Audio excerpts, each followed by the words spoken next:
Age 774. 7th Universe Earth. Satan City Satan Bank. Bang bang bang. A group of robbers brandishing guns fired heavily at the bank security guards. In the blink of an eye, the security guards were riddled with bullets. Hey, hurry up and hand over the money. Move it. You want to die? If you dawdle any longer, it'll kill you. That guy was your example. Faster, you hear. Several robbers shouted at the bank employees. The bank employees, trembling with fear, complied and loaded the money into sacks, handing them over shakily to the robbers. Boss, we've got all the money. A robber said. Good, let's go. The boss laughed heartily. We'll come back when we've spent it all. Rat-a-tat-a-tat. After saying this, the boss sprayed the scene with machine gun fire. Then he led the charge out, engaging in a fierce gunfight with the police outside. The robbers' firepower was overwhelming. The police were pinned behind their cars, not daring to show their heads. Ha ha ha, you fools. The robber boss laughed wildly, his machine gun blasting even more fiercely. Rata, tada, tada. But as he fired, he suddenly felt their sides' firepower weakening. Fire. Fire harder. Empty all your magazines, the boss yelled at his underlings. The underlings stood dumbfounded, looking down at their hands. Where are our guns? What the hell? What are you doing? The boss scolded, turning to glance at his men. As soon as he looked, he felt a headache coming on. You idiots. Why did you lose your guns, which are more important than your lives? The boss roared angrily. The underlings looked bewildered. We don't know where the guns went either. They just magically disappeared. Look at me. As a robber, I keep my gun with me at all times. The boss said, raising his machine gun high. Whooshed. The next moment, the machine gun in the boss' hand vanished into thin air. Under everyone's gaze, it vanished magically. The boss was stunned for 3 seconds, his eyes almost popping out. Huh, where's my gun?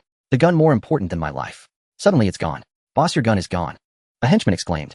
The boss scratched his head in confusion. But then he suddenly came to his senses and slapped the henchman to the ground. Your gun is gone. What kind of talk is that? It's like I really don't have a gun anymore. I still have one crucial gun. That one can't be lost. Boss, our guns have mysteriously disappeared. What do we do? The underlings exclaimed. This? What else can we do? Run, the boss ordered loudly. Virum. The car started, and the robbers sped away into the distance. But not long after they fled, a youth radiating golden light suddenly appeared and started punching and kicking the robbers. The robbers were quickly taken down by the golden-haired boy. After knocking them down, the boy swiftly slipped away. The police stood dumbfounded, utterly bewildered. What just happened? Far away, Eion watched the scene intently, a faint smile curling at the corner of his mouth. Yes, Eion had transmigrated. He had arrived in the Dragon Ball world as an ordinary earthling. In this world where every movement could destroy planets, he felt his own insignificance. During this time, Eion experienced the Saiyan invasion of Earth, the Cell games, and other terrifying events. Fortunately, in recent years, he suddenly awakened a system. Upon seeing the system's name and introduction, Eion felt waves of excitement. The system was called only 3 words, Erasure Technique. According to the system's introduction, the Erasure Technique has 7 levels: Bronze, Silver, Gold, Platinum, Diamond, Starlight, and King. Bronze level Erasure Technique body strength reaches 100 times Frieza's power. Can erase organs of people or animals or items as well as a corner of a building.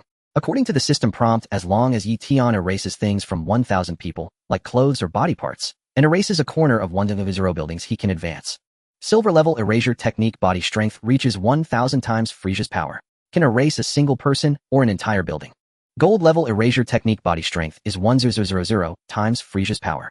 Can erase a group of people or a large city with a wave of the hand. Upon completing designated tasks, one also gains the ability to restore. That is, upon reaching Gold level Erasure Technique, previously erased things can be restored. Platinum level body strength, 10 times Beerus power. Gains creation ability. Can easily erase a planet. Diamond level Erasure Technique body strength, 100 times Beerus power. Can erase an entire galaxy with a wave of the hand. Masters instant teleportation. Can also erase gods of destruction. Starlight level Erasure Technique body strength, 10 times an angel's power. Can erase an entire universe with a wave of the hand. Can also erase angels.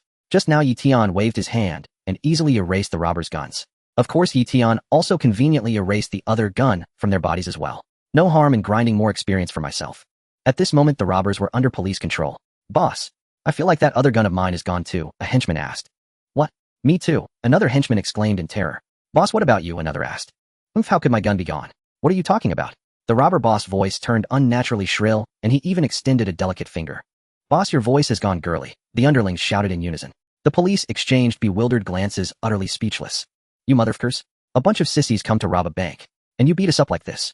The police stepped forward and kicked the robbers hard. So embarrassing. We got beaten by a bunch of sissies. Then the police huddled together and whispered. Because the police were astonished to find that all the robbers' guns were gone. Where did their weapons go? Hand over your weapons, a police officer shouted. The robbers were silent, feeling utterly crushed. Realizing the consequences, they broke down, crying, hugging each other in despair. Eion chuckled from a distance. Why would anyone choose to be a robber? He needed to upgrade quickly to the silver level erasure, so he had no sympathy for these bank robbers. They were pure experience points. Currently Eion was at the bronze level, the most basic form of erasure.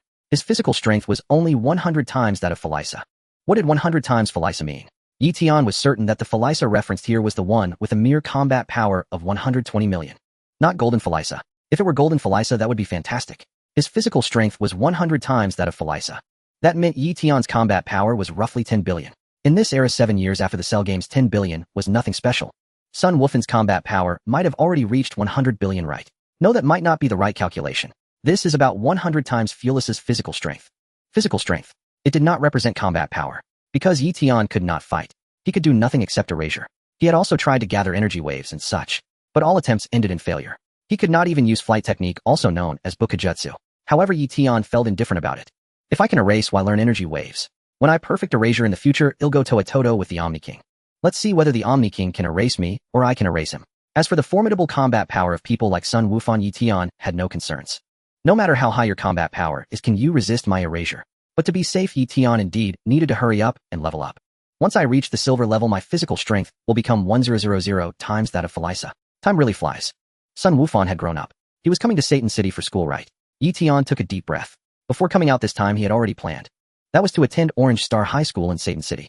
Eion planned to erase some unnecessary things at school, like useless textbooks. First, see if he can level up. If he can, he would remodel the school properly. Also, he might intercept Videl and leave Sun Wufan single. Hey, who did this?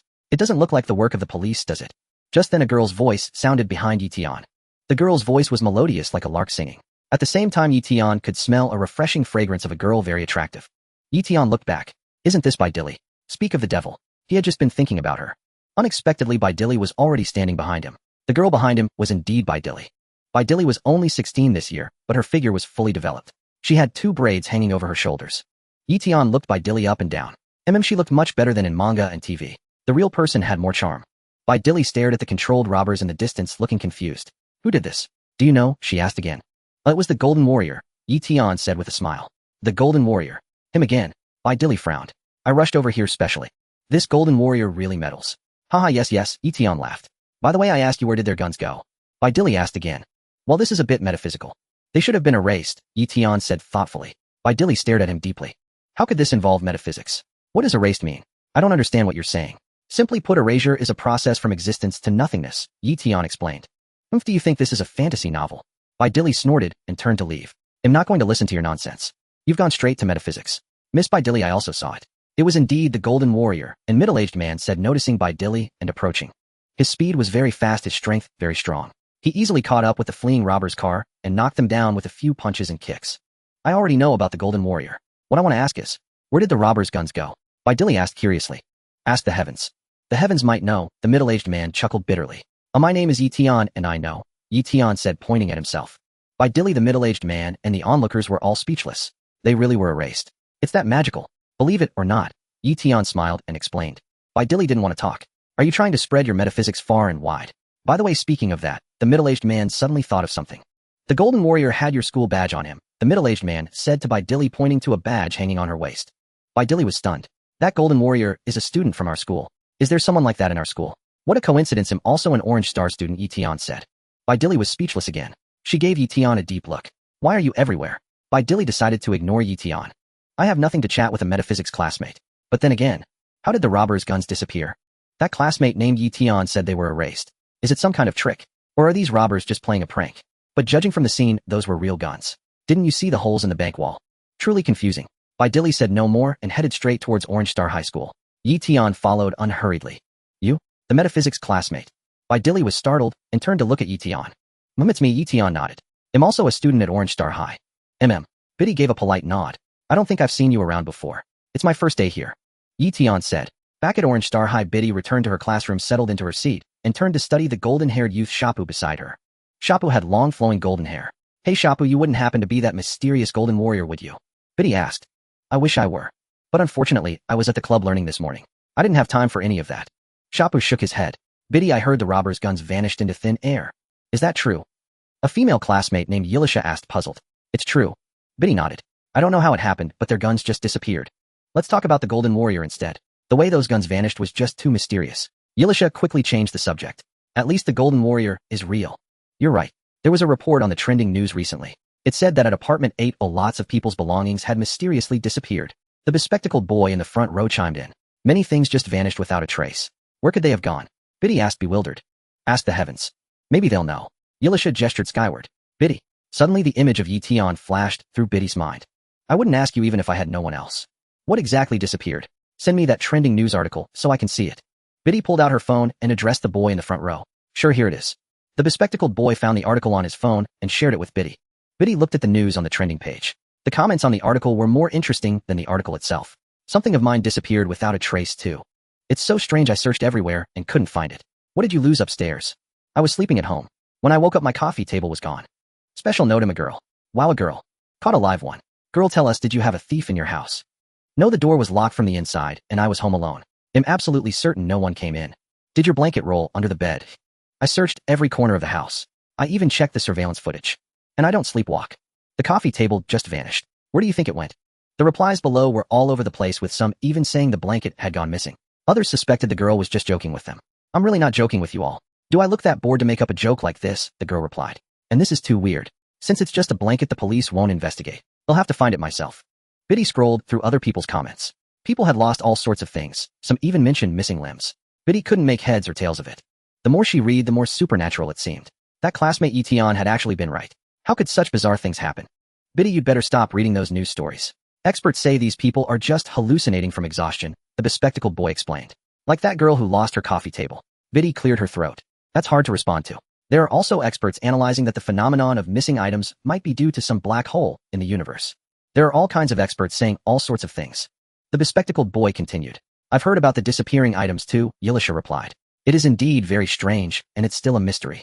Let's talk about the Golden Warrior instead, the bespectacled boy said with a smile. I'm still more interested in him.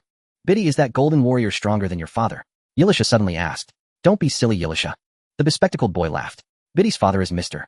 Satan, the world champion who once saved the earth. How could anyone in this world be stronger than him? Right. I was just asking, don't take it seriously. Yilisha giggled. Ahem.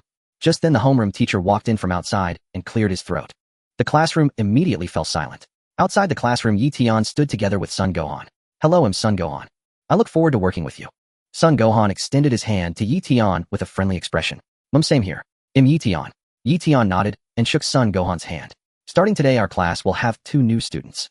After the homeroom teacher finished speaking, he gestured to Eion and son Gohan outside. You 2 come in. After you, Gohan. Eion smiled. Thanks. Son Gohan shyly scratched his head and stepped into the classroom. Eion followed unhurriedly behind. Hello everyone, I'm son Gohan. Please take care of me. Son Gohan introduced himself. I am Eion. Eion smiled faintly. Both of them are very handsome, especially that classmate named Eion. He's simply stunning. Absolutely my type. Eliza's eyes sparkled.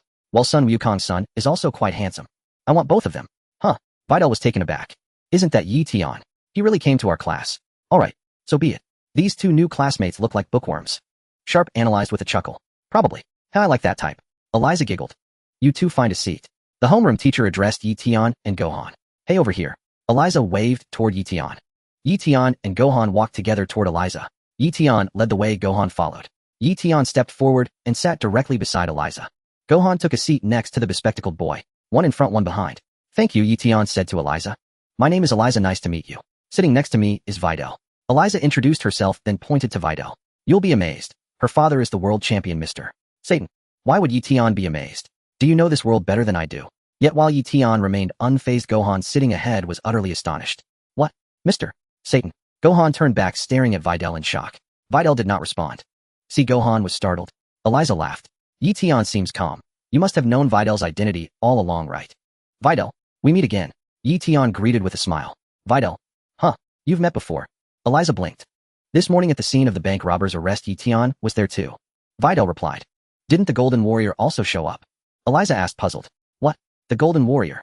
Gohan turned around curiously. What's that? Why do I feel like this Golden Warrior you're talking about has something to do with me? Gohan just arrived here, didn't you? Eliza asked. Yes, Gohan nodded. So it's natural you don't know? Let me explain briefly. Eliza explained. In the past 10 days, that righteous warrior has appeared 3 times. He's a very strong boy with spiky blonde hair, sometimes even emitting golden light. So we call him the Golden Warrior. He's quite famous around here. Gohan. So it's about me after all. Twice before when I came to this high school for procedures. Plus this morning. Videl cast a deep glance at the back of Gohan's head. Though she was looking at him from an angle, she could still catch a hint of his expression. Videl grew suspicious. I asked the witnesses.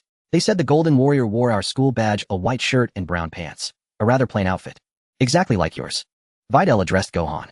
Really? Eliza also studied Gohan, silently, unable to hide her surprise. Gohan chose to remain silent, pretending not to hear. Good thing Eion took that seat. If I sat with them, I'd surely be exposed. Eion, thank you. Gohan took a deep breath. Go ahead and talk. I'm sitting right in front of you, and I just won't hear a thing. Over there. Quiet down, the teacher called out. Videl and the others finally settled. Let's see clearly first. Do you really think that guy is warrior material? Sharp chuckled. Besides, his hair isn't even blonde. True, he looks so frail. It's not a long walk from the school gate to our class, and he's already sweating. Eliza laughed. Take some kidney tonifying medicine, get yourself replenished, Eion chimed in. Gohan. What are you saying? I am the strongest man on Earth. No, even across the entire universe, I am the number one. Who are you calling frail? Of course, in Gohan's current understanding, the entire universe meant only the 7th universe. Not all universes, including others. After all, Gohan didn't yet know about other universes. My sister is an excellent doctor. She can help regulate your health. If you need it, Gohan, I can take you to her after school. Eliza suggested. Gohan. Are you talking to me? Gohan smiled awkwardly. You're the one sweating the most here. Eliza said. Gohan didn't want to speak anymore. Is sweating a lot a sign of weakness? How can you talk like that? By the way, Gohan, do you live at home or in a rented apartment? Eliza asked curiously. Well, I commute from home every day. Gohan replied. Never mind. Eliza shook her head, immediately turning to Eion with a blush. What about you, Eion? Gohan. So, all those questions were for Eion. Just ask him directly. Why did you have to ask me first? Gohan was speechless. I live in apartment 8 over there. Eion replied. Apartment 8? I've heard of that place. It made the headlines. Eliza was astonished. They say things mysteriously disappear in that building. I wonder if it's true. Eion scratched his head. Seems I can't keep milking the same spot. Damn, it made the news. I had no idea. Time to switch places. The craziest thing is a girl in one of the single apartments was sleeping and her blanket vanished into thin air. Eliza said. Eion nodded thoughtfully. By the way, was she wearing clothes when she slept? Eion asked. Eliza, is that the point? Eliza wiped her sweat. Yes, it is. Ahem. According to her, she prefers sleeping naked. Eliza replied. What a pity. Do you have her apartment number? Is she pretty? Eion asked with anticipation. Eliza covered her forehead, rendered utterly speechless. Vitally rolled her eyes at Eion. Eion, you're really something. That's not how you joke around. Ahem. What about you, Gohan? Where do you live? Eliza quickly changed the subject. If she kept chatting with Eion, she feared trouble might arise. He always managed to kill the conversation. My home. Son Gohan grew excited. Didn't you just say it didn't matter? Now you're asking me. My home is in the Eastern 439 district, a small village. Son Gohan smiled. The Eastern 439 district. Eliza gasped, springing from her seat. Are you kidding me? Gohan, that's over 1,000 kilometers from here. Can't you two be quiet? The homeroom teacher finally intervened. Realizing her outburst, Eliza quickly sat down and whispered to Gohan. How did you get here? Even a jet would take hours. Well, it does take a lot of time. Quite a journey. Haha. Gohan replied awkwardly. He had nearly slipped up. Such a blunder. And so the math class ended amidst all the commotion. The math teacher left the classroom with a darkened face. Next up was physical education. Today's PE as before will be a baseball match in groups. The PE teacher announced. Hey, you two know baseball? Sharp asked Eion and Gohan. I don't. Eion shook his head. I know basketball, but baseball doesn't interest me. I only know terms like base and home run. Sharp, Vitally, and Eliza were all speechless. He didn't know baseball, yet he spoke with such conviction. It felt like his words carried a hidden meaning. What about you, Gohan? Eliza asked again. I've never played, but I know the rules. Gohan scratched his head. That's great, knowing the rules is enough, Sharp smiled. You're with me, you'll cover right field, got it. Vitally turned to instruct Gohan, emphasizing, right field. Understood. Gohan nodded and ran to the right. Eion meanwhile sat with a few cheerleading girls. They flocked around him, charmed by his handsome looks, showering him with attention. Eliza and Vitally exchanged glances, both utterly exasperated. He's pretending not to know baseball on purpose, isn't he? Eliza said to Vitally. I think he just wants to hang out with the cheerleaders, Vitally scoffed. Son Gohan, however, was tense. I have to play badly. Mom and Bulma said if my identity is exposed, it'll cause a stir. Once that happens, I won't be able to attend school properly. It's so hard trying to be an ordinary person in this world. On the other side, Sharp was ready to bat. Vitally was pitching. Sharp, I won't let you hit this. Vitally smiled, hurling the ball at him. Sharp eyed the incoming ball and swung his bat. Whooshed. The baseball hurtled toward where Eion was sitting. Eion seemed oblivious, still chatting and laughing with the cheerleaders. Oh no, the ball went off course. Sharp exclaimed. Damn. Vitally tried to intervene, but it was too late. Eion had already noticed the ball flying his way and casually waved his hand. In the next instant, the baseball simply vanished, disappeared into thin air, right at the moment of its disappearance. Son Gohan also came rushing from afar, appearing directly in front of Eion in an instant, ready to catch the incoming ball. But then, nothing happened. Son Gohan was bewildered. Where was the ball? How was it gone? He had clearly seen it fly this way. Where did it go? Everyone was stunned. Where's the ball? Sharp's eyes widened. Did it disappear? Videl was equally shocked. I saw the ball suddenly vanish too, Eliza replied. What happened? The PE teacher came over to ask. Teacher, the baseball is gone. Sharp said. What? Gone? The teacher was puzzled. How could it just disappear? It vanished right before our eyes mysteriously. Sharp answered. Stop joking, how is that possible? Did someone hide it? The teacher scolded. Hand it over, it's not valuable. Hey, did you hide the ball? Eion said to a pretty cheerleader beside him, glancing at her chest. The girl was speechless. Are you implying something? Eion, you're so shameless. And you're hiding too. Eion continued. The cheerleaders rolled their eyes in exasperation. The PE teacher silently wiped his sweat. Kid, can you not mess around? Is that really a baseball? Are baseballs that big? Seems like the size is off. My mistake, my mistake. Eion quickly apologized. Forget it, bring a new ball. The teacher decided not to dwell on the missing ball. It was gone and a baseball wasn't worth much anyway. Sometimes they got damaged. Soon a new baseball was brought in. Son Gohan looked utterly confused. What had just happened? Even I didn't see how that ball vanished. No, I couldn't even tell where it went. It felt like it simply ceased to exist. Wait. Earlier in class, Eliza mentioned that strange disappearances occurred at that apartment 8, where Eion lives. And it was even on the news. I should check my phone later. What's going on? But still, where's the ball? Where did it go? Gohan scratched his head, growing more puzzled. How strange. Of course, he never suspected Eion. Because there was no energy fluctuation from Eion. Even if there were, it would be divine power. It was normal for Gohan not to sense it. Eion squinted toward Sharp. Was that on purpose? Did you deliberately hit the ball to me? Eion looked carefully and saw Shappu wearing an apologetic expression. It seemed that Shappu hadn't deliberately hit the ball over. The ball must have slipped from his hand and flown over. Since it wasn't intentional, I want to erase your body parts. Otherwise, I wouldn't mind turning you into a real sissy. Now Eion still had a long way to go before reaching the silver level of erasure. He couldn't just erase everything he came across, could he? Take it slow. There's no rush for this. Maybe tonight I'll erase the door of that girl who sleeps naked and take a stroll inside, admiring the scenery of her home. Since I've finally arrived in the Dragon Ball world, it would be a disservice to my original intentions not to find a few girls to chat about our dreams. Besides, the timing of my arrival is off. Bulma has already been taken. I'd better go for Videl instead. The baseball game resumed. Serving again, Videl, said Shappu. I won't let you hit me no matter what, replied Videl. Go ahead. Hey. Videl swung her hand vigorously, and the baseball shot toward Shappu. Bam! Shappu aimed at the ball's position and swung his bat. This time he sent the ball soaring into the sky. Ah, damn it. Videl gasped. Slap. Son Gohan made a graceful leap, rising 8 meters into the air to catch the flying ball effortlessly. All the classmates present except Eion were stunned. Son Gohan, however, was oblivious, hovering high above, pondering how to hit the ball back. The runner on third is starting. If I throw the ball to third, I can tag him out, Gohan muttered, gently tossing the ball down. The third base classmate. Are you even human? Bam! The ball from above struck the third base classmate, sending him flying out of bounds. Son Gohan descended leisurely. Haha, out of bounds, change sides, he laughed. But after laughing, he was stunned. Oh no, did I go too far just now? This is trouble.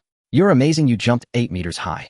The gym teacher felt today was full of strange occurrences. First, the baseball mysteriously vanished. Then this new student leaped 8 meters with ease. And there was another student who was even more outrageous. Also new. He went straight to hang out with the cheerleaders. Do you think I don't exist? That was just luck. Yeah, luck. Gohan replied nervously. Huh, just luck. The classmates suddenly understood. But how can that be called luck? Another student doubted. Still, the baseball game continued. Eion sat among the female cheerleaders, soaking in the youthful aura of the girls, feeling immensely pleased. The next batter was Son Gohan. Son Gohan rushed forward with the bat. Videl wore a contemplative expression. This student named Son Gohan seemed extraordinary. What will happen when he bats, speculated a student. I don't know. But he looks pretty strong, said another. Are you batting left hand? The gym teacher asked, noticing Gohan was holding the bat backward. Is that not allowed? Gohan asked, startled. It's fine. But you're holding it wrong, the teacher explained. Holding it wrong. Gohan was confused. Do whatever you want, the teacher sighed at a loss. Shappu prepared to pitch again. My first ball vanished into thin air. The second home run was caught by this guy. This time I've got to hit hard. You'd better dodge, or you might get killed. Son Gohan felt a bit nervous too. If this continues, it'll attract even more attention. I need to be careful and not hit the ball. If I use even a little force, the ball will probably shatter on impact. Then the ball would vanish. I might get blamed for the mysterious disappearances. They'll ask Uncle Piccolo about that later. For now, I just need to get through today's class. Whoosh! Shappu pitched with force. The ball hurtled directly towards Son Gohan's face. It was incredibly fast. To Son Gohan, of course, it was as slow as a crawl. For Eion, it had no speed at all. After all, Eion's physical strength was 100 times that of Frieza. Even though he couldn't fire energy blasts, he still possessed keen perception and lightning speed. Oh no, dodge! Videl cried out. Bam! The ball slammed into Son Gohan's face. Choppa was stunned. You idiot, why didn't you dodge? Do you want to get killed by me? Thud. The ball rolled off Gohan's face and hit the ground. The gym teacher was terrified. He just took it on the head like that. Is this a dead ball? Gohan turned to ask the teacher. Yes, it is. The teacher wiped his sweat and nodded helplessly. Son Gohan happily took the ball and ran off. Perfect. I got on base without hitting and didn't draw attention. I'm so smart. Choppa was utterly shocked. This guy is fine. Is his head made of iron? Videl. She also sensed something was off. This Son Gohan was becoming more and more peculiar. The day's classes ended. After school, Eion and Son Gohan went to the locker room. The high school had lockers for storing textbooks. Gohan, have you decided on a club activity? Choppa approached to ask. Oh, not yet. Gohan shook his head. How about joining the boxing club? Choppa suggested. You're stronger than I thought. You'd make an excellent fighter. I don't want to join any clubs for now, Gohan replied, quickly glancing at Eion. Why not let Eion join? Eion. Forget it. Choppa was speechless. This Eion was a total playboy. On his first day, he was already cozying up to the girls. You think he'd fit in boxing? I bet he's weak. By the way, Gohan lives far away, so he doesn't have time for clubs, Eliza interjected, saving Gohan. Yeah, Gohan nodded. Gohan, let's walk back together. Can you see me partway? Eliza smiled. I'm sorry. My car can only take one person, Son Gohan declined tactfully. Why not move to Satan City? Sharp proposed. Eion, I happen to live near apartment 8-2, can you give me a ride? Elisa asked Eion again. Do you have any shame, Elisa? Eion rolled his eyes. Gohan turned you down, do you think I'd agree? You? Eion. Eliza's face slightly changed color. You're being too blunt. I'm leaving you two, keep chatting. Son Gohan quickly slipped away. Eion. Elisa pouted, looking displeased. Eion was so inconsiderate. And so was Gohan. Eion acted as if he hadn't noticed. After leaving school, Son Gohan quickly accelerated his pace. Videl quietly followed behind him. Videl was puzzled. How strange. Gohan lived so far away, why didn't he take a car or a plane? Son Gohan had already noticed Videl. He swiftly turned a corner around a tall building, then shot into the sky, instantly appearing on the rooftop. Videl rushed forward suddenly, finding Gohan gone, a look of shock on her face. Son Gohan breathed a slight sigh of relief, then rode the Nimbus away from the city. City life is truly exhausting, Son Gohan muttered to himself. The Golden Warrior needs to be careful not to be discovered. And things are mysteriously disappearing, what's that about? Son Gohan mumbled a few words, took out his phone, and opened the headlines, searching for news about things inexplicably vanishing from apartment 8. Son Gohan was quite startled by what he saw. It wasn't just apartment 8, many things in Satan City had also strangely disappeared. What was going on? How could they just vanish? It didn't seem like a prank. If only one person's belongings had disappeared, one might assume they misplaced them. But so many people's things vanishing mysteriously was truly odd. He'll go ask Uncle Piccolo first. Even if he doesn't know, Den should, since he's the guardian of Earth. Whoosh! Son Gohan rode the Nimbus, speeding toward the lookout. Videl had lost track of Son Gohan and felt a bit lost. Then she focused her eyes and spotted Eion walking in the distance. Is that Eion? Videl was slightly startled. I find Eion suspicious too. That baseball. It just mysteriously vanished when it got close to him. What was this all about? Could it be related to Eion? Besides, Eion also lived in apartment 8. The headlines said many things had vanished near apartment 8. Was Eion really involved? Eion had said earlier that it seemed like things were being erased. Erased? A process from existence to nothingness. School's over anyway, so we'll just follow him and see. Videl quietly tailed Eion. I lost Gohan, but I can't lose Eion too. At least I know where he lives. I could find Gohan's address from the school office, but it's not necessary. They'll check on Eion first. Videl stealthily followed Eion, who strode confidently ahead. Eion had already sensed Videl behind him. Though Eion lacked combat skills, his physical constitution was formidable. He could clearly sense every subtle movement around him. Videl, why are you following me? Didn't I already say I know how those things disappeared? You didn't believe me at first. Now you suspect me. Fine, follow me if you must. As Eion walked, he suddenly saw a woman waving at him from a small house. Eion was thrilled and couldn't help waving back at the woman. Then he casually erased all the belongings in her house. The woman suddenly froze. What happened? Where did my things go? Is there a ghost? Videl, watching from behind, was speechless as Eion peered into the house. That womanizer. Videl muttered. But what came next left her even more dumbfounded. Eion actually walked straight toward the house. You're not going in, are you? Eion strode to the door. Slap. The door opened. The most meaningful thing in my life is getting into college. Can you help me, ma'am? Eion said earnestly. The woman. She held her forehead in exasperation. Whose child is this? At your age, don't you know what the most meaningful thing in life is? And you say it's getting into college. I don't even know what to say to you. Go away, go play somewhere else. The woman suddenly felt she was wasting her time. You were the one who called me over. And now you're telling me to go play elsewhere.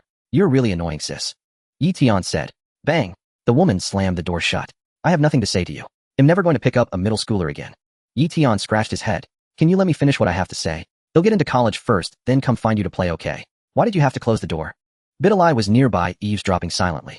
Upon hearing Yetion's words, Videl was utterly stunned. The most meaningful thing in Yetion's life is getting into college. I never expected Yetion to be such a studious person. Could it be that I misjudged him before? Yes, I must have misjudged him. I think my thoughts were too narrow-minded. Videl sank deep into self-blame. Yetion continued walking forward. Videl still quietly followed behind Yetion. At the temple, Son Gohan saw Piccolo and the guardian Dend on the temple grounds. Gohan, long time no see, Dend greeted warmly. Piccolo also patted Son Gohan on the shoulder, his face full of affectionate expression. Uncle Piccolo, Dend, Son Gohan said with a smile. Gohan, what brings you here? Didn't you say you were going to start school at Satan City High recently? Piccolo asked. Uncle Piccolo, today was my first day, Son Gohan nodded. I just got out of school and came to see you both. What a good kid, Piccolo said with a laugh. Gohan, did anything interesting happen at school? Share it with us. Dend said with a slight smile. I did notice something very strange. Son Gohan's expression grew serious and he immediately pulled out his phone, opened the news app, and showed the relevant headlines to both Dend and Piccolo. Oh, something mysteriously vanished. Piccolo was slightly taken aback. It is quite odd. I haven't paid attention to this, so I don't know. Dend shook his head gently. Looks like Uncle Piccolo doesn't know either, Son Gohan said, looking up at Piccolo. I don't know either. I haven't followed this matter. Piccolo replied. Uncle Piccolo, and Dend, what do you think it could be? How can some things just disappear without a reason? Son Gohan asked, somewhat puzzled. It might be an exaggeration. How could things vanish for no reason? There must be some explanation. Piccolo analyzed. Yes, I also think they can't just disappear without cause. Could it be that someone moved these things at super speed? Dend speculated. But who would do that? Son Gohan inquired. And what would be the point? Maybe it's just a prank. Piccolo mused. No, Uncle Piccolo. Son Gohan shook his head. Today during gym class, a baseball flew toward one of my classmates.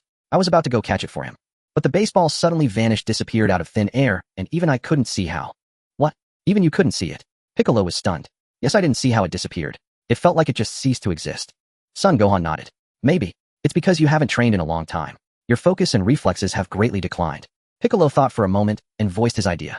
Uncle Piccolo, how is that possible? Even if I don't train, I'm still incredibly strong, aren't I? Son Gohan laughed heartily. Like this, Piccolo said, and with a single motion, he vanished from his spot in an instant. With just a flicker, Piccolo appeared behind Son Gohan. Slap. Piccolo swiftly removed Son Gohan's school bag and with incredible speed placed it in the hands of Mr. Popo nearby. Mr. Popo. After doing all this, Piccolo returned to his original position. Hey, Uncle Piccolo, what are you doing? Son Gohan was startled. Take a good look. Is anything missing? Piccolo asked with a smile. Something missing. Son Gohan was startled again and checked his belongings. Upon inspection, he found his school bag was gone. Where's my school bag? Son Gohan exclaimed in surprise. Then he immediately spotted Mr. Popo holding the bag. Hey, when did my school bag end up in Mr. Popo's hands? Son Gohan was astonished. I just took the bag off you and handed it to Mr. Popo. Piccolo replied. See, I told you that you haven't trained in a long time. Your reaction speed now is even worse than mine. Huh, yeah. Son Gohan scratched his head sheepishly. But Gohan, if you're willing to train hard, you can definitely reach your former peak. Piccolo said. Well, Uncle Piccolo, the world is at peace now. I don't think I need to train anymore. Son Gohan said with a smile. I still prefer studying. My biggest dream is to become a great scientist. Forget it, I know. No matter what I say, you won't listen. Piccolo shook his head. So Uncle Piccolo, do you mean? There's someone even stronger than me at our school. Son Gohan mused, then added, stronger than me now. With strength comparable to you, Uncle Piccolo. But who could it be, yo? Dend asked, puzzled. There are only a few people on Earth stronger than Gohan now. Besides Uncle Piccolo, there's Vegeta, right? There shouldn't be anyone else, right? It doesn't seem like something Vegeta would do. Don't forget the androids, Piccolo mused. Androids? Son Gohan was startled. Android 17 and Android 18 were also revived. Back then, Krillin used the Dragon Balls to bring back everyone killed by Cell, including Android 17 and 18. Piccolo speculated. That's right, and those two androids have no ki, so it's normal that you can't sense their presence, Gohan. Then said. But, didn't 17 and 18 become good people? There's no reason for them to do something like this at our school, is there? Son Gohan was somewhat puzzled. Although 17 and the others aren't bad people, they're definitely not good people either, Piccolo analyzed. Maybe they're playing pranks. Of course, this is all just my speculation. Alright, I'll keep an eye on the people around me. Son Wukong nodded, his mind racing through memories like a film, quickly scanning for those who were near during P.E. class. It seems that number 17 and number 18 are absent. This is strange. They'll keep an eye on your surroundings as well, Piccolo said. They'll pay attention too, Dandy said.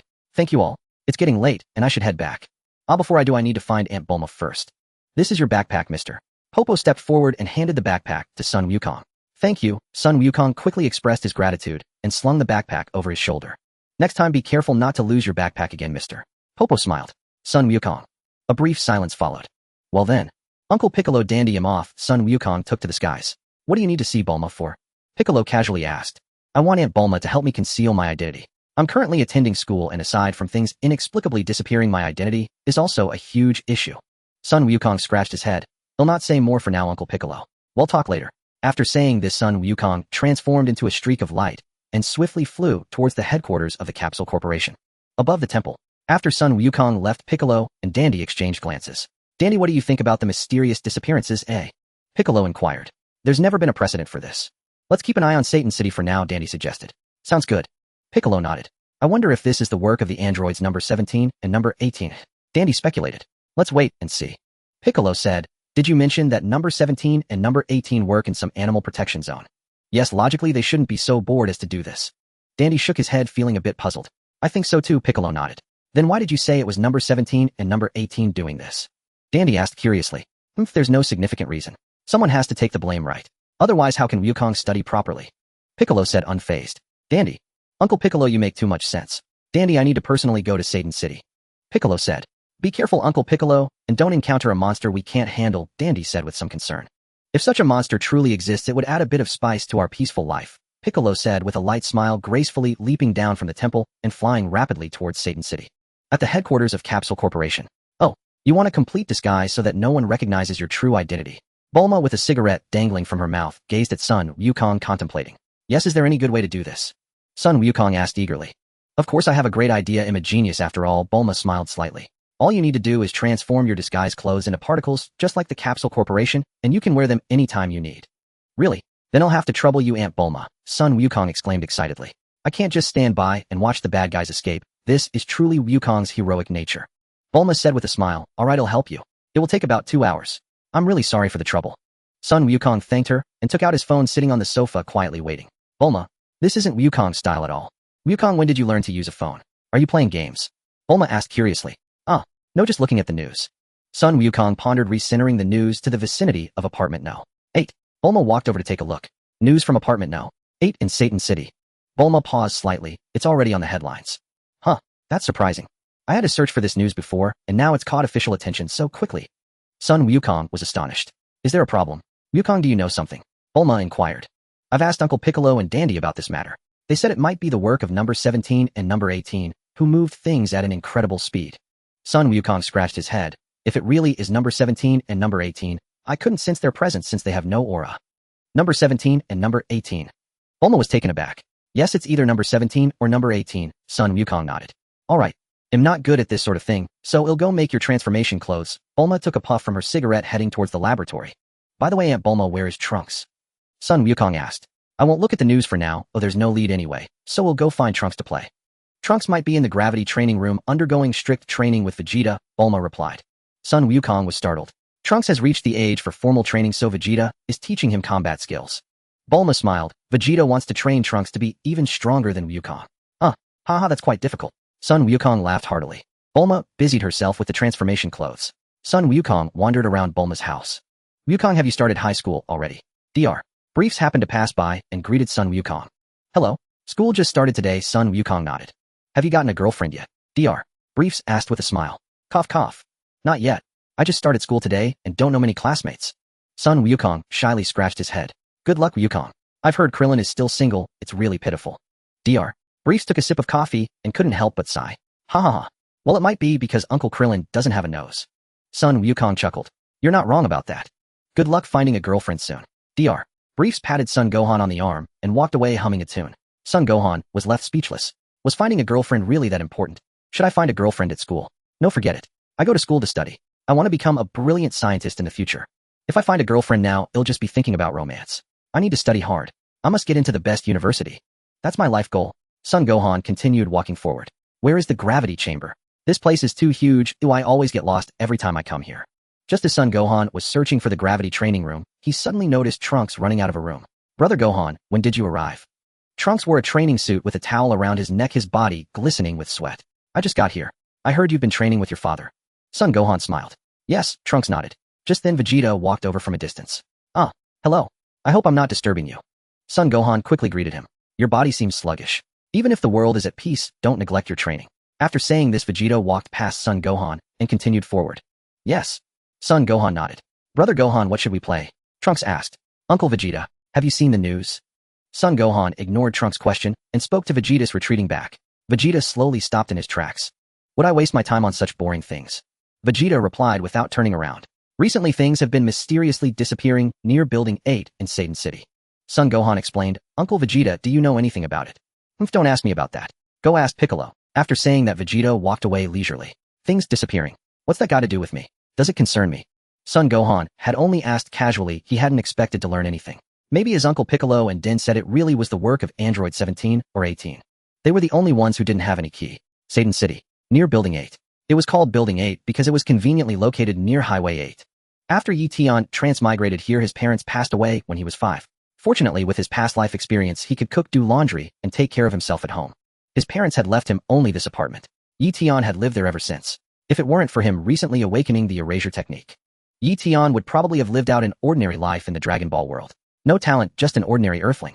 How could he possibly confront everything that was destined to happen in the future? He even considered building a very sturdy underground bunker to see if he could escape Majin Buu's rampage. But after careful thought, he abandoned the idea. During the Majin Buu era, Earth itself was destroyed. There was no way anyone could survive that. The only way to live was to die only once, and then be revived by Shinron. Fortunately, Eion had awakened the erasure technique, changing his fate forever.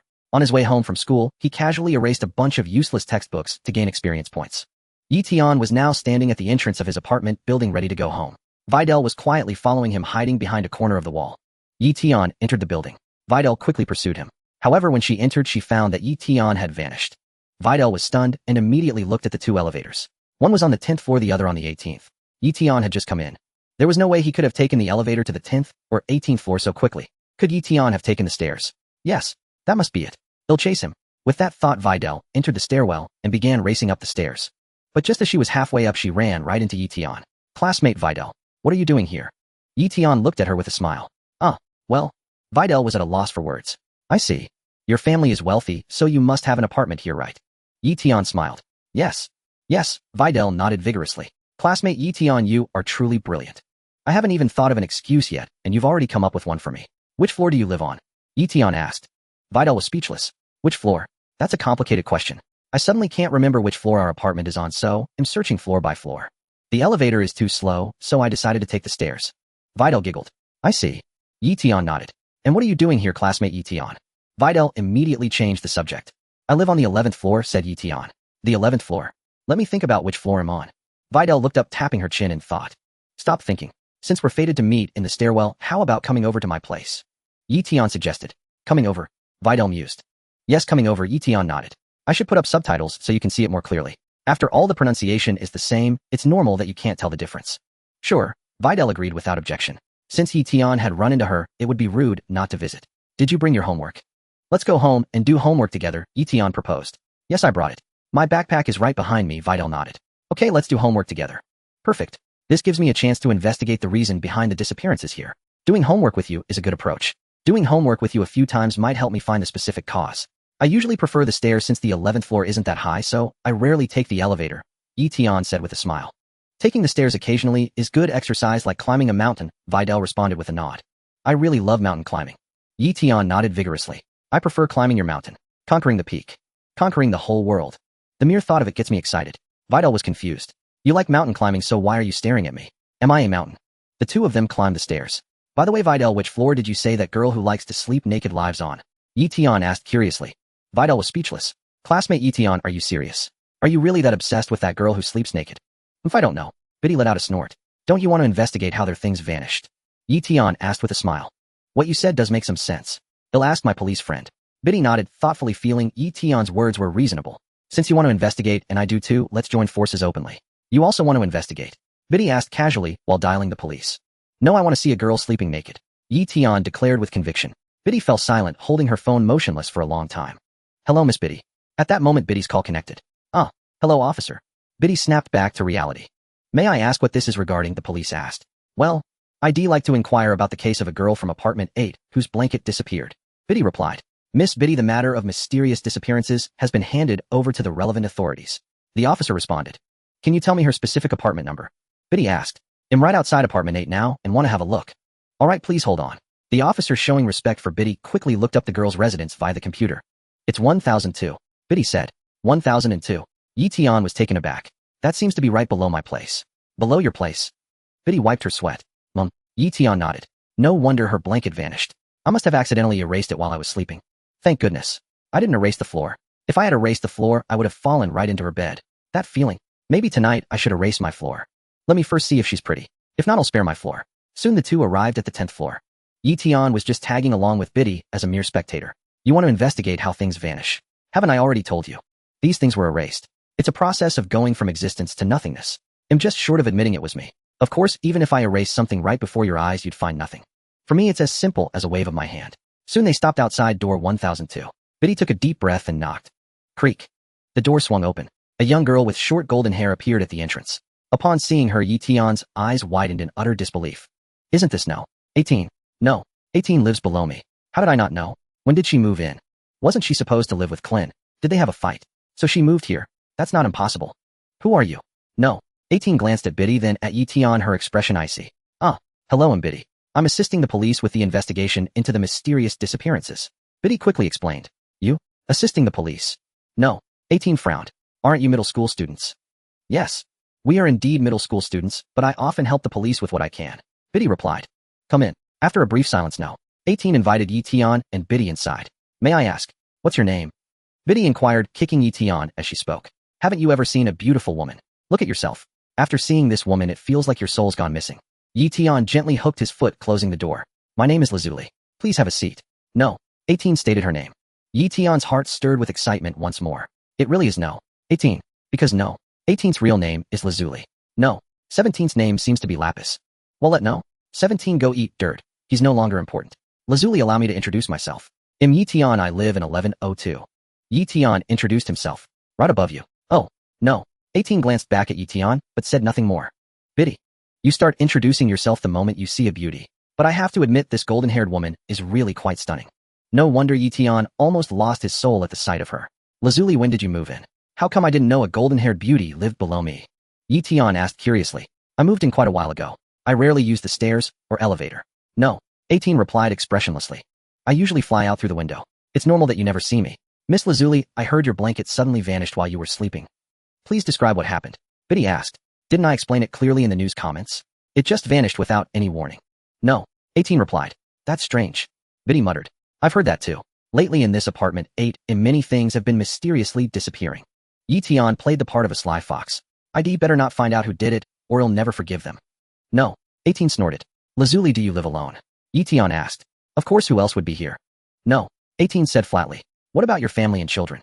Eion pressed on. Children? What makes you think I have children? Do you think I'm that old? No. 18's face turned cold.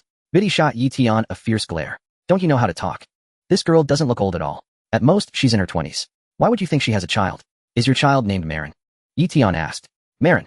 I have no idea what you're talking about. No. 18 frowned. Ah, I must have made a mistake. Eion laughed heartily. Could it be that Android 18 wasn't with Krillin? Was there some discrepancy between this history and the one I knew? It seemed perfectly plausible after all. With someone like me suddenly appearing in this Dragon Ball world, perhaps my very existence had caused subtle shifts in its history. Was that why Android 18 remains single even now? Calculating the timeline, Bulma must be over 40 years old by now, right? How rude of me. My sincerest apologies for just now. Eion quickly offered his apologies. Miss Lazuli, would you mind if I took a look around your room?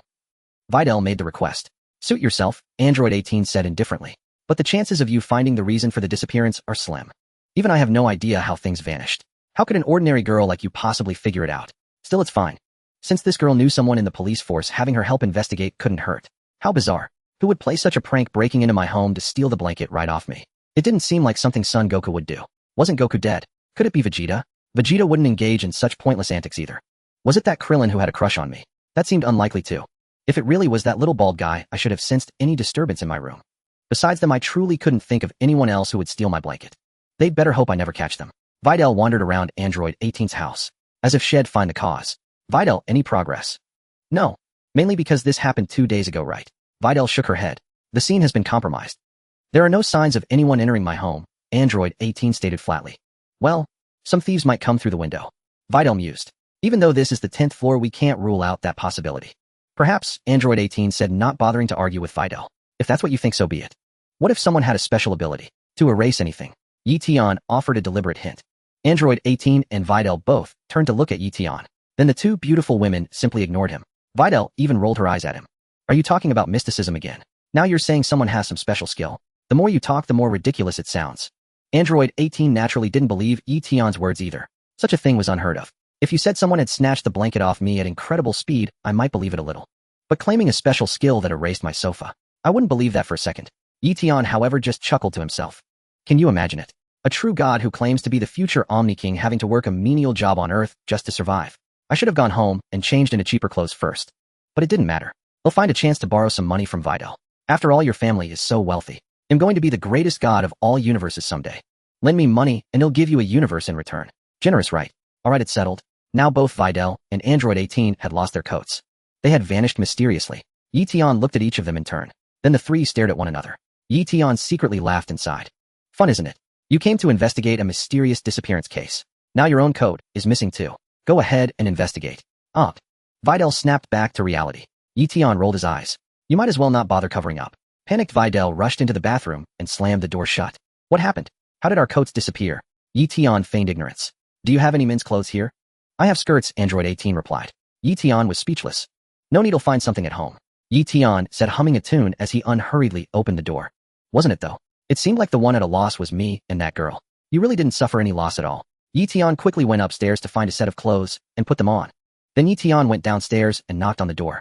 Wait, your classmate is changing clothes now, 18 said from inside the room. Tell her not to worry about such trivial details. Etion said with unwavering confidence. No, 18. Biddy. The two girls exchanged a quick glance. Biddy quickly finished changing, wearing a set of No. 18's clothes. Fortunately, their body proportions were quite similar. After Biddy put them on, her expression shifted repeatedly. Then Biddy stepped forward and opened the door. Biddy didn't suspect Etion. Because Biddy felt that Etion was also innocent, his clothes had disappeared too. The three of them had their clothes neatly arranged. It suddenly feels a bit strange that scene just now was like a dream, Etion sighed. No. 18. Biddy. You. What did you say? No. 18 was a bit angry. You're taking advantage and still acting smug. What exactly happened? Why did our clothes suddenly disappear? Etion asked again, pretending to be clueless. This matter is indeed very strange. If I hadn't seen it with my own eyes, I would never have believed it. Biddy frowned. Now do you believe me? No. 18 sighed. Even I couldn't figure out what happened. This time my clothes vanished into thin air, just like that. Earlier when I was sleeping, my blanket disappeared. I thought maybe I was careless then. But what happened this time? There's no one else in the house. Why did the clothes just disappear for no reason? Who is playing such a malicious prank? How infuriating. Do you know how much that outfit cost me? Etion said bitterly. It was bought with a month's salary from my part-time job. And it vanished mysteriously. Isn't that infuriating? Seeing Etion's indignant expression now, 18 and Biddy never imagined that he was the mastermind behind it all. I'd better not catch him. Etion gritted his teeth. They'll make him pay me back. No. 18. Biddy. Is this about money? The real question is, how did the clothes disappear? Why did they suddenly vanish without a trace? And 3 sets of clothes vanished at once. Right before our very eyes they disappeared. Should we contact the police about this? Etion asked. Wouldn't it be a bit embarrassing? No. 18 fell silent. Biddy was also at a loss for words. What you said makes sense. If we file a case over this, it would be hard to explain. If it were just me and Rizuri in the room, it wouldn't matter. But the problem is Etion was here too. And his clothes also disappeared. Also, if we wait here a bit longer, do you think our clothes might disappear again? Etion scratched his head and asked. No. 18. Biddy. Shut up. Biddy snapped angrily. Do you still want our clothes to disappear? Haven't you seen enough already? Does that mean I have to marry you now? Wait. Miss Rizuri was also seen by classmate Etion. Does that mean Miss Rizuri has to marry Etion too? Are we supposed to share one husband? Biddy's mind wandered a bit. If our clothes disappear again this time, I will definitely find the cause. No. 18 snorted. Etion gently waved his hand. And then, no. 18's outer garment vanished into thin air. This time Etion only erased No. 18's coat. Etion didn't erase Biddy's or his own clothes. Who told you to provoke me? No. 18. No. 18. Did you find the cause? Etion immediately asked excitedly. Turn around. Biddy glared. Fine. Etion slowly turned his body around. Turning around is fine. There will be plenty of opportunities later. After all, no. 18 lives downstairs from me. Should I just erase this floor? Turn this apartment into a duplex? Why don't I go into renovation? No need to knock down walls. With just a wave of my hand the wall disappears. Seems feasible. Etion's mind also wandered a bit. If the Omni King knew that Etion was using his erasure ability for renovation, he would probably cry bitterly. You are the greatest god in the entire universe. Are you going to be a contractor? No. 18 quickly scanned the surroundings, trying to find who had made her clothes disappear. How could she find it? There was no way. No. 18 looked at Etion with a hint of suspicion. Could it be this kid? It didn't seem likely. Even if it was him, how could he have done it? Could he make my clothes disappear right under my nose? Was he a magician? He didn't seem like a magician. He seemed more like a playboy. No. 18 quickly put on a brand new set of clothes and walked out with a cold face. Ahem. You have a lot of clothes, Eion said looking at No. 18. No. 18. Is having many clothes the main point? Eion secretly laughed to himself. They'll find a chance to erase all your clothes so you can't leave the house. I won't even spare your bedsheets. You two came to investigate the mysterious disappearance. Any leads? No. 18 asked coldly. Someone just said that if the clothes disappeared again, they would definitely find the cause. Eion scratched his head. No. 18 fell silent. Say a little less. Biddy snapped angrily. You'll kill the conversation like this. I'm truly sorry, Miss Rizuri. I will investigate this matter thoroughly. Sorry for the intrusion today, Biddy said with a wry smile. Don't let the door hit you on the way out, No. 18 snorted. Biddy immediately pulled Eion out of the room. Bang. No. 18 slammed the door shut heavily. So, Biddy, did you find the cause? Eion asked. I don't know. I have no clue at all, Biddy shook her head. Maybe what you said about the supernatural is right, oh perhaps it was erased by someone. So you finally agree with me? Eion said with a smile. Biddy. Biddy silently gazed at Eion. Let me sort this out. You were at the scene when the robbers hit the bank during the day. Then the robber's gun disappeared. You were also at the scene during PE class. Then the baseball vanished. After school at Miss Lazuli's house you were there again. Then our clothes disappeared. And considering you're such a flirt, don't you think you seem suspicious? Biddy scrutinized Eion from head to toe. Why are you staring at me like that? I'm wearing clothes, Eion replied. Biddy. What does this have to do with clothes? How about coming over to my place? Eion suggested. Since you're here, one more floor won't hurt. Biddy didn't want to speak anymore. Is it really just about one floor? Fine, since I'm here, I might as well visit your place. I'm a bit suspicious of you anyway. Maybe you'll find some clues at your house. Alright. Sorry for the intrusion, Eion. Biddy nodded. No intrusion at all, Eion said with a smile. Eion led Biddy upstairs and opened the door to his home. Eion brought Biddy inside. Etion's home was spotless. Because Eion had casually wiped away the dust on the table. Consider it experience grinding. Eion even thought about taking up cleaning jobs to earn some tips. With just a wave of my hand the room becomes spotless. If it's not clean enough, a few more ways will do. Even useless items in Etion's home were erased by him. Eion didn't even have a trash can at home. Who needs a trash can?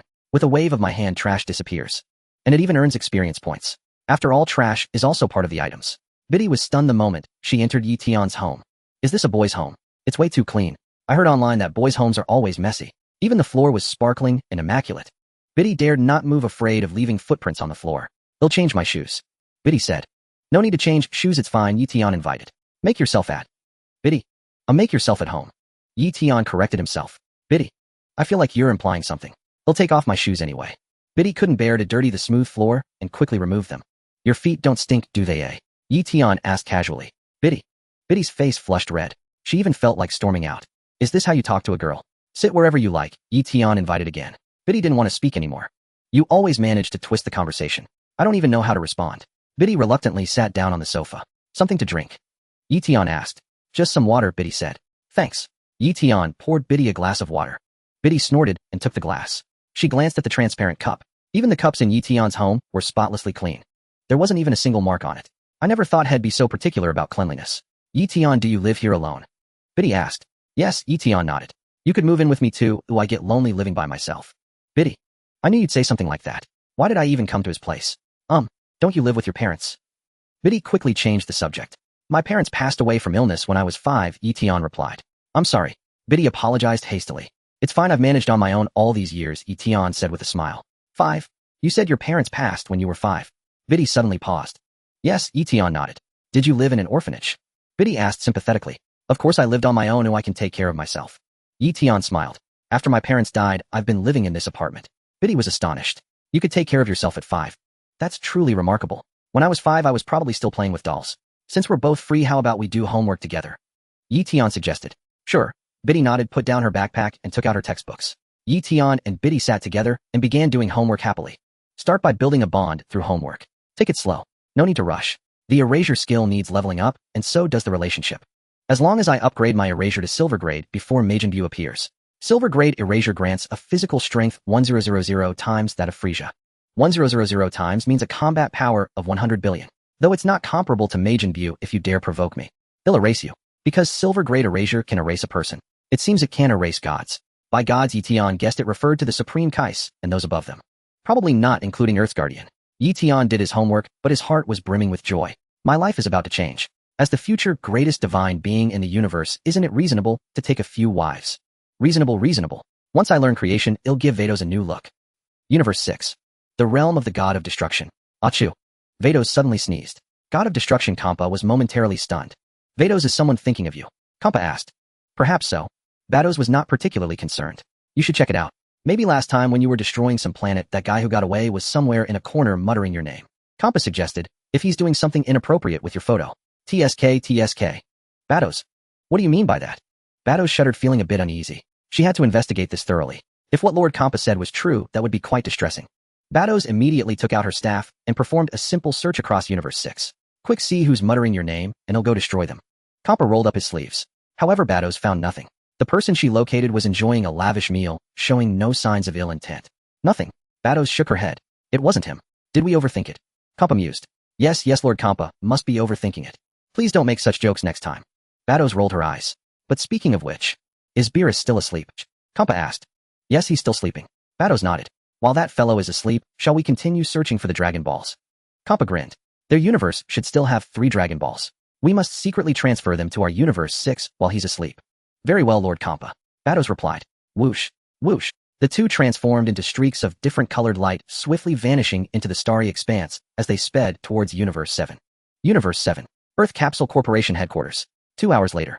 Bulma had finished creating the transformation outfit for Son Gohan. Son Gohan fastened the transformation watch onto his wrist. I just pressed this red button. Son Gohan asked. Yes. Bulma nodded. Great. Mom, make one for me too. Trunks looked at Son Gohan with anticipation. Slap. Son Gohan pressed the red button on the watch. Swoosh. A redan green outfit instantly enveloped Son Gohan's body. At the same time, a helmet materialized on Son Gohan's head. Son Gohan examined himself in the mirror. Ah, I look quite formidable. Son Gohan nodded in satisfaction. Haha, this is excellent. Indeed. Bulma smiled. Mom, why is Gohan's helmet green? Trunks asked curiously. Green is the color of environmental protection, Bulma explained. We need to be mindful of the environment. That's right, Aunt Bulma is correct. Son Gohan nodded. I think he'll pass. Trunks wiped his brow. Was green really just about the environment? But wearing it on your head seemed to mean something else, didn't it? Besides, Gohan doesn't have a girlfriend, does he? A green hat doesn't signify anything. Bulma explained. Aunt Bulma, what do you mean? Son Gohan was not well versed in such matters. Nothing. As long as you think it looks good. Bulma smiled. It's quite imposing. I really like it. Son Gohan replied contentedly, then pressed the blue button on the watch. Swooshed. Son Gohan's transformation suit vanished instantly, reverting him to his original attire. Aunt Bulma, Trunks, I should be heading back. Son Gohan said. Bulma and Trunks saw Son Gohan to the door. Flying Nimbus. Son Gohan called out loudly. The flying Nimbus sped over from afar. Son Gohan lightly leaped onto the cloud. Come play again sometime. Trunks waved to Son Gohan. Thank you. Goodbye. Son Gohan waved in farewell. Whooshed.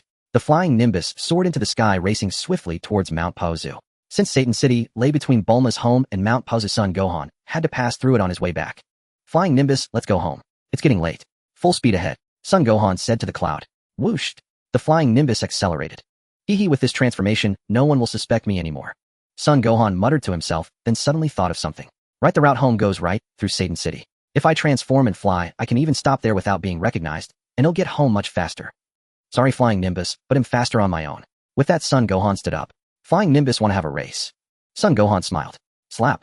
As he spoke, Son Gohan pressed the red button on his watch. Instantly, a green outfit covered Son Gohan's body. Whooshed. Son Gohan soared into the air. The Flying Nimbus and Son Gohan flew side by side. But in the blink of an eye, Son Gohan had left the cloud behind. Flying Nimbus. Flying Nimbus, I'm going to keep accelerating. You can't catch me. Son Gohan waved at the cloud. Before long, Son Gohan had left the Flying Nimbus far out of sight. Soon Son Gohan appeared over Satan City. Apartment 8. V-room. Rat-a-tat-tat. The grating roar of a sports car engine reached Yetion's home. Yetion frowned. You're disturbing my studies. Who's so uncouth driving with the engine so loud? Yetion said. There are always some people with no class. Videl sighed helplessly. Yetion silently walked to the window and gently waved his hand towards the sports car. Oh, you little rascal, will fix you. Making your engine roar like that. Videl also stepped forward. But they were on the 10th floor. Videl saw nothing as she couldn't even make out where the car was. Videl shook her head and decided not to say anything more. On the road outside, Son Gohan immediately spotted a speeding sports car. Detecting a vehicle exceeding the speed limit, Son Gohan descended from the sky. Even though I've transformed, I still need to say it. Henshin. The next moment, Son Gohan plummeted towards the ground. The moment Son Gohan landed on the ground, his eyes went wide, filled with shock and disbelief. Because the sports car had vanished, there were only 2 people flying through the air. They were utterly bewildered, their souls nearly fleeing their bodies in terror. Where's our car? Boss, where's the car? The lackey asked. How should I know? The boss wailed. We're going to fall to our deaths. I reckon we're hitting 180 miles an hour now. The younger man wailed. I just hope we fly long enough to die with a bit of dignity. The elder brother. After all, no one ever leaves this world alive, the younger brother added. The elder brother didn't want to talk anymore. Hey, big bro, there's someone up ahead. The younger man's eyes lit up as he spotted Son Gohan in the distance. Run him over. Let's take one with us, the elder brother growled. Big bro, as if we can even steer, the younger brother sobbed. With a swift motion, Son Gohan rushed forward and caught the two unfortunate souls. Both felt as if their souls had fled, cold sweat drenched them, and they remained dazed for a long while. What just happened? Where's our car? Are you two alright? Son Gohan asked. Kid, who the hell are you? Did you steal our car? The elder brother snapped, glaring at Son Gohan. Steal your car? Don't be ridiculous. Son Gohan was speechless. I have no idea how your car vanished, but disappearing right before my eyes is no small feat. The elder brother. The younger brother. They were silent for a moment. You two. You can't drive at such reckless speeds. That's incredibly dangerous. You nearly caused an accident. Son Gohan scolded. Promise me you'll drive carefully in Satan City from now on. Kid, you're kidding us. Our car's gone. How the hell are we supposed to drive? The elder brother retorted. Son Gohan. Ahem. Good point. Son Gohan scratched his helmet. What in the world is going on? How did the car just vanish? Was it really 17 or 18? Do I have to become a Super Saiyan to catch their trail? That makes sense. After all, without transforming, I'm no match for those two androids. But now's not the time to transform. First, I'll teach these two a lesson. What I'm saying is even if you had a car, you shouldn't speed like that. Son Gohan barked. What kind of freak are you? The elder brother scowled. Big bro, he's wearing a green helmet. Ha ha ha, his girlfriend must be cheating on him. The younger brother burst out laughing. I don't have a girlfriend. Son Gohan snapped, then muttered. You asked who I am. Well, Son Gohan fell into deep thought. What name should I use? You're only thinking of it now. The elder brother said coldly. I am the champion of justice, the Saiyaman. Son Gohan raised his right hand lightly, placed his left on his hip, and struck a pose he thought was cool. Saiyaman, the elder brother blinked. Ha ha ha, this guy is such a hick. The younger brother howled with laughter. Big bro, not only is he wearing a green helmet, but his outfit is so tacky and his name is so outdated. You said it.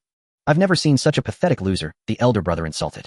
Son Gohan trembled with rage. With a stomp, he cracked the asphalt, leaving a large crater. Cracks spread outward from the pit, like a spiderweb. I put a lot of effort into coming up with that name. Son Gohan said. What a beautiful name. It sounds wonderful, the elder brother quickly chimed in. I'm sorry. The younger brother hastily apologized. We promise. Even if we had a car, we'd never speed again, the elder brother wrote a guarantee. Yeah, my big bro, and I will never speed. The younger brother added. You can go now. Son Gohan nodded in satisfaction. The two brothers quickly fled and wept in a nearby alley. Big bro, we rented that car for a fortune. The younger brother sobbed. The elder brother felt a pang of heartache.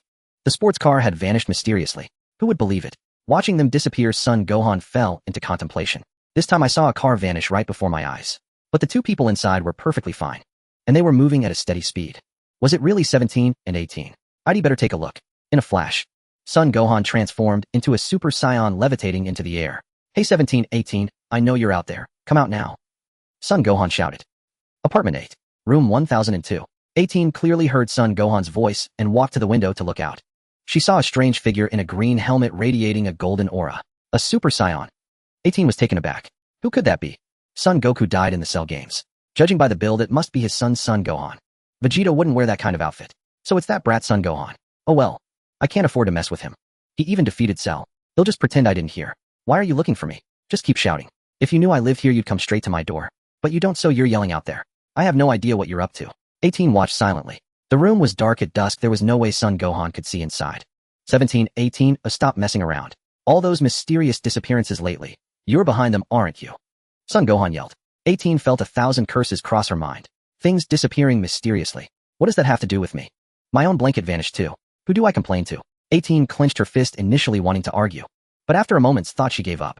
I can't beat him anyway. Why bother? Besides, I didn't do it. I'm just as puzzled about how things disappear. If this happens again, I won't let you off. Son Gohan threatened. 18's face twisted with anger. Son Gohan, you bastard. You're pinning the disappearances on me and 17. What makes you so sure it was me or 17? Let me think. I get it. 17 and I have no energy signatures. You can't sense us. So you think we're responsible. Can't you use your brain? 18 shook her head and decided to ignore Son Gohan. Schwa. At that moment, a figure flickered beside Son Gohan, someone appearing nearby. Uncle Piccolo. Son Gohan looked at Piccolo with delighted surprise. Gohan. What's with that outfit? Piccolo said with a wry smile. What are you saying, Uncle Piccolo? Don't you think this look of mine is quite cool? Son Gohan laughed heartily. Piccolo remained silent. When did you arrive, Uncle Piccolo? Son Gohan asked again. I came here before you did.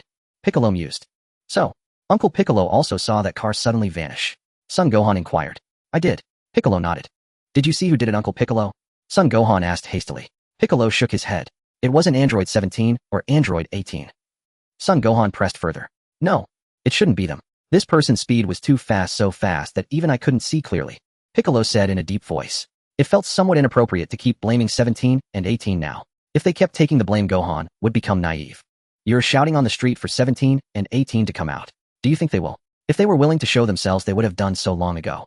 The question is, the car. Where did that car go? Son Gohan asked curiously. I don't know. It felt as if it vanished into thin air. Piccolo said. Why would it vanish into thin air? Could there be another terrifying monster on Earth? Son Gohan frowned. Perhaps so, Piccolo nodded. Moreover, this person has no trace of energy fluctuation. Even sensing his presence through ki is impossible. Could it be another android from Trunks' future? Son Gohan speculated. That's not impossible. Piccolo pondered. In any case, I have an ominous premonition. Gohan, you must be careful. I understand. Son Gohan's expression grew solemn. Apartment 8. Videl stood by the window, gazing into the distance. Eion, look at those two hovering in the air. Videl said, stunned, addressing Eion. Eion nodded unperturbed. You don't seem surprised at all. Videl remarked. What's there to be surprised about? It's just flying in the sky, said Eion. As if you can fly too, Videl said, speechless. Just flying in the sky. Can you fly? No. Eion shook his head. Videl. You actually said no so matter-of-factly. But I can learn. Eion smiled. Learn from whom? Videl asked. I'm also thinking about what kind of teacher would be more suitable, said Eion.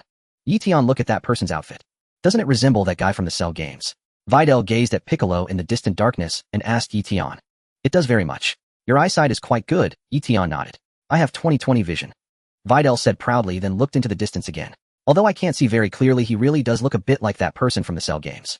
Have you never heard of Demon King Piccolo? Eion asked. Demon King Piccolo? What's that? Videl was taken aback. What a pitiful fellow. He was once a figure who dominated the scene. Eion sighed. Forgotten so quickly. Who? Videl was puzzled.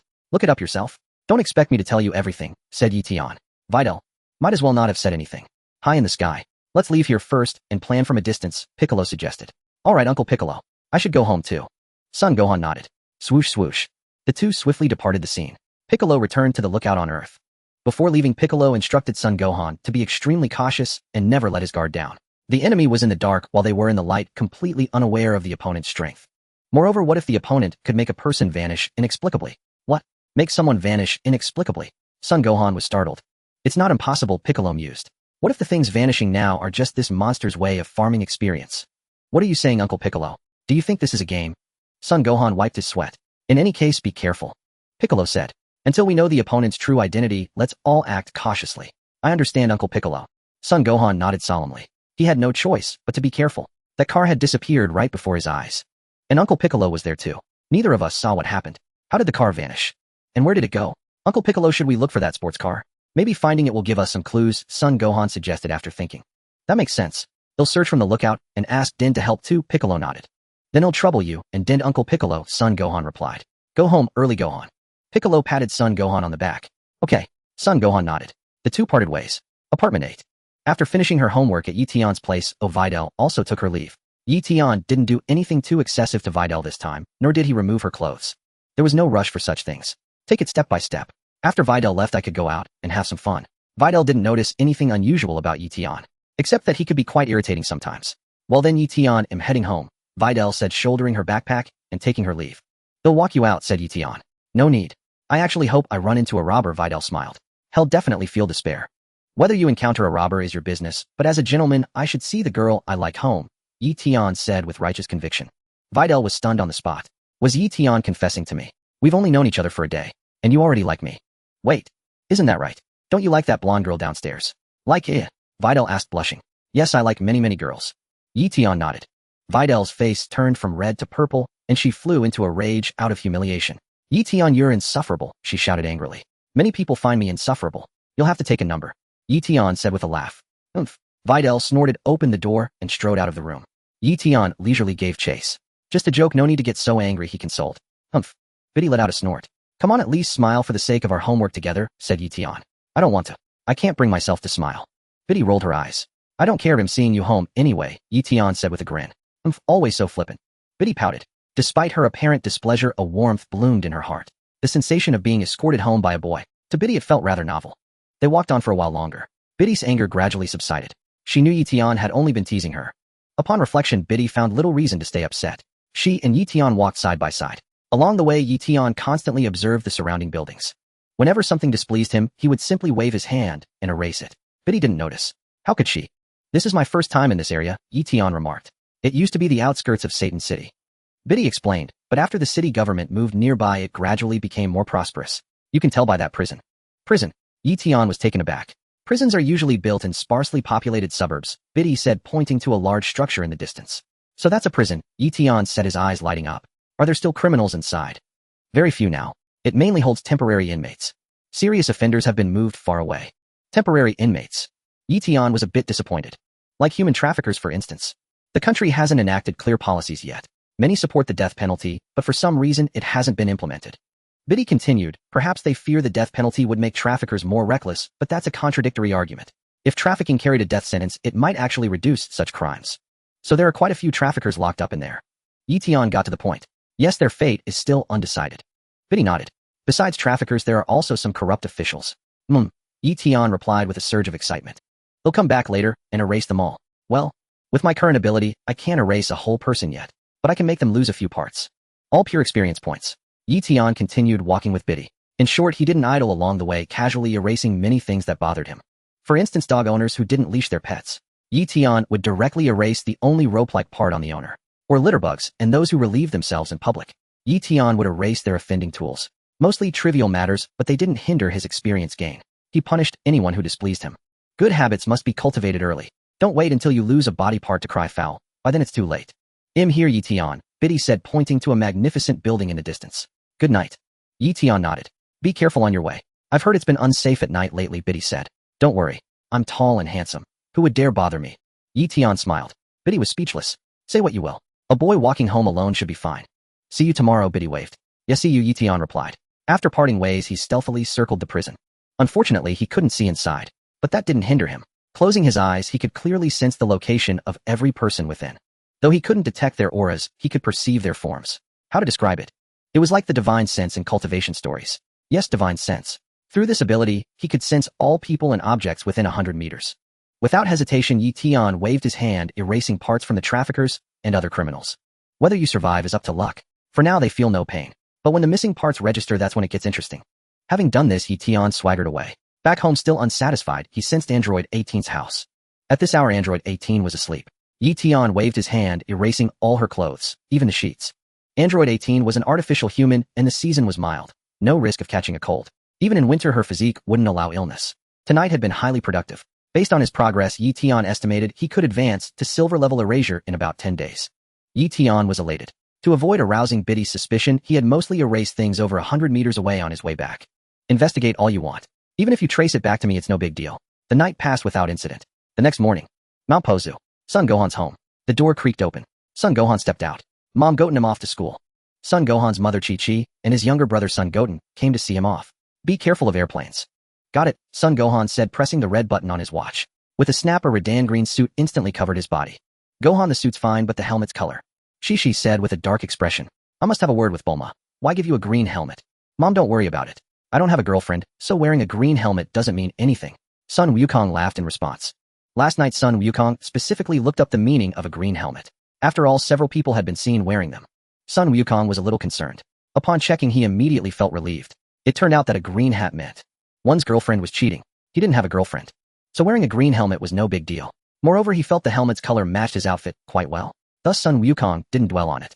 That's true, but Wukong, you'll definitely have a girlfriend someday. Wearing that color helmet in advance. Shishi said indignantly. Bulma, did you do this on purpose? Why give our Wukong a helmet of this color? I think Big Brother looks handsome. Sun Wukong giggled. Exactly, he smiled. Mom, I have to go now. I need to hurry off. With that, Sun Wukong soared into the air. Goten, from today you can use my flying nimbus, he said, waving goodbye to Sun Goten. Sun Goten nodded vigorously. Sun Wukong transformed into a golden streak of light, speeding towards Satan City. It took him about 20 minutes. Sun Wukong landed on the school rooftop. Click. He pressed the blue button on his watch. Instantly, his clothes reverted to their original state. This is great. Now waking up late won't be a problem. Sun Wukong muttered to himself as he descended from the rooftop. If I transform into a Super Saiyan, I could reach school in under 10 minutes. That means I can sleep in. Sun Wukong arrived at the storage room. Good morning, he said, spotting the glasses-wearing boy changing books. Ah, you're here quite early. The glasses-wearing boy looked at him in surprise, then smiled. Did you know? A major incident happened last night, but it had nothing to do with the Golden Warrior. Oh, Sun Wukong feigned calm with a smile. Spit it out. You must be talking about me. I heard that last night the prison was filled with wailing. The prisoners were in agony. Prison? Prisoners? Sun Wukong was startled. Yeah. Did you know? Somehow certain body parts of theirs mysteriously vanished. The glasses-wearing boy shuddered. What? Disappeared again. Sun Wukong's expression turned serious. So this time it was human body parts. Just as Uncle Piccolo said, had this phenomenon of disappearance escalated. Previously it was objects. Now it was parts of human bodies. Who was behind this? Sun Wukong fell into deep thought. You seem surprised too, the glasses-wearing boy laughed. But don't worry, so far only bad people have lost parts. Not good people. Sun Wukong was taken aback. Yeah, what good people are in prison? All the prisoners lost body parts. Some lost a leg, some their intestines, some a kidney. All sorts of things disappeared, the glasses-wearing boy remarked. They say one heinous human trafficker who abducted many children lost his anus. He'll probably be suffocated to death. Sun Wukong. Luckily no good person lost anything, the glasses-wearing boy smiled. So we have nothing to worry about, right? Yeah. Huh. Sun Wukong nodded. Oh, one more thing, the glasses-wearing boy continued. But it's trivial compared to that. What? Sun Wukong asked. Apparently a new hero appeared in Satan City last night, the glasses-wearing boy explained. Sun Wukong. This time they must be talking about me, right? His outfit is tacky, but he's incredibly strong. They call him the masked Saiyan. The glasses-wearing boy scratched his head. Well, that guy doesn't matter anymore. Sun Wukong felt a sting in his heart. So I'm irrelevant now? No, it's Saiyaman, Sun Wukong corrected seriously. Even if I'm not important, don't get my name wrong. Huh, how do you know? The glasses-wearing boy was puzzled. Well, I heard it from an eyewitness, Sun Wukong said, startled, almost blowing his cover. Today Eion and Videl arrived at school together and entered the classroom. Videl had also learned about last night's events. But there was no explanation for it. Videl had investigated, but found nothing. Of course, she suspected Eion. She found him increasingly suspicious. Last night they talked about the prison, and that very night the prisoner's body parts vanished mysteriously. It was utterly baffling. Yet if Eion was behind it, how did he do it? Was he a sorcerer? Today she had to observe Eion closely. During philosophy class the teacher lectured at the podium, while Sun Wukong diligently took notes. Eion, however, kept dozing off. Last night's work was exhausting. Erasing so many things, he worked until 2 a.m. He also erased all the clothes in Android 18's home. She must be going crazy right now. Without clothes, how would she go out? At apartment 8, Fandroid 18 woke up late. Upon waking, she was shocked to find her blanket had vanished again. This time not only the blanket, but also the bedsheet was gone. Android 18 trembled with rage. Who is so boring? Will this ever end? Fuming, she stormed to the dressing room and opened the wardrobe. Then, she stood there dumbfounded. Where are my clothes? How are they all gone? Android 18 was stunned. After a long silence, she searched everywhere for clothes. Every piece of clothing in the house had disappeared. Not even a single sheet remained. Android 18 covered her face at a loss for what to do. She couldn't stay indoors all day. She used to go out, but she always flew out the window. What should she do? She couldn't run around naked in the streets. Wait, there was a middle school student living upstairs. She remembered his name was Eion. As a last resort, she could borrow a piece of clothing from him. He should be at school now. All right. Android 18 smoothed her hair, raised a finger lightly, and a faint light flickered at its tip. Whooshed. Number 18 aimed her finger at the living room, and a stream of light shot from her fingertip, striking the ceiling swiftly. Number 18 carefully controlled her strength, lest she accidentally bring down the entire floor slab and render the house uninhabitable. Sizzle. The radiant flame on number 18's finger like a gas torch bore a hole into the ceiling. Thud. A chunk of reinforced concrete fell from the ceiling. Number 18 caught it gently with her hand. Then she soared upward and appeared directly in Eition's living room. Initially, number 18 had considered flying into Eition's home through the window, but she thought better of it. It was broad daylight. If someone caught her without clothes on camera, it would be utterly embarrassing. So taking a shortcut was the wiser choice. Sorry, neighbor upstairs, but you'll have to bear with me. Upon entering Eition's home, number 18 found it spotless and couldn't help but marvel. This little one is quite fond of cleanliness. Number 18 smiled and made her way to the bedroom. Since the units were stacked, the layout mirrored her own. Number 18 entered Eition's bedroom and opened the wardrobe. She selected a men's outfit that fit her and slipped it on. Next, she fetched some transparent tape from the house and carefully taped the fallen reinforced concrete back into place. There, that should do it. Number 18 chuckled. Just say the floor fell off on its own. Believe it or not, I've already taped it back for you. At Orange Star High School, in Eition's classroom, his phone suddenly vibrated. He pulled it out for a look. A push notification appeared on the screen. The home camera had detected movement. Eion was taken aback. A burglar in his house. How dare they? Do you want me to erase every part of you? He muttered. Then he paused, realizing the limitation. Currently, Eion could only erase objects within a 100-meter radius. Beyond that, his power was ineffective. Still, 100 meters was quite a distance. But the school was about 1600 meters from apartment 8. Just you wait, thief. Let me see who it is first. Eion opened his phone and checked the camera feed. What he saw was a beautiful woman in his home, completely unclothed, striding about boldly. Eion looked closer. Wasn't that number 18? What the? What are you doing in my house? He watched as she entered the bedroom. Quickly, he switched the camera to the bedroom view only to see number 18 take a piece of clothing from the wardrobe and put it on. Eion was speechless. You're stealing my clothes. Fine. I already erased yours. You thought this up after much deliberation, didn't you? But how did she get in? He remembered locking the doors and closing the windows before leaving. There was no alert from the door lock, so she hadn't come through the front entrance. You didn't break a window and fly in, did you? Eion adjusted the camera angle to check the windows. They were intact. That's strange. How did you get in number 18? He decided not to dwell on it. He would find out when he got home. It was just lending her a set of clothes after all. You can repay me with your body later. Just then the watch on Videl's wrist beeped. Videl answered the call immediately. Yes, this is Videl. A voice came through. A robbery is underway in the neighboring Landsworth town. 2 suspects are fleeing along Route 81 toward the mountains. Without a moment's hesitation, Videl stood up and dashed out of the classroom. Teacher, I need to step out for a bit, she said. Be careful and thank you, the teacher replied. Gohan was stunned. He quickly turned to his bespectacled deskmate. What's going on? Videl? Gohan asked, puzzled. Videl's greatest passion is keeping the world safe. After all, her father is Mr. Satan, the bespectacled boy explained with a smile. She's so strong that the police often ask for her help. Really? Gohan was astonished. Don't underestimate Videl, as she's far stronger than me. Her power is on par with Mr. Satan's, Sharpner added from behind. That's right, Erasen nodded in agreement. Gohan's expression shifted slightly. On par with Mr. Satan. Isn't that dangerous, he thought. The mysterious hero, the masked man, the golden fighter, and Videl. Sharpner smiled. Who knew this town had 4 righteous warriors? The mysterious hero? Who's that? Gohan asked, confused. It's about that incident where things mysteriously vanished, Eraser explained. We don't know how it happened, but we call the person behind it the mysterious hero. The mysterious hero? Don't be ridiculous. You don't even know if it's a person or a monster. Gohan said with a wry smile. Whether human or monster, the things that disappeared were all useless junk, the bespectacled boy said. I heard a lot of outdated textbooks at our school vanished overnight. If that was intentional, isn't that person a hero, even if it's a monster? Gohan was at a loss for words. What do you know? What if a terrifying monster appears, one even I can't handle? Then Earth would be doomed. He shook his head and fell silent. The mysterious hero? That name's not bad. Eion nodded in satisfaction. A bit cheesy though. Hee Eion, you talk as if you're that mysterious hero, Eraser teased. That's me, Eion said. Don't joke like that, or your own parts might disappear too, Eraser laughed. Then I'd better not say anything, Eion chuckled. Gohan, however, felt a twinge of anxiety. Forget the mysterious hero for now. I have a feeling Videl is in danger. I should go save her. But if I leave now, it'll raise suspicions. After waiting for a moment, Son Gohan felt the timing was right, and suddenly stood up. Teacher, I'm sorry. I'm terribly sorry, but may I go to the restroom? Son Gohan quickly said. The teacher? Go ahead, the teacher nodded. Teacher, I want to go too, Eion raised his hand.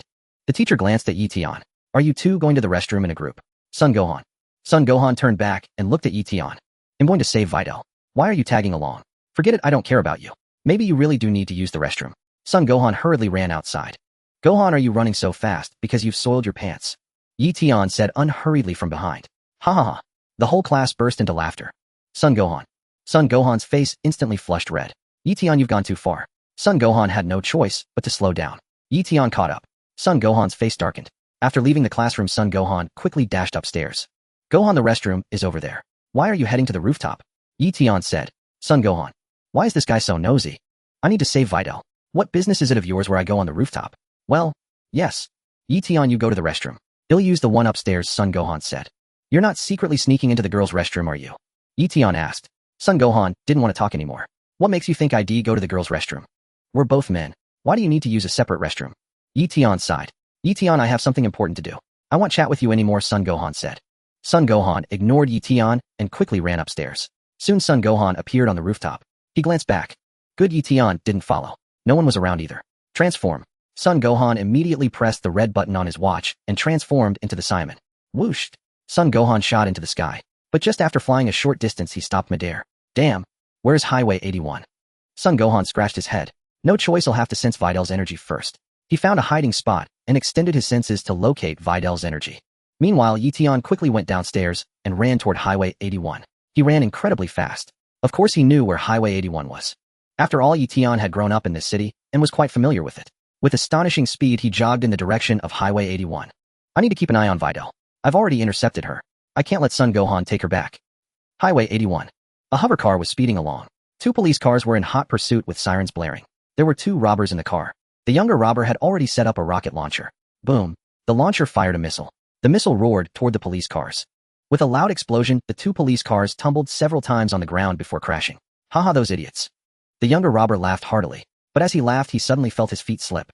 The older robber also looked around in confusion, then down at his feet. Where's my car? How did my car disappear? Boss, where's the car? The younger robber was stunned. I don't know. The older robber was dumbfounded. Boss, I heard that last night a car just vanished like this. The younger robber said. Why so much chatter? We're about to hit the ground. The older robber was on the verge of tears. Their forward speed wasn't great. After flying a short distance, they tumbled to the ground and rolled rapidly. Rumble. The two robbers rolled an unknown number of times on the ground. Videl had already stopped her helicopter in the distance, waiting for the robbers to appear. Then Videl's beautiful eyes widened as she witnessed the robber's car vanish into thin air. It disappeared again. Something else had vanished. This time it disappeared right before my eyes. The two robbers rolled rapidly on the ground. After rolling for about 20 seconds, the two robbers finally stopped beside Videl. They were instantly knocked out cold. Videl, looks like I came for nothing. Who did this? Was it that mysterious hero again? But who is this mysterious hero? How strange. Videl handcuffed the two robbers.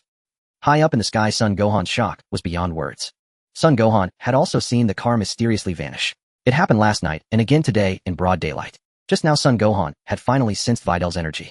Although Videl wasn't fighting, there was still some energy fluctuation that he managed to catch. After sensing Videl's energy, Son Gohan immediately rushed over. Then he witnessed the car's disappearance firsthand. It vanished again, right before my eyes once more. Without any warning, Son Gohan felt an overwhelming sense of eeriness. Who is it? What kind of monster is doing this? Where did the vanished car go? This definitely doesn't seem like the work of Android 17 or 18. I watched closely this time, and it was daytime. If it were Android 17 or 18, I should have been able to catch a glimpse of them. Son Gohan hesitated for a moment, then descended from the sky and landed beside Videl. Videl was stunned for a second, looking at Son Gohan and the green helmet on his head with surprise. The color of your helmet is quite unique. Who are you? Videl asked. I am the righteous warrior who will never let any villain go unpunished. Son Gohan said, striking various poses. Then he placed his hands on his forehead. Saiyaman. Son Gohan shouted loudly. So cool. I practiced for 2 hours last night to come up with this pose. Although that mysterious hero guy is mysterious, it doesn't hurt to introduce myself. Plus I can use this identity to ask Videl if she knows anything about the mysterious hero. What kind of pose is that? Videl wiped her brow. Videl, do you know the mysterious hero? Son Gohan asked. No. Do you? Videl asked in return. I don't know either. Son Gohan shook his head. Things mysteriously vanish, and they say it's the work of this enigmatic hero. I thought you knew. Videl said. Since you don't know, I'll take my leave. With that, Son Gohan soared into the sky, preparing to depart. What? He's flying. Videl was astounded.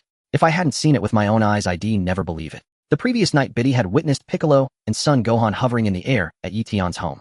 But they were far away and her view was unclear. Today, seeing Son Gohan fly into the sky firsthand, her astonishment was beyond words. This isn't some trick, Videl murmured. Well then, Videl, farewell. Son Gohan waved at her below, ready to fly off. Hey, wait a moment. Videl, struck by a thought, called out to him. Son Gohan paused and looked down at her. Come down, I have something to ask you, Videl said. Son Gohan. After a brief hesitation, he descended from the sky. Do you really have to keep your identity a secret? Videl asked. Well, yes. Son Gohan nodded. Whooshed. But as his words faded, the Saiyan superhero costume on him vanished completely. Videl. Her eyes widened. It really is Gohan, she exclaimed. Huh. Son Gohan was dumbfounded. Where's my helmet? It's gone. Not just the helmet. My Saiyan superhero outfit disappeared too. Did that mysterious hero take my clothes? This guy's gone too far. Son Gohan became alert, immediately forgetting about his exposed identity. Videl, don't speak. Son Gohan said gravely, flying up to scan the surroundings. But he saw nothing. What Son Gohan didn't know was that Eion was hiding behind a rock, chuckling to himself. Of course, he couldn't sense Eion's presence, because Eion had no aura to detect. Frowning, Son Gohan descended slowly and landed beside Videl. You're Gohan? Videl asked. Well, yes. Son Gohan scratched his head sheepishly. Why do you dress like that? Videl inquired curiously. I just want to live an ordinary life. If people knew how strong I am, it would cause trouble. Son Gohan replied. So the mysterious hero, isn't you? Videl pressed. How could it be me? Son Gohan laughed bitterly. Would I make my own clothes disappear? Videl fell silent. She suddenly recalled her own clothes vanishing last night. And that girl Azuli had also lost her garments. And Eion, he was left in just his boxers. Today, at least Gohan only lost his superhero costume. Otherwise it would have been awkward. What about the Golden Warrior? Videl asked further. That's not me either. Son Gohan shook his head. Who could this mysterious hero be? Videl mused, chin in hand. They'll find him. Son Gohan gritted his teeth. He made my clothes disappear right under my nose. I won't forgive him. As if you have a plan. Videl sighed. Son Gohan. What to do? How to find this monster? He'll ask Uncle Piccolo after school today. That's it. Shinron. There's Shinron, isn't there? Shinron knows everything, right? I can ask Shinron who made things vanish. I'm so clever. Maybe I don't need to wait until school ends. They'll skip class now and go see Aunt Bulma. I just remembered something important. Can you cover for me, Biddy? Son Gohan asked. What are you going to do?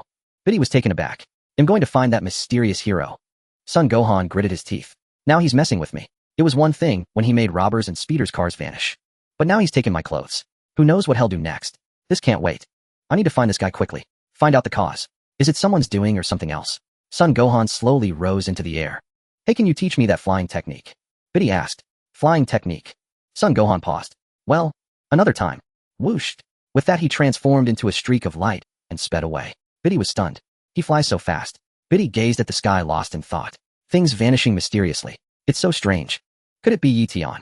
But Eion wasn't here. The school is far away, at least over 10 kilometers. Can Eion make cars and clothes disappear from such a distance? Whatever will go back to school first. Biddy called the police, then boarded a helicopter and sped toward the school. Meanwhile, Eion sprinted back and soon returned.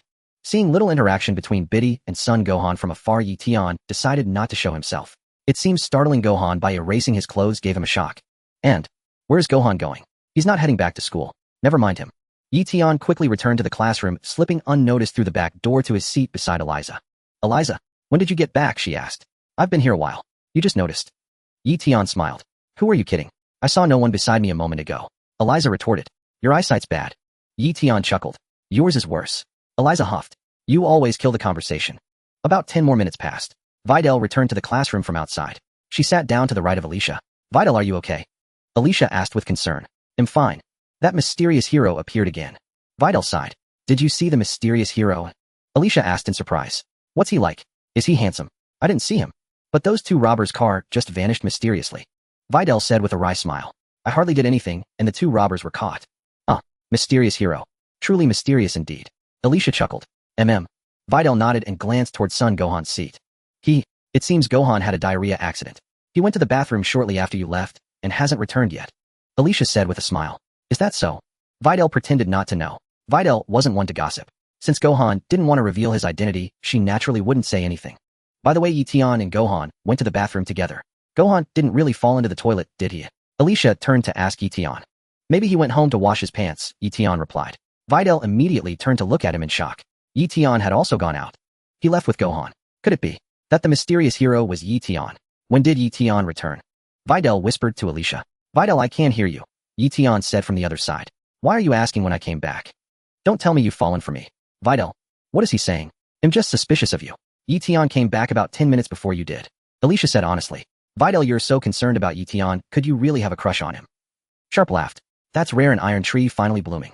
Videl wiped her brow. Who's an iron tree? Eion, you'd better be careful. If you end up with this girl, you'll have no standing at home. Assuming you can even beat her. Sharp joked.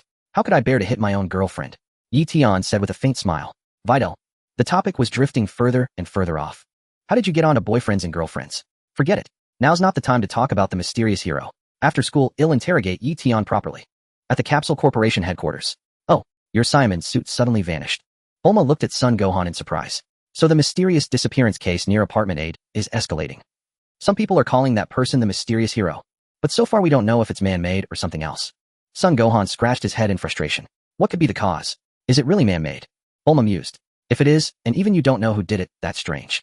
That's why I find it odd too, Son Gohan nodded. Before coming here I asked Uncle Piccolo, and he has no idea who did it either. What about Dend? Isn't he the god of Earth? Doesn't even Dend know? Bulma asked. Yeah, Dend doesn't know either. Son Gohan shook his head. So you came to me to ask me to make you another Saiyaman suit? Bulma inquired. Well, I was thinking of summoning Shenron with the Dragon Balls and asking him who did it, Son Gohan suggested. Shenron, huh? Bulma nodded thoughtfully. If it's Shenron, he'll definitely find the cause. Aunt Bulma, please make me another suit while you're at it, Son Gohan added. Alright, I'll give you the Dragon Radar and make you a new suit. Bulma agreed. As they spoke, Vegeta passed by the doorway. Uncle Vegeta. Sorry for the intrusion. Son Gohan greeted him awkwardly. Vegeta ignored him, not even bothering to look his way. Vegeta, Bulma called out. Vegeta slowly stopped.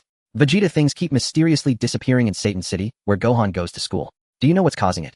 Bulma asked. You've spent time in the universe, so you must know a lot, right? How do they disappear?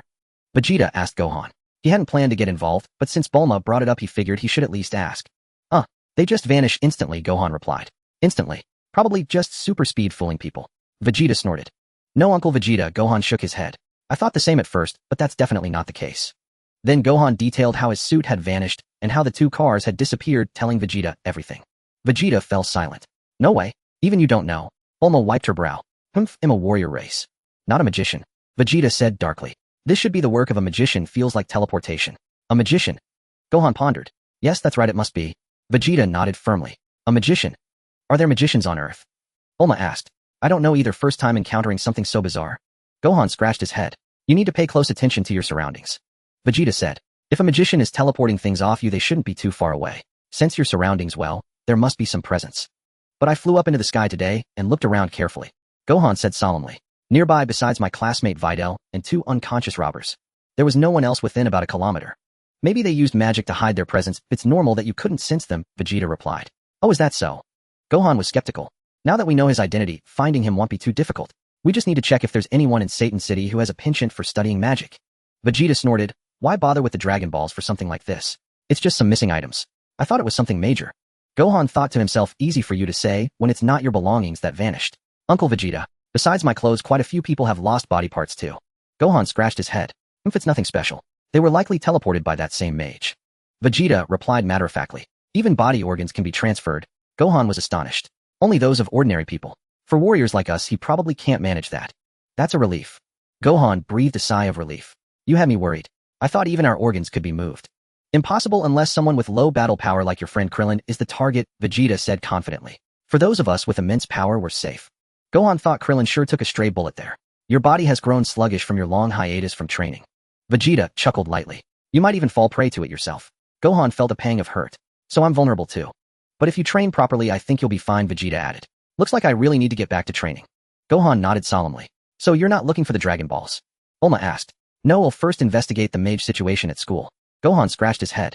Alright, I'll make you a new set of clothes now, Bulma said. It'll take another 2 hours. They'll pick them up after school, Aunt Bulma. Gohan decided to return to class.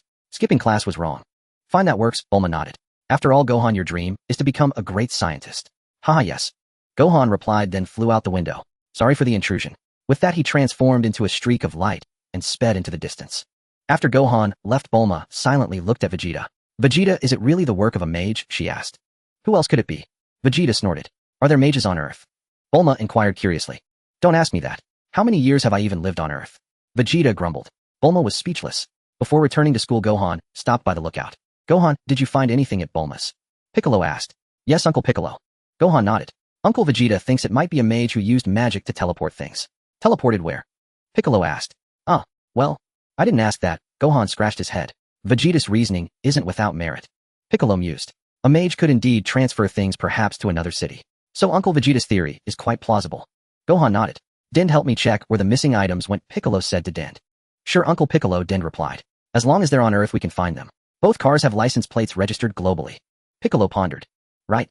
With the plates, it shouldn't be hard to locate the missing cars. Gohan agreed, then suddenly felt disheartened. But if they've been turned into capsules, it'll be much harder. Piccolo was speechless. You've got a point. Let's just hope they weren't turned into capsules, Dend said. Time to start praying. Piccolo sighed. Then Mr. Popo and Gohan were all speechless. Uncle Piccolo, you've gone off character. Afterward, Gohan bid farewell to Piccolo and Dend and quickly returned to school. Upon arrival, he was thoroughly scolded by his teacher.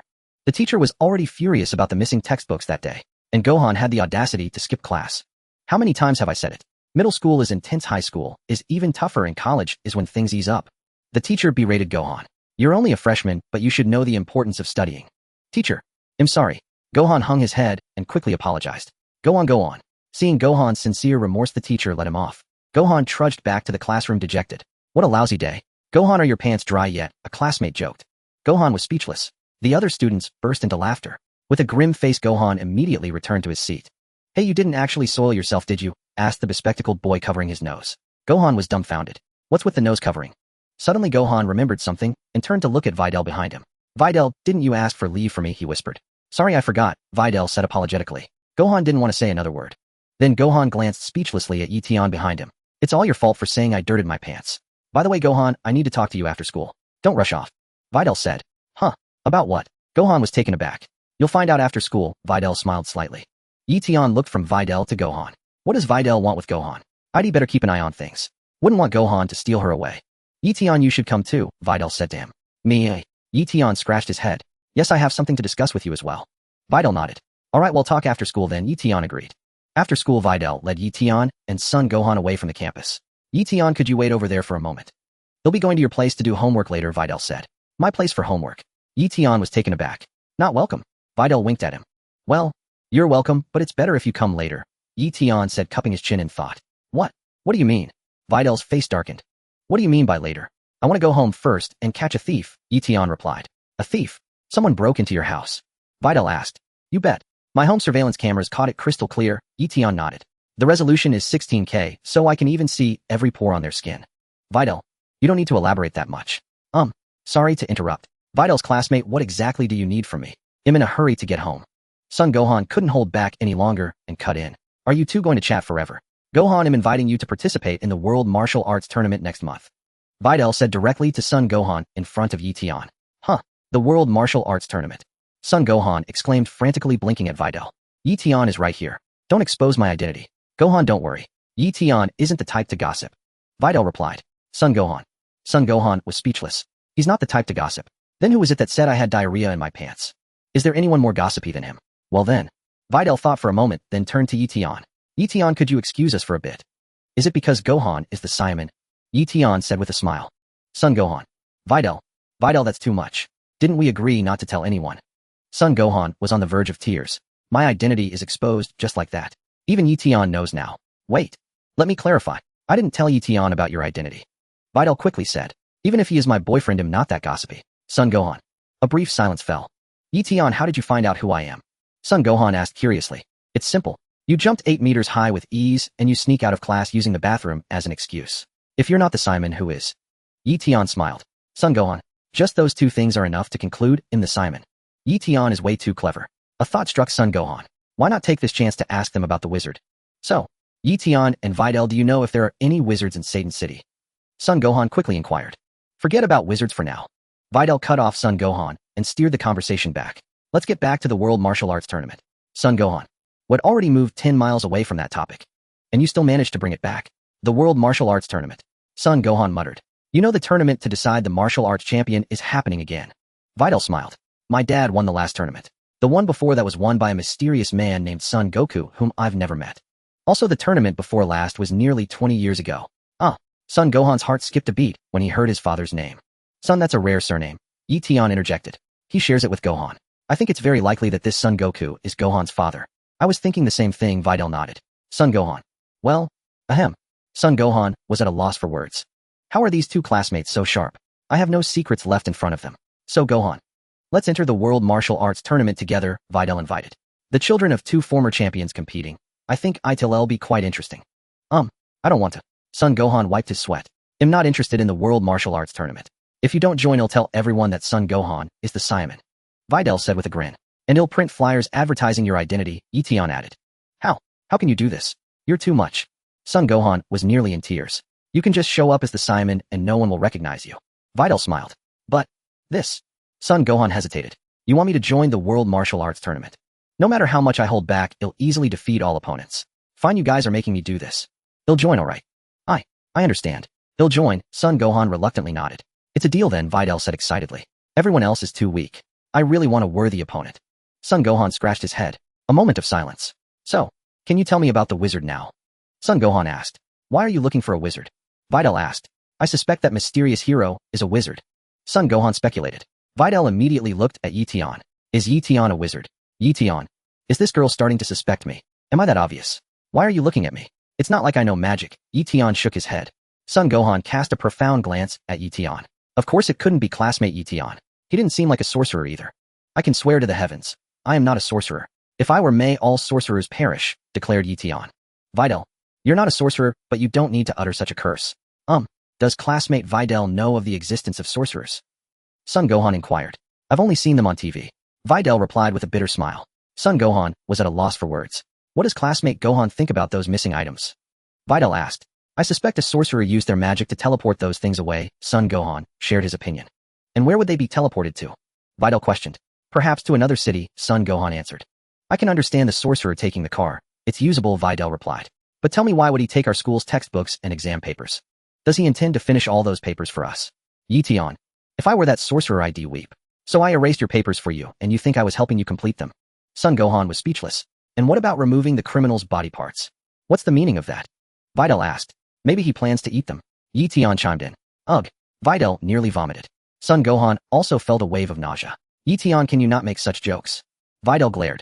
Perhaps the sorcerer did it merely to punish them not to use those things himself, Son Gohan speculated. Using them would make him easy to discover. That does make some sense, Videl nodded thoughtfully.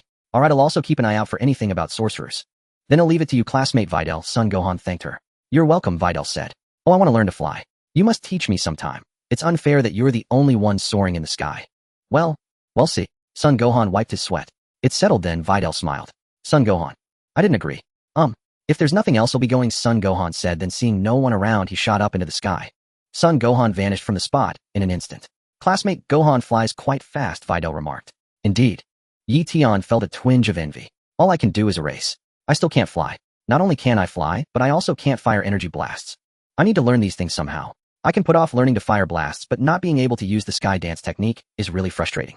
I should find someone to teach me the sky dance technique.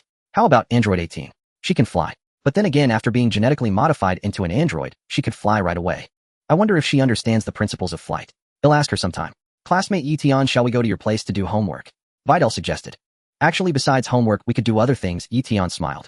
You mean? We should catch the thief who broke into your house together. Videl realized. Eion. Classmate Videl is a bit oblivious. Is that what I meant? Do I need your help catching a thief? I'll do it myself. I happen to like female thieves. Classmate Eion, let me see your surveillance footage. I'll have the police use facial recognition to find her. Videl proposed. Are you sure you want to see? Eion hesitated. The footage is a bit eye-stinging. Videl was puzzled. Alright, I'll show you. And honestly, it's quite a sight. Eion grinned, pulling out his phone. Videl looked confused. Quite a sight. Could it be a female thief? Driven by curiosity, Videl moved closer to Eion and peered at his phone screen. Eion pulled up the surveillance recording. Then Videl saw a girl wearing not a single thread wandering around Eion's home. The clarity of Eion's home surveillance was truly impressive. See, even zoomed in, it's crystal clear, Eion said, deliberately enlarging the image. Stop zooming in on specific parts. Videl blushed furiously. Do you have to zoom in on those areas? How shameless can you be? Shouldn't you delete such surveillance footage immediately? You didn't save it on purpose, did you? Hey, isn't that Miss Lazuli from downstairs? Videl recognized Android 18. Yeah, that's her. Eion nodded. What was she doing in your room in broad daylight? Videl was perplexed. She knew it was daytime because the timestamp was on the footage. At that time, Eion was in class. Seems a bit perverted. She was looking for my clothes to wear. Eion switched the surveillance view to the bedroom. Videl then saw Lazuli pick out a set of men's clothes from Eion's wardrobe and put them on. Videl.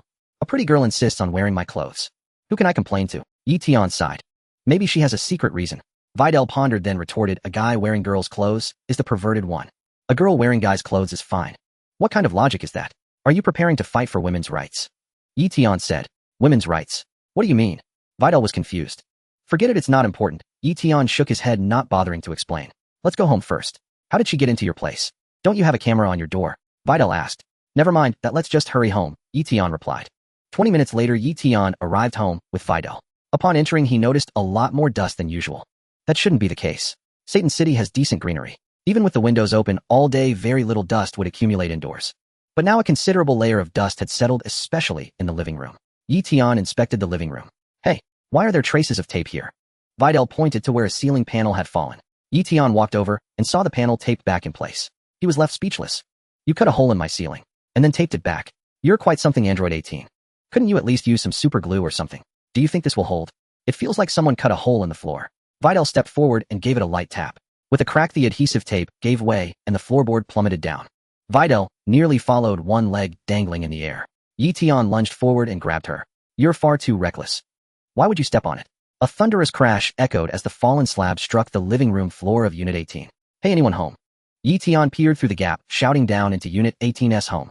In room 1002, no. 18 had just returned from buying instant food and was now lying in bed watching television. At that moment, no.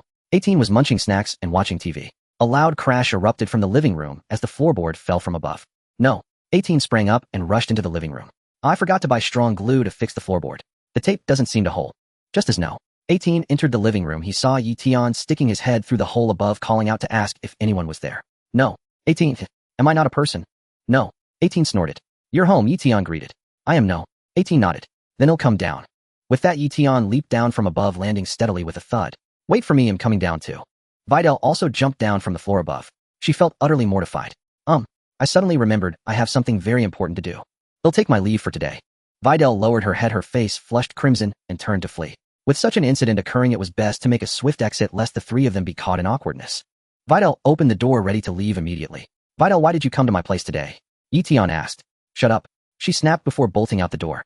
I didn't even say anything. Eion scratched his head. No. 18th. I feel like you're implying something. I'm speechless. Videl was gone in an instant. Even as she fled, she caught Eion's last words. She felt her entire body flush crimson. She was as red as a fully boiled lobster. What kind of nonsense was that? She slapped her own head vigorously and rushed downstairs, escaping the place. As for the matter of the mysterious hero, she would investigate another day. After Videl's departure, only Eion and No. 18 remained in the room. What's wrong with Videl? She seems so shy, Eion mused. No. 18 glared at him darkly. How could you not know? A middle school student pretending to be innocent in front of me. No. 18 crossed his arms, watching coldly from the side, without responding. Miss Lazuli, don't you have an explanation for our floorboard? Eion asked, looking at No. 18. As you can see, the floorboard fell on its own. No. 18 replied calmly. Eion. Fell on its own. You didn't cut it. You should ask the developer about such matters. I'm a victim too. No. 18 stated confidently. It must have fallen while you were at school, crashing into my home and shattering my vase. I understand that, but the problem is the floorboard looks like it was cut, Eion pointed. Cut? No. 18 laughed. You suspect I did it. Who else could it be? Eion retorted. Do you think I can cut through a floorboard so neatly? No. 18 smiled faintly. I don't have any tools at home. A mere middle school student trying to argue with me. I could talk you into tears, you know. What you say seems reasonable, Eion nodded. It does look like it fell on its own. Now do you believe me? No. 18 smiled. Then what about the clothes you're wearing? Eion asked. My clothes? Aren't these my clothes? No. 18 retorted, though inwardly feeling a twinge of regret. This was truly a miscalculation.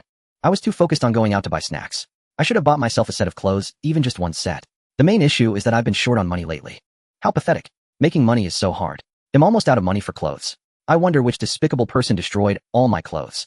If I catch you, I'll beat you until you can't take care of yourself. How infuriating. You didn't even leave me a bedsheet.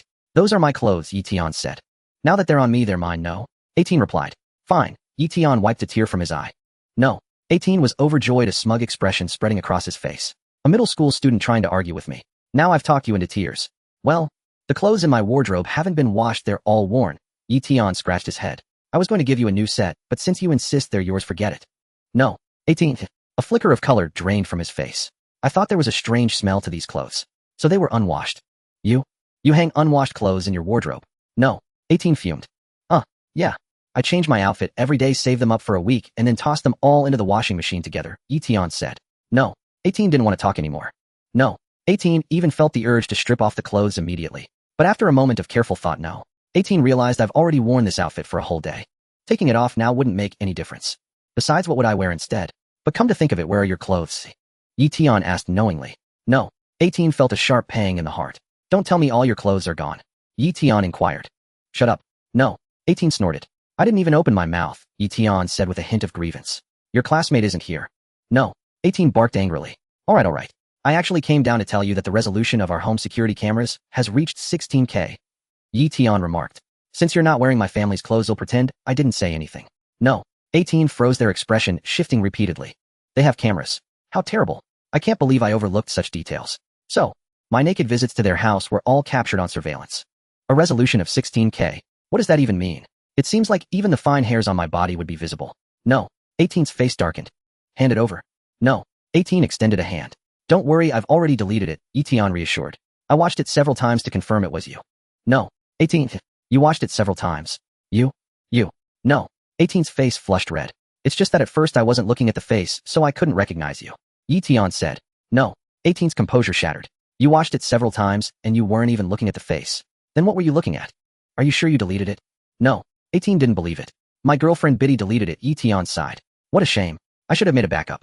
If you dare make a backup, they'll show you no mercy. No. 18 fumed. I just came to tell you. If you need more clothes, I have some. Eion called out. Oomph. No. 18's chest heaved. This little brat is infuriating.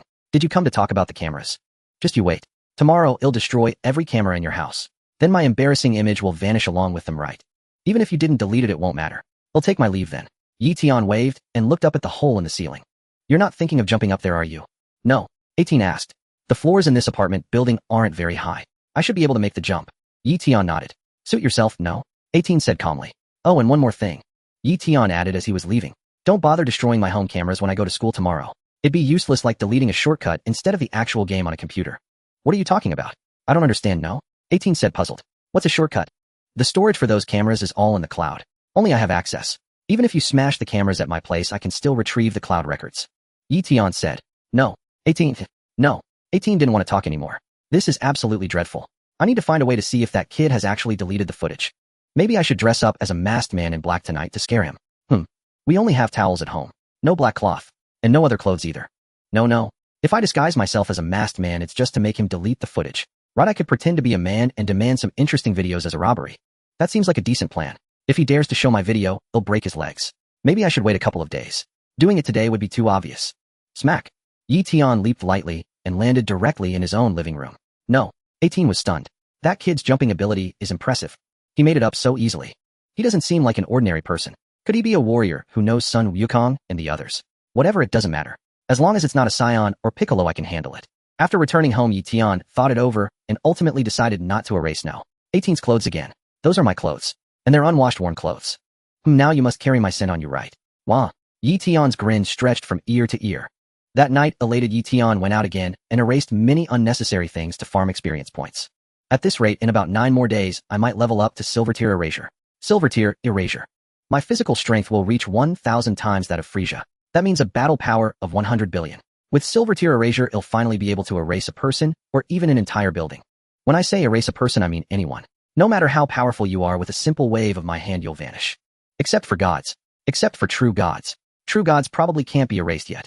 But that's no big deal. It's still ages before that guy Beerus wakes up. Even the Supreme Kai, what can he do? I might not be able to erase him, but I can beat him to a pulp. That is if he dares to provoke me. Capsule Corporation Headquarters. Gohan, the transformation suit isn't ready yet. Please wait a bit longer. Bulma said to Gohan. Something came up this afternoon, sorry about that. It's fine. Son Gohan smiled and casually asked, how much longer will it take? Only the helmet is left, Bulma replied. Your mother said the green helmet doesn't suit you, so I'm changing the color. That's not important. Can we put the helmet aside for now? Son Gohan said, looking troubled. What's wrong? Bulma asked. I might need to participate in the World Martial Arts Tournament, Son Gohan said. You're joining the World Martial Arts Tournament. Bulma was taken aback. Why, I have a classmate who is Mr. Satan's daughter, Son Gohan replied. Mr. Satan, isn't that the guy who got in our way during the fight with Cell? Bulma mused. I heard Satan City was named after him. I just never expected his daughter to be your classmate. Actually, she is a kind-hearted girl possessing a sense of justice, just like me, and she would never let a villain off easily. Son Gohan replied. But my identity was exposed by her. Because that mysterious hero transferred my clothes. I was revealed in front of Videl. Well, that is indeed quite unfortunate. Bulma nodded with some sympathy. She said that if I don't participate in the Tenkaichi Budokai with her, she will reveal my identity to my classmates. Son Gohan said, somewhat troubled. Has that magician known as the mysterious hero been found? Bulma inquired. I'm still searching and Videl will help too, Son Gohan responded. Videl is Mr. Satan's daughter, isn't she? Bulma asked. Yes, Son Gohan nodded. This magician is indeed a troublesome matter, Bulma sighed. If we really can't find him, we'll have to go and ask Shenron with the Dragon Balls. I'm afraid I don't have time to look for the Dragon Balls, mainly because my school schedule is quite tight lately, said Son Gohan. Obviously Vegeta wouldn't do such a boring thing either, he wants search for the Dragon Balls. Bulma shook her head. It's alright, I'll continue to keep an eye out for the magician. Son Gohan said, also Aunt Bulma. You're not allowed to wear helmets or protective vests in the Tenkaichi Budokai, so it's just as well you didn't make a helmet. Is there something that could replace this helmet? Use this. Bulma took out an orange headband and placed it on Son Gohan's head. This can still be recognized, can't it? Son Gohan looked in the mirror. Now put on these sunglasses, Bulma said. Son Gohan took the sunglasses and put them on. Now I can't be recognized, Son Gohan nodded with satisfaction. Not bad, right? Bulma smiled. When you go back, tell Shishi that this time I didn't give you a green hat. Haha, Aunt Bulma is joking. I don't have a girlfriend anyway, so even wearing a green hat wouldn't matter. Son Gohan laughed, appearing completely unconcerned. What if you have one in the future? What if your girlfriend gets stolen? And Shishi blames me, Bulma said. No. Son Gohan shook his head. Just then he saw Trunks passing by and waved at him. How is it, Trunks? Isn't my outfit really cool? I don't know, Trunks said expressionlessly. If you participated in the Tenkaichi Budokai, no matter how you concealed your strength, you'd still defeat your opponent instantly. That would be far too boring. Bulma said with a laugh. Yeah, that's what I think too, but my classmate Videl insists that I participate, Son Gohan said, somewhat troubled. If there's no other way, he'll just pretend to lose to her. In that case, if you're participating in that so-called Tenkaichi Budokai, then I'll enter too. Vegeta walked over from a distance, a confident smile on his face. Son Gohan was taken aback. He lifted his sunglasses and gave Vegeta a deep look.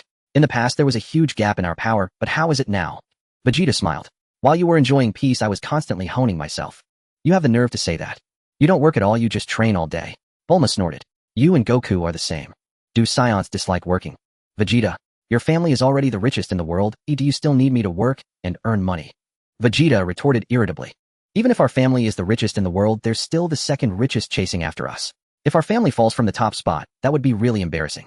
Bulma argued with righteous indignation. Vegeta fell silent. As long as there's enough money, that's fine. Why must we compete for first place?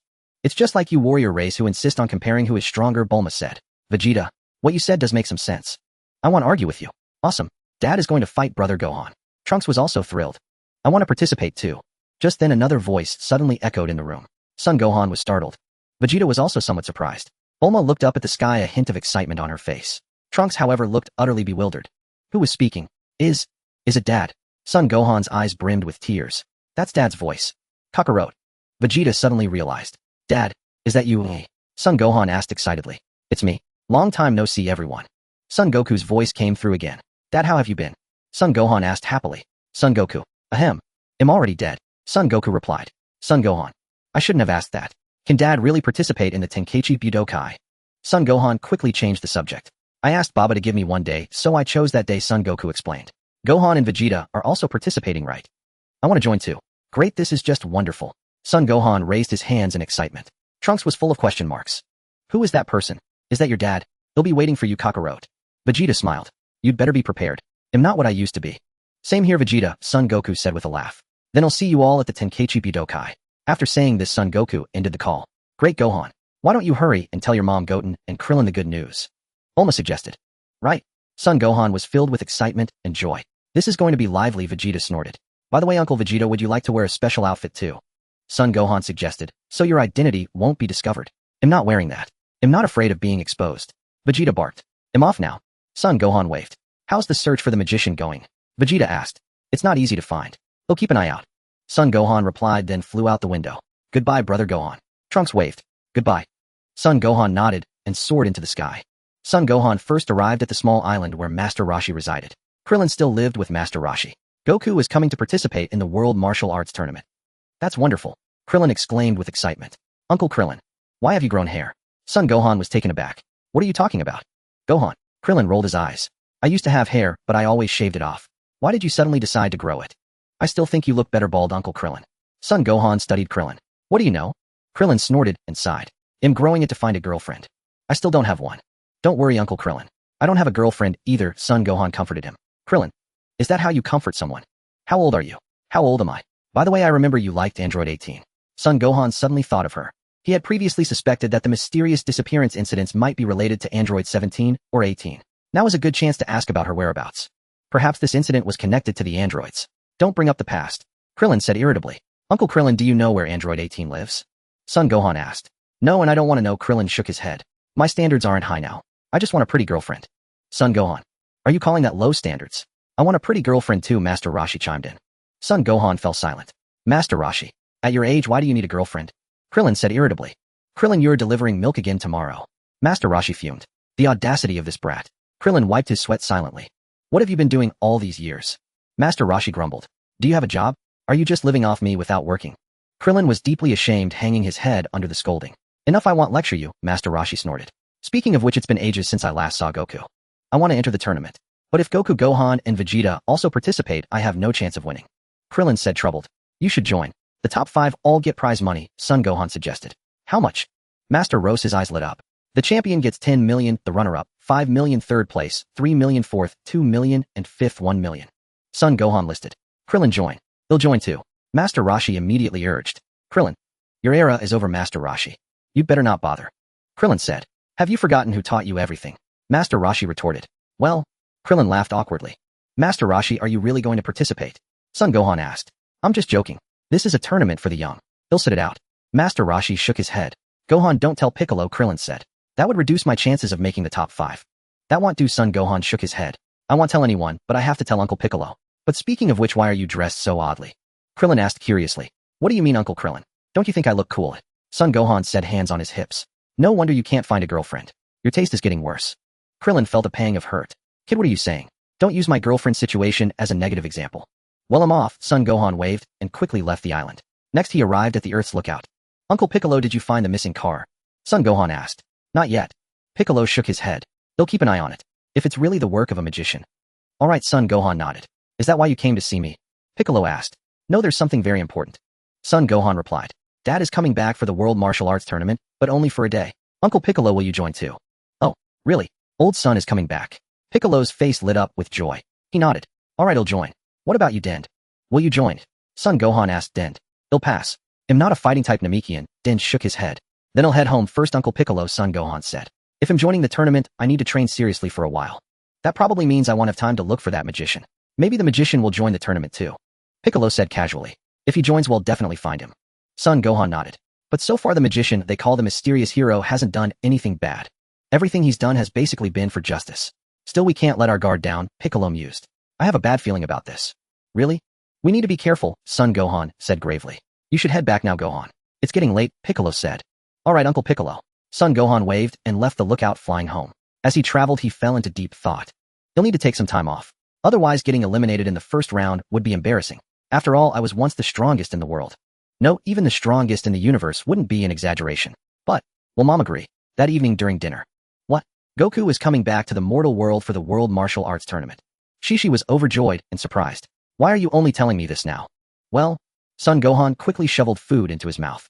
That's wonderful, Goten. You can spend a day with your father, Shishi said, ruffling Son Goten's hair. Son Goten looked utterly confused. It's terrible that I'm the only one getting old. Shishi sighed. Goku doesn't age in heaven, does he? I should go to a beauty salon. How many years has it been? 7 years. It feels like time has flown by. Mom. I want to participate in the World Martial Arts Tournament too, is that okay? Son Gohan asked cautiously. The champion gets a prize of 10 million and the runner-up gets 5 million. 10 million prize. Shishi exclaimed, her eyes turning into dollar signs as she immediately agreed. Gohan, you should join right away. You and Goku can win 15 million together, right? The outcome isn't decided yet, Son Gohan said sheepishly. No, either you or your father will definitely become the champion, Shishi asserted. But that means he'll have to take a break from school for a while to undergo special training, Son Gohan murmured. That's fine. Focus on your training, and you can catch up on your studies later, Shishi replied.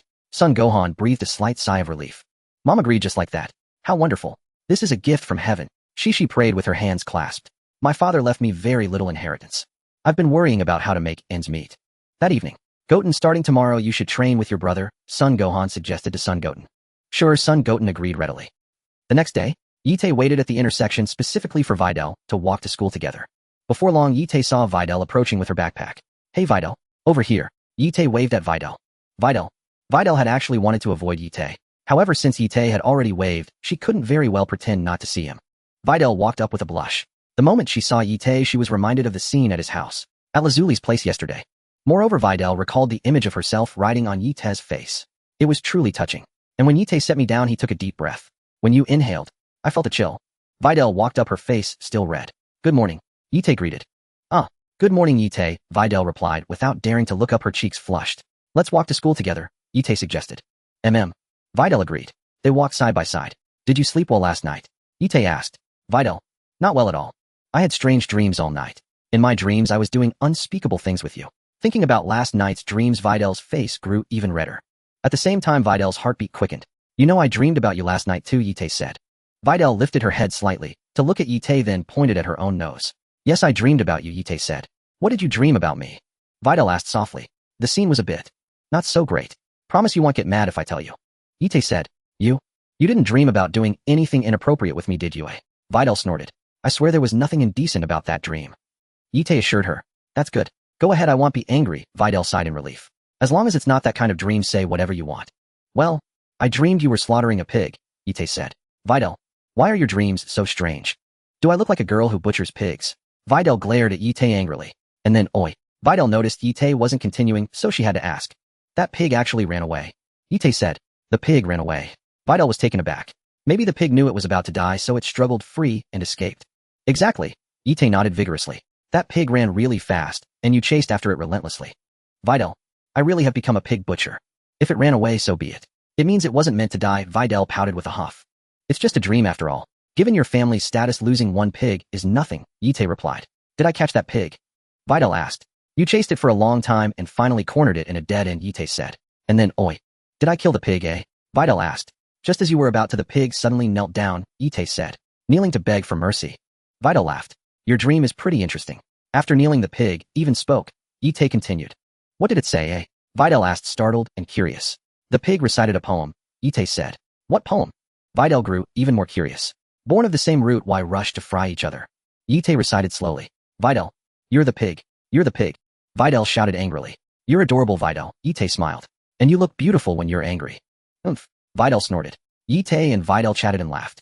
Gradually Videl let go of what had happened last night.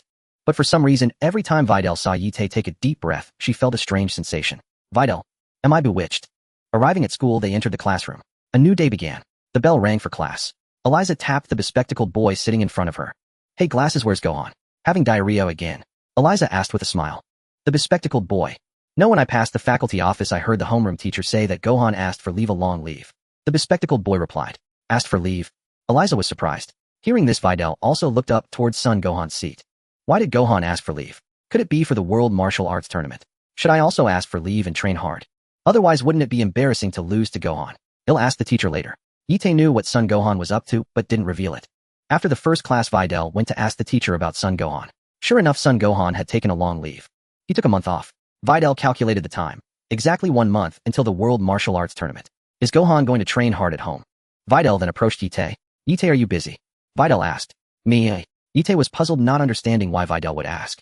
You were there yesterday too. I told Gohan about the World Martial Arts Tournament, and he took a month off. He must want to train hard to prepare for it. Videl said to Yite. You make a good point. I was thinking the same. Eion nodded. As you've seen, Gohan can fly, but I can't. Videl sighed. So you want to learn flying from Gohan? Eion asked. Yes. Videl nodded, then looked up at him. I want you to come with me. Alright, it's settled then. I'd like to learn how to fly too, Eion said. Videl was speechless. You agreed that quickly? I thought you wouldn't come. Should we ask the teacher for leave now? Videl suggested. Let's ask for leave, Eion nodded. Videl wiped her sweat silently. Can you stop joking? She said, her face darkening. It's fine, none of that matters, Eion smiled. Then Eion and Videl arrived at the homeroom teacher's office. Teacher Eion, and I would like to ask for leave to go on a date. Videl's face flushed red as she spoke. The teacher was stunned, unable to snap out of it for a long time. When had Videl and Eion gotten together? Ahem. You're both adults now. I suppose as your teacher I shouldn't pry into your affairs. But you're still young. Be mindful of your boundaries, the teacher advised earnestly. Videl was on the verge of tears. Eion chuckled to himself. How did you get dragged into this mess with me? Teacher, that's not what I meant. I want to participate in the World Martial Arts Tournament next month. I'm asking for leave to train properly, Videl quickly explained. No need to explain. I understand. I've been through it myself, the teacher said with a smile. Teacher, it's not what you think. Videl felt she couldn't defend herself. Both of you are asking for a month off. The teacher suddenly snapped back to reality. Yes. Something like that, Videl nodded. Are you two going on a honeymoon? The teacher was speechless. Are you married? Teacher, we really are going to train. Videl was almost crying. Train. Right, indeed, train, the teacher nodded. Does Mr. Satan know about this? I'd rather not let my father find out. Videl said with a wry smile. I see. Young people these days like to secretly get married and surprise their parents, don't they? The teacher mused. It's fine. Times have changed. It's no big deal. Videl held her forehead and chose to stay silent. The more she explained, the worse it got. The teacher generously approved their leave. However, the teacher soon contacted Mr. Satan and tactfully informed him about Videl and Eion. As a teacher, when such a thing happened to his students, he still had to inform the parents. After they left, Eion, why didn't you explain? Videl asked. You didn't say a word. Would it have helped? Eion shrugged. Didn't you try? The more you explain, the darker it gets. You have a point, Videl nodded thoughtfully. We're innocent, right? Are we leaving now? Eion was taken aback. Otherwise, I think our teacher will definitely tell my dad. If he finds out, he'll storm the school, and you'll be in trouble, Videl snorted. Why would I be in trouble? Why don't you think your dad will be the one in trouble? Eion retorted confidently. Videl was confused. What did he mean? Did he think he could beat her father? Enough joking around. Videl said no more and dragged Eion swiftly to the rooftop. Once there, she pulled out a capsule helicopter and tossed it. Bang! The capsule transformed into a jet helicopter. Getting quickly, Videl pulled Eion's hand and boarded the helicopter. Whooshed! The helicopter soared into the sky, speeding towards Mount Paozu. Just as Videl and Eion left, Mr. Satan rushed into the school. What? They've already left. Mr. Satan was both shocked and furious, gritting his teeth. Which brat dares to run off with my daughter? He'll never let him off. On the way, Videl piloted the helicopter through the air, while Eion lounged in the co-pilot seat with his legs crossed. Eion, what do you think about those mysterious disappearances? Videl asked with a charming smile, throwing him a flirtatious glance. Eion was speechless. Was she using seduction now? Just to find the culprit? Didn't I already tell you? Why make me repeat it? Erasure. I think someone erased those things, Eion smiled. Gohan said a magician transferred them, Videl mused. He might have a point, Eion nodded. Videl was silent. Let's not talk about things disappearing. Let them vanish, Eion snorted. Let's discuss something more meaningful. What's more meaningful? Videl asked. Like when will you wear a skirt? Eion asked. Why would I wear a skirt? Videl was puzzled. When you can jump from my house to Lazuli's. Eion said. Videl was speechless. Up. Videl yelped as if her tail had been stepped on. The helicopter veered erratically in the air. Hey, steady, steady. It's no big deal. Eion said. Biddy's face turned as red as an apple. How could anyone talk like that? Why am I thinking crooked again? Biddy, what have you been thinking about lately? Biddy fell into deep self-reproach. I don't want to talk to you anymore, she snorted. Mom, it's fine. Usually when a girl goes silent it means. Well, you know. Eion said. What do you mean? Biddy didn't understand. Recently I heard about a basketball program someone mentioned. It's quite interesting. Eion exclaimed. Basketball. Biddy was taken aback again. Your topic shift is way too fast. How many cores does my brain need to keep up with your rhythm? How do you play basketball? Biddy asked curiously. Since they had nothing else to do on the way, and flying from here to Bowsy Mountain would take several hours anyway. They'll tell you slowly later. Eion smiled mysteriously. Biddy grew even more confused. Biddy. A moment of silence. Eion, are you good at basketball? Biddy asked. I'm really good at basketball. Eion nodded solemnly again. Biddy looked at Eion. Why do I feel like your nod is a bit strange? So, classmate Eion, can you slam dunk? Biddy asked. Bowsy Mountain, deep in the forest. Son Gohan took his younger brother Goten to this area. First transform into a Super Saiyan. As Son Gohan spoke, a golden light radiated from his body. His hair stood on end, and he had already transformed into a Super Saiyan. He smiled at Goten. Goten, let's begin. Okay. Son Goten raised his hand in agreement. Son Gohan grabbed a large handful of stones and piled them together. I haven't trained for a long time. My body is a bit stiff. I need to make my body agile first.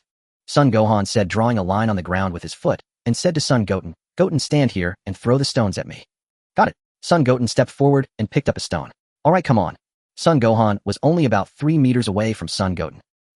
Brother, is this distance okay? Son Goten was startled. Actually it could be even closer. This distance is about right. Son Gohan's face showed confidence. Really? Won't you get hurt? Son Goten asked. No, throw it hard. Son Gohan smiled. Then he'll throw it. Son Goten said. Come on. Son Gohan prepared to receive it. 1, 2, 3. After Son Goten shouted, 3, he immediately threw the stone in his hand.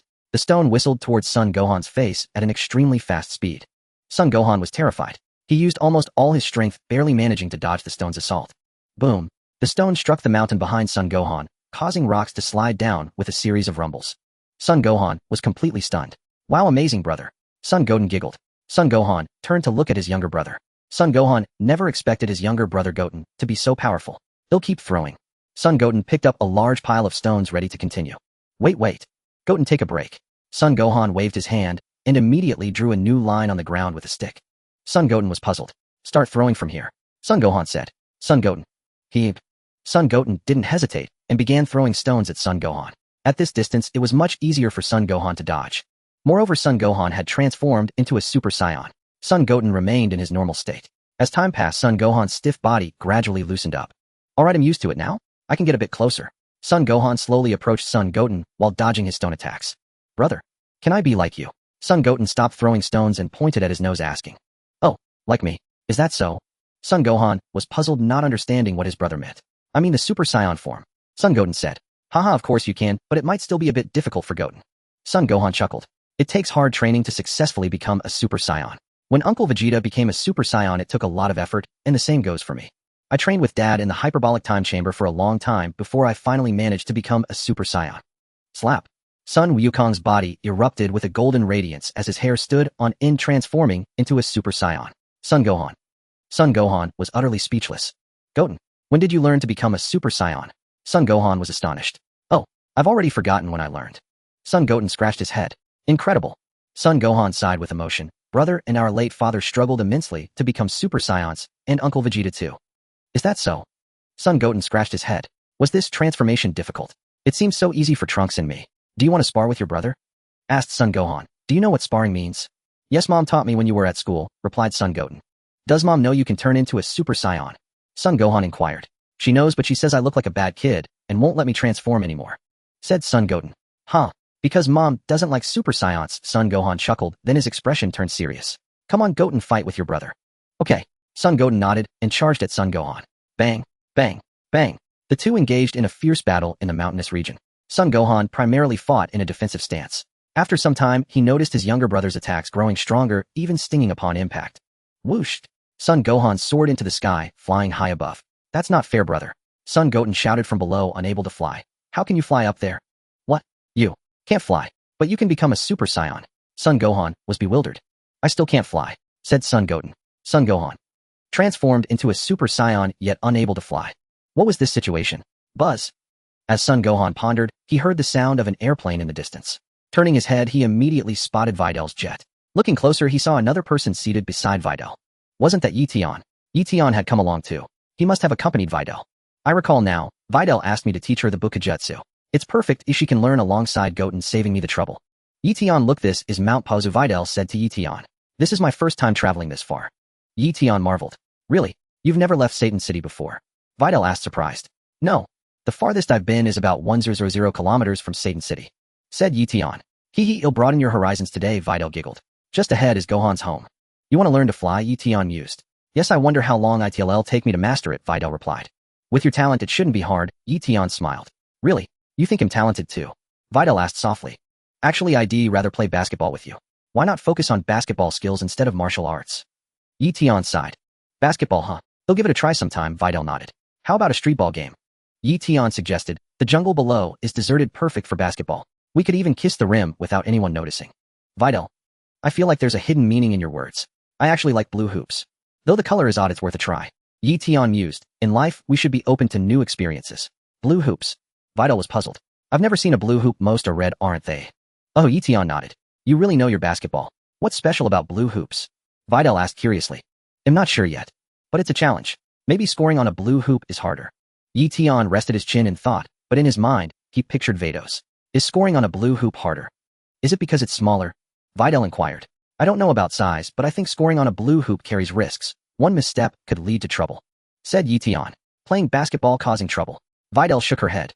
Universe 6, Planet Vampa. Achoo. Vados sneezed again. Vados, what's going on? Another sneeze. Kappa asked curiously. I don't know. Vados shook her head. I feel like someone's talking about me. Who dares? Find them, and he'll go destroy them. Kappa cracked his knuckles, even rolling up his sleeves. Searching. Vados used her staff to carefully locate the one coveting her. Because Vados also felt uneasy. Before, I thought this person just wanted to be friends. Now why do I sense they're crossing the line? Who is it? Angels are truly remarkable. Even across a universe, Vados could sense someone coveting her. And growing more audacious. Vados searched thoroughly, but found nothing. Nothing. Kampa was disappointed. No. Vados shook her head. Perhaps I'm overthinking. That's possible, Kampa mused. Forget it. Vados shrugged it off and said no more. Maybe I was overthinking. Universe 7, Earth, Mount Paozu. Son Gohan descended from the sky, landing opposite Son Goten. Goten, my classmates will be here soon. Don't let them see how strong you are, Son Gohan warned. Especially your Super Saiyan form. Don't show them. Will they think I'm a bad kid, eh? Son Goten asked innocently. Exactly. Son Gohan nodded. Let's head home now. Okay. Son Goten nodded. Whoosh. Whoosh. They darted swiftly through the forest. Goten's combat talent is amazing, even him taken aback. Son Gohan remarked. I never imagined you'd be this powerful. With proper training, you could participate in the World Martial Arts Tournament. Really? Son Wushin's face lit up with anticipation, but he added, but Trunks is even stronger than me. We often play fighting games together. You play those kinds of games too? Son Gohan said, stunned. At this rate, these kids are going to surpass me. I need to start training seriously right away. At Son Gohan's house, Videl's jet helicopter landed outside.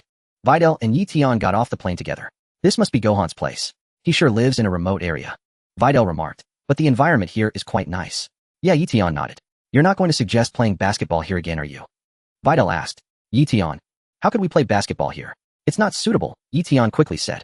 Videl stepped forward and knocked on the door. The door opened and Shishi came out, seeing Eion and Videl at the entrance.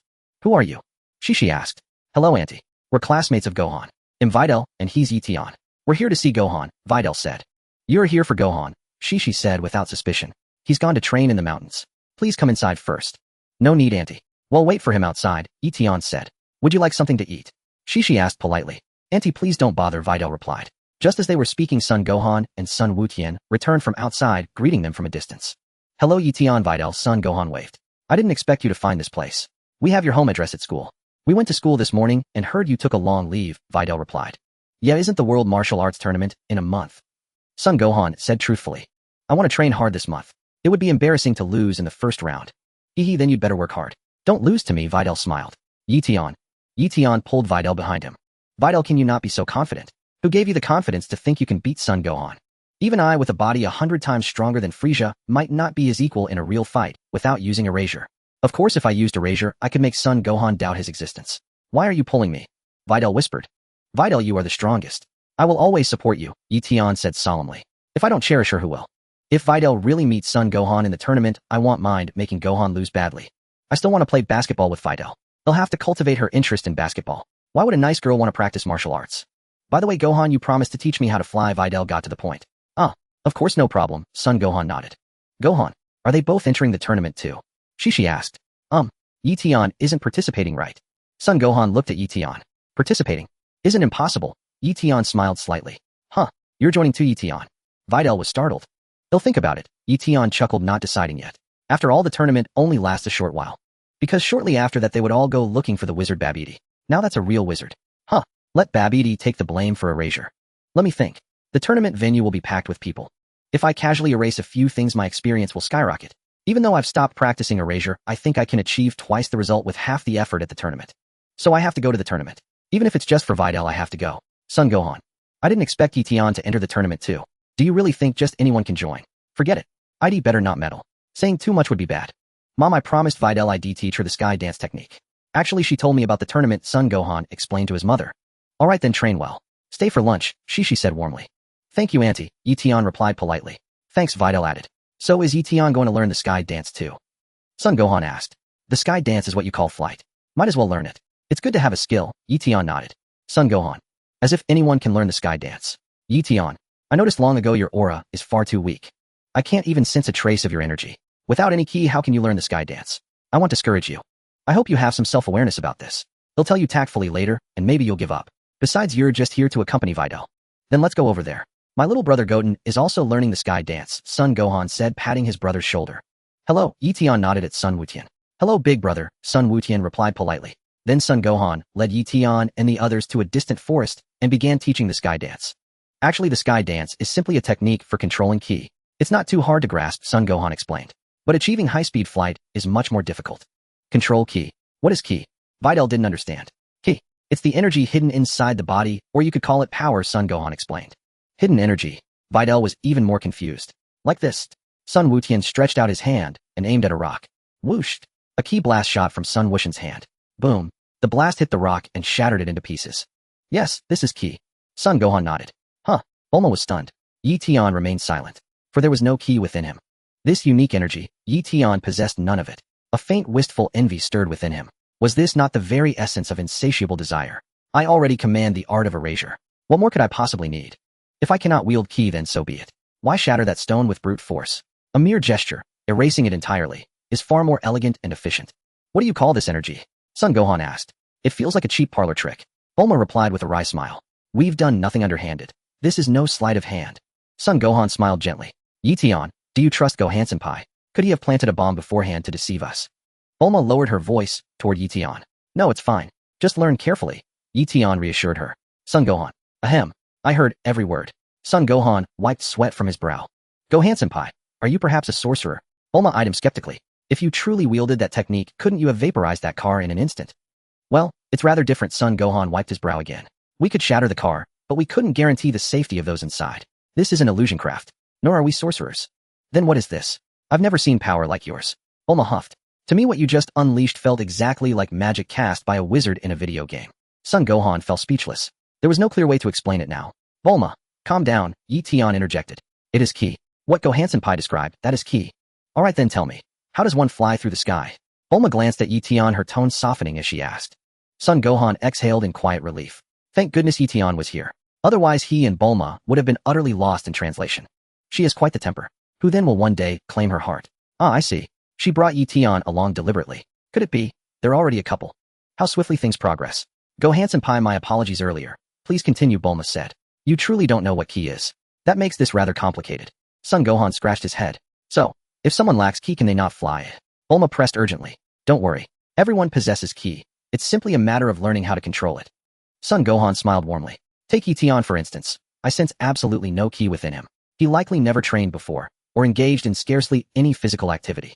He plays basketball. That counts as exercise, doesn't it? Bulma offered on Eition's behalf. Eion, let's not mention basketball, not in front of others. Is that so? Then with some disciplined training, ki should begin to manifest, Son Gohan nodded. As for Bulma, you actually possess a considerable amount of ki. You simply haven't learned to harness it yet. Do I really? Bulma sounded pleasantly surprised. Goten, I'll teach you the flying technique later, Son Gohan said to his younger brother. For now I'll guide Eion and Bulma in mastering and channeling ki. Understood, brother. Goten obediently nodded and scampered off to play. First, both of you must still your minds. Only then can you perceive ki. Son Gohan instructed. Bulma closed her eyes and concentrated quietly. Eion did the same. Logically, ki should reside within me. After all, my physical resilience exceeds Frieza's by 100-fold. My battle power stands at 10 billion. So where then is my ki? Wait, could it be that I possess no ki at all? For ki is energy cultivated by mortals through cultivation. What flows within me? Could it be divine power instead? Neither Son Gohan, nor even Son Goku himself could sense divine power. Divine power. I wonder whether I myself can perceive this extraordinary force. Let me try. Eion followed Son Gohan's guidance, focusing inward to sense the divine power within. Whether it be divine power or ki, it begins with perception. Yes, empty your minds completely, and you shall feel ki awaken, Son Gohan affirmed. Excellent. Eion's mind is already perfectly still. Bulma keeps striving. Bulma, who had been sitting with eyes tightly shut, opened them slightly, and turned her gaze toward Eion. At that moment something felt strangely off. Why in this instant did Eion seem to vanish entirely? It wasn't only Bulma who felt unsettled. Son Gohan too was profoundly startled. Surely not. Even I can no longer sense him. Had I not witnessed it with my own eyes, I would never believe it possible.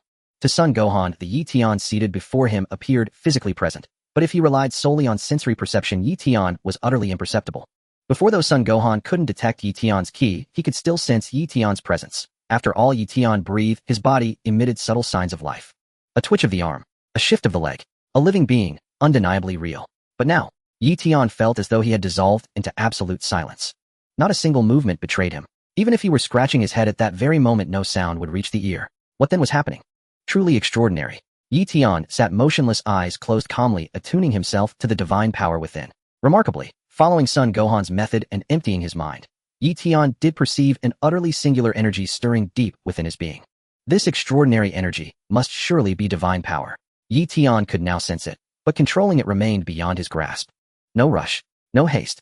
One step at a time, Eion slowly opened his eyes and exhaled. Only then did Son Gohan regain awareness of his presence. Eion, you're truly extraordinary. Son Gohan exclaimed. Just now I couldn't sense you at all. What do you mean? Eion asked. Were it not for my eyes confirming it, I'd swear you'd vanished in a thin air, Son Gohan mused gravely. I felt it too. Every motion you made was utterly silent. Bulma nodded, gazing at Eion with quiet wonder. But now, it's back to normal. Just now when my mind was emptied, I found that I seemed to have merged with nature, Eion said with a smile. Nature? Merged with it? Son Gohan scratched his head. Simply put, I am the sky, I am the earth. Eion explained, then leaned close to Videl's ear. I am you, and you are me. Videl, I understood that line. Can you not say such things in front of others? It's so embarrassing. You are the sky, you are the earth. Son Gohan showed a thoughtful expression. But then he shook his head vigorously, suddenly coming back to his senses. This isn't right. Wasn't I supposed to teach them how to fly? How did Eion become the teacher instead? Huh. Eition's ideas are quite unique.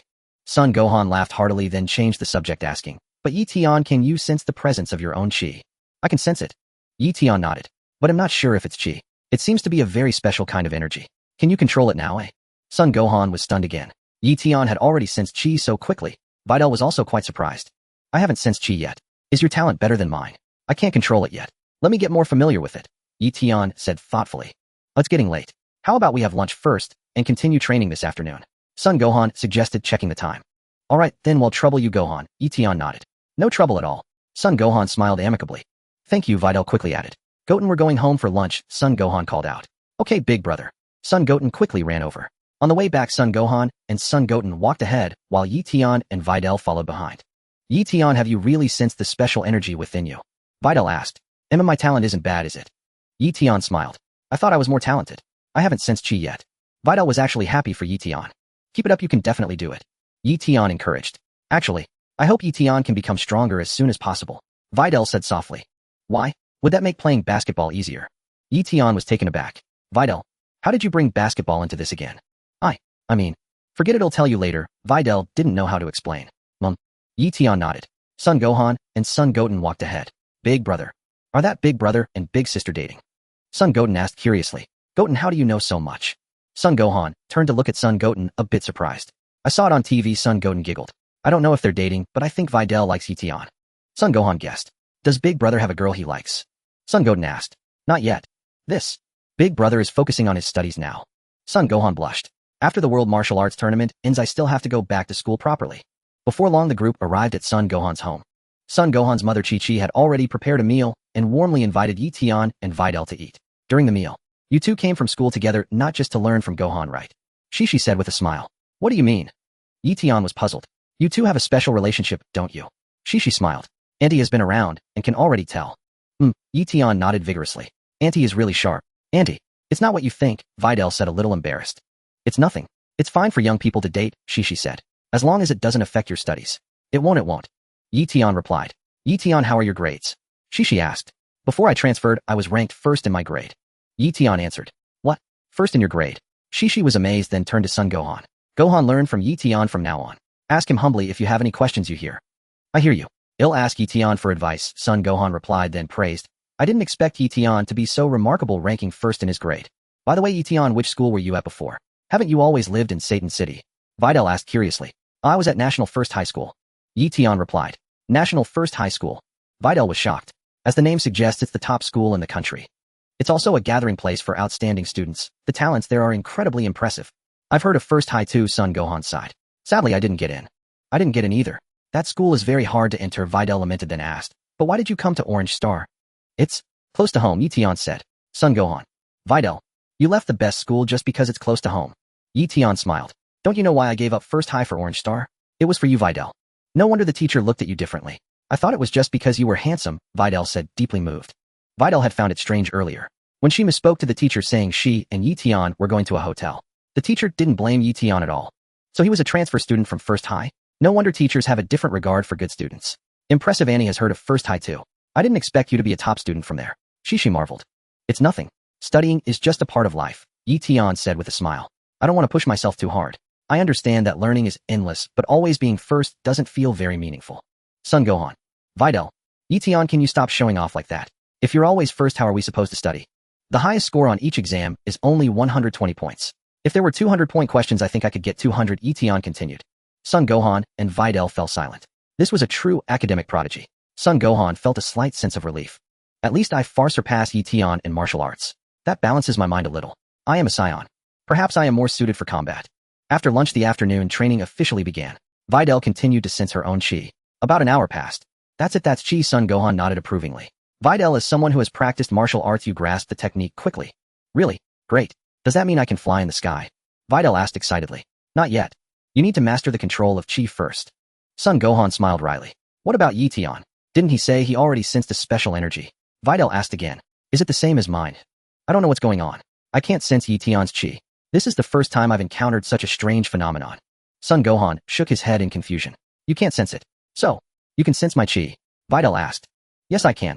Son Gohan nodded. But I can't sense Eion's chi. Eion, what's going on? Videl turned to ask Eion.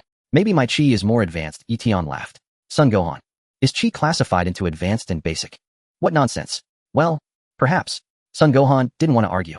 If you say your chi is more advanced, let it be. It's probably normal for a prodigy's chi to be different. Now I'll teach you how to use your chi to levitate. Son Gohan said. Okay, Eion nodded. It's simple. Control your chi to act on the soles of your feet, and through this special energy your body can float. Son Gohan explained. He'll try, Videl nodded, then asked Eion worriedly. Eion, did you understand? Yes, you try first, Eion nodded. By the way, Eion, you said this morning you couldn't control your chi yet. How is it now? Videl inquired. I can basically control it now, Eion said. Really? Then let's work hard together and try to fly soon. Videl encouraged Eion. Let's do it. Eion smiled slightly. Videl took a deep breath and began to control her chi, channeling it to the soles of her feet. Gradually, Videl's body left the ground, floating slowly. She was only a few centimeters off the ground. Success. You're floating. You can go higher. Son Gohan said excitedly. Please be quiet, I can't concentrate. Videl said. Slap. The next moment Videl fell back to the ground and let out a breath. You're really amazing, learning to levitate in just one day. Son Gohan laughed. Eion, you need to catch up too. Eion nodded without saying much. Eion, keep it up. As a prodigy, you can't let me surpass you. Videl winked playfully at Eion. Alright, I'll give it a try. Eion smiled slightly, controlling his power to act on his feet. Slap. Eion's feet left the ground, floating in midair. Videl. Son Gohan. When did he learn this? Why does it seem so easy for him to grasp? Truly a prodigy. Does he even learn martial arts faster than normal people? Not bad, right? Eion slowly descended. Son Gohan was stunned again. Something's wrong. Eion just flew, so why can't I sense his chi? It shouldn't be possible. He used chi to levitate. And if I hadn't seen it with my own eyes, I still wouldn't sense his presence. How strange. Brother, look. Just then Son Goten flew swiftly in the sky, calling out excitedly to Son Gohan below. Videl. Videl felt terrible. It's one thing to be surpassed by Eion. I'm happy for him if he surpasses me. That way my father will think highly of him. But when did Gohan's little brother learn to fly? And he's so fast.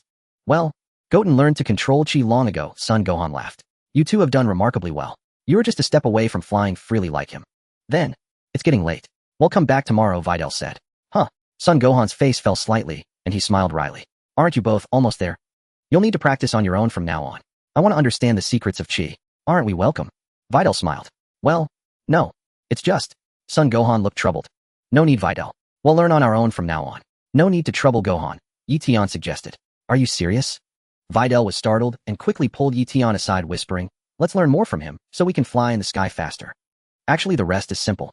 Just control the chi at your feet and release it like a jet to fly, Eion said with a smile. Isn't that right, Gohan? Yes. You can also channel chi throughout your body for faster flight, son. Gohan nodded approvingly. Please don't come to me anymore. I need to train. There's not much time left. If I keep wasting time on you, I might not win the championship at the World Martial Arts Tournament. Eion, are you really going back to practice on your own? Videl asked quietly. Let's go back and practice ourselves. Gohan has his own things to do. We can't keep bothering him. Eion suggested. All right, Videl nodded. Then, let's have a contest to see who can fly fast in the sky first. Okay, and then we'll have an intense basketball game up there. Eion nodded, also lowering his voice. Playing basketball in the sky. That's quite an imagination. Videl didn't think much of it. Kissing the rim above the clouds. How romantic that would be. Eion's sighed. What are you thinking about? You're drooling. Videl wiped her sweat. Eion wiped his mouth. Well, it's getting late. Eion and I will take our leave now. Videl said to Gohan. All right. Gohan breathed a slight sigh of relief and secretly gave Eion a thumbs up. You're really straightforward, Eion. If it weren't for you, Videl would have troubled me for many more days. I need to focus on my training. I aim to achieve outstanding results in the World Martial Arts Tournament. Eion and Videl boarded the jet helicopter together. Gohan, sorry for the intrusion. Farewell. Videl slowly started the aircraft. Sorry for the intrusion. Eion also waved to Gohan. Goodbye. Gohan smiled as he bid farewell. Goodbye, big brother, big sister. Goten waved his hands too. Whooshed. The jet helicopter soared into the sky, speeding towards Satan City. The sky gradually darkened. How about coming to my place tonight? Eion suggested. Your place? Videl's cheeks flushed instantly. What could they possibly do at his place so late? At my place I'll teach you basketball. We can practice flying. Eion said. No. My dad says girls must be home before 9 p.m. Videl shook her head. Look at the time, it's already 6 p.m. Flying back from here will take over 3 hours. Forget it then. Eion felt a bit disappointed. Don't say things like that, you'll distract me. Videl exclaimed. The jet helicopter nearly lost balance in the sky, bobbing up and down like a roller coaster. Eion and Videl arrived at Satan City around 9 p.m. Eion will head back now. Videl dropped him off at apartment 8's entrance. They'll walk you home. Eion smiled. Better not. If my dad sees you, he might beat you up. Videl shook her head, looking worried. What makes you think your dad can beat me? Eion said. Videl. What makes me think that? Because my dad is the world champion of martial arts. Because my dad saved the entire world. Eion, why are you so arrogant? Eion, train hard and surpass my dad one day. Videl said softly. Eion nodded. I've already surpassed him. Your dad is no match for me. My dad loves me dearly. He once told me that the boy I date must be stronger than him. Videl whispered. But where can I find such a boy? My dad is the world champion. So Eion, I hope you'll work hard and one day defeat my dad. Then I can openly take you to a hotel. Eion asked. Videl. You're leading me astray again. All right, no more overthinking. I said I'll walk you home, and I will. No one can stop me. Eion declared firmly. Even if it's the end of the world, they'll take you where you want to go. Hearing Eion's words, Videl felt a surge of emotion. Your words are so touching. Eion, you're so good to me. Videl blushed, speaking softly. Let's go. Eion stepped forward and took Videl's small hand. Videl felt as if an electric current ran through her whole body trembling. Growing up, this was the first time a boy had been so intimate with her. Eion held Videl's hand, leading her toward her home. Her hand was incredibly soft, as delicate as boneless silk. Though Videl was a martial artist, she still possessed all the feminine charms. Perhaps due to nervousness, her palm was slightly damp with fragrant sweat. Videl let Eion lead her forward, her face growing redder and her heart pounding wildly. In truth, she rather enjoyed this feeling. In the night, their two shadows leaned close together. As they walked, Eion spotted a familiar figure ahead. Isn't that Android 18? They met face to face. Oh, holding hands already. Android 18 remarked with a smile. Videl, still an innocent girl, quickly pulled her hand away from Eiion's at Android 18's words, lowering her head in silence. Lazuli, give me back my clothes. Eion said. Who says they're yours? Once they're on me, they're mine. Android 18 retorted confidently. I didn't mean it that way. I'm just saying these clothes are a bit dirty. You can come to my place and change into a new set. Eion replied. Oomph. Android 18 snorted, ignoring him and turning to leave. Hey, wait a moment. Eion called out to her. Android 18 slowly stopped. Something on your mind, she asked. The World Martial Arts Tournament is in a month. Are you going to participate? Yi Tian inquired. World Martial Arts Tournament. Android 18 was taken aback. What's that? You don't know? Yi Tian was taken aback. However, after a moment's thought, he felt it made sense. It was perfectly normal for No. 18 to be unaware of the Tenkaichi Budokai. After all, No. 18 had never ended up with Krillin. Thus, she naturally wouldn't know about the Tenkaichi Budokai. The Tenkaichi Budokai is a grand tournament where all martial arts masters compete, Yi Tian explained. I've heard the champion receives a prize of 10 million. 10 million. No. 18's interest was piqued. The runner-up gets 5 million, Yi Tian added. No. 18's eyes sparkled with greed. I think the third place gets 3 million, Yi Tian continued. All right, I'm in. No. 18 agreed without hesitation. This was a golden opportunity to earn money. I've been strapped for cash lately. Thanks, little handsome. No. 18 expressed her gratitude. You've given me some truly valuable information. If I achieve an outstanding result in the Tenkaichi Budokai, I could let you wear my clothes. Your worn clothes, eh? Yi Tian inquired. No. 18. Videl. Yi Tian, are you really saying this to me right now in front of this blonde beauty? Wearing them is a bit perverse, but I wouldn't mind collecting them, Yi Tian replied. No. 18 fell silent and turned to leave. If it weren't for the fact that I once wore your clothes, I would have kicked you all the way into outer space for that remark. He'll let it slide. Yi Tian, you. Videl huffed, glaring at him with a mixture of anger and embarrassment. What? Yi Tian played innocent. Do you have a thing for Miss Lazuli? Videl bit her lip and asked. Yes, I do. Yi Tian nodded honestly. I'm not talking to you anymore. Videl's chest heaved with fury. You like her, and you're still with me. I can't figure out what's going on in your head. He'll walk you home. Yi Tian offered. No need. Videl sulked, quickening her pace ahead. Yi Tian followed unhurriedly behind.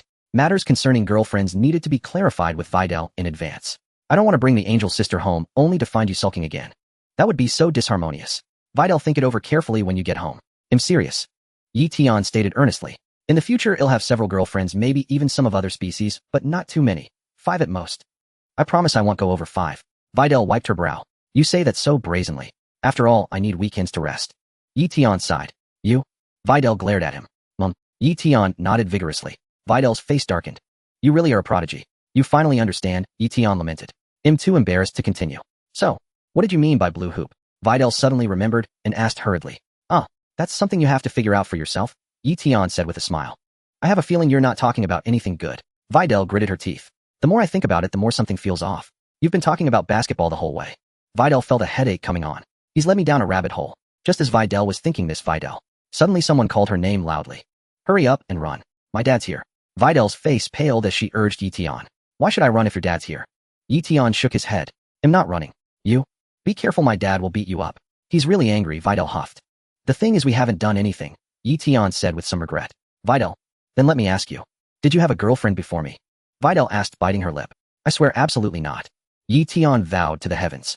Yi Tian truly had never had a girlfriend. After transmigrating to this world, Yi Tian had simply lived as an ordinary person. No system, no cheat abilities, no special bloodline. In Yi Tian's own words, he was just waiting to die. He had survived the Saiyan invasion of Earth, the cell-absorbing humans incident. Life was tough. Yi Tian had no time for pointless activities, so he devoted most of his time to studying. As for having a girlfriend, Yi Tian had thought about it, but he was still too young.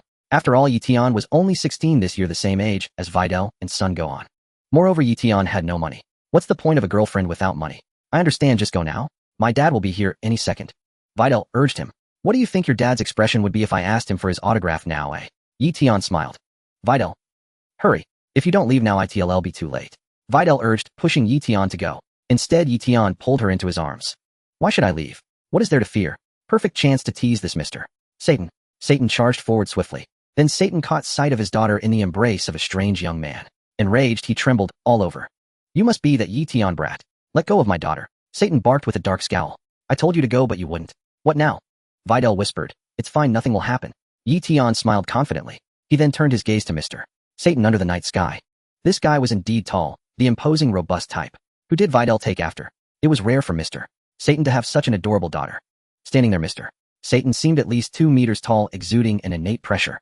Of course that pressure was meant for others. For Yi Tian. The power within Yi Tian was divine. Not unleashing it was already a courtesy to Mr. Satan. Dad, it's not what you think. Yi Tian and I weren't out doing anything else today, Videl stepped forward to explain. Videl, go home. Satan commanded. I want. Videl gritted her teeth. Satan was stunned. Videl, you've never been like this before. Are you ignoring your father now? Satan looked at her in shock. You? Dad, you can't bully him. Videl said. Videl, go on back. Let me have a word with your uncle. Yi Tian smiled. You? Videl was at a loss for words. How could he joke at a time like this? Did he know what he was doing? My dad will beat you to death. Don't worry, you'll be fine, Eion said. Then, alright. Videl felt warmth in her heart, seeing his confidence. It seemed Eion really liked me. He dared to face my dad for me. And my dad was the world champion. If you anger him, he'll knock you out with one punch. Be careful what you say, my dad hates jokes. Videl whispered to Eion. Got it, Eion nodded. Dad, I like him. But we're innocent for now. Videl added to Satan, it's absolutely not what you think. Satan gave his daughter a deep look. As a seasoned man, Satan could tell his daughter hadn't done anything improper with the boy. His anxious heart eased. It seemed this boy wasn't as vile as I imagined. Videl soon left, leaving only Eion and Mr. Satan at the door. Kid, I must say you've got guts, Satan laughed. You were a top student at National First High, right? Indeed. Eion nodded. With your grades, you'd have a bright future. For an ordinary family, giving their daughter to a man like you would be fine. Satan looked at Eion. Eion remained silent, knowing Satan had more to say. But our family is different. We're a martial arts lineage. I'm Mr. Satan started training at 3, killed a tiger at 7, became unbeatable at 10, destroyed Cell at 40, and became world champion in martial arts at 43. Satan boasted with grand ambition. Eion. I thought I was good at bragging, but this future father-in-law lies without blinking. A martial arts family. Did your father and grandfather also practice? Eion didn't want to embarrass Mr. Satan too much. After all, he was his future father-in-law. Videl has trained since childhood and was the champion of the junior division in the last World Martial Arts Tournament. Satan continued, and Videl often helps the police solve major cases. I'm sure you're well aware of all this. I know, Eion nodded. So our future son-in-law must possess immense strength, not a frail scholar like you. Satan said. Understandable. Eion nodded repeatedly. Satan. This kid. What the hell? You throw me off. You seem pretty agreeable. But that's normal. Who can resist my imposing aura? Name your price to leave my daughter. Satan looked at Eion. Eion. This is a slapstick hot-blooded novel, not a domineering CEO story. Eion paused, quickly correcting himself. Mr. Satan looked bewildered. What are you talking about? Since you claim to be a martial arts family, can you do this? Eion grinned and waved his hand lightly at a stone lion by the gate. Whooshed. The stone lion vanished instantly. Mr. Satan's eyes bulged. Where did that stone lion go? How did it disappear? What kind of joke is this? He rubbed his eyes vigorously. It was really gone. That kid made it vanish. Didn't see it clearly. Eion laughed. Watch closely this time. With that, Eion pointed at the other stone lion. Satan fixed his gaze on it. Erase. Eion murmured, waving his hand again. Whooshed. The stone lion disappeared right before Satan's eyes. Satan's face turned pale with terror, and his legs began to tremble. As the iconic figure of this city, renowned worldwide, Mr. Satan would be foolish not to know about the recent mysterious disappearances. Even if he didn't want to know, those around him would tell him. The mystery hero had yet to show his face. Everyone whispered that it was the work of a mysterious hero who only did good deeds. But the school teachers loathed this hero. How many exam papers painstakingly prepared by teachers working overtime had this hero made vanish? And not just the papers. He even took the computers? That was going too far. It's like borrowing my USB drive and cutting all my files. At least leave the computer behind.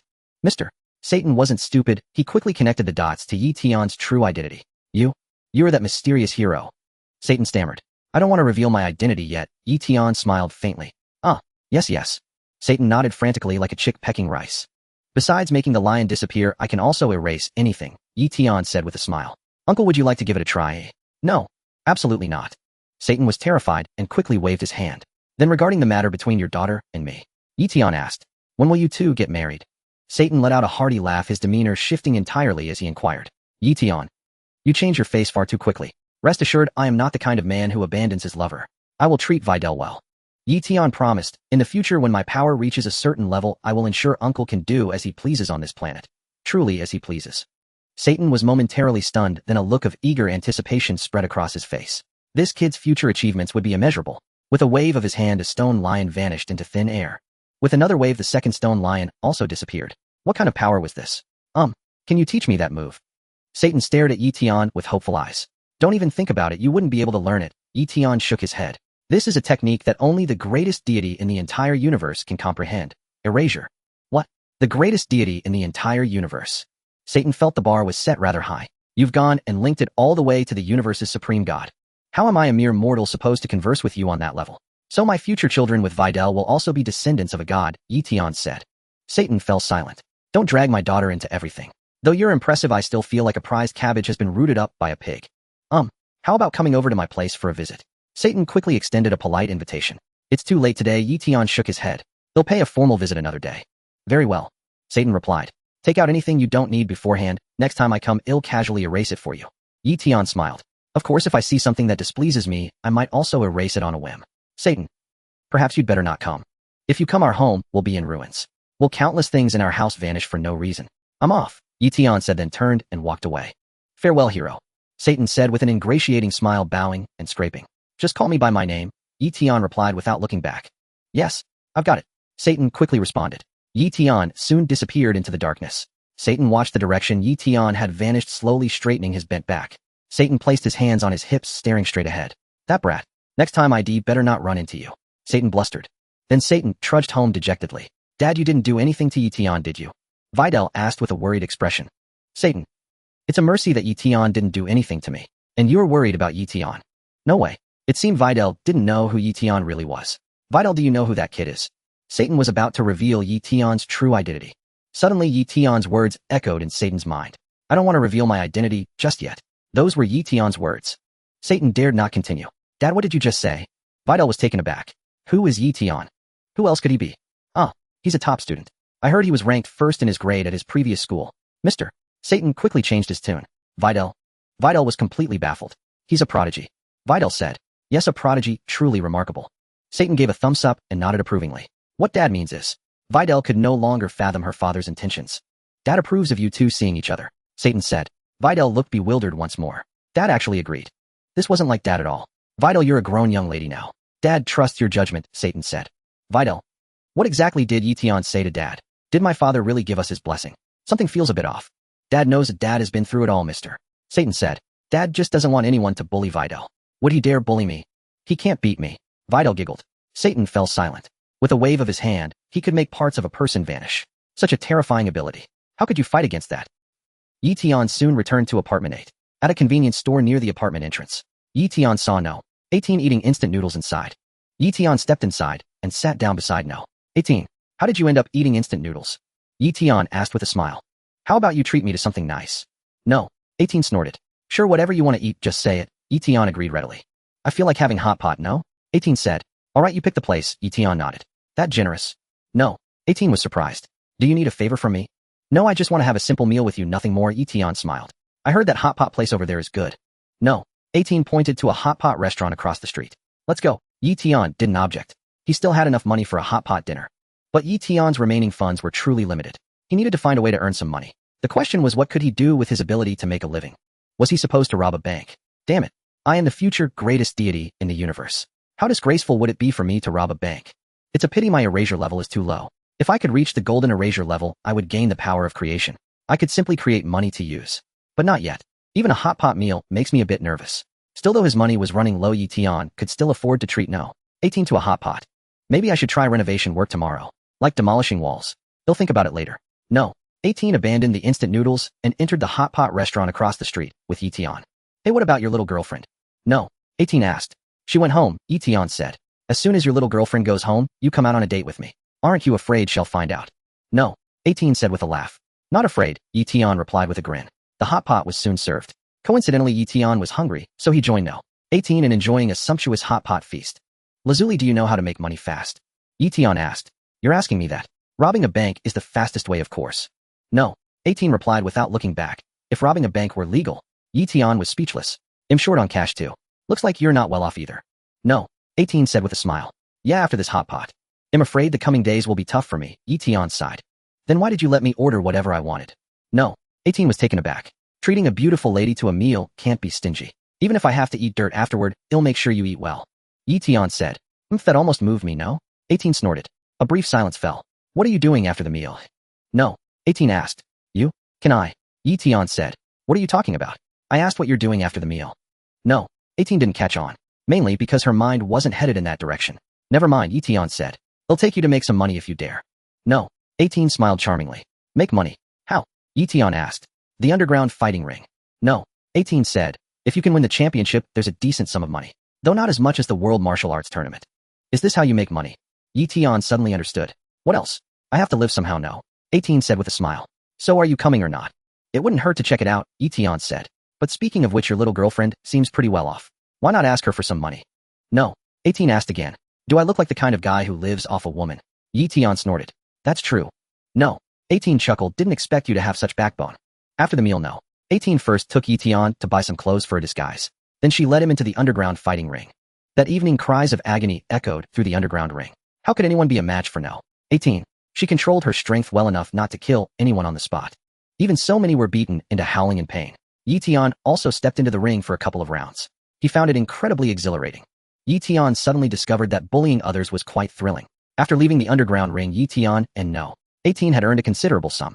At least their livelihood for the next 2 months was secure. Kid, not bad. Didn't expect you had some skills now? 18 looked at Eion with some surprise. Not too shabby, Eion grinned. Do you know Son Gohan and the others? No. 18 asked casually. From the kid's fighting style, it was clear he was no ordinary person. That was why No. 18 asked. Moreover, she had clearly witnessed Eion leaping from her house to his own earlier. Back then, No. 18 felt Eion wasn't as simple as he appeared on the surface. Seeing him today confirmed his extraordinariness. I know him. Son Gohan is my classmate. Do you know him too? Eion pretended nothing was amiss. Classmate? No. 18 was slightly taken aback. You mean Son Gohan is studying at a school here? Yeah, he's in my class, Eion nodded. Just a classmate. No. 18 pressed on. Do you interact with him often? Not much. I only got to know Gohan 3 days ago, Eion replied. Only 3 days. Then where did you learn all those martial arts skills? No. 18 asked curiously. What if I said I was born with super strength? Eion grinned. No. 18 was speechless. So, are you also participating in the World Martial Arts Tournament next month? No. 18 asked again. I'm still considering it. Haven't decided yet, Eion said. Is Son Gohan also participating? No. 18 asked this with a hint of concern. If Son Gohan participated, that bastard Vegeta might also join. And that guy named Piccolo as well. Piccolo's strength should be on par with No. 17. I might not be a match for Piccolo. Of course I'm no match for Son Gohan or Vegeta either. Counting it out, it seems I can only get 4th place. I'm participating, Eion nodded truthfully. How much is the prize for 4th place?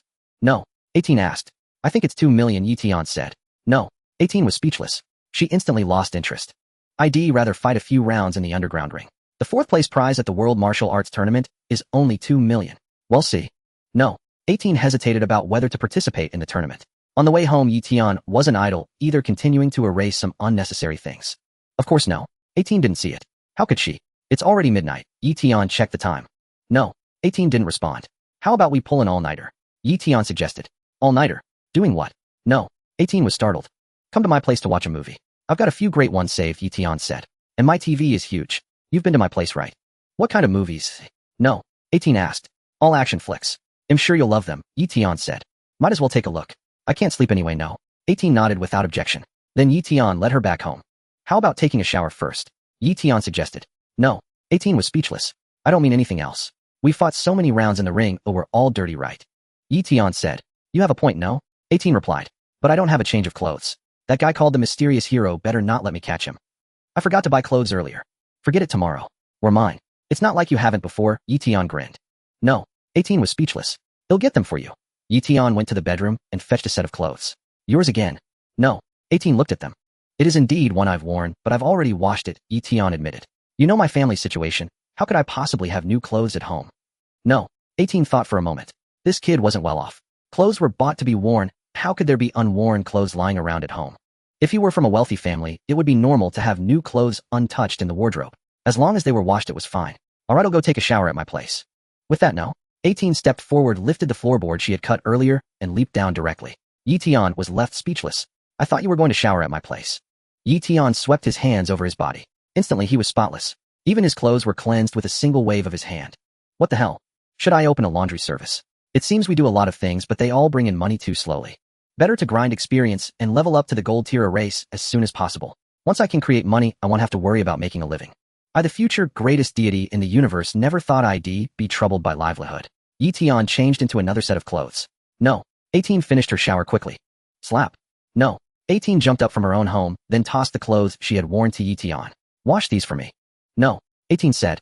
Eion was speechless again. Aren't you going to watch a movie? Show me those films you've been hoarding for years. Eion nodded vigorously, turned on the TV, and found a folder labeled it in the storage space. No. 18 was puzzled. They're all action movies, really good, Eion said.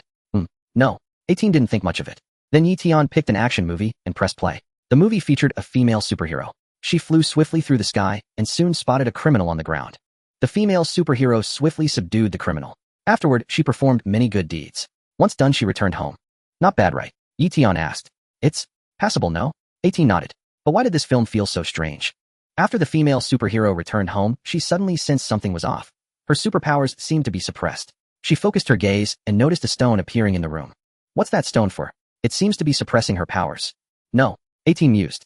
That's called kryptonite, a stone from her planet. Once it's within the superhero's range, her powers vanish, and she becomes an ordinary person, Eion explained. No, 18 was speechless. What a bizarre setting, she sighed. I never thought there'd be such a weakness.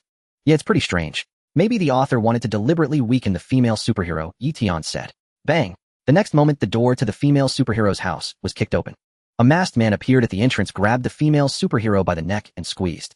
She struggled desperately, but it was futile. This is what you call an action movie. No, 18 said with a dark expression.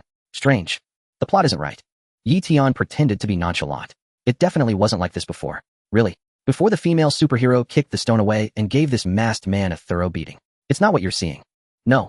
18 was speechless. Turn it off now. She couldn't bear to watch anymore. Let me watch a bit more, Eion said. No. 18 was utterly exasperated. You're still watching endlessly. Oomph. She ignored Eion, lightly leaped, and returned to her own home through the hole. Before leaving, bang. No. 18 punched the TV. With a dull thud, the TV shattered on the spot. Eion was stunned. Come back. You owe me a TV. Eion fumed.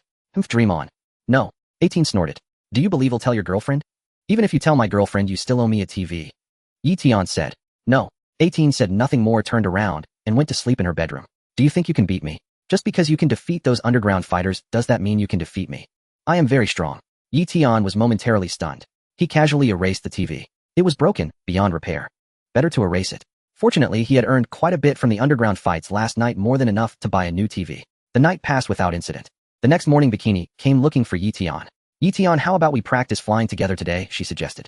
Sure, no problem, Eion nodded. Hey, where's your TV? Bikini suddenly noticed the TV was missing from the living room. It exploded last night, Eion said. Exploded? Suddenly. Bikini asked with concern. Something like that. Eion nodded. What did you do with the exploded TV? Bikini pressed.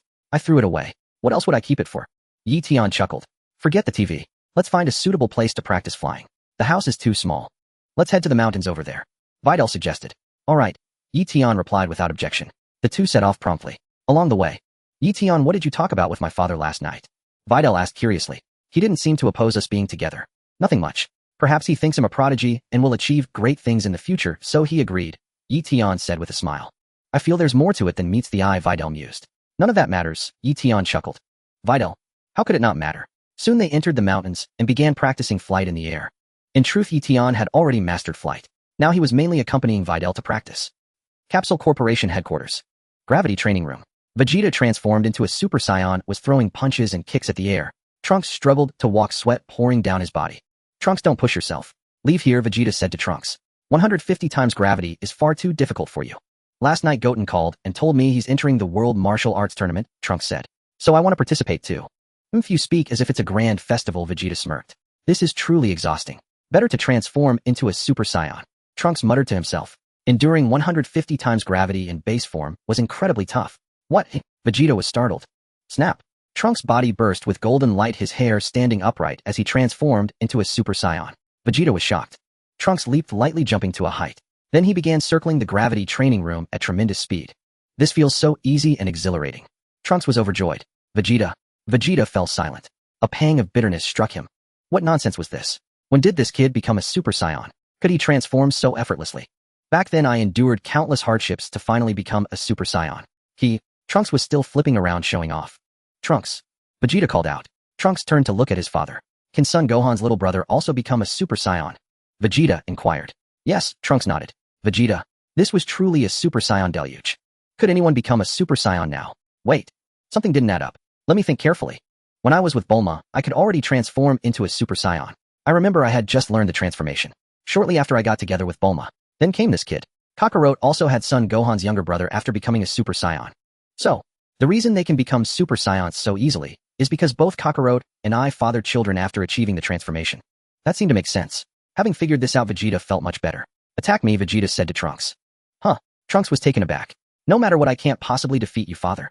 You're far too strong. Attack me. If you can land a hit on my face, I'll take you to the amusement park, Vegeta said. Really, father? Trunks was ecstatic. Here I come. Give me your all, Vegeta prepared to counter. Hey. Trunks struck swiftly. Vegeta was surprised. The boy's punches were so fast, and his strength felt formidable. Vegeta barely dodged Trunks' fist. Trunks punched again rapidly. Vegeta evaded awkwardly. Ill hit. Trunks' fists rained down on Vegeta. Vegeta was on the defensive, barely able to hold his ground. Whose wretched son was this? Utterly infuriating. Bang! Trunks' fist grazed Vegeta's face. Vegeta flew into a rage. Bang! Vegeta struck back, swiftly hitting Trunks square on the nose. You wretched son. How dare you hit me? Thud. Trunks hit the ground headfirst, dazed and disoriented. Vegeta. Damn it. This was his own son. It hurts so much. It hurts. Trunks gritted his teeth, sitting up wincing in pain. Father is so cunning fighting back. Don't be careless. I never said I wouldn't retaliate, Vegeta said. How can you? How? Trunks was aggrieved. Don't cry. They'll take you to the amusement park. Vegeta snorted.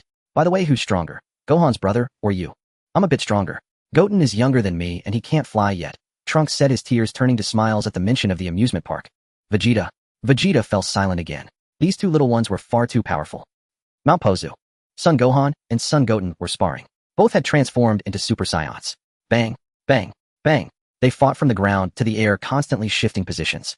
After some time, Goten, let's stop here for today. That's enough, Son Gohan said, blocking his brother's fist. Okay, Son Goten replied.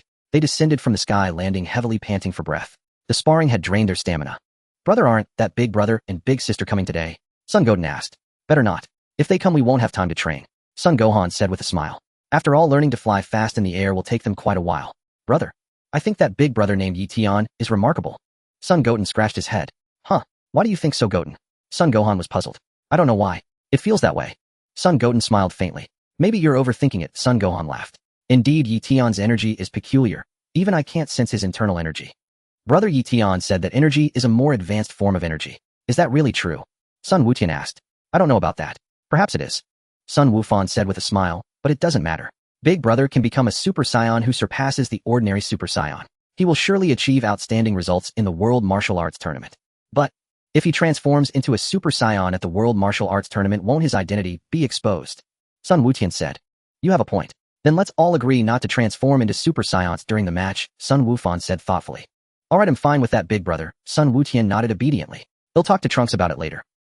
Satan City. In a deserted mountain area on the outskirts. Eion, look. I can already hover at this height, Videl showed off to Eion. At that moment, Videl was already about 2 meters above the ground. Did you practice again after you went back last night? Eion asked with a smile. Yes, Videl nodded. Not bad, not bad. Eion praised repeatedly. What about you, Eion? Videl asked. Me, Eion let out a helpless sigh. Why do you have to compare yourself to me? Then who should I compare myself to? Videl blinked playfully.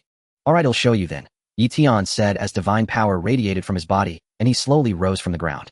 Soon Eion had flown to a height of 10 meters. Videl's mouth fell open, her beautiful eyes wide with astonishment. You've got to be kidding me. Is the academic prodigy also this gifted in martial arts? Videl exclaimed. Whooshed. After saying that, Eion immediately flew away. Flew away. Videl gasped, her mouth agape. She quickly called out. Wait, Eion, can you already fly freely? Yes. Eion turned back with a smile, then muttered to himself. There should be banana trees around here. The environment is suitable for growing bananas. Videl. Weren't they supposed to be practicing flying? Why was he looking for bananas? I'm not hungry, Videl shouted loudly. But Eion had already flown off. He circled the area but found no bananas. Before long, Eion flew back. Did you find any bananas? Videl asked. No. Eion was a little disappointed. I'm not hungry. I had breakfast, Videl said. Are you hungry, Eion? They'll buy you some bananas later. Eion nodded vigorously. Videl. I feel like you're tricking me again. By the way, what was that basket you mentioned yesterday? I still haven't figured it out. Speaking of which, Eion, did you go home and practice flying last night? Videl asked. No, I stayed home and watched a movie with Lazuli. Eion answered truthfully. Videl. You always make your shamelessness sound so noble. Should I just leave you? Videl really wanted to turn and walk away. But for some reason she felt she couldn't seem to leave Eion anymore. I really don't know what I see in him. Is it just because he's handsome? That doesn't seem right either. There are plenty of handsome people out there. Without realizing it, I've slowly been drawn to you. Eion, have you really never been with another girl before? Videl asked softly. No, I can guarantee that. I already told you last night. Eion nodded, swearing to the heavens. I don't care. Your first time must be with me. That's my declaration to the other 4 ships. Videl huffed, speaking to Eion angrily. Eion. Deal. Eion nodded vigorously. Such a good thing. It seemed Videl could be reasonable after all. Finally managed to talk you around. Thus another 20+ days passed. The day of the World Martial Arts Tournament was drawing near. Sun Wufan, Vegeta, Trunks, Sun Wutian, Piccolo, and Krillin were all training hard. Sun Wukong was also honing himself in the other world. Videl was likewise constantly polishing her skills. Only 2 people were not training. One was Eion. The other was Mr. Satan. Eion didn't need to train, because he could now fully control his divine power. However, his divine power had not increased. It seemed to be related to the level of his erasure technique. The higher the erasure technique level, the stronger the divine power. It couldn't be enhanced through training alone. Eion wasn't particularly worried. Of course, these days he had been diligently erasing unnecessary things to gain erasure experience. After this period of continuous erasure, Eion was only one step away from upgrading to silver-level erasure technique. He believed that by the time of the World Martial Arts Tournament, erasing something trivial would complete the upgrade. During this time, the legend of the mysterious hero grew more and more incredible. The relevant authorities were constantly searching for this mysterious figure, as if they could find him. Even the god of Earth couldn't locate him, let alone these humans. It was worth noting that after Eion returned home from the flight training with Videl that day, he found that Android 18 was not home. From that day on, Eion never saw Android 18 again. Eion felt a bit perplexed. Where had no 18 gone? Could she have gone to train as well? Did androids even need to train? Come to think of it, androids could indeed grow stronger through training. Wasn't no 17's performance in the Tournament of Power exceptionally outstanding. During the Dragon Ball Super era, no 17's power had already surpassed Super Saiyan 3 Goku, and could even rival Super Saiyan Blue Goku. Moreover, in the Tournament of Power, no 17 was the last one standing on the arena. Eion believed that no 18 must have gone somewhere to train. Where else could she be? After all, the prize money for 4th place held little appeal for no 18. He just wondered how much stronger she could become. Probably not by much. In a remote suburb, a sparsely populated village. Whooshed. A large spaceship quietly landed in the area. The villagers were utterly stunned, paralyzed with fear. Was that a spaceship? Had aliens come to their village? Creak. The spaceship's hatch opened, and several aliens emerged. They effortlessly annihilated every person in the village. Lord Babidi, we have killed everyone in the vicinity, a minion reported to the wizard Babidi. Well done. Babidi nodded with satisfaction and turned to look at Dabura beside him. As far as I know, the Supreme Kai has been constantly monitoring Majin Buu's seal. We must hide the spaceship quickly and then secretly search for the seal. That plan is feasible, Lord Babidi, Dabura said with a slight smile. But where can we hide such a large spaceship, Lord Babidi? Asked the minion Pui. Well, hide it underground, Babidi replied with a smile. As expected of Lord Babidi, that's an excellent idea, Pui responded. That night the minions dug a pit and buried the massive spaceship underground. After hiding the ship, Babidi, following his father's diary, soon located Majin Buu's seal. Is this Majin Buu? Babidi was ecstatic. Dabura also looked at the seal, a smile on his face. Let's take the seal back to the spaceship. I want to study how to break it, Babidi said with anticipation. Immediately Dabura stepped forward, picked up the seal, and flew silently into the sky. Before long, Babidi and his group had brought Majin Buu's seal back to the spaceship. Babidi once again consulted his father's diary and found a way to break Majin Buu's seal. We need to inject pure energy. Babidi mused, glancing at his minions. None of their energy was usable. Where could he find pure energy? Lord Babidi, I heard that a tournament called the World Martial Arts Tournament will be held on this planet soon, Pui said. Should we try our luck there? To see if we can find pure energy. Let's do that, Babidi nodded. But before that, bring me 2 people. I need a more detailed understanding of this tournament. We'll go fetch them now, Pui chuckled. The gravity on this planet is so low, flying feels exhilarating. Pui, the gravity on your home planet is 10 times that of this one, isn't it?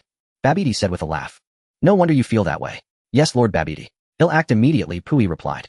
That night, Pui captured 2 individuals who had previously participated in the World Martial Arts Tournament. Babidi used his magic to control them. Until we gather enough pure energy, let's keep a low profile, Babidi said with a smile. The Supreme Kai could appear at any moment. Rest assured, Lord Babidi. The Supreme Kai is nothing before me, Dabura said with utter confidence. That may be true, but he is still the Supreme Kai, the mightiest god in this universe, isn't he? Babidi sighed. It's better to be cautious. Once my Majin Buu is freed from the seal, the entire universe will be at my mercy. On the Supreme Kai's planet, the Supreme Kai's face was exceptionally grim, cold sweat trickling down his cheek. Supreme Kai, what's wrong? Asked his attendant Kibito. Majin Buu's seal has suddenly vanished. The Supreme Kai said in a grave tone. What? The seal vanished. Kibito was stunned. Who could have done this? Kibito, there's no time to lose. We must go to Earth immediately. The Supreme Kai said. Yes, Supreme Kai, Kibito replied. Kai. The Supreme Kai used instant transmission, appearing on Earth with Kibito and landing at the former location of Majin Buu's seal. The seal is indeed gone. Kibito said solemnly. Judging by the traces, it was moved. There are footprints left behind. The Supreme Kai said, pointing to the ground. The shape of these footprints suggests it wasn't Earthlings, Kibito observed. They look like aliens, the Supreme Kai said. Have aliens come to Earth? Kibito asked. It's highly likely to be the wizard Babidi. The Supreme Kai gritted his teeth. He is Bibidi's son. That Babidi had a son. Kibito frowned. It has to be him. He must be trying to awaken Majin Buu as soon as possible. The Supreme Kai felt his head spinning with worry. If that's the case, the entire universe will be in danger, Kibito said, his face pale with fear. No matter what, we must find the wizard Babidi quickly and stop him from reviving Majin Buu. The Supreme Kai said through clenched teeth. The two began searching Earth. A few hours later, the Supreme Kai suddenly paused and turned his gaze towards Satan City. Kibito also froze. Supreme Kai. What is that over there? Kibito asked in surprise. It's divine power. The Supreme Kai confirmed with a nod. How can someone on this planet possess divine power? Kibito muttered in confusion. I don't know either. The Supreme Kai shook his head. Perhaps it's the god of this planet. Many planets give birth to their own gods. That reasoning is not without merit. Kibito nodded, then asked with some curiosity, but Supreme Kai, that divine power felt incredibly pure just now. I feel the same way. The Supreme Kai replied, but there's no time to worry about him now. We still need to find Babidi. Indeed, Lord Supreme Kai is correct, Kibito responded. The two of them soared into the sky, once more scouring the area for any trace of Babidi. Their persistence paid off. Through a series of clues, the Supreme Kai and Kibito finally learned that two of Babidi's underlings were planning to participate in the World Martial Arts Tournament. The World Martial Arts Tournament. Kibito was taken aback.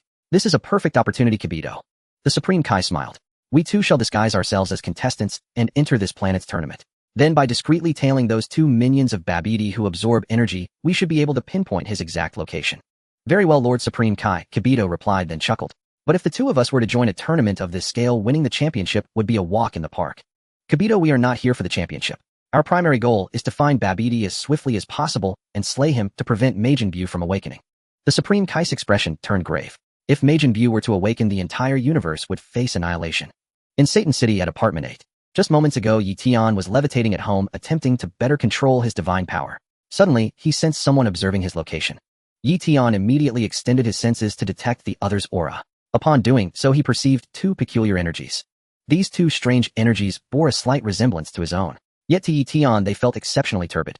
If Eion's divine power were 100% pure, then one of these individuals had a clarity of about 70%, while the other, even lower, might only be at 60%. Who could these two be? Eion pondered deeply. Could they be the Supreme Kai and Kibito? It didn't seem entirely impossible. The similarity between our energies is high. This energy is what we call divine power. My own divine power is on par with the Omni King's, hence its purity has reached a state of supreme refinement. The Supreme Kai's divine power is around 70% and his attendance is 60. Based on this calculation, is a god of destruction's power 80 or 90%? And what of an angel's divine power? Above 95%.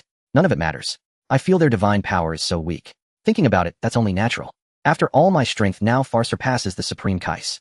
I only released a sliver of divine energy, yet that fellow still managed to sense it. But the Supreme Kai must never have imagined that my divine power has already far exceeded his own. Indeed, the Supreme Kai naively believes Eition's power is very weak. After all, Eion only released a tiny fraction of his divine power merely to temper his will. How could the Supreme Kai know that Eition's power has long since surpassed him? In the Supreme Kai's understanding, he is the greatest deity in the entire universe. Furthermore, he is currently unaware of the existence of other universes. If he knew, he would not think this way. Days passed one after another. The day of the World Martial Arts Tournament drew ever nearer. On that morning, the sun finally rose, casting its warm, gentle light. Videl came looking for Eion bright and early. Eion, shall we fly to the venue today? Videl suggested. Sure. Eion nodded without objection. Flying there wasn't a bad idea. And maybe we can have a fierce game of basketball in the sky along the way. Eion smiled. I've never kissed the rim before. Videl, what exactly do you mean by the rim? You're leaving me so confused. Our relationship is pretty much settled, so why do you have to speak so cryptically? Eion, what do you really mean by the rims? Videl couldn't help but ask, her curiosity piqued. Some things can only be felt, not explained. Saying it aloud would ruin the mystery. Eion said. No mystery. Videl wiped her brow. The more I think about it, the more I feel this rim of yours is anything but simple. Enough talk. Let's get moving. Videl urged. Are you ready? Almost. Eion nodded, swiftly taking off his clothes. Videl. Hey, is it really appropriate to strip in front of me? Videl wiped her brow again. Aren't we heading out? Why are you taking off your clothes instead of putting them on? Videl let out a helpless sigh. I'm changing into a different outfit, Eion said, wearing only shorts as he pulled open the large wardrobe and picked out a new set of clothes. Well, you could have at least given me a heads up. I should have looked away, Videl remarked. We're practically family, Eion laughed. Don't be so formal. Videl chose to remain silent. Sure, I'm your girlfriend, but aren't we a bit too familiar for this? Eion quickly finished changing. By the way, have you decided? Are you going to compete? Videl asked. I might as well join in. It's just for fun, Eion mused, glancing at the clock. There's still time. How about we play a more meaningful game first? A more meaningful game? Videl was puzzled. Where? What kind of game? Why over there? Eion pointed towards the bed. Videl, I knew you had no good intentions. But why do I keep steering the conversation in that direction? Lie down. Let me help you relax first, Eion said softly. Eion, look at the time. Even a jet plane would take 2 hours to reach the island where the tournament is held. We need to go now. Videl whispered, her face flushed. Don't be shy. Have a seat. Eion said, taking her hand and guiding her to sit on the edge of the bed. Videl's heart raced like a startled deer. Eion, what are you up to? She asked, blushing. You? He said, uttering just a single word. Videl. Go on then. What's with stopping at just one word? Videla's mindset shifted swiftly. During this period, she and Eion had been spending every day together. It was only natural that their relationship had developed to this point. In truth, they were merely awaiting a catalyst. More precisely, they awaited an opportunity for Eion to take the initiative. His reluctance stemmed from his cultivation of the erasure technique. I always felt insecure without reaching the silver rank. Now that I'm about to achieve it, I can finally be with Videl. Slap. Suddenly, Eion heard a faint noise from the room. He froze. Who had entered his home? Eion quickly extended his senses and identified the intruder. It was Android 18, the one who had vanished for nearly half a month. She had returned. But why was she in his house? Over the past fortnight, Android 18 had visited a wildlife reserve, staying with Android 17 while training. Android 18 had also told Android 17 about the Tenkaichi Budokai. I can't leave, these animals need me. Android 17 smiled. Go on your own. I believe you can win the championship easily provided Son Gohan and the others don't participate. Second place still gets 5 million, Android 18 said. My salary here is generous, I don't need the money, Android 17 replied. If you don't need money, why were you so stingy when I asked to borrow some last time? Android 18 rolled her eyes. That wasn't a loan, or I was giving you money. I lent you once before, and when did you ever pay me back? Android 17 snorted. Even if we're siblings, you can't keep treating your younger brother's money like it's nothing. Stingy, Android 18 retorted coldly. High salary doesn't mean my money is limitless, Android 17 sighed. Do you think I'm the world's richest man? Forget it, Android 18 said, realizing her brother was unreliable. You should find a job. You know the principle of living beyond your means, Android 17 advised. You can't keep fighting in underground matches forever. I enjoy it, Android 18 replied flatly. She stayed at Android 17's place for a while longer. Finding it utterly boring, Android 18 bid farewell to Android 17 and flew home. Upon arriving, she realized she needed a change of clothes. She looked down. Why was she still wearing Eion's clothes? It suddenly dawned on her that she had forgotten to buy new ones again. There were no clothes to change into at home. That detestable, mysterious hero. Where did he put my clothes? No choice but to get more from Eion's place. He should be at school by now, right? I'm just taking a piece of clothing, you don't mind, do you? Android 18 leaped directly from her home to Eion's. Notably, Eion had never patched up that hole since that day. He had even smoothed out the floorboard around it. It was incredibly convenient. All that was missing was a staircase. If he built one, the house would become a duplex. Android 18 landed softly in Eion's living room. She then headed toward his bedroom. But as she neared the door, she felt a sudden chill. She looked down. Where were her clothes? Where had they gone? Was it that mysterious hero again? The worst was yet to come. Something feels off. Eion, wait. Videl suddenly caught a glimpse of someone in her peripheral vision. What's wrong? Eion found Android 18's timing infuriating. Why couldn't you come back when I wanted you? Now why don't you show up? Someone's broken in. Videl said, rising to see Android 18 enter through the doorway. The two women locked eyes. Why? Why are you at Eion's house? Videl demanded, hands on her hips. Without a word, Android 18 walked past Videl, casually opened the wardrobe, and pulled out one of Eion's shirts to put on. That mysterious hero, you'd better pray I never find you. When I do, I'll teach you a lesson. Wait, let me think. Let me sort this out. Could that mysterious hero be Eion? He seems a bit suspicious. He's heading to the Tenkaichi Budokai soon, right? Even if he doesn't go, his little girlfriend will. He'll observe him secretly. Maybe he'll find some clues. And so the decision was made. I am innocent. I really wasn't with her. Her clothes must have been the work of that mysterious hero again, Eion said. Mysterious hero. Don't blame everything on the mysterious hero. Bikini snorted. Isn't it interesting? Even the police blame the mysterious hero for unsolvable cases now, and nobody bothers to investigate. It can't be helped. He's so enigmatic. No one knows his true identity yet. Eion said, feigning nonchalance. Speaking of the mysterious hero, a lot of things have been mysteriously disappearing lately, Bikini murmured. Who is it? Always making things vanish. You'll find out in time. Eion smiled. It's like looking for something. When you desperately seek it, you can't find it, but when you stop looking, it suddenly appears. Many things are just that miraculous. You're right, Bikini nodded thoughtfully. Many things are indeed miraculous. You already said that. He'll say it again. Eion looked Bikini up and down. It's like when I look at you, I feel you are a lavish feast, and I want to savor every part without missing a single spot. Bikini. She understood his implication. It was too direct. She felt herself blushing all over. Can't you be a little less straightforward? We still have time. Let's continue what we were doing, which was only 1% complete. Eion said. 1%. Bikini paused, checked the time, and quickly came to her senses. At this rate, we won't go anywhere this morning. What's the point of attending the World Martial Arts Tournament? Eion asked. Besides, a girl like you shouldn't be fighting and brawling. No, I want to go. Bikini had lost the previous mood. The physiological differences between men and women were evident. It was all about the feeling. The subtle mood Bikini had was ruined by no. 18. Now she suddenly found the World Martial Arts Tournament more important. The main reason was no. 18's sudden appearance at Eion's home. It was impossible for Bikini to feel completely unperturbed. You showed up at Eion's place without clothes. I seriously doubt your relationship. The World Martial Arts Tournament happens only once a year. Bikini said, I don't want to miss this chance. Then let's go. Eion didn't insist. As I suggested, let's fly there. Bikini proposed. Of course, no problem. Eion nodded. Immediately, Eion and Bikini flew out the window, soaring into the blue sky. No, 18 quietly followed. She hadn't expected Eion's girlfriend could also fly in the sky. Right? Since Eion was a classmate of Son Gohan, then this girl named Bikini must also be Son Gohan's classmate. I want to see how strong you are. At the World Martial Arts Tournament, I will definitely have a good match with you. And you'll see if Eion is the mysterious hero. In another part of the sky, a large jet helicopter moved slowly forward. Many people were aboard. If Eion were here, he would recognize everyone instantly. These were all familiar faces. On the plane were Vegeta's son Gohan and others. Except for Tien Shinhan and Kairatsu, almost all the living Z fighters were present. Piccolo was not with them. He flew to the tournament venue on his own. Bulma piloted the plane herself, heading towards the island where the World Martial Arts Tournament was held. Will Goku really come? Bulma asked with anticipation. Dad will definitely come, Son Gohan nodded. I'm so happy. It's been so long since I last saw Goku. Master Roshi laughed. Yamcha, are you participating too? Shishi asked Yamcha, who was sitting nearby. No, I won't. I don't want to make a fool of myself. Yamcha shook his head. Ha ha ha. It's been ages since I saw such a scene. Ox King laughed heartily. Son Goten sat by the window looking at the scenery. Trunks joined him. The whole family was harmonious. Uncle Krillin, Dad might not recognize you now, Son Gohan said with a smile. Haha, he definitely won't, Krillin laughed. Krillin, how's it going? Yamcha suddenly asked. What do you mean? Krillin was puzzled. About your girlfriend, Yamcha said. Krillin felt a pang of heartache. Don't tell me you still don't have a girlfriend. Yamcha looked at Krillin in surprise. Can we just have a normal conversation? Krillin wiped his sweat. Whether I have a girlfriend or not is none of your business. You're almost 40, aren't you? Yamcha sighed. Time flies. I remember when I first met you, you were only 13. Krillin didn't want to talk. Uncle Yamcha, what about you? Do you have a girlfriend? Son Gohan asked casually. Gohan, you'd better not ask him. Bulma sighed. Why do you say that, Aunt Bulma? Son Gohan asked curiously. Forget it. It's not suitable for children. You're too young to know such things. Bulma said. Son Gohan. Krillin, after the tournament, they'll take you to a fun place. There are lots of girls there. Yamcha lowered his voice and said to Krillin. You mean a nightclub?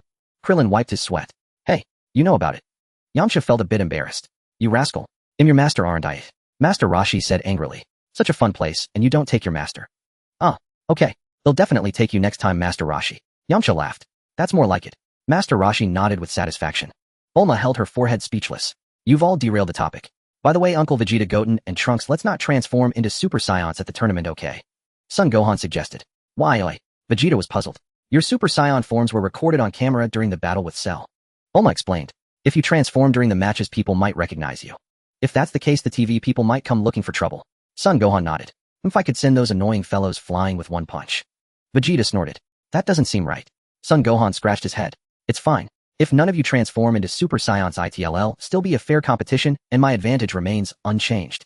Vegeta shrugged with a nonchalant smile. Trunks, and I have no problem with that either, Trunks said. Great, thank you all. Everyone must stick to the rules.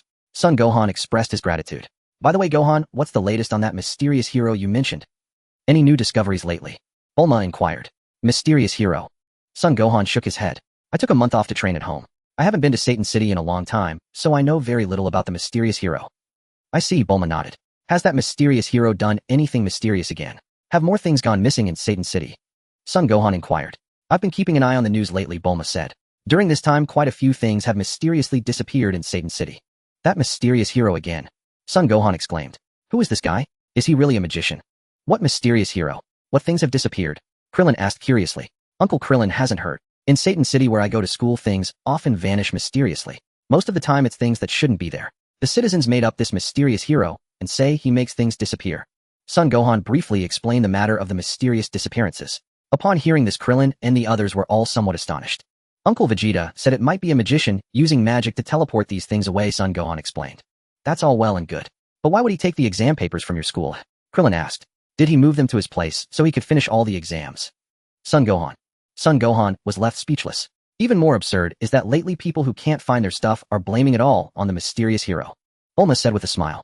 Really? Son Gohan was taken aback. Look at this news. A woman was caught cheating by her husband. Bulma smiled. She claimed that the mysterious hero made her and her lover's clothes disappear. They're making the mysterious hero take the blame for that too. Krillin laughed heartily. The craziest part is, her husband actually believed it. Bulma was thoroughly amused. Krillin. That mysterious hero can make things disappear. Yamcha looked thoughtfully at Krillin and asked, Krillin, did the mysterious hero make your nose disappear? Get lost. Krillin shouted angrily. on the island hosting the World Martial Arts Tournament. After 2 hours of flying, Eion and Videl appeared above the island. It's only a little past 9 in the morning, and there are already so many people. Everyone came early, Videl remarked as she looked down. Yeah, Eion nodded. My dad is here too. Videl spotted her father below. Let's find a place to land first, but it's best not to land in a crowded area, or it might cause a stir. Let's go. Eion didn't object and landed with Videl at a distance. Not long after Eion and Videl landed, Son Gohan and the others also arrived at the scene by plane. Upon arriving on the island, Krillin and Yamcha were surprised to see such a huge crowd at the World Martial Arts Tournament. It was far more lively than before. Whoa! Just then cheers erupted in the distance. Many people rushed over excitedly. It's Mr. Satan. Mr. Satan has arrived. Someone shouted as they ran, their eyes filled with boundless excitement. Haha, it's Mr. Satan, the great hero who saved the Earth, Krillin said with a laugh. He's very popular. Bulma smiled. But that's to be expected. Even a city is named after him. Ha ha ha. Satan was already amidst the crowd, raising his fists high, a triumphant grin plastered on his face. Satan supporters from all over the world. You've waited long enough. Satan roared with laughter. Mr. Satan. Mr. Satan. Mr. Satan. The audience chanted Satan's name. A prearranged female reporter stepped forward to interview him. Welcome, Mr. Satan. What are your chances of winning this time? The reporter held the microphone to Satan's lips. Haha, I'm 120 confident he'll win this tournament. Satan declared confidently. That guy. His personality hasn't changed a bit, Yamcha chuckled. Brother Uncle Piccolo is over there. Son Goten said to Gohan. Son Gohan immediately spotted the green-skinned Piccolo. Uncle Piccolo, have you seen my father? Son Gohan asked as he approached. Not yet. Piccolo looked at Son Gohan quietly and asked, Gohan, you're not really going to appear in that outfit, are you? Yes, I am, Son Gohan nodded. If only that headband of yours were green, it would match my skin tone quite nicely, Piccolo muttered. What are you saying, Piccolo? Do you know what a green headband means? Shishi approached with a dark expression, glaring at Piccolo. Does it have a special meaning? Piccolo was clueless about such things. Of course, a green hat means your girlfriend has been stolen. Shishi snorted. Your clan doesn't have males and females, does it? But, does Gohan have a girlfriend? Piccolo asked. Not now, but that doesn't mean he won in the future, Shishi said. Got it. Piccolo wiped his brow. Where's Goku? He hasn't shown up yet. Could he already be in the contestants' waiting room? Shishi looked around anxiously. Slap. Just then Son Goku descended from the sky, landing opposite the group. Hey everyone. Son Goku greeted. Old son. Piccolo was startled, then turned around excitedly to face Son Goku. Father. Son Gohan cried out. Krillin was too moved to speak. Everyone has changed quite a bit, but you all look healthy. Son Goku said with a smile. Hick. Hick. Krillin fought back tears. Father. Son Gohan's eyes brimmed with tears which rolled down his cheeks and dampened his sunglasses. Go. Goku. Shishi murmured, her eyes glistening with hopeful tears. Piccolo smiled. Welcome back. Master Roshi was deeply moved. Goku. Bulma also shed tears. Meanwhile, Ox King laughed heartily without a care. Yamcha and Puar were equally thrilled. Goku. Oolong was also full of anticipation. But Son Goten looked utterly bewildered. Who is this guy? Is he my dad? He looks a lot like me. Vegeta watched coldly from the sidelines, silently pondering just how much stronger Kakarot's power could become. Trunks had no idea who Son Goku was either. Father. Son Gohan was the first to rush forward and embrace his father. Immediately after, Krillin, Oolong, and Shishi charged forward and hugged Goku. Bulma also wanted to join in, but after taking 2 steps, she suddenly stopped herself. I'm married now and my child is this big. I shouldn't act so intimate with Goku. Otherwise, wouldn't Vegeta be the one wearing the green headpiece? After a warm round of embraces, everyone's emotions gradually settled. Remember, only 24 hours. Baba the fortune teller seated on her crystal ball reminded Goku. Thank you, Baba. Goku nodded. He'll come to pick you up in 24 hours. With that, Baba departed on her crystal ball. Everyone exchanged a few more pleasantries. He looks just like me. Is he my son? Goku asked, pointing at Son Goten. Son Goten, a bit frightened, hid behind his mother Chi-Chi, clutching tightly at her skirt. Goten, this is your father. Shishi said with a smile. We should hurry and register. Registration is about to close. Piccolo suggested. Goku and the others stepped forward to register one by one. Saiyaman. Goku was startled. What's this about? Gohan has to go to school, so he's using this identity to avoid revealing his true one, Piccolo explained. I see. Goku understood. What? Junior division. Trunks exclaimed, turning to Goten. Goten, anyone under 15 can't compete with the adults. Goten looked disappointed. So there's still such a rule. Bulma shook her head. We don't want to be in the junior division, we want to fight with the adults. Trunks insisted. No, those are the tournament rules. The staff member refused. Actually, I'm already 18. I just look short. Trunks added. Staff member. Who are you kidding, kid? Krillin snickered on the side. Good thing those 2 little guys are in the junior division. Otherwise, I'd have a high chance of being eliminated in the first round. After registering, the group continued forward. When they reached a crossroads, Goku and the others waved goodbye to their families. Everyone do your best. Bulma waved. Ahead lay a long corridor at the end of which was the venue for the preliminary matches of the martial arts tournament. Goku and the others strode forward. Krillin, weren't you bald? You have hair now? Goku asked curiously. I used to shave my head. I've always had hair, Krillin replied. At the back, Trunks and Goten whispered to each other. Your dead dad looks just like you, Trunks remarked. Yeah, Goten nodded. Is he strong? Trunks asked. From his appearance, he doesn't seem that tough. My dad is definitely stronger. My brother said dad's power is #1 in the universe. Goten said. Your brother was lying to you. Trunks didn't believe it. Ahead, a beautiful female reporter and a cameraman were waiting to interview the competitors. Vegeta led the way. The reporter approached him. Excuse me, where are you from? Are you all together? The reporter smiled warmly. Vegeta completely ignored her, walking past without a word. Piccolo followed closely behind. Reporter. Have I lost all my charm? Even Mr. Satan thinks I'm attractive. Yet these two completely disregarded me. Hey, they look familiar, like I've seen them somewhere, the reporter murmured to the cameraman after a closer look. Really? Now that you mention it, they do ring a bell, the cameraman agreed. Just then Goku and the others approached. The reporter quickly hurried over, holding the microphone to Goku's mouth. Where are you from, she asked. Where am I from? I'm from another world. Goku pointed to the sky. The reporter looked utterly bewildered. You're so funny. And that ornament on your head is quite peculiar. The reporter laughed awkwardly to ease the tension.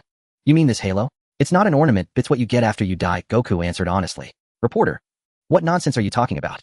I can't understand a thing. Piccolo glanced in Goku's direction. Old Goku, you useless teammate. How is your son supposed to go to school after this? They'll just destroy their equipment. Just as Piccolo was about to use his special abilities to destroy the camera, whoosh. In an instant, the cameraman's camera vanished into thin air. Piccolo's expression shifted repeatedly as he became alert, immediately searching for the perpetrator. But where could Piccolo possibly look? Eion was already over 100 meters away, casually erasing unnecessary items. Eion's experience points were steadily increasing. Congratulations on completing the bronze level erasure technique training. Congratulations on advancing to silver level erasure technique. Silver level erasure technique physical strength is 1,000 times that of Frieza Namek period. Can erase any human or planetary deity excluding the supreme Kais gods of destruction, angels, grand priest, and the Omni King. Including but not limited to living beings, entire buildings, demon races, and other species. Erasing 1000 people or 1000 buildings would allow advancement to the gold level erasure technique. Eion was taken aback. After upgrading to the silver level erasure technique, he hadn't expected the system to evolve alongside him. This time the system's prompt was far more detailed. It was indeed 1000 times that of Frieza during the Namek era. That equated to a battle power of 120 billion. If calculated purely based on combat strength, Eion sensed the intensity of his own physique. The sudden surge was quite substantial. After all, it had increased tenfold. He felt somewhat unaccustomed to it. Now he dared not even touch Videl, lest he accidentally deflate her. That would mean losing one of his girlfriends.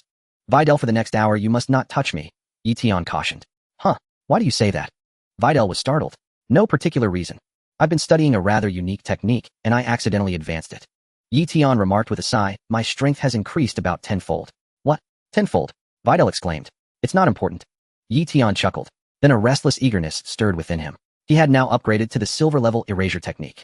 Should he find someone to test it on? However, he couldn't restore anyone at the moment. Who would be suitable? He wondered if there was a prison on this island. Eion wasn't the type to act recklessly. If he were, he could have casually erased 1000 people and completed the upgrade long ago. But for Eion, there was no need. What fun was there in rushing the upgrade? After all, there was still plenty of time before Beerus awakened. He only needed to achieve the platinum level erasure technique before Beerus awakening. At that level, his physical strength would be 10 times that of Beerus, and he would gain the power of creation. Thus, if he reached the platinum level erasure technique, he could single-handedly thrash Beerus. Provided, of course, that Beerus provoked him. If Beerus didn't cross him, all would be well. But if he dared, Eion would erase something he shouldn't have. Additionally, the platinum level erasure technique couldn't erase a god of destruction. Still, that was no big deal. Moreover, there was still a long road ahead to reach the platinum level erasure technique. No rush, no rush. First, head find someone to toy with. He'll be back shortly, Eion said to Videl. Where are you going? Videl asked. He'll return soon. Wait for me here, Eion said and swiftly flew away. Videl. How mysterious. What was he up to? Was he sneaking off to meet another woman? Videl thought it over, but ultimately decided not to follow him. Eion flew swiftly to a remote location. Help! Robbery! As he arrived, he heard a girl's cry for help. Eion hurried forward. He saw two burly men robbing a pretty girl. Not only had they snatched her bag, but they were also trying to strip her clothes. The girl wore a look of utter despair, screaming for help. Let her go, Eion shouted at the two thugs. The two men turned to look at him. Where did this wet behind fears brat come from? This ain't your business. Get lost. One of them brandished a knife. Kid, this ain't your place to play hero. If you don't scram, we'll kill you. The other pulled out a dagger. Please. Don't abandon me. Save me. The girl grew more desperate as the boy who came seemed frail and no match for them. Swish. Eion waved his hand lightly. Instantly, one thug's arm vanished into thin air along with the knife he held. The thug was stunned, feeling as though some part of him was missing. The other noticed something amiss and glanced at his companion. You? Where's your arm? Arm? What about it? Your arm is gone, the companion exclaimed. What nonsense. The thug looked at his arm and broke down. Where was his arm? His right hand and arm, the ones he used for shooting, had disappeared. How would he enjoy himself now? I must have chanted the wrong incantation. Eion scratched his head. Let me try again. This time I'll erase you entirely. Be mentally prepared. Eion said with a bright grin. Swish. He waved his hand, lightly erasing the armless thug completely. It felt exhilarating. The other thug was terrified. You? Could you be the mysterious hero from Satan City? The thug quickly realized. Besides Mr. Satan, no one knows my identity. Eion sighed. The thug's face turned pale with fear. You should disappear too, Eion said, preparing to wave his hand again. Arg. They'll fight you. The thug lunged with his dagger. Swish. Eion waved his hand, erasing him completely. Now in the narrow alley, only Eion and the rather pretty girl remained. The girl was now gripped by fear. The mysterious hero had said that aside from Mr. Satan, no one knew his true identity. That meant no one had ever seen him. And now she had. Would he make her disappear too? Please don't erase me. He'll do anything you ask. The girl grew more desperate. Really anything? Eion asked. The girl nodded vigorously. Can you keep your mouth shut? Eion looked at her and asked. Yes, very tight. He'll never tell anyone, the girl promised. Eion flashed a mischievous grin. What? What do you mean? The girl recoiled in fear. I'm off, Eion said with a laugh, soaring into the sky and quickly departing. The girl was stunned for a long time. Only after confirming Eion had left did her anxious heart finally settle. Eion scoured several more obscure corners, erasing some troublemakers without ever revealing himself. Of course, he also erased those he found displeasing. After roaming around, he found a secluded spot and slowly descended. Lazuli, you've been following me all this way. What do you want? Eion looked up at a certain spot in the sky. No. Eion was stunned. He had discovered her. How did he find me? There was no trace of chi on me. Even Son Gohan and Vegeta shouldn't have been able to sense my presence. Was he bluffing? No. Eion had no intention of revealing herself. Still not coming out. Eion said with a smile. You're up on that cloud over there. Do you think I can't see you? No. Eion. The next moment, no. Eion swiftly descended from the sky. How did you find me? No. Eion was taken aback. I sensed your presence, Eion said with a chuckle. Impossible. There's no chi on me. How could you possibly sense me?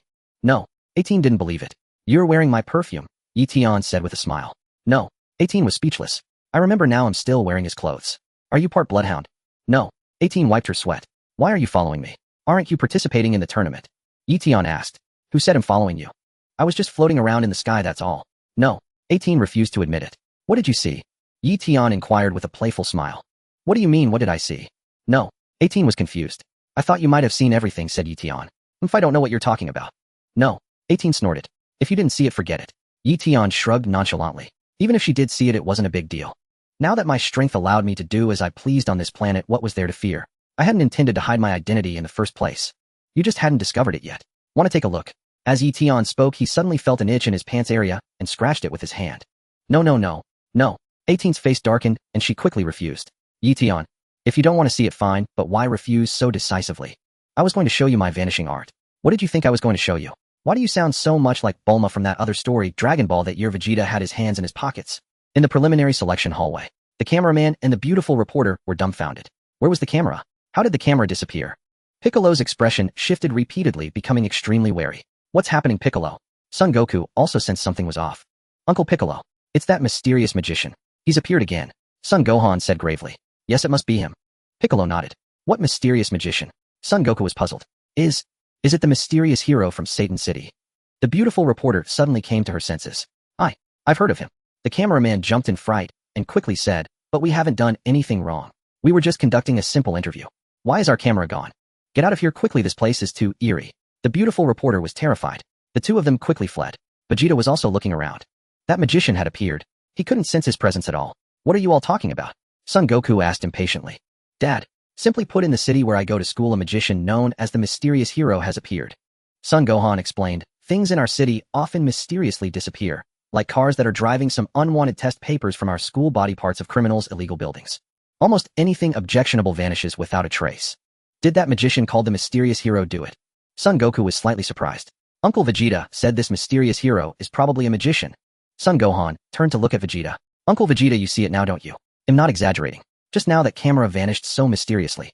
Isn't it strange? Vegeta fell silent. Mainly because even Vegeta hadn't noticed how the thing disappeared.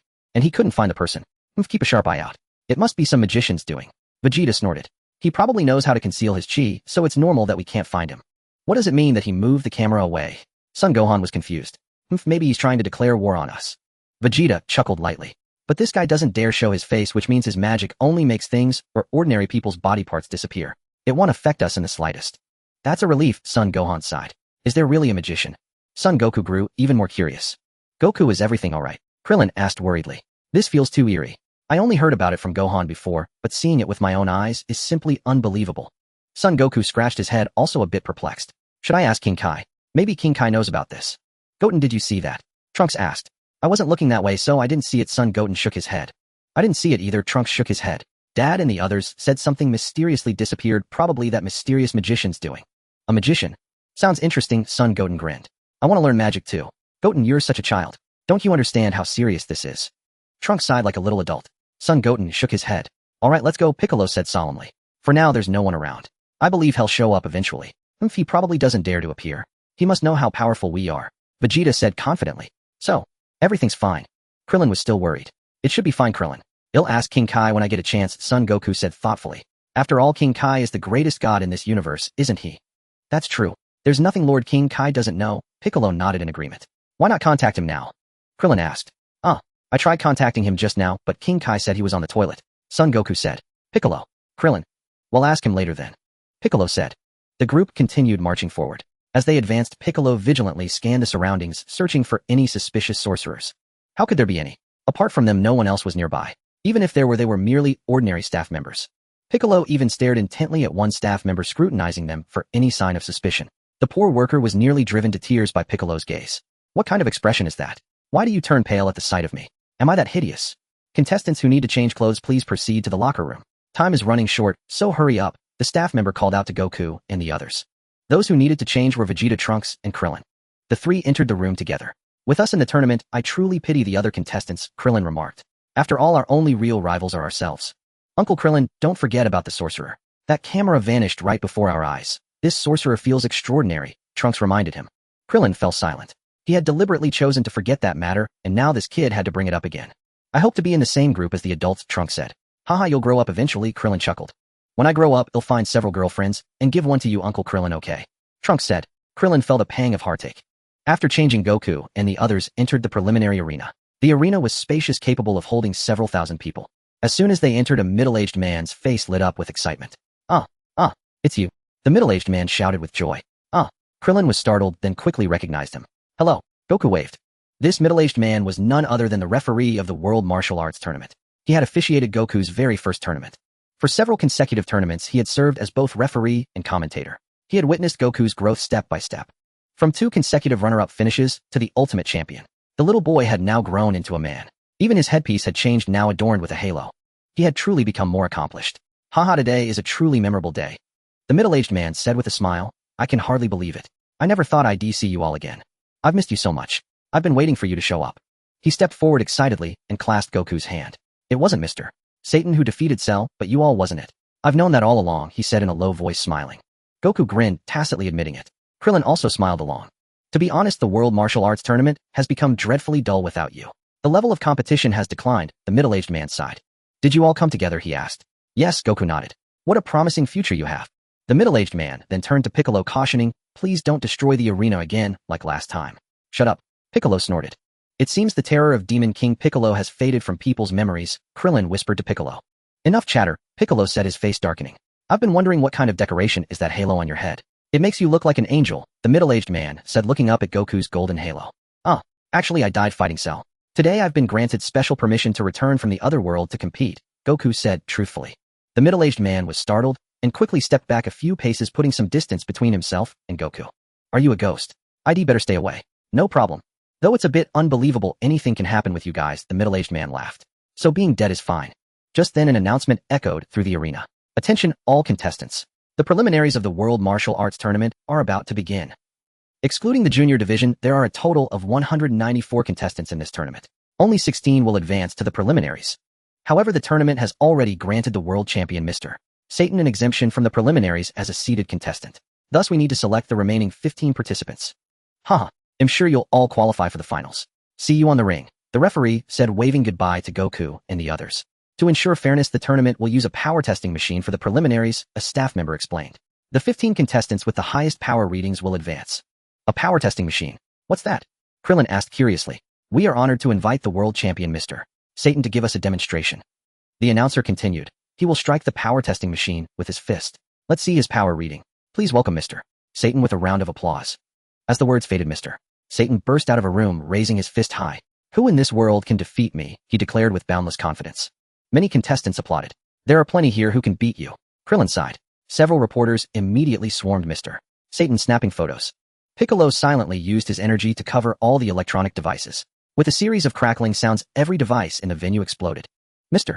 Satan was stunned. What was happening? Uncle Piccolo. Gohan exclaimed, immediately noticing him.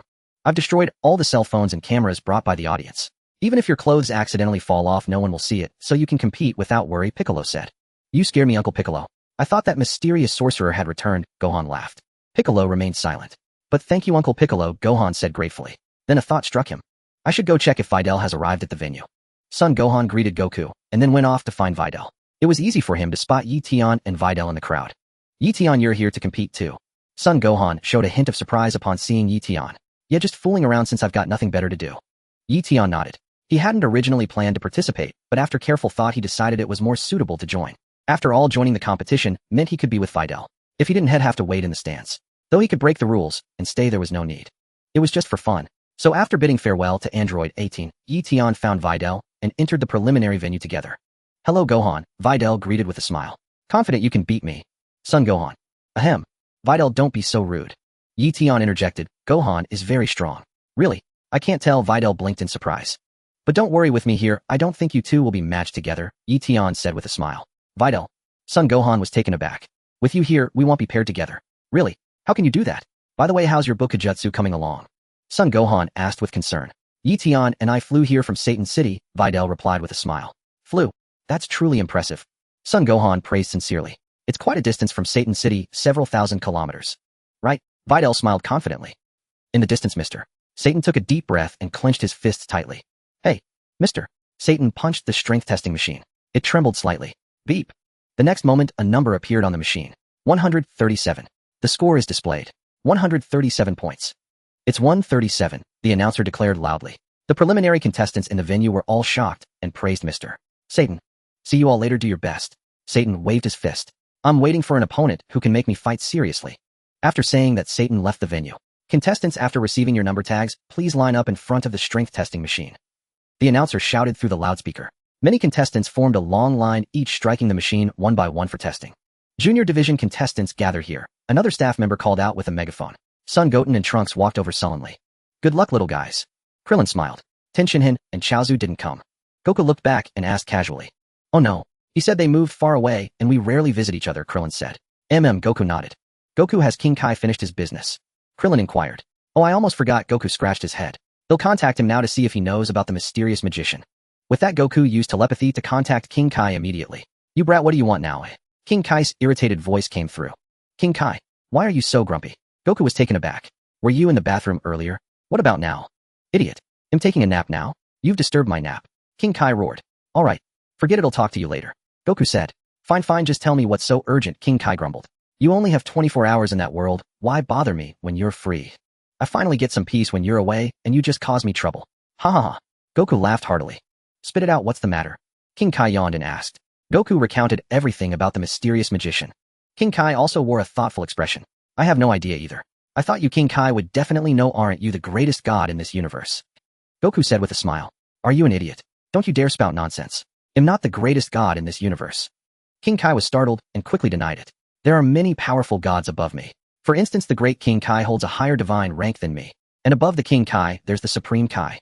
Goku, don't ever say that carelessly. Supreme Kai. Goku was puzzled. Let's not talk about that now, you wouldn't understand anyway. King Kai replied. As for this magician who can teleport objects. As Vegeta said, such beings do exist in the universe. In any case, be careful. That's it.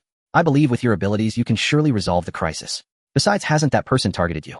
So there's nothing to worry about. Well, Goku scratched his head. I'm going back to sleep. Don't disturb me again, or I'll be furious. King Kai ended the call immediately. Goku, what did King Kai say? Krillin asked expectantly. This? It's really troubling. King Kai didn't say much, just some irrelevant stuff. Goku shook his head. No way, isn't King Kai the greatest god in the universe? He must know, right? Krillin sighed. Piccolo remained silent on the side. Krillin, don't say that. King Kai said he's not the greatest god. Above him are the great King Kai and some Supreme Kai. Goku scratched his head and said to Krillin, "What? Lord Supreme Kai? I have indeed heard of Lord Supreme Kai. A god even greater than the great King Kai." Piccolo said in surprise. Piccolo, you know about him? Goku was startled. I've heard of him. I thought it was just a legend, but it turns out the Supreme Kai really exists. Piccolo said, so the Supreme Kai is the greatest god in the universe. Krillin understood. That should be the case. Piccolo nodded. So, what about the mysterious sorcerer? Are we just going to let it be? Klin still harbored a trace of unease. Mainly because Klin was the weakest among them. Klin had absolutely no sense of security. What if I end up missing an arm or a leg? How would I ever find a girlfriend then? It was already hard enough for me to find one without a nose. If I lose any more parts, what if I lose something I shouldn't? Klin shuddered, breaking out in a cold sweat. Klin, are you alright? Son Goku asked with concern. I'm fine. Klin laughed it off. No need to scare yourself. Vegeta snorted. If that mysterious sorcerer was truly powerful, he would have shown himself by now. Maybe his strength is no greater than yours, Baldy. Perhaps even weaker. As long as he's weaker than me, that's fine. Just not stronger. Klin scratched his head. Number 6, 97 points. Number 75, 61 points. Amazing. What an incredible score. Number 76, 112 points. Not bad for number 77, 92 points. The announcer was calling out the scores. This is so boring. Vegeta gritted his teeth in frustration. If I had known this tournament would be like this, I never would have come. Next up, number 84. Hey, what a lovely girl. I'd love to fight her. Have some real fun. A cute girl like that wearing men's clothes. Is she playing dress up? Two contestants leered at Android 18. Android 18 stepped forward and threw a light punch. Beep. The strength tester displayed a number. 688. What? 688 points. The announcer was stunned, his face a mask of disbelief. The two leering contestants turned pale with fright. Apologies, the machine must be malfunctioning. Please wait a moment, the announcer quickly said. 688 points.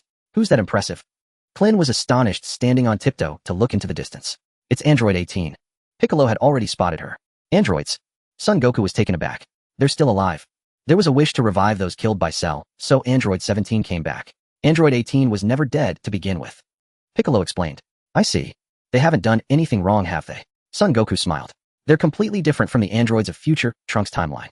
Indeed, ever since they were created, aside from killing Dr. Gero, they haven't harmed a single innocent person.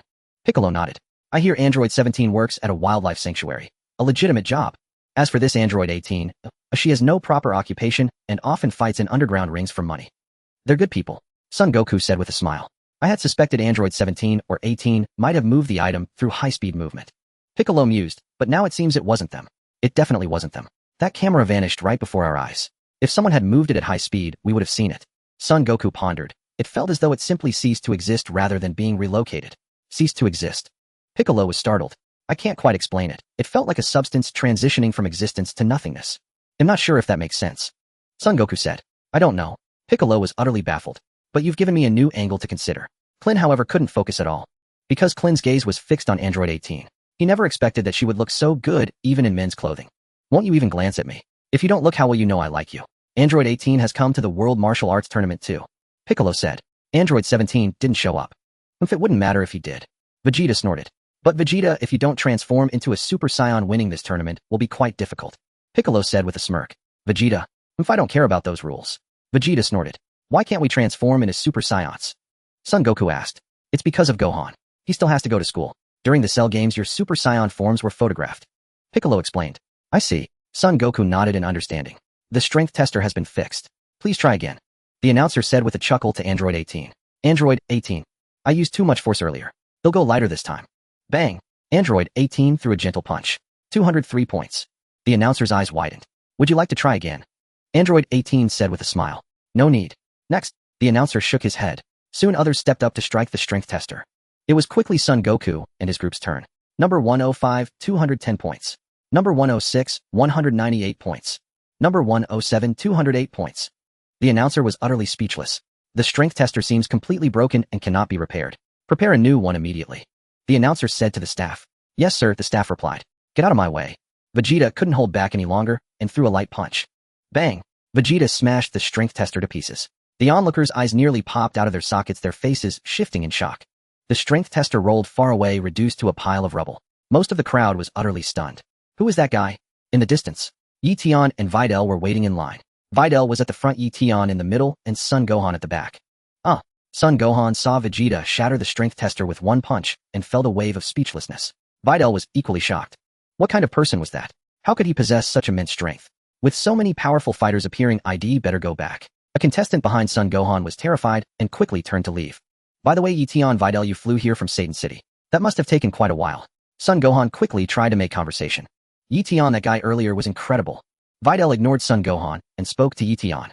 He smashed the strength tester with one punch. Indeed very strong. Eion nodded. It's hard to believe. Those guys all scored around 200. My dad got 139 points, which was already the highest record. Videl was astonished. Even Lazuli has over 200 points. And the first score was 688. When did Lazuli become this strong? Perhaps she has always been this strong. Eion said with a smile. Son Gohan. I suddenly found myself unable to interject, feeling utterly awkward here. And who is this Lazuli you speak of? Who else scored over 200? Wait a moment. I think I just saw Android 18. Is the Lazuli they mentioned Android 18? What a joke, is Miss Lazuli really that formidable? Videl felt a pang of distress. For a long time Videl believed that in terms of appearance and figure, she was at a slight disadvantage compared to Lazuli.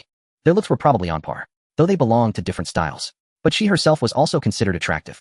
As for physique, Videl admitted she was no match for Lazuli. After all, I'm only 16. My sole advantage is that I am stronger than her. That must be why Eion prefers me, right? Does Eion favor girls who are more powerful?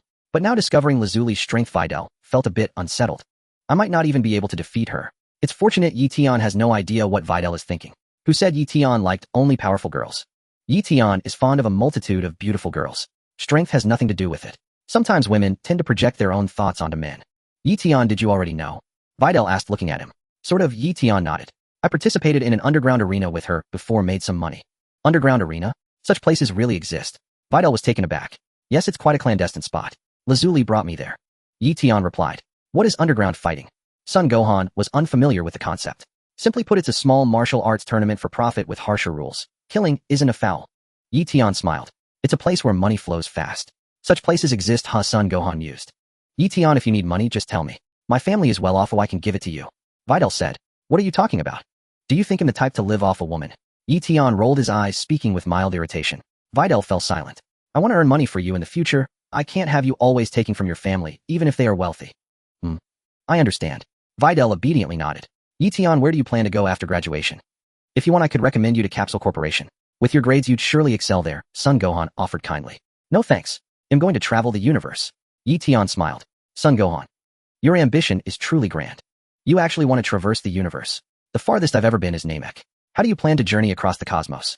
Never mind, I won't dampen his spirits. Videl, will you accompany me on a universal voyage? Eion took her hand, speaking softly. Videl nodded without objection. Contestants who haven't undergone the preliminaries, please wait a moment, the announcer broadcast. We'll prepare a new strength testing machine shortly. Hey Vegeta, our kids' junior division match is about to start. Wanna go watch? Goku suggested. Might as well. Better than staying in this boring place, Vegeta nodded. Goku and the others headed outside. The contestants present fixed their gazes on Goku and his group. These four were terrifyingly powerful, and that blonde-haired woman earlier was quite fearsome too. But they didn't seem to be on the same side. They're here, Videl exclaimed. Who are they? Son Gohan. These two. Are they your friends? Goku approached Son Gohan and greeted him. Yes. Son Gohan quickly nodded. Is this girl your girlfriend? She's very pretty, Krillin grinned, flashing a mischievous smile. Uncle Krillin. No, don't say that. She's Etion's girlfriend. Son Gohan hurriedly explained. It's fine, Gohan. You can still try before they tie the knot, Krillin joked. Son Gohan. Uncle Krillin, that's really inappropriate. Etion's face darkened, restraining the urge to remove one of Krillin's kidneys. They'll spare you this time.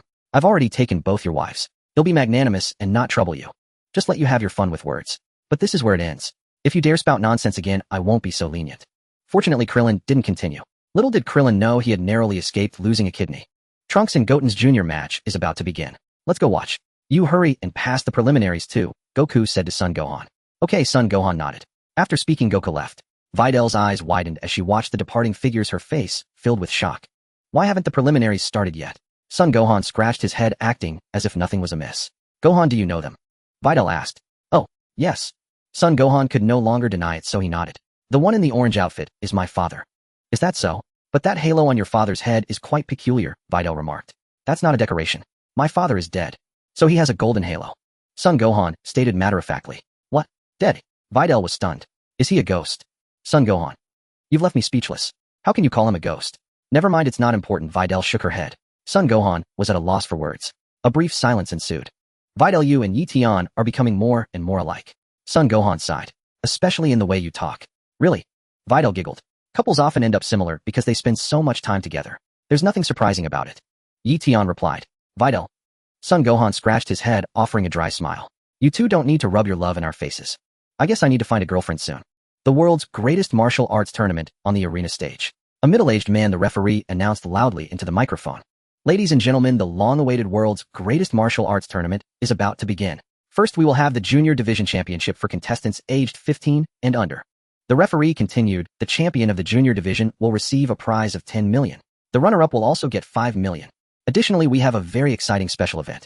The Junior Division Champion will have a martial arts exhibition match with a special guest. That special guest is our hero, Mr.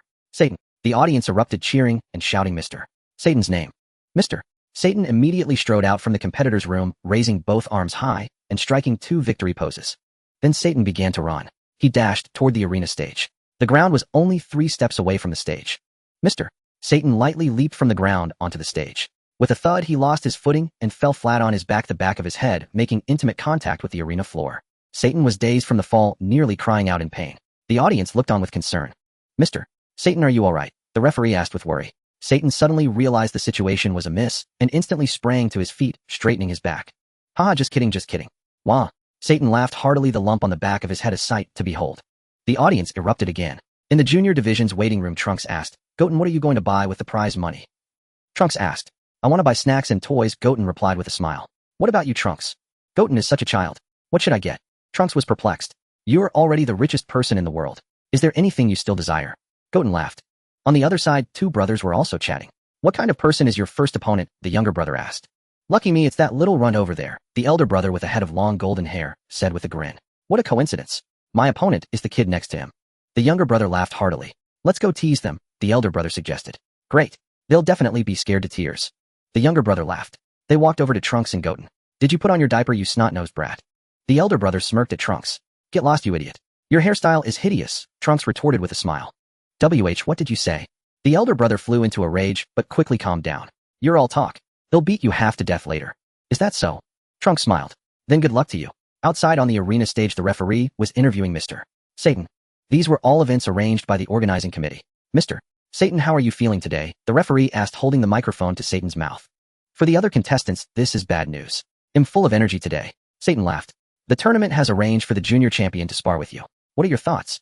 The referee asked. I'm scared. I'm really scared. I hope he'll go easy on me. Satan laughed heartily. The audience joined in the laughter. Mr. Satan is so humorous. Let's thank the world champion, Mr. Satan once again, the referee announced. Now the junior division matches of the world's greatest martial arts tournament officially begin. In the spectators' stand, Son Goku, Vegeta, Piccolo, and Krillin stood at a high vantage point looking down. The tournament has become quite extravagant. Son Goku remarked. The arena is much bigger than before, Krillin said. They've added some boring and tedious events. Piccolo snorted. Vegeta remained silent. He had never participated in the world's greatest martial arts tournament before. In his eyes, such a tournament was utterly foolish. Was this the environment where Kakarot grew up? But the thought that Kakarot was stronger than him stung deeply. That bastard Kakarot grew up in a place like this, and still became stronger than me. I've been fighting across the universe since I was a child. I have to admit his talent is remarkable. A Saiyan with a power level of only 2 at birth. To have grown to this extent. But now I should be stronger than him. It's hard to say. They'll find out then. And then there's that mysterious wizard. Although I say he's nothing, I have a bad feeling about it. As you all know, there are no preliminaries for the junior division. A total of 35 confident young contestants are participating in the junior tournament, the referee explained. The rules for the junior division are the same as the adult division. Surrender, forfeit, fall out of the ring, or stay down for more than 10 seconds means defeat. Ladies and gentlemen, the match is about to begin. The first match features the 12-year-old. And so the junior division matches commenced. Gohan and Videl were still waiting in line for the power testing machine. Next up is match number 9, 8-year-old Trunks versus 15-year-old Idesa. The referee grinned at the age gap between the contestants.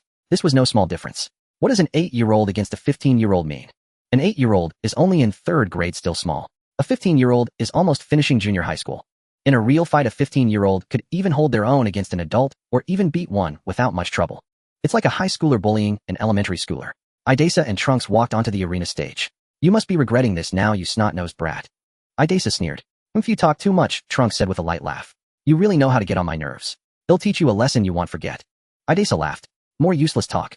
Can you just shut up? Trunks snorted. Idesa, Mom is here.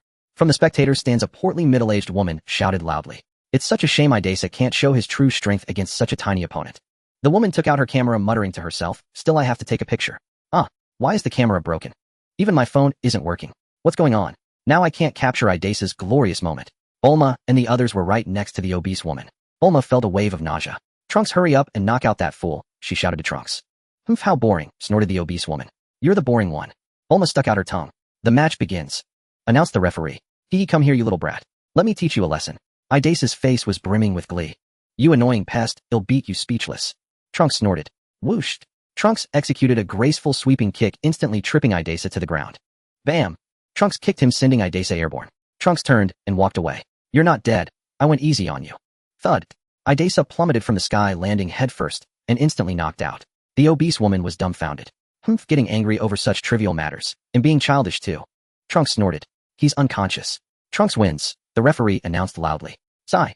There's still an awkward pause before Goten and Trunks face off. Here inside.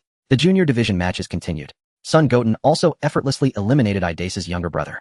The middle-aged obese woman could no longer contain herself, trembling with rage. At that precise moment, Bulma was making faces at her. Unable to bear it any longer, the woman charged at Bulma with claws bared. Bam! Shishi threw a punch, knocking her unconscious instantly. Much quieter now. Shishi flexed her fist. Bulma grinned. Gohan, your little brother is quite something. Videl remarked. He actually defeated a 14-year-old opponent. That's impressive. Yeah. Son Gohan nodded. You seem calm. Videl looked at Son Gohan. Well, I am not calm. Son Gohan scratched his head. Forget it, never mind. Videl shook her head. Eion, any plans after the tournament? Son Gohan. Keep asking. Why stop halfway? How about getting married and having a few kids? Eion suggested. Videl. Are you two getting married after the tournament? Son Gohan was astonished. No. Who gets married that young? Videl shook her head, half amused. We could go to school for a few more years. Eion mused, but after the World Martial Arts Tournament ends, I sense a global catastrophe approaching. A global catastrophe? What's that? Videl was taken aback. Wait and see, said Eion. Videl fell silent. Can't you just spoil it a little? Do I have to guess? A new strength testing machine was finally brought in. One by one, the contestants stepped up to test. However, with Vegeta's devastating punch and the high scores from Son Goku and the others, many contestants wisely withdrew. Why stay and get pounded into meatballs? Thus, the number of participants dwindled. After a few contestants had struck the machine, it was finally Eion and Videl's turn. Go for it, Videl. Son Gohan encouraged her. Eion remained silent. Good thing I joined this tournament. Otherwise, I'd worry that Son Gohan might steal my girlfriend. I've already snatched Videl away. Can't let you take her back. Videl shook her fist, stepped forward, focused her energy, and struck the machine. Bam! The machine vibrated slightly and displayed a number. 186 points. The staff member adjusted his glasses. Truly, the student surpasses the master. Has Miss Videl exceeded Mr. Satan's score? Videl stared in shock at the number. How did it get so high? Have I really surpassed my father? Well, maybe my father was hiding his true strength. How could I possibly beat him? Videl giggled. Haha, yes. The staff member suddenly understood. Of course, Mr. Satan must have been holding back. Otherwise, if he smashed the machine with a 400 or 500-point punch or shattered it to pieces, who would dare enter the tournament? We've made a lot of money from this event. All thanks to Mr. Satan's resources. Thank you, Miss Videl. The staff member quickly expressed gratitude. Eion said nothing. Videl, how much do you idolize your father? You can even spin a story for him like this. Son Gohan silently wiped his sweat and kept quiet. Next, said the staff member. Eion stepped forward and threw a light punch. Bam! The strength testing machine flickered, and the screen showed the same score as Videl's. 186. The staff member adjusted his glasses again, staring at the screen. Is this thing broken? Why didn't the score change? He muttered. My score is the same as Videl's, so it didn't change, Eion explained. What? How is that possible? Are you saying your strength is equal to hers? The staff member refused to believe it. You can think of it that way, said Eion. Please do it again. The staff member insisted. Eion. Do it again, my foot. Who's doing it again? With a gentle wave of his hand, Eion erased the machine completely. You wouldn't give me face. Not erasing you directly was merciful enough. Do it again, the staff member said. Just as he finished speaking, he turned and found the machine gone. Hey, where's the machine? He was stunned. It's gone. It vanished mysteriously, a colleague remarked. What? Vanished mysteriously? What happened? The staff member was dumbfounded. Son Gohan's expression shifted dramatically as he watched the machine disappear before his eyes. He immediately scanned the surroundings for a suspect. As if he'd find one. The real culprit is standing right beside you. It's the mysterious hero. Videl widened her beautiful eyes in astonishment. The mysterious hero, the one from Satan City. The staff member suddenly snapped back to reality. Probably. Videl nodded. By the way, my classmate Eion got the same score as me, so it should count.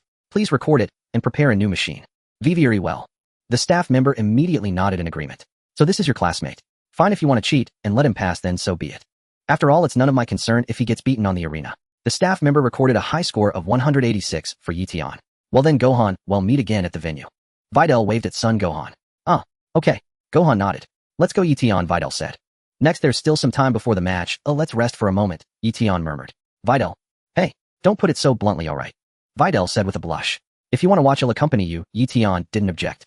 Videl nodded and pulled Eion to the spectator stance. The junior division matches continued. Son Goten and Trunks eliminated their opponents with overwhelming strength. The two finally entered the finals. Ladies and gentlemen, the junior division finals are about to begin. Who will claim the championship, Trunks or Son Goten? The announcer, microphone in hand, declared from the arena. Both Son Goten and Trunks have crushed their opponents with overwhelming superiority and secured their spots in the finals. I hear they are also very close friends. Just as the announcer spoke, Videl pulled Eion into the spectator stands. Not bad, Gohan's little brother made it to the finals, Videl remarked. Eion nodded. The kid is impressive. With some proper training, I think it shouldn't be too hard to have my father take him as a disciple. Videl muttered. Eion. Videl, don't be so overconfident, alright. Even with my cheats, I don't think I can defeat the Sun family. And the Sun family's energy waves are far too powerful. Challenging them in a beam clash is certain defeat. Yet you want your father to take Son Goten as a disciple. You're lucky you met me. Otherwise would Gohan fall for your naivety. I remember you being quite sharp. Eion thought it over. In truth, Videl wasn't foolish, her main flaw was ignorance. She had no concept that a single being could possess the power to annihilate worlds, destroy a planet, or even the solar system. It was the same as how Son Gohan and the others couldn't fathom someone erasing an entire planet with a wave of a hand. Having never witnessed or experienced such power, they challenged it out of sheer ignorance. Son Gohan, however, remained at the preliminary venue waiting for a new strength testing machine. He was utterly exasperated. It was almost my turn and the machine vanished. That mysterious sorcerer has appeared again. I need to inform Uncle Piccolo immediately. Son Gohan immediately attempted to communicate with Piccolo through telepathy. Gohan, what happened? Piccolo asked. Did that mysterious sorcerer appear again? Uncle Piccolo, you already know. Son Gohan was startled. I guessed, Piccolo said. He did appear. They finally brought a new strength testing machine, and after only a few people used it, the mysterious sorcerer made it vanish right before my eyes. Son Gohan lamented, and it was almost my turn. But the machine's gone. Don't rush. Carefully observe your surroundings for anyone suspicious. Piccolo instructed. I understand, Uncle Piccolo, Son Gohan nodded. Suspicious person, suspicious person. Who could it be? Son Gohan scanned the contestants one by one. Everyone seemed suspicious. Piccolo, has that mysterious sorcerer appeared again? Son Goku asked. Yes, right near Gohan. He made the new strength testing machine disappear. Piccolo wiped his brow. What a strange fellow. What is he trying to do? Son Goku was puzzled. He's just trying to provoke us with a tentative challenge. Vegeta snorted. That coward hasn't even dared to show his face. All he can do is make things around us vanish. Nothing to fear. Vegeta is right, Piccolo nodded. Let's take it one step at a time, Son Goku replied. Still, I have a bad feeling about this. Huh, Goku, you have a bad feeling. Krillin grew nervous. Don't let anything go wrong. I still don't have a girlfriend. Eion, look over there. Videl suddenly pointed in a certain direction. Eion glanced over. Isn't that Gohan's father? Videl said. Yes, Eion nodded. They seem extraordinary, Videl remarked. Indeed.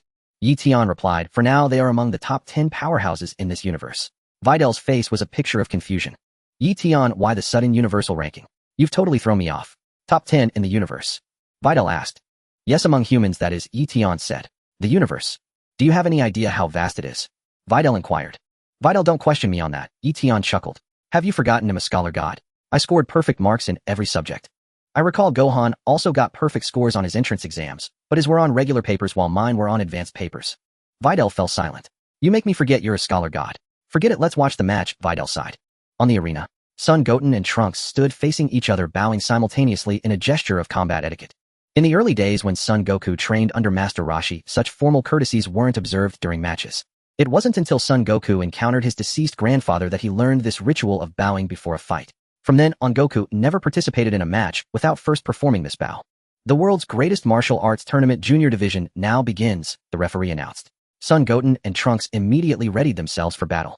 Goten, I won't go easy on you, Trunks said with a smile. Me neither, Son Goten nodded. Inside the VIP box, Mr. Satan lounged on a sofa, legs crossed, smoking a cigarette and sipping a drink. What's this? Two exceptionally talented brats. Mr. Satan inquired of an attendant nearby. Would Mr. Satan care to take a look? The attendant suggested. I suspect this will be quite an interesting match. Might as well, better than rotting in this boring place. Mr. Satan sighed. Didn't I tell you last time to find me a girl, eh? Where is she? This? Nothing was said. The attendant wiped his brow. Your organizing committee is utterly incompetent. Am never participating in this tournament again. Mr. Satan scowled. You can't even find me a girl. I'm going to have the entire committee replaced. Mr. Satan strode out and glanced toward the ring. Are those the two, he asked. Yes, that's them, the attendant nodded. Mr. Satan scrutinized Son Goten again. Strange, that kid looked oddly familiar. As if had seen him somewhere before. Hey. On the ring, Son Goten and Trunks finally engaged in fierce combat. In an instant their arms clashed together. They tested each other's strength, neither yielding. Bang, bang, bang. Then they launched a flurry of attacks, their speed accelerating. After several exchanges, both Son Goten and Trunks leaped backward. With a light push off the ground, they charged at each other once more. They soared into the sky, trading blows. Bang! Trunks landed a punch on Son Goten's face. Son Goten retaliated instantly with a punch of his own. Son Goten pursued with a series of punches. But Trunks vanished from his spot. In a flash he appeared behind Son Goten and drove a fierce elbow strike. Whoosh! Son Goten also vanished, reappearing at Trunks' side and kicking out. Trunks hastily raised his arm to block the kick. Bang! Bang! Bang! The two youths clashed fiercely in the air again. Their fists and feet collided, producing dull thuds. The audience was dumbstruck. The arena fell silent, punctuated only by the occasional sound of Son Goten and Trunks' strikes. Bang! After a bout of combat, Son Goten and Trunks descended from the sky, landing on the ring floor. Both wore broad smiles. The blood of the Saiyan warrior race blazed and boiled within them. Mr. Satan was utterly terrified. Who on earth were they? A sense of dread crept over him. Videl's eyes were equally wide, her face a mask of disbelief. This was insane. How could these children move so fast? Something was terribly wrong. Had she overlooked something crucial? After a full 10 seconds of stunned silence, the arena erupted in thunderous applause. The crowd went wild, cheering loudly. Incredible. Absolutely incredible. Unbelievable. They were hovering in the air just now. How did they do that? Is it some kind of trick? The spectators buzzed with chatter. What do you mean all the cameras and phones are gone? What a shame, someone exclaimed. Was it that mysterious magician from Satan City? That bastard. Why would he make them disappear? Not gone. Broken, a subordinate replied. Details don't matter. The real crime is that we can't capture such an epic fight. The man howled at the sky. A passing bird dropped a load of droppings right into his mouth. The referee, meanwhile, was trembling with excitement. That kid must be Son Goku's son. They were as powerful as ever. This was the kind of match had been longing to see. He had always awaited their arrival. The world tournament needed fresh blood. The previous matches had been dreadfully dull. Eion remained silent. He simply enjoyed the spectacle. Goten, you're quite skilled, making such progress in so little time. Impressive, Trunks said with a grin. My big brother taught me plenty of moves, Son Goten chuckled. Check this out. See if you can do it, Trunks said, drawing his hands back as twin golden orbs materialized in his palms. Is Trunks planning to fire a ki blast from there? Krillin gasped. Hell hit the audience. Don't worry, I think I'll be fine, Son Goku smiled. Huh. Krillin blinked in confusion. Don't underestimate them, Son Goku chuckled. Hey. Trunks thrust his hands forward, the two golden spheres merging into one and shooting ahead. Son Goten leaped lightly, dodging the ki blast. The energy wave hurtled like a rocket toward the audience. The spectators paled in terror. Just as the blast was about to strike them, Eion, feeling an itch to act, waved his hand casually. And then Trunks' ki blast vanished into thin air. It disappeared before everyone's eyes. Trunks was speechless. Where did my blast go? The referee was equally bewildered. Son Goten scratched his head, staring at Trunks in astonishment. Son Goku, Vegeta, Piccolo, and Krillin all fell silent. The four of them grew wary again. Enough was enough. That mysterious magician, stirring up trouble right under their noses. Vegeta in particular ground his teeth in fury, his whole body trembling. If before it had been sneaky acts, this was a blatant provocation, challenging them in front of the entire nation. And he had made Trunks' ki blast vanish. Vegeta scanned the surroundings, trying to spot the mysterious magician. Son Goku also searched, as if he'd find anyone. After all, Eion bore no detectable aura. That bastard. Piccolo growled. He can even redirect Trunks' ki blast. I'd better not find him. Vegeta snorted. He's still hiding in the shadows, afraid to show himself. Piccolo can then see him. Son Goku turned to ask Piccolo. No, Piccolo shook his head. If he could, we would have known who it was by now. Right? Son Goku felt a headache coming on. Is it really a wizard? On the arena, Trunks was left speechless. Had his energy blast just vanished into thin air. Slap. Son Goten descended from the sky and landed beside Trunks. Trunks, how did you pull off that move? I can't do that, Son Goten scratched his head. I can't make an energy blast disappear after firing it. Trunks. What are you saying? Goten. Trunks shouted. I didn't make the blast vanish. That mysterious wizard did. The mysterious wizard again. Amazing, can he even make our energy blasts disappear? Son Goten asked in astonishment. Who knows? Trunks shook his head. The spectators were all dumbfounded.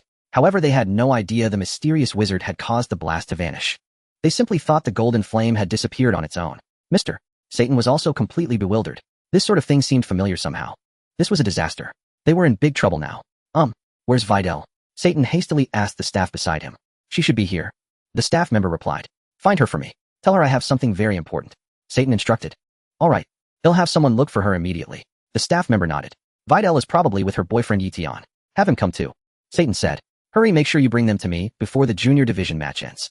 They'll do my best. The staff member said before hurrying off. In the stands. Eion, look, what was that just now? Videl asked. It felt a bit like that thing Son Gohan's little brother Goten released. But why did it suddenly disappear?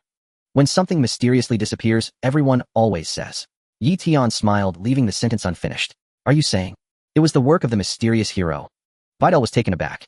That's what everyone's saying anyway. Eion said with a smile. The mysterious hero is at the World Martial Arts Tournament venue. Videl mused. Maybe Eion nodded. So could he be among the competitors? Videl asked. It's not impossible. Eion smiled. Videl scrutinized Eion from head to toe. Why are you looking at me like that? Eion laughed. It's not a good place to play basketball here, is it? Videl. In another section of the stands, Kibito and the Supreme Kai also noticed what had just happened. Lord Supreme Kai, did you see that? Kibito asked. I saw it. The energy blast released by Vegeta's son vanished instantly. The Supreme Kai murmured. Yes, it vanished instantly, mysteriously disappearing without a trace. Kibito nodded. Is the wizard Babidi here at the scene? Only he could do something like this. It doesn't feel like his doing. The Supreme Kai shook his head. Who else could it be? He must have used magic to teleport the blast away. Kibito speculated. Was it teleported by magic? The Supreme Kai muttered, then lowered his voice. Logically, it shouldn't be. Why would he do that? Lord Supreme, Kai, do you think he might have transferred the blast released by that little one into Majin Buu's seal?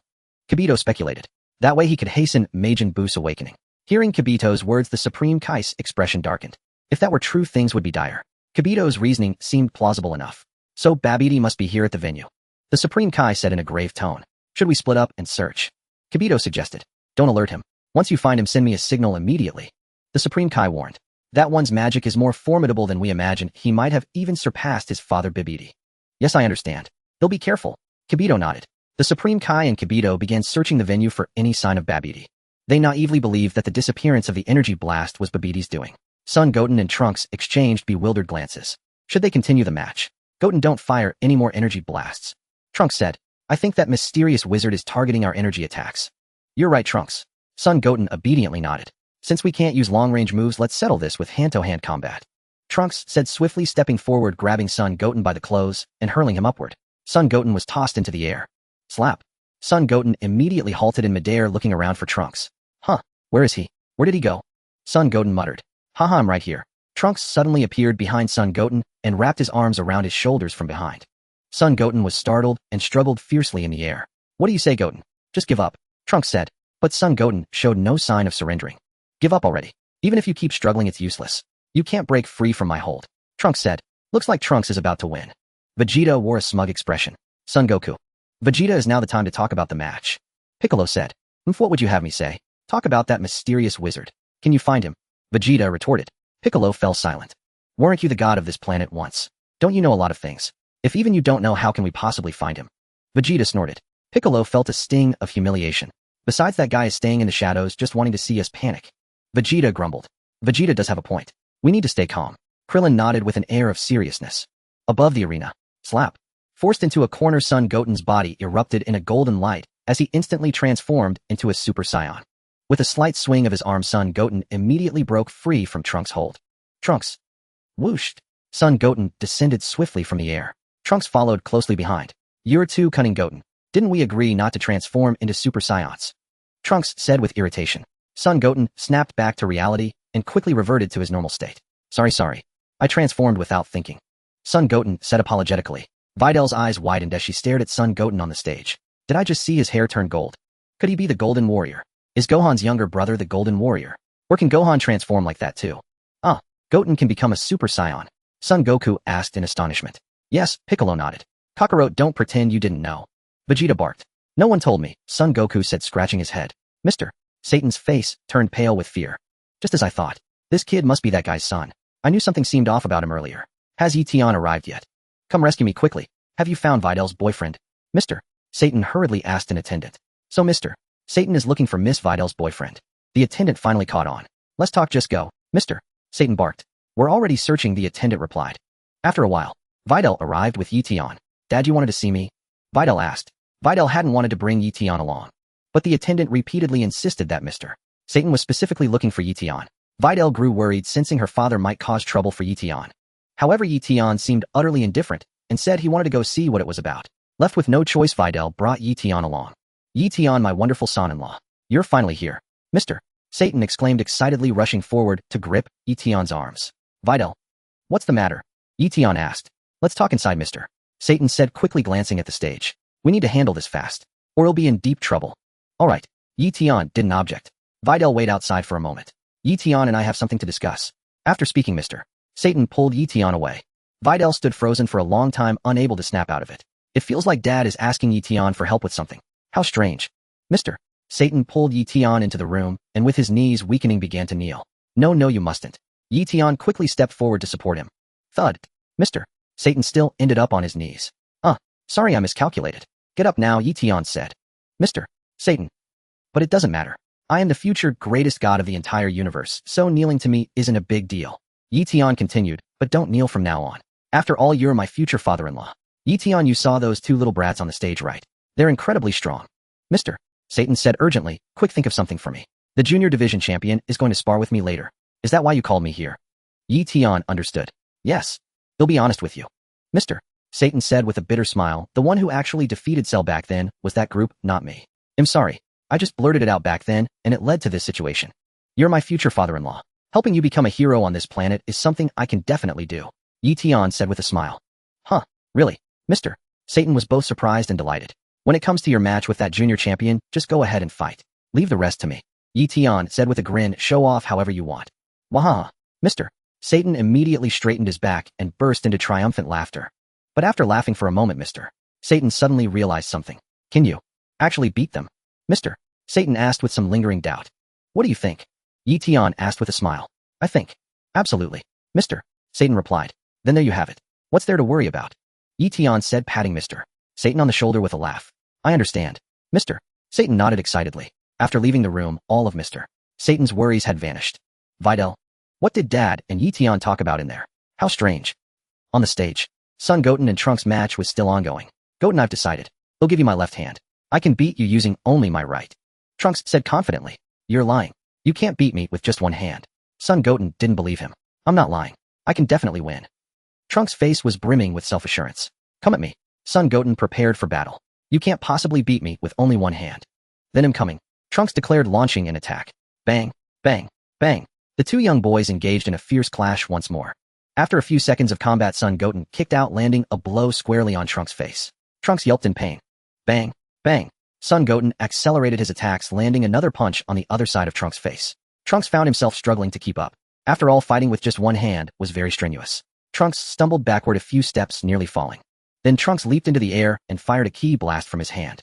Smack. Son Goten immediately soared upward. Trunks, be careful with your ki blasts, or that mysterious magician might cancel them. Son Goten said. After speaking, Son Goten flew high into the sky and hovered there. Trunks had been planning to launch a ranged attack. But upon hearing Son Goten's words, he immediately abandoned the idea. Son Goten looked down at Trunks from his high vantage point. Trunks looked up at the sky, puzzled about how Son Goten intended to attack. Aerial assault. Son Goten shouted, diving down from the sky at high speed. Trunks quickly formulated a counter-strategy. As Son Goten drew near, Trunks swiftly sidestepped. Go ahead and crash into the ground. Trunks said. Son Goten roared, slamming his hands forcefully against the ground. After making contact, he immediately redirected his trajectory, pursuing Trunks. Trunks' expression shifted repeatedly. At this critical moment, he hastily transformed into a Super Saiyan. He swiftly leaped into the air, gaining altitude, and casually tossed a ki blast at Son Goten. Son Goten was stunned. By the time he reacted, the ki blast had already struck him squarely on the back. Goten, caught off guard, stumbled and set his foot on the steps of the spectator stands. A look of shock spread across his face. However, it was Trunks who was even more astonished. Because Trunks suddenly realized that his Super Saiyan transformation had vanished. What was happening? Where had his Super Saiyan form gone? I didn't revert on my own. I felt my Super Saiyan form disappear in an instant. In the distance, a faint, subtle smile curled at the corner of Eition's mouth. Just moments ago, Eion had attempted to erase Trunks' Super Saiyan state. To his surprise, it had worked. With a mere wave of his hand, Eion could directly dispel Trunks' Super Saiyan transformation. Eion had never tried this before, mainly because he had never had the opportunity. He chuckled inwardly. This erasure technique was truly remarkable. Could it even erase the transformation of a Super Saiyan? Could he perhaps remove their energy as well? He resolved to find someone to test it on at his earliest convenience. Outside the ring, Trunks wins, the referee announced loudly. Trunks is the champion of the junior division. Trunks was speechless. He gritted his teeth and a golden aura once again blazed around him. With a sharp crack, Trunks transformed into a Super Saiyan once more. He was startled. He had feared he might never be able to become a Super Saiyan again. With a soft thud, Son Goten landed from afar, appearing at the edge of the arena. He pouted, glaring at Trunks on the platform. Trunks, you're so sneaky. Son Goten said indignantly. You just turned Super Saiyan, reverted to normal, and now you're doing it again, just to show off in front of me. Trunks was at a loss for words. That's not it. He immediately reverted to his base form. And on top of that, you used your left hand. You cheated. You cheated. Son Goten huffed. I'm sorry. I don't know what happened just now. My Super Saiyan form suddenly disappeared. Trunks quickly replied, it wasn't me who made it vanish. I don't know why it suddenly disappeared. I was terrified, thinking I might never be able to become a Super Saiyan again. You're lying. How could a Super Saiyan form just disappear? Son Goten didn't believe him. Do you really think I'm a little kid? Super Saiyans don't just vanish. Let's talk about this later, Trunks said. And my left hand didn't hit you directly. If you're a little man, stop crying over there. Oomph. Son Goten was clearly displeased. How about this? You can pick a few toys from my collection as compensation. Trunks said with a smile. Really? You'd better keep your word. Son Goten's tears turned into laughter. In the stand, Son Goku remarked, so little Trunks can become a Super Saiyan too. Haha, what a pity, Kakarot. It seems my son's bloodline is superior, Vegeta said, stepping forward to pat Goku on the shoulder. Goku turned to look at Vegeta. Vegeta, you should have Trunks fight Gohan, Piccolo interjected. Trunks is 8 years old this year, right? Gohan had already achieved the Super Saiyan beyond Super Saiyan transformation by the time he was 9. I wonder if little Trunks can reach Gohan's level in a year. Get lost. Don't you Namekians meddle in Saiyan affairs. Vegeta felt a pang of envy and rolled his eyes. Damn it. I forgot Kakarot has 2 sons. Trunks can't compare to Gohan. That kid Gohan is a true genius. Goku, did you notice something just now? Piccolo asked in a low voice. Piccolo, you noticed it too. Goku nodded. Trunks' Super Saiyan state mysteriously disappeared, and it didn't look like he reverted on his own, Piccolo replied. Are you two going to say that mysterious magician did it again? Vegeta, who had also seen it, frowned. What do you mean? Are you saying that mysterious magician can even erase a Super Saiyan's transformation? Krillin felt a chill run down his spine. If that's true, it's terrifying, Goku said, his expression growing increasingly grim. The ominous premonition is getting stronger. Piccolo sighed. Humph, just someone who pulls petty tricks from the shadows, Vegeta snorted. If he's really that capable, let him come out and fight us on Eion. Eion. Is that little boy with blue hair also part of Gohan's father's group? Videl asked Eion. Yes, Eion nodded. I just saw his hair turn gold, Videl said. I saw it too, Eion replied. So, is the Golden Warrior actually son Gohan? Videl whispered. That's right, it should be him, Eion confirmed. I had a feeling something was off. Gohan is also the Golden Warrior. Videl mused, then muttered. Was he there when we fought Cell back then? Probably, Eion answered. Then what about the mysterious hero? Is that him too? Videl asked again. That doesn't feel like him, Eion said with a smile. Is the mysterious hero you? Videl stared at Eion, her expression serious.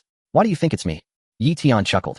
Just a guess, Videl said thoughtfully. What if I told you it was me, eh? Eion smiled. You have no aura of mystery. It doesn't seem like you, Videl shook her head. Eion was speechless. I already told you it was me. But you say I have no mystery. The most mysterious part of me. You haven't seen it. That's why you think that, right? Ladies and gentlemen, after the intense matches, the highly entertaining program is about to begin, the referee announced with a smile. Mr. Satan was silent. He stared intently at Eion beside him. My survival depends on you. Eion gave Mr. Satan a faint smile. Mr. Satan took a deep breath. He could only gamble on this. He hoped Eion could create a miracle here. Mr. Satan. Mr. Satan. Mr. Satan. The audience chanted his name, the atmosphere reaching a fever pitch. Haha, no matter how powerful the opponent, is they're just a child after all, the staff member said with a chuckle. Surely Mr. Satan won't take this seriously.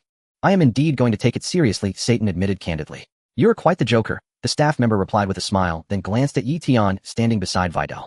So this young man is Videl's boyfriend. Quite a rare occurrence. Mr. Satan actually allowed this boy to court his daughter. Do you need a rest? The referee asked Trunks on the ring. No need, Trunks shook his head. Then Mr. Satan, please enter. The referee announced. Satan took a deep breath, stepped onto the ring, and stood there with an air of composure. Which little one wishes to challenge the world champion, Mr. Satan? Satan said with a grin, pointing at Trunks. Is it you, young man? You better prepare yourself. Despite his words, panic churned within him. I wonder if that future son-in-law of mine can lend a hand. Can he nullify this little brat's power? If not, I'm in for a disaster. Trunks silently observed. This old man is the world champion. He doesn't look it. Is he perhaps stronger than my father? Go for it, Trunks. Son Goten cheered from below the ring. Satan turned back and shot a fierce glare at Son Goten. Why are you cheering, you little brat? I can only count on my son-in-law now. Son-in-law, I hope you get me through this. In the stands. Finally made it. The new power testing machine just arrived, Son Gohan said as he ran up. You're finally here. Piccolo smiled. You couldn't have picked a worse time, Gohan. The junior division matches are over, Krillin said with a laugh. Son Gohan scratched his head. Let's head back, Krillin suggested. Son Goku didn't object. There was nothing left worth watching. Trunks would surely eliminate Mr. Satan in no time. Vegeta arms crossed turned and walked away. On the ring, Mr. Satan unfastened his cape and tossed it dramatically behind him. Next, Mr. Satan removed his championship belt and carefully handed it to the referee. Then he wrapped a sash around his waist and tied it tight. Mr. Satan took a deep breath. Voila! He threw a flurry of punches and kicks into the air. After the display, Mr. Satan panted heavily, sweat beading on his brow. Lately had been too busy chasing girls, he felt a bit out of shape. Mr. Satan, Mr. Satan, Mr. Satan. The crowd roared his name. Mr. Satan raised both hands high, flashing a victory pose. Trunks blinked in confusion. What was that all about? He doesn't seem strong at all. Was he deliberately holding back? This guy is the world champion though. Alright. Trunks perked up and did some stretches. Satan flinched. But remembering his son-in-law's help, he gritted his teeth and endured. He could only hope for a miracle. Come on. Satan assumed a fighting stance. Both contestants are ready. The match begins now, the referee declared. Bring it on, kid. Satan's heart pounded as he beckoned to Trunks. Then I won't hold back. Energy erupted from Trunks as he shot towards Satan. Swoosh. Eion waved a hand at Trunks, instantly dispelling the energy radiating from him. Huh. Trunks, just as he reached Satan, felt his energy vanish. Voila. Satan gritted his teeth and threw a punch, landing it squarely on Trunks' face. Ow. Trunks yelped, flew backward, and tumbled out of the ring, eliminated. Huh. Satan was stunned by the unexpected turn. I actually knocked that kid out. Ouch. Trunks sat on the ground, utterly bewildered. Where's my energy? Trunks' expression shifted as he quickly released his own energy. Boom. A tremendous aura surged from him once more. My energy is still here. What just happened? Why did it suddenly disappear? How strange. Out of bounds. Out of bounds. That's Mr. Satan for you. Our champion, Mr. Satan eliminated the junior division champion Trunks in a single blow. The referee shouted into the microphone. Satan took a deep breath and immediately turned his gaze toward Eion. Eion smiled back at him. Satan's heart soared. My son-in-law is incredible. He actually made me win the match. Haha, you're quite impressive, young man. I thought you were formidable. I hit a bit too hard just now. My apologies. Satan laughed and spoke to Trunks with a hint of apology. Trunks was utterly dumbfounded. Beside him, Son Goten's eyes went wide as he stared at Satan in disbelief. In the stands, Son Goku and the others who had been about to leave had clearly witnessed the bizarre scene. Did you notice? Trunks' energy vanished in an instant. Piccolo exclaimed. Was it that mysterious magician again? Son Gohan asked gravely. Gohan, you missed it earlier. That mysterious magician also nullified Trunks' Super Saiyan transformation, Piccolo said. He can even nullify a Super Saiyan transformation. Son Gohan was astonished. This mysterious magician is far more powerful than we imagined. We underestimated him. Son Goku's expression grew increasingly solemn. Damn that mysterious magician. Why does he keep targeting Trunks alone? Vegeta was fuming, tempted to transform into a Super Saiyan and level the entire place. How infuriating. Is he just going to bully Trunks? Daring to mess with my son. You better pray I don't find you. Where is that bastard? Vegeta growled through clenched teeth. Do you think it could be that Satan guy, eh? Krillin asked. It seems unlikely. Piccolo shook his head. If that man named Mr. Satan truly possessed such ability, he wouldn't have performed so poorly during the Cell games back then. Piccolo is right. It shouldn't be Mr. Satan, Goku nodded. Perhaps this Mr. Satan doesn't even know where the mysterious magician is, eh? He just happened to defeat Trunks by sheer luck. Is Trunks injured? Krillin asked. No, he's not. Piccolo said. Although Trunks' energy vanished for an instant, it was only his burst of power that disappeared. He still has energy within him. Moreover, Mr. Satan's attack was too weak to cause any harm to Trunks. Do you think this mysterious magician could drain the energy from our bodies? Krillin asked, somewhat afraid. If our full energy were unleashed, it could destroy the entire solar system. If he had that kind of power, he'd be ruling the earth by now, not playing petty tricks. Vegeta snorted. Vegeta is right. Goku nodded. Still, we should be cautious. Let's find a way to locate this mysterious magician first. Vegeta, Piccolo, and the others nodded in unison, their expressions grim. Goten then appeared beside Trunks. Trunks, is this old man really that strong? Goten asked in surprise.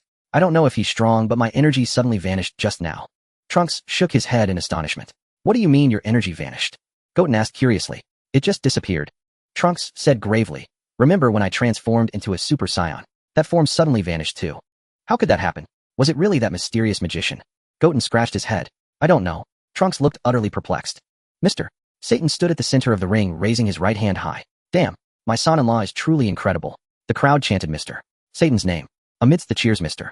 Satan stepped down from the ring. Upon seeing Eion, he could barely restrain himself from rushing over and embracing him tightly. You are my savior. How could I live without you? Mr. Satan's gaze towards Eion grew increasingly affectionate. Eion, when will you and Videl get married? Mr. Satan blurted out. Previously he asked out of fear. This time he was sincere. Videl, Dad, what are you saying? Videl was bewildered. Why would you ask that? Uncle, we're still in school. Eion smiled. Get married right after graduation. Mr. Satan laughed heartily. I'm waiting to hold my grandchild. Videl, Videl was utterly speechless. Are you even my biological father? Why would you think that? Eion. What kind of spell did you cast on my dad? Videl tilted her head looking at Eion. Before the adult division of the World Martial Arts Tournament begins, let's take a 30-minute break. The announcer declared through the microphone on the stage. The highly anticipated adult division matches will officially commence at 1:40 p.m. It's halftime. Let's grab something to eat first, Eion. Videl suggested. All right. Eion nodded. What do you want to eat? Videl asked. You? Eion said. Videl. Goku and the others also headed outside. Is it halftime? Goku asked. Let's go have lunch first, Krillin suggested. Let's put the magician matter aside for now. Maybe he's eating too. Sounds good. Goku nodded. The group walked towards the restaurant. Sorry, this area is for preliminary qualifiers only. A staff member blocked Goku and the others. Are the preliminary results out? Krillin inquired. I think we've all passed the preliminaries. Please wait a moment. State your names. The staff member took out the list of contestants. Goku and the others gave their names one by one. The staff member was slightly surprised. All 5 of them had passed the preliminaries. You've all qualified. This way, please. The drawing ceremony will be at 1:30. The staff member pointed ahead and explained. Goku and the others continued forward. Soon they arrived at the restaurant and ate and drank heartily. Piccolo didn't eat. Namekians only need water. Is it okay for you to binge like this, say? Krillin marveled. Do the dead even get hungry? Eating or not doesn't matter in the afterlife, but the food in the mortal world is just too delicious. Goku feasted. Vegeta was also gnawing on a pork leg. Gohan was enjoying himself immensely. The food here is really good. Goku remarked. What's so special about a Saiyan's stomach? Why can they eat so much? Krillin said. After finishing their meal, Goku and the others headed out. Great, I'm finally full. Goku patted his stomach. Look at the time. The drawing is about to start. Krillin said. Just then, Goku and the others paused, slightly looking at the 2 strangers who appeared opposite them. One was tall, the other short, both with white hair. The short one floated in the air about 20 centimeters off the ground with light blue skin. The tall one looked somewhat aged with red skin. Both wore expressions of indifference. Goku was stunned. Piccolo was also bewildered. Vegeta furrowed his brow. Could these 2 be the magicians? Krillin dared not speak. Hello, everyone. The Supreme Kai smiled, looking at Goku. Are you Goku? How do you know me? Goku was startled. I've heard about you and have always wanted to spar with you. The Supreme Kai said with a smile. I also passed the preliminaries. It would be great if I could be paired with you. Of course, I don't think I can beat you, but I really want to know just how strong you are. Let's shake hands first. With that, the Supreme Kai extended his hand. Sun Wukong was slightly taken aback, but immediately clasped hands with the Supreme Kai. The moment their palms met, Sun Wukong distinctly felt the other's energy was extraordinary. He sensed that their energy, were they sorcerers, was remarkably pure. Why was his energy level so elevated? The Supreme Kai, however, wore a gentle smile. Truly living up to your reputation, possessing an extraordinary spirit, the Supreme Kai said with a smile. Oh, Sun Wukong blinked in confusion. Farewell. With that, the Supreme Kai withdrew his hand and turned to leave. Sun Wukong was left utterly bewildered. Old Sun. Who is he? Piccolo asked Sun Wukong, gazing at the departing Supreme Kai. I have no idea. Sun Wukong shook his head. Do you think he could be the mysterious sorcerer we spoke of? Piccolo inquired. That is hard to say, Sun Wukong mused. I feel the energy within him is very peculiar. Peculiar how? Piccolo pressed. His energy is incredibly pure, Sun Wukong replied. Incredibly pure. Piccolo was puzzled. Whether he is a sorcerer or not, we will find out during the match. Vegeta snorted. Finally, unable to bear the solitude, he's starting to show his face. Krillin was speechless. Vegeta, your words have an odd ring to them. Is one of them truly a sorcerer? Krillin wondered. Perhaps, Piccolo nodded. Maybe, as Vegeta said, he can no longer stand the loneliness and is emerging. Piccolo, don't put it that way, that sounds like you're making an innuendo, Krillin remarked. What innuendo? I don't drive, Piccolo retorted. True. Namekians probably don't know how to drive, Krillin conceded. What nonsense are you talking about? Piccolo was utterly confused, but quickly changed the subject. But one thing is certain, they are not Earthlings. Right. Sun Wukong agreed. Why are aliens appearing here? And when they arrived, neither Den nor I sensed their presence. Piccolo broke into a sweat. Logically, if a spaceship landed on Earth, Den, and I should have been able to perceive it. You and Den can't keep your eyes on Earth every second. Sun Wukong said. Don't blame yourself, Piccolo. Alright, let's hurry. The draw is about to start. Krillin suggested. As long as this sorcerer is willing to show himself, it's fine. Stop hiding mysteriously in the shadows, it's terrifying. The little bald one has hit the nail on the head this time. Vegeta chuckled. Now that we know their exact location, there's nothing to fear. Is one of them really that mysterious sorcerer? Piccolo frowned, still somewhat skeptical. Whether they are or not, the answer will soon be revealed, Vegeta snorted. They are definitely connected to the sorcerer. Let's go quickly, Krillin urged. I hope I get grouped with that sorcerer. I want to beat him until he doubts his own existence. Vegeta clenched his fists. At this moment, Vegeta even forgot about competing with Sun Wukong. This despicable, mysterious sorcerer was utterly shameless. He kept picking on a child like Trunks. Trunks is my son. Cheating him once was bad enough, but he did it twice in a row. Could I, Vegeta, tolerate this? Sun Wukong and his group arrived at the preliminary venue. Before they got there, Eion and Videl had already arrived. The referee had prepared the lottery box and was just waiting for Sun Wukong and the others. Everyone, all contestants are here. We will now draw lots to determine the matchups. The referee announced. Contestants, please step forward when your name is called. God, please bless me. Don't let me fight my own people in the first round. Krillin whispered with his hands clasped. And don't let me draw the mysterious sorcerer either. Isn't the god you're referring to Dend? Piccolo said to Krillin. Krillin was speechless. Piccolo, you are truly shameless. Can't you just let me pray in peace? Sun Wukong also surveyed the many contestants present. He turned his gaze to the Supreme Kai and Kibito. Apart from these two, all the other contestants seemed quite ordinary.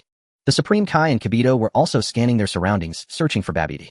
Lord Supreme Kai, you must have seen that Babidi used magic to nullify Trunks' Super Saiyan state and drained his energy afterward, right? Kibito said. I saw it. I never imagined he could already perform magic to this extent. The Supreme Kai clenched his fists tightly, his heart growing more uneasy. If this energy truly enters Majin Buu's seal, we will be in serious trouble. Yes. It's indeed very troublesome, Kibito nodded. So are those two with letters on their heads sent by Babidi to distract us? That's possible, the Supreme Kai nodded. The two individuals the Supreme Kai and Kibito were referring to were Yamu and Spopovich, who had already been controlled by Babidi. Both of them were now bald with bulging muscles and fierce expressions. On their foreheads, a symbol resembling the McDonald's logo was engraved. Now I will call out the names in order, the referee announced. Contestant Eion. Coming. Eion stepped forward and drew a number from the box. Contestant Eion is number 14, the referee said. A staff member recorded Eion's name on a large signboard. Next, contestant Kibito, the referee continued. Kibito stepped forward and drew number 7. Krillin drew number 1. Son Gohan, appearing as the Saiyaman, drew number 8, which happened to be matched against Kibito. Gohan, don't underestimate him. He is no ordinary opponent. Sun Wukong warned. Understood, Son Gohan nodded. If he really is that mysterious sorcerer, I will definitely teach him a lesson. Sun Wukong said no more. Contestant 18, is this your name? The referee asked number 18. The name is not important. Number 18 replied indifferently. You call yourself 18? What a strange name. Eion leaned in and whispered. Humph. Number 18 snorted, unwilling to engage with Eion. Will something happen on the 18th? Eion asked curiously. Number 18 was silent. I just don't want to use my real name. Since Sun Wukong and the others all came to participate, there was no need to tell them my real name. Can you just shut up? 18's face darkened. Just making casual talk, no need to get riled up. Eion chuckled. If you keep spouting nonsense like that, I won't go easy on you. 18 snorted coldly. I'm the type who fears no threats. Eion retorted. Are you daring to threaten me? You said it yourself. 18 let out a humph. Yes, I did. Eion nodded. Are you sure you won't regret this? 18 asked. 18 stood dumbfounded for a moment. Where's that girl named Videl? Where are you? She went to the restroom, Eion said. So, she didn't see us, just now. 18 felt like crying. I did it on purpose. How about we redo it when she gets back? Eion suggested. 18, off in the distance. Krillin was gnashing his teeth in fury. Gohan, this kid is your classmate, right? When did he get together with 18? Krillin asked. Well, I don't know either. Son Gohan shook his head. Krillin was speechless. Why him? Contestant Shin. At that moment, the referee continued calling out names. The Supreme Kai stepped forward and drew a number 3. Shin? I've never heard that name before. Son Goku mused, then asked Piccolo beside him, what about you, Piccolo? I've never heard of him either. Piccolo shook his head. Son Goku then looked at Vegeta. The universe is vast with countless names. Who knows who he is? Vegeta snorted. Next up, contestant Spopovich, the referee announced. Son Goten and Trunks, disguised as the masked fighter, quickly ran over. Trunks had already reached into the number box ready to draw a number. You're the masked fighter, aren't you? The staff member was taken aback. Huh. Trunks was speechless. You idiot. It's me. I'm Spopovich. Spopovich stepped forward with a dark expression. Trunks and Son Goten quickly moved aside. How embarrassing, always making a spectacle of ourselves, Trunks said. It's Trunks who said that person was us. Son Goten added. Damn it. That pervert couldn't have come out and answered sooner. Trunks gritted his teeth. Next, contestant Jewel. The referee continued. Contestant Jewel was a handsome man. As for his level of handsomeness, if Jewel's handsomeness was a 90, then Eion was a 100. Jewel drew a number 16. Contestant Son Goku, the referee, continued. Son Goku stepped forward and drew a number 11. Next, contestant Miss Videl, the referee announced. My girlfriend had to step away for a moment, I'll draw for her, Eion said as he stepped forward. Very well, the referee nodded. Eion drew a number 5 for Videl. Krillin felt extremely displeased. Krillin, are you still brooding over that? Son Gohan said with a smile. What do you think? Krillin grumbled. Gohan, aren't they both your classmates? Tell your female classmate about this male classmate's despicable behavior. That's not right. Ooh, I don't want to meddle in others' affairs. Son Gohan scratched his head. Krillin didn't want to talk anymore. Contestant Panda number 2. The referee announced. Upon hearing this news, Krillin was immediately amused. Krillin turned his head to look at contestant number 2. Contestant number 2 was a large fat man, towering and formidable, a whole head taller than Krillin. Are you Krillin? Panda stood before him speaking arrogantly. That's me. Krillin's earlier bad mood felt much better. Even a waste like you I will never forgive. Panda pointed at Krillin. I'm going to teach you a good lesson. Is that so? Do you know what you're saying? Krillin sighed. I'm really looking forward to the match starting soon. You? What did you say? Panda was stunned. You might lose your life, you'd better prepare your last words. Contestant Vegeta, the referee continued. Vegeta stepped forward and drew a number 12. Son Goku was startled. Him and Vegeta facing off in the first round. Huh. Goku and Vegeta are matched together in the preliminaries. Krillin was astonished. Son Gohan was also taken aback. Vegeta let out a snort. This was exactly what he didn't want to happen. I originally wanted to be grouped with that mysterious magician, but I ended up drawing Kakarot. Find it's a good chance to have a showdown with Kakarot. I've been waiting for this day all along. Contestant Majin, the referee called for Piccolo. Piccolo drew number 4. Piccolo looked at the match list and found it was the one suspected to be the mysterious magician. It's him. Could he really be that mysterious magician? Piccolo, you need to be careful. That guy is tough to deal with, Son Goku said. I know we'll find a way to figure out his identity. Piccolo replied. All right, Son Goku nodded. Next is Mr. Satan. Since he has urgent matters and cannot be present for now, I will draw the lot on his behalf. The referee said, drawing a number plate, which was number 10. No. 18 glanced at the number plate. I never expected my opponent to be the world champion Mr. Satan. I had always thought this Mr. Satan was nothing but a figurehead. But seeing him today, I found he was even stronger than I imagined. He actually managed to send Trunks flying with a single punch. It truly took me by surprise. Just then Videl came out. Eion, how did it go? Videl asked. I drew number 5 for you. Third match. Eion said. Videl nodded, looking at the match bracket. Not bad. My opponent is Spopovich. He was eliminated in the preliminary rounds during the last tournament. Good luck, Eion said. They'll do my best, Videl replied. Videl, did you just go to the restroom? No. 18 walked over and asked with a smile. Yes, Videl nodded. No. 18, however, looked at Eion with a sly grin. You were pretty cocky just now, weren't you? Do you believe he'll spill everything that happened earlier? Is something the matter? Videl asked. You guess no. 18 giggled and quickly walked away. Videl looked utterly confused. Then she glanced at Eion, then at no. 18's retreating figure. Are you two hiding something from me? Videl asked. It's nothing major. Lean in and he'll tell you. Eion replied nonchalantly. No. 18 had only taken a few steps forward when she heard Etion's words and nearly stumbled and fell. You. Are you serious? You're actually going to say something like that? There's no one quite like you. I understand, Videl nodded. They'll let it go. At least the silver lining now is that Eion is willing to confess these things on his own. If the day comes when he won't even mention them, it'll mean I no longer matter to him. Eion really meant what he said. When it comes to shamelessness, you take the prize. Videl couldn't afford to show too much anger now. After all, Eion had said such things before. No. 18 was stunned. The little girl said she understood, and then nothing more. What's up with young people these days? All right, the match order is set, the referee announced. The competition will begin shortly. Let me first escort everyone to the waiting room. I believe everyone is well aware of the rules. Due to venue constraints, each match will last 30 minutes. If no winner is determined within that time, the referee will decide the outcome. So there's a time limit now, Krillin mused. Haha, it'll only take me 10 seconds to finish you off, Panda laughed, pointing at Krillin. Got it, Krillin sighed. The World Martial Arts Tournament Arena. The referee stepped to the edge of the ring. Ladies and gentlemen, thank you for waiting.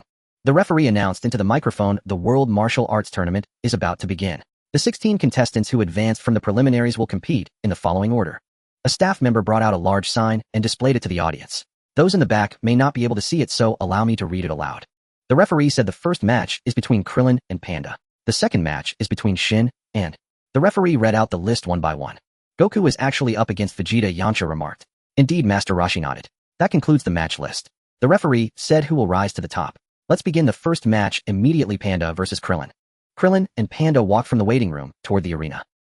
You're really unlucky to run into me.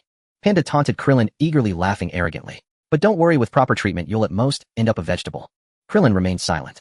In his youth, Krillin achieved outstanding results in the World Martial Arts Tournament the referee introduced. After many years, he returns to compete once again. Krillin's opponent Panda is notorious for his brutality. In the semifinals of the last tournament, he was unfortunately knocked out of bounds and defeated. Today he is back vying for the championship. As the words fell, Krillin and Panda stepped onto the arena together. There is a significant size difference between Krillin and his opponent. The referee said, can Krillin turn the tide? Shorty, I'm going to show you that the World Martial Arts Tournament is no game. This isn't the place for you. Panda said to Krillin with a laugh. Krillin let out a helpless sigh. There are always so many ignorant people in this world. Dealing with a guy like this won't even require much of my energy. Please prepare for the match, it will start immediately. The referee announced. He. With that, Panda performed several backflips in a row. Slap. Panda lightly jumped and landed back opposite Krillin. See, despite my massive size, I'm as light as a swallow. Panda laughed. I did that to show you that you can't outrun me. Got it. I'm not running away. Krillin sighed. He. How about I show you my endurance? Throw a punch at me. Panda laughed. Hit me with all your strength, don't hold back. Alright then, I won't be polite, Krillin said, throwing a quick punch straight into Panda's stomach. And then, Krillin was horrified to find that the tiny bit of energy he had just released had mysteriously vanished. Krillin's face changed repeatedly. Where is my energy? Why did the energy I released disappear? Could it be that mysterious magician is targeting me again? That tiny bit of energy Krillin released had long been completely erased by Eion. This little bald guy was baring his teeth at me in front of Gohan earlier, looking so indignant. What's it to you if I have a special relationship with No? 18. What makes you think you can snarl at me? Can't I deal with you? Although Krillin lacked energy enhancement, his physical conditioning was no joke, honed through long and arduous training. Krillin gritted his teeth and fought back. Whoosh. Eion waved his hand, nullifying the power behind Krillin's attack. When Krillin threw a punch without energy or force behind it, he felt just like an ordinary person. Is this your attack, shorty? Panda was thoroughly amused. Thighs. This is impossible. Krillin was dumbfounded, hastily retreating. As he fell back, energy once again radiated from his body. Eion had been merciful. He only erased the energy Krillin had released along with the force and power he had unleashed, not his entire reservoir of power. If Eion had completely erased all of Krillin's energy, Krillin would have been reduced to an ordinary man forced to start his cultivation anew. Well, perhaps someone slightly more formidable than a common mortal. After all, Krillin's body had been tempered through countless trials. Now his future conduct would determine his fate. If this brat dares to bare his fangs at me again, I'll wipe out every last shred of his energy. I told you I'm as light as a swallow. You can't outrun me. Panda laughed heartily and swiftly gave chase. Krillin was about to soar into the air. Swish. Eion waved his hand once more, instantly nullifying the energy within him. What? Krillin was utterly shocked. At that moment, Panda had already caught up and seized Krillin's arm. Not good. Krillin's expression turned grim as he realized his energy was completely sealed. No. Even when he managed to release it, it mysteriously vanished in an instant. Something's wrong with Krillin. Son Goku said in a grave tone. It's that mysterious wizard again. Piccolo gritted his teeth. The ki Krillin emits disappears immediately. The power of his attacks is also gone. Goku's expression grew even more serious. This wizard is truly formidable. Piccolo fumed inwardly. Elsewhere, the Supreme Kai and Kibito had also noticed this phenomenon. This fellow Babidi is far too audacious, daring to cast magic right before our eyes. Kibito snorted. The Supreme Kai scanned the surroundings, searching for any sign of Babidi. But where was he? Babidi was nowhere to be found. I sense that Babidi isn't here, the Supreme Kai said solemnly. What? Has he mastered remote spellcasting? Kibito exclaimed. It's not entirely impossible. The Supreme Kai nodded. If that's the case, his magic is incredibly powerful, far surpassing his father's. This is dire. A cold sweat trickled down Kibito's face. As they spoke, they noticed Goku approaching them with swift strides. Goku's expression was grim as he scrutinized the Supreme Kai and Kibito. Is something the matter? The Supreme Kai inquired. The wizard, Goku said through clenched teeth. His anger stemmed from witnessing Krillin being ruthlessly ground into the dirt by that pudgy fighter. Krillin was utterly defenseless. The moment he channeled even a sliver of energy, it was cleansed without a trace. Even the force of his punches vanished. Krillin felt utterly wretched. Goku's face was dark with fury. You already know. The Supreme Kai was taken aback. So you are the wizard. Goku was equally startled, instantly on high alert. What? I am no wizard. Why would you think that? The Supreme Kai shook his head, a wry smile on his face. You're not the wizard? Goku frowned, pointing at Krillin on the arena. Then how do you explain Krillin's ki disappearing? It is indeed the work of a wizard. But it is not us, the Supreme Kai stated. You know about the wizard too? Goku was astonished. We came here precisely because of the wizard. Kibito interjected. Rest assured, we are not the wizard you speak of, believe it or not. All right. I suppose you don't seem like the type. Goku nodded. But who exactly are you? Can you tell me? We'll discuss our identities later. Since you are also searching for the wizard, let us join forces and find him as soon as possible. The Supreme Kai addressed Goku. Goku was speechless. They too were looking for the wizard. How strange. The situation grew more and more perplexing. Bam! After grinding Krillin into the ground for a while, Panda delivered a kick that sent him flying off the arena. Krillin was eliminated. Out of bounds. Krillin is defeated. The victor is Panda, the announcer declared loudly. Upon hearing this, Goku abandoned his interrogation of the Supreme Kai and Kibito rushing to Krillin's side. The announcer looked bewildered. I recall Krillin being formidable in his youth. How has he become so weak? Defeated so easily. Krillin, are you alright? Goku hastily helped him up. I'm fine. Damn it. Krillin rose to his feet, grinding his teeth. You can still stand. You're tougher than I thought. Panda was slightly surprised. Krillin ignored Panda. If not for that mysterious wizard causing my energy to vanish, do you think I'd lose to you? Krillin, are you injured? Goku asked with concern. I'm fine, Goku. Krillin shook his head. My ki and power disappeared, but my physical resilience remains. Attacks of this level can't hurt me. Good. Goku nodded slightly. The toughest one around. Panda sneered, striding off the arena. Goku led Krillin back to the waiting room. What did he say, Goku? Piccolo asked. Is he the one? He claims they aren't the wizards, and that they're also searching for the wizard. Goku replied. What? They're looking for the wizard too. Piccolo was stunned. You believe that cockroach? Vegeta snorted. It didn't feel like a lie. Goku nodded. Let's proceed with the second match. Competitor Shin versus competitor Majinia, the announcer proclaimed into the microphone. My turn. He'll use this match to uncover his true identity. Piccolo mused. A single test will reveal if he's the wizard. Piccolo, be extremely careful. Klin's ki vanished completely. The fight felt like watching an ordinary man. Goku warned. His body is a bit tougher than a normal person's, but that's all. Right, I couldn't even fire a ki blast. Lin confirmed. Understood. He'll be cautious. Piccolo replied gravely. Vegeta also fixed his gaze on the Supreme Kai in the distance. He needed to watch this match closely. Was that fellow truly the wizard? He denied it, claiming to be searching for the wizard as well. The Supreme Kai and Piccolo strode towards the arena. Contestant Shin is participating in the World Martial Arts Tournament for the first time.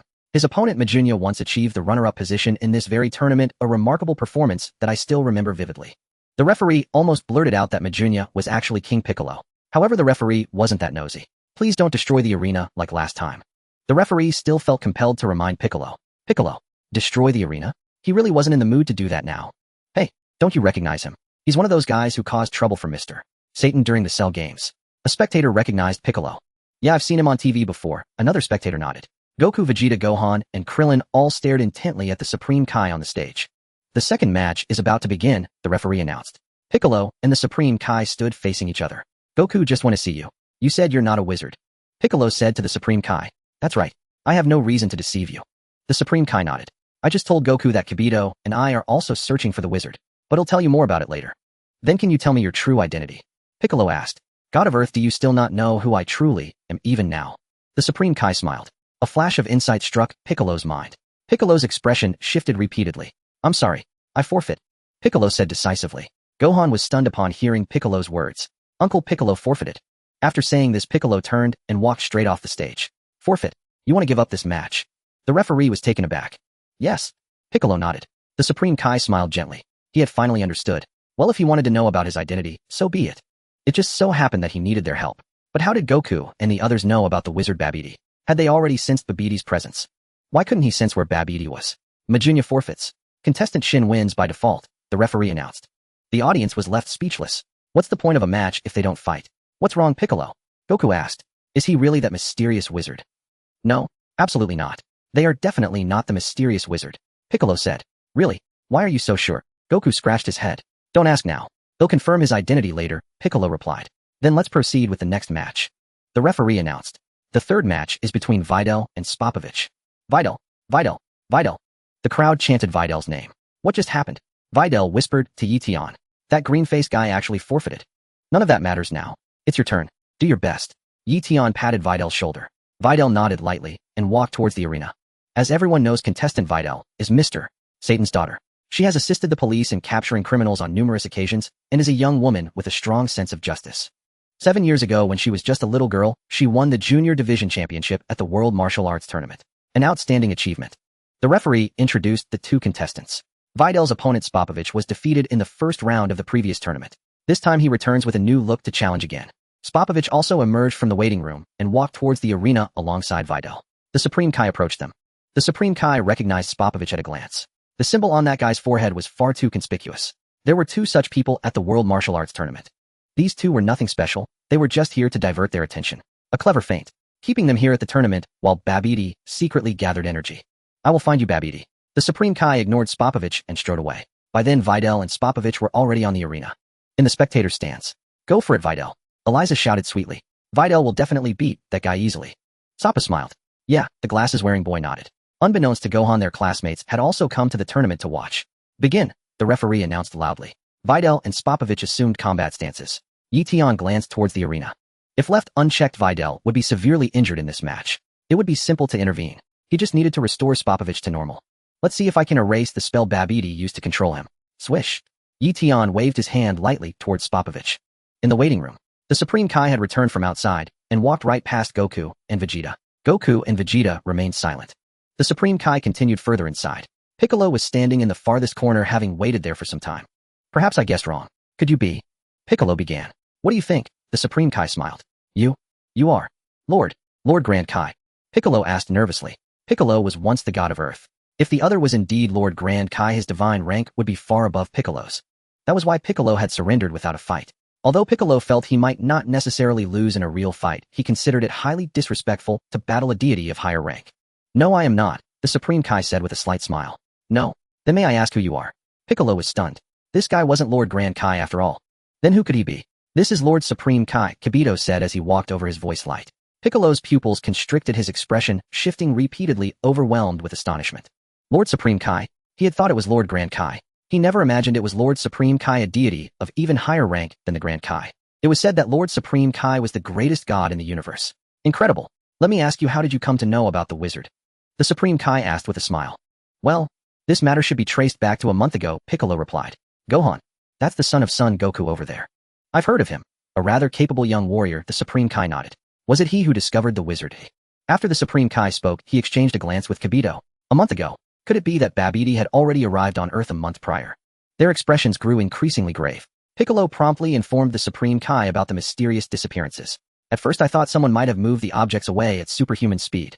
Piccolo explained, because after defeating Cell Gohan rarely trained, he spent most of his time on academics. So it's understandable that he didn't notice someone moving things right before his eyes. Then it must be the work of a wizard using magic to relocate those items. The Supreme Kai mused, then turned to Kibito. Kibito, what do you think? I also believe it was the wizard, Kibito nodded. Is there more? The Supreme Kai asked Piccolo. Piccolo was about to continue. Son Goku approached from a distance. Piccolo, are you all here? Goku said. Old son, what's happened? Piccolo was startled. Come see for yourselves. It seems the wizard has reappeared, Goku said. Strangely, the guy named Spopovich seems to have changed completely. The Supreme Kai and Kibito immediately rushed over. The Supreme Kai looked toward the arena. There stood Spopovich, his muscular frame now gone. What baffled the Supreme Kai most was that the M symbol on his forehead had vanished. Spopovich looked around in confusion. Then Spopovich turned his gaze to Videl across the ring. Isn't this the World Martial Arts Tournament? How did I end up here? Spopovich scratched his head. I know you, you're Mr. Satan's daughter Videl. Enough talk. Are we fighting or not? Let's begin. Videl said. Fight. Spopovich blinked. I was indeed supposed to enter the tournament. But it feels like I had a long dream with several aliens appearing. I think I was controlled by them. They manipulated me into participating in this tournament. How strange. Spopovich looked around again and suddenly spotted Yamu standing on the wall. Fragments of memories with Yamu flashed through Spopovich's mind. That guy. I know him. He seems to be my accomplice. The aliens sent us here for some mission. Spopovich had no mood to continue the match. I forfeit. Spopovich hastily declared, then jumped off the stage. The referee was stunned. Videl's beautiful eyes widened in bewilderment. Why did he quit? Ladies and gentlemen, Spopovich has voluntarily withdrawn. Videl wins the third match, the referee announced helplessly. Another forfeiture. How can this tournament go on? Is this really the World Martial Arts Tournament? What a strange guy, Videl muttered, turning back to the waiting room. Congratulations on your victory. Let's celebrate with a warm hug. Yi Tian walked over and gave Videl a hearty embrace. Videl, I didn't even fight. There's nothing to celebrate. Son Gohan chuckled softly beside her, saying nothing. The Supreme Kai and Kibito stood frozen, long lost in thought. What's going on? The Supreme Kai and Kibito realized that the contestant named Spopovich seemed to have recovered. He had returned to normal, no longer under the wizard Babidi's control. In the Supreme Kai's view, Babidi must have released his grip. But why would Babidi let him go? The more I think about it, the more unfathomable this Babidi seems. The Supreme Kai said solemnly. Indeed, we still have no idea what he's up to. Kibito smiled bitterly. His schemes are truly masterful. Whatever he's doing now, his ultimate goal is to unseal Majin Buu, the Supreme Kai mused. All these superfluous actions are paving the way for that. You're right, Lord Supreme Kai. Kibito nodded. Kibito, you heard Piccolo just now, didn't you? The Supreme Kai's face darkened. Babidi arrived on Earth a month ago and began his machinations then. No wonder we've been trailing behind him all along. Has he taken this long without awakening Majin Buu? Kibito murmured. That's normal. He needs time to locate Majin Buu's seal and also to find Gohan and Vegeta. The Supreme Kai speculated. After all, Gohan and Vegeta conceal their energy when not fighting. Detecting them through energy fluctuations is incredibly difficult. Then, Lord Supreme Kai, why did Babidi release Spopovich? Kibito was puzzled. I don't know, the Supreme Kai admitted, equally clueless. In a remote mountain region deep within the earth inside a spaceship, the wizard Babidi was chatting idly with the Demon King Dabura. How are Yamu and Spopovich? The tournament should have started by now, right? I wonder how much energy those two will collect. Babidi smiled. Given this planet's level, even 1 unit of energy would be impressive. Dabura laughed. You're right, Babidi nodded. Damn, they'll have to gather energy from other planets. This uncivilized Earth is far too primitive. If Lord Babidi dislikes this planet, we could destroy it when we leave, Dabura suggested with a smile. Not a bad idea, Babidi chuckled, stepping to the crystal ball and chanting a spell. Snap! An invisible wave of magic swiftly enveloped the crystal. The crystal ball immediately displayed the image of Yamu. Spopovich was gone. No, Spopovich stood beside Yamu, but something seemed off. Babidi rubbed his eyes. Strange. Babidi muttered under his breath. What is it, Lord Babidi? Dabura asked. Come take a look, Spopovich seems off somehow. Babidi pointed towards Spopovich within the crystal orb. Dabura stepped closer and peered in. The mark on his forehead has vanished. Dabura froze in astonishment. It appears he has broken free from my control, Babidi mused, voice low and thoughtful. This is unprecedented. I have never encountered such a phenomenon before. How could one I've bound so thoroughly simply slip away? He glanced up at Dabura. This was none other than the Demon King himself. Yet even he remained firmly under Babidi's dominion, showing no sign of resistance. How then had a mere earthling managed to sever that bond? And yet Babidi had just openly declared his control over Dabura, and nothing happened. Let us try reasserting control, Dabura suggested. Agreed. This time we shall observe him closely, Babidi nodded. The World Martial Arts Tournament Arena. After landing, Spopovich tilted his head upward, fixing his gaze upon Yamcha, perched atop the wall. Get down here, he barked. Don't you fear falling from that height? Yamcha looked down briefly, then leapt gracefully from the wall. What is it, he asked. You? Are we being controlled by aliens? Is there some mission tied to this tournament? I recall a task. Once completed, the alien promised me the mayoralty of West City, Spopovich said. Indeed, Yamcha replied, nodding slowly as he studied Spopovich intently, then added thoughtfully, but something about you feels wrong. I'm not sure myself. It's as if I've just awakened from an impossibly long dream. Spopovich scratched his head. As he spoke. Spopovich suddenly let out a series of guttural cries. What's wrong? Yamcha demanded. In that instant, the letter M reappeared upon Spopovich's brow. Spopovich had been re-enslaved by Babidi.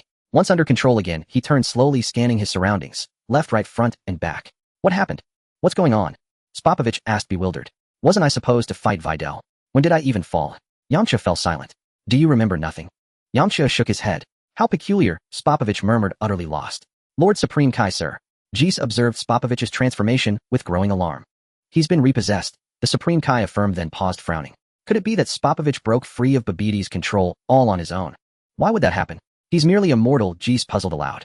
Can an ordinary human truly escape Babidi's grasp so effortlessly? Perhaps his bloodline, or his very thoughts, clashed with Babidi's sorcery, the Supreme Kai speculated. Or perhaps for a fleeting moment his mind attained purity beyond corruption. That must be it, Jis agreed. Regardless, Babidi's ultimate aim remains clear: to gather energy, enough to shatter Majin Buu's seal. We need not concern ourselves with his schemes, the Supreme Kai declared. So long as we hold fast to our purpose, we remain unharmed. But what is our purpose here? G sighed, half amused, half frustrated. I still haven't grasped it myself. We were told to locate the sorcerer Babidi through those two individuals. Yet we've searched tirelessly and found nothing. Worse still, Babidi may well be standing among us right now, weaving spells beneath our very noses without detection. This man is truly formidable. Next match, Gohan versus Jis, the Supreme Kai announced. Yes, Jis confirmed. Prompt him to transform into a Super Saiyan, the Supreme Kai instructed. This time I shall monitor every ripple in the vicinity and place a divine sigil upon Gohan's person. Should Babidi attempt to siphon Gohan's energy again, I will sense its trajectory the instant it begins to flow. An excellent plan. Jis exclaimed, eyes alight with anticipation. We'll pinpoint Babidi's exact location without fail. Precisely, the Supreme Kai replied with a faint knowing smile. But shouldn't we first inform Goku and the others? To prevent rash action. Jis proposed. You're right, I'll speak with them. You go ahead and take your place on the stage, the Supreme Kai nodded. Meanwhile, the audience grew restless. 2 matches had ended in forfeit. They'd paid for tickets, not for silence. Let us now proceed to match 4. The referee declared, resigned but loud. May fortune favor this round. Match 4, contestant Jis versus Saiyan masked hero. The referee announced. Gohan and Jis strode side by side toward the ring. Unseen, the Supreme Kai wove a thread of sacred power onto Gohan's form. Go Gohan. Yi Tian smiled gently. You can do it, Gohan. Videl waved enthusiastically. Okay, Gohan replied, glancing back. In the stands. Saiyan masked hero. Elisa blinked in surprise. The righteous warrior who appeared in Satan City, Sharp mused. The bespectacled man raised his binoculars toward the ring, where Gohan still wore his headband tightly wrapped around his hair and brow. Thus for now he failed to recognize him. He feels oddly familiar, the man murmured. Though his eyes and hair are concealed, his nose, mouth, even the line of his jaw, seems strangely recognizable. Let me see, Sharp said, taking the binoculars and gazing toward Gohan. He chuckled softly. No wonder he's unrecognizable. He's swaddled like a mummy. Let me look too, Elisa said. Sharp passed her the binoculars. He looks remarkably like Gohan. Elisa studied him carefully, whispering the words. What? Gohan? The bespectacled man recoiled. Surely not. That's preposterous. Sharp shook his head. Men lack attention to detail. Consider his build, the shape of his nose, his mouth, his chin. Don't they mirror Gohan's exactly? Elisa insisted, voice soft but certain. The more I look, the more convinced I become. But why would he disguise himself as the Saiyan masked hero to compete? The bespectacled man asked, perplexed. Perhaps he's borrowing the name of the Saiyan masked Superman, Elisa speculated. Does he need to conceal his identity? Shap asked in confusion. Because he's shy, Elisa said with a smile. But can he manage? Shap was not optimistic about Son Gohan. Regardless, let's root for him first. Eliza proposed. How about we wait a bit longer? If it's not Gohan, we'll be embarrassed, the bespectacled man said. That works, Eliza didn't object. Initially the three wanted to cheer for Gohan, but then they thought it better to wait a while. After all, there might be others with similar noses, mouths, chins, and builds. At that moment, Son Gohan and Kibito had already stepped onto the arena. Alright, the fourth match is about to begin, the referee announced. Son Gohan immediately assumed a combat-ready stance. Yet Kibito stood motionless opposite Son Gohan, his face devoid of any expression. Son Gohan. This opponent was formidable. Uncle Piccolo said they weren't wizards, but they seemed to know about the wizards. You? Do you know about the wizards too? Son Gohan asked. Yes, Kibito nodded. We came to Earth specifically for the wizards. Is that so? Many things have vanished inexplicably, and you are here to investigate, right? Son Gohan asked. Correct. Kibito said calmly, the matter of the wizards. We need your help. Me? Son Gohan was taken aback. Turn into a Super Saiyan now. Kibito said, if your Super Saiyan state suddenly disappears, we will surely trace where the vanished energy went. You actually know about Super Saiyans. Son Gohan frowned. Only if you transform into a Super Saiyan and let that wizard transfer your Super Saiyan energy away can we use this method to find the wizard. Kibito explained further. Can that wizard even erase my Super Saiyan state? Son Gohan was astonished.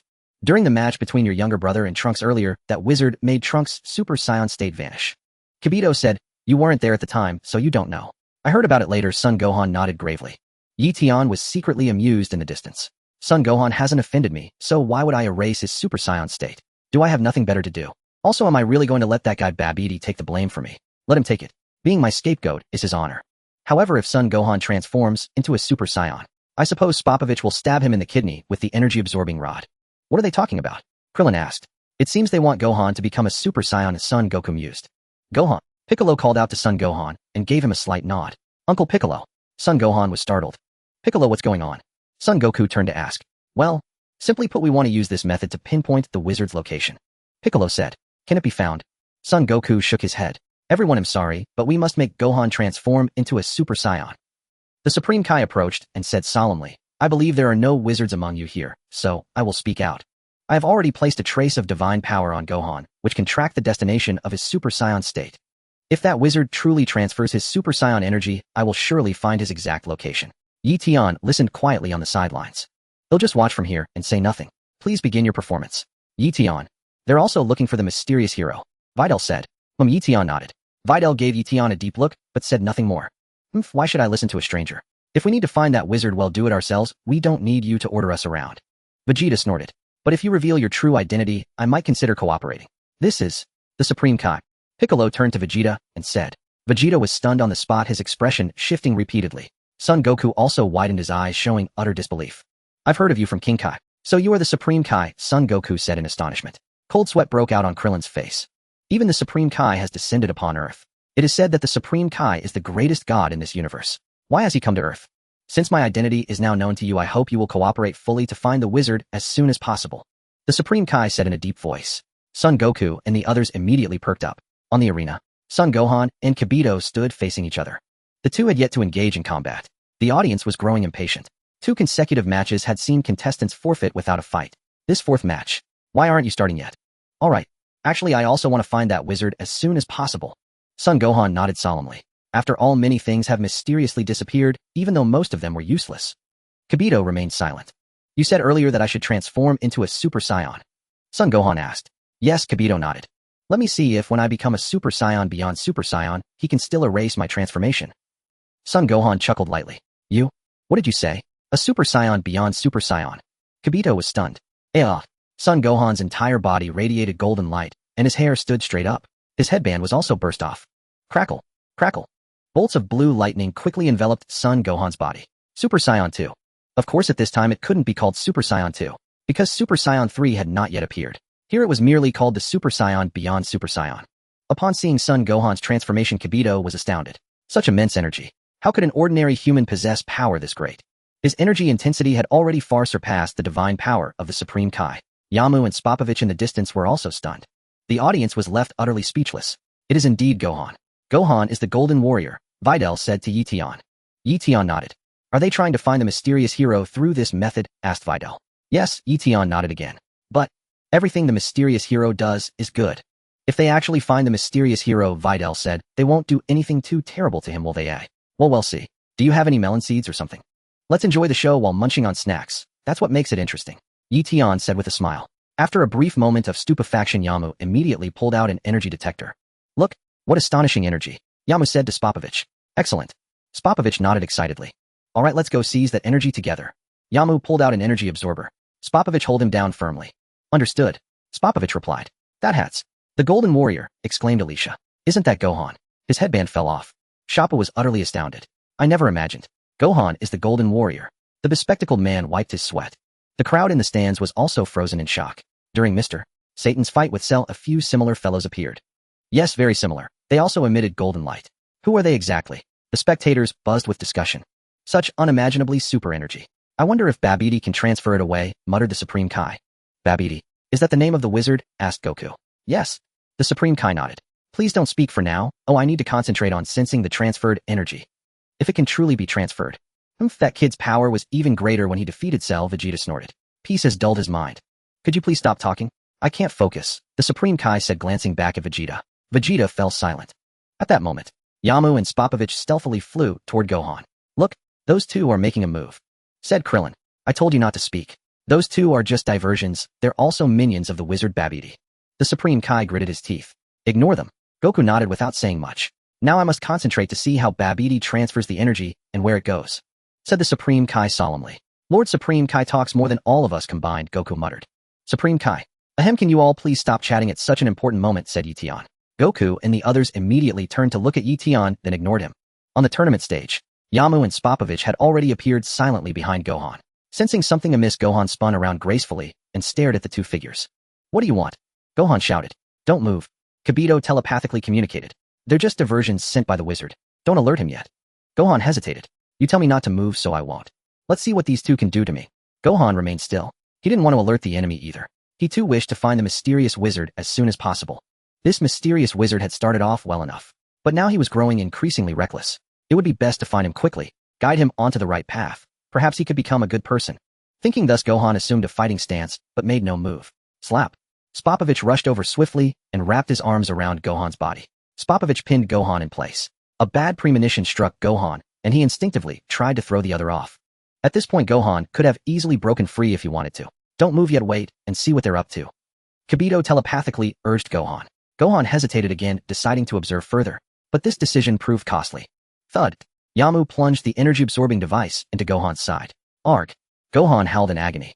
Simultaneously, the energy within Gohan rapidly dissipated. Those guys. What are they trying to do? Piccolo said gravely. Don't act. The Supreme Kai frowned. Let's see what happens first. Gohan's life force is fading fast, Piccolo noted. It's fine if Kibito can heal him and restore his strength, the Supreme Kai assured. You can rest assured on that. He'll go see Corinne for some senzu beans. With that, Goku used instant transmission and vanished.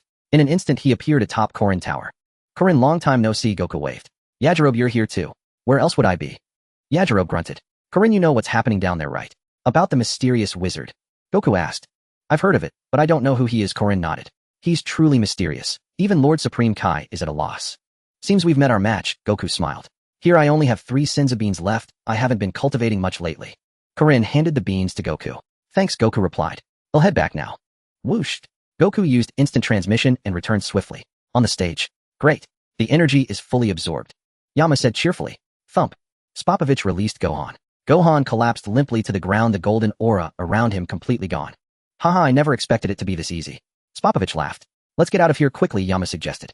Whoosh. Whoosh. The two shot into the sky and soon vanished from sight. Eion. Is Gohan going to die? Videl asked, frightened. It's okay, he can be saved, Eion reassured her. And Eion, did you notice Gohan's father? He disappeared instantly, and then suddenly came back, Videl asked in amazement. That's called instant transmission. It lets you go anywhere you want in an instant.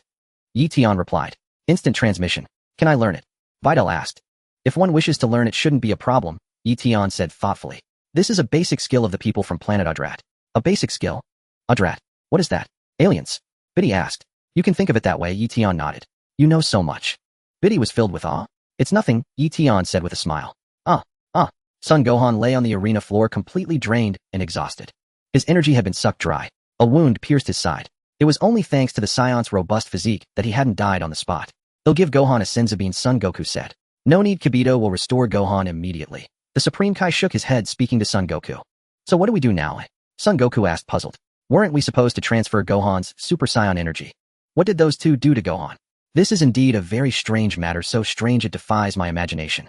The Supreme Kai felt a headache coming on. Clearly those two have already absorbed Gohan's energy through their device, preparing to deliver it to the wizard Babidi. What does the wizard Babidi intend to do with all that energy? Krillin inquired. He'll explain in detail later. The Supreme Kai said in a low voice. Let me sort this out first. This matter was growing more and more peculiar. The next moment, the Supreme Kai swiftly appeared beside Kibito. Kibito, what do you make of this? The Supreme Kai asked Kibito.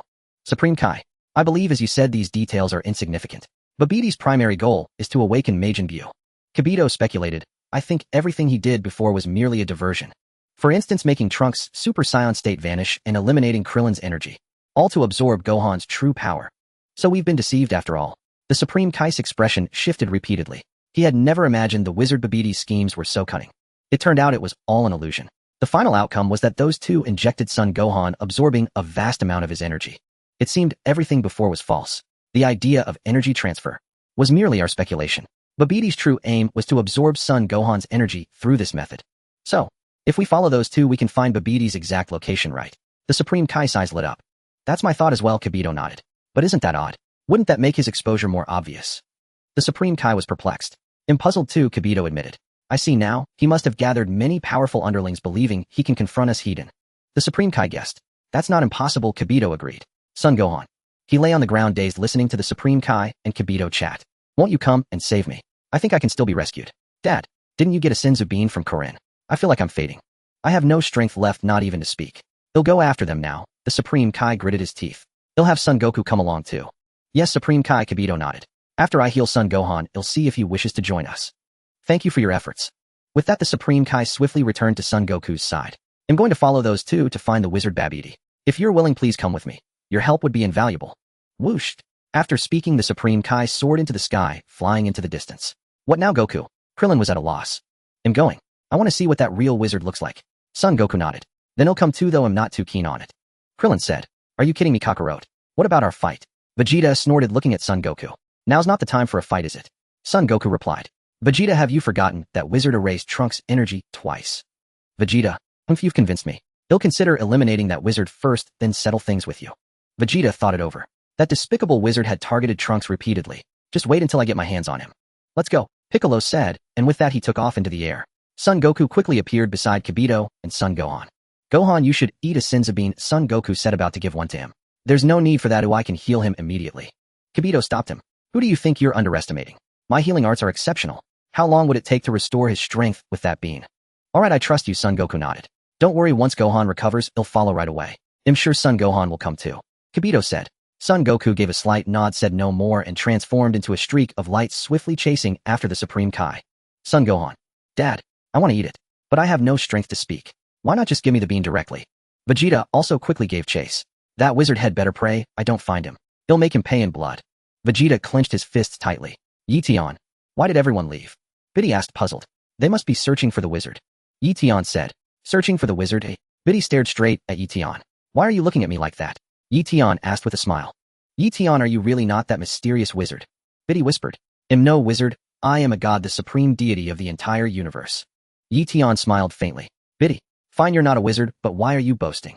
Good, it's not you. You scared me. I thought you were that mysterious wizard. Biddy breathed a slight sigh of relief. Let me reiterate, I am truly not a wizard, Eion said with a chuckle. I know, Biddy nodded. What do we do now? Stay and continue the tournament. Or go see what that wizard is really like. Let's go see that magician, said Eion. He'll follow your lead, Biddy agreed without objection. On the arena, Jebbit had already placed his hand on Son Gohan's back. Hey! Jebbit's healing energies swiftly enveloped Son Gohan's body. Son Gohan immediately felt his body rapidly recovering. At that moment, Jebbit also sensed the immense energy within Son Gohan. This lad's energy was incredibly profound, and his potential was extraordinarily vast. He never imagined a human could possess such formidable power. If all his energy could be fully unleashed, this would be a world-shattering feat. Jebbit sighed deeply, his heart shaken with astonishment. On a distant high wall, Son Goten and Trunks disguised as masked figures stood there in a daze. Goten, your brother's in a bit of trouble, Trunks said, and Dad and the others have flown off, though I have no idea what they're up to. I don't know, Son Goten shook his head. Is my brother okay? That strange red-faced guy is healing him. Trunks replied. You're fine now, Son Gohan, Jebbit said to him. Son Gohan immediately got up from the ground, checked his body, and indeed found nothing wrong. Moreover, his energy had fully recovered. Just then Eion arrived with Biddy. Gohan, are you alright? Eion asked. I'm fine thank you, son. Gohan nodded in gratitude. Come with me, and he'll tell you everything about the magician. Jebbit said to son Gohan. Son Gohan. Ahem. You told me not to move just so those two could stab me. Son Gohan said with a wry smile. Jebbit. Jebbit was momentarily speechless. I didn't mean it. Honestly, I had no idea they would do such a thing. Jebbit said with some apology. Are you going to look for that magician next? Son Gohan asked. Dad and the others have already set off, right? Yes, Jebbit nodded. They'll head out first. You should catch up soon. Alright, I'll come too, son Gohan replied. Whoosh. Jebbit said no more and soared into the sky. Son Gohan was about to depart. Biddy and I will come along too. Eion said. Well, son Gohan was momentarily unsure how to respond. A brief silence. You two should forget it. That magician is even stronger than I imagined. Son Gohan's expression grew solemn. Don't worry, we'll be fine, Eion smiled. Then be extremely careful and leave immediately if there's danger. Son Gohan cautioned. You're my classmates, so I don't want you to get hurt. Eion nodded. Let's go. Son Gohan smiled slightly. Whoosh whoosh whoosh. Eion, Biddy, and son Gohan all soared into the sky. Soon they caught up with Jebbit. Hello, can you tell me about the magician now? And how do you know about him? Son Gohan asked Jebbit. This is a long story. Jebbit sighed helplessly. This magician's magical abilities far exceed what the Supreme Kai and I had anticipated. Indeed, that magician is formidable. He can make things vanish mysteriously, son Gohan nodded. Eion listened quietly without interrupting. Biddy also listened in silence. I hope it's not Eion. Eion said he's not a magician. I don't think Eion would lie to me. That magician is secondary. Jebbit continued. His magic is powerful, but if we find him I think he shouldn't be too hard to deal with. The magician is secondary. What do you mean? Son Gohan was puzzled. In ancient times when humans first learned to walk on 2 feet, a wicked magician named Bibidi appeared in the distant depths of the cosmos. Jebbit said gravely. One day this evil magician created a terrifying monster, a fearsome being called Majin Buu. Son Gohan. Majin Buu had no emotion or reason, only knowing destruction and slaughter. Jebbit continued. It was a monster born to spread terror. Within a few years, hundreds of planets became dead stars. That's incredible. Son Gohan marveled. At that time, there were 5 Supreme Kais, each with immense combat power, easily able to defeat a cosmic emperor like Frieza. Jebbit sighed. But 4 of the Supreme Kais were killed by Majin Buu. What? Son Gohan was stunned. This Majin Buu was that powerful. Majin Buu's strength left even the magician Bibidi at a loss, so while he rested, Bibidi temporarily sealed him inside an egg. Jebbit continued. Bibidi brought the sealed Majin Buu to his next target, the Earth you live on. The Supreme Kai seized the opportunity to eliminate Bibidi before Majin Buu's seal was broken. Son Gohan's expression grew increasingly serious. Biddy Lee's face paled slightly, and she moved closer to Eion. Eion extended his hand to her. Biddy Lee took his hand, and only then did she feel better. The seal on Majin Buu remained as it was. Jebbit explained. The Supreme Kai believed the seal should not be disturbed. If severely agitated, it might break. However, we recently discovered another horrifying thing. I see. The magician named Bibidi has been resurrected. Son Gohan understood. Jebbit. Ahem. Not resurrected, but Bibidi had a son. Jebbit gritted his teeth. He is the magician Bibidi who possesses the same evil heart as his father. So why did he erase our school's exam papers? Biddy Lee asked in confusion from the side. Jebbit was at a loss for words. I don't know. Maybe he was practicing magic. Jebbit speculated. Could the things that recently vanished be what he used to train his magic? Son Gohan realized. As his magical power increases, he can now erase Super Saiyan forms. That's possible. Jebbit nodded. Eion. You two are quite the analysts. But it seems he can erase a Super Saiyan beyond Super Saiyan, can he? Son Gohan mused. Perhaps so. So those two absorbed your energy. Kibito, finding Gohan's reasoning sound, added. To awaken Majin Buu from his seal, pure and immense energy is required. Are we tracking those two to find the wizard Babidi? Gohan guessed. Exactly, that's the idea. Kibito replied. Lord Kaishin and I suddenly noticed that Majin Buu's seal had vanished, and that's when we knew something was wrong. I hope we can find the wizard Babidi soon. But why did this wizard Babidi do so many good deeds in Satan City? Gohan was puzzled. He indeed did a lot of good. For instance, making speeding cars suddenly vanish, leaving only the driver, and he also helped the police capture bank robbers. Perhaps his initial intention was to divert attention. Were you all deceived by his facade? Believing he was a good person, you never investigated him thoroughly. Kibito said with a smile. Yes, that's true. Gohan nodded. I originally planned to find the wizard through Shinran. But then I gave up due to the martial arts tournament. Shinran. Kibito was taken aback. Eion silently looked at Gohan. This guy was going to find me through Shinran. If you had gathered the Dragon Balls earlier, you would have quickly learned my identity. But I never intended to hide my identity. It was you who insisted on associating me with the wizard. Ahem. Have you considered? Eion couldn't help but remind them, the mysterious hero who makes things vanish and this wizard Babidi are not the same person. Gohan turned to look in Eion's direction. Kibito also gazed thoughtfully at Eion. Eion, do you mean they are not the same person? Gohan asked. Yes, Eion nodded. That's unlikely. Kibito shook his head. In this universe, no one else besides Babidi and Majin Buu possesses such magical abilities. Could it be that someone has the ability to erase? Eion said. The ability to erase. Kibito was stunned. For example, a simple wave of the hand, and unwanted things disappear, Eion said. I've given you such a big hint. If you still don't get it, don't blame me for not telling you. A simple wave of the hand, and unwanted things disappear. Gohan was taken aback. Kibito also froze for a long time. Then Gohan and Kibito shook their heads in unison. That's impossible. Kibito stated firmly. I also think it's unlikely. Gohan nodded. I wonder if there exists a supreme god in this universe. A god who can wave a hand and erase the entire universe. Eion reminded again. Gohan silently wiped his sweat. Kibito fell silent. You have quite the imagination. It's worth noting that during this period neither Kibito nor Kaioshin knew of the existence of Zeno. Not only were they unaware of Zena's existence, but they also knew nothing about the god of destruction Beerus. The main reason was that the Grand Kaioshin had died early. Eion knew that in the battle against Moro the Grand Kaioshin had expended a tremendous amount of divine power to barely seal Moro away. Moro had been sealed for 10 million years. After that the Grand Kaioshin's divine power never fully recovered to its peak. By the time Majin Buu appeared the Grand Kaioshin was already too weak to fight. In that battle the Grand Kaioshin was devoured by Majin Buu. This caused Majin Buu to become a slightly more obedient fat version. The disappearance of the Grand Kaioshin created a break in the lineage of the Kaioshin. The Grand Kaioshin had not even had time to tell Kaioshin Shin about the gods of destruction and the angels, let alone Zeno and the Grand Priest. Therefore what Eion was saying now was utter nonsense to Kibito. Did such a god truly exist? Lord Kaioshin was the supreme god of this universe, the highest-ranking god. The North Kai who was with Son Goku did know about Beerus. After all, the North Kai's planet had been destroyed to such a small size by Beerus. However, the North Kai wouldn't casually bring up Beerus to Son Goku. Besides, Beerus was still sleeping. What was the point of talking about meaningless things? Moreover, the North Kai was terrified of Beerus. Talking about a person you fear for no reason is meaningless. And the North Kai clearly knew that if Son Goku learned of Beerus' existence, he might go and challenge him. That would get you thoroughly crushed by Lord Beerus. The North Kai knew but said nothing. Additionally, there was little interaction between the North Kai and the Kaioshin. Thus, the Kaioshin of Universe 7 became somewhat ignorant. Of course, the Kaioshin and Kibito also didn't know about the existence of other universes. Because the Kaioshin's main focus was on monitoring Majin Buu's seal. The battle with Majin Buu years ago had left a huge shadow on the Kaioshin's young heart. That creature was too terrifying. Even the Supreme God was no match for him. The Kaioshin lived in constant fear of Majin Buu breaking free from his seal one day. But the Kaioshin never expected that the wizard Babidi had a son. To be honest, Lord Kaioshin is the greatest and supreme god of this universe. Kibito said. My father says the same. Gohan nodded. Eion. I've spelled it out for you, but if you don't believe me I can't do anything about it. Could there be a god of higher rank above the Kaioshin?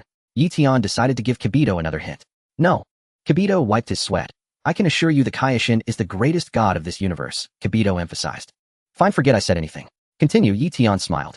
By the way, since Majin Buu was so powerful, why wasn't he eliminated when Babidi's father was dealt with? Gohan steered the conversation back. That was out of necessity, Kibito said solemnly. If Majin Buu's seal were agitated it would also break on its own. At the time we were confident, because the location of Majin Buu's seal was difficult for humans who had just learned to walk to reach. Eion fell silent. I had made it so obvious, yet they still managed to turn the conversation back. You're all truly hilarious. We can't catch up at this speed, let's increase our velocity, proposed Jebbit. I can't accelerate anymore, I can't even keep my eyes open. Said Videl. Eion, Videl, you two should head back. The situation is more dangerous than anticipated. Said Son Gohan. I initially thought it was just the magician's prank, but now another Majin Buu has appeared. Eion, what do you think? Videl decided to seek Etion's opinion. He'll carry you and fly you, just close your eyes, said Eion. Eion, are you sure you want to come along? It's truly dangerous over there. Son Gohan said with a wry smile. It's fine, I'm not afraid of danger. Eion replied with a smile. Then we have an agreement. If danger arises you two must leave immediately. Son Gohan cautioned. Also we're about to accelerate. If you can keep up feel free to follow, Jebbit added with a light chuckle. Son Gohan nodded in agreement. Indeed we were about to pick up speed. Could you keep pace with us? So Gohan is the Golden Warrior, Videl said with a smile. You've hidden your identity quite deeply. Sorry. Son Gohan quickly apologized. I apologize for keeping it from you all, but right now we must focus on dealing with Majin Buu. Were you both present during the Cell Games 7 years ago? Videl inquired further. Was that child Gohan? Yes. Son Gohan admitted with a nod. Alright, this isn't the time for discussions. Let's speed up. Jebbit urged. Yes. Son Gohan responded. You might truly want to reconsider what I just said. Eion sighed. Son Gohan. Jebbit. What was there to reconsider? The greatest deity in this universe is the Supreme Kai. What do you want me to consider? You're the one who should be thinking. Let's go. Jebbit decided to ignore Eion. Videl, I apologize, but I must go ahead. We need to hurry and catch up with my father and the others. Son Gohan waved to Eion and Videl. Go on, go on. Good luck, Eion said. Son Gohan smiled, faintly, his expression gradually turning serious. However, he'll catch up soon, Eion added. Whoosh! Unable to bear Eion's rambling any longer, Jebet transformed into a streak of light and shot forward. The greatest god in the universe isn't the Supreme Kai. I truly admire your imagination. Son Gohan, feeling embarrassed, waved back at Eion and immediately gave chase. The two soon vanished before Eion's eyes as golden specks of light. Such incredible speed, Videl exclaimed, her face pale with astonishment. Indeed, quite fast, Eion agreed. We probably can't catch up now, Videl said. Come, I'll carry you on my back, said Eion. Videl didn't object, nodding softly with a blush. Then she climbed onto Eion's back. As soon as she assumed this position, the image of her sitting on Eion's face flashed through Videl's mind, especially the moment he had inhaled. That sensation, she still found herself longing for it. Videl's cheeks flushed even deeper. Fortunately, Eion couldn't see her from behind. I'm going to accelerate now. Hold on tight, Eion instructed. Videl complied obediently. Whoosh! Eion gradually increased his speed. No aura emanated from Eion's body as he flew swiftly into the distance. Videl, unable to open her eyes, buried her chin against Eion's neck. Ahead, Son Gohan and Jebet were rapidly tracking Son Goku and the others. Son Gohan, is that Eion fellow your classmate? Jebet asked curiously. Yes. Son Gohan nodded. He's quite peculiar, Jebet mused. Well, Eion is a bit odd. He never seems to follow the usual rules, Son Gohan said with a laugh. No, that's not what I mean. Jebet shook his head. Not that. Then what do you mean? Son Gohan was puzzled, then seemed to realize something and asked, is it about what he said regarding the gods? I hope you won't hold it against him. He might have just been speaking casually. What I mean is, don't you find it strange that he has no aura fluctuations? Jebet frowned. You're right. Son Gohan suddenly realized, snapping back to attention. He had been too focused on the magician and Majin Buu. He had indeed overlooked this detail. Eion mentioned before that his energy is quite special, Son Gohan replied. Jebet fell silent. Earlier, the Supreme Kai and I had sensed an extremely peculiar divine power. It was undoubtedly very pure divine energy. But why had that divine power completely vanished now? It was worth noting that after Eion advanced to the Silver Grade Erasure technique, his own divine power had correspondingly increased. Now even the Supreme Kai could not perceive Eion's divine energy, as it had been automatically purified once more. In fact, Eion's divine power had nearly reached a level comparable to an angel's. Thus it was perfectly normal for the Supreme Kai to be unable to sense Eion's power. If the Supreme Kai couldn't, then naturally Jebet couldn't either. Forget it, well, deal with it later, Jebet said, having no mind to dwell on Eion's affairs. Besides, this person named Eion was Son Gohan's classmate. And he didn't strike me as a bad person, just a bit odd. You don't suspect Eion of being the magician, do you? Son Gohan asked with a laugh. Jebet, why would I suspect that? Haha, I once considered it, but it seemed unlikely. Son Gohan chuckled. I can assure you that's absolutely impossible. Jebet shook his head. You're so certain. Son Gohan smiled. Enough, this isn't the time for idle chat. We're almost upon the Supreme Kai and the others, Jebet said. As the two were speaking, whoosh! Eion swiftly caught up to Son Gohan and Jebet. Isn't this Gohan and Red Face? Eion waved at them. Son Gohan was stunned. Jebet, who are you calling Red Face? Jebet looked utterly astonished. This classmate of Son Gohan's was surprisingly fast. Son Gohan and Jebet were both quite taken aback. We were already moving at a considerable speed, yet he still managed to catch up. Eion, your flying speed is incredible.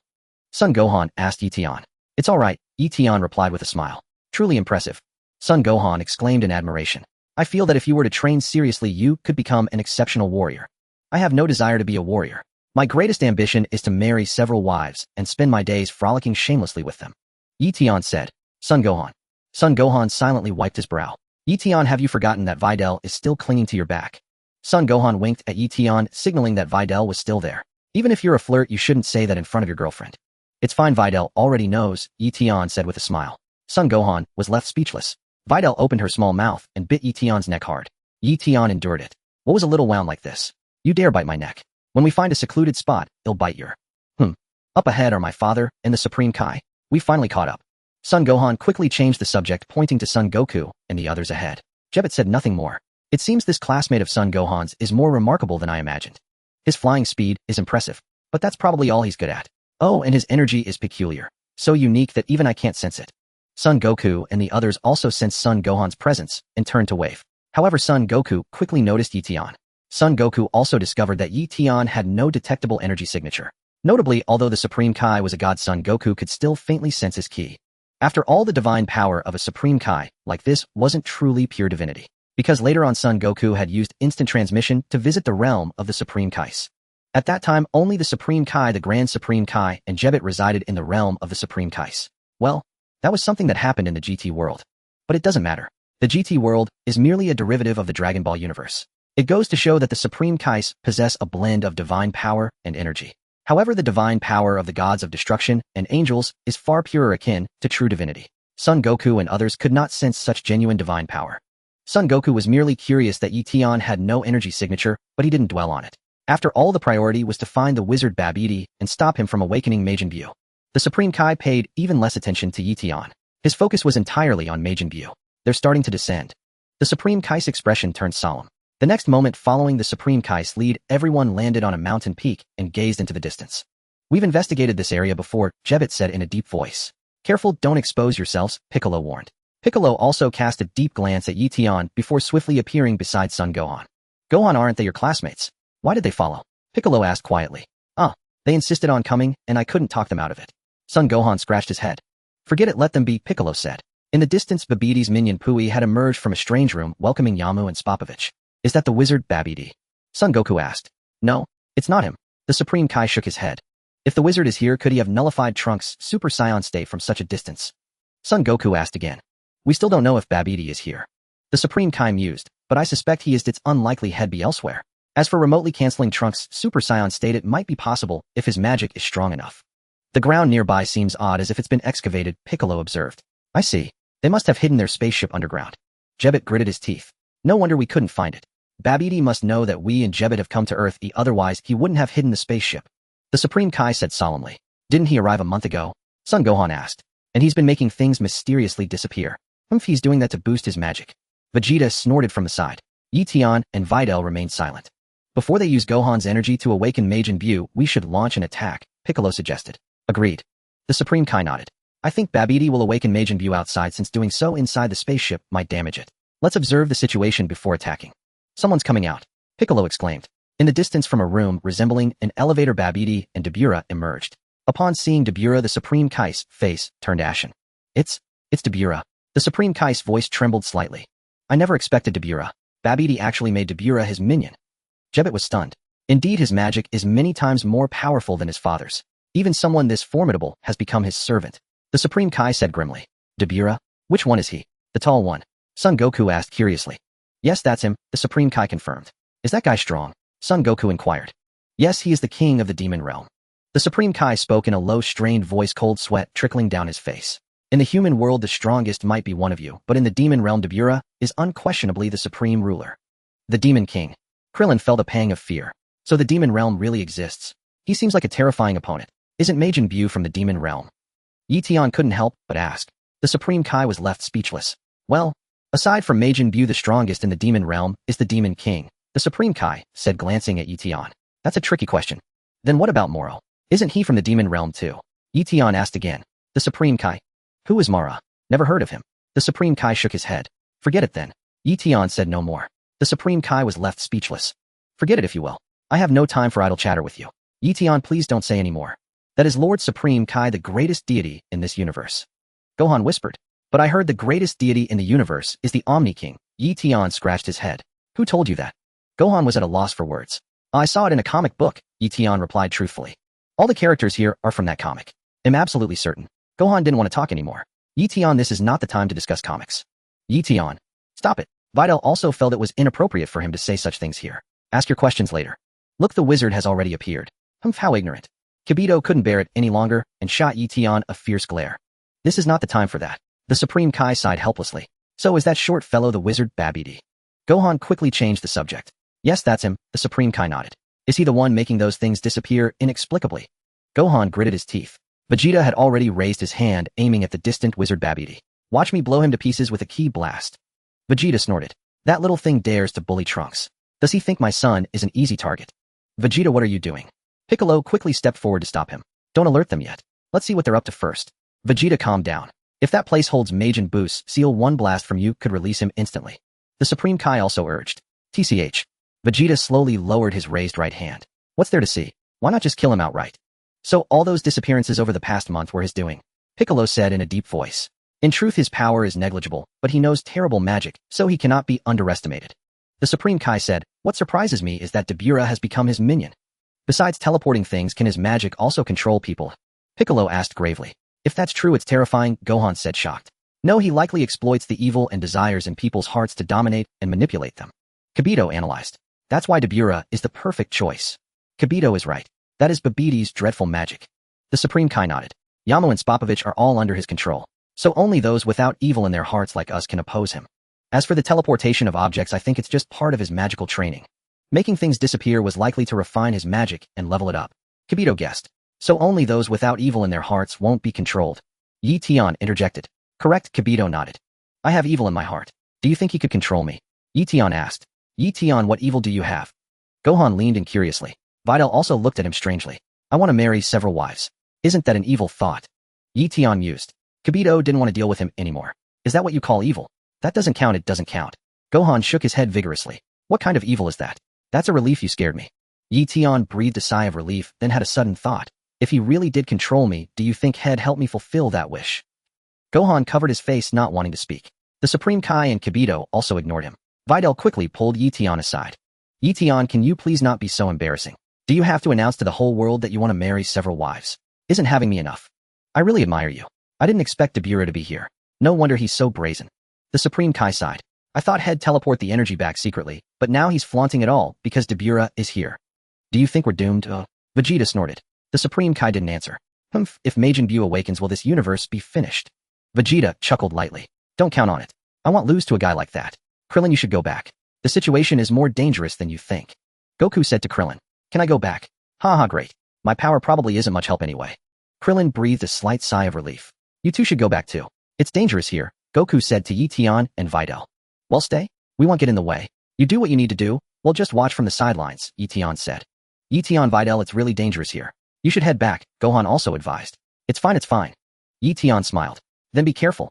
If a fight breaks out, I might not be able to look after you, Gohan said seriously. If the opponent is truly powerful. All right, well, be careful, Yi Tian nodded. Krillin shook his head and sighed. This kid is too bold, like a newborn calf unafraid of tigers. I'm considered the strongest earthling. Even I'm scared out of my wits. Yet you want to stay here and court death. Not only do you stay, but you bring your girlfriend along too. This guy is not just a womanizer, he's also arrogant. It's a miracle he survived this long. In the distance, Babidi took the energy-absorbing device from Yamo and Spopovich. Then he smiled slyly at Spopovich before him. Spopovich swallowed hard, fear flickering in his eyes. Spopovich, tell me, how did you break free from my control? Babidi asked. Me? Break free? Spopovich was stunned. Lord Babidi. What do you mean? I mean, at that World Martial Arts tournament, you seemed to suddenly slip from my control. Don't you know that yourself? Babidi said with a smile. I remember now. I don't know what happened, my mind suddenly went blank, as if I had been dreaming. Sabichi scratched his head and explained with a wry smile. Did anyone do anything to you? Babidi asked again. Sabichi shook his head in confusion. Since you can't say anything, you have no further use. Babidi sneered coldly. Sabichi stood there stunned for a moment. Yama's face also changed color slightly nearby. This time let's see how you break free from my control, Babidi said, suddenly glaring at Sabichi. A powerful magic quickly enveloped Sabichi. His body rapidly swelled up like a balloon, growing larger and larger. Sabichi let out agonizing screams as his form twisted grotesquely. What? Even like this you still haven't escaped my control? Babidi chuckled. Or did my control just break on its own? Bang! With a dull thud, Sabichi exploded into a mist of blood. Yamu turned pale with terror. It seems I was overthinking, Babidi smiled. He couldn't break free after all. The sound of that explosion was rather pleasant. Dabura laughed. Indeed it was. Babidi's grin widened as he turned to look at Yama. Yama trembled all over in fear. And you? Do you know how he broke my control? Babidi asked with a sly smile. Yamu shook his head vigorously. I don't know. Then there's no need to keep you either, Babidi sneered. Oh. Yamu, terrified out of his wits, instantly soared into the air and fled desperately into the distance. Pui, eliminate that one, Babidi commanded his underling Pui. Yes. Pui responded, extending his hand and aiming it at the fleeing Yamu from afar. Whoosh! A ki blast shot out rapidly. Boom! The blast struck Yamu mid-flight, blowing him into a cloud of blood. Well done. Babidi laughed lightly. Krillin, who was about to leave, was filled with horror upon witnessing the scene. These people, they even kill their own comrades. Son Gohan said in a low voice. Yi Tian, should we really stay? Videl asked, growing afraid. If you're scared, I'll send you back, Yi Tian said. They'll stay? I want to see what magic that wizard can really perform. Videl clenched her fists tightly. Dabura, Babidi called out. Yes. As I expected, Yamu and the others have lured in many beings with immense energy, including the Supreme Kai, who killed my father long ago.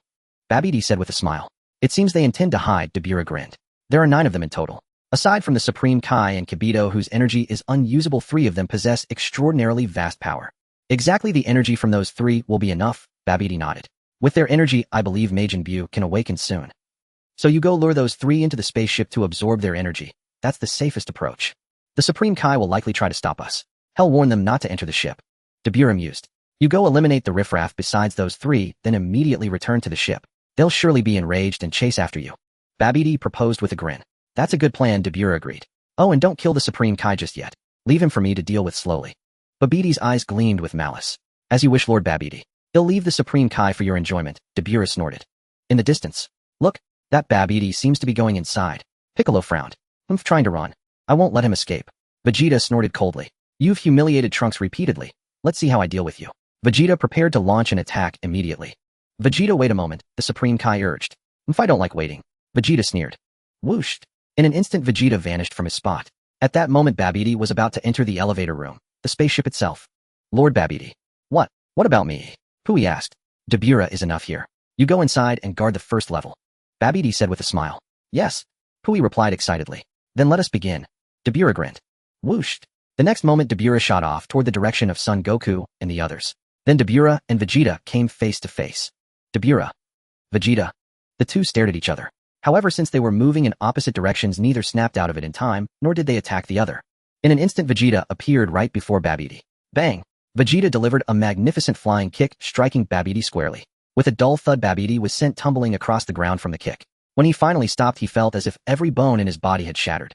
Babidi howled in agony. How dare you? Pui shouted in fury. This bastard dares to beat Lord Babidi to such a sorry state right in front of me. He'll never forgive you. Pui charged at Vegeta and threw a heavy punch at the back of his head. Slap. Vegeta raised a hand casually and caught Pui's fist with his palm. Bang. Vegeta kicked him hard in the groin. Ow wow. Pui shot into the sky like a soccer ball, turning into a tiny speck. Vegeta pressed his index and middle fingers together and pointed at the speck in the sky. Boom. Pui exploded into a mist of blood, dead beyond any doubt. Then Vegeta instantly appeared beside Babidi, yanked him up from the ground, and slapped him twice across the face. Aren't you a wizard? Go ahead, transfer my magic, Vegeta sneered. Or transfer these slaps to someone else's face. Babidi was completely dazed. Who the hell is this guy? What did I ever do to him? This all happened too fast. As Vegeta was making his moves, Dabura began his actions as well. Dabura swiftly appeared before Kibito, extending his large hand towards his head. Kibito's eyes widened in sheer terror. A smile spread across Dabura's face. Boom. Energy erupted from his hand, instantly obliterating Kibito's head and body into fragments. This thunderous blast occurred almost simultaneously with Pui's explosion. Dabura paused, then quickly turned his head to look behind him. What Dabura saw was Vegeta already having captured Babidi and slapping him across the face. Dabura. A miscalculation. That bastard actually attacked Lord Babidi. Kibito, the Supreme Kai, cried out. Damn it. Goku's expression shifted repeatedly as he prepared to counterattack. Videl was so frightened her beauty faded. Had I not seen it with my own eyes, I would hardly believe it. This man just blew that red-faced Kibito to pieces. Truly terrifying. Don't be afraid, I'm here. Eion comforted. Two. From high above, Dabura spat saliva towards Eion, Videl, Krillin, and Piccolo. They'll take care of these nuisances first. I haven't figured out how to rescue Lord Babidi yet. Careful, don't let his saliva touch you. The Supreme Kai shouted. Slap. Slap. Krillin and Piccolo were unfortunate victims. Eion, however, gently waved his hand, directly wiping away the spit Dabura had spat. You son of a bitch. You're too disgusting. How dare you disgust me? Bang. Unable to contain himself any longer, Eion fiercely kicked out.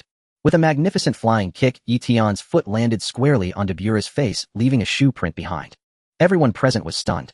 Suddenly, Krillin and Piccolo's bodies rapidly turned into stone statues. Damn it.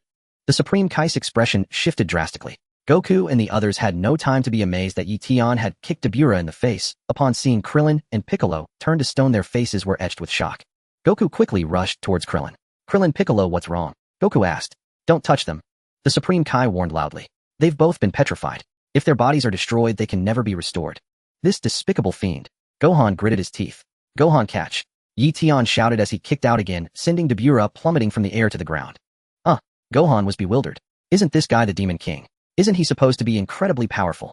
Why do I see him getting beaten up by my classmate? Bang! Gohan also kicked Dabura. Dabura was sent flying backwards, crashing headfirst into the ground.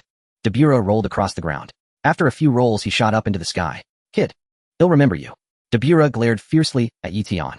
Then he immediately sped off towards Vegeta and Babidi. Dabura had no time to deal with Eion now.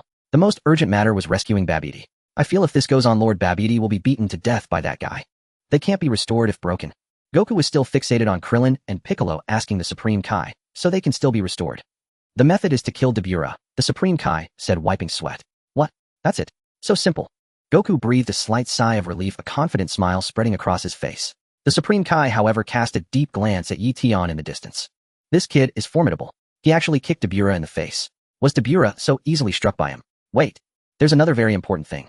Didn't Dabura spit at this Eion and his girlfriend? They dodged it. Pretty fast. Even the former god of Earth couldn't dodge it. And Kibito was killed by Dabura too. Let me sort this out. What the hell is going on? Gohan, your classmate, is amazing, Goku said to Gohan with a smile. Well, I've also noticed his talent is extraordinary. It seems he's only been training for a month. Gohan scratched his head. Only a month of training. That's remarkable. Goku praised heartily. Eion, have you really only been training for a month? Gohan asked curiously. More or less, Eion replied with a smile. In the distance, Vegeta was still slapping Babidi. A wizard, are you? Quite impressive, aren't you? Vegeta said coldly between slaps. I don't care if you drain others' energy, but draining my son's energy and canceling his Super Saiyan state. That pisses me off. Babidi looked utterly bewildered. What are you talking about? I don't understand. Did those two who just died include your son? Babidi asked, his face bruised and swollen. What? Are you cursing my son? Vegeta was furious and he punched Babidi in the mouth again. Several of Babidi's teeth were knocked out. Release Lord Babidi. Dabura roared angrily as he charged over. Here. Vegeta tossed the Babidi he was holding to Dabura. At the same time, he pressed his index and middle fingers together, aiming at Babidi's body, ready to blast him to pieces. Boom. An invisible energy wave rapidly enveloped Babidi. However, Dabura was faster. Slap. Dabura instantly appeared beside Babidi, shifting his body to shield him from Vegeta's energy assault. The next moment, Vegeta's released energy struck Dabura. Dabura's body trembled slightly, then he acted as if nothing had happened, even sneering contemptuously at Vegeta. What? Is this your attack? Dabura sneered. How disappointing. After saying this, Dabura quickly flew towards the spaceship with Babidi. Don't think you can escape. Vegeta swiftly pursued. 2. Dabura turned his head and spat at Vegeta. Be careful. Don't let his spit touch you. You'll be petrified, the Supreme Kai shouted loudly. Whooshed. Vegeta dodged just in time, narrowly avoiding the saliva, but he dared not give chase any further. Slap. At that moment, Dabura had already led Babidi into the spaceship. Let's chase after them, Dad, Son Gohan urged. No matter what, we must revive Uncle Krillin and Uncle Piccolo. Of course, let's go. Son Goku nodded. Wait. Don't fall into the enemy's trap, the Supreme Kai hastily dissuaded. If you enter the spaceship, you'll walk right into their snare. With Dabura's strength, he could easily fight us out here. Why would he insist on retreating into the spaceship? Are your eyes failing you? Vegeta snorted. My vision is exceptionally sharp. Ew, I can see places far, far away. The Supreme Kai paused, then replied. Vegeta, I mean, are your eyes just for decoration? Vegeta sneered. Supreme Kai. Vegeta, what kind of way is that to speak? What do you mean? Why do you think they ran? If they hadn't, I would have already killed that wizard. Vegeta scoffed. I thought that wizard was something special, but he's utterly disappointing. His magic is completely useless against me. Regardless, we should still be cautious, the Supreme Kai said solemnly. Dabura is far from being as simple as you imagine. Don't be ridiculous. Even that earthling managed to kick Dabura in the face. It just shows that this Demon King is nothing but a hollow reputation. Vegeta sneered, casually pointing at Eion beside him. Eion, that kick of yours was really something. Videl praised, a sparkle of admiration even appearing in her eyes.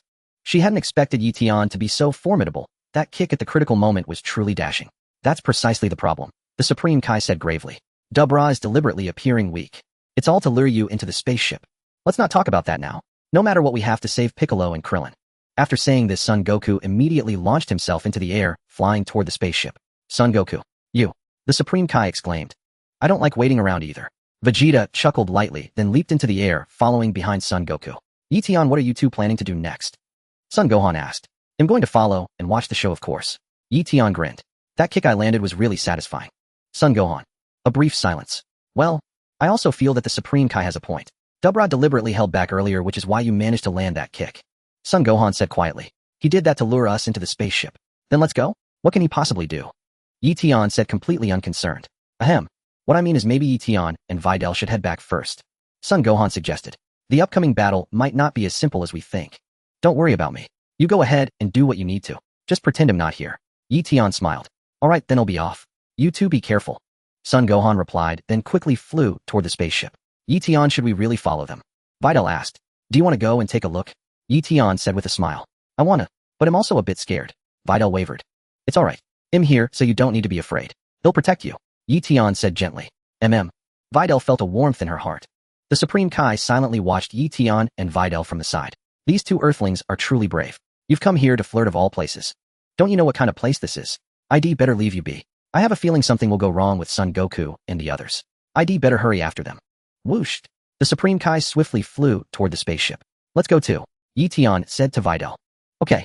Videl was no longer as frightened as before. It seemed that Eion's joke had somewhat alleviated the fear in her heart. Eion led Videl and quickly caught up. A minion quickly rushed over to bandage Babidi. Damn it. That spiky-haired bastard, I'll never forgive him. Babidi gritted his teeth and said hatefully, Lord Babidi, they have entered the spaceship. Dubra said, I won't forgive that earthling either. He caught me off guard and kicked me just now. Dubra rubbed his sore cheek. He even went to look in a mirror. Dubra tragically discovered that a shoe print had been left on his face. Who is that brat? Dubra clenched his fists. Where's Pui? Babidi asked. Wasn't he supposed to guard the first level? It seems Pui was taken out by that spiky-haired guy. Dubra said, Babidi, those bastards, I'm going to teach them a good lesson. Babidi fumed with rage. At that moment, Son Goku, Vegeta, and Son Gohan had already entered the first level of the spaceship. Shortly after, Eion, Videl, and the Supreme Kai also descended from above. Supreme Kai and Gohan's classmate are here too. Son Goku greeted. You're all being far too reckless. The Supreme Kai shook his head. Once we're inside this spaceship, it will be very difficult to get out unless we defeat Babidi and Dubra.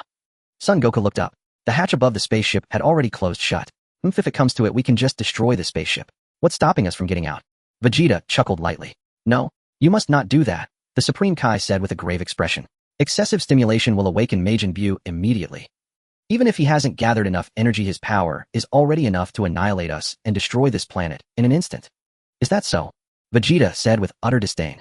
Don't forget, if the planet is destroyed, can all of you here survive in outer space? Asked the Supreme Kai. Vegeta's face changed color. Son Wukong also grew solemn. Son Gohan remained silent. Destroy the Earth? Do they have the power to destroy the Earth? Videl whispered to Eion. Yes, they do. Eion nodded. Eion was now pondering the same question. If the Earth were destroyed, could I survive in outer space? It shouldn't be a problem, I suppose. After all, I inherited the Omni King's power of erasure. I should find an opportunity to fly off Earth and see. But there's no rush for now. Of course, I won't let him destroy the planet either. If that's the case, it would indeed be a troublesome matter, Son Wukong said in a deep voice. The original Majin Buu wouldn't face you, he would simply obliterate the planet. The Supreme Kai explained, but the current Majin Buu is somewhat better. The original Majin Buu and the current Majin Buu.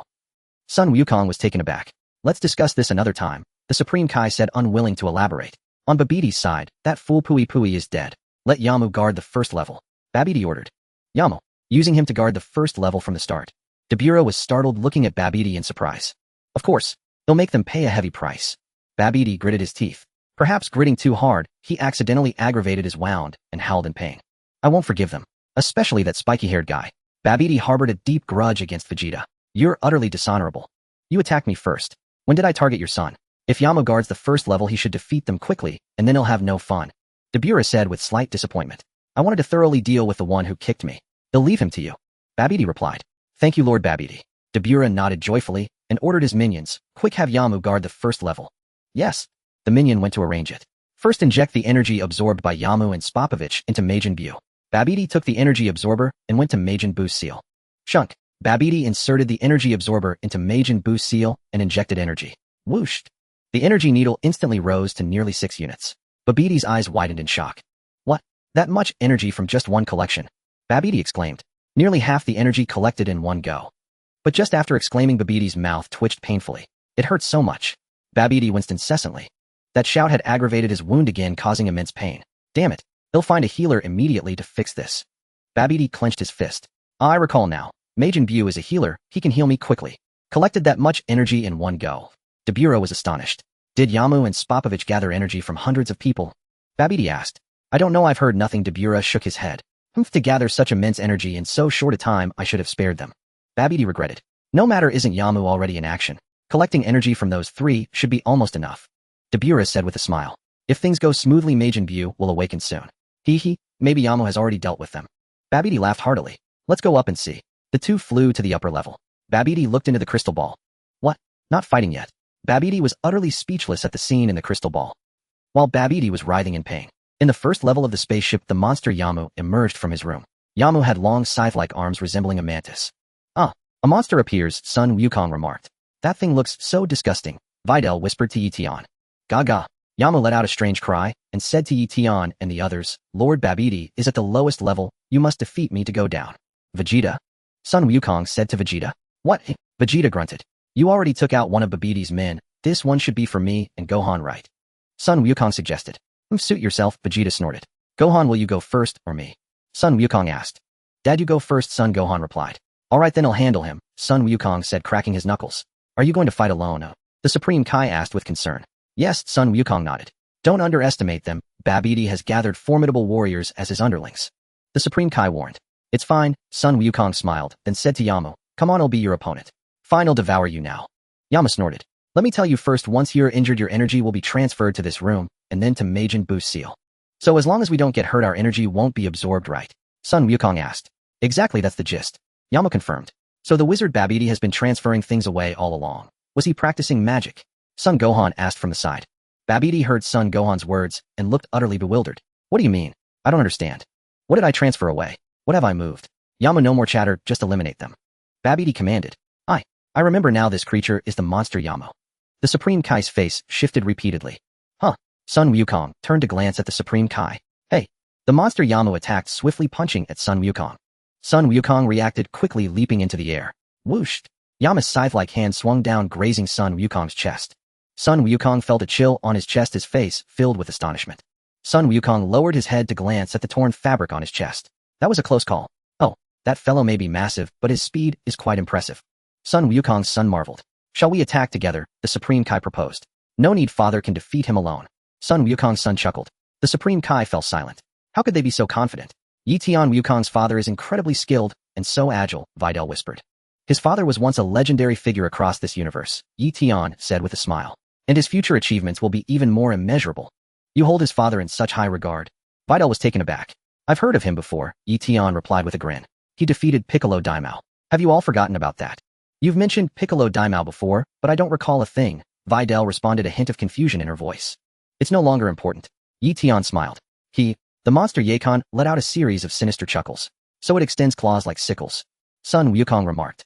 He's afraid. Deepen his fear, then crush him in one fell swoop. Babidi muttered to himself before commanding the monster Eion. Well done, Eion. Kill everyone except the Supreme Kai. Absorb the energy from those three, and keep those two useless ones out of the way.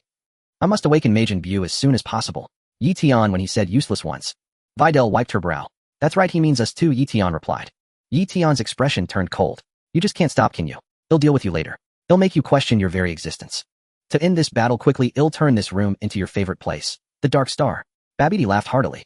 Haha, even without fighting on the Dark Star, Eion can win with ease, Dabura said with a smirk. True, but if we fight inside the ship and cause intense tremors, Majin Buu will awaken with only half his energy. I want him to awaken at his peak. Babidi explained. Understood, Dabura nodded. Come, Barbara. Babidi chanted as he began to cast his spell. Whooshed.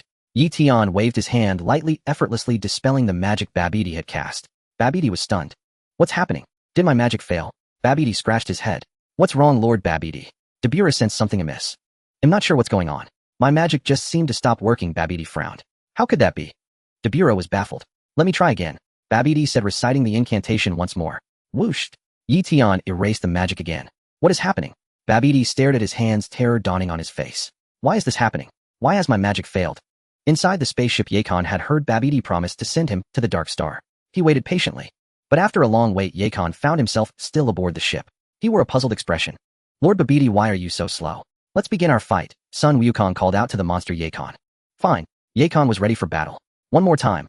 Babidi gritted his teeth and chanted the spell again. Whooshed.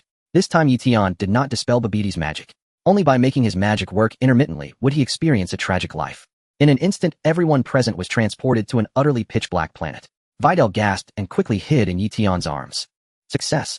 Finally it worked. Babidi wept with joy. I thought I had lost my ability to use magic. But it succeeded. Still, why did my magic fail earlier? How strange. I can't see anything, Videl said nervously. Don't rely on your eyes. Use your heart to sense the movements around you, Eion explained. For instance, even though I can't see, I know exactly where everyone is. Huh. How do you do that? Videl was puzzled. By sensing. If you focus, you can feel their presence. Eion elaborated. This. Videl tried closing her eyes to sense the surroundings. As if that would work. He'll teach you later. Eion held Videl tightly. Eion with murderous intent fixed his gaze on Sun Wukong. Let's finish this nuisance first. Whooshed. Eion extended his long scythe-like claw, slashing at Sun Wukong. Whooshed. Sun Wukong sidestepped, evading the attack. Bang. Sun Wukong then kicked Eion squarely on the nose. Eion was stunned, his nose stung, and tears streamed down. You underestimate us. Even in total darkness, we can read your every move. Sun Wukong smiled. Your movements disrupt the air currents. Yekan was taken aback. Is that so? And I have a way to see you. Sun Wukong said as a golden aura erupted around him, transforming into a Super Saiyan. The golden light illuminated the dark area. Yekan was utterly astonished. This guy seems to be more than just a source of light. I can see. Wonderful. Videl exclaimed in delight. Upon witnessing Sun Wukong's transformation, both Babidi and Dabura were equally stunned. What? What is this guy doing? Babidi was bewildered. The atmosphere is completely different. It's not just light. Dabura sneered. Quick, bring me the energy detector, the one with the highest scale. Babidi ordered a minion. The minion quickly fetched the detector. Babidi measured Sun Wukong's energy level. What? 3,000 units. Babidi trembled, exclaiming, what? An earthling with 3,000 units of energy. 3,000 units. No human should possess such power. Dabura was equally astounded. Is the detector malfunctioning? If he truly has 3,000 units, Yekan stands no chance. Babidi quickly checked the detector and found it working perfectly. His face turned grim. Yakan's maximum is only 800 units. Dark Star. Well, you should understand now, darkness is useless against us. Sun Wukong said with a smile to Yekan. Hehehe, I get it. Yekan grinned. Huh, you're not even scared. Sun Wukong was taken aback. Yekan suddenly opened his mouth wide. Whoosh! A powerful suction force acted upon Sun Wukong's body. Slap! The golden radiance on Sun Wukong's body vanished instantly. Swish! The golden light coalesced into a single orb and shot into Yakan's mouth. Gulp! Yekan swallowed the golden orb whole and let out a burp. Sun Wukong was stunned, staring at his restored normal state, momentarily speechless. It's dark again, I can't see anything. Videl exclaimed in surprise. It's Kakarot reverting from Super Saiyan to his normal state. Vegeta remarked from the side. Right? I remember now. The demon Yekan can devour light energy. When Sun Wukong transforms into a Super Saiyan, his energy becomes his finest meal. The Supreme Kai suddenly realized. Why is it always after the fact? Vegeta snorted, casting a sidelong glare at the Supreme Kai. This idiot Supreme Kai. Eion watched from the sidelines without comment. Dealing with these minor foes would be far too easy for him. But there was no need. Eion also sensed that leveling up required either 1,000 people or 10,000 buildings. Yet during his bronze rank, hadn't he erased enough already? Eion suddenly suspected that his erasure leveling was tied to time. It seemed to upgrade on its own after a certain period. He would set that aside for now. At least his current power felt more than sufficient. Not bad, that taste was truly sumptuous. I've never eaten such delicious light energy before. Yekan patted his belly. Eating energy. Sun Wukong was puzzled. Dad, don't transform into a Super Saiyan again. This guy seems to devour light energy. Son Gohan shouted a warning. Yekan laughed slyly. Exactly right. If possible, I'd love another feast. I must say your light energy is top-tier cuisine. Alright, then I'll let you eat your fill. Sun Wukong smiled slightly. What are you saying? Are you an idiot? Yekan felt fortune had come too suddenly. What is Kakarot up to? Vegeta frowned. Dad, let me join the fight too. The two of us can defeat him without transforming. Son Gohan suggested. No need. He'll handle him alone. You stay out of it. As Sun Wukong spoke, his body once again blazed with golden light as he transformed into a Super Saiyan. He's glowing gold again. Videl whispered. It's called a Super Saiyan transformation. Eion explained. What does that mean? Videl looked up at Eion. Simply put, Gohan's father isn't from Earth. He's an alien Saiyan. Eion answered. Huh. So Gohan isn't from Earth either? Videl asked in astonishment. No, Gohan is both from Earth and not. Eion said slowly. Videl, what does that mean? I don't understand a word. Gohan's father is an alien, but his mother is from Earth. Haven't we met her? Eion replied. Huh. So Gohan is a half-breed. Videl realized. No wonder you said he's both an alien and not. Eion smiled and said no more. How do you know all this? Videl looked at him curiously. Read more books. In books you'll find golden houses and basketball courts. Eion chuckled. Videl. Everything somehow ties back to basketball. Your foolishness delights me. I get to feast again. Yekan opened his mouth wide. Is he really that stupid? Why insist on fighting alone? The Supreme Kai was distraught. This isn't a game. Shut up. Let him do it, he has his own plan. Vegeta scolded. He's no fool. Supreme Kai. You show no respect for a god. I am after all the greatest deity in this universe. Hey. Yekan unleashed a tremendous suction force, once more rapidly absorbing the golden light from Sun Wukong's body. In an instant the golden radiance began to fade again. That idiot Yekan. What's the use of devouring so much of his energy? Such a waste. Babidi gritted his teeth, growing increasingly annoyed. If that Sun Wukong isn't injured, his energy can't be absorbed by Majin Buu. Suddenly a smile curled at the corner of Sun Wukong's mouth. Boom. An even more formidable energy erupted from his body. Yakin's expression shifted repeatedly as he realized something was terribly wrong. But by the time he understood, it was too late. Kaboom. Yakin's body exploded in a massive blast. He dissolved into a cloud of blood mist, utterly annihilated. Vegeta fell silent. So that was it. That Kakarot had also surpassed the Super Saiyan level, reaching the realm Son Gohan once attained. The gates open. We can go to the next level. Sun Wukong shouted. The Supreme Kai was utterly stunned. He never imagined Sun Wukong could be this powerful. Dad's incredible. The force he used to defeat that monster was immense. Son Gohan marveled. With that, Sun Wukong's son Gohan and Vegeta descended through the gate's entrance. The Supreme Kai followed closely. Let's go down too. Eion took Videl's hand and called out. Videl nodded softly. Soon they arrived at the second level of the spaceship. Babidi stood frozen, a look of utter shock on his face. What just happened? Yakon exploded. Why did he explode? Babidi was baffled. Yakon was too foolish, he probably fell into the enemy's trap. Dabura analyzed. The light energy he absorbed exceeded his limit. No, something was strange. Babidi shook his head. Yakon swelled up in his final moments. They are no ordinary opponents. I understand. Allow me to dispel Lord Babidi's unease. Dabura mused. I shall guard the second level myself. I'll injure them in an instant, seize their energy, and awaken Majin Buu. And of course I'll teach that brat who kicked me a lesson. Dabura, you must give it your all. If you lose too, everything will be over. Babidi sounded somewhat worried. Do you have confidence? Confidence. I am the king of the demon realm. There is no human in this universe who requires me to fight with all my strength. Dabura exuded boundless self-assurance. Gohan, you'll fight next. Goku said to Gohan. Have you been training hard these years? Well, Gohan rubbed his nose awkwardly. Peace has made him forget to train. Our strength has far surpassed his now. Vegeta snorted. Gohan scratched his head. But given his potential, if he were to train diligently, the outcome would still be uncertain. Vegeta analyzed. The Supreme Kai was utterly dumbfounded. Had these three not yet used their full power? In moments of crisis, could they erupt with overwhelming strength like Goku just did? It was truly unbelievable that the Supreme Kai would be thrown into panic by mere humans. Click. The hatch of the spaceship's elevator opened and Dabura stepped out. Dabura, the Supreme Kai exclaimed. Gohan's expression also turned extremely grave. You're not bad. Dabura said with a smile. Defeating Majin Yamu and forcing me to make a personal appearance. That's quite a miracle for you. I must offer you my heartfelt praise. But from here on it ends. Because I will be your opponent. The Demon King. Nothing but an empty title. Vegeta sneered contemptuously. I saw clearly when that earthling kicked you earlier. That was an accident. Dabura barked. Whatever. You must be that wizard's strongest minion. He seems to be getting anxious. Vegeta snorted coldly. Enough talk. He'll take care of all of you at once. Dabura said, casting a resentful glance at Eion. That brat's kick had been quite painful. No, I will fight you on your own. Gohan declared loudly. You? What did you say? Dabura's face twisted with anger. Now even a little brat dared to challenge me. Had my reputation as Dabura faded in the human world? You truly underestimate me. The World Martial Arts Tournament. The audience was dumbfounded. What was going on? How had those contestants all flown away? As you can see, several participants have left without explanation. The referee wiped his sweat. Such an incident is unprecedented. Our staff are now deliberating the next steps. Please bear with us. It's been over an hour. They should be disqualified. But there are only 4 contestants left. A few staff members huddled together murmuring.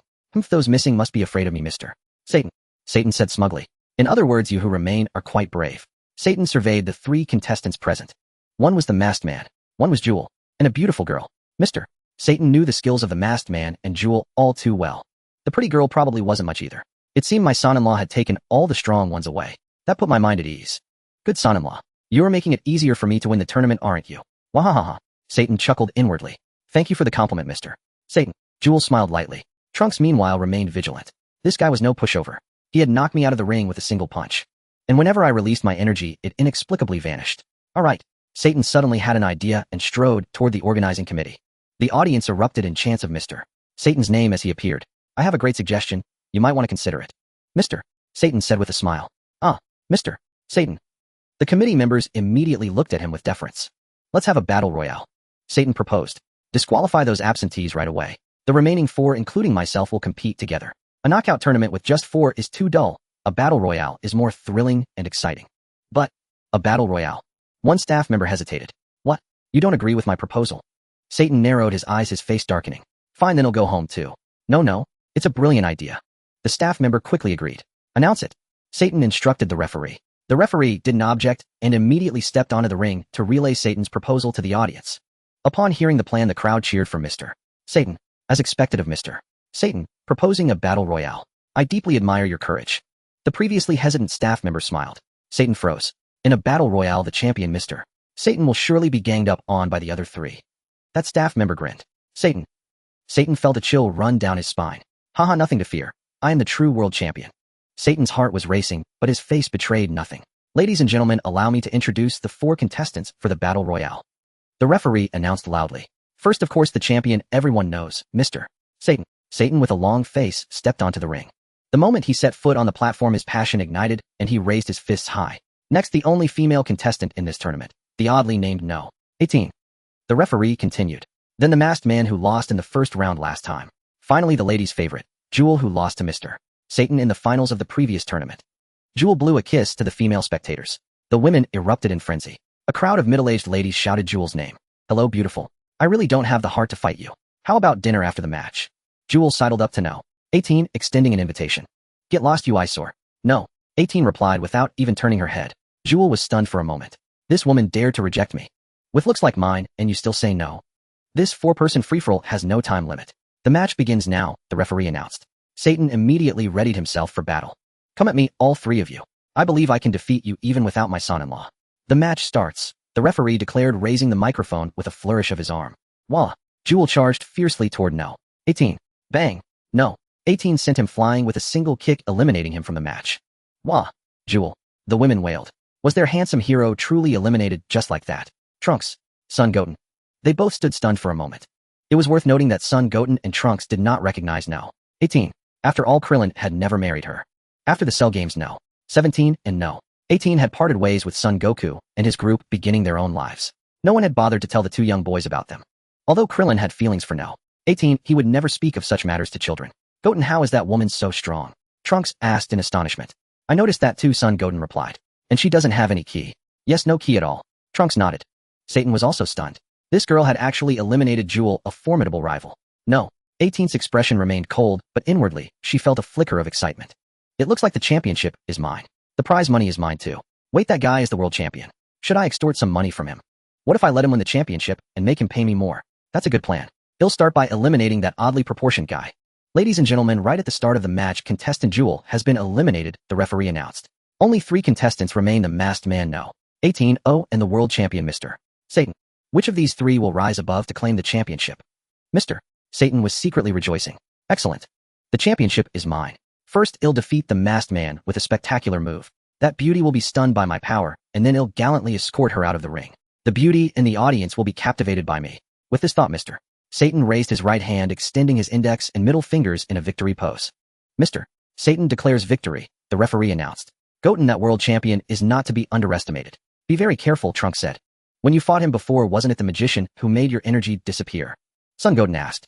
Goten, do you think Satan could be the magician? Trunks inquired. The city where your brother goes to school is called Satan City, named after him. That does make some sense. Son Goten nodded. Let's deal with that woman first, Trunks suggested. All right, let's go. Son Goten agreed. Here I come. Rolling attack.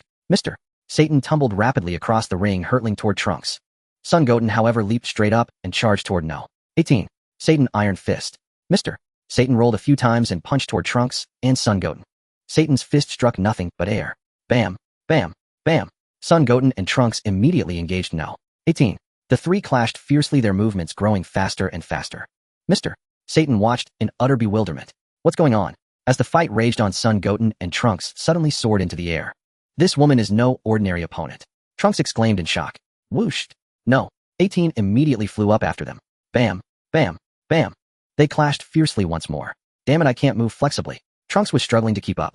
The main issue was that the lower half of their body was controlled by Son Goten. Whoosh! No. 18 soared upward, appearing directly above Trunks and Son Goten. Bam! No. 18 struck them with a powerful blow, forcing Son Goten and Trunks down from the sky. Rumble! Son Goten and Trunks left a large crater in the ground. The audience was horrified, thinking the contestants had been killed. Slap! Son Goten and Trunks sprang out of the crater. Goten, you can use your feet to kick, Trunks said in frustration. But I can't see clearly, Son Goten replied, even more distressed. Mr. Satan was utterly dumbfounded. Where's my son-in-law? I need his help now. Otherwise they'll beat me to death. Who are these people? Whoosh! Without hesitation, No. 18 fired an energy blast from her hand. The energy blast hurtled towards Son Goten and Trunks. Fly, Goten! Trunks shouted. Whoosh! Son Goten soared into the sky. Damn it, we can't beat her like this. Trunks gritted his teeth. We have no choice but to transform into Super Saiyan, Trunks, Son Goten suggested. Alright, no one will recognize us in these clothes. Trunks thought it was a good idea. No. 18 frowned, staring at Son Goten and Trunks across from her, feeling uncertain. These guys look too strange. Their limbs are too small for their bodies, yet they possess such immense power. What are they? Slap. A golden aura suddenly erupted around Son Goten and Trunks as they transformed into Super Saiyans. No. 18 froze, stunned for a moment. This costume makes it hard to use normal techniques. We'll have to rely on ki blasts, Trunks suggested. Are you sure that's okay? Son Goten asked worriedly. Killing is against the rules, and she hasn't done anything wrong. Don't worry, she's very strong. It'll be fine, Trunks said with a grin. No. 18 suddenly understood. So they're Super Saiyans. I finally know who you are. Although Son Goten and Trunks didn't recognize No. 18. No. 18, however, knew a little about them. After all, she occasionally kept an eye on the movements of Son Gohan, Vegeta, and the others. No. 18 knew that Son Gohan had a younger brother and that Vegeta had a son. Given their body proportions, it could only be those two little ones combined. Ki blast. Trunks released a ki blast from his hand. The energy blast hurtled toward No. 18 at incredible speed. No. 18 was startled and barely managed to dodge the incoming blast. Rumble. The ki blast struck the distant sea, sending waves hundreds of meters high. Witnessing this shocking spectacle, Mr. Satan's jaw nearly dropped in disbelief. Are you even human? You missed. Fire again, Trunks muttered. Android 18's expression shifted repeatedly. Were these two little brats really this powerful? This was far too dangerous. I must end this quickly. I will defeat you both. Son of Vegeta, younger brother of Son Gohan. Android 18 shouted loudly. What? Son Goten and Trunks were both taken aback. How did she know who they were? This was terrible. Whooshed. Android 18 waved her hand, and a ki blast instantly shot towards Son Goten and Trunks. Startled Son Goten and Trunks dodged in opposite directions. Swoosh. The ki blast passed right between their bodies. Looking at Son Goten and Trunks again, their bodies had split apart, revealing two separate individuals. The masked contestants have been cut in half. The referee exclaimed. But immediately the referee realized the truth. No, they are two people, the referee announced. The tournament rules forbid two individuals from participating together. Therefore you are disqualified. Son Goten and Trunks exchanged glances, utterly embarrassed. The two immediately made a run for it. Android 18 revealed a triumphant smile, slowly descending from the air to stand opposite Mr. Satan. Satan was completely stunned, his face a mask of terror. She's going to kill me. Where's my son-in-law? Son-in-law, what are you doing at this crucial moment? Hurry up and erase her energy. Otherwise I really will be killed. Satan was weeping profusely. Swish. Android 18 immediately assumed an offensive stance. Satan was scared out of his wits, nearly wetting himself. Whooshed. In an instant, Android 18 appeared beside Mr. Satan, hooking her arm around his neck and leaning close to his ear. Oh, Mr. Satan let out a desperate cry. Please don't kill me. He'll do anything you say. Stop shouting. If you don't shut up, I'll kill you. Android 18 said coldly. Oh, Mr. Satan has been subdued by contestant 18. The referee announced. Got it. Keep your voice down. Android 18 chuckled. He'll ask you this: do you want to be champion? You? Do you know my son-in-law? Satan gritted his teeth, gathering his courage. Android 18 was taken aback. I'm just trying to extort some money from you. Why are you bringing up your son-in-law? Who is your son-in-law? What good would it do me to know? I don't know him. Is he famous? Android 18 was amused. He may not be famous, but he is incredibly powerful. He is the greatest god in this universe. Satan clenched his fists tightly. If you dare kill me, my son-in-law will never let you get away with it. Android 18. The greatest god in this universe. That title certainly sounds impressive. Is his son-in-law bragging? Would the greatest god in the universe appear on Earth? Enough, I don't have time for your nonsense. I'm asking you, do you want to be champion or not? Answer me. If you don't want to answer, even if your son-in-law and his whole family are the greatest gods, killing you would still be a piece of cake. Android 18's expression turned cold as she issued the threat. Satan was trembling all over with fear. Why won't you listen to reason? My son-in-law is really powerful. Can't you reconsider? How could I win the championship? Satan quickly shook his head. I can let you be champion. Android 18 smiled. Huh. Satan was stunned. Just give me 20 million and he'll deliberately lose to you. Android 18 whispered. It's a fair deal. You keep your reputation. I just want the money. Mr. Satan remains completely still. What on earth is happening? Has the invincible Mr. Satan finally met his match? The referee announced into the microphone to the live audience. 20 million. Satan was taken aback. So that's it. I thought you wanted something else. The champion gets a 10 million prize. You'd only have to pay an extra 10 million. Android 18 replied, adding another threat. If you don't agree, forget your son-in-law. He'll kill you right now. I agree. Of course I agree. Satan nodded readily. I thought you were going to ask for something else. It's just an extra 10 million for you. Am I someone who's short of money? Why didn't you say so earlier? If you had, I wouldn't have been so scared. I was so terrified I nearly wet myself. All right, it's settled then. Android 18 smiled contentedly. With this money, she could have some fun for a while. First, she needed to change her clothes at home. That mysterious magician, he'll get you for this. You destroyed all my clothes. My entire wardrobe. Android 18 let out a cry of anguish as she was sent flying backward. Mr. Satan has repelled contestant 18. Truly worthy of Mr. Satan. The referee was astonished. The audience also began chanting Mr. Satan's name, cheering him on. Damn it. Android 18 gritted her teeth from a distance. Mr. Satan was briefly bewildered, but then he puffed out his chest, his face brimming with confidence and pride. Ha ha ha. Satan punched and kicked the air. I've seen through all your tricks. You may look strong, but you're no match for me. Satan pointed at Android 18 and declared loudly. Your skills are decent, but there's a huge gap between us. You've tried your best, but I am the ultimate champion. The audience erupted once more, shouting in disbelief. Get on with it, you idiot. Android 18 commanded. Yes. Satan nodded vigorously. The next moment, Mr. Satan let out a battle cry and charged at Android 18, flailing wildly. Satan's miraculous super ultimate mighty iron fist. Bang! Satan's fist struck Android 18 squarely on the forehead. A direct hit. The audience shouted. This is your ultimate move. Android 18 looked utterly disappointed. Yes, it is. Satan replied, his eyes filled with shame. Whoa. Android 19 cried out in surprise as she was sent flying backward, landing outside the ring and being eliminated. The audience was dumbfounded. Ladies and gentlemen, this punch may seem unremarkable, but it unleashes incredible power after a few seconds. Satan quickly explained loudly. This is the Satan's miraculous. Ultimate. Something. Iron Fist. By the end, Satan himself had forgotten the name of the move. The championship belongs to Mr. Satan. The referee immediately declared. Satan raised his fist high, roaring in celebration of his victory. The audience in the arena all cheered for Satan. Truly, he was the guardian deity of our Earth. He'll come to your house tomorrow to collect the money. If you don't give it to me, he'll kill you. Number 18 uttered these words coldly before turning and walking away. Yes. Satan nodded. Tomorrow, he'll invite my son-in-law over. If you dare ask me for money, he'll have him destroy you. This plan seemed rather good. Mr. Satan chuckled to himself. Meanwhile, Son Gohan had also prepared for battle against Dabura. Your battle is sure to be intense, so to prevent the spaceship from suffering violent collisions, I have decided to transfer you to another planet. Bibita's voice came through the spaceship's loudspeaker, and he immediately began to cast a spell. Babra Ba. However, Bibidi suddenly realized with dismay that his magic had failed again. What's going on? Bibidi was utterly speechless. What's wrong with my magic? Why has it failed again? Bibidi had to cast the spell several times this time before he finally succeeded. Whoosh! In an instant, Eion and the others were all transferred by Bibidi to a strange planet. Come on, Dabura. A golden radiance erupted from Son Gohan's body as he had already activated his Super Saiyan 2 form. Bang! Bang! Bang! Son Gohan launched a fierce assault against Dabura. After several exchanges, Son Gohan delivered a kick that sent Dabura flying backward. Dabura quickly adjusted his posture in midair, landed steadily on the ground, took a deep breath, opened his mouth wide, and spewed forth a massive torrent of flames. The flames cascaded down towards Son Gohan like a blanket covering the sky. Son Gohan, startled, hurriedly dodged. This time Eion did not intervene in their battle. After all, in Eion's perception, the strength of the two combatants in this fight was roughly equal. The main reason was also that Eion lacked combat experience himself. Eion wished to learn more about the process of battle by observing the fighting styles of Son Gohan and Dabura. Whooshed! Son Gohan hurtled towards Dabura. Shwooshed! Dabura's form flickered, leaving an afterimage in his original spot. Son Gohan's attack missed. I'm over here, you idiot. Dabura's voice sounded from behind Son Gohan's side. Boom. The next moment, Dabura swung his arm, and a ball of flame energy hurtled towards Son Gohan's position. Bang! The flame energy struck Son Gohan squarely. His body flew backward and plunged into the lake behind him.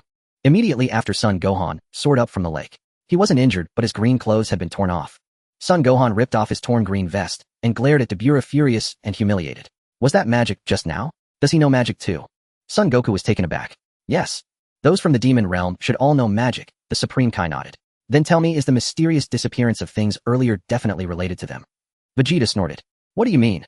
The Supreme Kai turned his head to look at Vegeta. Of course it's them. Who else could it be? Vegeta. Actually, Vegeta thought it over carefully now. He felt that things were increasingly off. If that magician could erase our energy, then why didn't he erase Son Gohan's energy? And earlier when Kakarot fought that monster, Kakarot's energy didn't disappear either. Could it be that the mysterious magician in Satan City wasn't Bibidi? Or perhaps the energy Bibidi can erase is only below the level of a Super Saiyan. Now that Son Gohan is fighting with energy surpassing a Super Saiyan, he's powerless. Vegeta found himself pondering too much. However, seeing that Son Gohan had been fighting for so long without making any progress, Vegeta was getting annoyed. Dabura is nothing special. I thought he'd be more formidable. Vegeta snorted, pointing at Eion, even though he deliberately held back earlier and let that earthling land a heavy kick on him. But when he actually performs, he's far worse than I imagined. Well, the Supreme Kai was speechless. Eion smiled and didn't respond. Let Vegeta have his say. He'll just listen. I'm just here watching you all show off. Gohan lacks training. Son Goku remarked. This is truly agonizing, Vegeta snorted. Seeing Vegeta's reaction, Dabura glanced over in their direction with some surprise. Ayart. Son Gohan hurtled towards Dabura's position. 2. Dabura spat a glob of saliva at Son Gohan. Danger. Beware of petrification, the Supreme Kai exclaimed. Son Gohan was greatly alarmed and quickly raised his hand to block the saliva's attack. The glove on Son Gohan's hand instantly turned to stone. His reaction was incredibly fast. He immediately tore off the glove. Crack. The petrified glove shattered into pieces upon hitting the ground. Swoosh. Suddenly Dabura appeared in an instant near Son Gohan. Then with a light raise of his hand, a cleaver materialized in his grasp. Dabura swung the cleaver, slashing it towards Son Gohan. Son Gohan was stunned, but he quickly clamped his hands together, catching the cleaver's blade. Arg! Son Gohan let out a shout twisted with force and snapped Dabura's cleaver in two. Son Gohan panted heavily, looking at the Dabura opposite him with lingering fear. This guy is tough to deal with. Son Gohan, let me take over. Eion suddenly spoke. Son Gohan. Ahem. Eion. Well, let me continue fighting for a bit longer. Son Gohan didn't know how to respond immediately, so he just said this. This way it wouldn't make Eion feel bad. After all, he and I haven't decided the victor yet. Son Gohan said with a smile. Dabura turned his head to look at Eion. Whooshed. Then Dabura hurtled towards Eion's direction. However, Son Gohan was faster. He swiftly caught up to Dabura and kicked him. Crash. Dabura fell from the sky, slammed heavily into the ground, leaving a large crater. Whooshed. Dabura immediately shot up from the crater, a faint smile lingering on his face. Damn it. I can't wait any longer. Let me end this battle. Vegeta gritted his teeth and said angrily. Vegeta let Gohan continue. They haven't decided the winner yet. Son Goku quickly tried to persuade him. This game is too boring. Vegeta shouted loudly. I want to end this game as quickly as possible, and then settle the score with you. It was for this purpose that I participated in that boring world martial arts tournament. Aren't you here to find the wizard? Son Wukong scratched his head. I've already found the wizard and avenged my grudge. Now it's time to settle the score with you. Vegeta snorted, pointing at Son Wukong and shouting loudly.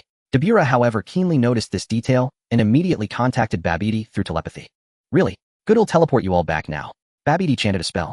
Whooshed. In an instant, Eion and the others, including Son Wukong, found themselves back inside the spaceship. Dabura quickly strode toward the hatch. Before leaving, Dabura flipped Eion the middle finger, a teasing glint in his eyes. Whooshed. Without any hesitation, Eion casually erased that finger. The only reason I didn't erase you entirely is my mercy. Hey, are you trying to escape? Son Gohan asked, bewildered. Escape? Are you mistaken? Dabura chuckled lightly. I don't need to get my hands dirty because I found a more suitable candidate. What? What do you mean? Son Gohan didn't understand. Dabura swiftly returned to Babidi's side.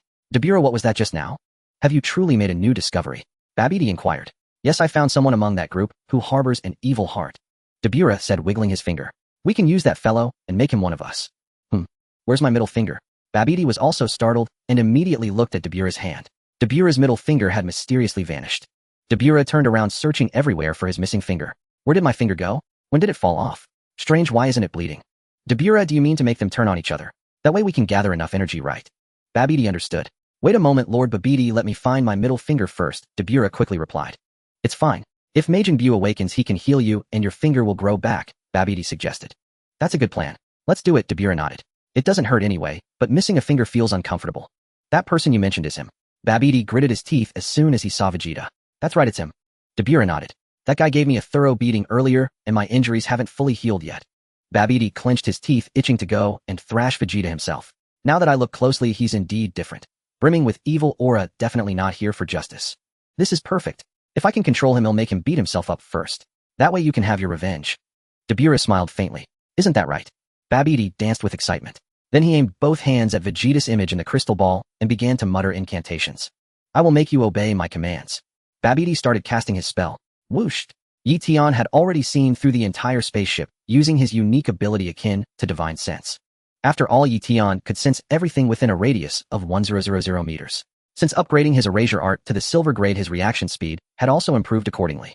A radius of 1000 meters. Previously, it was only 100 meters, a tenfold increase. What does a 1000 meter radius mean? With Eion at the center, drawing a circle whether above ground or below, everything within that 1000 meter radius was within his perception. So even if Babidi and his crew were underground, it was no trouble. Strange. Babidi found the spell had mysteriously failed again, and he began to lose his composure. Lord Babidi, has the spell failed again? Dabura was no longer surprised. I don't know what's going on. The spells have been failing frequently lately. Babidi genuinely couldn't understand and ventured a guess. Could it be related to Earth's magnetic field? This planet's magnetic field might be a bit odd. Dabura. Can everything be linked to the magnetic field? I have a feeling it's not the magnetic field's fault. I feel as if an invisible hand is controlling everything. Dabura frowned. An invisible hand. Babidi was taken aback. I can't quite explain it. Dabura shook his head.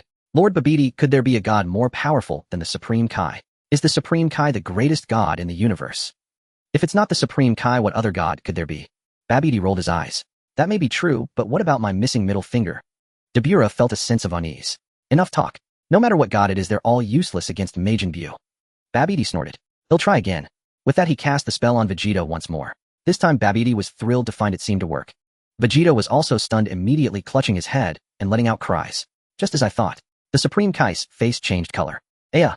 Vegeta's body suddenly erupted with immense energy, transforming instantly into a Super Saiyan. Eion tightly held onto Videl, fearing she might get hurt. Of course the likelihood of Videl getting injured was minimal. The incoming energy was easily erased by Eion. Aya! Vegeta cried out again, his body shaking violently. Vegeta, Babidi has discovered your evil heart. Focus your mind, don't let your thoughts wander. The Supreme Kai hurried forward to advise. Shut up. Stop nagging in front of me. Vegeta gritted his teeth and roared angrily. Well done. Babidi laughed heartily. You're one of us now. I'm going to unleash all your potential and push you beyond your limits. With that Babidi cast the spell again. Boom. An even more powerful energy erupted from Vegeta's body. Son Wukong's expression shifted repeatedly. Vegeta, don't let those villains control you. Son Gohan said, his face full of worry. When Vegeta's energy stabilized, he slowly raised his head, a McDonald's-like symbol now appearing on his forehead. Vegeta's expression looked somewhat ferocious, yet his face was plastered with an endless grin. Damn. The Supreme Kai's expression shifted repeatedly. Eion, he seems to be under control. Videl exclaimed, her face losing its color. Indeed, he is under control. Eion nodded. Excellent. Now that you are under my control, to atone for your previous insolence toward me, strike yourself once. Babidi issued his first command. Vegeta did not move. Strange. Is the magic failing at this crucial moment? Babidi was taken aback. Did you hear that? Now slap yourself hard twice. Babidi commanded again. Vegeta still did not move. How bizarre, what's wrong with this magic? Babidi was vexed. Forget it, let's postpone settling scores with him. The priority now is to revive Majin Buu. Should we relocate them to another place for their battle? Dabura suggested. You're right. Let's hope this magic works. Babidi gritted his teeth and cast the spell once more. In an instant, Eion and the others found themselves at the World Martial Arts Tournament grounds. Mr. Satan was cheering his championship victory. When he saw Eion and the group appear, he was utterly dumbfounded. The audience was also stunned. Son Goku, you're too late. The match just ended, the announcer explained to Goku. Excellent. Vegeta, attack them now and drain their energy. Babidi ordered. Fight to your heart's content, even if you kill them. Enough chatter. Vegeta snorted. I don't care about the others. Kakarot is my opponent.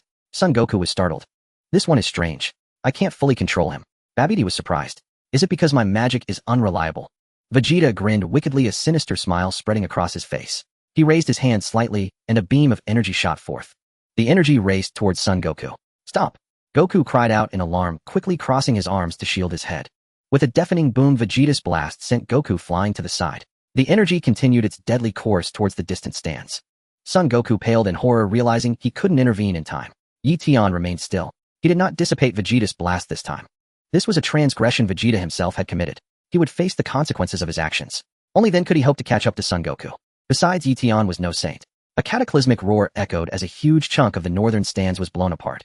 Many perished in the explosion. Son Goku's face was ashen with shock. Vegeta, he roared, anger blazing in his eyes. Vegeta responded with a cold, sinister smirk. Panic erupted among the spectators as they fled in all directions. Vegeta, what's happening? Bulma shouted from another section of the stands. Excellent. That's over 200 dead. Babidi cackled with glee. A terrified Mr. Satan scrambled over to Eion's side. What has he done? Videl was stunned. Don't worry, as long as I'm here you're safe, Eion reassured her. Dad, are you alright? Videl asked anxiously. I'm fine, I'm fine. Mr. Satan managed a bitter smile. Vegeta, what do you think you're doing? Son Goku shouted. Fight me to the finish, Kakarot, Vegeta sneered. If you don't want more bloodshed, you can refuse. Vegeta, did you deliberately let Babidi's magic take hold of you? Son Goku asked, suddenly realizing the truth. Ha ha ha. Vegeta let out a cold laugh, forming another energy sphere in his hand. He hurled it, and it smashed into another section of the stands. A thunderous explosion followed, claiming more lives in that area. Son Goku's face was etched with grief and fury. Vegeta's expression grew even more triumphant. A brilliant golden aura erupted around Son Goku as he transformed into a Super Saiyan. No, Son Goku, the Supreme Kai cried out. If you fight here, you'll fall into Babidi's trap. Your energy will be absorbed to revive Majin Buu. Vegeta, you deliberately let Babidi control you to force my hand, didn't you? Son Goku said in a low, grave voice. Dad. Son Gohan was astonished. Uncle Vegeta would go this far. This is the only way to make you fight me, Vegeta said with a grin. You only have one day in this world, and these fools come to interfere. I don't care about some wizard. I only want a good fight with you. And for that you would kill so many innocents. The Supreme Kai exclaimed. Look at this madness. Madness? You call this madness? Vegeta roared back. This is everything to me. Whether Majin Buu lives or dies means nothing to me. The Supreme Kai was speechless. His power has long surpassed mine. We are both Saiyans, yet he stands above me. Vegeta pointed at Son Goku, his voice seething with long-held resentment. I am the Prince of Saiyans. I was once so confident in my strength. But time and again he has left me far behind. I am the strongest Saiyan. I will not tolerate another Saiyan being above me. Son Goku was silent. He hadn't realized the deep wound he had inflicted on Vegeta. The Supreme Kai's eyes were wide with shock. Vegeta's resentment ran deep. Babidi, teleport us to an isolated place now. I've decided to settle this with Vegeta once and for all. Son Goku shouted. Son Goku, wait. The Supreme Kai cried out in alarm. If you must fight, then defeat me first. Son Goku slowly raised his right hand, aiming it at the Supreme Kai from afar. Vegeta. The Supreme Kai was frozen in terror, cold sweat trickling down his face. Dad. Son Gohan was at a loss for words. I understand. Do as you wish. The Supreme Kai finally lowered his head. Forgive me, Lord Supreme Kai, Son Goku apologized. The Supreme Kai. What good is an apology now? Then I shall grant your wish and change the location. Babidi laughed heartily and cast his spell, transporting Son Goku and the others to a desolate, uninhabited mountain range. In an instant, Son Goku and Vegeta vanished from sight. Hey, Eion, why didn't we go with them? Videl asked, looking around in confusion. I don't want to go. Let them handle it, Eion said with a smile. Huh, can you just say no and stop them? Videl asked, astonished. Now you see how formidable I am. Eion chuckled. You? Who exactly are you? Videl was stunned. You'll find out later, Eion smiled. If nothing unexpected happens, the probability of Majin Buu awakening is about 99. 999. Videl, you might as well say 100. Is there any difference from 100? Videl wiped her sweat. There is a difference, Eion said with a laugh. There's still a 0.001 chance that Majin Buu won't awaken. In mathematics, precision matters. Oh, anything is possible. If Majin Buu awakens, will this world be doomed? Videl grew fearful. As long as I'm here, nothing will happen. Eion smiled. Videl listened to Eion. Mr. Satan urged from the side. Videl was speechless. Whooshed. In an instant, Son Goku and the others appeared on that desolate, barren mountain. You fight to your heart's content. Gohan and I will destroy the entrance, then find Babidi and Dabura for a decisive battle.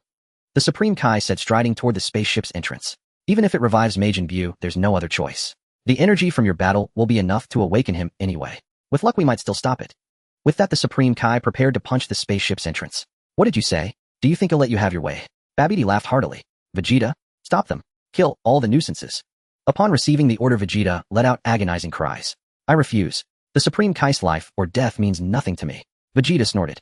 Babidi was stunned. Dabura was also taken aback. He'll say it again. Go deal with the Supreme Kai. Babidi commanded. Ayarg. Vegeta gritted his teeth and forced himself forward. I told you I only want to fight Kakarot. Vegeta sneered. I am the great prince of the Saiyans. How could I endure being your underling? Even if my body and mind are under your control, my pride will never be manipulated. Babidi. It's not that the magic failed, this guy simply won't obey. Dabura analyzed. Damn. This is the first time I've encountered such a situation, Babidi said, somewhat surprised. But as long as the magic isn't broken, it's fine. Guys like him are extremely rare. I didn't expect his pride to be so strong. Lord Babidi, don't worry. His job is just to gather energy. Dabura smiled. As long as I'm here, even the Supreme Kai himself can't do anything.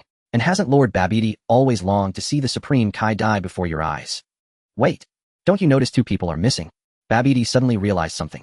That hat brat who kicked me is gone. And that woman didn't come either. Dabura also noticed. What's going on? Did Vegeta's attack blow them to bits? Babidi speculated. If that's the case, they died too easily. I wanted to torture that brat properly. Dabura gritted his teeth. Forget it, they're just nobodies. Don't bother with them. Babidi shook his head. We might as well open the hatch and let them in. Dabura suggested. If they force the hatch open, it might damage the spaceship. Majin Buu could awaken without full energy, and that wouldn't be fun. You're right, Babidi nodded. Just as the Supreme Kai was about to destroy the hatch entrance, click. The hatch suddenly opened. The hatch opened by itself. Son Gohan exclaimed. They don't want the spaceship damaged either, the Supreme Kai nodded. Then father, we're going. Son Gohan turned to Son Goku. Good luck, Gohan. Son Goku nodded. Wait, Gohan, I have 3 senzu beans here. Eat one quickly. You've already expended a lot of energy. Okay, Son Gohan replied, promptly eating a senzu bean. Get angry, Gohan. Son Gohan said to himself. Remember your fight with Cell, unleash all your latent power. Then no one can defeat you. I understand, father. Son Gohan nodded. Father finally returned for a day, yet it's come to this. It's infuriating. Son Goku smiled to comfort him. Wait. Where are Eion and Videl? Son Gohan suddenly noticed his expression changing slightly. The Supreme Kai also looked around, but found no trace of Eion or Videl. Could Vegeta have accidentally killed them just now? The Supreme Kai speculated. Vegeta didn't respond. I remember I didn't kill them, but I don't have to tell you. They're not the priority now, the Supreme Kai said immediately. Let's go down. All right. Son Gohan felt a little sad as they were his classmates. Slap. Son Gohan and the Supreme Kai jumped down from the spaceship, continuing to fall toward the next level. The 2 lower hatches are also open. Son Gohan said. Let's go straight to the bottom, the Supreme Kai nodded. They descended further. At the spaceship's base, Son Gohan and the Supreme Kai saw Babidi and Dabura. And behind them the magic egg. Is that Majin Buu seal? Son Gohan asked. Yes, the Supreme Kai nodded. Perfect timing, Supreme Kai. My father's murderer. Babidi smirked, killing intent in his eyes. Babidi, I will never allow you to revive Majin Buu. The Supreme Kai said solemnly. Stop dreaming. Babidi sneered.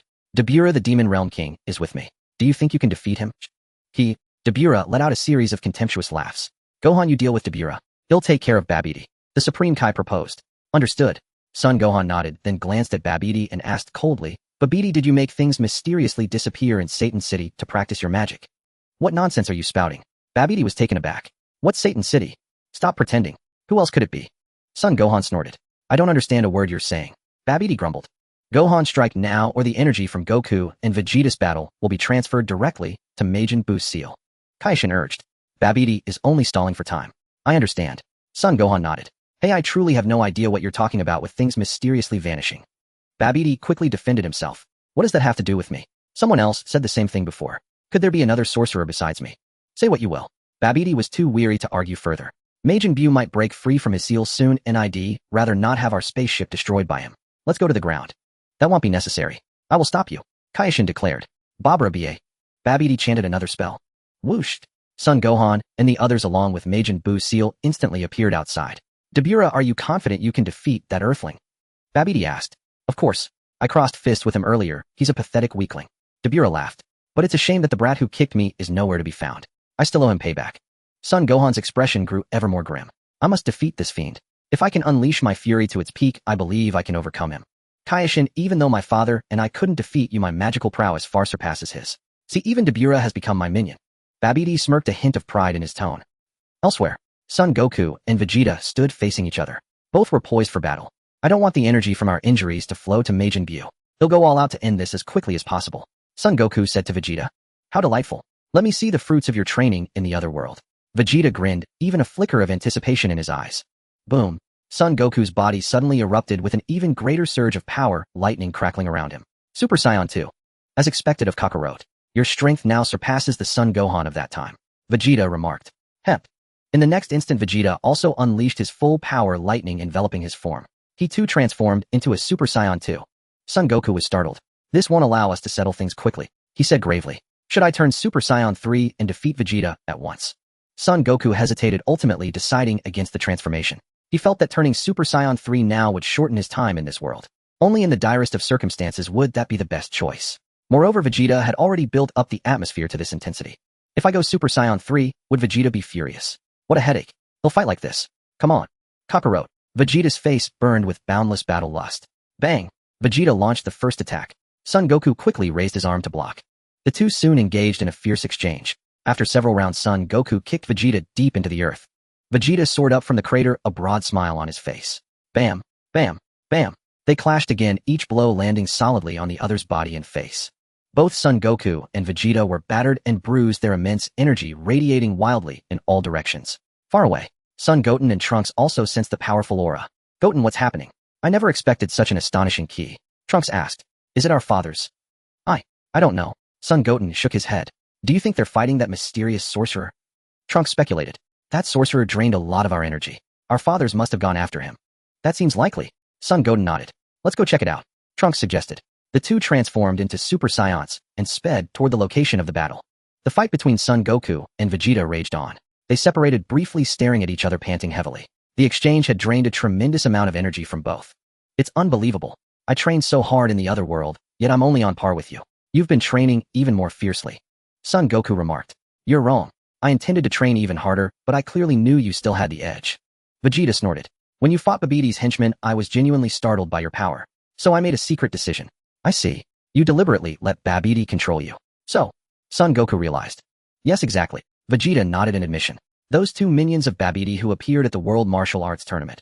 According to those who knew them, both had grown stronger than before. After careful thought, I figured that if I were controlled by Babidi, it might close the gap between us. And that's exactly what happened. Even though I'm not fond of this method. To boost your power, even the proud you would submit to that fiend. Son Goku asked. Vegeta, what do you know? Back on Namek, Guru unlocked the latent potential of Son Gohan and that bald Krillin. You too, right? Vegeta snorted, questioning. No I didn't. Son Goku shook his head. I never met Namek's Guru either. Vegeta bared his teeth. But I think I did drink some ultra-divine water to unlock my latent potential. Son Goku scratched his head adding. So, I must draw out all my latent energy too. Otherwise I'll always be left in the dust. Vegeta gritted his teeth, his whole body trembling. And I just want to be my old self. I don't care about anything else. I just want to fight you with all my might. Son Goku. Without realizing it, I've been influenced by all of you becoming calm and docile. Vegeta gnashed his teeth, a note of resentment in his heart. Having a family didn't bother me, and I even started to like this comfortable earth. But I know this isn't my true nature. So I had to let Babidi take control and turn me evil. Thanks to him, I feel exhilarated now. Is that really so? Son Wukong asked calmly. Let's talk Kakarot. Let's continue our fight. Vegeta charged at Son Wukong once more. With a series of thunderous clashes, the two engaged in fierce combat once again. At the World Martial Arts Tournament venue, Videl inquired. Eion, what should we do now? What's happening? Mister? Satan asked. What's wrong with those guys? It's terrifying. You two go home first. Leave the rest to me. I promise you'll be safe, Eion said thoughtfully. Huh, what are you planning? Videl was taken aback. If all goes well, Mr. Satan might even gain a very good friend, Eion said with a faint smile. A very good friend. Videl was puzzled. Me? A good friend? Mr. Satan pointed at his own nose. Just follow my instructions for now. You two go home, Eion commanded. All right then. Take care of yourself, Videl said, still worried. Don't worry. He'll be fine, Eion reassured her. Without further ado, Videl and Mr. Satan followed Eion's orders and returned to Satan City by helicopter. Eion, on the other hand, soared into the sky, heading for even greater heights. He wanted to see if he could survive in outer space. If he couldn't survive in the vacuum of space, that would be disastrous. Indeed, if he were unable to exist in the cosmos, it would become his greatest weakness. With a whoosh, Eion quickly pierced through the atmosphere, ascending ever higher. Before long, he had reached Earth's exosphere. Eion took a deep breath. Summoning his courage, he stepped into the void of space.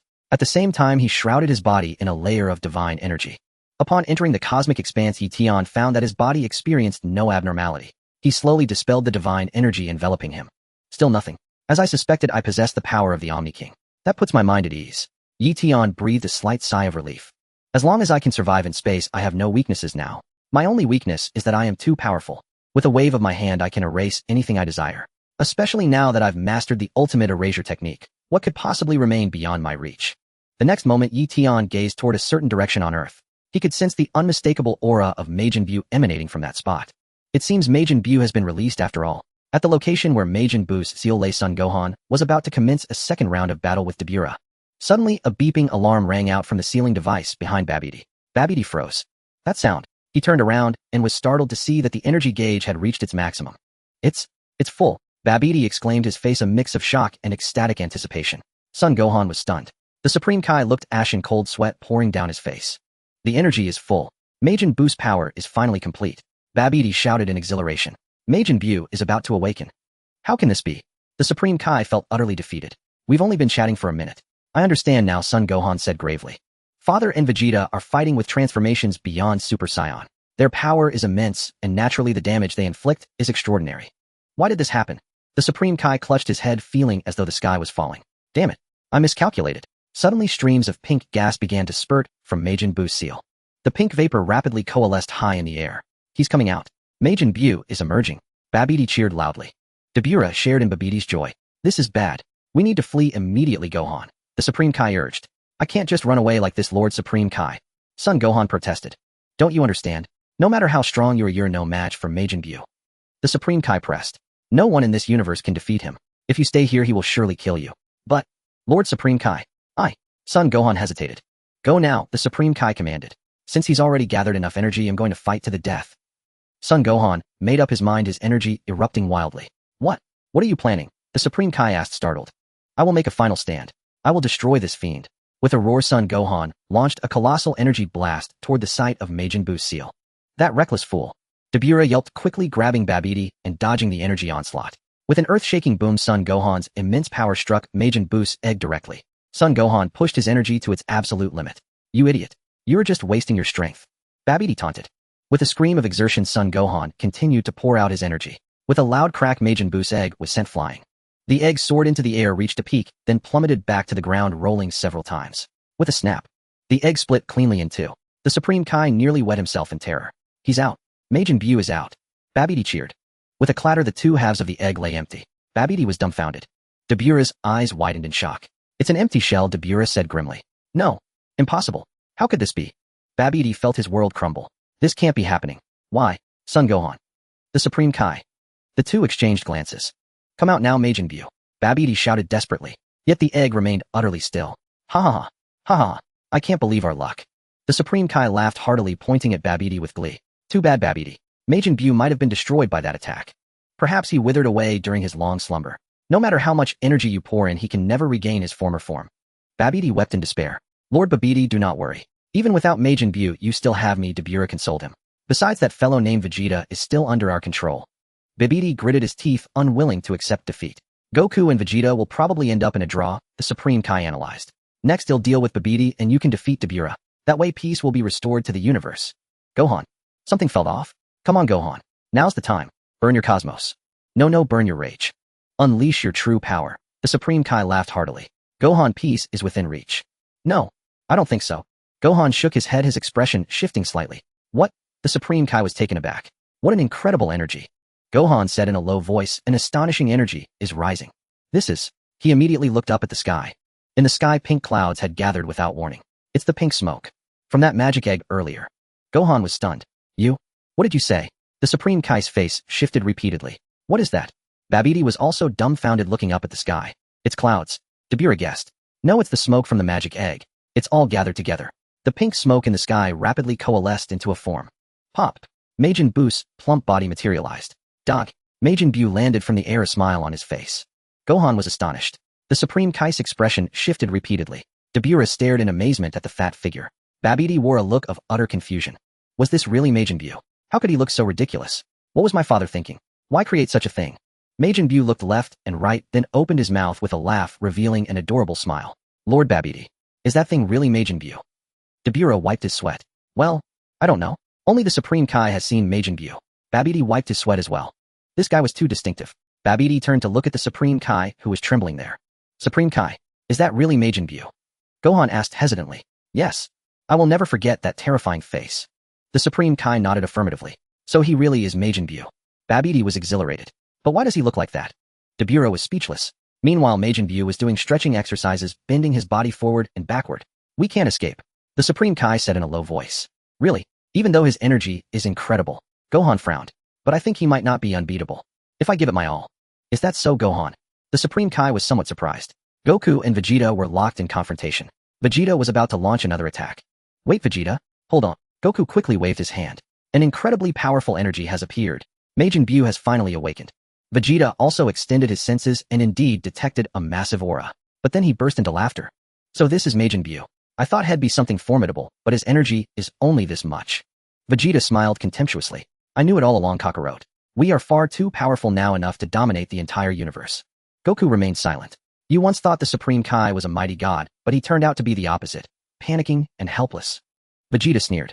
In the Supreme Kai's eyes, Majin Buu is a terrifying monster, but to us he's nothing to fear. No, you're wrong. Sense it carefully. That energy is far from simple. Goku shook his head. And what about that mysterious wizard your son mentioned? Didn't I catch him and give him a good beating? Vegeta snorted, his arrogance growing. Can't he transfer energy? Can't he make energy vanish mysteriously? And what happened? Well, he ended up controlling you, Goku replied. Kakarot, you bastard. Vegeta flew into a rage. Vegeta truly sensed Majin Buu's energy again. It's extraordinary. Goku frowned. Enough. You're not allowed to escape until our battle is decided. Vegeta shouted. Hey Majin Buu and Babidi. My father Babidi created you.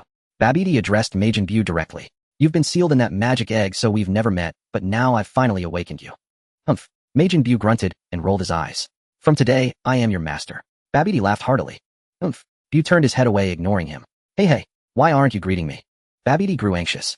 I'm your master. Your master? Majin Buu. Hep. Majin Buu suddenly spun around, his head enlarging several times, and stuck out a blue tongue. Babidi was so startled he fell to the ground. Ha ha ha. Majin Buu laughed heartily, holding his belly. Humph, just an idiot. Dabura couldn't stand it anymore, and snorted coldly. I don't know what's going on, but it seems we've failed.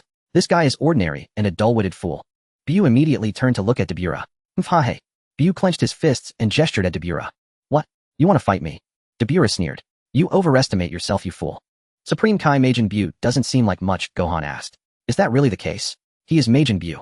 The Supreme Kai's expression shifted repeatedly, his gaze growing more intense. Whoosh. Streams of white gas shot out from Majin Buu's pores. A powerful aura emanated from Majin Buu. A sinister grin spread across his face, his triangular eyes narrowing. Sensing this immense energy, Gohan was utterly stunned. Uff! Buu struck swiftly using 2 fingers to gouge out Dabura's eyes. Dabura let out a scream. Bang! Buu kicked Dabura, sending him crashing into a distant rocky mountain. Dabura was buried under the rubble and lay motionless. Gohan was utterly stunned. The Supreme Kai, who had anticipated this, once again wore a look of boundless terror. Babidi was also dumbfounded. Buu clapped his hands and laughed heartily, applauding his own brilliant performance. Magnificent. Majin Buu is truly powerful. He defeated Dabura with such ease. Babidi was overjoyed. Majin Buu's ki has fully erupted. It's incredibly strong. Gohan trembled in fear. At that moment, Vegeta also sensed the immense power of Majin Buu, and his face changed color. Vegeta, that guy's ki is growing stronger. Majin Buu is no ordinary being. We shouldn't have done this now, or we're indirectly responsible for releasing that bastard. Goku sighed. Vegeta remained silent. A brief pause. If I don't care anymore. This has nothing to do with settling our match. Vegeta snorted. Let's join forces to kill him first, then we can settle our score properly. What do you say? Goku proposed. Shut up. I've already sold my soul to Babidi to reclaim my true nature. I don't care what happens to anyone else. Vegeta shouted. You're lying. You didn't sell your entire soul to him. Goku shook his head. Vegeta trembled with rage. Another silence. Fine. Let's put our match aside for now. You're too distracted by Majin Buu's ki to fight seriously. Vegeta relented. Vegeta? Goku smiled with relief. Don't you still have 2 sins of beans? Our stamina is nearly spent. Let's eat them. Vegeta suggested. All right. Goku nodded without overthinking, reaching into his belt for the beans. Bang! Vegeta struck Goku hard on the back of the head. Goku instantly collapsed. Thud! Goku fell to the ground, his golden aura dissipating as he returned to his normal state. Your carelessness is your own undoing. Vegeta ate the senzu bean. Rumble! An immensely powerful aura surged from Vegeta once more. I unleashed Majin Buu, so I'll be the one to destroy him. Vegeta said to the unconscious Goku. Then we'll have our real fight. A second of silence. If I'm still alive. Vegeta added. Hey Majin Buu, listen to me now, do you hear? I am your new master. Babidi commanded. Majin Buu, however, stuck out his tongue and made faces at Babidi. I can turn everything back. Babidi snorted. I learned about you from my father's notes along with the sealing spell. Majin Buu was startled, his face turning pale. Do you want to be sealed away again? Babidi flashed a sinister smile. Majin Buu instantly changed his demeanor, bowing and scraping before Babidi with obsequious respect. Haha, that's more like it. Babidi laughed. Lord Supreme Kai, Majin Buu seems like a child. If we guide him properly, maybe he could become good. Gohan paused, then suggested. Of course, would have to eliminate Babidi first. No, absolutely not. We cannot kill Babidi. The Supreme Kai shook his head vehemently, speaking gravely. If Babidi dies, no one can seal Majin Buu away. And you say Majin Buu's nature is innocent. That's just his deceptive facade. He is an utterly evil being. Gohan fell silent. Damn it. As the greatest god in this universe, I can do nothing. The Supreme Kai clenched his fists in frustration. If we could escape this place, there might still be a way to defeat him. Away. Gohan was taken aback. But it's too late. We can't break free from Majin Buu's control. The Supreme Kai shook his head. We're both doomed. What are you saying, Lord Supreme Kai? Escaping is easy. Gohan thought the Supreme Kai was exaggerating. Majin Buu, first command. Kill those 2. Babidi ordered. Majin Buu immediately strode toward Gohan and the Supreme Kai. Lord Supreme Kai. Without hesitation, Gohan grabbed the Supreme Kai's arm and soared into the sky. Whoosh! Gohan pushed his speed to the limit. I have great confidence in my speed. Gohan smiled. In the blink of an eye, Gohan and the Supreme Kai vanished from sight. What are you daydreaming about, Majin Buu? Babidi panicked. They've escaped. Majin Buu grinned and stretched his body. Whoosh! Majin Buu transformed into a streak of light, rapidly pursuing the direction of the Supreme Kai and Gohan. In just a few seconds, Majin Buu had already overtaken them, appearing directly in front to block their path. How is that possible? Gohan slammed on the brakes midair, his face shifting repeatedly. Still alive. Buu smiled. Bang! Buu struck swiftly, punching Gohan out of the sky. Crash! Gohan plummeted to the ground, sending up a shower of rocks. The Supreme Kai was horrified, raising his hand and aiming it at Majin Buu's head. Majin Buu spread his arms wide. Hey! Divine power shot from the Supreme Kai's hand. The immense force struck Majin Buu's face, making his head jerk back. And that was all. Then Majin Buu flashed a cold, sinister grin. Slap! In the next instant, he swung his arms and clapped them together with tremendous force. The Supreme Kai's head was grotesquely deformed. Thud! Majin Buu delivered another punch, striking the Supreme Kai's body directly. The Supreme Kai fell from the sky, leaving a crater in the ground. Gohan crawled out of his own pit. Well done, my Majin Buu. Kill him. Finish him off. Babidi cheered. Majin Buu hummed a tune as he approached the Supreme Kai. The Supreme Kai suddenly glared at Majin Buu. A surge of divine power struck Majin Buu. His body recoiled slightly, but he merely chuckled indifferently. Hey! Buu imitated the Supreme Kai's glare. Boom! The Supreme Kai was sent flying backward, his body skidding across the ground. Buu swooped down and landed squarely on the Supreme Kai. The Supreme Kai felt as if his spine might snap, letting out a pained scream as his face turned deathly pale. High above Eion could no longer bear to watch such a tragic scene unfold, even though he already knew how it would end. Eion was also aware that the Supreme Kai was unlikely to die, yet the so-called greatest deity of this universe was being humiliated like this. Eion shook his head about to teach Majin Buu a lesson when he suddenly sensed two peculiar auras emanating from the far reaches of the cosmos. No, to be precise, they were two strange divine powers. These powers were unique. Nothing like the divine energy of the Supreme Kai or Kibido. They were exceptionally pure divine forces. One of them in particular boasted an astonishing level of purity, while the other was comparable to Eition's own. Who were these two? Should he go take a look? Eion gazed at the endless expanse of space, realizing how exhausting it would be to fly there. Given his current physical strength, reaching them would likely take days or even nights on end. After all, his flight speed was still far from sufficient. In the distant starry sky, two figures hovered above a colossal planet shimmering with golden light. These two were Kampa, the god of destruction of Universe 6, and his angel Vados. The massive golden planet nearby was a Super Dragon Ball. Found it, Kampa said with satisfaction, gazing down at the Super Dragon Ball below. It's the 4-star ball. Vados smiled. That makes 4 Super Dragon Balls collected, Kampa chuckled. 3 more to go. Indeed, Vados nodded. Let's transport this Super Dragon Ball to Universe 6 first, while that fool Beerus is still asleep, Chappa said gleefully. Very well, Vados replied. Just as Kampa prepared to move the Super Dragon Ball, he suddenly sensed something and turned sharply to look behind him. Oh my lord, Kampa senses it too. Vados smiled. Someone is probing us. Kampa snorted. From a rather distant planet. Without a word, Vados used her staff to locate the planet. With a snap, she pinpointed Eition's exact position. It's a blue planet called Earth. The one who sensed us is this person, Vados said, projecting an image of Eion. Who is this kid? Kampa blinked, completely baffled. Judging by the divine energy fluctuations, he appears to be a god with purity reaching the level of a god of destruction, Vados analyzed. What? Reaching the level of a god of destruction? Kampa paused, then nodded as a thought struck him. I see. This guy must be Beerus' disciple, right? When did Beerus secretly take on a student behind my back? How shameless. I've never heard of Lord Beerus taking any disciple, Vados said, softly shaking her head. Would Beerus tell us if he did? Kampa snorted. That's a fair point, Vados smiled, retracting the projection. So Lord Kampa, shall we take this Super Dragon Ball back now? I've changed my mind, Kampa grinned. What does Lord Kampa intend to do? Vados asked, puzzled. Beerus' disciple dares to probe us so brazenly. Once is bad enough, but he keeps sensing our location. Kampa scowled. Doesn't he know it's rude? I'm going to teach him a lesson on Beerus' behalf. Vados remained silent. Vados, let's head to that planet now. If I don't straighten this kid out, he'll feel I failed my brother Beerus, Kampa chuckled. I'm being generous. He should thank me for disciplining his disciple. Kampa just wants an excuse to teach Beerus' disciple a lesson. It has little to do with manners, Vados sighed softly. Enough chatter, let's go, Kampa called out. Very well, Vados nodded. And bring the Super Dragon Ball along. It's closer to Universe 6 from here, Kampa suggested. Understood. Vados pointed her staff at the Super Dragon Ball. With a whoosh, the two transformed into streaks of light, one crimson, one radiant, racing toward Earth. Behind them, an enormous golden planet moved at incredible speed. Eion had just withdrawn his senses when he suddenly detected the two divine powers hurtling toward him at an astonishing pace. Unbelievably fast. Such speed, truly unmatched. Eion marveled. At their current velocity, they would reach Earth in under 5 minutes. Impressive. If it were me, I'd have to fly for 5 whole days. Wait. Who were they? At this time, Beerus should be asleep. Could they be the god of destruction and angel from another universe? That seemed plausible. Was the Vados had been longing for about to appear? The blue frame began to move. Eion wiped a drool from his lips. He needed to observe carefully. Soon he spotted a golden glow in the distant starfield. Looking closer, he saw 2 streaks of light ahead of the golden glow, one crimson, one shimmering like stardust. Eion focused and burst into laughter. Wasn't that Kampa and Vados? It really was those two. They must have sensed him and were heading to Earth. At this moment, I only have silver level erasure. I can't erase gods at the level of the Supreme Kai or higher. My physical strength is only 1,000 times that of Frieza, nowhere near enough to fight Kampa. But that's no big deal. If he angers me, I can just randomly erase 1,000 people to level up immediately. Though the upgrade might be time independent, Eion had never tested it. Head first, see what the visitors wanted. Whoosh.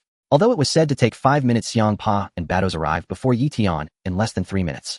The Super Dragon Ball was placed outside the solar system. Eion stood with his hands behind his back, calmly observing the two. I am the greatest god in the universe. I cannot show weakness. The one who should show weakness is the god of destruction. As for this beautiful angel, it would be a shame if she isn't my wife. Eion glanced at Vados. If love at first sight truly exists, Eion felt that the moment he saw her, he was already captivated by her beauty and figure. Indeed, she is a celestial maiden. No, she should be called a goddess. Both her figure and appearance are simply perfect to the extreme. And then there is her height. Eion took a moment to assess Vados' height. It complements mine perfectly. When I play with Vados, I feel that this height ratio is just right. Moreover, Eion found her blue skin acceptable. With her beauty occasionally changing to blue skin, actually feels quite appealing. Yi Tian's heart surged, completely ignoring Xiangpa, and stared unblinkingly at Bados, taking in her form from head to toe. Bados, where are you looking? Do you regard me as a work of art? Hey kid, have you finished looking yet?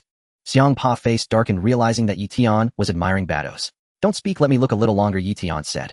Xiangpa, Bados, kid, have you ever heard that staring at women is impolite? Didn't your master teach you that? Xiangpa scolded coldly. My master? Yi Tian was taken aback. When did I have a master? What is this guy Xiangpa talking about? I mean that guy Beerus. You are Beerus' disciple, right? Xiangpa huffed. Yi Tian. Yi Tian's expression froze for a moment. How could you think I am Beerus' disciple? Yi Tian was at a loss for words. Looks like I got it right, Xiangpa chuckled. Yi Tian was speechless again. What are you even trying to say? Oh dear, the situation seems a bit off. Isn't that the Supreme Kai? Bados suddenly noticed something and looked towards Earth, her expression becoming increasingly grave. What? Xiangpa was taken aback and turned to Bados. Oh dear. The Supreme Kai is being severely beaten and is close to being killed. Bados sighed. The Supreme Kai? About to be killed? Xiangpa seemed a bit dazed. If the Supreme Kai is killed, Beerus will probably vanish on the spot. Bados lamented. You. What did you just say? Xiangpa felt as if the world was collapsing, his expression changing repeatedly. Slap. Bados did not say much. The crystal ball of her staff immediately projected an image. The scene depicted the Supreme Kai being mercilessly beaten by Majin Buu. Majin Buu was seen sitting on the Supreme Kai's back, punching him repeatedly on the head. The Supreme Kai cried out in pain, looking as if he was on the brink of death. Haha, look at you, what kind of Supreme Kai are you? Babidi laughed heartily from the side. With your cowardly appearance, you dare to claim to be the greatest god in this universe. You should be ashamed. After beating the Supreme Kai for a while, Buu got off him. Ha ha ha, you deserve it. You should prepare to die. Ooh, I want to see you killed. Babidi laughed maniacally. Xiangpa's eyes widened in anger. A mere human dares to be arrogant before a god. Xiangpa said coldly, extending his hand towards Earth. Let me destroy this planet and all the humans on it. If Lord Xiangpa does that, the Supreme Kai will also disappear. Bados sighed. You are right, I should go deal with him. Xiangpa scratched his head, a bit embarrassed. As he spoke, he prepared to move. Wait a moment, Lord Xiangpa. Bados was slightly taken aback and immediately advised against it. What? Xiangpa was stunned. If we wait any longer, the Supreme Kai will be killed by that pink fatso. If Beerus vanishes, who will I bully in the future? Bang. Just as Xiangpa's words fell, someone suddenly appeared in the image and kicked Majin Buu in the face. Majin Buu rolled on the ground and landed steadily. Immediately, the face that had been kicked, which had a dent, returned to normal. Babidi was startled and hurriedly fled into the distance. The one who kicked Majin Buu was Son Gohan. That kick was not bad. Xiangpa smiled lightly. Don't mess around, you. Buu's expression turned increasingly sinister as he looked at Son Gohan. Son Gohan gritted his teeth and swung his fists at Majin Buu. Boom. Buu thrust his hands forward and an energy blast shot out, hitting Son Gohan. Son Gohan let out a scream and was sent flying far away by the energy blast. In an instant, he vanished from sight. Too weak. Xiangpa shook his head in disappointment. I thought that kid could be of some use, so I wouldn't have to step in. Ha ha, can't see him. Now he's about to fly out of Earth. Babidi danced with joy. The Supreme Kai struggled to get up from the ground and glared fiercely at the flying energy blast. Boom. The energy blast exploded in the air. Son Gohan fell from the sky and landed in the jungle below, already unconscious. That foolish Supreme Kai at a time like this still has the mind to take care of others. Xiangpa shook his head. Instead of dawdling, you should use instant transmission to leave now.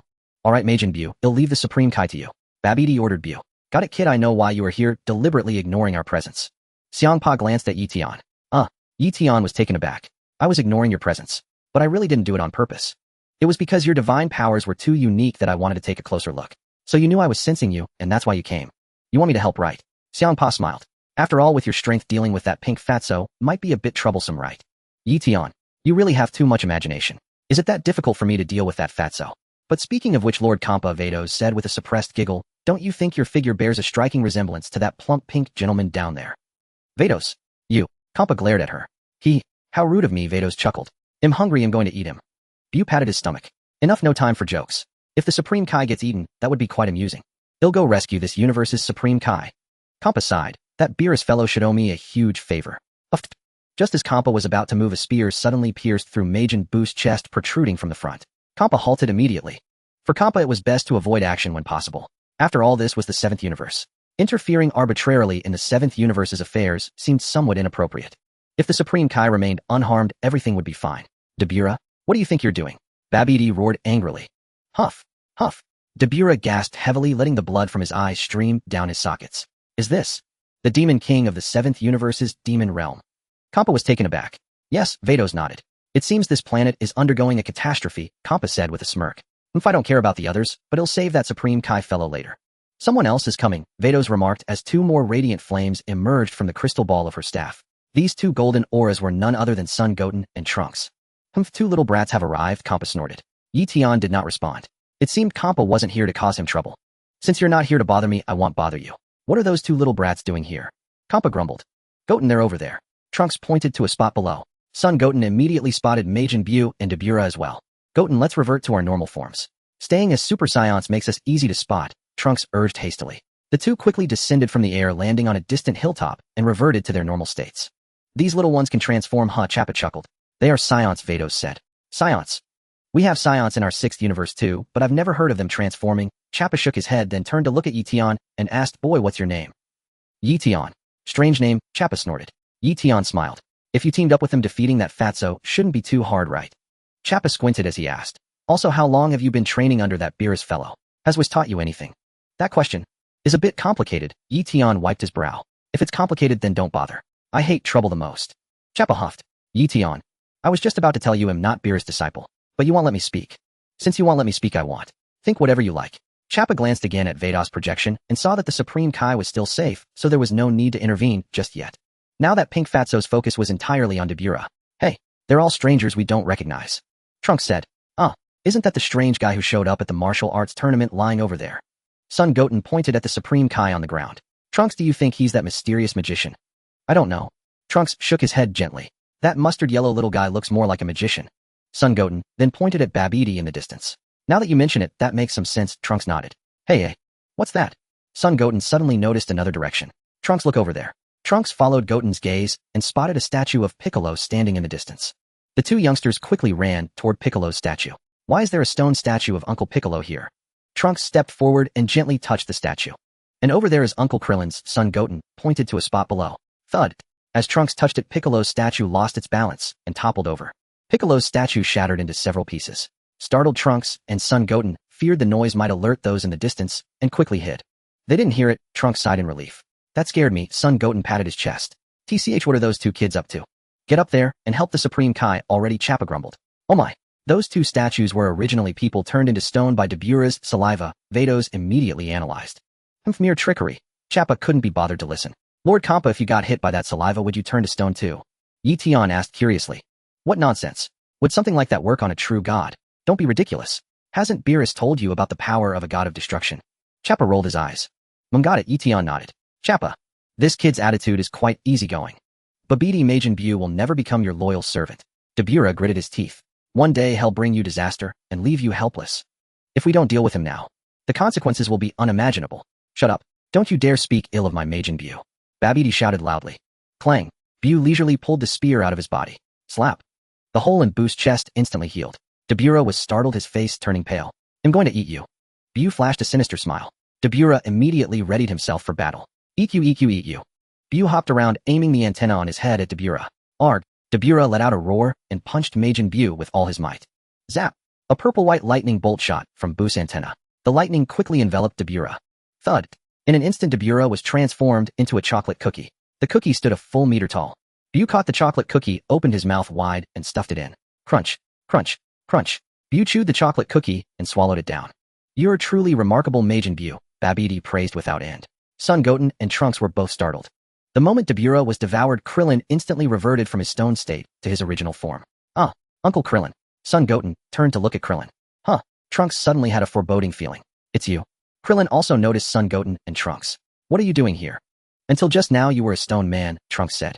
Yes, a horned fellow named Dabura spat on me, and Piccolo, and I turned to stone. Krillin explained. That must be the one who was just eaten, Son Goten said, turning to Trunks for confirmation. That's right, it should be him. Trunks nodded. After he died, Uncle Krillin recovered. As he spoke, Trunks suddenly thought of something, and his expression shifted repeatedly. Trunks immediately flew up and looked around Piccolo's direction. What happened? Krillin asked.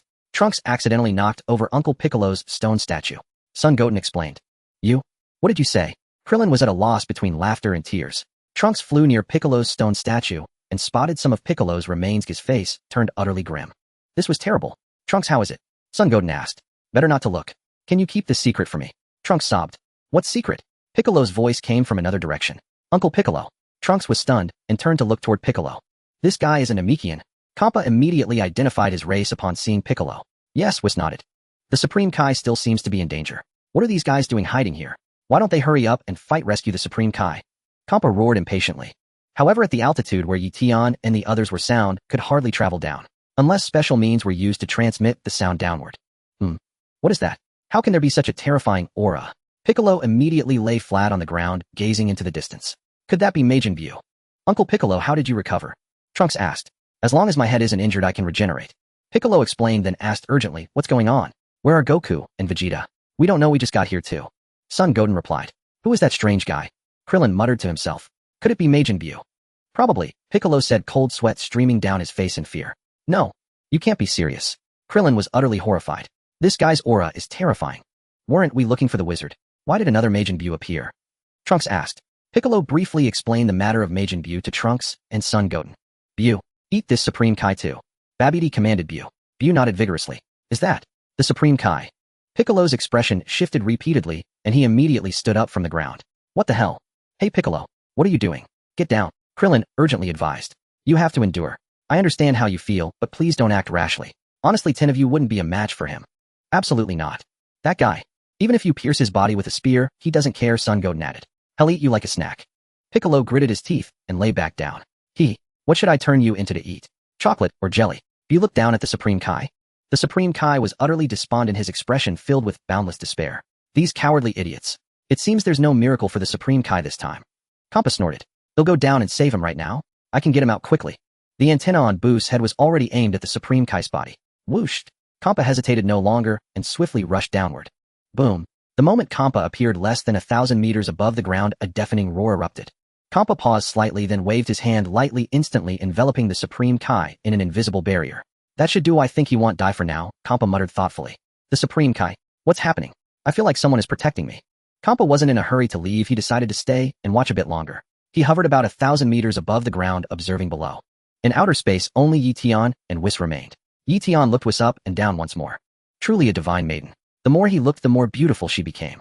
Her body proportions seemed crafted by the golden ratio. Back when Eion saw Whis in cartoons or manga, he thought she was just a 2D blue beauty. But now seeing her in reality, the feeling was entirely different. She had transformed from a 2D figure into a 3-dimensional, supernally divine maiden. This sensation was quite meaningful. Really, Eion suddenly felt that skin color didn't matter anymore. Whis, Mr. Eion, is there something on my face or body? Whis suddenly spoke. Nothing. I just suddenly find your blue skin fascinating. Although you're not the same species as me, I find you very charming. I'm curious about that. Eion sighed with emotion. Why are you curious? Whis was taken aback. Bardoss wished to ignore Eion. Were it not for the generally placid temperament of angels, anyone else would have likely resorted to striking him. After all, Eion in his current state was far from a match for the angel. He'll just watch a little longer. Please don't mind, Eion said, taking the liberty of closing the distance between them, scrutinizing her with renewed intensity. Bardoss remained silent. With a sharp crack, an invisible angelic force radiated from the scepter in her hands, swiftly enveloping her form. With a swift motion, Bardoss vanished into thin air. Go on, try to look, she seemed to taunt. Huh, she's gone, Eion exclaimed in surprise. Angels were truly remarkable. Was invisibility simply a matter of will for them? Eion tentatively extended his senses, attempting to perceive Bardoss' divine energy. He found nothing. Bardoss seemed to have vanished without a trace. Had she disappeared, or merely become invisible? Drawing a deep breath, Eion unleashed a special sensory ability, one akin to divine perception. A delightful surprise awaited him. Bardoss was indeed right beside him, merely hidden from sight. Eion wondered if this sensory ability of his could be detected by Bardoss herself. Observing Bardoss' expression, she appeared oblivious to his scrutiny. Ahem. What schemes are you plotting now? Bardoss was genuinely confounded by Eion. Her voice jolted him back from his sensory exploration. Eion quickly wiped the corner of his mouth. Bardoss was speechless. Huh. Can you see me? She suddenly realized, looking at him with a hint of surprise. In the vacuum of space, sound propagated through energy waves. Pinpointing a location by sound alone was utterly impractical. Yet when Bardoss spoke, Eion looked directly at her invisible form. She was certain he could see her. Why else would he gaze in her exact direction? I can't see a thing. Aren't you supposed to be invisible? Eion shook his head. The look in your eyes. You clearly see me, Bardoss said, puzzled. Fine, it doesn't matter, Eion replied with a sly grin. Bardoss was flustered. How could it not matter? It was crucial. Even Lord Kampa would struggle to locate her in this invisible state. How peculiar. She would have to observe him more closely later. Bardoss dropped the invisibility. Show the projection below, or I'll miss it, Eion called out. Bardoss didn't reveal herself. She simply activated the projection. Did she want him to ogle her while she remained visible? Where were his eyes wandering? Eion said nothing more. It was of no consequence. Through his spiritual perception, he could see even more vividly than with his eyes. Did she think invisibility could thwart him? Within the projection, a thunderous roar echoed as Babbidi's spaceship exploded in a massive conflagration. Babidi was startled. Majin Buu paused momentarily. What happened? Krillin exclaimed in shock. Piccolo, Goten, and Trunks stared wide-eyed in that direction. That was my spaceship. Babidi suddenly realized. The site of the explosion was now a bottomless crater. Curse it. What happened? Why did my spaceship explode? Babidi seethed with rage. Vegeta descended slowly from the sky, landing opposite Majin Buu and Babidi. Kampa, arms crossed, glanced downward. Quite a crowd gathering here. Another golden one appears. His energy levels seem considerable. He seemed a worthy match for the pink fatty. That's my father. Trunks cried out joyfully. Vegeta, what do you think you're doing? Babidi sneered. I didn't order you to destroy my ship. Is that grotesque fool Majin Buu? Did you kill Gohan? Vegeta growled.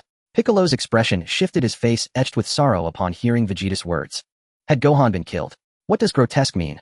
Buu asked Babidi. It means you're ugly. Babidi replied. Buu burst into laughter, then his face contorted with rage. A tremendous burst of energy erupted from his pores. He'll kill you. Buu roared. Yes, kill him. Babidi nodded. That one is of no further use to me. Besides, he beat me before, though my wounds have mostly healed. But I must have my revenge. Buu, teach him a thorough lesson. If it's not certain who will kill whom, Vegeta retorted coldly. An even more powerful energy exploded from Vegeta, golden light radiating wildly outward. With a fierce cry, Vegeta launched a ferocious assault on Majin Buu. He grabbed hold of Buu and delivered a relentless beating. For a time, Buu seemed unable to fight back. Buu, what's wrong? My Majin Buu. Babidi was stunned. Vegeta is incredibly strong. Krillin marveled. Huh. Goten cheered at Vegeta's powerful display. Dad, that was awesome. Trunks shouted excitedly. That Vegeta has surpassed the level of a Super Saiyan. Piccolo remarked, truly impressive. He's even stronger than when Gohan fought Cell. But after speaking, Piccolo fell silent again. If Gohan had truly been killed by Majin Buu, then perhaps Vegeta couldn't win, either could he. Bang! Vegeta delivered another heavy blow, sending Majin Buu crashing to the ground. Majin Buu sprang back up with a kip-up. Simultaneously, Majin Buu rapidly regenerated his body. The parts of his form battered and bruised by fists and feet instantly restored themselves to their original state. Yet the moment Majin Buu had just recovered, Vegeta had already gathered immense energy, extending his hand and aiming it at Majin Buu's body from a distance. Buu widened his eyes, momentarily stunned. Boom! A tremendously powerful energy blast tore straight through Majin Buu's body, piercing him clean through. Majin Buu tumbled through the air, somersaulting once before collapsing to the ground, smoke already rising from his form. Oh, this spiky-haired fellow is no joke. Kampa remarked with a light chuckle, muttering to himself. Seems I was meddling. That pink fatty's dead, isn't he? Kampa quickly caught himself after saying this. No, he's fine. This pink blob has quite the tenacious life force. Kampa shook his head. What? Babbidi's face shifted color repeatedly, his terror nearly making his soul flee. Humph. Vegeta snorted coldly, the corners of his mouth curling upward. We won. Trunks cheered. Suddenly, Majin Buu rose from the ground. Vegeta's smile slowly froze. Majin Buu stood up, a massive hole still in his body. From this angle, the blue sky behind him was visible through it. Hey! Majin Buu strained, and the spot that had just been pierced instantly regenerated. That stung a bit. Buu's forehead bulged with veins, his face brimming with murderous intent. Are you immortal or something? Vegeta gritted his teeth. Ha! Excellent, Majin Buu. Now kill him. Babidi danced with joy. You bastard. He'll kill you. As Buu spoke, an immense surge of energy erupted from his body once more. Instantly, with Buu at the center, a powerful wave of energy spread and raged outward. Witnessing this scene, Kampa crooked a finger at the Supreme Kai lying on the ground below. Swoosh. In an instant, the Supreme Kai was uncontrollably pulled to Kampa's side. The Supreme Kai looked utterly bewildered, turning his head to glance around. The Supreme Kai then laid eyes on the god of destruction, Kampa. Rumble. Majin Buu's energy finally erupted in a massive explosion. Everyone run. Run quickly, Piccolo exclaimed. Ah, a barrier. Babidi hastily cast a protective shield around himself. Vegeta was greatly startled, crossing his arms to shield his head. With a deafening roar, colossal energy burst forth from Majin Buu, spreading in all directions.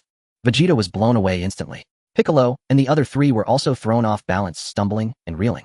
After everything settled down, at Buu's location, a massive crater had formed. Majin Buu hovered at the center of the crater, a smug smile spreading across his face. As for Babidi, protected by his barrier, he had escaped this disaster. That was a close call. Babidi breathed a slight sigh of relief. Is everyone all right? Piccolo quickly checked on Goten and the others present. Fortunately, all three were unharmed, largely because they were farther away and less affected by the blast. Piccolo then looked into the distance and was startled to find that the Supreme Kai had mysteriously vanished. Ah, Lord Supreme Kai! Piccolo exclaimed. High above, the Supreme Kai stared wide-eyed at Kampa, who had appeared beside him. Supreme Kai, I saved your life. How do you plan to thank me? Kampa chuckled lightly. Who are you? The Supreme Kai asked warily. What? You don't even recognize me. Didn't that guy Beerus tell you about me? Kampa snorted. Beerus? Who's that? The Supreme Kai asked again. Kampa. Ahem.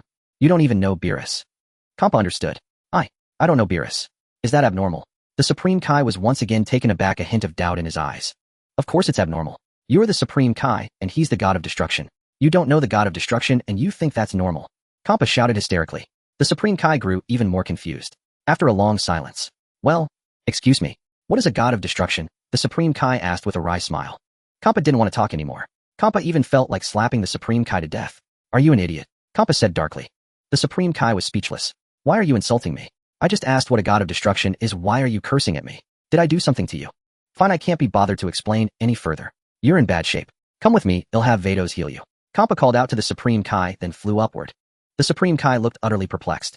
Have who heal me? Should I follow him? It seems this fat cat saved me. I might as well go see. The Supreme Kai gritted his teeth and flew upward. But he was too severely injured, flying unsteadily. Kappa glanced down and saw how slowly the guy was flying. Fine, I'll give you a hand. Kappa had to descend, immediately grabbing the Supreme Kai's arm and pulling him out of the atmosphere into outer space. Upon reaching outer space, Kappa found that Vados had disappeared. Only Eion remained on the scene. Well, besides Eion, there was also a projection Vados had cast. The projected image showed the events happening below. Eion. The Supreme Kai was slightly startled, looking at Eion with some surprise. Isn't that Gohan's classmate Eion? What is he doing here? This is outer space. Can an Earthling survive in outer space? How strange. Strange things happen every year, but everything I've encountered today is particularly odd. If it isn't Lord Supreme Kai. You look quite battered. Eion greeted with a smile. Hey, where's Vados? Kappa asked Eion. Right here, Lord Kappa. Vados quickly revealed her form. Why bother with invisibility? Kappa snorted. Vados didn't reply. I just didn't want that human named Eion looking at me with ill intent. Of course Vados didn't mention this. Kappa didn't press further and ordered Vados, heal this one. Very well, Lord Kappa. Vados nodded and pointed her staff at the Supreme Kai. An invisible angelic force swiftly enveloped the Supreme Kai. In an instant his injuries were completely healed. The Supreme Kai was astounded. Sensing his own body, he felt that even his energy had fully recovered to its peak. Thank you so much. The Supreme Kai quickly expressed his gratitude, then asked, may I ask? Who are you? Just as Vados was about to introduce herself, Kappa interrupted. Vados, this Supreme Kai is an idiot. He doesn't even know Beerus. Kappa laughed heartily. Oh my, no way. Vados was taken aback. Hey Supreme Kai, let me ask you. Do you not know Beerus?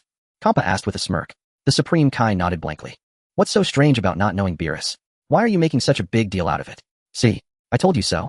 Kappa's grin grew even wider and he muttered under his breath. No wonder this guy came to participate in such a battle. What do you mean? What exactly are you trying to say? Can you just be clear? The Supreme Kai asked through gritted teeth. You are the Supreme Kai? Don't you know what your duty is? Kappa reminded him. To maintain peace in the universe, of course. The Supreme Kai replied, as if it were obvious. You idiot. Kappa was so angry his nose twisted. The Supreme Kai is a god of creation. Your main task is to create planets and life. Don't get it wrong, alright? You talk as if you were a Supreme Kai yourself. The Supreme Kai muttered under his breath, feeling somewhat displeased. Even though you saved me. You keep calling me an idiot. I as a god am still quite unhappy about this. Lord Kappa is right. You're the Supreme Kai. Don't go taking risks for no reason. Eion couldn't stand it anymore and tried to persuade the Supreme Kai. The Supreme Kai didn't want to talk anymore. Even a human was now lecturing him. I as a god have truly lost all face. See, even he knows, Kappa said, glancing at Eion. Eion, are these two your friends? The Supreme Kai whispered as he sidled up to Eion. No, I just met them as well. Eion shook his head. Strange people. The Supreme Kai said, utterly bewildered, feeling that these two were far too odd. Eion was speechless. You're the strange one, aren't you? Lord Kappa, shall we continue watching? Vados sought Kappa's opinion. Let's watch a bit more. We'll decide after. Kappa nodded. Snap. Vados released the projection once more. The Supreme Kai stared blankly for a long time, unable to fathom how the thing had been projected. At that moment Vegeta was clutching his injured arm, gritting his teeth in pain. This guy is really strong. What the hell? Vegeta muttered to himself, yet a faint smile lingered on his face. Hey, you're still alive. If you hadn't betrayed me, you would have made a fine subordinate, Babidi said, somewhat surprised as he looked at Vegeta. In the distance, Piccolo and the others had also gotten up and were watching Vegeta from afar. Piccolo had a bad feeling. Vegeta couldn't defeat Majin Buu. Gohan was dead and the greatest god in the universe had vanished. This universe was doomed. Dad will never lose to that Majin Buu, Trunks suddenly said. Piccolo's face showed uncertainty. Trunks was silent. Thump. Majin Buu appeared directly in front of Vegeta. You're finished, hee. Buu sneered. Vegeta's face was etched with despair. How am I supposed to defeat this guy? Majin Buu calmly tore a piece of flesh from his own belly. Vegeta was startled. Doesn't that hurt? Majin Buu quickly kneaded the torn flesh into a ball and then stretched it into a strip. Buu waved the strip of flesh in his hand. What a terrifying guy. What does he intend to do? Vegeta muttered. Buu shot a blast of energy from his mouth. The energy howled straight toward Vegeta. Vegeta was horrified, and without a moment's hesitation immediately launched into the air. Whoosh! Buu flung the strip of flesh toward Vegeta in midair. Rap! In an instant the strip coiled tightly around Vegeta, twisting him like a pretzel. Clang! Vegeta fell from the sky, completely immobilized. Buu hummed a tune as he hopped toward Vegeta. Vegeta struggled desperately, but to no avail. Bam! Buu kicked Vegeta away with a flying kick. Blood spurted from Vegeta's mouth, and he felt utterly miserable. Buu clapped his hands in excitement. Thump! Buu executed a graceful leap and landed squarely on Vegeta, sitting on him. Then Buu rained down a flurry of fierce blows on Vegeta. Vegeta was beaten mercilessly, letting out cries of agony. Not good. He's about to be beaten to death. Piccolo said grimly. What about Goku and Gohan? Why aren't they here? They couldn't have been killed, could they, eh? Krillin exclaimed. Big brother will never die. Goten shouted back. Wah! Wah! Trunks was trembling all over. Trunks, hold on. If you go, you'll just be throwing your life away and causing more trouble for Vegeta. Piccolo advised. No. Trunks uttered that single word, instantly transforming into a Super Saiyan and soaring into the sky. Hey!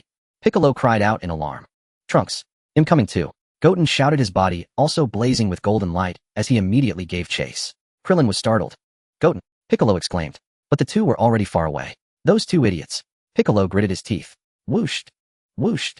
Trunks and Goten shot right past Babidi. Babidi was taken aback. What's going on? Who are they? Babidi wondered in astonishment. Ah! Trunks let out a fierce yell and kicked Majin Buu. Majin Buu shot backward like a meteor, crashing through boulder after boulder and vanished from sight. Goten quickly landed beside Vegeta, stepped on his body, and with both hands grabbed the strip of flesh, freeing Vegeta from its grip. Cough! Cough! Vegeta coughed up blood continuously, severely injured. Uncle, are you alright? Goten asked hastily. Dad, hang in there. Trunks rushed over to support Vegeta. Who are these two little brats? Are they his friends? Babidi muttered. But no matter how many such people there are, it doesn't matter. My Majin Buu is the strongest in the universe. He can easily kill them all. Ha ha ha. Babidi burst into loud laughter. He's right. Majin Buu is indeed the mightiest in the universe. The Supreme Kai said from high above, his fists clenched tightly, his entire body trembling violently. Kappa glanced at the Supreme Kai. You ignorant fool. Are you an idiot? Kappa snorted. The Supreme Kai was speechless. You're going too far, you fat cat. Why do you keep insulting me? What have I done to you? What do you mean by always berating me? Am I wrong? The Supreme Kai argued. Isn't the god of destruction the supreme being of this universe? Yi Tian interjected with a slight smile. You're even less knowledgeable than a mere human. You the Supreme Kai? I really don't know what to say about you. Kampa shook his head in disappointment, then grinned. But it's none of my concern. This isn't our universe. What do you mean? What do you mean by not our universe? The Supreme Kai scratched his head, looking utterly bewildered. Humph. Kampa snorted, unwilling to bother with the Supreme Kai any longer. Then he waved at Yi Tian. What is it? Yi Tian flew over leisurely. Does the Supreme Kai of your universe not even know about other universes? Kampa asked in a low voice. That's possible. Yi Tian nodded. Haven't you told him? Kampa pressed. Even if I did, do you think he would believe me? Yi Tian retorted. You have a point. Oh, I don't think he would believe it either, Kampa agreed. Hey, what are you two talking about? The Supreme Kai felt utterly unsettled and immediately said, You claim the god of destruction is the strongest in this universe, so go down and save them. If you want me, the god of destruction, to go down and save people, don't even think about it, Kampa sneered. You're afraid of Majin Buu, aren't you? The Supreme Kai rolled his eyes. All that bragging, and now you're too scared to go down. Kampa was speechless. Your taunts won't work on me. Kampa said coldly. Do you think you'll go down and save them just because you say that? Humph, if other gods of destruction found out I saved them, I'd be humiliated. The Supreme Kai fell silent, then stared intently at Yi Tian. What are you looking at? Yi Tian chuckled. Yi Tian, I can sense that you're also very strong. Let's go down and fight alongside Vegeta and the others. There might still be a chance to defeat Majin Buu. The Supreme Kai suggested. Wouldn't it be better to use this time to train Gohan? Yi Tian reminded him. The Supreme Kai's eyes lit up and he slapped his forehead vigorously. I almost forgot about Gohan. Yes, isn't Gohan here? Gohan should be able to pull out that sacred sword. I understand. Farewell then. With that, the Supreme Kai used instant transmission, his body becoming hazy. You idiot, Supreme Kai. When Majin Buu attacked you, you should have used instant transmission to escape instead of just standing there and taking the beating. Kampa said to the Supreme Kai. The Supreme Kai was speechless. Yes, you're absolutely right. At that critical moment, I forgot to use instant transmission. How terrible. They'll just pretend I didn't hear that. The Supreme Kai quickly vanished. He went to find son Gohan. Kid, you're relatively normal, not as foolish as the Supreme Kai. Kampa said, patting Yi Tian on the shoulder. Thank you for the compliment. Yi Tian smiled slightly. Then he continued to look toward the projection. At that moment, Piccolo had already appeared behind Babidi. Though Majin Buu is unforgivable, you Babidi are even less so. Piccolo's voice suddenly rang out from behind Babidi. You are. Babidi's expression shifted repeatedly as he turned to look at Piccolo. Though I lack the power to kill Majin Buu, destroying you is easy. Piccolo's face showed killing intent. You fool. If you kill me, no one will be able to seal Majin Buu away. Babidi chuckled, though panic stirred within him. He would destroy the entire universe. Which do you think is better? Even if you live, it's the same, isn't it? Piccolo said coldly. Babidi was speechless. This green-faced guy is quite clever. This one is far sharper than that Supreme Kai. A month ago, you were pulling tricks in Satan City, secretly moving things and practicing magic. Do you think I didn't know? Piccolo glanced into the distance and saw Majin Buu still flying backward, giving him time to speak. Babidi looked utterly confused. What's Satan City? A month ago, I was still on a spaceship. What do you mean by secretly moving things and practicing magic? I have no idea what you're talking about. Babidi shouted through gritted teeth. Don't bother lying. I know everything about your deeds. Piccolo said coldly. Hey, you've got it wrong. That wasn't me. Babidi screamed hysterically. Why should I take the blame for something another wizard did? Does it matter anymore? Prepare to die. Piccolo sneered, his face radiating boundless killing intent. Buu. Majin Buu, what are you doing? Come here and kill him. Babidi shouted desperately at Majin Buu. Die. Piccolo roared, striking out with his palm, cleaving Babidi's body in two at the waist. Babidi plummeted from the sky, his eyes filled with endless regret. No. I who should have become the ruler of the universe. Didn't expect to end like this. Splat. Babidi crashed into a distant pit, barely clinging to life. This trash. Piccolo spat toward Babidi's direction. Then he frowned slightly. Babidi said that person moving things wasn't him. Could there be another wizard besides him? Now that I think about it, something feels off. If he could truly negate the Super Saiyan state, he should logically be able to drain my energy as well. But when I faced him, he was powerless to resist, only defending. Could it be that besides Majin Buu, there's an even more terrifying being hidden on Earth? Piccolo's expression shifted repeatedly. Vegeta looked up toward Piccolo, his eyes filled with unwavering determination. Trunks, take care of your mother. Vegeta suddenly spoke. Trunks looked confused. Dad, what are you talking about? Why should I take care of Mom? You all need to get out of here. He'll handle Majin Buu alone, Vegeta said gravely. No, we must join the fight too. Father cannot defeat him alone. The three of us united can surely overcome him. Trunks declared resolutely. No, it's useless no matter how many there are. Conventional tactics will never work. Vegeta shook his head. That can't be. We are very strong, Trunks replied. Son Goten nodded. Trunks, when you were but a tiny infant, your father never once held you. Vegeta abruptly changed the subject. Trunks was bewildered once more. Why would his father say such a thing at this moment? Let me embrace you now. Vegeta revealed a tender smile. Trunks, what kind of occasion is this? Father, what are you trying to do? Vegeta stepped forward and pulled Trunks into his arms. Trunks was utterly speechless. Father, perhaps we should stop, this is rather embarrassing. Trunks felt a hint of shyness. Trunks, take care. Vegeta gave a faint smile. Trunks looked up at Vegeta, his gaze filled with confusion. Bang! Vegeta struck Trunks on the back of his neck with his palm. Trunks instantly went limp and collapsed, having lost consciousness. Son Goten stood by, stunned for a long moment before reacting. Uncle, why did you knock Trunks out? Goten asked curiously. Bang! Vegeta struck swiftly, landing a punch on Son Goten's chest. Goten quickly reverted to his normal state and promptly passed out. Krillin was also astonished beside them. Piccolo descended from the sky, landing next to Vegeta. What does this spiky-haired fellow intend to do? It feels like he's about to commit suicide, Kappa muttered, stroking his chin. Such self-sacrificing behavior, I wonder if it deserves commendation. Whis remarked with a sigh. Humph. Majin Buu hummed a tune as he strode over from the rubble. Who was it that ambushed me just now? Was it that green-faced fellow? Buu inquired. Piccolo, take them away from here as quickly as possible. I entrust this to you. Vegeta pleaded. Piccolo stepped forward and lifted Son Goten and Trunks into his arms. As he was leaving, are you planning to kill yourself? Piccolo asked. Vegeta fell silent. After 2 seconds of silence, tell me one thing, if I die, can I meet Kakarot in the other world? Vegeta inquired. Offering comfort at a time like this holds little meaning, so it'll be blunt, Piccolo said in a low voice. I'm afraid not. You have slain too many innocent souls. Should you die, your body will vanish and your spirit will be sent to a different world than Son Goku's. Is that so? What a pity. Vegeta smiled nonchalantly. By the way, when I killed Babidi just now, he said that the wizard who made certain things mysteriously disappear in Satan City was not him. Piccolo furrowed his brow. If I find it odd as well. But whoever it is no longer matters. At least that fellow hasn't harmed Earth. Vegeta smiled. You're right. So far he hasn't committed any heinous acts, Piccolo nodded. Forget it, there's no time to dwell on that. You should leave now, Vegeta urged. That fatty is almost here. Very well. Piccolo nodded, then without any further hesitation transformed into a flash of golden light and swiftly departed the scene. That green-faced guy who kicked me, don't think you can escape. Buu stretched out his hand, aiming it at the fleeing Piccolo from afar. Stop right there. Majin Buu. Vegeta shouted loudly. Defeat me first before you lay a hand on him. Do you hear me, you balloon-like idiot? Insults again. This time I won't forgive you. White vapor rose from Buu's head and veins bulged on his forehead. Quickly, Krillin, get out of here first. Piccolo called down to Krillin. Right. Krillin swiftly soared into the sky and left the scene with Piccolo. I'm going to kill you. Buu was already prepared to annihilate Vegeta. High above, it seems this spiky-haired guy is about to die. Will he be killed? Or will he commit suicide? Kappa remarked curiously. Whis did not respond.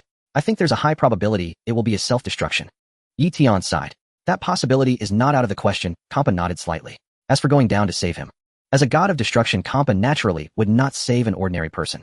Not to mention Kappa, even Beerus, who had a decent relationship with Son Goku in the future, also stood by idly during the Moro incident. It was only later when Moro threatened to destroy Earth and Beerus feared losing his delicious food that he considered intervening to eliminate Moro. Gods of destruction aside from destroying rarely take the initiative to save people. Eion also had no intention of saving Vegeta. What connection did he have with me? Besides, in the future Majin Buu would become a follower of my father-in-law. If I saved Vegeta now, what would that mean? Moreover, Vegeta had harmed many innocent lives before. His choice to self-destruct now was to atone for his sins.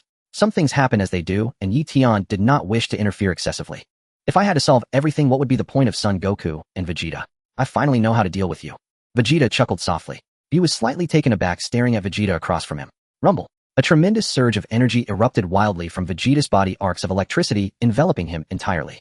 Hey, what is Vegeta trying to do? He'll get himself killed. Krillin said gravely to Piccolo. That guy is fighting for someone other than himself for the first time, even willing to sacrifice his life. Piccolo gritted his teeth.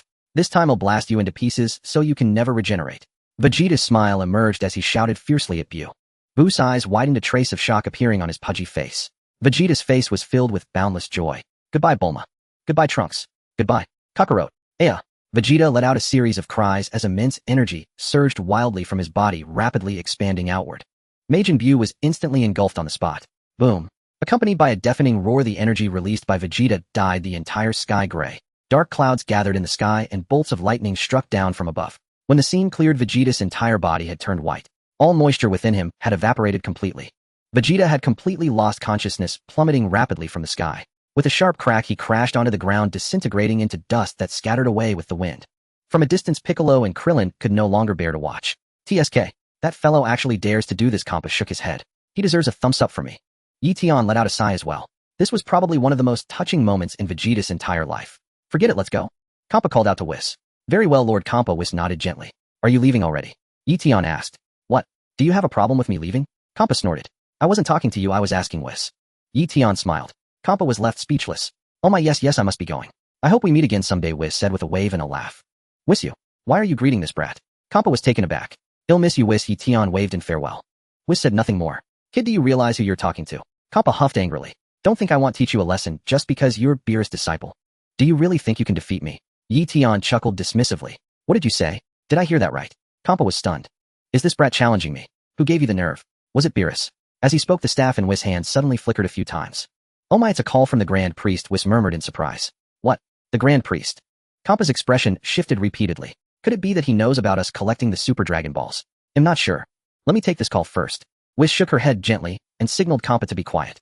Then she stepped aside to answer the call. After connecting with the Grand Priest, Whis deliberately glanced in Eion direction. Eion rubbed his chin. Why are you looking at me? The next moment, Whis suddenly enveloped herself in angelic power, shielding the conversation's content. About 30 seconds later, Whis ended the call and flew back to Kampa's side. What happened? Whis Kampa inquired. Let's leave, Lord Kampa. It's best not to stir up trouble in Universe 7, Whis replied, her expression unusually grave. What exactly is going on? Kampa swallowed hard, a bad feeling creeping in. Could it be that the Grand Priest really knows about our Super Dragon Ball collection? The Super Dragon Balls are a minor matter. Something far more significant has occurred. Whis said, sweat trickling down her face. Kampa was astonished. Even Whis' expression seemed so heavy. What on earth happened? Let's talk on the way back, Whis suggested. As she spoke, Whis cast another seemingly casual glance at Eion. Hey, can't bear to part with me. Eion called out with a grin. Kid, what are you saying? Kampa glared at Eion. Lord Kampa, it's best not to cause more trouble. Let's hurry and leave. Whis urged again. Fine, let's go, Kampa snorted. In a flash, the two transformed into streaks of different colors and vanished from the scene instantly. Eion watched Whis disappearing back with a puzzled look. What's going on? The way Whis looked at me felt a bit strange. Could it be that you've taken a liking to me? Although I am somewhat handsome, I doubt that's very likely. Angels are deities who have lived for eons. It would be quite unusual for one to fall for me so easily. Still, it seemed like Whis specifically looked at me when the Grand Priest was on the phone. Could the Grand Priest have mentioned me? Has my existence already caught his attention? In the vastness of space, Kampa and Whis sped through the starry void. That disciple of Beerus has no manners at all. Next time I see him, I'll give him a thorough beating.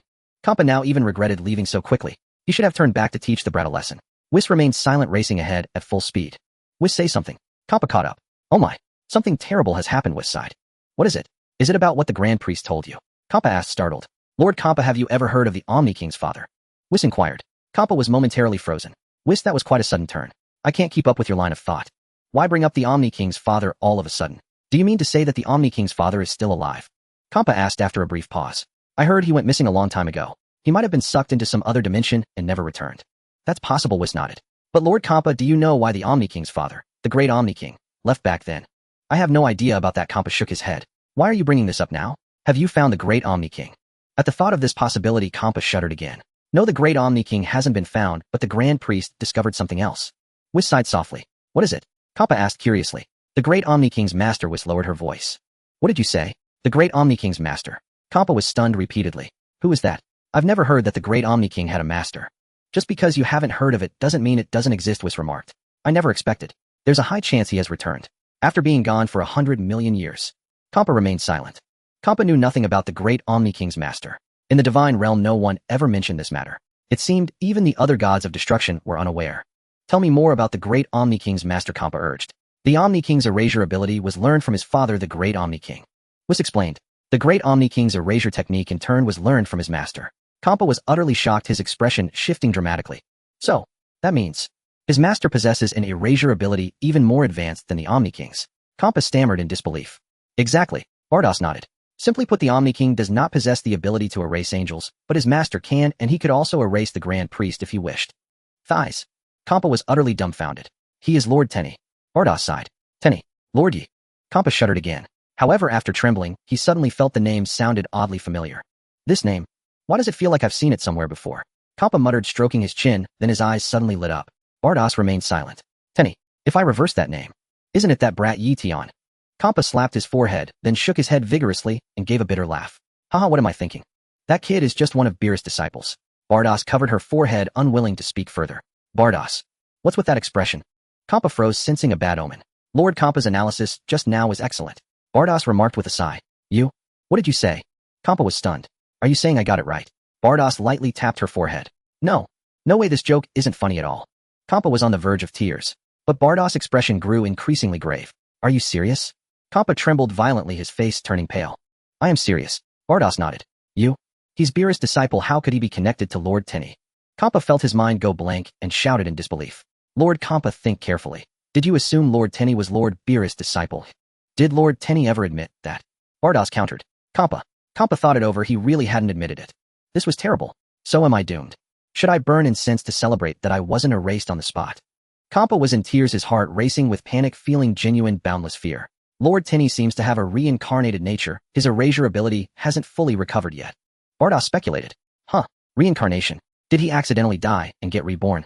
Kappa twitched his mouth, finding it hard to believe. Stop joking. He's the master of the Grand Omni King, the Omni King's Grandmaster. Who could kill him? Lord Tenny got bored and deliberately reincarnated. Bardoss replied. Kappa fell silent. Bored and deliberately reincarnated. This guy is really something. So while his erasure ability hasn't fully recovered, should we do something? Kappa's heart stirred. Lord Kappa, you're not thinking of going over and giving Lord Tenny a beating, are you? Bardoss turned to look at him. Bardoss, that kind of joke is not funny. Kappa shouted seriously. How could I do something like that? I want to live a long time. What I mean is, since no one else knows Lord Tenny's identity, shouldn't I go and grovel a bit? Bardoss. Lord Kappa, you'd better think carefully about how you provoked him before. Bardoss sighed. After recalling what had happened, Kappa clutched his head, feeling utterly dreadful. No. If Lord Tenny really takes it seriously, he'll die a miserable death. What should I do? By the way, it's worth noting that Lord Tenny's memories haven't fully returned yet. He probably doesn't know his own identity. Bardoss mused. The Omni King has 2 attendants. Does the Grand Omni King have attendants? Kappa had a sudden inspiration and asked immediately. You might as well ask if Lord Tenny needs an attendant. Bardoss said with a smile. Hey, that's exactly what I mean. Kappa grinned, then clutched his head again, feeling a headache coming on, and gritted his teeth. Damn it. You should have said so earlier. Then I wouldn't have been rude to Lord Tenny. I told you to leave early, but you wouldn't listen. Bardoss smiled faintly. No, I must find a way to make up for my past mistakes before his memories fully recover. Kappa said solemnly. Lord Kappa, do you want to become an attendant to Lord Tenny? Bardoss understood his intention. That would work. Kappa chuckled. Becoming an attendant now might be suitable. If you go later, Lord Tenny might not find your strength impressive. Bardoss smiled. Kappa. Alright, I've decided. I'm going back to grovel before Lord Tenny. Kappa stopped immediately. Let me offer you a piece of advice. Seeing Kappa determined to leave, Bardoss kindly reminded him. Instead of groveling, try to become friends. Friendship is more reliable than a master-servant relationship. I think you shouldn't be too obvious. If Lord Tenny learns his identity prematurely, it might hinder his future development. If you do that, the Grand Priest and the Omni King might not forgive you. Kampa shuddered violently again. I understand. Kampa wiped his sweat. They'll head back now, I won't get involved. After speaking, Bardos waved her hand lightly and transformed into a brilliant star-like streak of light, swiftly departing. Kampa clenched his fists, gritted his teeth, and flew rapidly back toward Earth. Krillin, take these two little ones back. They'll go check on the situation. Piccolo instructed Krillin. Yes. Krillin nodded. Keeping silent might not be wise, and hiding the truth is wrong. Piccolo mused. You should tell his family the truth. Krillin. Tell Bulma that Vegeta is dead. Why don't you do it? Whoosh. After speaking, Piccolo sped off into the distance. Just as Piccolo left, Eion descended from the sky and landed beside Krillin. You? Are you Gohan's classmate, Eion? Krillin asked, startled. Yes, that's me. Eion nodded. You're still alive. That's amazing. Krillin greeted with a smile. Nothing much, just a trivial matter. Eion smiled faintly. I recalled Dabura's spittle flew straight toward you. How did you evade it? Krillin asked. There was no need to dodge at all. I simply waved my hand, and it vanished. Eion replied calmly. You waved your hand, and it vanished. What does that mean? Krillin frowned in bewilderment. You ask far too many questions. Best not to pursue them further. Eion rolled his eyes. I'll go check whether Majin Buu still lives. You're going too? Krillin recoiled in alarm. Please don't. Piccolo has already gone, we'll know the outcome shortly. In my estimation, Majin Buu's chance of being obliterated by that explosion is merely 1%. Prepare yourself accordingly, Eion said, clapping Krillin lightly on the shoulder before shooting swiftly toward the site of Vegeta's cataclysmic detonation. Krillin stood frozen, speechless. Only a 1% chance of Majin Buu's death. If that were true, was Majin Buu still alive? Wait, why are you so certain? Thud. Piccolo descended from the sky, landing squarely within the epicenter of Vegeta's explosion.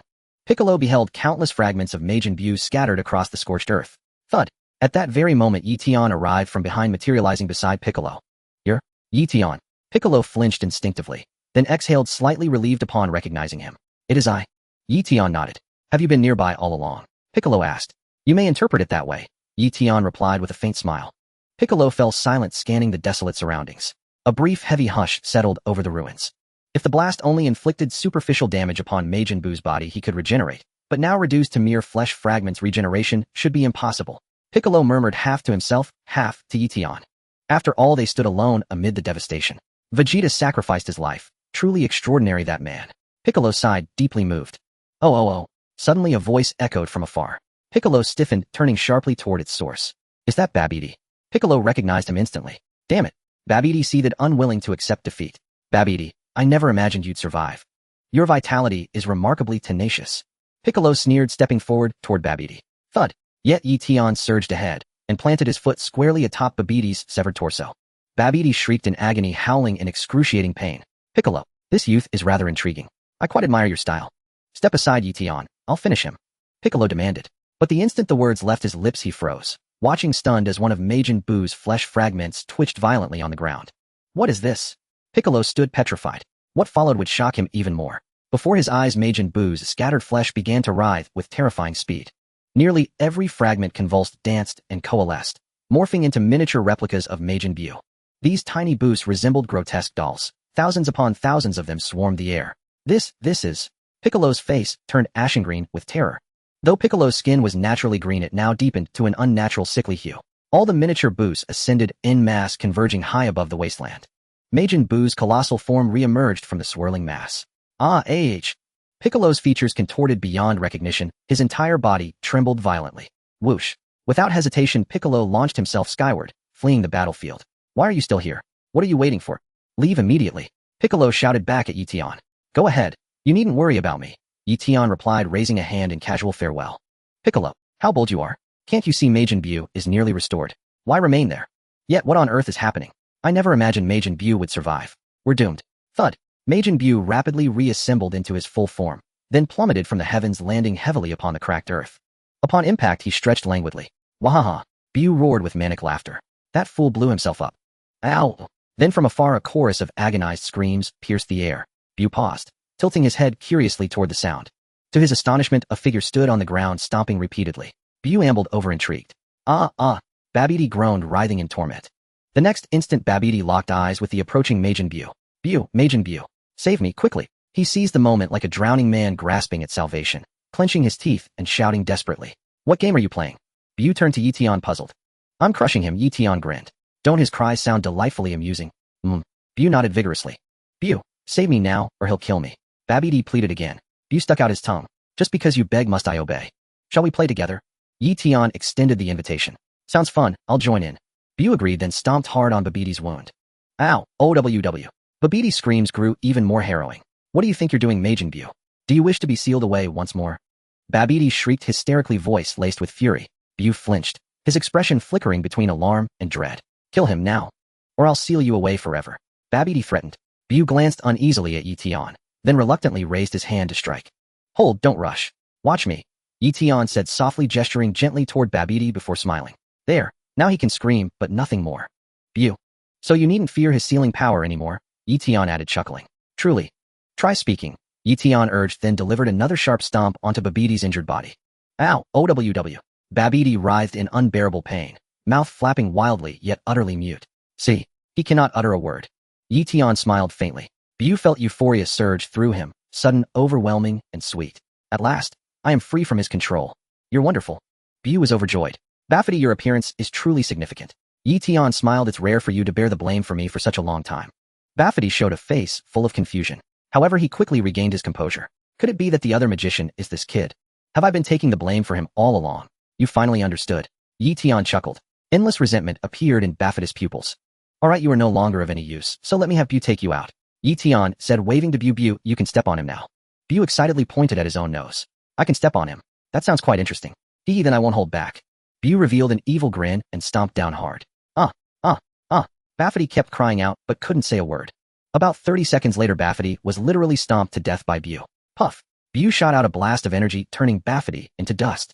In the distance, Piccolo quickly appeared beside Krillin. Hey Piccolo, did you see Eion, Gohan's classmate, just now? That guy is still alive, what a lucky one. Krillin sighed. Let's not talk about that for now. Majin Buu is still alive. Piccolo said with a bitter smile. What? What did you say? Krillin exclaimed. Majin Buu isn't dead. Vegeta self-destructed for nothing. That's right. Piccolo nodded. Eion said.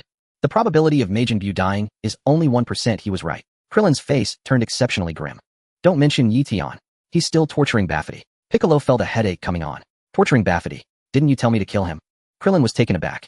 Babidi is still alive. His vitality is quite strong. Piccolo said solemnly, there's no time to waste. And we can't wait for Eion. Majin Buu might have fully recovered by now. The ground is dangerous. We should hurry and take these two to the temple. Hopestar only has those two left, though it's a slim hope. Let's hurry. If we don't, it might be too late. Krillin nodded vigorously. The two turned into streaks of light and quickly flew towards the direction of the temple. You're quite interesting. How about becoming my servant in the future? Buu turned to glance at Eion. Kampa. At that moment, Kampa was already floating high in the air looking down. Then Kampa heard the words just spoken by Majin Buu. Kampa's nose twisted in anger. You fat bastard. I want to be Lord Ye's servant and bodyguard. You want Lord Ye to be your servant. Are you looking to die? I'm going down to eliminate you now. Huh. Kampa wasted no time and immediately descended from the sky. Isn't that Lord Kampa? Didn't you return to Universe 6? Eion asked with a smile. Suddenly felt that this fat guy was displeasing to the eye, so I came back. Kampa grinned widely. Eion showed a face full of confusion. What are you planning? This isn't like your style. Eion looked at Kampa with suspicion. I've decided to teach this guy a good lesson and then go back. Kampa snorted. I can't come to Universe 7 and not do anything, can I? I've come all this way, I can't go back empty-handed. Who are you? Buu looked at Kampa across from him. Bang. Kampa punched Majin Buu in the face. Buu's face immediately caved in. Kampa grabbed Majin Buu's arm and slammed him around. Buu was no match for Kampa. He was soon beaten to the point where he could hardly retaliate. Bang bang bang. Kampa ruthlessly beat on Majin Buu, then threw him onto the ground like trash. Majin Buu fell to the ground, already heavily injured. Not dead, consider yourself lucky. Kampa snorted. Damn it. I'm going to turn you into chocolate. Majin Buu felt that the tragedy had come too fiercely. Just a second ago, I was the strongest being in this universe. The next second, I was beaten by this fat cat. This sense of disparity brought Majin Buu endless pain. Is this what you call a dimensional strike? Shoo. A purple-white lightning bolt shot towards Kampa's direction. Kampa lightly raised his hand and caught the incoming purple-white lightning. In the next moment, Kampa held the purple-white lightning, controlling it in his hand. Buu was stunned. My magic doesn't work on him. How is this possible? I need to take a piss, Kampa said, turning around to relieve himself. Shoo. Kampa threw the purple-white lightning onto his urine. In just an instant, the puddle of urine turned into an irregular-shaped piece of chocolate. You wanted to eat chocolate, right? Here you go, Kampa said, shoving the piece of chocolate into Buu's mouth. Buu was utterly disgusted at that moment. This is the first time I've eaten chocolate turned from urine. It's so bad. Bang. Kampa kicked Buu hard in the body. Buu's body arced through the air, and by the time he landed, he was already completely dazed. Also, Kampa didn't go all out. If he had really gone all out, Buu would have long ceased to exist. Alright, that felt much better. Kampa happily clapped his hands and looked at Eion with a flattering expression. Eion, your gaze is a bit strange. So Eion, right? Kampa immediately withdrew his flattering expression. Kampa remembered that Beerus had said not to interfere in Lord Ye's matters. If he revealed his true identity too soon, it would affect Eition's training. That way the great priest would be the first to not spare me. I have to maintain a similar attitude as before, but slightly better than before. Then I can gradually work my way into Lord Ye's inner circle and become his best friend. This way my life will be completely changed. Perhaps Lord Yi will appoint me as some kind of great destroyer god or something. I'm truly clever. What's the matter? Eion stroked his chin quietly, sizing up Kampa. I'm hungry, get me something to eat. Kampa snorted, deciding to act according to his previous style. How unfortunate. Eion was about to refuse, but suddenly had a thought and changed his mind. No food. On such a large planet, is there nothing to eat? Kampa snorted. No, I actually have a delicious treat, my newly developed 9-turn large intestine. Would you like to try it? Eion chuckled. 9-turn large intestine. It sounds quite tasty. Can you make it? Kampa quickly asked. Yes. Eion nodded. Hurry up and make it for me. Kampa smiled with satisfaction. Lord Eion is going to personally cook for me. I feel like I'm about to reach the peak of a god of destruction. Who else gets such treatment? Wah. Kampa secretly rejoiced in his heart. Follow me. Eion soared into the sky. Kampa followed closely behind. Eion led Kampa speeding towards Satan City. Kampa silently observed Eion from behind. Is this guy really the reincarnation of Lord Eion? Judging by his flying speed now, it doesn't seem that impressive. It seems his power hasn't fully recovered yet, right? Right, his memories haven't fully recovered either, so of course his power can't be fully restored. At this moment, the Supreme Kai had already used instant transmission to appear beside Son Gohan. Then the Supreme Kai took Son Gohan back to the realm of the Supreme Kais and gave him a simple bandage to prevent him from dying immediately. Son Gohan's body stirred slightly, but he didn't wake up due to the severity of his injuries. If only Kibito were here. The Supreme Kai side, that woman with the staff, could also heal Gohan. But I am the Supreme Kai, who I cannot heal him. Now the Supreme Kai had no choice but to patiently wait for Son Gohan to wake up on his own. Another thing that puzzled the Supreme Kai was the origin of that big fat cat. He said he was a god of destruction. How come I've never heard of a god of destruction? What does a god of destruction do? The Supreme Kai racked his brains, but couldn't figure it out. Because his knowledge of the gods of destruction was a complete blank. It would be strange if he could understand. At another location, Son Goku finally woke up, rubbed the sore spot on his head where Vegeta had hit him, and glanced at the bag of Senza beans on the ground. There was still one Senza bean left in the bag. Son Goku had originally obtained 3 Senzu beans from Korin. He gave one to Son Gohan. Vegeta ate one, so one remained. That Vegeta ate the Senza bean knocked me out, and went off to fight Majin Buu alone. Son Goku shook his head. Crunch. Son Goku immediately ate the Senza bean and regained his strength. Then he immediately extended his senses. Strange, Majin Buu's energy is gone and Vegeta's energy has disappeared too. Did they both perish together? Son Goku frowned. And I can't sense Gohan's energy either. What happened? Son Goku then sensed in another direction and detected the energies of Krillin and Piccolo. Piccolo and Krillin are still alive. They've recovered from being turned to stone. Son Goku muttered to himself, they should know what happened. Swoosh. Son Goku immediately used instant transmission and appeared on Earth's lookout. At that moment, Krillin had already taken Son Goten and Trunks to a room in the lookout to rest. How much longer until they wake up? Krillin asked. Probably about an hour. Piccolo replied. I never thought Gohan and Vegeta would die. Krillin felt like the sky was falling. And the worst part is we don't know what happened to Goku. Huh. Strange. Piccolo was slightly startled. What is it, Piccolo? Krillin asked. Don't you notice that Majin Buu's energy seems to have suddenly disappeared? Piccolo frowned. Hey, you're right. How could that be? Did he conceal his energy? Krillin scratched his head in confusion. I don't know. Piccolo shook his head gently. Vegeta sacrificed his life and still couldn't blow him up. The chances of him dying are far too low. Can you see him from here? Krillin asked. Then let's search together. Piccolo suggested. Yes. Then nodded. The two went to the edge of the lookout and looked down. Before long, Piccolo spotted Majin Buu lying motionless on the ground in the huge crater Vegeta had created. Mr. Piccolo. He's there. Din also spotted Majin Buu's location. What is he doing lying there? Piccolo was puzzled. It looks like he's unconscious. Din guessed. No, he's probably asleep. Piccolo shook his head. He looks dirty. Could someone have knocked him out? Din guessed again. Impossible. Who has the power to knock him out? Piccolo shook his head again. Could it be Goku? Din asked. Probably not. I suspect he's asleep. He has poor sleeping habits and got dirty by rolling on the ground. Piccolo frowned. That's possible. Din nodded. We should do something while he's asleep. Piccolo pondered. I wonder if the evil containment wave could seal him away. Evil containment wave. Din had never heard of it. It's a sealing technique from long ago. Piccolo hesitated. Sealing him while he sleeps would probably be the best choice. But if the seal fails, the consequences would be unimaginable. Swooshed. Just as Piccolo was wavering, Son Goku used instant transmission and appeared on the lookout. Piccolo immediately sensed Son Goku's energy. Goku. Isn't that Goku? Great. Goku, you're alive. Krillin was overjoyed. What are you talking about, Krillin? I was already dead. Son Goku smiled. Let me ask what's going on. What happened? Then Krillin and Piccolo told Son Goku everything they knew in detail. What? Gohan and the Supreme Kai too. Even Vegeta. Son Goku was grief-stricken.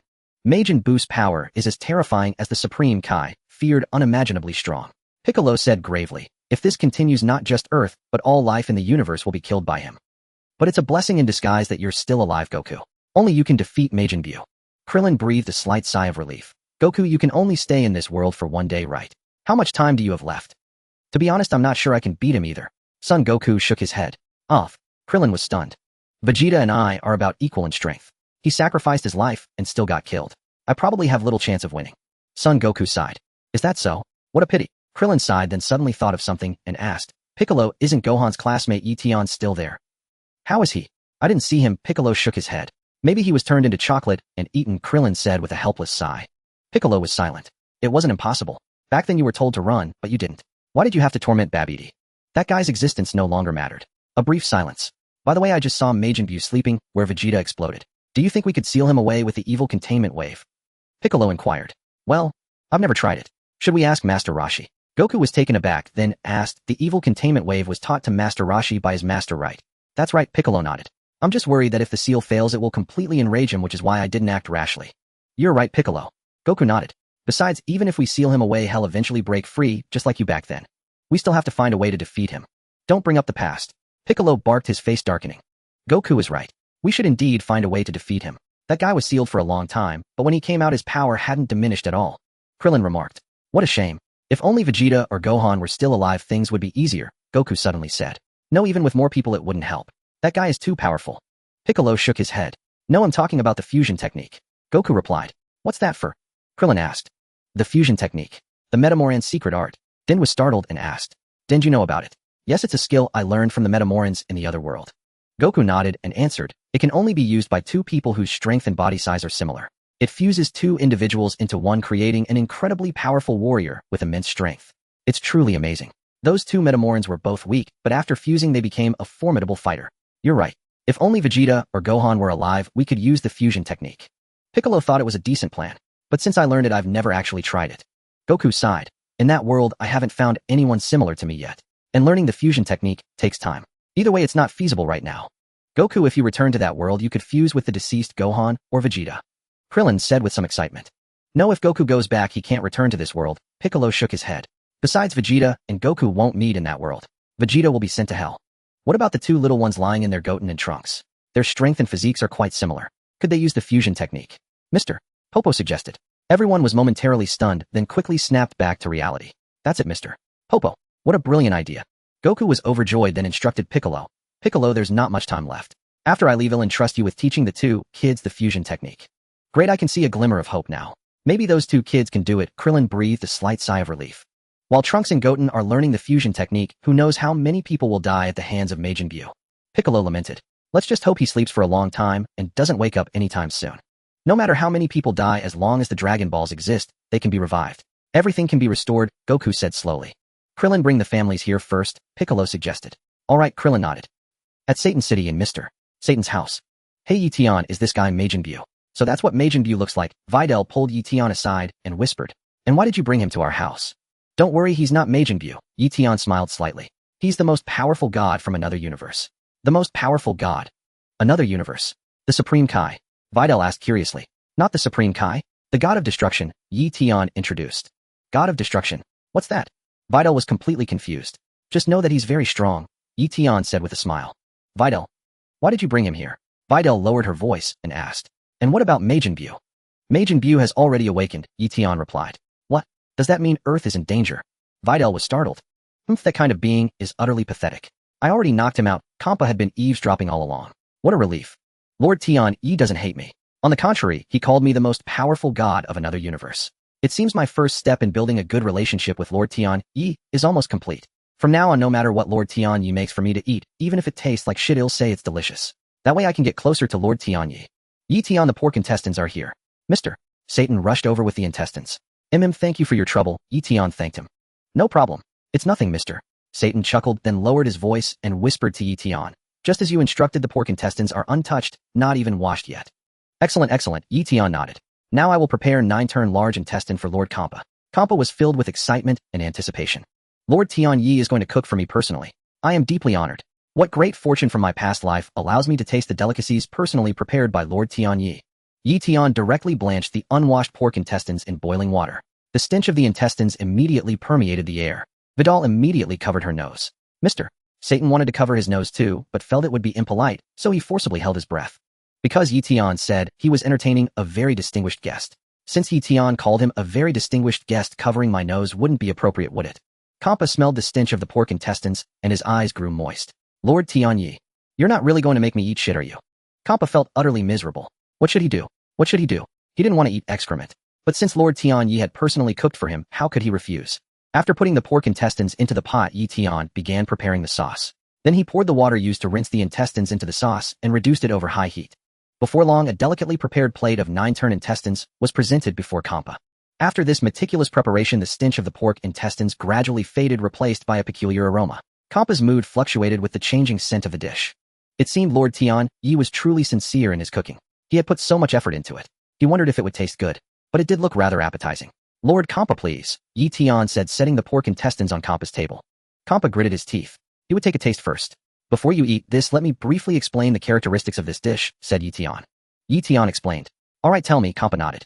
Do you know what pork intestines are? Yi Tian asked. I do. Kampa, being a god of destruction, at least knew which part of the pig that was. He almost blurted out, can that thing even be eaten? But out of pride, Kampa felt he couldn't say it. Saying so would truly offend Lord Tianyi. He had wanted to punch him before, but that was before he knew Lord Tianyi's true identity. Now that he knew, he had to build a good relationship with him. Otherwise, once his memories and powers fully returned, he would be in deep trouble. He had to become his best friend before his abilities fully recovered. Maybe then he could even become a grand god of destruction. Even if he couldn't become a grand god of destruction, with such a powerful backer, even Grand Zeno wouldn't dare to touch him. Wahaha. He was so smart. I never imagined you could turn something like this into a delicacy. At least it smells quite appetizing, Kampa praised repeatedly. Generally, when cooking pork intestines, many people wash the insides thoroughly clean, Yi Tian mused. Kampa nodded vigorously, then scratched his head in confusion. He hadn't seen Yi Tian wash them. He only saw him swish them in boiling water. And a lot of beige stuff had come out in the water. Are you sure you washed them? But I don't wash them. Yi Tian suddenly dropped a twist. Kampa, if you don't wash them, fine, but you didn't have to explain it so clearly. How was he supposed to eat this now? Because I want to preserve the original flavor of the pork intestines. Yi Tian chuckled. Only this way can the intestines have a superior taste. I think you're right. Kampa's eyes grew moist again. He couldn't care less. Wasn't it just eating excrement? Who was he afraid of? To build a good relationship with Lord Tianyi in the future, he would even accept eating excrement. Please, Lord Kampa, enjoy. Yi Tian handed the chopsticks to him. At the same time, Yi Tian waved his hand, lightly slicing the pork intestines into several pieces. As they were cut open, the yellow juices flowed out. Fighting back his nausea, Kampa gritted his teeth, picked up a piece with his chopsticks, and shoved it into his mouth. He swallowed it without even chewing. For the sake of his future, what was a little excrement? How is it? Tasty? Yi Tian asked excitedly. Not bad, not bad, Kampa said, suppressing his urge to vomit. Videl, watching from the side, was utterly disgusted. Yi Tian, couldn't you stop bullying the cat? This pork intestine dish was just too nauseating. Was this fat cat an idiot? How could he eat that? And without even gagging. Just looking at it made her feel sick. How much money did this fat cat owe Yi Tian? You didn't even taste it, you just swallowed it whole, didn't you?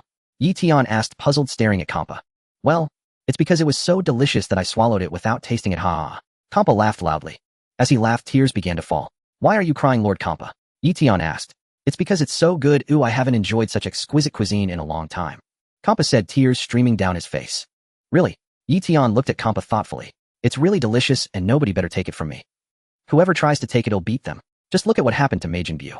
Kampa claimed the entire plate of pork intestines, assuming a protective posture. Yi Tian. Was it really that good? Had his culinary skills improved that much? Could his pork intestines actually taste delicious to Kampa? Yi Tian didn't overthink it. After all, those two, Kampa and Beerus, would happily devour a pack of instant noodles. A delicacy like 9-turn intestines would surely make them even happier. Besides, Yi Tian was completely unaware of his own true identity. That won't do, you need to savor it properly, Yi Tian sighed. Alright, this time I'll savor it properly, Kampa nodded solemnly. With that, Kampa picked up another piece of pork intestine with his chopsticks and savored it. As he ate, he gradually found it tasted rather good. Although it was a bit smelly at first, upon careful tasting, the stench turned into fragrance. Huh, this food was really strange. How could eating excrement taste so good?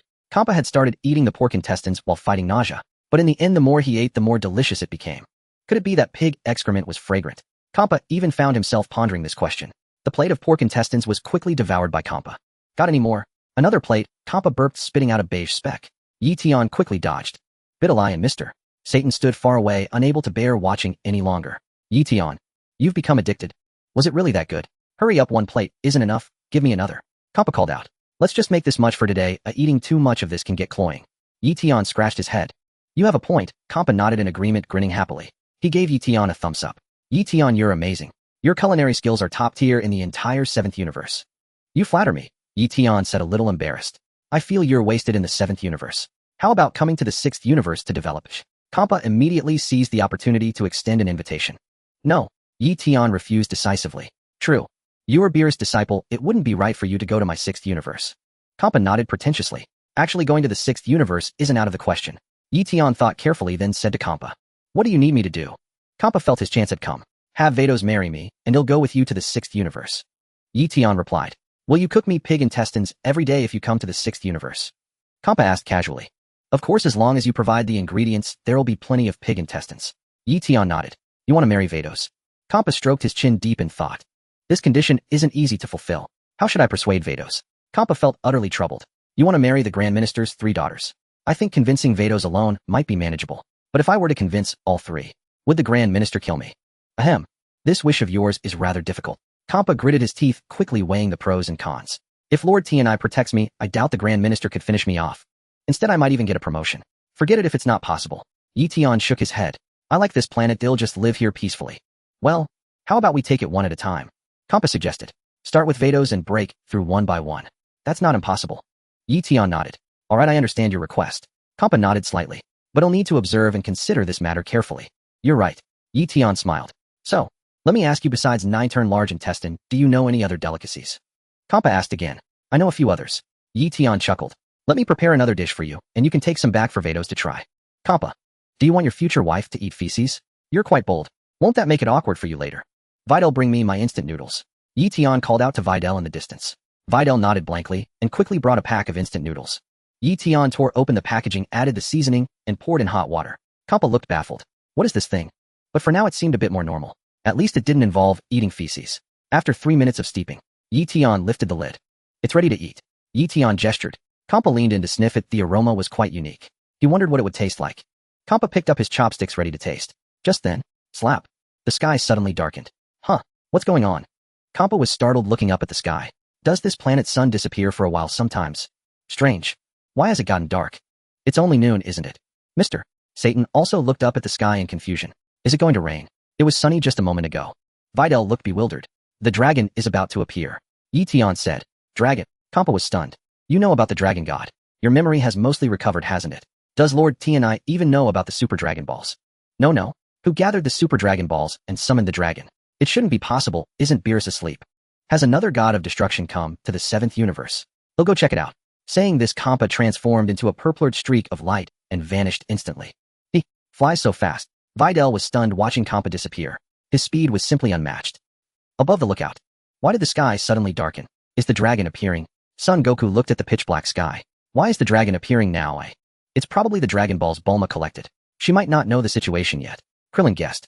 Right, Vegeta killed a lot of people at the World Martial Arts Tournament venue. I think Bulma wants to revive them. Son Goku exclaimed. Damn. If a wish is granted now, we'll have to wait a whole year for the next one. Then panicked. He'll go check it out right away. Son Goku placed his index and middle fingers on his forehead. Whooshed. Using instant transmission, he vanished on the spot. Capsule Corporation headquarters. A massive green dragon coiled in the night sky. Nearby residents were dumbfounded at the sight. State your wish, and I shall grant any 3 wishes. The dragon's voice boomed across the sky. Last time Gohan mentioned gathering the Dragon Balls to find that mysterious hero through the dragon. I collected them in my spare time, and now they've come in handy. Bulma mused. What wish should I make? How should I phrase it? Just revive everyone who died today and get rid of the bad guys.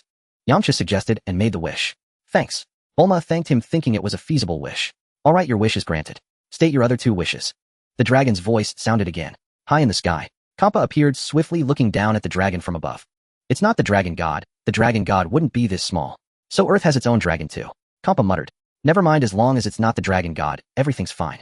Whooshed. Just then Son Goku also appeared on the scene using instant transmission. Damn. Too late. Son Goku exclaimed. Goku. Bulma was startled. Everyone else immediately looked at Son Goku. Den, can you hear me? 1 wish has already been granted. Son Goku immediately contacted Dent. Is that so? Then forget the other two. Dent replied. Since only one wish was used, we can use the Dragon Balls again in 4 months. Alright, I understand. Son Goku nodded. By the way, since everyone's here, tell Krillin he doesn't need to come. They'll bring everyone over. Alright, Dandy agreed. Shinran, that's all for this wish. Thank you. Son Wukong waved at the dragon. They'll have to trouble you again next time. But Shinran remained silent, gazing fearfully at Kampa appearing in the sky. Hey Shinran, I'm talking to you. What are you looking at? Son Wukong was puzzled. It's the Lord of Destruction. Shinran stammered, trembling in terror. Humph. Kampa snorted, ignoring Shinran entirely, and vanished in a flash of violet light. Shinran looked utterly bewildered. Why did the Lord of Destruction come here? Why didn't he say a word? How strange. Shinran, did you hear me? Son Wukong was still perplexed. What Lord of Destruction? What are you talking about? Nothing.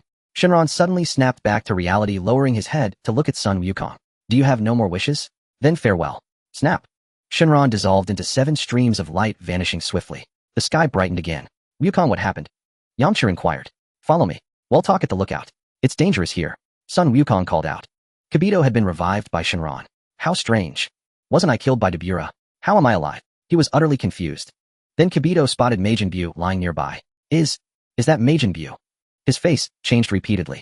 What is he doing? Sleeping. Kibito trembled with fear. Without a moment's hesitation, he swiftly fled. How terrifying. That monster had finally awakened. After running a distance, Kibito sighed in relief when he realized Majin Buu wasn't pursuing him. Where could the Supreme Kai have gone? Could he have been killed by Majin Buu? He'll return to the Kaioshin realm first. Whoosh. Kibito used instant transmission to swiftly return to the Kaioshin realm. Kibito, weren't you dead? Have you been revived? The Supreme Kai was stunned to see Kibito. I find it incredible too. Kibito shook his head in bewilderment. Strange things happen every year, but today is exceptional. The Supreme Kai mused. Do you know Kibito?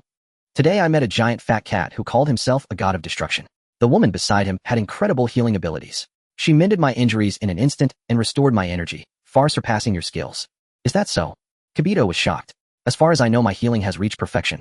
Few beings in this universe can compare, let alone a god. Besides, doesn't the Supreme Kai lack healing abilities? Yes. I am the Supreme Kai, and I cannot heal. The Supreme Kai nodded. That woman you mentioned is truly remarkable, Kibito remarked again. And that fat cat seemed quite impressive too. The Supreme Kai added, he looked so confident, as if he believed he could defeat Majin Buu. Weren't Vegeta and the others confident before? And what happened? Kibito asked. I haven't checked yet. I've been out of touch with Earth's situation. The Supreme Kai shook his head. But why did the Supreme Kai bring this human son Gohan here? Kibito asked, curiously glancing at Gohan lying on the ground. Right, Kibito, heal Gohan immediately, the Supreme Kai urged. I almost forgot. Kibito scratched his head. You were dead then, so you can't imagine the power of those 3 Saiyans. The Supreme Kai's hope rekindled. Perhaps Gohan has the strength to defeat Majin Buu. Really? I don't believe it. Kibito shook his head. The Supreme Kai. Whoosh. Kibito quickly enveloped Gohan in healing energy. In an instant, Gohan opened his eyes and regained consciousness. Where am I? He looked around. This is my Kaioshin realm, the Supreme Kai introduced with a smile. What? The Kaioshin realm? Does that mean I died? Gohan was startled. No, you were on the brink of death, but we brought you back in time. The Supreme Kai chuckled. The Kaioshin realm is a divine realm that even humans, planet gods, galaxy gods, and KOs cannot enter. Kibito added. Really? Gohan blinked. By the way, weren't you dead? Did you come back to life? Kibito, could you not be so blunt? I'm puzzled about that too. It's almost unbelievable. Kibito looked confused. Why did you bring me here? Gohan asked curiously. I was wondering the same thing. Why would the Supreme Kai bring a human to the Kaioshin realm? Kibito turned to the Supreme Kai. I want Gohan to use the Z-sword to defeat Majin Buu. The Supreme Kai clenched his fist. Gohan can surely wield that sword. The Z-sword? Kibito exclaimed. Gohan was taken aback. Supreme Kai, you can't be serious. A human cannot use the Z-sword. Kibito cried out, countless Supreme Kais have failed to draw that legendary sword. Kibito, you don't know. Gohan's power is almost unbelievable. The Supreme Kai smiled faintly. Not just Gohan, but even his classmate, that human named Eion, felt incredibly strong. Eion. Kibito paused, picturing the young man who had been with the woman. Eion. What happened to him? Gohan's face lit up with concern. He was fine when I left. The Supreme Kai smiled. Perhaps he's fortunate, and will be alright. Supreme Kai, let's observe Majin Buu first, Kibito suggested. That sounds reasonable. The Supreme Kai nodded slightly, turning his gaze toward Earth. His eyes searched the planet for Majin Buu. Instinctively, the Supreme Kai looked toward the area where the battle had taken place. There he spotted Majin Buu lying on the ground. He is lying on the ground sleeping, the Supreme Kai said solemnly. Sleep? Hasn't he been sealed for so many years? Isn't he tired enough? Jebet wiped his sweat silently. You've been sealed for a very, very long time. You don't sleep inside the seal, and the moment you're out you sleep. Just then, Majin Buu suddenly lifted his head, awakened at once, rubbed his eyes vigorously, and yawned. Slap. Majin Buu climbed up from the ground, and the terrifying image of Kampa suddenly flashed in his mind, making him vigilantly scan his surroundings. That terrifying fat cat. He beat me into this state in no time. I can't defeat him. And this guy, even my magic doesn't work on him. Who is he? Also, that fat cat turned his urine into chocolate and fed it to me. How disgusting. Tui tui. Majin Buu spat repeatedly. Gurgle. The next moment Buu's stomach growled. I'm hungry, oh, I need to find something to eat. Buu patted his belly and immediately flew into the sky. Before long, Buu discovered a city and turned all its inhabitants into cookies. He devoured those cookies one by one, thoroughly enjoying himself. This bastard. The Supreme Kai clenched his fists, unable to bear watching. Earth at Satan's house. Kampa had quickly returned after realizing it wasn't the divine dragon. Nothing major, just a green dragon appeared. Kampa explained briefly, then sat down, picked up chopsticks, and started eating instant noodles. Just as Kampa was about to eat the noodles, the darkness in the sky interrupted him. Now Kampa wanted to taste whether the noodles were good. Finally something decent to eat. At least it's not eating excrement. Even though Lord T and I made excrement taste so delicious. Kampa smacked his lips, still savoring the aftertaste. Kampa then took a mouthful of the instant noodles. That single bite brought him immense pleasure. This stuff tastes as good as excrement. Bah. This stuff tastes almost as good as pig intestines. A little weaker than pig intestines. If pig intestines score a 10, instant noodles might only get a 9. The problem is, the ingredient of pig intestines is 2. Kampa felt that food scoring a 9 was already very good. No wonder Lord T and I wanted to give such delicious food to Vados. Delicious, delicious. I never thought you could make such tasty food. Kampa was full of praise. Videl. This fat cat definitely has an IQ problem. Did Eion make this? It's processed in a factory. Have you never even eaten instant noodles? That pink fatty seems to be awake and is destroying a city. Kampa took 2 more bites of noodles and suddenly said, let him be. Eion smiled slightly. For the sake of the delicious food you gave me, I can help you eliminate him. Kampa said with a grin. No need. Eion chuckled. Alright, I have to go back. You all be careful. That guy besides me, no one can handle him now. Kampa snorted. Eion didn't argue with Kampa and handed him a pack of instant noodles. He'll take this back for Vados to eat. Kampa nodded and put the noodles away. You want to eat it on the way, will you? Eion asked with a smile. Am I that kind of person? Kampa huffed indignantly. I would never do such a thing. Besides, next time you see Vados, you can ask her if she's eaten instant noodles. You're right. I believe you. Eion nodded. I'm off. Kampa waved. If I convince Vados, will you come to Universe 6 to develop? The other 2 can come slowly. Sure. Eion didn't object. If you convince Vados to marry me, going to Universe 6 for a visit wouldn't be bad. Great, it's a deal then. Kampa grinned, transformed into a purplured streak of light, quickly vanished into the starry sky, and soon disappeared from sight. Kampa left. Kampa left with his ideals and aspirations. Kampa felt that this appearance on Earth had essentially brought him closer to Lord T and I. The hatred he had for me before, after making that 9-turn large intestine and feeding it to me, should have dissipated by now, right? But still, that thing was quite tasty. The flavor was truly unique. It would have been even better if it were cleaned a bit more. Kampa's mind wandered a bit. Earth, the lookout. People in a city are disappearing. Dend exclaimed. What? Is it Majin Buu? Krillin speculated. Dend and Piccolo immediately looked downward. It's him, he's awake. Piccolo said gravely. The worst has happened. Krillin clutched his head, his face full of unease. After eating those cookies, Buu swept the entire city clean in one go. Buu laughed heartily, joyful as a child. Did that creature kill Vegeta and Gohan? Bulma asked. I can't bear to watch so many innocent people die. Piccolo gritted his molars and clenched his fists. Don't be foolish. If you die, who will teach Goten and Trunks the fusion dance? Goku advised. Without fusion, we can't defeat Majin Buu. Don't worry, the dead can be revived with the Dragon Balls and destroyed buildings can be restored too. Piccolo fell silent. Another moment passed. Goten and Trunks finally woke up. When the 2 little ones heard the news of Vegeta and Gohan's misfortune, they burst into tears. Stop crying. There's no time for tears. Goku scolded. If you want revenge, you have to learn new skills, understand? The 2 little ones gradually stopped crying. We don't know when Majin Buu will find us here, so we must undergo rigorous training. Goku urged. Should we use the room of spirit and time? Piccolo suggested. No, that room can only be used for 2 days in a lifetime. We might need it later. Goku explained. Also, isn't it said that only 2 people can enter? If all 4 of us go in, there might be problems. It's fine. Dend upgraded the room before, now 4 or 5 people can enter without issue. Piccolo smiled slightly. Oh, the room of spirit and time can be upgraded. Goku was a bit surprised. Yes, Dendi nodded beside him. I stumbled upon a way to upgrade by chance. You're truly remarkable, Dendi. Son Goku praised. It's nothing. I'm powerless against Majin Buu. Dendi hung his head. Not for now, let's train the fusion technique here. Son Goku pondered, but ultimately decided against using the room of spirit and time. The Supreme Kai's realm. Gohan, there's no time to lose. You must come with me at once to draw the Z sword. The Supreme Kai declared decisively. The Z sword? What's that? Son Gohan had never heard of it. Follow me. The Supreme Kai soared into the sky. Kibito followed closely behind. Son Gohan hesitated for a moment, then flew up after them. Upon beholding the breathtaking scenery of the Supreme Kai's realm, Son Gohan couldn't help but exclaim, "What a wonderful place. It reminds me of where I live." "Your clothes don't suit this realm," Kibito said as he conjured a streak of light that swiftly enveloped Son Gohan. Snap! In an instant, Son Gohan's attire was completely renewed, transforming into the distinctive garments of the Supreme Kai's realm. "Haha, now your clothes match this place, Gohan." The Supreme Kai laughed heartily. "Really? It feels a bit like a matching couple's outfit." Son Gohan glanced down at himself. Kibito. Supreme Kai. Before long, the Supreme Kai led Son Gohan to land on the high cliff where the Z sword rested. "This is the Z sword, Gohan." The Supreme Kai pointed to the sword embedded in the ground. Son Gohan nodded. "Pull it out. No one has ever been able to draw this blade." The Supreme Kai instructed. "Pull it out, like in ancient legends." Son Gohan's face lit up with curiosity. "What would happen if I drew the Z sword?" "You would gain immense power enough to stand against Majin Buu," Kibito explained. "Really? Then this sword must be incredibly sharp." Son Gohan gripped the hilt tightly with both hands. "No need to get excited. There's no way you can pull out this sword." Kibito chuckled softly. "Kibito, be quiet and watch," the Supreme Kai commanded. "Alright, I'll give it a try." Son Gohan said as he gradually applied force to draw the Z sword. He exerted every ounce of strength he had, but the sword didn't budge an inch. No good, it won't move at all." Son Gohan shook his head, rubbed his hands, and instantly transformed into a Super Saiyan.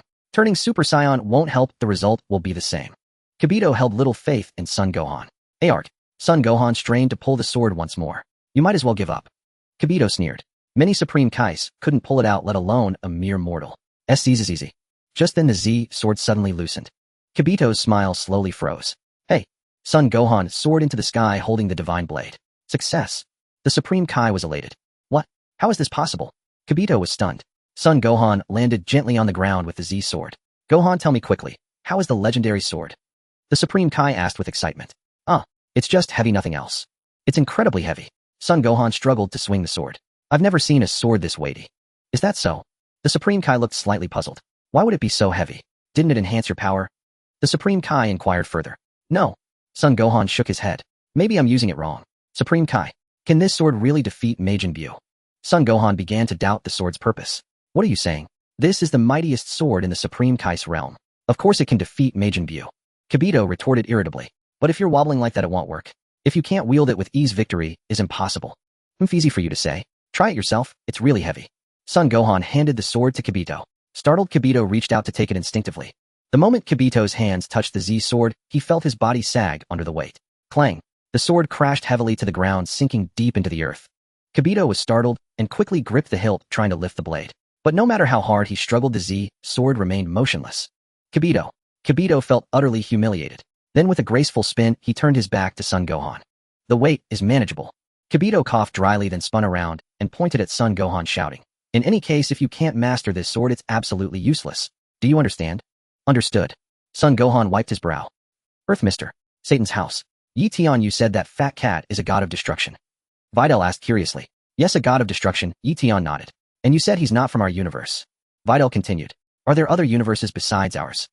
"As far as I know, there are 12 universes in total," Eion replied. "Each universe has its own god of destruction." "What? There are that many universes?" Videl exclaimed. "Mr. Satan pricked up his ears. Hey, how do you know all this?" Videl asked, puzzled. "There's nothing I don't know," Eion said with a grin. "Videl, judging by your confident expression, I feel like you're not lying. So, what is a Supreme Kai?" Videl continued. "Didn't they say the Supreme Kai is the greatest god of this universe?" "You didn't understand what greatest means." Eion smiled. "It's not wrong. The Supreme Kai is a god of creation responsible for creating the universe and life." "Are we humans created by the Supreme Kai?" Videl wiped her brow.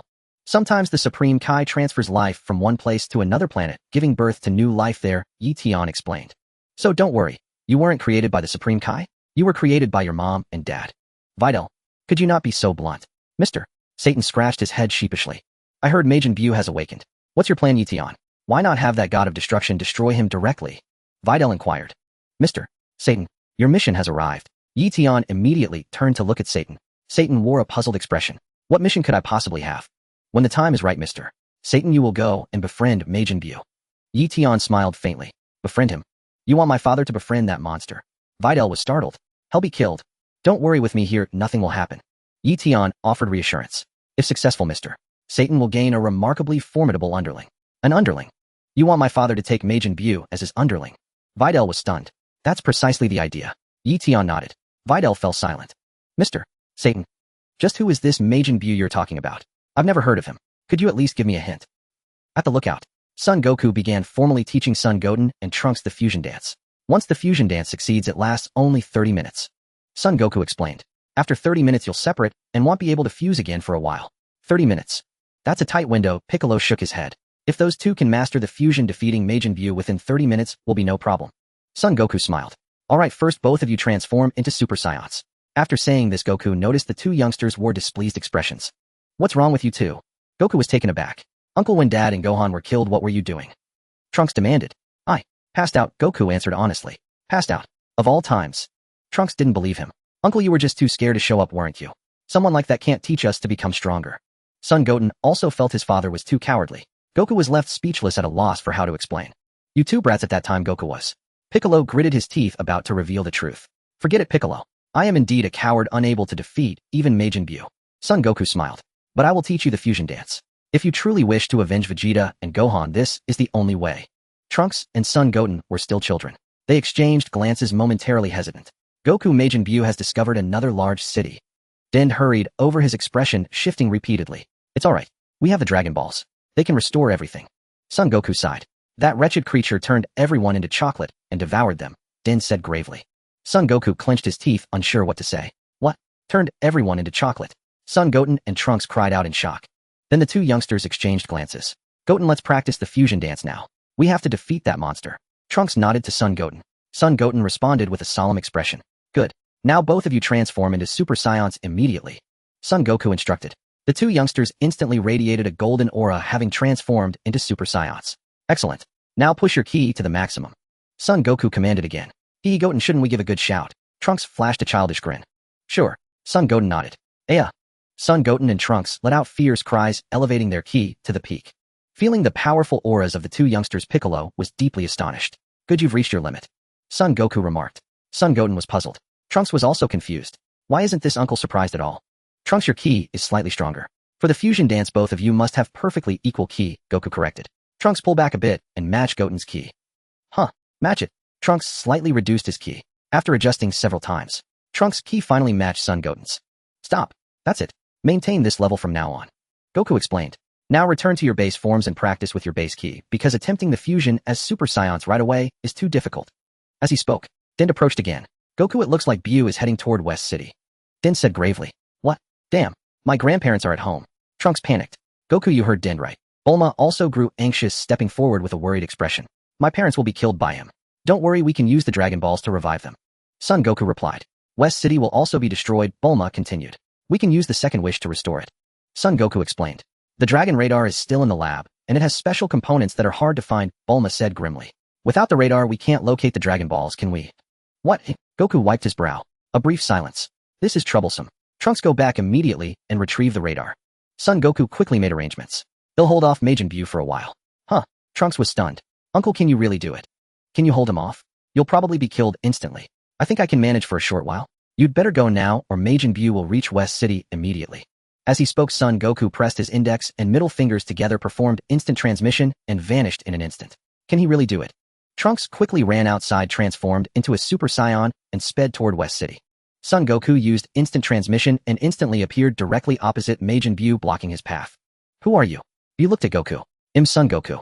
I've come to face you, Goku said with a smile. Buu nodded slightly. A brief silence. Hey, do you know that fat cat? Buu asked. What fat cat? I don't know what you're talking about. Son Goku was taken aback. Good, you don't know him, Buu sighed in relief. As long as this guy doesn't know that fat cat, everything is fine. He'll beat this one up first to vent my anger. Then he'll figure out how to deal with that fat cat. Alright, I'll kill you. Buu chuckled, immediately assuming a combat stance. Snap.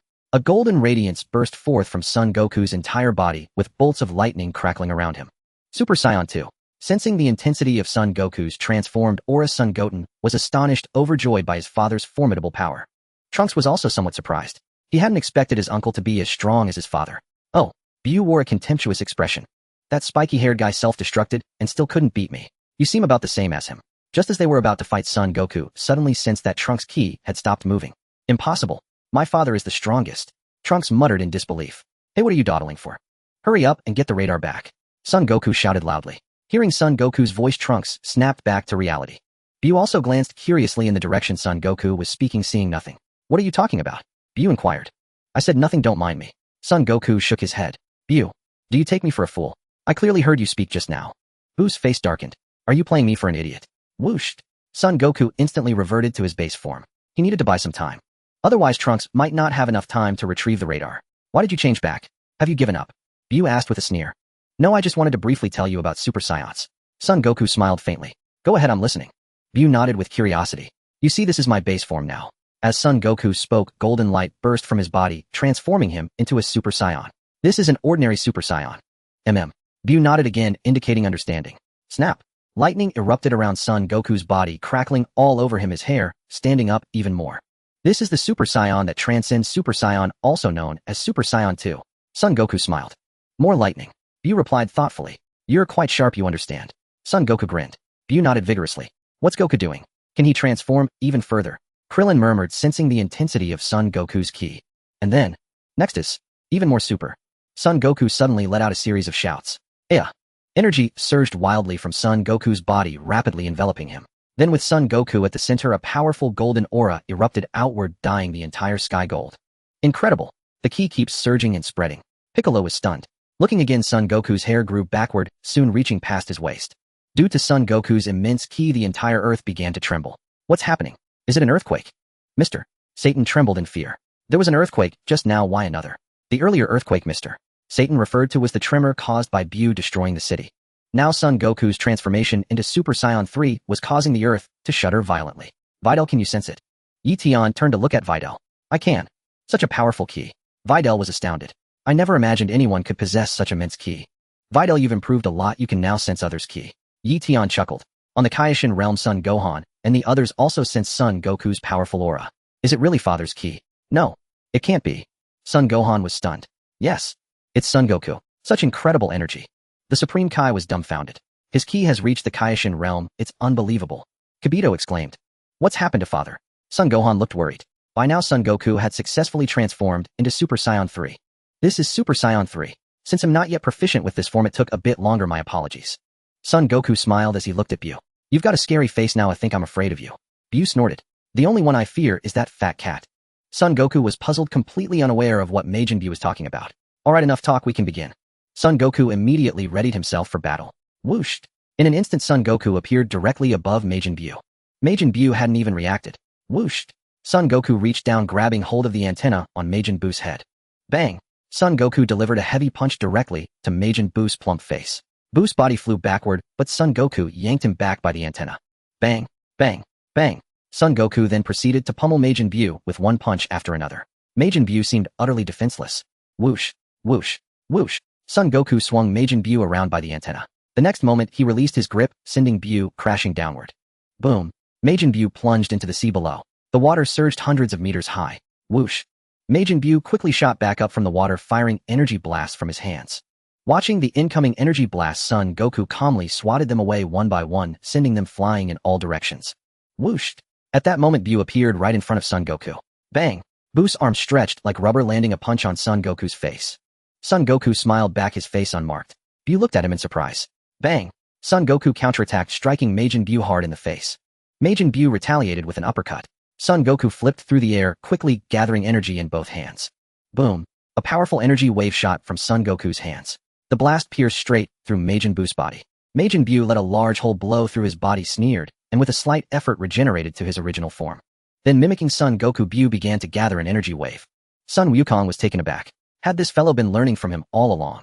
Fighting and learning simultaneously. Truly remarkable. Hey! Buu fired an energy sphere from his hand, which hurtled towards Sun Wukong. Bang! Sun Wukong struck it heavily with his palm, sending the sphere flying back.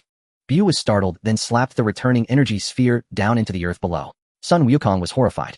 Boom! A colossal mushroom cloud erupted from the ground below, unleashing a massive explosion. What the devil? Sun Wukong exclaimed. Buu let out a string of cold laughs. I must admit I'm quite surprised. Though you look foolish, you're a battle prodigy. Sun Wukong sighed with deep emotion. You managed to learn and apply someone else's techniques in such a short time. Buu joyfully raised his nose. Sun Wukong subtly extended his senses and detected that Trunks' energy had left West City. That meant Trunks had obtained the dragon radar. Whooshed. Sun Wukong dispelled the golden aura around him, instantly reverting to his normal state. Hey, why did you change back? Buu asked, somewhat surprised. Fighting you is fun, let's continue. Of course, but I don't have time to play with you now. Sun Wukong shook his head. You're far more interesting than that fat cat. That fat cat just bullied me, and I couldn't beat him at all.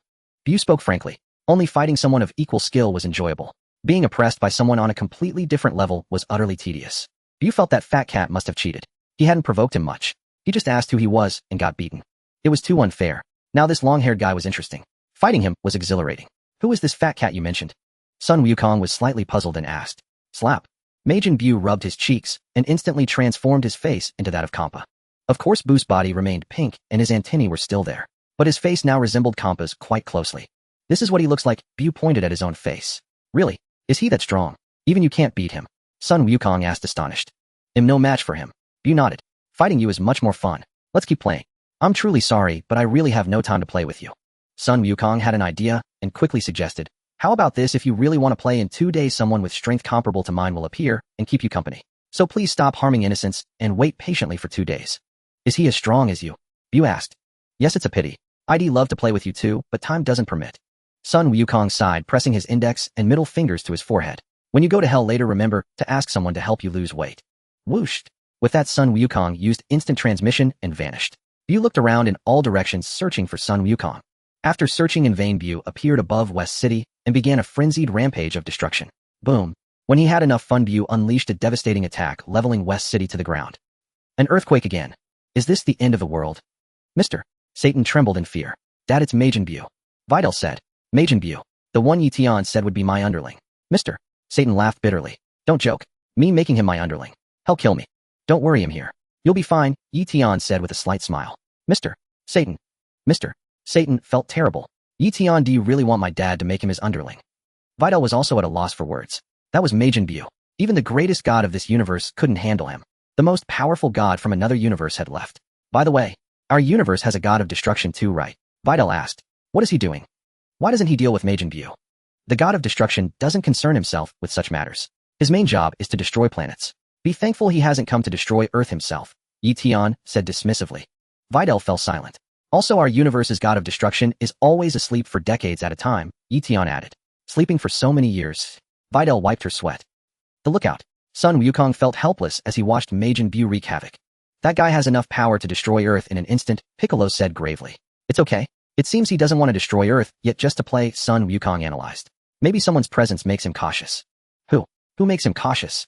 Piccolo was startled. He mentioned a fat cat, Sun Wukong replied. A fat cat? What's that? I've never heard of it, Piccolo wondered. I don't know who that fat cat is either, but according to Majin Buu, that cat can easily defeat him. Sun Wukong said thoughtfully, his face showing surprise. I never imagined there was someone even stronger than Majin Buu. What? That fat cat can easily defeat Majin Buu. Does such a person really exist? Piccolo was stunned. Let's set the fat cat aside for now. The best course of action is to teach Goten and Trunks the fusion technique as quickly as possible, Sun Wukong said seriously. I don't have much time left. Only 1 hour. What? How is that possible? There's still plenty of time until the day ends, Piccolo exclaimed in shock. Using Super Saiyan 3 in this world consumes enormous energy, Sun Wukong explained. It can't be helped. Let Dend heal you and restore your stamina, Piccolo suggested. It's useless. He'll recover once I go back, Sun Wukong shook his head. As they spoke, the fortune teller Baba arrived riding her crystal ball. Goku, get ready. You only have 30 minutes left, Baba said. What? 30 minutes? Is that all? Sun Wukong laughed bitterly. Yes, unfortunately, Baba nodded. Damn, Trunks hasn't come back yet. Sun Wukong chuckled wryly. Wukong, there's something I'd like to ask you, Piccolo said. What is it? Sun Wukong was taken aback. That Super Saiyan 3 form earlier, it should have been able to defeat Majin Buu, right? Piccolo mused. Am I correct? I don't know, Sun Wukong shook his head gently. Majin Buu's power is beyond imagination. I feel there's probably no hope of victory. Probably. Why didn't you fight to the end? Was it because of the energy? Piccolo pressed. No, Sun Wukong replied. I am already a dead man, if this is not something I should be doing. Let the younger generation solve this problem. Perhaps an even more remarkable figure will emerge. It might be a risky gamble, but seeing those two talented youths, I can't help but want to try my luck. Piccolo. You've gambled the fate of the Earth on this. By the way, Wukong, it's worth mentioning that the mysterious hero Gohan spoke of the mysterious sorcerer is not Babidi. Piccolo suddenly said. Not Babidi. Sun Wukong was startled. At least that's what Babidi claimed. I had him at death's door at the time, he had no reason to lie. Piccolo mused. Then who could it be? Sun Wukong scratched his head. A brief silence. Could it be that fat cat Majin Buu mentioned? Piccolo speculated. That might be possible. I never imagined the mysterious hero could be so powerful. Sun Wukong marveled. Since he's a hero, he must be a good person, right? Who knows? Piccolo shook his head. Whether he's good remains to be seen. But so far he hasn't done anything heinous, he's only harmed the most vicious criminals. And also he erased some homework left by students. That's something I find puzzling. Sun Wukong. He'll show up eventually, won't he? Sun Wukong smiled faintly. Perhaps Piccolo looked up at the sky. Maybe there are even more powerful beings in this universe. Yeah, we seem rather insignificant, haha. Sun Wukong laughed. It's a pity about Gohan. When you reach the other world, give him my regards. Piccolo sighed. Alright, I understand. Sun Wukong nodded. Trunks is back. Piccolo turned his head, glancing in the direction Trunks was coming from. Trunks immediately flew over, holding the dragon radar. This is the dragon radar. Trunks reverently handed the radar to Sun Wukong. Good. Sun Wukong breathed a sigh of relief. Sun Goten and Trunks immediately stood at attention, gazing at Sun Wukong with admiration. We only have a little time left. You two must work twice as hard, understand? Sun Wukong asked. Yes, master. Sun Goten and Trunks answered in unison. You've become so serious, Sun Wukong said, mildly surprised. It seems the Super Saiyan 3 form has had an effect on them. Piccolo smiled slightly. Alright, next I'll teach you the fusion technique. Sun Wukong said. Sun Goten and Trunks nodded solemnly. Just as Sun Wukong began instructing the two youngsters in the fusion technique, Majin Buu was also wandering aimlessly across the earth. As he flew, Majin Buu let out a yawn, suddenly feeling a bit sleepy. I want to take a nap. Buu descended from the sky, landing in a small town. The townspeople stared at Majin Buu in shock. Earlier, someone had live-streamed footage of Majin Buu destroying a city. Upon seeing Majin Buu, the residents were terrified out of their wits and fled in all directions. So noisy. Make them all be quiet. Buu grunted, raising both hands.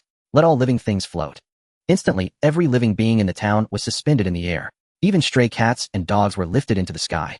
Turn into clay, Buu said as the antenna on his head flashed with a violet-white bolt of lightning. In an instant, all these creatures transformed into clay, which Majin Buu swiftly gathered together. Splat! The clay fell from the air. Majin Buu quickly fashioned a strange house for himself. The house was fully equipped with a bedroom, dining room, bathroom, and everything else. Majin Buu lay down on his small bed and took a pleasant nap. I'm awake. Now I'm going out to kill. Buu stretched lazily and soared back into the sky. The lookout. Wukong, it's time. Prepare to return to the other world, the elderly seeress called out. Is that so? I understand. Sun Wukong nodded solemnly, then turned to Piccolo. Piccolo, I'm leaving the rest to you. Given their current progress, they should master the fusion technique by tomorrow. Understood, Piccolo acknowledged. Wukong, take care of yourself, even if it sounds ridiculous to say so, Yamcha remarked with emotion. You finally came back, and now you have to leave so soon, Bulma sighed. Until we meet again, Wukong. Master Roshi said. Chi-Chi, don't be sad. You still have Goten, Sun Wukong comforted her. But, what if he gets killed by Majin Buu? Chi-Chi wept. Don't worry. Once he learns the technique I just showed him, he won't lose to Majin Buu, Sun Wukong forced a smile. When you see Brother Gohan in the other world, give him my regards, Trunks said. Sun Wukong nodded. Alright Wukong, let's go, the elderly seeress beckoned. Sun Goten struggled to find words. What's wrong, Goten? Sun Wukong was puzzled. Sun Goten remained silent. I know you want Daddy to hold you, don't you? Shishi asked through her tears. Sun Goten didn't reply. Oh, why didn't you say so sooner? Sun Wukong stepped forward, lifted Sun Goten, and held him high in the air. Sun Goten cried like a little child. Goten, take care of your mother, Sun Wukong said, ruffling Sun Goten's hair. Sun Goten obediently agreed. Then Sun Wukong flew into the sky, waving goodbye to everyone. Everyone will meet again once you've passed away. Sun Wukong smiled. Bam! The next moment Sun Wukong vanished into thin air. This guy, saying such unlucky things at a time like this. Krillin laughed through his tears. In an instant Sun Wukong returned to the other world. Wukong, can you find your way back on your own? The elderly seeress asked. Yes, thank you, elderly seeress, Sun Wukong nodded. Schwa. Sun Wukong swiftly arrived at the palace of King Yama and met the ruler of the underworld. King Yama, I wish to ask you something. Sun Wukong looked up. You returned quite swiftly. King Yama was taken aback, then countered, what exactly happened on Earth? Why have so many people died? I haven't been this busy in a long time. Many things have happened. Perhaps all of Earth's inhabitants will end up here. Sun Wukong sighed softly. What did you say? King Yama was stunned. Before the great influx of Earthlings arrives, has Son Gohan come here? He is my son, Sun Wukong inquired. King Yama quickly flipped through the book of life and death, searching for Son Gohan's name. No, he hasn't come. If he were your son, I would have recognized him immediately. King Yama pondered. He isn't dead, is he, eh? Sun Wukong breathed a sigh of relief. A fearsome fellow came by earlier. Dabura, the king of the demon realm. King Yama chuckled. He certainly wanted to go to hell, so I sent him to heaven instead. Is that so? Thank you. Farewell. Sun Wukong waved goodbye and soared back into the sky. Gohan is alive. What a relief. But where could Gohan be? Just then Sun Wukong suddenly sensed Son Gohan's energy. This is Gohan's key. Yes, without a doubt. Sun Wukong glanced around. Where is he? He'll go and see. Schwa. Sun Wukong employed instant transmission and appeared in the realm of the Supreme Kais in an instant. Hey. Son Gohan was practicing with his sword when he immediately spotted his father appearing beside him. The Supreme Kai and Kibito were equally startled, never expecting Sun Wukong to arrive at this place. Father! Son Gohan exclaimed. Why are you dressed like that? Sun Wukong was somewhat speechless, then turned his gaze to the Supreme Kai and Kibito. Isn't this the Supreme Kai and the supposedly deceased Uncle Kibito? How is this possible? Can someone come and go freely in the realm of the Supreme Kais? Kibito was astonished. Father, how did you get here? Son Gohan inquired. Instant transmission, of course. Sun Wukong smiled. No, I mean it hasn't even been 24 hours. Son Gohan shook his head. Well, Sun Wukong then recounted everything that had happened on Earth to Son Gohan and the Supreme Kai. I never imagined Majin Buu would ravage Earth so terribly. Son Gohan clenched his fists tightly. Let me try using that sword. Sun Wukong extended his hand. Son Gohan handed the sword to his father. Sun Wukong took the blade and swung it vigorously a few times. This sword is incredibly heavy. Can it truly grant me immense power? Sun Wukong marveled. Kibito, Gohan's father is truly formidable, effortlessly wielding that sword. Supreme Kai, may I stay here until Gohan confronts Majin Buu? Sun Wukong asked. That is permissible. The Supreme Kai readily agreed. Also, could you provide me with some food? I am certain the Supreme Kai will treat me to a splendid meal. Sun Wukong grinned. The Supreme Kai. You certainly make yourself at home. Very well, Gohan should also take a brief rest. The Supreme Kai nodded. Subsequently, the Supreme Kai prepared some food for Sun Wukong. As he ate, Sun Wukong engaged in casual conversation with the Supreme Kai. By the way, Supreme Kai, have you ever heard of a certain fat cat? Sun Wukong inquired. A fat cat? The image of Kampa suddenly surfaced in the Supreme Kai's mind. Yes, he looks like this, Sun Wukong said, pressing his nose and pulling his ears outward. The Supreme Kai. With that description, I cannot tell if it is that god of destruction. Could you be referring to a god of destruction? His name seems to be Kampa, the Supreme Kai explained. God of destruction? What kind of deity is that? Sun Wukong was taken aback. I do not know. According to his own account, he claims to be the mightiest god in the universe and says he has the power to defeat Majin Buu. The Supreme Kai smiled bitterly. But I suspect he was boasting. If he truly could defeat Majin Buu, why did he not act? I wonder if we are speaking of the same person. Sun Wukong shook his head, gently continuing to eat as he spoke. Majin Buu himself admitted that he cannot defeat that fat cat. What? Majin Buu himself conceded that he cannot defeat the fat cat. The Supreme Kai was astonished. Yes, that is what he said. Sun Wukong nodded. It seemed to me that Majin Buu had been thoroughly beaten by this so-called fat cat. When he spoke of him, there was a hint of fear in his eyes. Is that fat cat so powerful? The Supreme Kai's eyes widened. It appears there exist even more formidable beings in this universe unknown to us. Sun Wukong laughed heartily. Father, could there be a higher tier of gods? Son Gohan speculated. Do not jest. Kibito refused to believe. The greatest god in this universe is the Supreme Kai. He is the highest order of divinity. There is none above him. Is that so? Son Gohan scratched his head. By the way, Gohan's classmate Eion seemed to be acquainted with that fat cat. The Supreme Kai added unexpectedly. Oh, Eion knows the fat cat father mentioned. Son Gohan was somewhat surprised. Notably, a blue-skinned woman accompanying the fat cat possesses extraordinary healing abilities. She easily mended my injured body. The Supreme Kai sighed. Moreover, I was at death's door, and it was the fat cat who saved me. I truly owe him my gratitude. Having healing abilities is nothing special, is it? Son Gohan scratched his head. Den's healing power is very strong. He can restore a body in an instant. Den, the god of earth. The Supreme Kai was slightly startled. Yes, Sun Wukong interjected. He is a Namekian with remarkable healing abilities. That cannot be. In my memory, Namekians possess healing abilities, but only for treatment, not complete restoration. Kibito felt a pang of dismay and quickly retorted. Perhaps Den is an exception, Sun Wukong said with a smile, not intending to argue with Kibito. Father, let me see your Super Saiyan 3 transformation later, Son Gohan suggested. Of course, no problem, Sun Wukong nodded readily. By the way, is my classmate Eion okay? Son Gohan asked. He was fine when I left. The Supreme Kai responded, then murmured. Oh Gohan, your classmate Eion isn't from Earth, is he? Huh, why do you say that? Son Gohan was taken aback. I saw him surviving in outer space, the Supreme Kai replied. What? Eion can survive in outer space. He's truly remarkable. Son Gohan exclaimed in astonishment, turning to Sun Wukong. Dad, we can't survive in outer space, can we? That's right, we would die the moment we entered outer space, Sun Wukong nodded. Is Eion an alien too? Son Gohan scratched his head. He never mentioned it. On Earth, another day had passed. During this time, Majin Buu had already destroyed about 2/3 of the cities on Earth. Countless people had been mercilessly killed by Majin Buu. Next, Majin Buu soared into the sky, and after traveling for a while, he spotted a figure below. Majin Buu descended rapidly and blocked the person's path. It was a young boy. A boy who was blind. Huh. Majin Buu laughed heartily, raising his fist to strike the boy dead. Hello, who are you? The boy asked. I am the fearsome Majin Buu. Majin Buu declared proudly. Are you famous? I don't know you. Are you really that terrifying? The boy was puzzled. Open your eyes quickly, pretending to be blind won't work on me. Majin Buu snorted. Even if I open them, I'm still blind. I've been like this since birth. The boy replied. Is that so? No wonder you're not afraid of me. Feeling his bravado had failed, Majin Buu placed his hand over the boy's eyes and healed them with magic. You? What are you doing? The boy gasped. You idiot, open your eyes and take a look, Buu chuckled. Huh. Sensing light entering his eyes, the boy slowly opened them. Then he cheered with excitement. Great, I can see. The boy danced with joy. Look at me. Buu pointed at his own face. I'm about to kill you. Thank you, sir. The boy looked at Majin Buu with gratitude and hugged him tightly. Majin Buu. You're not afraid of me at all. Sir, are you an alien? The boy asked curiously. Hey, am I handsome? Buu deflected. I don't know. Not particularly, but you healed my eyes with magic. The boy answered honestly. Hey, I'm pretty great, aren't I? Buu felt a little smug. As a thank you, hey, raise some money. The boy pulled out a few coins and handed them to Majin Buu. I was going to buy milk, but all the shops are closed. Majin Buu bit the coin and found it tasteless. Swish. He shot into the sky, transformed a person into a bottle of milk, and returned. Money tastes awful, milk is good. Buu handed the milk to the boy, then soared into the sky again, soon disappearing from sight. Before long, Majin Buu discovered another city. Boom. He unleashed a ki blast, reducing the city to rubble. In Satan City at Mr.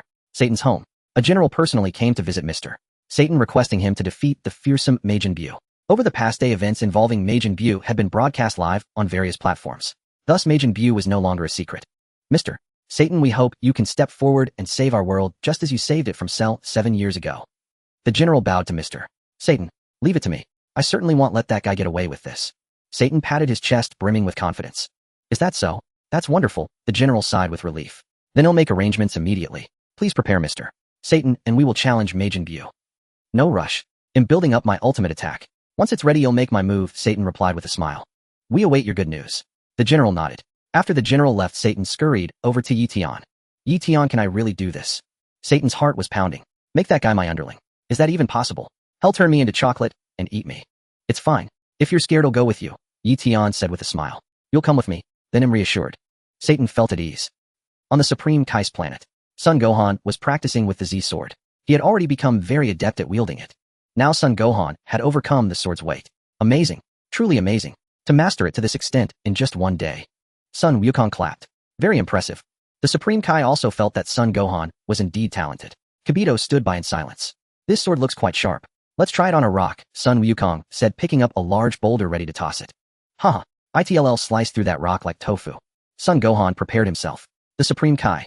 You're using the Z-sword to cut rocks. Isn't that a waste? You're insulting the Z-sword. Wait, try something harder, the Supreme Kai said, raising his hand. Snap. A black cube materialized in the Supreme Kai's hand. He tossed the black cube towards Son Wukong. Son Wukong caught it with both hands and tapped it. This is the hardest metal in the universe, called Kachin. The Supreme Kai smiled slightly. Try it with this. Haha, this is great. Ready, Gohan? Son Wukong called out. Ready, Son Gohan nodded. Go. Son Wukong swung his arm, tossing the black cube to Son Gohan. With a shout, Son Gohan swung the sword. Crack. The moment the Z-sword contacted the Kachin, it let out a crisp sound and snapped in two. Son Gohan was startled. Do I have to pay for this? The Supreme Kai's eyes widened in disbelief. Kibito was utterly stunned. Son Wukong. It broke just like that. Thighs. This is impossible. This is a divine sword. The Supreme Kai's jaw nearly dropped to the floor. This is the most formidable divine sword. Jebit cried out in shock. It was the Supreme Kai who insisted on trying something so hard. Son Goku quickly distanced himself from any blame. Don't expect me to pay for it. I can't afford it. This is the #1 divine sword in the universe. The Supreme Kai was torn between laughter and tears. Jebit was utterly dumbfounded. It seems the divine sword's reputation was exaggerated. Son Gohan casually tossed the sword to the ground. But it's fine, my arm strength has increased as a result. Maybe I now possess the power to defeat Majin Buu. Indeed, if your base form has reached this level, once you transform into a Super Saiyan, your power will soar even higher. Perhaps you truly could defeat Majin Buu. The Supreme Kai nodded gently. Can training with a sword for one day really lead to defeating Majin Buu? Son Goku expressed doubt. I'm finally free. Suddenly a voice drifted from behind the Supreme Kai and Jebit. It was the Elder Kai. The Elder Kai, sealed for countless years, saw the light of day again. The Supreme Kai and Jebit were startled upon hearing someone speak. Who is this old man? Son Goku asked curiously. I am also a Supreme Kai, the 15th generation Supreme Kai. The Elder Kai replied. What? The 15th generation Supreme Kai? The Supreme Kai was stunned. Huh, another Supreme Kai. Jebit exclaimed. Yes, a long time ago, a very powerful being sealed me inside the divine sword so he could sleep peacefully. No, it was because he feared my power that he sealed me away. The Elder Kai spouted nonsense with a straight face. The Supreme Kai and Jebit looked utterly bewildered, unable to comprehend his words. He doesn't seem that impressive. Son Goku turned to Son Gohan and remarked. Yes, Son Gohan nodded. Let me test him, Son Goku suggested. Is that appropriate? Son Gohan was taken aback. It's fine. As he spoke, Son Goku fired an energy sphere at the Elder Kai's face. Boom. The energy sphere struck the Elder Kai directly on the face. The Elder Kai collapsed on the spot. Ancestor, are you all right? The Supreme Kai and Jebet were alarmed and rushed over to ask with concern. You idiot. The Elder Kai roared furiously. What do you think you're doing? You scared the crap out of me. I thought you were something special, but you're just a braggart. Son Goku scratched his head. You insolent brat. How dare you show such disrespect to a Supreme Kai? The Elder Kai shouted. Son Goku. The enemy fears not my strength, but my terrifying supernatural powers. The Elder Kai snorted and barked at Son Goku. Supernatural powers. Son Goku was puzzled. I won't teach you since you showed me no respect. The Elder Kai stuck his tongue out at Son Goku. The Supreme Kai and Jebet were left speechless. How about this'll give you a risque book to look at? Son Goku suggested. Goku, what are you saying? The Supreme Kai was exasperated.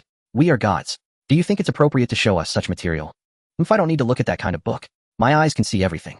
The Elder Kai chuckled. The Supreme Kai and Jebet face-bombed. Ancestor, please maintain some dignity. I can also let you touch what you desire. Son Goku lowered his voice. The Elder Kai's ears perked up immediately, his face full of anticipation. Really? Liar's a dog. The Elder Kai grew excited. Yes, Liar's a dog. Son Goku nodded. But she's a bit older. That's okay, right? As long as she's pretty. The Elder Kai was indifferent. Then it's settled. Son Goku agreed. My supernatural power is unique. I can unleash your latent energy beyond its limits. The Supreme Kai smiled smugly. So, ever heard of such a power? Son Goku. Son Gohan. Doesn't seem all that impressive. Son Goku scratched his head. Fool. It's potential energy beyond all limits. No one else can do this. The Elder Kai snorted and pointed at Son Gohan. You're the one who pulled out the divine sword, right? Come here. Son Gohan pointed at his own nose, then hesitantly walked toward the Elder Kai. Someone who can wield the divine sword so freely. With my help, they will undoubtedly become the strongest being in the universe. The Elder Kai gazed thoughtfully at Son Gohan. Speaking of the strongest in the universe, who does the Elder Kai think it is? Son Goku interjected. The strongest human in the universe. The Elder Kai turned to look at Son Goku. Yes, Son Goku paused then nodded. You fool. Don't ask me such idiotic questions. The Elder Kai scolded Son Goku loudly. Son Goku, why are you yelling at me? Why is that question idiotic? There's no need to even ask. The Elder Kai snorted. Because this universe constantly gives birth to new powerhouses, there will always be someone stronger emerging. Is that so? Son Goku laughed heartily. Ancestor, will there be someone more powerful than Majin Buu? The Supreme Kai asked. Of course. The Elder Kai nodded. Is the person you speak of the god of destruction? The Supreme Kai inquired further. The Elder Kai. Are you an idiot? The Elder Kai scolded loudly. The Supreme Kai scratched his head sheepishly. This fellow just asked about the strongest human, not about gods. The Elder Kai corrected. I see. The Supreme Kai seemed to understand then asked, what about including gods? Is the god of destruction the most powerful god in our universe? Probably not. The Elder Kai shook his head, stroking his chin. Haha, I knew it. I thought the god of destruction was the strongest god. The Supreme Kai chuckled. I never thought so. Jebet shook his head. So what is the strongest god? Son Goku asked curiously. The strongest god in our universe is probably the angel. The Elder Kai replied thoughtfully. The Supreme Kai wore a bewildered expression. Kibito was also completely at a loss. Goku and Gohan had naturally never heard of angels before. Angels? Are those the guys with wings on their backs? Goku inquired. Idiot. What you're talking about are the gods of Earth. The angels I speak of are an entirely different concept. The Elder Kai scolded loudly. Goku, what exactly are the angels you mentioned, Ancestor? The Supreme Kai asked curiously. The Elder Kai felt himself losing composure, tilting his head to look at the Supreme Kai. After a brief silence. Boy, where is your master? Didn't he tell you about these things? The Elder Kai asked. My master. The Grand Supreme Kai was absorbed by Majin Buu during the battle. The Supreme Kai replied with a bitter smile. So he told you nothing, the Elder Kai pressed. What else was there to say? The Supreme Kai scratched his head. How much do you know about the divine realm? The Elder Kai inquired. Me? I only know that we Supreme Kais are the greatest gods of this universe. As for the rest, I suppose that's it. The Supreme Kai answered. The Elder Kai fell silent. Another 10 seconds of quiet passed. Your master never mentioned the gods of destruction and the angels. The Elder Kai asked with a darkened face. No, he didn't. This is only the second time I've heard of the god of destruction. A couple of days ago, a big fat cat claimed to be one. The Supreme Kai replied. A big fat cat. The Elder Kai was taken aback. Could it be Lord Kampa? Yes, his name is indeed Kampa. The Supreme Kai nodded. Do you know him too, Ancestor? So the god of destruction really exists. Idiot. We Supreme Kais are also called gods of creation. Where there is creation, there must be destruction. Isn't that perfectly natural? Why do you doubt it? The Elder Kai felt like hitting someone. This useless junior. Truly infuriating. Then, does the god of destruction rank below us Supreme Kais? The Supreme Kai asked again. Idiot. We are equals with the god of destruction. The Elder Kai sprayed spittle in the Supreme Kai's face. Equals. The Supreme Kai scratched his head. Go read some books. If your master didn't teach you. Isn't it written in the texts? The Elder Kai's nose twisted in anger. Books. Which books? The Supreme Kai said with a wry smile. Forget it, forget it. He'll just tell you. I'm utterly exasperated with you. The Elder Kai explained huffily. You could say the god of destruction is the most powerful god in our universe except for the angels. If he's so strong, why didn't he eliminate Majin Buu? The Supreme Kai was confused. He is the god of destruction of the 6th universe. Why would he go out of his way to destroy Majin Buu? The Elder Kai took a deep breath, nearly choked with rage. The 6th universe. What does that mean? The Supreme Kai scratched his head. Where did this 6th universe suddenly come from? I don't understand any of this. Can't we explain things step by step? The Elder Kai. Does that mean there are multiple universes? Goku interjected. Obviously, there are 12 universes in total, the Elder Kai explained. Ours is the 7th universe. Lord Compa's 6th universe is a mirror universe to ours. A mirror universe. Like looking in a mirror. Goku asked again. The Elder Kai didn't want to speak anymore. Not a single normal person in this room. Ancestor, since you say the god of destruction and we Supreme Kais are of equal status, why do you address him as Lord? The Supreme Kai inquired curiously. Idiot. It's an honorific. Do you understand what an honorific is? It's basic respect for others. The Elder Kai roared. I think I understand. The Supreme Kai nodded. I don't want to discuss this anymore. He'll explain it to you slowly later. Right now I need to unlock this boy's latent potential. The Elder Kai grumbled. He found that the more he explained, the more disheartened he became. None of these fools could be trusted to handle things properly. ID better focus on guiding this boy's latent abilities. It's far better than clarifying all these trivial matters. Boy, stand still.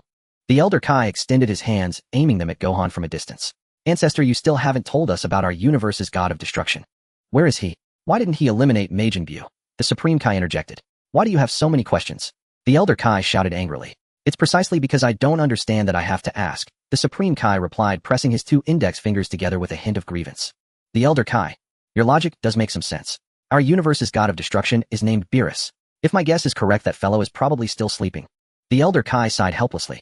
His greatest traits are gluttony and laziness. Apart from eating, he does nothing but sleep. So, we can't count on him. The Supreme Kai said with a bitter smile. Don't even think about relying on him. The Elder Kai shook his head. Even if he wakes up, he might not bother to eliminate Majin Buu. Huh. Why? The Supreme Kai was startled. Don't forget, he is the god of destruction, a god responsible for destroying planets. The Elder Kai explained. Majin Buu's existence helps him destroy many planets, allowing him to avoid work. The Supreme Kai was utterly speechless. Was that even a valid reason? Also, let me share a secret with you, the Elder Kai said with a mysterious smile, suddenly lowering his voice. What secret, Ancestor? The Supreme Kai asked. The lives of the Supreme Kais and the god of destruction are intertwined. The Elder Kai replied. That is to say, if both of us Supreme Kais were to die, our universe's god of destruction would also vanish. Is that really the rule? The Supreme Kai was astonished, a flash of insight crossing his mind. Now I understand why that Compa fellow saved me. He was worried that our universe's god of destruction, Lord Beerus, would disappear along with me. If you die, Beerus won't vanish. Only if I die too. The Elder Kai sighed. So to prevent himself from disappearing while he slept, he sealed me inside this sacred sword. The Supreme Kai's jaw nearly dropped. Kibito was also utterly stunned. Goku and Gohan both nodded thoughtfully. So that was the reason. How strong is the god of destruction really? Goku was intensely curious. Let me put it this way, the god of destruction's power is a ceiling that humans can never surpass. The Elder Kai cast a glance at Goku. So powerful. Truly remarkable. Sun Wukong exclaimed in awe. Alright, any other questions? The Elder Kaioshin decided not to rush, increasing Gohan's energy any further, clasping his hands behind his back as he inquired. Then, Ancestor, aside from angels, are there any gods in this universe more powerful than angels? The Kaioshin asked again. Of course. The chief steward of all gods is Grand Minister Sama, the Elder Kaioshin replied. Apart from Grand Minister Sama, there is also an immensely remarkable deity, Zenasama. Zenasama. The Kaioshin had never heard of this. It is said that Zenasama does not engage in combat, yet possesses a truly fearsome ability. What fearsome ability? The Kaioshin quickly asked. Zenasama can effortlessly erase an entire universe with a single wave of the hand. What? Erase an entire universe with a wave of the hand? The Kaioshin's eyes widened in utter disbelief.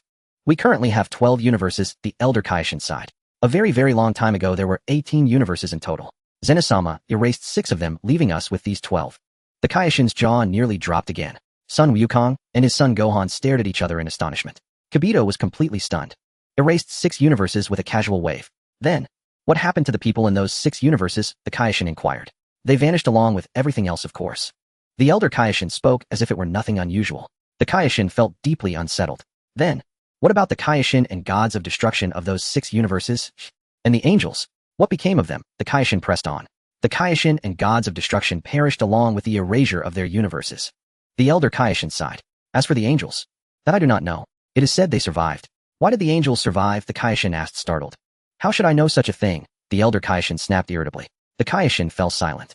It is said that Zenasama's erasure ability was learned from his father, and his father had an immensely powerful master named Tenyu-sama. The elder Kaioshin mused, Tenyu-sama is the true creator of the erasure ability. Tenyu-sama. The Kaioshin scratched his head and muttered, why does that name sound so familiar? Rumor has it that when Tenyu-sama grew bored he decided to play the game of reincarnation and simply vanished. The elder Kaioshin said, hands clasped behind his back, speaking unhurriedly. Playing the reincarnation game. The Kaioshin was taken aback. Simply put, Tenyu-sama felt there was no one left in this universe who could challenge him. He had become the most powerful being in the cosmos, yearning for a worthy opponent. The elder Kaioshin replied. So he chose reincarnation to rediscover the joy of battle through a new life. That's wonderful. I too love experiencing the thrill of combat. Sun Wukong nodded vigorously. That's exactly how I feel. The elder Kaioshin rolled his eyes, choosing to ignore Sun Wukong. Why are you butting in? You are merely a human. How dare you compare yourself to Tenyu-sama? Upon hearing the elder Kaioshin's words, the Kaioshin was utterly speechless. Could there really be such a bored deity? Reincarnating simply because he felt too strong. Aren't you afraid of being reborn as a pig? Of course, these were merely the Kaioshin's internal complaints, never dared to be spoken aloud. When Zenasama's father saw his master reincarnate, he followed suit and attempted reincarnation as well. But the elder Kaioshin shook his head with a sigh. What happened to Zenasama's father? The Kaioshin asked curiously. It seems the reincarnation device malfunctioned back then. When Zenasama's father was reborn, he was accidentally swept into the cosmic void and has never been found since. The elder Kaioshin let out a series of sighs. The Kaioshin, Kibito, Sun Wukong, and Gohan were also rendered speechless. Wait, ancestor. The Kaioshin was perplexed. We Kaioshin are intimately familiar with the entire process of the afterlife. Surely Zenasama and his master would know all about it. How could anyone be swept into the cosmic void during reincarnation? That's where you're mistaken, the elder Kaioshin replied. In the early days of the divine realm, there was no such thing as the underworld. It was Tenyu-sama who later proposed the creation of the underworld, the cycle of reincarnation, and established heaven and hell. Back then, Tenyu-sama felt there was no one left to fight, and he also wanted to test the newly devised reincarnation device. So, when Zenasama's father was reincarnated, the device malfunctioned. The Kaioshin finally understood. Yes, you could say that, the elder Kaioshin nodded. Then, did Tenyu-sama successfully reincarnate? The Kaioshin asked further. Not that I know of. At least in my era, I never encountered the reincarnated Tenyu-sama. The elder Kaioshin shook his head in disappointment, then sighed helplessly. I can tell you with certainty that Tenyu-sama is the founder of our divine realm and the architect of the entire universe. The concepts of gods of destruction and Kaioshin were originally proposed by Tenyu-sama. In fact, without Tenyu-sama, there would be no Kaioshin today, nor would the universe have developed as it has. So Tenyu-sama is the progenitor of our divine realm. The Kaioshin suddenly realized. Exactly. The elder Kaioshin nodded slightly. Gohan, what are you thinking about? Sun Wukong noticed his son lost in thought and couldn't help asking. Father, something just occurred to me. Gohan scratched his head. What is it? Sun Wukong inquired. Father, earlier in Satan City, some things mysteriously vanished. Vegeta thought they were teleported away by a wizard. But just now hearing the elder Kaioshin-sama mention erasure, come to think of it, could they have been erased? Gohan voiced his doubt. We've been suspecting Babidi, but nothing adds up, and Babidi himself never admitted to it. I don't think Babidi would have any reason to hide that. Boy, what are you talking about? The elder Kaioshin was startled and immediately asked Gohan. Gohan then recounted everything that had happened in Satan City to the elder Kaioshin in detail. The elder Kaioshin's eyes lit up. You? Tell me more carefully. How did those things disappear? Did they vanish suddenly? The elder Kaioshin asked, somewhat excited. Yes, it vanished right before my eyes. Son Gohan nodded emphatically and explained. It was like that car. The vehicle disappeared instantly, but the two people inside were still there. At the moment of its disappearance, they kept moving forward due to inertia. No sliding, rather. The elder Kaioshin inquired further about the vanished items. Son Gohan shared everything he knew. So, Lord Tainai has been reborn. The elder Kaioshin's expression shifted constantly. Is it truly Lord Tainai? Son Gohan was stunned. The creator god of the entire universe has been reborn on Earth. Son Goku scratched his head in astonishment. That is highly probable. The elder Kaioshin nodded gravely. If it's true, then our seventh universe is about to prosper. But Majin Buu is still on Earth. The Kaioshin fretted. Can the newly reborn Lord Tainai defeat Majin Buu? Nonsense. Even if Lord Tainai is reborn, he remains the supreme deity. A mere Majin Buu is no match for him. The elder Kaioshin quickly replied. Then what should we do now? Do we find Lord Tainai? The Kaioshin asked. Find him. That boy Son Gohan searched for so long and found nothing. Where would we look? The elder Kaioshin bristled. Son Gohan suddenly raised his right hand, wanting to speak. Go on, boy, said the elder Kaioshin. Actually, now that I think about it, I find one of my classmates a bit suspicious. Son Gohan scratched his head. Help me analyze this and see if I'm right. Your classmate. The elder Kaioshin was taken aback. It's Eion. Son Gohan mused. First, his name is peculiar. The surname, Yi, like our son, is extremely rare. Besides, don't you find it odd? Yi Tian's name reversed is exactly Tini, the creator god you mentioned. The elder Kaioshin was startled. The Kaioshin's eyes also widened. Putting the name aside, when I think carefully, it seems Yi Tian was near everything that vanished. Son Gohan scratched his head, voicing his thoughts. For instance, the missing items in Satan City. Yi Tian lives there. Moreover, at the World Martial Arts Tournament, the energy that disappeared. Yi Tian was present too. And the saliva? Dabura's saliva. The Kaioshin's eyes lit up. Dabura also spat toward Yi Tian and your female classmate, and the saliva mysteriously vanished. I was puzzled then, but now that Gohan mentions it, it does seem suspicious. And Kaioshin-sama, didn't you say Yi Tian can survive in outer space? Son Gohan nodded in addition. Gohan, to think your classmate is the universe's creator god. Son Goku was deeply moved. If all you've said is true, I believe he is Lord Tian's reincarnation. The elder Kaioshin nodded affirmatively, then gently raised his right hand, a crystal ball appearing in it. The elder Kaioshin placed the crystal ball on a nearby branch. Yi Tian is it. Let's see if I can locate him. He held his hands over the ball, chanting. Amazing, elder Kaioshin-sama. Can this really see him? Son Goku leaned in to ask. By the way, do you know where your classmate Yi Tian is? The elder Kaioshin turned to Son Gohan. I don't know. He should be with Videl, I think. Son Gohan said uncertainly. Videl? Alright, let me look at your classmate Videl first. The elder Kaioshin chanted, and an invisible divine power swiftly enveloped the crystal ball. Crack. Videl's image appeared on the crystal ball. Is this the girl, eh? Though the elder Kaioshin was lecherous, he dared not show any disrespect upon seeing Videl. If she truly were Lord Tian's woman, entertaining any improper thoughts would be disastrous. Yes, she is Videl. Son Gohan nodded. Amazing to display her from such a distance. Son Goku praised. Yi Tian isn't with Videl.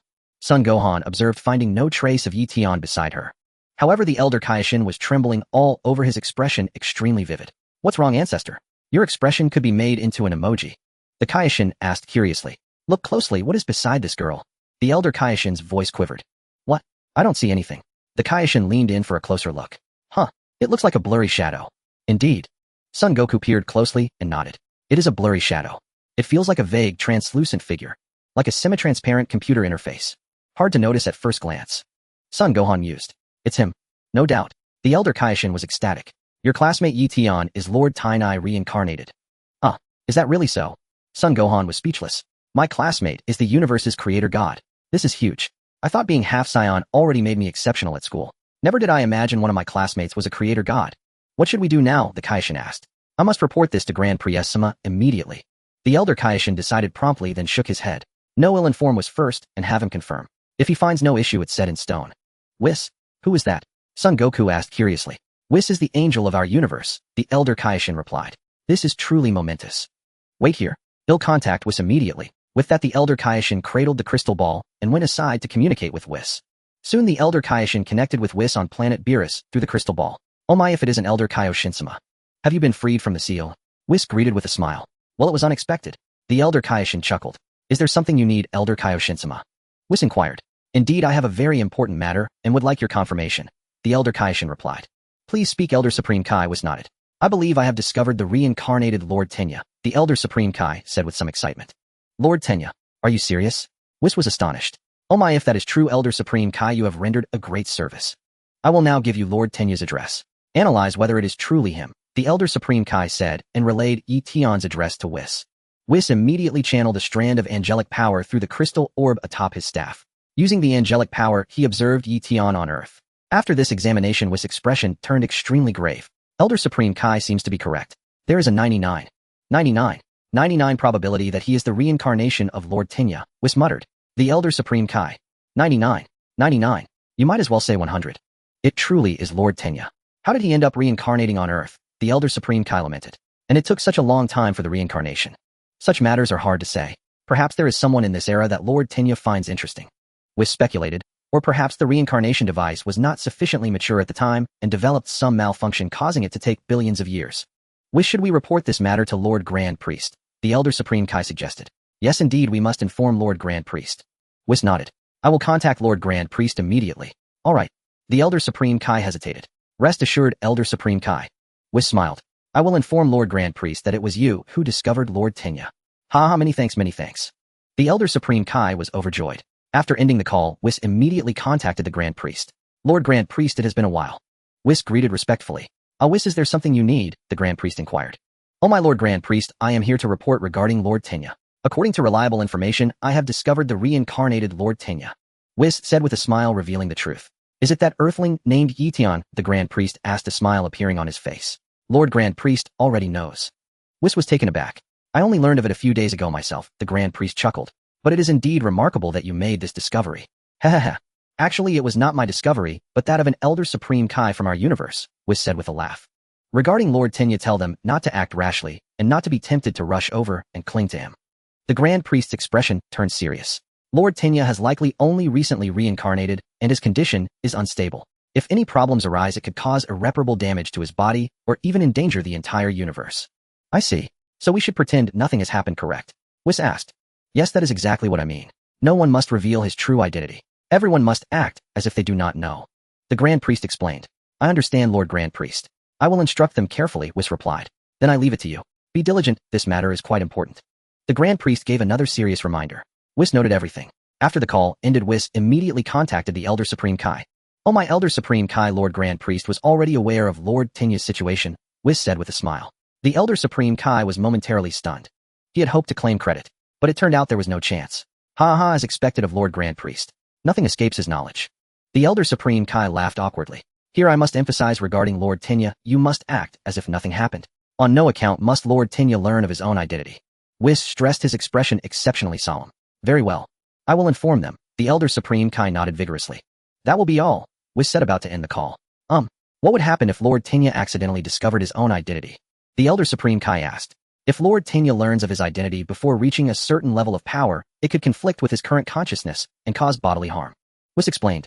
If Lord Tenya's body malfunctions, he might involuntarily use the erasure technique. What would disappear, then, is anyone's guess. What if he erases all the universes in one go? Even if not in one go, a few waves of his hand would likely suffice. The Elder Supreme Kai turned pale with fright. It seemed to make sense. Elder Supreme Kai, you must impress this upon them. This is no joke. Whis emphasized again. I understand. I will certainly convey this to them. The Elder Supreme Kai nodded gravely. After ending the call, the Elder Supreme Kai appeared beside Son Goku and the others with a downcast expression. Ancestor, what did they say? Did we earn merit? The Supreme Kai asked excitedly. Lord Grand Priest already knew about Lord Tenya. The Elder Supreme Kai shook his head in disappointment. He already knew? The Supreme Kai sighed. What a pity. I thought we would be praised. Ancestor, you look troubled. Has something serious occurred? Jebet inquired. This matter is indeed grave. I must now solemnly tell you all. The Elder Supreme Kai nodded gravely, addressing Son Goku and Son Gohan. Especially you two. You must keep your mouth shut. Do not spread the matter of Lord Tenya. And do not let Eion know that he is the reincarnation of Lord Tenya. Why? Son Gohan was astonished. Wouldn't Eion be overjoyed to learn of this? What do you know? If I told you that you were once the founding god's underling of this universe, how would you feel? The Elder Supreme Kai rolled his eyes and asked Son Gohan. How would I feel? Son Gohan scratched his head. How would I feel? Some things, when they don't happen to you, you only ever consider them from another's perspective. The Elder Supreme Kai sighed. But once they happen to you, the nature of it changes completely. With such a monumental upheaval in one's life, if others fill your head with ideas before your memories fully return, discrepancies might arise in your memory, leading to all sorts of physical mishaps. Could something happen to his body? Would he fall ill? Sun Wukong asked. He wouldn't get sick, but if Lord Tiany's body were to malfunction, he might casually erase some unnecessary things. I think that's quite possible. The Elder Kaioshin sighed, his face turning pale. What? Son Gohan was also startled. So if that's the case, this Lord Tianai is even more terrifying than Majin Buu. Sun Wukong was utterly shocked. Bang! The Elder Kaioshin punched the back of Sun Wukong's head. Why did you hit me, Elder Kaioshin-sama? Sun Wukong rubbed his sore head. You idiot! The Elder Kaioshin roared. Don't compare someone like Majin Buu to Lord Tianai. That's disrespectful. Do you want our universe to disappear first? You're right, Sun Wukong nodded, letting out an embarrassed chuckle. So should we just pretend nothing happened? The Kaioshin asked. No, it's not that nothing happened. The Elder Kaioshin shook his head gently. Some things, once they happen, cannot be undone. At least now we know Lord Tiany's true identity. Let's do what we can. The question is, what should we do? The Kaioshin asked, somewhat troubled. We can't reveal his identity. And Majin Buu's existence is still a ticking time bomb. If he destroys Earth, could Lord Tiany's body become disordered and randomly erase something? The Elder Kaioshin. Ahem. What you said does make some sense. So no matter what, we must save Earth. When appropriate, inviting Lord Tianai to the Kaioshin realm wouldn't be a bad idea. The Elder Kaioshin stroked his chin and thought. That's a good idea, the Kaioshin nodded. So the most urgent task now is to improve that boy's strength first. The Elder Kaioshin immediately looked up at Son Gohan. Son Gohan pointed at his own nose in confusion. Yes, you. I'm going to unlock your latent potential right now. Stand there and don't move, the Elder Kaioshin commanded. Once your strength surpasses Majin Buu's, you will become Lord Tiany's attendant. You're his classmate, so it should be easier for you to get along with him. Son Gohan. Well, I've never thought about being anyone's attendant before. Son Gohan scratched his head. Idiot, your classmate is the creator god of the entire universe. It's an honor to be his attendant. You should cherish it. The elder Kaioshin scolded loudly. What you say does make sense, Son Gohan replied, his emotions mixed. Before he knew it, he had become his classmate's subordinate. And that classmate was the reincarnated creator god, the creator god of the entire universe. It was said that this classmate created the divine realm and the underworld as well. Truly remarkable. I suggest to prevent any slips of the tongue in the future from now on, we should just call him by his current name, the Kaioshin proposed. You're right. Let's just call him Yi Tian and drop the honorifics. The elder Kaioshin agreed wholeheartedly. If you keep calling him Lord Tianai all the time and accidentally slip up when you meet him, it would be troublesome. It's better to just call him Yi Tian. Alright, it's settled then. Although it might seem a bit rude, it's for Lord Tianyes' own good, the Kaioshin replied. After all, his memories haven't fully recovered yet. It's better for him to regain them on his own than through others. Now I'm going to unlock this boy's latent potential. You stand at attention and don't wander off. The elder Kaioshin scolded Son Gohan. I am Yi Tian's classmate, you know. Is it appropriate to talk to me like this? Son Gohan grinned. The elder Kaioshin. Are you already flaunting your status now? Haha, just kidding, just kidding. Son Gohan laughed, immediately standing at attention. Here I come. Unlocking your latent potential. The elder Kaioshin shouted loudly, then began circling Son Gohan incessantly. As he circled, the elder Kaioshin kept humming strange tunes. Hey, what is this? Son Gohan was puzzled. Quiet. This is an important ritual, the elder Kaioshin bellowed. Mfaha-hey. Mfaha-hey. He continued circling. How long will this take? Sun Wukong asked, noticing the elder Kaioshin had already circled more than a dozen times without stopping. The important ritual takes 5 hours, and enhancing the ability takes 20 hours, the elder Kaioshin replied.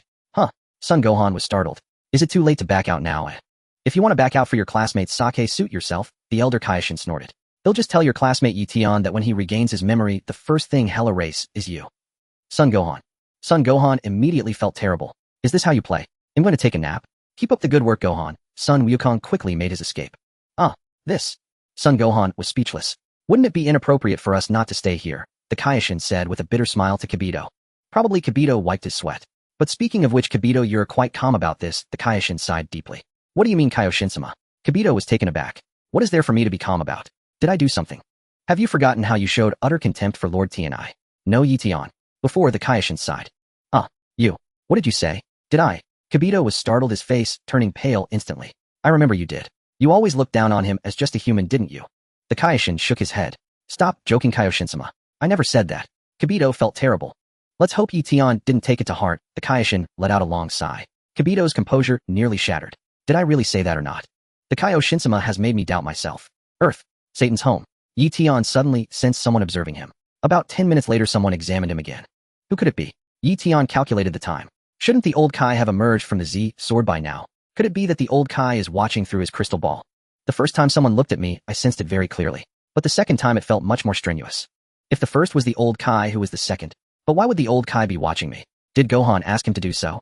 It doesn't add up. Besides, the old Kai shouldn't be using the crystal ball at this point. They'll set it aside for now. Fortunately, their gazes were fleeting. If they kept spying on me, I wouldn't hesitate to erase them.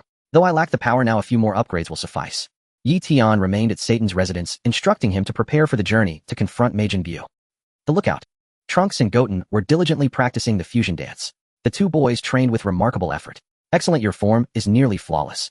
Piccolo nodded approvingly. Now let's attempt the real fusion. Synchronize your energy perfectly. Goten and Trunks nodded in unison, their expressions growing more serious. Alright, begin. Piccolo commanded. Goten and Trunks moved toward each other. Their palms met, fingers interlocking. Their forms gradually merged, radiating a blinding light. As the light faded, a chubby young boy emerged. Piccolo and the others stared in speechless disbelief. Clearly a failed attempt. When you stopped, Trunks' hand was extended, it should have been a fist. Piccolo explained. 30 minutes later, the two boys fused again. This time, Goten and Trunks became a skinny figure. Another failure. Finally, after relentless effort, they mastered the fusion dance. Such immense energy. At last we've succeeded. Master Roshi marveled. Is it really that impressive? I can't see it at all, Bulma dismissed. He does look quite strong. Shishi nodded. Well done. Piccolo praised. In 30 minutes, try transforming into Super Saiyans. It should be manageable. Hehehe. Don't underestimate me. I can defeat Majin Buu right now. Gotenks wagged his finger, brimming with confidence. You fool, stop your nonsense. You have no idea how terrifying Majin Buu is. Piccolo scolded. No matter your strength, you're no match for him, as you are. Stop trying to scare me. Let me show you my true power. Gotenks declared, leaping into the air. Whoosh! Gotenks sped toward Majin Buu. That idiot. Piccolo fumed. If he gets killed, all our efforts are wasted. He seems confident enough to win, Krillin remarked. Yeah. He's certainly full of confidence, Yamcha agreed. After 5 or 6 minutes, Gotenks returned staggering. He had been thoroughly beaten by Majin Buu. Fight Buu again in a day. For now train relentlessly. Piccolo roared. You two must grow stronger for the fusion to be effective. Understood, you brats. In just one day, Majin Buu's attacks had wiped out over 80% of Earth's cities and inhabitants. Like a child, Buu mercilessly killed those who resisted or fled, and when hungry turned them into sweets or chocolate to devour. Urged repeatedly by world leaders Mr. Satan accompanied by Eion finally set off with great bravado. Though before departure Mr. Satan claimed to have a stomachache causing a considerable delay. Now Eion and Mr. Satan aboard a state-of-the-art fighter jet provided by the nation landed near Majin Buu's home accompanied by a general. Alright, leave this to me. Go back and await the good news, Satan declared waving grandly to the general and pilot. Good luck Mr. Satan. The general bowed respectfully, then saluted Eion. And good luck to Mr. Satan's son-in-law. You may return, Eion said with a smile. The general immediately departed in the fighter jet. Only Eion and Mr. Satan remained. Satan quickly hid behind Eion, trembling with fear. Eion, are you sure this is safe? His heart pounded wildly. Relax, what's there to fear with me here? Eion smiled. Don't you want a very powerful underling? Satan. Do I have a choice? I just want to survive. I don't want any underlings. Let's go. Eion strode forward. Mr. Satan's heart hammered. He considered fleeing but thought better of it and reluctantly followed. Soon Eion and Mr. Satan stopped before Majin Buu's doorstep. Buu, are you home? Eion called out. Whoosh. At that moment Majin Buu returned from afar, landing on the rooftop and waved at Eion and Mr. Satan. Hey, aren't you Eion? Majin Buu looked down at him. It's me, Eion confirmed. You're interesting. Majin Buu smirked, then dropped to the ground in front of Eion. I clearly remember you stomping on that Babidi fellow several times. I joined you, and it felt great. Plus you sealed his voice, preventing him from sealing me. So you should thank me properly, shouldn't you? Eion chuckled. You truly are amusing. Be my servant. Majin Buu nodded. I have no intention of being anyone's servant, Eion replied with a smile. But I've brought you a new servant. He gestured toward Mr. Satan behind him. Satan. Wasn't Buu supposed to become my underling? Why are you making me his servant? Buu curiously examined Mr. Satan. A small token of our first meeting. Mr. Satan nervously produced a box of chocolates. A gift for you. Please accept it. Chocolate. Buu's eyes lit up. He immediately took out a piece of chocolate and tasted it, exclaiming, delicious. Much better than chocolate made from humans. Haha, not bad, right? Satan let out a slight sigh of relief. You're quite interesting. As a reward, let me give you a taste of the candies I made. With that, Buu pulled out a few candies from his pants and handed them to Mr. Satan. Satan. Eion, you have some too. Buu then offered the candies to Eion. I don't eat candies made from humans. Eion shook his head.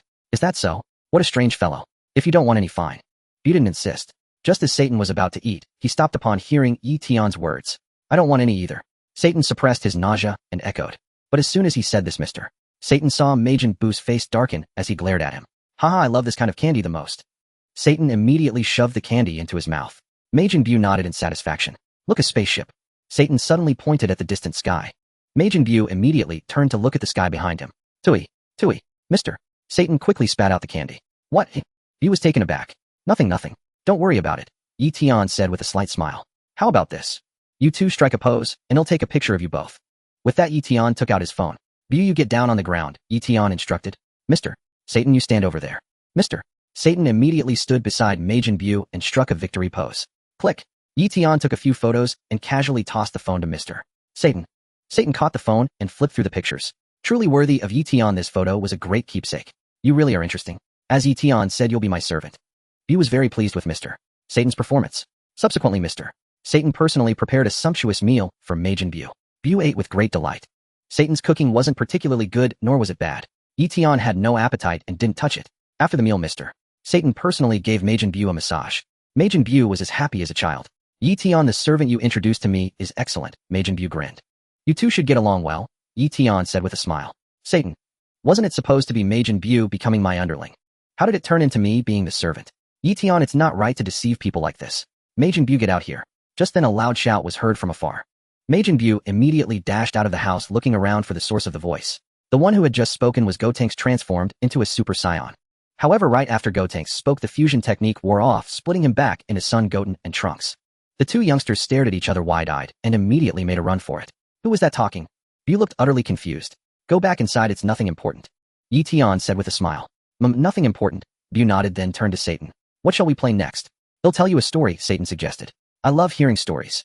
Buu clapped his hands happily and went back into the room to wait. You two have fun. I won't stay any longer, Eion said and immediately soared into the air. Hey, Eion, don't leave me here alone. Satan was on the verge of tears. Don't worry, it's fine now. As you've seen, Majin Buu is really just a child. Eion comforted him. If you guide him, well, you might even make him turn over a new leaf. Then you'd be a true hero. When you put it that way, it does make some sense, Satan nodded. Keep up the good work. Eion patted Mr. Satan on the shoulder, turned and left. Satan, you're really leaving me here alone. Satan, tell me a story. Buu urged from inside the room. Coming. Satan had no choice but to pick up a storybook and tell Buu a very touching tale. Even Satan himself was moved to tears. Buu listened and then burst into loud laughter. Satan, how can you laugh at such a sad story? I'm going to go kill someone, Buu announced after the story, turning to Satan. Satan was startled. Where's Eion? Buu suddenly noticed Eion was gone. He had something to do. Went home first, Satan quickly explained. It doesn't matter, Buu chuckled. Do you want to come kill people with me? No. He'll stay here and have dinner ready for you. Satan waved his hand in response. I'm off then. Buu waved goodbye and flew into the sky. In the 6th universe, the realm of the god of destruction. Oh, my Lord Kampa is back. Vados greeted. Kampa nodded. How did it go, Lord Kampa? Vados smiled. Did you get along well with Lord Tenya? Not bad, Kampa replied. Lord Tenya was very friendly to me. We've established a deep friendship. Oh my, that's truly remarkable. I must congratulate you, Lord Kampa. Vados giggled. By the way, Vados, there's something I'd like to ask you. Kampa thought for a moment before speaking slowly. What is it? Vados was puzzled. Vados, is there someone you like? Kampa inquired. Someone I like. Vados was still processing. That special feeling between a man and a woman, Kampa reminded her. No, there isn't. Why do you suddenly ask, Lord Kampa? Vados found it strange. What do you think of Lord Tenya? Kampa chuckled. Vados, I plan to introduce you to Lord Tenya. Kampa said with some excitement and fervor. Ho.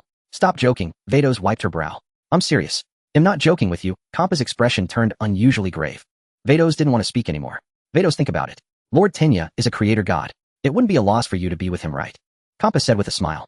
What does that have to do with gain or loss? Vados wiped her brow again. Lord Kampa, please don't play matchmaker recklessly. I'm not being reckless. Kampa replied truthfully. They'll be honest with you. Lord Tenya has taken a liking to you. Vados was stunned, unable to come to her senses for a long time. Lord Tenya has taken a liking to me. No wonder he was staring at me up and down back then. By the way, this is a gift he gave you. Xiangpa said, pulling out a pack of instant noodles and handing it to Bardos. What is this thing? Bardos had never seen instant noodles before. Try it first, it's delicious. Xiangpa gave Bardos a detailed explanation of how to eat the noodles and then prepared them with a pot of boiling water. After tasting the deliciousness of the instant noodles, Bardos' eyebrows danced with joy. How is it? Good, right? Xiangpa grinned. It is indeed very tasty. This is a premium cuisine I have never experienced before. Bardos nodded in acknowledgement. So do you agree to date Lord Tni? Xiangpa asked with anticipation. Bardos, you expect me to sell my body for such a mere snack? What would happen if I were to date Lord Tni? What benefit would you gain, Lord Xiangpa? Bardos asked curiously. Lord Tni would consider developing in our 6th universe. Xiangpa replied proudly. Pretty clever of me, right? If Lord Tni could come to our 6th universe, it would be an immense honor for us.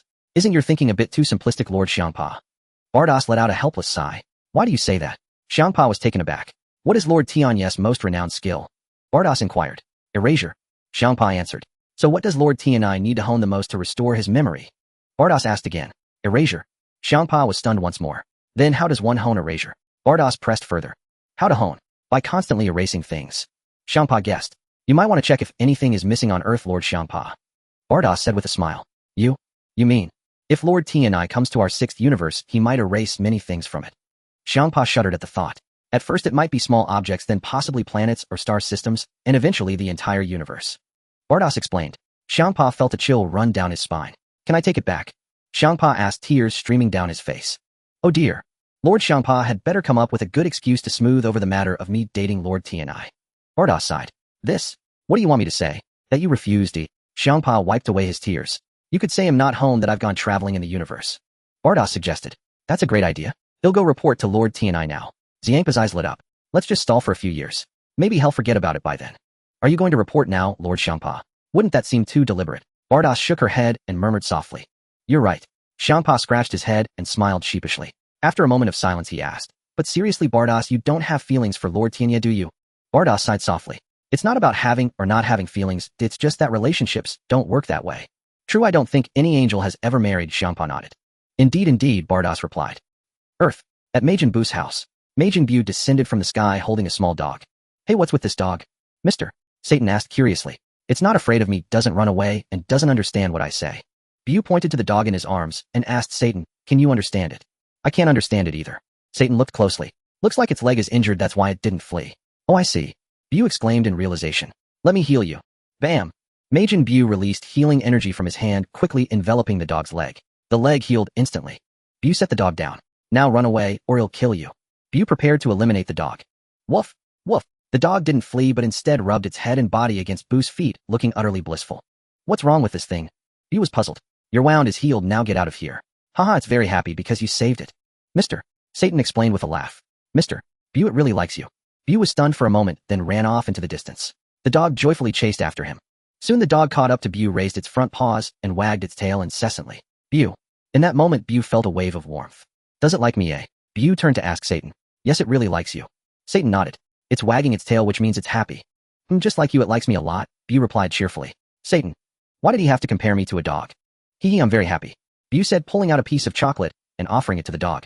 It doesn't eat chocolate, you need to give it dog food. Satan suggested. What's that? I don't understand, Buu shook his head. He'll go buy some right away. Satan hopped on a hover motorcycle. Please wait here a moment. Viru. Satan sped off on the motorcycle. Before long, he returned with the dog food. The dog ate it with great relish.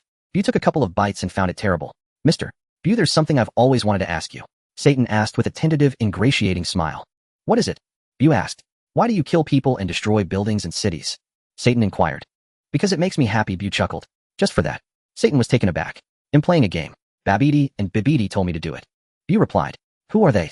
Satan asked. They call themselves the annoying guys who created me. Buu scratched his head. Though I don't think they actually created me. You can't listen to those bastards.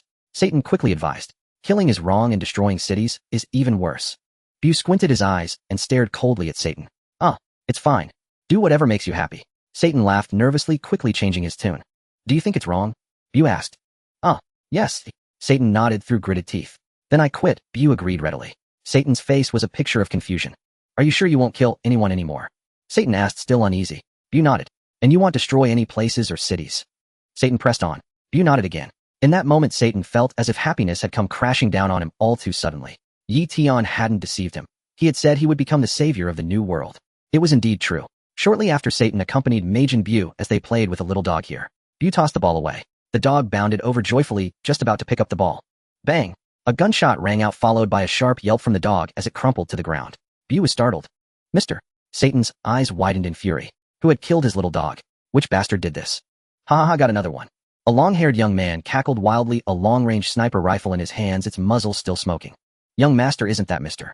Satan with Majin Buu? A servant asked nearby. Why would Mr. Satan be with Majin Buu? How should I know? The long-haired youth snorted. He'll take them both out. Then he'll be the hero of the new world. It's those two bastards. Satan immediately spotted the pair on the hilltop. Go to hell. The long-haired youth readied a missile and fired it straight towards Satan and Buu. Satan fled in terror. Boom. The bomb exploded right where Majin Buu stood. Feeling one missile wasn't enough, the long-haired youth launched several more. Boom.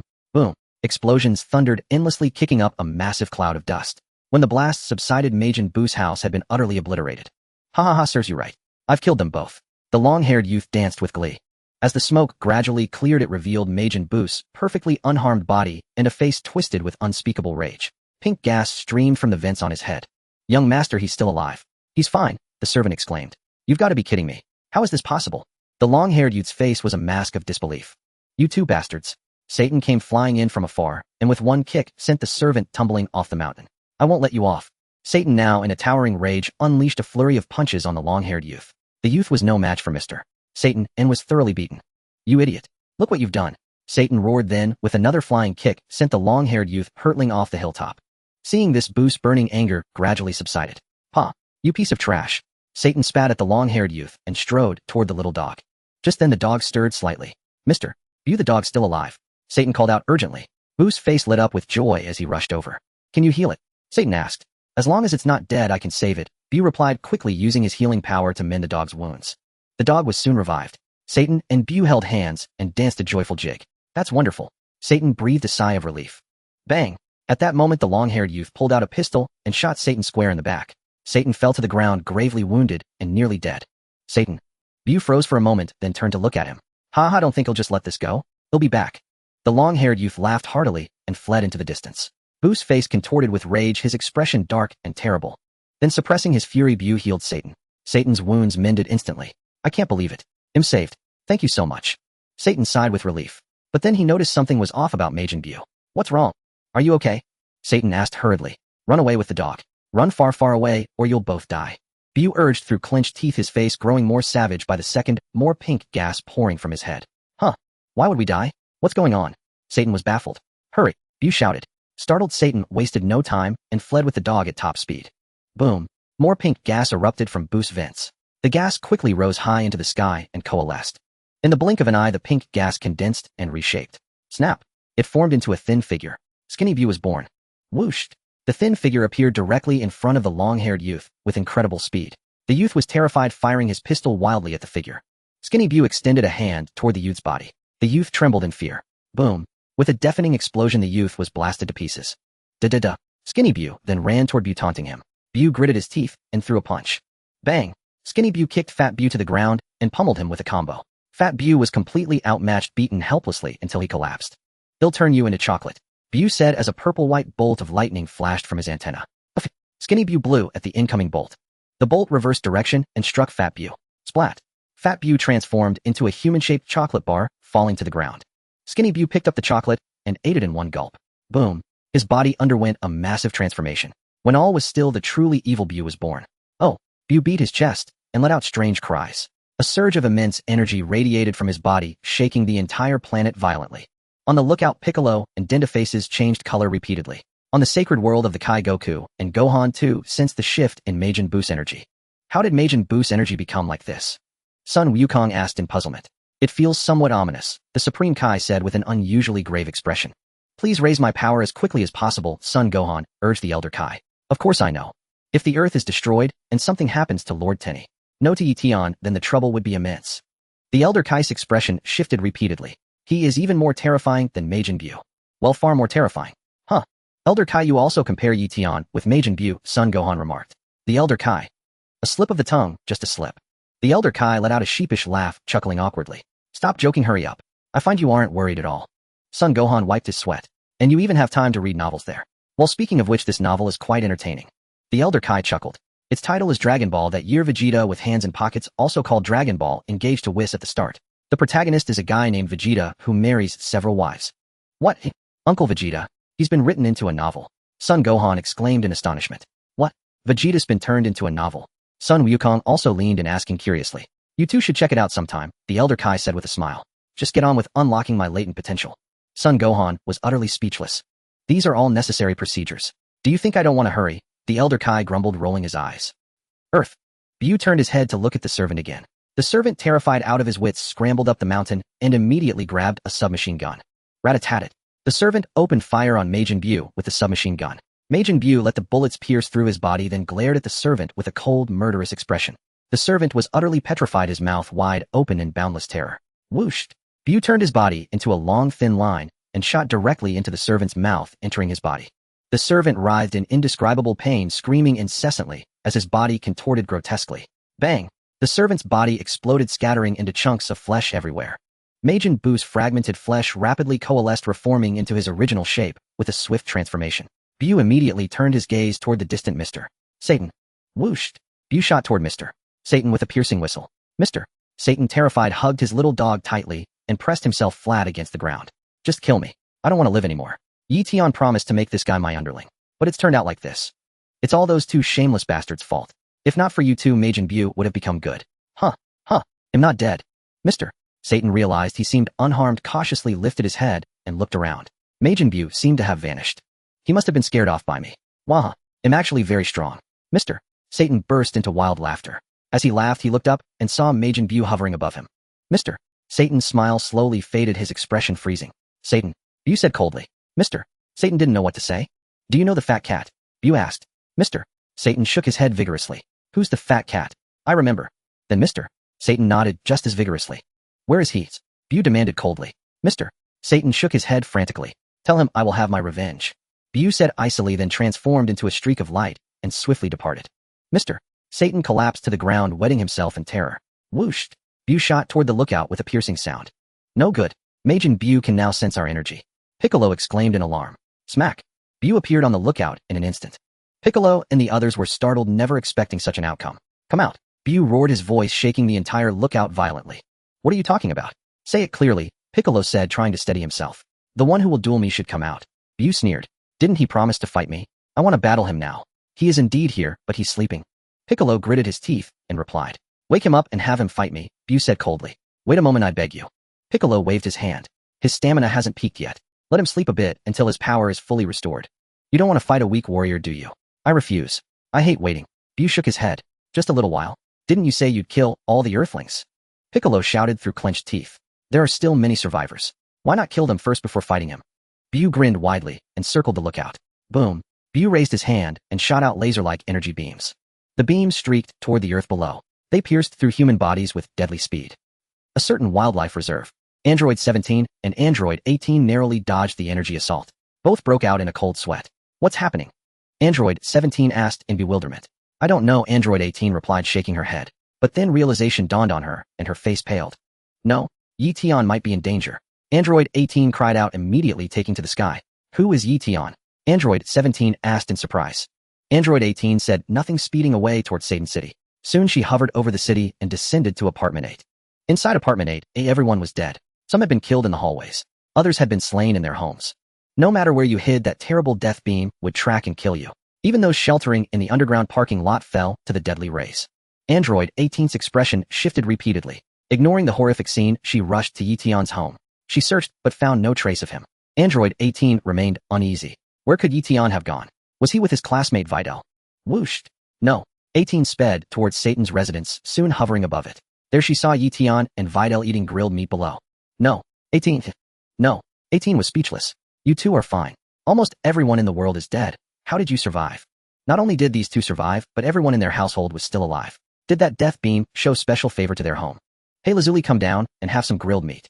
Eion looked up and waved at No. 18 in the sky. Huh. Lazuli. Videl was also startled. After a brief hesitation, No. 18 descended and landed beside Eion. You? Are you both alright? No. 18 asked. What could happen? Eion replied with a smile. What happened? Videl asked curiously. Didn't you see the pink energy beams? No. 18 inquired. I saw them. But they vanished right above our house, Videl answered. Who sets off fireworks at a time like this? No. 18's beautiful eyes widened in disbelief. Mysteriously vanished. Was it that mysterious hero again? Lazuli, you seem quite concerned about me, Eion said with a chuckle. Not at all, no? 18 snorted. Come and eat something, Eion invited. Were you scared just now? You know everything. No. 18's expression shifted slightly as she asked hastily. If I'm not mistaken, Earth's surviving humans can now be counted on one hand, Eion's sighed. Perhaps this is a trial for them as well. No. 18 remained silent. What? Are there so few humans left on Earth? Videl was astonished. Don't worry, the dead will be revived. Aren't the Dragon Balls still here? Eion reassured. Dragon Balls? What are those? Videl was puzzled. They can grant any wish. Didn't everyone killed during the Cell games come back to life? Eion replied. Oh, now that you mention it, I do recall. Videl nodded. I remember Eliza was killed by Cell back then, and I cried so much. But later she suddenly came back to life for no reason. It was the Dragon Balls that revived the dead, Eion explained. So that's it. I never knew such miraculous things existed, Videl marveled. Then Videl suddenly thought of something, and her face turned pale. What about my father? Is he alright? She asked urgently. He's fine. Your father will be okay, Eion assured. Atop the lookout. I've killed all the Earthlings. Prepare to fight, Buu snorted, smirking smugly. I understand, but at least give us some time to prepare, Piccolo replied. 2 hours. No, 1 hour is enough. 1 hour. How long is that? Buu asked. Slap. Piccolo raised his hand and conjured an hourglass. When all the sand falls, that's 1 hour, Piccolo answered. Watching the sand trickle slowly, Buu's expression soured. Just wait 1 hour. Please, Piccolo begged. Fine. He'll wait 1 hour. When time's up, I'll kill you all. Buu snorted, crouching down to wait impatiently. In the realm of the Supreme Kais. The Supreme Kai suddenly sensed the massive upheaval on Earth. What's wrong, Supreme Kai? Goku asked. Most of Earth's people have been killed, except for a very few survivors. The Supreme Kai's face changed repeatedly. Elder Kai, something terrible has happened, he exclaimed. Has Earth been destroyed? Goku was startled. What about Shishi and Goten? No, Earth barely suffered any damage. I don't know how he did it, the Supreme Kai said gravely. Elder Kai, what do we do? If Lord Tenny. There's no if. Nothing will go wrong. Everything is under my control, the Elder Kai said, taking a deep breath and glancing at the Supreme Kai with a composed expression. The Supreme Kai. Elder Kai, you're remarkably calm. The Supreme Kai was speechless. To be honest, I've thought it through. Even if Earth were destroyed, Lord Tenny. Eion would be fine, the Elder Kai replied. Don't underestimate Eion's true power. No one can harm him. Are you sure? The Supreme Kai asked again. How many times must I say it? I said he'll be fine, the Elder Kai sighed. Meanwhile, the Elder Kai's hands continued to channel Gohan's latent energy from a distance. Gohan remained silent. Earth. Atop the lookout. Majin Buu sat beside the hourglass waiting impatiently in silence. Goten and Trunks stared from afar at Majin Buu sitting there. Is that Majin Buu? Trunks was startled. His appearance has changed a lot, Goten murmured. Not just his looks, his power has increased significantly, Piccolo replied. You two enter the room of spirit, in time immediately, and train hard. Okay. Goten and Trunks didn't hesitate, and entered the room of spirit and time, beginning a new round of training. About 20 minutes passed. Arg. I can't wait any longer. Majin Buu roared, smashing the hourglass to pieces with a slap. Wait. You've only waited less than 30 minutes. Hold on. Piccolo panicked and shouted loudly. Boom. Majin Buu swung his hand forward, sending an energy blast at Piccolo's feet. The energy pierced through the lookout, leaving a hole in the ground. I can't wait any longer. Come out now. Buu yelled. Come out. Piccolo's face turned pale with fear. After a moment of silence, Piccolo made up his mind.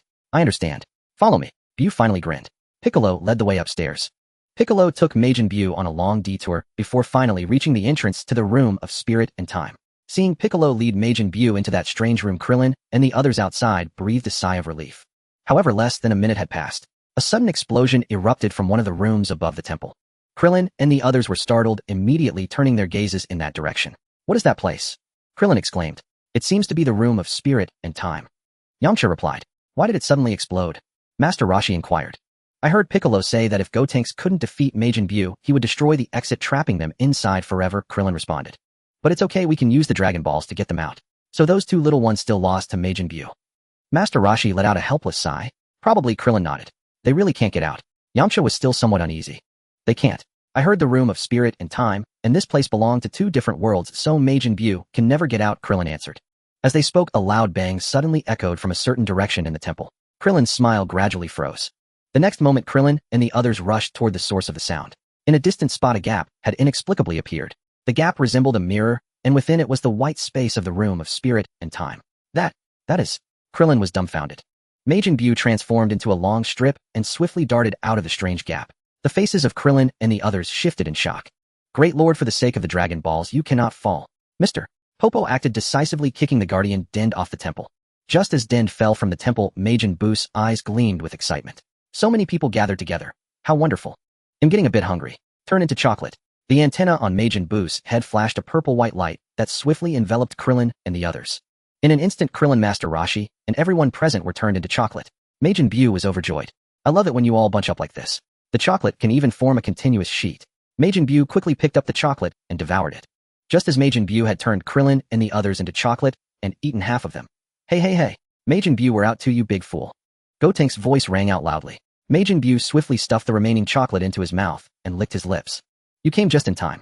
I've almost finished eating, so there's none left for you. Buu grinned, turning to look at Gotenks with a flicker of surprise. You've changed. You idiot. Not only have I changed, but I've also become much stronger, Gotenks said with a smug expression. Now Gotenks had transformed into Super Saiyan 3. His hair nearly dragged on the ground, and lightning crackled around him. On the Kaioshin realm, Son Goku and the others immediately sensed the ki of Majin Buu and Gotenks. What's happening? Son Goku grew anxious. Why do I feel Majin Buu's ki suddenly vanish and then reappear? Do you want to see? There's a crystal ball over there. Go look for yourself. The elder Kaioshin pointed to a crystal ball resting on a tree branch in the distance. Huh, that thing can show what's happening on Earth. Son Goku exclaimed, joyfully rushing over. In the next moment, he saw the Earth's temple in the crystal ball. However, Son Goku's expression turned grim. He witnessed Majin Buu turning his family and friends into chocolate and eating them. Son Goku was frantic, but helpless, knowing they could only be revived through the Dragon Balls. Yet seeing Gotenks as Super Saiyan 3 brought him some comfort. Amazing is this, the fusion technique. The Kaioshin was deeply astonished. This is Super Saiyan 3. Unbelievable. Those two little ones are truly capable. It wasn't easy for me to achieve Super Saiyan 3, yet they mastered it so quickly, Son Goku laughed. Incredible, truly incredible. Where are the people? What did you do to them? Piccolo asked sternly. I turned them all into chocolate and ate them. Delicious. Majin Buu patted his belly. You? What did you say? Piccolo's face shifted dramatically. You ate them? Gotenks erupted in fury. This time I'm really angry. Gotenks hurtled toward Majin Buu. With a loud bang, he rammed into Buu. Majin Buu flew backward. Gotenks pursued, throwing a punch. They engaged in a fierce aerial battle. Majin Buu calculated the gap between them. I feel our strength is about equal. If I absorb him, I can defeat the fat cat, right? But it seems a bit risky. If I could absorb someone even stronger than him, I think beating the fat cat would be no problem. By the way, I wonder how strong that guy named Eion is. Also, this fusion kid seems to have a time limit. This state probably only lasts a few minutes. So after absorbing them, I should find the fat cat immediately. Eion should know where the fat cat is. He'll go find Eion then. And I might as well absorb that guy named Piccolo too. He looks pretty smart. With that thought, Majin Buu started to slack off. After several rounds of intense combat, just as Majin Buu had predicted, the golden aura around Gotenks dissipated and he returned to his base form. Majin Buu guessed that this guy might revert to two separate individuals. He'll wait for him to fuse again, then absorb him and find Eion. He. Gotenks laughed awkwardly. What a nice day today. Haha. Oh no, this is bad. Piccolo's face shifted again. Elder Kaioshin, hurry up, the kid's fusion has run out of time, son, Goku urged. You may leave now, it's done. The Elder Kai nodded at Gohan. Huh, it's already finished. Gohan was taken aback. Finished? Goku was also surprised. When did you complete it? Gohan asked in astonishment. Well, 5 minutes ago. The Elder Kai replied. Why didn't you tell me sooner? Gohan felt utterly exasperated. You fool, it's more dramatic to wait until a crisis unfolds. The Elder Kai answered nonchalantly. That's too much. Aren't you worried about Eition's safety? Gohan cried out. I told you, even if all of you are in danger, he won't be. The Elder Kai chuckled. Although Lord Tianai might start as an ordinary person after reincarnation, he's not so easy to kill. And by now he might already possess some power.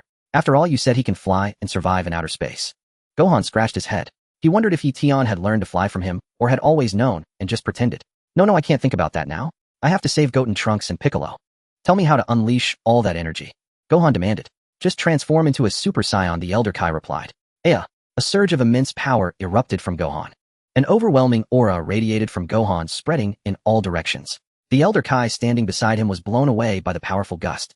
Gohan marveled at his own strength. Dad, this is incredible. He immediately looked at his father. Truly astonishing. I can hardly believe it, Goku exclaimed. Even Super Saiyans have never reached this level. Transformations are a deviant path, and Super Saiyans are the worst of them all, the Elder Kai said, dusting himself off. Gohan hurried back to Earth. The Supreme Kai urged. If Earth explodes and Eion is in danger, he might randomly erase something. That would be a disaster. They'll send you there now. Supreme Kai, allow me to take Gohan, Kibito requested. What are you saying, Kibito? Let me do it, the Supreme Kai replied. Enough arguing, it doesn't matter who sends him, the Elder Kai snorted. Let Kibito go. Yes, great ancestor, Kibito nodded. Sorry, Gohan, I wish I could go, but I can't, Goku said wistfully. I'd love to see your majestic form up close. Dad. Gohan lowered his head. We may never see each other again until you come to this world, Goku smiled. Do your best to defeat Majin Buu, completely restore peace, and help your classmate regain his memories. Yes, Gohan replied. The father and son embraced. In the next instant, Kibito transported Gohan back to Earth.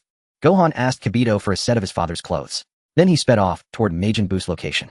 On the Kaioshin realm. Idiot, what are you daydreaming about? The Elder Kai scolded the Supreme Kai. What? Why do you say I'm daydreaming, great ancestor? I was watching Earth, the Supreme Kai replied, scratching his head. Take this opportunity to bring Lord Tianai to the Kaioshin realm, the Elder Kai ordered. What? Bring Eion here, the Supreme Kai exclaimed, eyes wide. And great ancestor, you should call him Eion, just in case you slip up later. What slip up? Even if others make mistakes, do you think I would? I've eaten more salt than you've drunk water.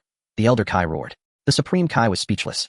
But great ancestor, didn't you say Eion would be fine even if the planet was in danger? The Supreme Kai asked. Fool, doesn't he have a girlfriend? The Elder Kai rolled his eyes. He'll be fine, but if his girlfriend gets hurt, he might get too sad and randomly erase something. That would be a disaster for our universe. The Supreme Kai pondered and found it made sense. Great Elder Kai, do you mean Gohan might not win? Goku asked, scratching his head. He should be able to win, but I have a bad feeling about this, the Elder Kai said gravely, then slapped the Supreme Kai on the back of the head. The Supreme Kai was speechless again. What are you waiting for? Get to Earth, the Elder Kai shouted. Yes, understood. The Supreme Kai nodded and prepared to use instant transmission to Earth. Wait, do you know what to say? The Elder Kai asked. What else? He'll say Earth is in danger and bring them here to take refuge, the Supreme Kai replied. Then say they're the only surviving Earthlings. To prevent species extinction. Spare the unnecessary chatter, don't you know too many words lead to mistakes, the Elder Kai bellowed. The Supreme Kai nodded solemnly and vanished instantly.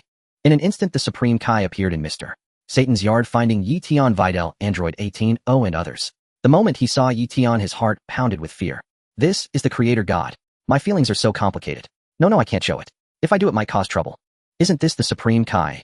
Videl was startled, but quickly composed herself. What brings you here, Supreme Kai? Videl. Eion. I'm here to take you away. Earth is in danger, so please come to the Kaioshin realm for safety, the Supreme Kai replied respectfully. But then he felt his demeanor was too obvious and straightened up slightly. Oh, just for that you'd allow humans into the Kaioshin realm. Eion looked at the Supreme Kai with surprise. This didn't seem like the Supreme Kai style. Well, Gohan asked me to. He said you two are the only classmates left. So I came to protect you, the Supreme Kai laughed, scratching his head. Really? Eion still looked at the Kaioshin with suspicion. Why would you think it's false? The Kaioshin said with a bitter smile. Eion gazed thoughtfully at the Kaioshin. Why did he feel something was off about this guy's attitude? It seemed as though he was being treated with utmost deference. Could it be that he knew I possessed the erasure technique? Even if he did, he wouldn't know about the existence of the Omni King. Did the Elder Kaioshin tell him? Going to the Kaioshin realm wasn't entirely out of the question. Given how things were developing, Earth might very well be obliterated. Would I have to keep erasing Majin Buu's energy? Let's check out the Kaioshin realm. Besides, I could only erase things within a radius of 1,000 kilometers. If Majin Buu unleashed a massive blast from far away, Earth would be destroyed. I would certainly be fine. But Videl and Android 18 might meet their end. The Kaioshin took a deep breath, struggling to calm himself. Well, if you don't want to go suit yourself, he'll just go back and tell Gohan, the Kaioshin said, feigning indifference. Fine, but it won't be a problem if I bring both of them along, will it? Eion proposed. Of course not, the Kaioshin nodded, agreeing readily. Wait, what exactly happened? Why are all the people on Earth dead? Android 18 asked urgently. Let's discuss this later. First, let's go to the Kaioshin realm. It's safer there, the Kaioshin urged. I need to pick up my brother. Can I bring him along? Android 18 gritted her teeth and said to the Kaioshin, where is your brother? Contact him quickly and have him come here, or I can go get him myself, the Kaioshin said with some urgency. He speculated that by now Gohan must have already clashed with Majin Buu. As the Kaioshin had predicted, Son Gohan was pummeling Majin Buu. After a few exchanges, Majin Buu realized he was no match for Son Gohan at all. Majin Buu's eyes gleamed. Perfect. If I absorb this Son Gohan guy and then absorb the fusion of those two little brats, I bet I can beat that fat cat. He'll self-destruct first to give those two kids enough time to perform the fusion dance. Boom. Majin Buu self-destructed on the spot. Son Gohan and the others were stunned, completely baffled by Majin Buu's intentions. Afterwards, Son Gohan and the others went to look for Dend. As for Eition's matters, Son Gohan didn't tell Piccolo and the rest. The fewer people who knew about this, the better. During their search for Dend, Son Gohan and his group encountered Mr. Satan and his dog. We should bring him along too. Annoying as he is, his heart is in the right place. He still wants to save Earth. Piccolo said with a slight smile. Son Gohan. We really should bring him. He's Videl's father. And Videl is Eition's girlfriend. With that connection, we absolutely had to take Mr. Satan along. I agree, Son Gohan nodded. Piccolo looked at Son Gohan with a hint of surprise. Uncle Piccolo is right after all, Mr. Satan has a good heart, Son Gohan quickly explained. Subsequently, Piccolo and the others picked up Mr. Satan. After some time, Son Gohan and his team successfully found Dend. Mr. Popo said I absolutely must not die, so he kicked me down here. Dend explained. Indeed.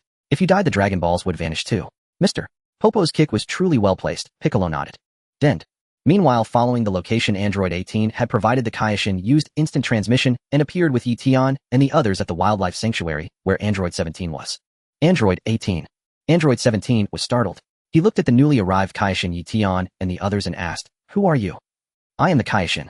The Kaioshin replied, Earth is in danger now. All of you should come with me to the Kaioshin realm for refuge. Of course, if you don't want to suit yourselves. Earth is in danger. Android 17 was dumbfounded. Come on, Android 17, let's go. Android 18 urged. Alright, I'll go with you then. Android 17 nodded without objection. And my father, Videl said to the Kaioshin. Very well, the Kaioshin agreed readily. Immediately after, the Kaioshin began searching for Mr. Satan across Earth. Found him. Gohan and the others happened to meet Mr. Satan and have taken him in, the Kaioshin said with a slight smile. They'll take you there now. Whoosh. In an instant, the Kaioshin used instant transmission again, bringing Eion and the others swiftly to where Son Gohan and his group were. Huh. Eion, Videl, and Android 17 and Android 18. Son Gohan was startled as he saw the Kaioshin and the others appear. Greetings, Lord Kaioshin. Piccolo quickly bowed respectfully. Greetings, Lord Kaioshin. Dend immediately knelt as well. Eion, Videl, are you two alright? Son Gohan asked. We're fine. Eion replied with a smile. Good to hear, Son Gohan nodded. I've come to pick up Mr. Satan. They'll take them back to the Kaioshin realm first. The Kaioshin suggested. Upon seeing her father, Videl embraced him warmly. The father and daughter nearly broke down in tears. Fine, Son Gohan didn't object. Well, if it isn't Son Gohan. And Piccolo. Android 17 chuckled. Android 17, how have you been all these years? Piccolo greeted him with a smile. Not bad, Android 17 nodded. What exactly is going on? Has that Cell guy come back? It's not Cell. It's someone even more terrifying than Cell. His name is Majin Buu. Piccolo explained briefly. Now is not the time for explanations. All of you come with me. He'll take you to the Kaioshin realm. The Kaioshin proposed. The Elder Lord has a bad feeling about this, so he told me to bring everyone over. Din should come along too. Piccolo suggested. Me. I will live or die with Earth. Din declared with righteous indignation. Don't be so stubborn. If you die, the Dragon Balls will vanish forever. How will the dead be revived then? Piccolo shook his head. It's better for you to go to the Kaioshin realm. We'll be able to rest easier. Fine. I understand, Din nodded. Uncle Piccolo, you should go too. Leave this place to me. He'll handle Majin Buu, Son Gohan proposed. He'll stay to witness your heroic performance. Piccolo said with a smile. Have Goten and Trunks go along as well. We will stay and fight too. We haven't lost to him yet. Trunks replied. Yes. We'll fight side by side with our older brother. Goten nodded. Alright, fine. Gohan mused carefully, and ultimately offered no objection. Eion. Are you all seriously planning to let Majin Buu absorb you? Never mind. Let him absorb them if he wishes. I'm also curious, just how formidable will Majin Buu become after absorption, and whether I could erase him effortlessly afterward. Erasing him entirely would seem somewhat excessive. Let me try erasing just his arms and legs first, then observe whether those severed limbs can regenerate. Those heading to the sacred world of the Kai must join hands in a circle. I'll transport you there immediately, the Supreme Kai instructed. Eion held Bulma's hand in his left, and Android 18's in his right. The others likewise linked hands. Whooshed. With another instantaneous teleportation, the Supreme Kai whisked Eion and the group into the sacred world of the Kai. Only Gohan, Goten, Trunks, and Piccolo remained on Earth. It was moments after Eion and the others had entered the sacred world of the Kai. Majin Buu's aura surged in from the distance. Gohan and the others instantly sensed his overwhelming presence. The Elder Kai forewarned of grave peril, so this battle must end swiftly. Stay vigilant. Gohan said, his expression turning solemn. Snap. Majin Buu descended from the sky, landing near Gohan and the others. Gohan frowned, eyes narrowing as he gazed upon Majin Buu. He seems unchanged. What then is his true intent? He's merely putting on a show, probably about to flee. Trunks speculated. Hey, you two come on and fight me together? I'll wipe you both out completely. Majin Buu bellowed toward Goten and Trunks in the distance. You've got it wrong. I'm your opponent. Gohan pointed firmly at his own nose. No, I'll slaughter those two brats first, then deal with you. Buu snorted disdainfully. No need for that. I'll obliterate you right now. Gohan declared, and lunged forward to strike. Try stepping closer, and I'll detonate Earth on the spot. None of you could survive in the vacuum of space, could you? Buu retorted, aiming his palm ominously at the planet's surface.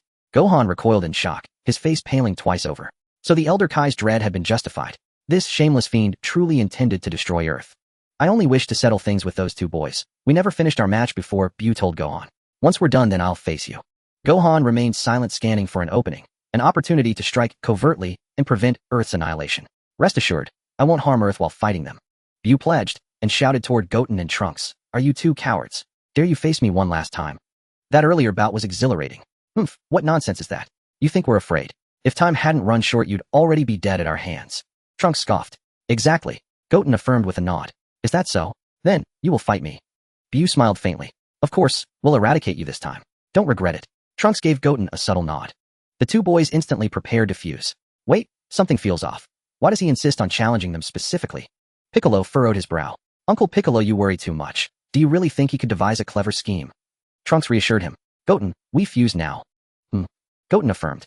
They rushed toward each other, and with a sharp clap, fused into Gotenks, instantly ascending to Super Saiyan level 3.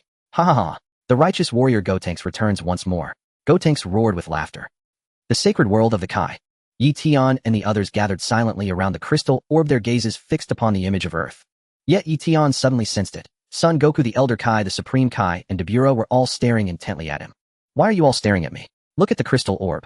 Eion swiftly turned to face the Elder Kai. The Elder Kai flinched, then hastily feigned nonchalance, whistling innocently. Ah, what a splendid day, the Elder Kai chuckled. So, you're the Elder Kai the Supreme Kai mentioned. Eion smiled gently. Elder Kai. Old man. You must be Eion, the classmate of Gohan. The Elder Kai asked calmly, hands clasped behind his back. The Supreme Kai and Dabura watched in quiet awe. Truly, the venerable ancestor himself. Even before the creator god of the entire universe, he retained perfect composure. Correct, Eion nodded, and asked, why were all four of you watching me just now? Son Goku too instantly affected obliviousness, pointing quizzically at his own nose. Ah, well Eion, there's something unsightly on your clothes that clashes rather jarringly with your ensemble. The Supreme Kai improvised, gesturing toward Eition's attire. Eion glanced back, and indeed noticed something odd on the back of his garment. Immediately the Elder Kai shifted his gaze to Bulma, wearing a look of sudden, thoughtful curiosity. Bulma clearly saw it too, and her cheeks flushed crimson. Thighs, she stammered, flustered. Bulma, no need to explain. Eion shook his head. What is there to explain? The more you justify it, the more suspicious it becomes. Trouble. Those two fused kids have been wrapped up like mummies. Eion remarked suddenly, drawing everyone's attention back to the crystal orb. All present turned their eyes toward its shimmering surface. Indeed, Gotenks was cocooned in thick crimson flesh. And Piccolo too. Son Goku's face contorted again and again in alarm. Earth, you wretch, what do you think you're doing? Gohan cried out in horror. They're mine now. Buu laughed triumphantly, and beckoned with a flick of his hand. Fwoosh, fwoosh. Gotenks and Piccolo shot toward Buu, and merged seamlessly into his form. Disaster. This is dire indeed. Son Goku's expression twisted anew. He nearly bit into the crystal orb itself. In moments Majin Buu completed the fusion. Son Gohan, it seems my scheme has succeeded, Buu said with a grin. Now the mightiest Majin Buu has finally been born. Slap. Buu swiftly landed opposite Son Gohan. You're despicable, absorbing both of them. Son Gohan gritted through his teeth. You were too strong. Ooh, I had no choice, Buu smiled. Why not just absorb me as well? Wouldn't that be more convenient? Son Gohan snorted. No rush. Let me first see how strong I've become after absorbing those two little ones, Buu said with a smirk. Then let's try. Son Gohan immediately assumed a combat stance. Bang! He kicked out fiercely. Majin Buu raised a hand and caught Son Gohan's ankle. Son Gohan's other foot lashed out. Buu seized that ankle as well. Reacting swiftly, Son Gohan fired an energy sphere from his hand. Buu leaned back to dodge the blast, then hooked Son Gohan's neck with his elongated antenna. Bang! A punch landed squarely on Son Gohan's face. Son Gohan's expression twisted in pain. Boom! Buu released an energy sphere which detonated near Son Gohan. Son Gohan hurriedly retreated to take cover. Whoosh! Buu appeared nearby, watching him with a smirk. How about it, Son Gohan? You know you're no match for me, Buu chuckled. Art. Son Gohan charged forward, unleashing a flurry of attacks on Majin Buu. Buu countered with ease. This is bad. Gohan will be killed. Son Goku grew anxious. I had a bad feeling, and it came true, the Elder Kai sighed helplessly. Bringing them from Earth was indeed the right call. What now? Son Goku asked urgently. Let me try. Yi Tian stepped forward. Yi Tian. You want to fight Majin Buu? Son Goku blinked quickly, asking. Aside from Dabura, I've never fought before. Trying won't hurt, Yi Tian smiled. How about this, Goku? You go with Yi Tian, the Elder Kai suggested. Huh, me, eh? Son Goku was startled. I'm dead, oh, I can't go to that world anymore. I know, the Elder Kai replied. They'll give my life for yours, and you can be revived. What? Use your life to revive me? Son Goku was astonished. That's not right. No, that's not good. The Elder Kai's life is too precious. Kibito shouted. What are you saying? The Elder Kai rolled his eyes. Before that Beerus wakes up, no one can beat that Majin Buu now, and it's only a matter of time before he finds us here. Let me give my life instead, the Kaioshin proposed. I don't want to be useless. You're young with much to do, I've lived a long time, the Elder Kai said with a smile.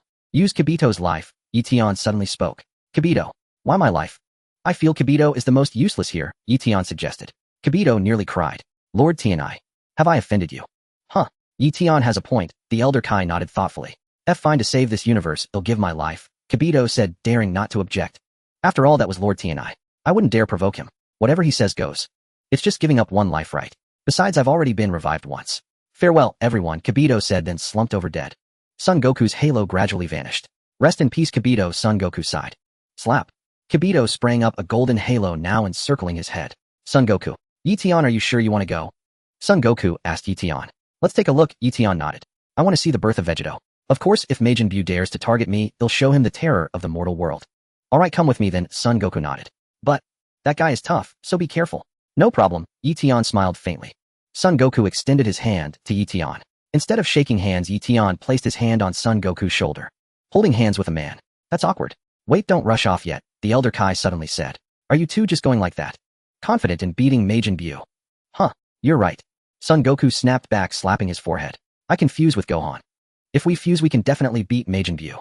Do you think Majin Buu will give you time to fuse? The Elder Kai shook his head. Yi Tian, how confident are you in beating him? Son Goku asked. Me? I don't know, Yi Tian shook his head. I'm not sure of my own level yet. Son Goku, can't you use erasure? Son Goku almost blurted it out, but he held back. Since Yi Tian didn't want it mentioned, head keep quiet. What if by mentioning it Yi Tian became more terrifying than Majin Buu? A wave of his hand, and Earth would vanish. According to the Elder Kai, anything erased by Yi Tian might not be restored even by the Dragon Balls. At least what Majin Buu destroys can be brought back. If Yi Tian erases something, it's gone for good. Elder Kai, do you have a good plan? Son Goku asked. Take these Patera earrings of mine, the Elder Kai said, removing his earrings and handing them to Son Goku. What are these? Son Goku was puzzled. Put one on your left ear first, the Elder Kai instructed. Son Goku complied. Give the other to Gohan to wear, the Elder Kai said. That way you two can fuse. Really? How effective is it?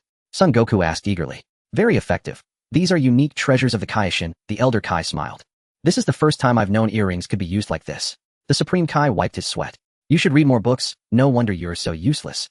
The Elder Supreme Kai sighed helplessly. Try fusing with Kibito using your own earrings and demonstrate it for Goku and Yi Tian. Supreme Kai. Kibito. Son Goku. How could you almost let it slip? Didn't you say you absolutely wouldn't let it slip? Yi Tian didn't speculate about the name Tian Yi or anything. The problem was, even if the Elder Supreme Kai uttered the name Tian Yi, Tian wouldn't recognize it at all. Who is Tian Yi? Yi Tian had never heard of him. So it could be said that the Elder Supreme Kai and the others were overthinking. Noticing that Yi Tian showed no suspicion, the Supreme Kai felt slightly relieved and immediately gave one of his earrings to Kibito. The two put the earrings on opposite ears. Whooshed. The next moment, the Supreme Kai and Kibito's bodies rapidly embraced and merged into one. Slap. In an instant, they became a single person. Oh, I feel I possess such immense power. The Supreme Kai raised his fists in excitement. But then the Supreme Kai looked upward and spotted a golden halo, feeling utterly disheartened. After fusing. Does this mean I'm dead? How terrible. Goku, I want to fight alongside you. Let's do this together. The Supreme Kai clenched his fists, brimming with fighting spirit. You can't. Though you've become much stronger, it's still not enough to take on Majin Buu. The Elder Supreme Kai shook his head and rolled his eyes. You might even end up being absorbed by him. Fine. The Supreme Kai drooped his head. Elder Supreme Kai, you're truly amazing. Son Goku exclaimed excitedly, quickly asking, but how long does the fusion last? There's no time limit. Once fused, you're inseparable forever. The Elder Supreme Kai chuckled. Supreme Kai, this is terrible. If I fuse with Gohan, I'll have to go to school with him. I really don't want to go to school. Son Goku felt a headache coming on. I heard that only Supreme Kais, who fuse via Patera earrings, remain inseparable forever. Humans can't maintain it for long, Eion interjected. Huh, how do you know that? The Supreme Kai was taken aback. The Elder Supreme Kai also stared wide-eyed at Eion. Could Lord Tian Yi have regained some of his memories? Otherwise, how would he know this? There's nothing I don't know. Eion smiled. Alright, let's get going. Gohan's about to be killed by Majin Buu. Let's go, Eion. Son Goku quickly extended his hand. Eion placed his hand on Son Goku's shoulder. Eion, do your best. Videl raised her fist toward Eion. Android 18 also glanced at Eion without saying much, but her eyes carried encouragement and resolve. Her look seemed to say, I'm cheering for you. So he's Eion. You've taken a liking to him, Android 17 whispered in Android 18's ear. Mind your own business. Android 18 snorted. But I feel he's quite close to that girl, Android 17 sighed. What's it to you? I want to be the third party. Got a problem with that? Android 18 sneered. Android 17. Whoosh. Son Goku used instant transmission with Eion, and in an instant they appeared on Earth, hovering directly above Majin Buu. At that moment, Majin Buu had already gathered a massive energy sphere, intending to hurl it down at Son Gohan below. Swish. Son Goku immediately unleashed a Destructo disc, slicing Majin Buu in two. Dad. Eion. Son Gohan was startled. Dad, you've been revived? Yes, Son Goku nodded. Kibito gave me his life, so I came back. It's you. Buu turned to look at Son Goku. You weird guy who can transform. You've come to help too. I'm not the same Majin Buu as before. Son Goku chuckled. And Etion's here too. Buu glanced at Eion. Perfect timing. Tell me, where's that fat cat? You're looking for the fat cat. Eion smiled. Better not. You're no match for him. Is that so? Buu snorted. I know I might not beat him now, but he'll keep getting stronger. Hey Buu, I came prepared. I've got a way to boost my power too. Son Goku shouted. Slap. Majin Buu quickly overlapped his body and restored himself to his original form. However, the antenna on Majin Buu's head didn't fully recover, a small piece remained outside. You have a way to boost your power. How ridiculous. No matter what, you can't beat me. Buu laughed lightly. Then why are you in such a hurry to restore your body? Is it because you're scared? Son Goku smirked. Do you think I'd be afraid of you? Buu snorted. Eion, should I go first? Son Goku asked. Sure, you go ahead. I plan to make my move last. Eion nodded. Gohan, catch. Son Goku said, immediately tossing an earring to Son Gohan.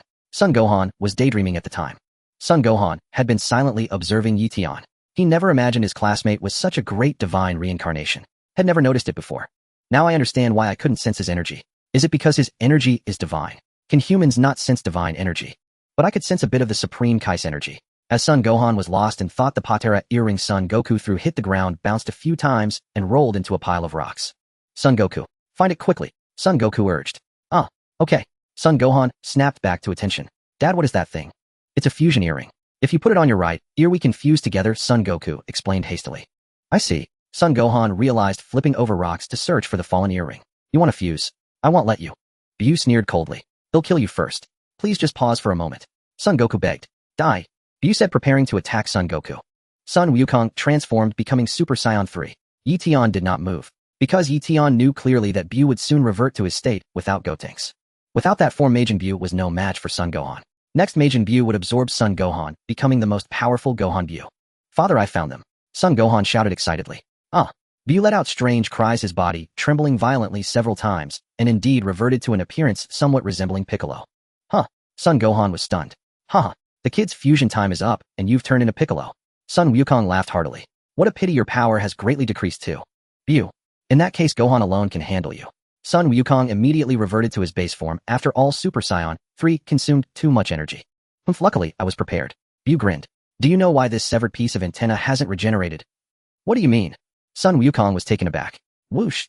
Suddenly Buu's antenna transformed into a piece of flesh, swiftly wrapping Son Gohan up like a zongzi. The patera earring in Son Gohan's hand also fell off. Damn it. Son Wukong's expression changed repeatedly. Huh. Son Gohan is mine. Majin Buu laughed maniacally. Slap. Buu quickly absorbed Son Gohan. Without a moment's hesitation, Son Wukong rushed down and picked up the patera earring. Gohan. This is terrible. Son Wukong felt waves of despair. Looking again, Majin Buu had already completed the absorption of Son Gohan, and his clothes had changed to Son Gohan style. What to do? Son Wukong was distressed, quickly turning his head to look at Eion. Eion, there's no other choice. I have to fuse with you. I refuse.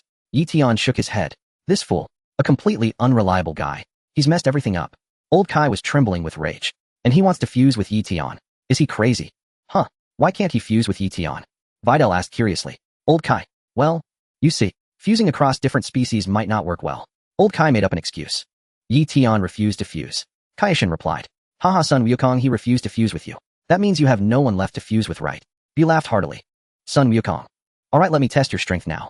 Eion took a deep breath and slowly appeared directly opposite Majin Buu. Oh, Eion, you want to challenge me? Buu was startled. Let's try? I want to test my true strength too. Eion nodded. Son Wukong remained silent, watching Eion intently. He wondered if Eion, the reincarnated creator god, could defeat Majin Buu. Seeking death. Buu said, hurtling towards Eion with incredible speed. Eion now possessed the silver-grade erasure ability. His physical strength was 1,000 times that of Frieza during the Namek arc. His combat power was approximately 100 billion. This combat power should be roughly on par with the current Majin Buu. Who knows? There's no telling without a fight. It could be said that this Buu was the strongest single entity of the Z era. Actually, that's not entirely accurate since Buu only reached this level after absorbing Son Gohan. Let me challenge Buu. Buu's speed was immense. In an instant, he appeared directly in front of Eion. Buu threw a punch. Swish. Eion lightly sidestepped, dodging Buu's fist. Bang. Following that, Eion kicked out, striking Buu directly in the face. Looking at Buu, he let Eion's foot hit his face, yet remained completely unfazed. Son Wukong. This won't do. Eion's damage output isn't high enough. It'll be difficult for him to be a match for Buu. Don't you have erasure? Use it on him. Son Wukong was anxious for Eion. Eion wasn't in a hurry to use erasure. He simply wanted to spar with Buu using his own strength. Using erasure at the critical moment would be more dramatic. Wasn't that what old Kai said? You're not that impressive, Eion. Buu sneered, reaching for Eion's ankle. Eion reacted quickly, pulling his leg back. You're pretty fast. Buu chuckled, accelerating his attacks. As Buu attacked, Eion suddenly felt as if his entire body had eyes. Every muscle, every cell could sense the opponent's strikes. Swish. Eion again easily dodged Buu's punches and kicks. Majin Buu couldn't land a hit on Eion for a long time. In fact, Eion even managed to land several kicks on Buu. However, Eion's attacks still couldn't harm Majin Buu. That's Ultra Instinct. Old Kai exclaimed in astonishment upon seeing Eion's movements. Ancestor, what are you saying? Kaishin asked in confusion. Eion is using Ultra Instinct. Old Kai marveled. He never thought Lord Tenya had already regained the ability of Ultra Instinct. What is Ultra Instinct? Kaishin looked bewildered. He'll explain later. Stop asking so many questions. Old Kai glared at Kaishin irritably. Can't you see there are so many people here? However, Eion's attacks seem ineffective against Majin Buu. Kaishin sighed. There's no helping it. Eion's power isn't enough. Old Kai nodded.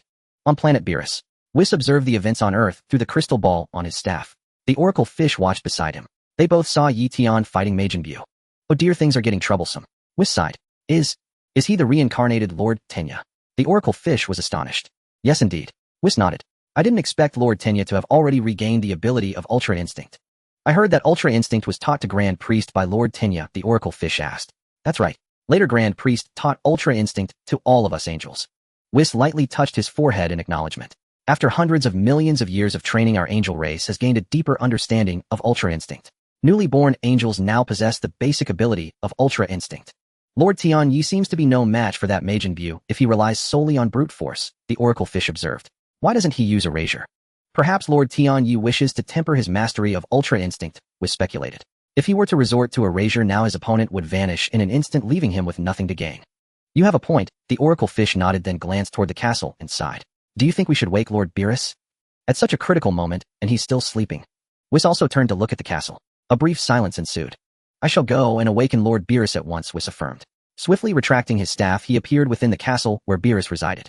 The oracle fish did not follow, for it knew well that Beerus upon waking would likely engage in some rather outrageous behavior. If he wreaks havoc in a moment of carelessness, that would be disastrous. Lord Beerus, wake up, Whis said, tapping Beerus' head with his staff. A stream of destructive energy burst from Beerus' mouth, hurtling toward Whis. Snap! Whis extended a finger and pointed at the incoming energy. Instantly, it transformed into a violet orb. The violet orb spun rapidly at the tip of Whis' finger. Whooshed. He tossed it aside. Pop. The orb shattered into specks of starlight. And that was that. Lord Beerus, something momentous has occurred. Please wake up. Whis struck Beerus' forehead once more with his staff. A sizable lump promptly appeared. Rubbing his sore head, Beerus opened his bleary eyes. Lord Beerus, you're finally awake, Whis sighed. Yet no sooner had he spoken than Beerus had lolled, and he slumped back onto his pillow. Whis, Lord Beerus, the Omni King is here, Whis whispered into Beerus' ear. Beerus' ears perked up instantly, and he sprang from the bed. Rubbing his eyes, he peered around warily, trembling with fear. Where is the Omni King, Whis? Beerus demanded. Outside, Whis replied, pointing beyond the castle. Whooshed. Beerus swiftly flew out through the castle window, hovering in the air outside as he scanned his surroundings. Yet there was no sign of the Omni King. Beerus glowered at Whis, who flew over. Whis, where is the Omni King? Oh my, would Lord Beerus have woken up if I hadn't said that? Whis chuckled. Whis, you rascal, why did you deceive me? Beerus snarled. Do you think it's easy for me to sleep? I had just managed to fall asleep, and you woke me. Lord Beerus has been asleep for nearly 40 years. Whis sighed. Has it been that long? Beerus shook his head and trotted off to wash his face at the nearby river. Whis followed behind Beerus. Why did you call me up for nothing? Beerus grumbled, licking his paw. There is indeed a matter of great importance, something even more fearsome than the Omni King, Whis explained. For you trying to scare me again? Do you think I would be frightened? Beerus snorted. Whis smiled, saying nothing. Come on, tell me. What terrible thing could there possibly be that I'd fear? Unless it involves the Omni King. Though he wouldn't come to my planet. I'm just overthinking, still groggy from sleep. Lord Beerus, have you heard of the great Omni King? Whis inquired. Of course, isn't he the Omni King's father? They say he went missing during reincarnation, and hasn't been found since. I last heard he reincarnated into the cosmos, but who knows if it's true? Whis remained silent. What? Are you implying the great Omni King has been found?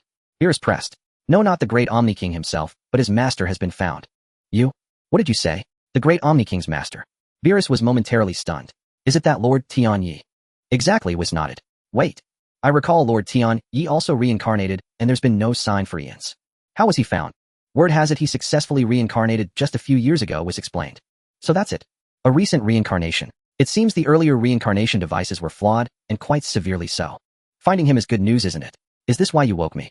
Are we to convene at the divine realm? Lord Tian-Yi has been reborn in our 7th universe, Whis said nonchalantly. You? What did you say? Beerus' smile faded, his expression freezing. His face shifted through a spectrum of emotions. You? What did you just say? Lord Beerus heard correctly. Lord Tian-Yi is on Earth in our universe. Are you joking? How could Lord Tian-Yi be reborn in our universe? A wave of terror washed over Beerus. Why doesn't Lord Beerus consider that Lord Tian-Yi's rebirth in our universe could be a great boon? Whis smiled. TCH, who knows what might happen? What if he erases our universe? Beerus paled with fright. That shouldn't happen for now, Whis shook his head. The newly reborn Lord Tian-Yi's erasure ability hasn't yet reached the level of erasing a universe. Beerus paused, then his anxious heart settled. Whis, you scoundrel, you only tell me this crucial information now. But one day Lord Tian-Yi's full power will be restored. Whis added. Beerus, could you please not speak in such a breathless manner? It makes my heart rise and fall with every word you utter.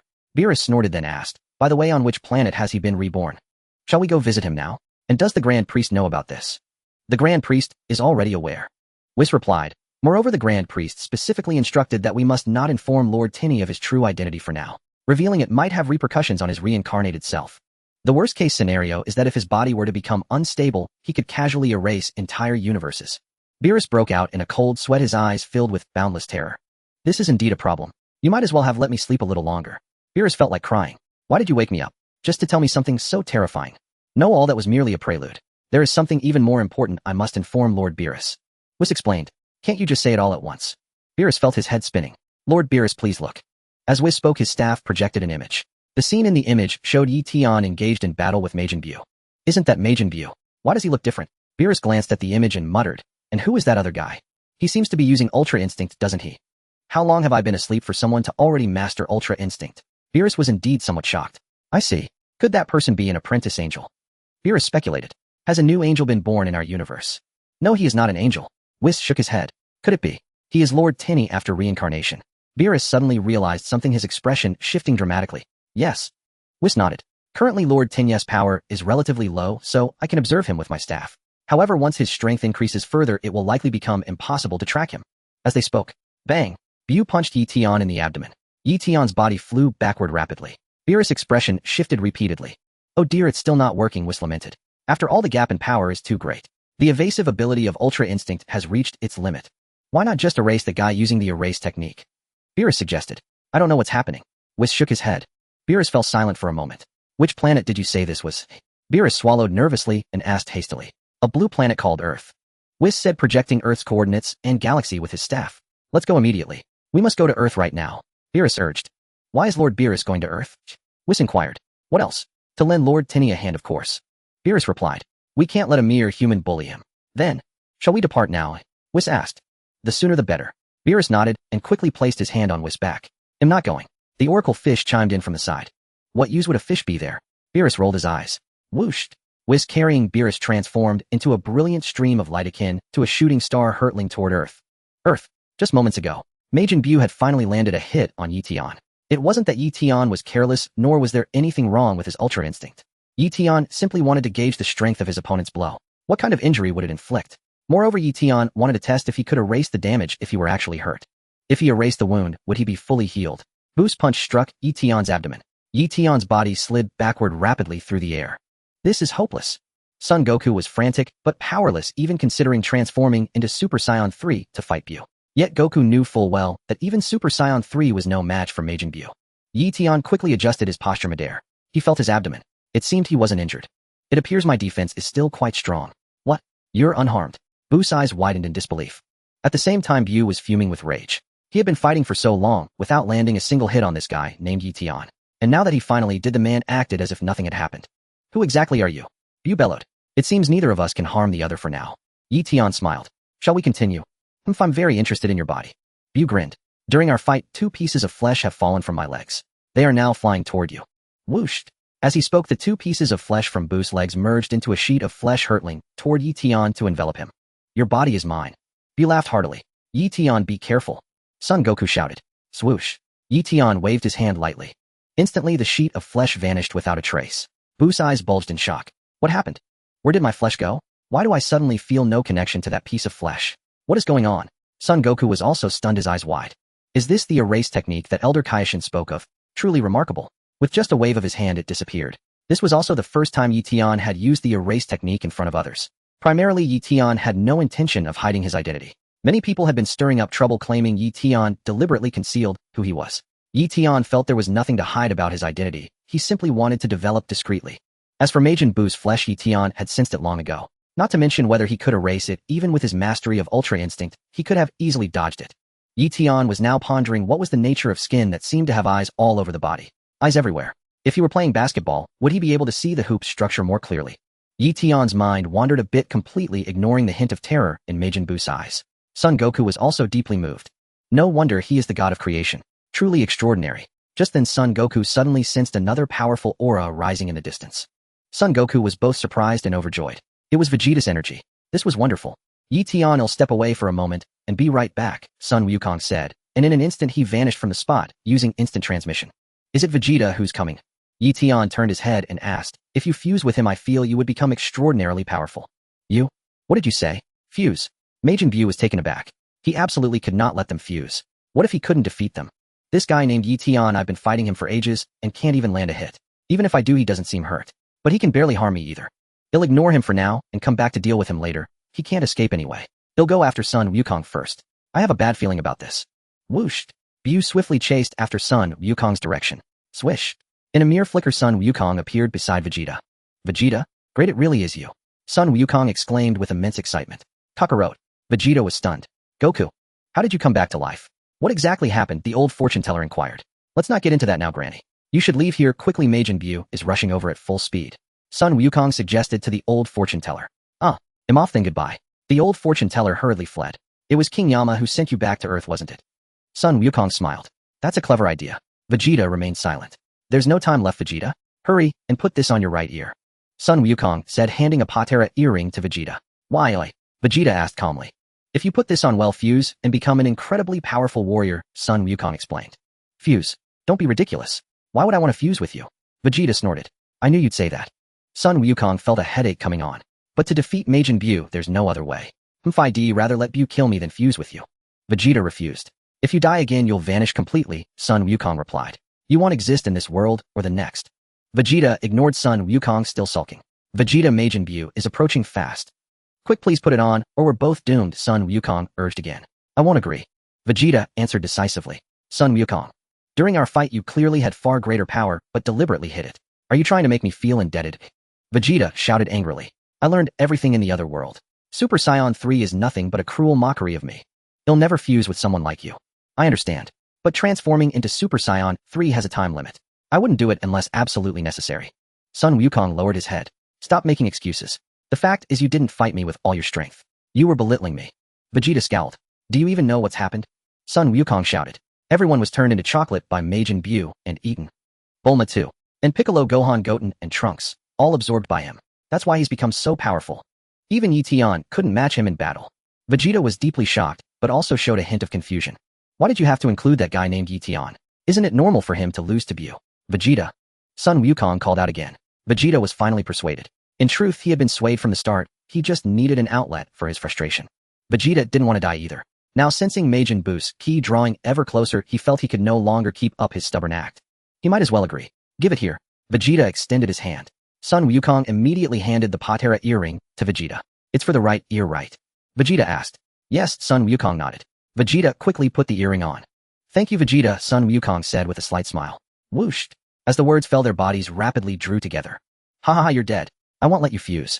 Buu appeared not far away, an energy sphere forming in his hand. Snap.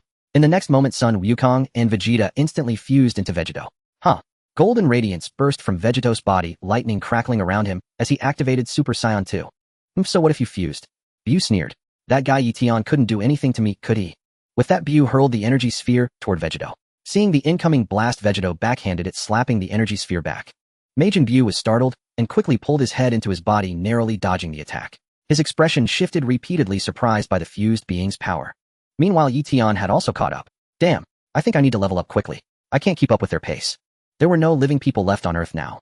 Eion could casually erase many buildings. Why didn't he erase those about to be killed by Majin Buu? Because if Eion did that, those people could never be revived. Those erased couldn't be brought back by Shenron. Once erased, they were gone forever. As for whether the Divine Dragon could revive them, that was unknown. Eion had never set a precedent of erasing humans. Eion clearly knew that once he started, he might end up erasing innocent people later, just to level up. Eion felt he should become the greatest god in the universe, not a demon. Why should he become a demon when he possessed godlike abilities? But now Eion could erase 10,000 buildings to level up. Swish. Eion waved his hands continuously while flying, erasing one building after another in the city below. 10,000 buildings was indeed a considerable number. An ordinary residential complex usually had only about 20 buildings, which was already impressive. 10,000 buildings amounted to nearly half a city. Previously, Eion had refrained from erasing large areas of buildings. If you erase all the buildings, how is that any different from directly killing people? Eion did not wish to become a demon. However, the situation was different now. Humanity had already been annihilated. What? Why didn't Eion save humanity? Eion did not want to be a demon, nor did he want to be a saint. He had no obligation to save humanity. Swish, swish, swish. One by one, the buildings vanished swiftly under Eiton's gestures. Congratulations. You have completed the training for Silver Grade Erasure Technique. Congratulations on advancing to Gold Grade Erasure Technique. Gold Grade Erasure Technique. Your physical strength is 1/0 times that of Frieza Namek Saga, allowing you to erase any human or god excluding gods of destruction, angels, the Grand Minister, and the Omni King.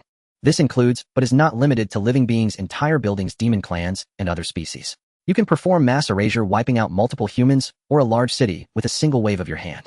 Upon completing designated tasks, you can obtain the Restoration Technique to restore erased entities. You will automatically advance to Platinum Grade Erasure Technique in 3 months. One by one, the messages appeared on Eiton's system interface. Eion quickly sensed his physical strength. Indeed, his body was far more powerful than before. 10,000 times Frieza's strength. It seemed to be merely 10 times his previous power. Eion. This upgrade was somewhat meager. However, this advancement no longer required erasing objects as the fundamental condition for reaching platinum. Instead, it was calculated by time. Automatic upgrade in 3 months. Time was acceptable. For Eion, the greatest change this time was the ability to erase the Supreme Kai. Supreme Kai. Thank you very much. Eion naturally had no intention of casually erasing the Supreme Kai, but if any god of destruction dared provoke him, he wouldn't mind erasing their Supreme Kai. His physical strength had increased tenfold. Could he now defeat Majin Buu? Time to find out. And that restoration technique. Eion hadn't received any mission on how to complete it. It seemed he would only gain the ability to restore through completing tasks. For now, Eion had nothing to restore, so there was no rush. In the distance, the battle between Majin Buu and Vegeto had officially begun. Majin Buu was no match for Vegeto, who immediately beat him black and blue. Whoosh! Vegeto released a chop piercing Buu's body and lifting him off the ground. Aren't you going to say something? Vegeta said with a laugh, cat got your tongue. Damn it. Buu howled in agony. Perhaps you've given your all, but it's a pity you only have this much ability. You've truly disappointed me. Vegeto chuckled. Buu gritted his teeth, freed his body from the chop, and instantly transformed to restore his normal form. Then from his forehead and pores Buu spewed out streams of white gas, quickly filling the space with a choking haze. Huh, how about this? You can't see me now, can you? Come on, hit me. Buu laughed heartily. As you wish. Vegeto rushed forward instantly and delivered a thorough beating to Majin Buu. Majin Buu. This is the first time I've heard such a wonderful wish, asking me to come over and hit you. Vegeto mused, that felt amazing. If possible, let me do it again. Majin Buu's expression shifted repeatedly. See, your silence is consent. I suppose I have no choice but to hit you again. With that, Vegeto charged once more, raining punches and kicks upon Majin Buu. Crack! Vegeto tore off Buu's antenna and tossed it casually behind him. Boom! With a wave of his hand, Vegeto blasted Buu's antenna into pieces. I'll take my time with you. Just like this antenna. If I use my energy to destroy every cell, even your regeneration won't work right. Vegeto snorted. Buu's face shifted repeatedly. You beast! Beast! Buu screamed, this is impossible. Absolutely impossible. What's impossible? Vegeto snorted. Don't worry too much. I enjoy toying with you. Bastard. I won't forgive you. Buu erupted in fury, spitting out 6 ghosts in one breath. Is this the technique you gained after absorbing those 2 children? Vegeto paused, then smiled disdainfully. Go. Buu waved his hand forward. You don't know their power. The slightest touch will cause a massive explosion. Whoosh whoosh whoosh. The 6 ghosts sped towards Vegeto's location. Swish. Vegeto vanished from his spot in an instant and reappeared elsewhere, firing energy blasts from his hands at the 6 ghosts. Boom. The 6 ghosts exploded in a massive blast. Buu felt utterly defeated. Had his technique been countered so easily? He had once thought this skill was terrifying. Eion, you used fusion to fight me, you despicable coward. Buu charged at Vegeto, flailing punches and kicks. Vegeto crossed his arms, countering with his feet alone. You absorbed people one after another, and you still have the nerve to accuse me. Vegeto sneered. See, dealing with scum like you only requires my feet. Bam! Vegeto kicked Buu square in the face. Buu's face was crimson, blood seeping from numerous wounds. Whoosh! At that moment, Eion came whistling in from afar. Bam! Eion's foot slammed into Buu's face. Eion, you're here. Vegeto was startled. Looking at Buu, a fresh shoe print was now imprinted on his face. Damn it, I won't let you 2 off. Buu fumed with rage, then suddenly had an idea. Do you like jelly beans? What? Vegeto was momentarily confused. Turn into a jelly bean. Buu shouted, and a purple-white lightning bolt shot from his antenna. The lightning rapidly enveloped Vegeto. Pop! Vegeto's body instantly transformed into a jelly bean. Buu stepped forward to catch the candy bean, letting out a burst of maniacal laughter. Ha ha ha, what an idiot. Who told you to be so careless? Buu laughed, doubling over. What are you laughing at? Let me have a go at you, Eion said with a faint smile. Do you think you've already won? Buu snorted and glanced at Eion. You're nothing special. Once your energy runs dry, do you really think you can still stand against me? Buu said coldly. Bam! Without any hesitation, Eion delivered another kick, striking Buu squarely in the face. Ow! Buu howled in pain, his expression shifting rapidly. What? How is this possible? When you hit me before, it didn't hurt at all. Buu's eyes widened, staring at Eion in disbelief. That was then, this is now. My power has inadvertently increased tenfold. Can you believe it? Eion said with a grin. Eion laughed. Buu, what does that mean? How did he suddenly become so much stronger? Let's continue our fight, Eion said, looking at Buu with a smile. Impossible. Buu screamed, hysterically charging at Eion with claws bared. Thump thump thump. A flurry of punches and kicks greeted Buu. Eion beat him black and blue. Buu was utterly dumbfounded. I couldn't beat that fuse guy before, but now I can't even handle Eion. Buu gritted his teeth and clenched his fists tightly. Bam! Just then Buu felt his fist uncontrollably slam into his own face. Buu howled in agony. Too bad, Buu. Vegeto, now a candy bean, spoke. You can't eat me, can you? I can't help it. Are we being too mean, ganging up on you like this? Buu's expression shifted constantly. Hey Eion, let me take over, Vegeto said to Eion. Alright, go ahead, Eion nodded. Haha, thanks a lot, Vegeto's voice rang out. Buu, things are looking grim for you. I'm so small now. How are you going to attack me? Bam! Vegeto struck swiftly, the candy bean crashing into Majin Buu's abdomen. Bam! Another heavy blow landed on Majin Buu's chin. Majin Buu frantically tried to swat the candy bean, but it was too small. He couldn't catch it. Thump thump thump. Vegeto accelerated his attack rhythm, unleashing a relentless barrage on Buu. Buu was beaten senseless, unable to fight back. You bastard. Buu roared in fury. Swoosh. Vegeto's body pierced straight through Majin Buu's mouth, exiting from the back of his head and knocking off one of his antennae. Haha, what a shame. You couldn't even swallow me, Vegeto sighed. Regenerate. Buu gritted his teeth, and as his antenna regrew, a flash of purple-white lightning enveloped Vegeto. Crack. Vegeto transformed back into his original form. Huh. You changed back. Tired of playing? Vegeto smiled.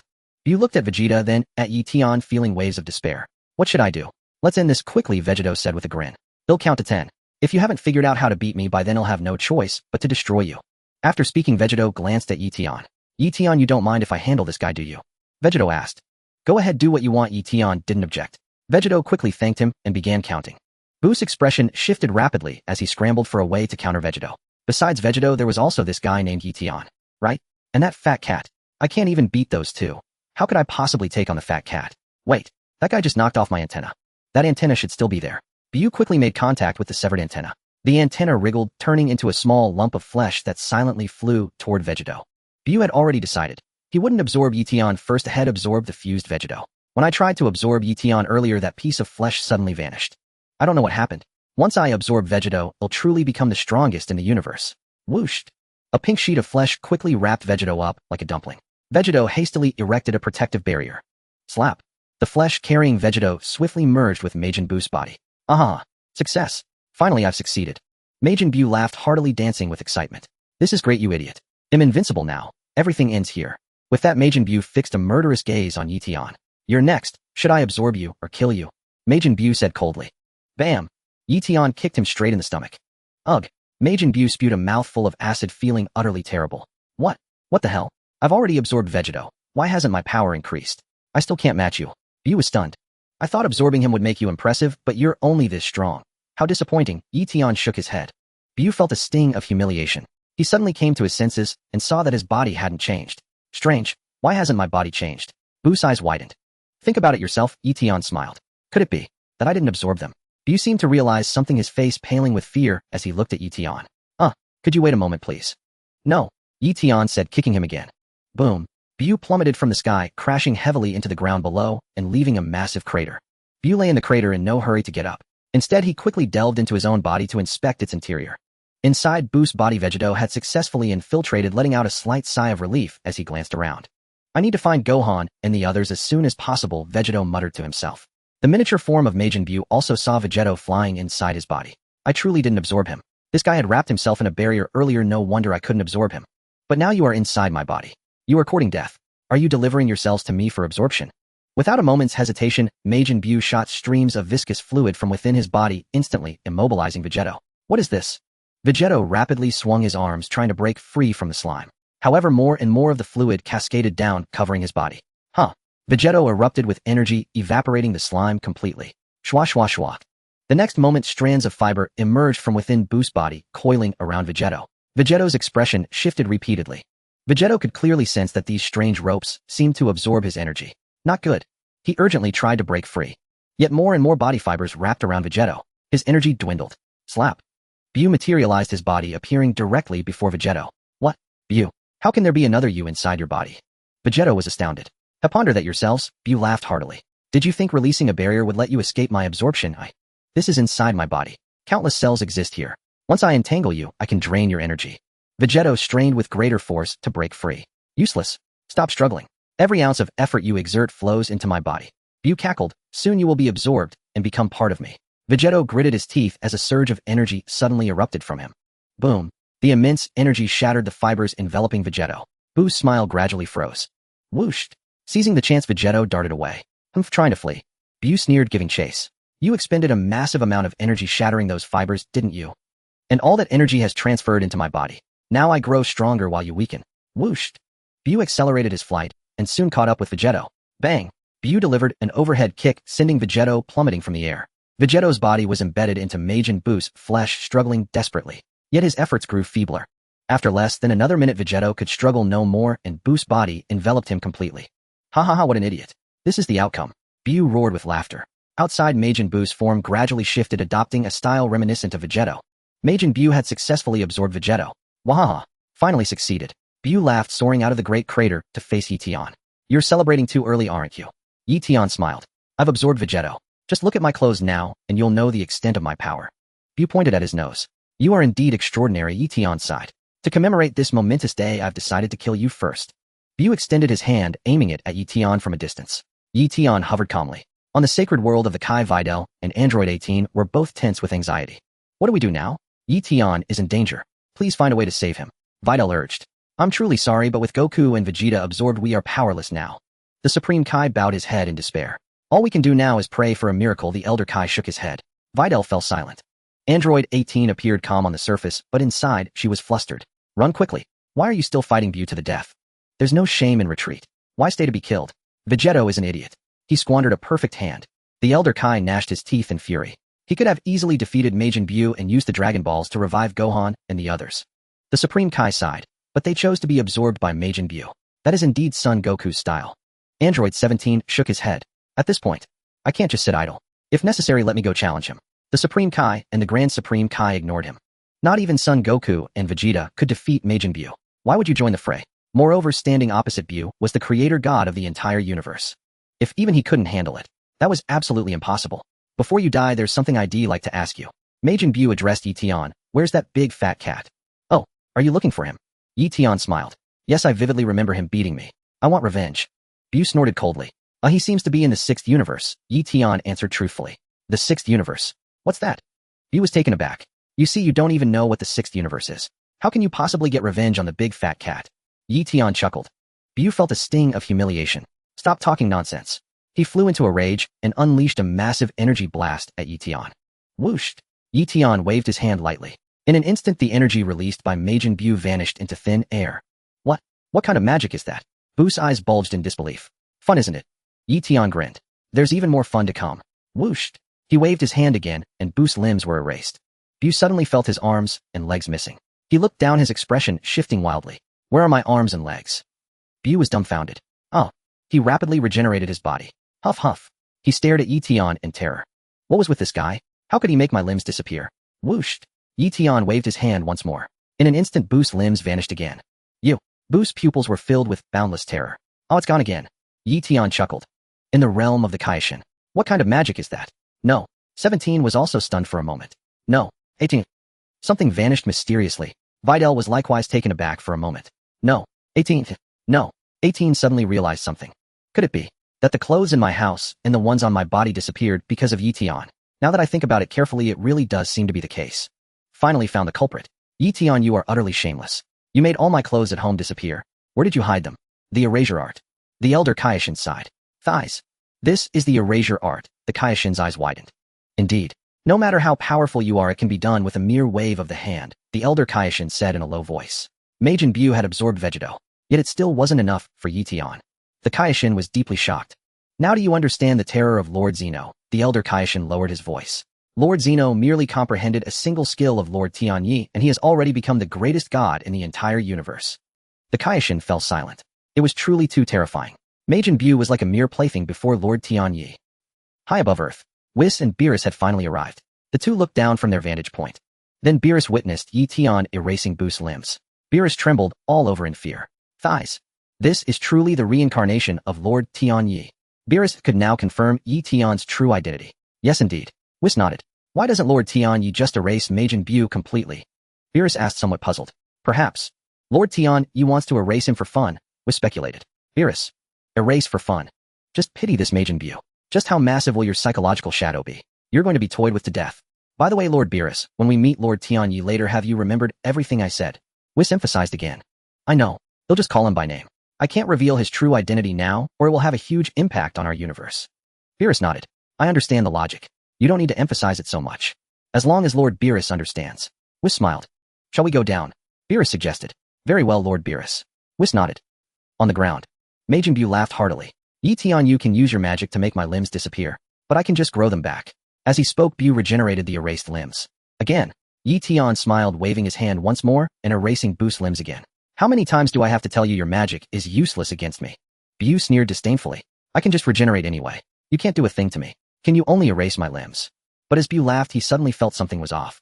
Why was Eion getting taller and taller? Hey, are you getting bigger? Buu asked, puzzled. No, you're getting smaller. Eion said with a smile. What did you say? Buu quickly examined his own body. To his astonishment, he found that his body had indeed shrunk, and he seemed to have become nearly 20 centimeters shorter. Thighs. Buu was stunned. How did I get shorter? I get it now. This guy erased my limbs, and when I regenerated them, I didn't recover the mass that was lost. That's why my body got shorter. At this rate, I think he'll turn into a doll. Arg, Buu yelled. He'll fight you to the death. As Buu spoke, he charged rapidly toward Eion. Slap. At that moment, Beerus descended from the sky and stomped Majin Buu from the ground deep into the earth. Did I step on something just now? Beerus stroked his chin and smirked. Eion was startled. This guy Beerus had already awakened. Weren't you supposed to wake up in another year or two? Whatever, it doesn't matter. Slap. Whis also landed swiftly beside Beerus. Oh my, I never expected such a major upheaval to happen on Earth. Whis smiled amicably at Eion. You are Bardock's brother. Eion looked at Whis. You know my sister? Whis was taken aback. When did my sister come to our universe? I know her. Very well, in fact. Eion nodded. Beerus also turned to look at Eion cautiously. This was the reincarnated god of creation, Lord Tianyi. Is there any way to latch onto his coattails? If I heard that pink guy calling me a fat cat, did he want come here? Beerus snorted, then lightly stomped his foot, shaking Majin Buu out of the ground. Majin Buu's eyes widened as he stared at Beerus in shock. Then Majin Buu became somewhat confused. You, that fat cat, when did you lose so much weight? You got thin so fast. Buu said to Beerus. Humph. Beerus snorted. You came at the right time. I was just looking for you to get my revenge. As Buu spoke, he threw a fierce punch at Beerus. Slap. Beerus raised his hand lightly and caught Buu's fist directly. Destruction. Beerus let out a cold snort, destructive energy flickering in his hand. Wait a moment. Eion suddenly said. Beerus quickly retracted the destructive energy, not destroying Majin Buu immediately. Is there something? Beerus inquired. Though Beerus' words were cold, his heart was in a panic. Will Lord Tian, ye come to settle the score with me later? Don't destroy him yet. I promised, Mr. Satan ID, find him a henchman, Eion said with a smile. I think this guy is just right. So do you agree with his proposal? Beerus asked Buu. Move me become someone else's henchman. Don't even dream about it. Buu roared. Bang, bang, bang. Beerus showed no mercy, grabbing Majin Buu's arm and slamming his body back and forth left and right. Soon Majin Buu was beaten to the brink of death by Beerus. In the realm of the Kaishin. Upon seeing this, the Kaishin was dumbfounded. Great ancestor, is this person Lord Beerus? The Kaishin asked with a bitter smile. Yes. I didn't expect to wake up today. The elder Kai nodded. He's so formidable. The Kaishin wiped his sweat. That's Majin Buu, who absorbed Vegeto and Gohan. Useless.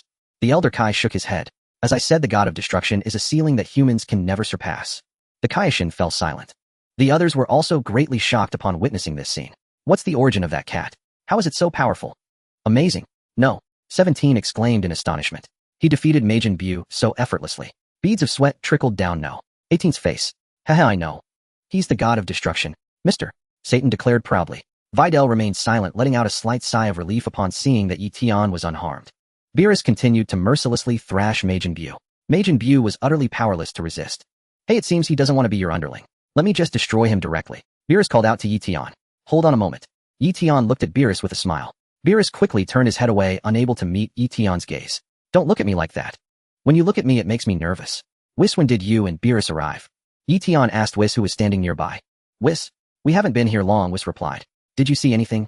Eion asked again. See what? Whis played dumb. I didn't see a thing. Alright, it doesn't matter. Eion didn't press further. Since you say you saw nothing, then you saw nothing. My erasure technique is only at the gold level now, though I still can't defeat the god of destruction. I'd better keep a low profile. In 3 months, when my erasure technique upgrades to platinum, my physical strength will reach 10 times that of Beerus. Only then will I not fear him. For now, building a friendly relationship with Beerus isn't a bad idea. Of course, if you deliberately target me, I won't hesitate to erase your Kaishin.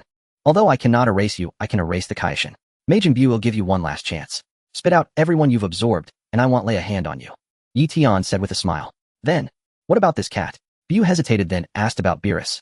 Oh, it seems you've absorbed quite a few people. Beerus chuckled lightly. Of course, it's no problem. Killing you is as easy as turning my hand for me.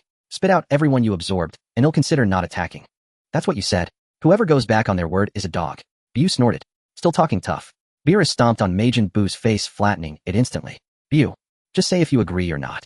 You have no right to choose. Beerus said coldly. I agree. As Buu spoke without any hesitation, he immediately spat Vegeto out of his mouth. With a slap, Vegeto split into 2 individuals, Son Goku and Vegeta. Next, Buu spat out Son Gohan, Son Goten, Trunks, and Piccolo one after another. Buu then reverted to the form of Super Buu. You've absorbed quite a lot of people. Beerus snorted, then asked, any more? No. No more. I absorbed some Kaishin a long time ago, but it's been ages, and they've completely fused with my body. Buu replied. What? You absorbed the Kaishin? Beerus exclaimed. You bastard, do you believe he'll destroy you right now? Buu trembled in fear. You're a liar. You're a dog. You promised not to attack me. Forget it. The fact that I still exist means the Kaishin is fine. Beerus withdrew his hand. Good thing I sealed that old geezer away. It would be truly tragic if he disappeared while I was sleeping. The elder Kai. The Kaishin scratched his head awkwardly. Lord Beerus, you are truly shameless. You are so powerful. You should have woken up earlier to deal with Majin Buu. You nearly caused all of us Kaishin to be wiped out. Ancestor, didn't you say that even if Lord Beerus woke up he wouldn't lay a finger on Majin Buu? The Kaioshin whispered in the Elder Kai's ear. Are you an idiot? The Elder Kai scolded angrily. The Kaioshin. Ancestor, why are you scolding me again? What did I say wrong this time? That was exactly what you said earlier, the Kaioshin said with a wry smile. It's obvious that Lord Beerus came for Eion. The Elder Kai gritted his teeth and said angrily, otherwise do you think he would bother with Majin Buu? Have you lost even your basic ability to analyze? The Kaioshin fell silent, feeling an endless sense of grievance. There's no need for such personal attacks. Their voices were low so those nearby didn't catch the details. Buu let out another piercing scream. Immediately after, Buu's body began to change rapidly. In an instant, Buu transformed into the form of Kid Buu. Under the oppressive might of Beerus and Eion, Buu decided to unleash his true nature and revert to his original form. As for the Kaioshin he had absorbed long ago, they were also abandoned by Majin Buu. However, their bodies had been assimilated by Buu's cells, so they could not be restored. Oh, changed form again.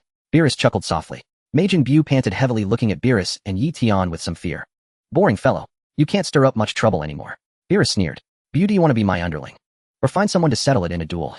Eion said with a smile. Beerus' expression changed slightly upon hearing Eion's words. Lord Eion wants to take on an underling. Would I be suitable? I would make a great underling for you. Why must you choose such a useless one? Majin Buu's eyes darted around. He pointed at Son Goku and Vegeta, then at the Patera earrings on their ears. What does that mean? Beerus asked, puzzled. Oh my, he means he wants to challenge these two, Whis explained, but he doesn't allow them to use the Patera earrings. Are those the Patera earrings? Beerus was startled, immediately noticing the Patera earrings adorning Goku and Vegeta's ears. That idiot Kaioshin actually giving such an important item to humans. Of course, Beerus was also silently cursing Majin Buu for his foolishness. Lord T and I wanted to take you in as a subordinate, yet you refused. No one is more foolish than you. Since you're so foolish, I can't even be bothered to destroy you. Snap! Beerus flicked his fingers. Instantly, the two Patera earrings swiftly fell into Beerus' hand. Beerus pocketed the two earrings. Whis, heal them both. Give this guy a chance and let them settle it once and for all. Beerus instructed Whis. Very well, Lord Beerus. Whis nodded. By the way, kid, I don't even know your name yet. Beerus then asked Eion. My name is Eion, Eion replied. Your temperament suits my taste. You don't object to what I just said, do you? Beerus added ingratiatingly. Fine, I'd like to see their battle too. Eion naturally had no objection. If Eion truly wanted to deal with Majin Buu, a mere wave of his hand would suffice. Since he doesn't want to be my subordinate, I certainly won't force him. Who else could I choose as a subordinate? Choosing you is an honor. Snap! Two beams of angelic power instantly flickered from the crystal ball atop Whis' staff, enveloping Goku and Vegeta. Goku and Vegeta's bodies rapidly recovered. The two opened their eyes, rose from the ground, and wore expressions of utter bewilderment. Huh, Goten and I are separated. Goku scratched his head. Then he noticed Goten and Gohan lying on the ground. Goten, Gohan, are you alright? Goku hurried over, asking with concern. Vegeta also saw Trunks. He wanted to rush over and pick him up, but hesitated, ultimately feeling a bit embarrassed. Snap! Whis casually healed Gohan and the others. Gohan, Goten, Trunks, and Piccolo gradually regained consciousness. Majin Buu eyed Gohan warily. Among these people, aside from this Gohan whom I can't defeat, I can handle the rest. Buu quickly pointed at Gohan and shook his finger. Can you speak? Use human language. Beerus snorted. He means that Mr. Gohan should not participate in the battle. Whis said with a smile. Hey, you two, are you listening to me? Beerus beckoned to Goku and Vegeta. Goku turned to look at Beerus. Vegeta also wore a confused expression, but a fragment suddenly flashed through his mind. It's Lord Beerus. Vegeta was startled, his expression shifting repeatedly. Oh, you remember everything now. Beerus snorted. I remember too. You're Vegeta the fourth, right? When I saw you back then you were this small. Beerus gestured to indicate Vegeta's height. Vegeta fell silent, staring at Beerus with some fear. He never imagined Beerus would come to Earth. This Eion released everyone Majin Buu absorbed. If you want to thank anyone, thank him. Beerus said with a slight smile. Eion. Eion's face was full of question marks. This doesn't seem like Beerus' style. Why do I feel like you're deliberately trying to please me? Lord Beerus, you're being too obvious. Lord T and I will become suspicious. Whis noticed, and quickly whispered to Beerus. Huh, no way. Beerus was startled. A brief pause. Of course you should also thank me properly, but I don't like being thanked. Beerus snorted, quickly adding. So you mean you prefer people to hate you? Eion understood. Beerus. Something like that. I don't mind if they hate me, it'll just destroy them. Beerus grinned. Eion looked at Beerus thoughtfully. Beerus' heart was in a panic, but he dared not show it on the surface. At that moment, Goku and the others came forward to express their gratitude. Eion gradually withdrew his gaze. Eion, you saved me. I'm truly grateful. Gohan said solemnly. Don't mention it. We're classmates after all. Eion smiled. There was one thing Eion didn't say, that he had also stolen his girlfriend. I had to save you at least once. Saving you a few more times wouldn't hurt. Haha, yes. Gohan laughed heartily, nodding slightly. So Vegeta and this guy will challenge Majin Buu. No one else is to interfere. Anyone who dares to interfere, I will destroy. Is that understood? Beerus said coldly. Me and Vegeta. Goku was startled, pointing at his own nose. This was Majin Buu's own proposal. Beerus replied. What? You disagree? I agree. I don't object. I've been wanting to have a good onion fight with him. He's become weaker than before, hasn't he? Goku's face was filled with excitement and anticipation. Suits me fine. Vegeta nodded. You may begin. Beerus gestured to Buu. Oh right, where did the fusion earrings go? They're gone. Goku suddenly remembered, touching his ear. I took them. They belonged to Kaioshin, and I'll return them to him. Beerus said indifferently. Enough talk, just start already. Who goes first? Kakarot. Vegeta asked Goku. Let's do rock, paper, scissors. Goku suggested. The two immediately played rock, paper, scissors. TCH, why don't these two idiots just attack together? Beerus snorted. I won. Goku raised his fist excitedly. Oomph. Vegeta bared his teeth. Hey Vegeta, is that guy really Beerus? Goku lowered his voice to ask Vegeta. Of course, Vegeta replied. I heard the Elder Kaioshin talk about him. He's incredibly powerful, though no one can match him.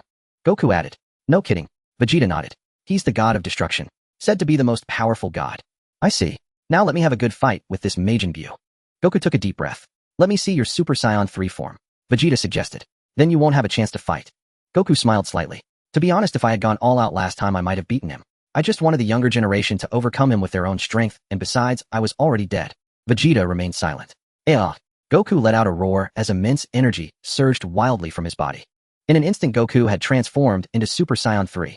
Seeing this transformation, Beerus was slightly taken aback. Whis, what transformation is this? Beerus asked Whis. This is a form of Super Saiyan transformation, Whis replied. By the way, it's worth mentioning that Frieza was defeated by him. What did you say? Frieza was defeated by him. Beerus was taken aback, momentarily stunned. Indeed, Frieza is dead. Whis nodded. No wonder. Judging by the intensity of his energy, his power far exceeds that of Frieza. Beerus acknowledged with a nod, then stroked his chin in deep thought. Super Saiyan. I feel like I've heard that somewhere. Is that so? Whis didn't press further. This is Super Saiyan 3, Eion explained. When Goku defeated Frieza, he used Super Saiyan 1, and there's also Super Saiyan 2. I see, Beerus said, understanding. Vegeta, upon sensing Goku's energy, was also deeply shocked. That Kakarot truly is a genius. How can I be inferior to him? Goku's immense energy sent fragments of rock hurtling toward Majin Buu. Majin Buu let out a series of shouts, repeatedly pounding his chest with both fists. What a freak. What are you trying to do? Goku was taken aback. The battle is about to begin, Vegeta murmured. Who will emerge victorious? Swish. Majin Buu hurtled toward Goku with incredible speed. Goku gathered a massive energy wave in both hands, instantly engulfing Majin Buu. In the blink of an eye, most of Majin Buu's body was consumed by the energy wave. Goku dashed forward in a single bound. Bang! Majin Buu quickly regenerated his body. Whoosh! Goku flickered and appeared behind Majin Buu in an instant. Boom! Goku delivered a heavy blow to Majin Buu, sending him tumbling several somersaults through the air. Majin Buu immediately transformed into a sail to steady himself. Goku sped toward him. Majin Buu grinned, suddenly extending his right leg into the ground, piercing through the earth, and kicking Goku square on the chin. Goku winced in pain and executed a graceful backflip. Bang! Bang! Bang! Majin Buu unleashed a flurry of kicks, legs erupting from the ground. Goku rolled backward rapidly. Swish! Majin Buu flung a hand forward, releasing a massive blast of energy that roared toward Goku. Goku instantly used instant transmission to appear behind Majin Buu. Boom! He kicked Majin Buu squarely in the head. Majin Buu crashed to the ground, then bounced back up, landing a heavy elbow strike to Goku's face. Bang! Bang! Bang! The two engaged in a fierce aerial clash, locked in a stalemate. Vegeta watched the fight and fell silent. After a brief silence, Vegeta felt a sense of release. That Kakarot is truly remarkable. I'm no match for Majin Buu at all. Now I finally understand why I can't surpass you. It's because you have a sense of responsibility and a righteous heart. I always act on my own, fighting and killing enemies just for my own amusement. But that Kakarot fights for the sake of others. It infuriates me. How can there be a Saiyan this good? Go for it, Kakarot. Vegeta smiled, cheering for Goku. Giving up already? Abandoning your dream of becoming the strongest Saiyan? Eion suddenly appeared beside Vegeta and asked with a grin. Vegeta, none of your business. What do you know? Vegeta snorted. Boom. Beerus rushed over and slapped Vegeta to the ground. What the hell? How dare you speak to Lord Tianyi like that? Vegeta was stunned, taking a long moment to recover. Vegeta turned to look at Beerus. Lord Beerus, what do you mean? He asked. I suddenly find you displeasing. Beerus snorted. Eion. As I said before, this Eion suits my taste, Beerus grunted. Eion remained silent. What does Beerus mean? But Eion didn't ask. He knew even if he did, Beerus wouldn't answer. Could Beerus have seen me use the erasure technique? Even if Beerus didn't, how could Whis miss it? And if Whis saw it, wouldn't he tell Beerus? It's no wonder Beerus is afraid after seeing I can erase things. Understanding this, Eion found it unsurprising. Vegeta, you could train under Beerus. That way you might surpass Goku. Eion suggested. Can I? Vegeta's eyes lit up. Training with me isn't out of the question, but you'll have to trade something valuable. Beerus huffed. Valuable. What do you want? Vegeta asked. I need delicious food. Beerus said. Once Earth is restored, I can let you taste its cuisine, Vegeta replied. Can a planet so unfriendly really produce good food? Beerus snorted. I recall this planet's earliest dinosaurs weren't friendly either, so I destroyed them all. Vegeta. By the way, have you heard of the Super Saiyan God? Beerus suddenly asked Vegeta. What? Super Saiyan God? Vegeta was startled. What, never heard of it? Beerus grunted. No. Vegeta shook his head. Pity. Beerus sighed regretfully. Rumble. A colossal energy wave engulfed Goku. Goku quickly crossed his arms to shield his face, avoiding injury. Majin Buu grinned, his face alight with excitement. However, just as Majin Buu was reveling in his glee, Goku's energy wave surged from below, consuming him entirely. Majin Buu was blasted into pieces. Swish, swish, swish. But soon his fragments rapidly coalesced into a sphere of flesh. The sphere solidified, reforming into Majin Buu. Damn, after all this fighting, his stamina doesn't seem to have diminished at all. Goku gritted his teeth. He's completely recovered through regeneration. TCH, what a crude battle, Beerus remarked, glancing over. Dad, let me take over, Gohan said, rushing forward to propose to his father. No need, Gohan. I have to defeat him with my own strength, son. Goku shook his head. Besides, Lord Beerus said no one is allowed to interfere, only Vegeta and I can fight. All right, son, Gohan nodded. Also, I heard this Lord Beerus is incredibly powerful. Gohan, you'd better not come over. Go back now. He'll be fine. Son Goku lowered his voice, instructing son Gohan. Son Gohan's expression turned grave as he immediately returned to his original spot. Big brother, will Dad be okay? Son Goten asked worriedly. I think he'll be fine. Dad can beat him. Son Gohan replied. Leave it to Goku. Piccolo smiled slightly. Kakarot. Vegeta appeared beside Son Goku in a flash. Vegeta, do you want to take over? Let me fight a bit longer, Son Goku said, startled. I've temporarily set aside my rivalry with you. You know I'm no match for him. Vegeta snorted. But give me another year, and I'll surpass you by far. I'm going to train with Lord Beerus. I will definitely surpass Kakarot. Huh, really? Son Goku scratched his head. Majin Buu is far more powerful than I imagined, Kakarot. Don't worry about me this time. I want to compete with you. Give it your all. Vegeta encouraged. But things don't look good. I feel my ki dissipating. I need a minute to gather enough ki. Son Goku gritted his teeth. A minute? Vegeta was taken aback. Yes, at this rate it's hard to kill him. So I need enough energy for a one-hit kill. Son Goku mused. A minute. Fine, I'll hold that guy off. You focus on building your ki, Vegeta said through clenched teeth. Huh. Son Goku was stunned. Can you hold off Majin Buu that long? It needs a whole minute. Vegeta felt a pang of frustration. Let's talk, start charging. Vegeta bellowed. Got it. Son Goku took a deep breath, unleashing immense energy as he began to gather ki, adding, Oh Vegeta, you're already dead. If you die again, you'll cease to exist. Don't die, Vegeta. Thanks for your concern. Vegeta snorted, his body blazing with golden light and crackling with lightning. Just as Vegeta was about to charge at Majin Buu, wait, Eion spoke. Vegeta paused and turned to look at Eion. That won't work. I have a better idea, Eion smiled. What? Vegeta was puzzled. About that Super Saiyan God Lord Beerus mentioned. Anyone willing to try? Eion said with a grin. Eion, you know about the Super Saiyan God? Beerus looked at Eion with surprise. I know a little. I once read an ancient text that described the Super Saiyan God. Eion said thoughtfully. Are you kidding? You're an Earthling. How could you have such a book? Vegeta shouted at Eion. Bang. Beerus slapped Vegeta to the ground. Vegeta, let him finish. Beerus snorted. What's so strange? Saiyan artifacts ending up on Earth early on is perfectly normal. Vegeta chose to stay silent. That excuse is too flimsy. Eion, go on. I'm more interested in the Super Saiyan God, Beerus said with a smile. Meanwhile, Majin Buu wore a smug expression, confident he could handle Son Goku and Vegeta. Actually, becoming a Super Saiyan God is simple. Just have 5 Saiyans pour their righteous light into one Saiyan, and that one will transform. Eion replied. 5? So we need 6 Saiyans in total. Vegeta quickly calculated. Exactly. Eion nodded. Troublesome. We only have 5 Saiyans, right? Son Goku counted those present and shook his head lightly. Then there's no way around it, Eion smiled. As for the missing one, you'll have to figure it out yourselves. My brother Tarble, his combat power is very low. Would he work? Vegeta asked. Of course, as long as he's a Saiyan without an evil heart, Eion answered. Vegeta, I feel like you're talking about me. Can I do it? Can Vegeta do it? Piccolo asked from the side. Vegeta shot Piccolo a fierce glare. After what happened before, Vegeta has reformed. He's perfectly fine now. Eion smiled. Vegeta, contact your brother now.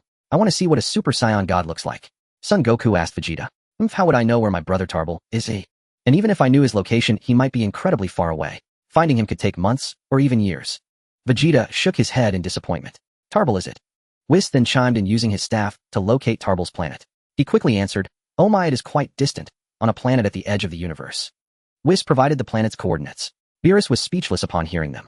It would take us over half an hour to fly there. Over an hour round trip. Beerus sighed. I can't wait that long. Don't we have the Supreme Kai? He can use instant transmission to bring Tarble here. Yi smiled slightly. Then there's no problem, Beerus said relieved, giving Yi a thumbs up. Hey Supreme Kai, are you listening? Yi called out. If you can hear me, go to that planet immediately and bring back Vegeta's brother. Alright, I'll go at once, the Supreme Kai's voice came through. Now we just need to wait a bit longer.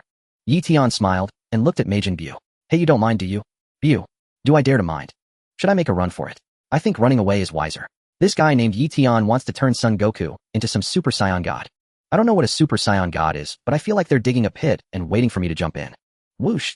Majin Buu hesitated, no longer instantly transforming into a streak of light as he fled swiftly toward the starry expanse above. I'm not playing with you anymore. You cheated. Cheaters are dogs. You said it would be just the two of them fighting me, but then you had to bring out a Super Saiyan God. Majin Buu's speed was astonishing. In the blink of an eye, he had already escaped Earth's atmosphere. Hey, if you're going to run, at least leave behind the fat guy inside you. Yi voice rang out from below. La. Majin Buu made a funny face back at the planet. You think he'll just do what you say? No way. Whoosh! Majin Buu accelerated his escape. Swish! However, Beerus was faster, effortlessly catching up and appearing right in front of him. Majin Buu slammed on the brakes midair, his expression turning grim. What? Did you really think you could get away? Beerus sneered. Majin Buu trembled in fear. Then, as if struck by an idea, he quickly flattened his body into a sheet of flesh, attempting to engulf Beerus. Bang!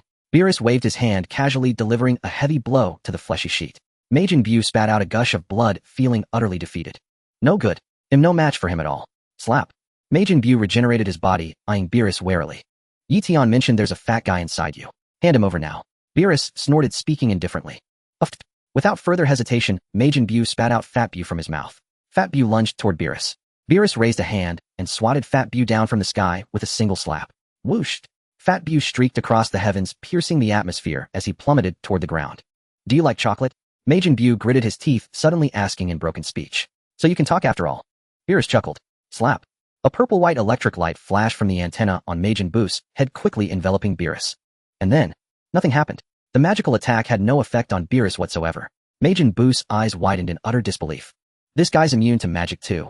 What? Did you think this spell could turn me into chocolate? Beerus gave a scornful laugh, shaking his body lightly to shed the electric light. Whoosh! Beerus pointed a finger at Majin Buu. A white electric light shot onto Majin Buu's body.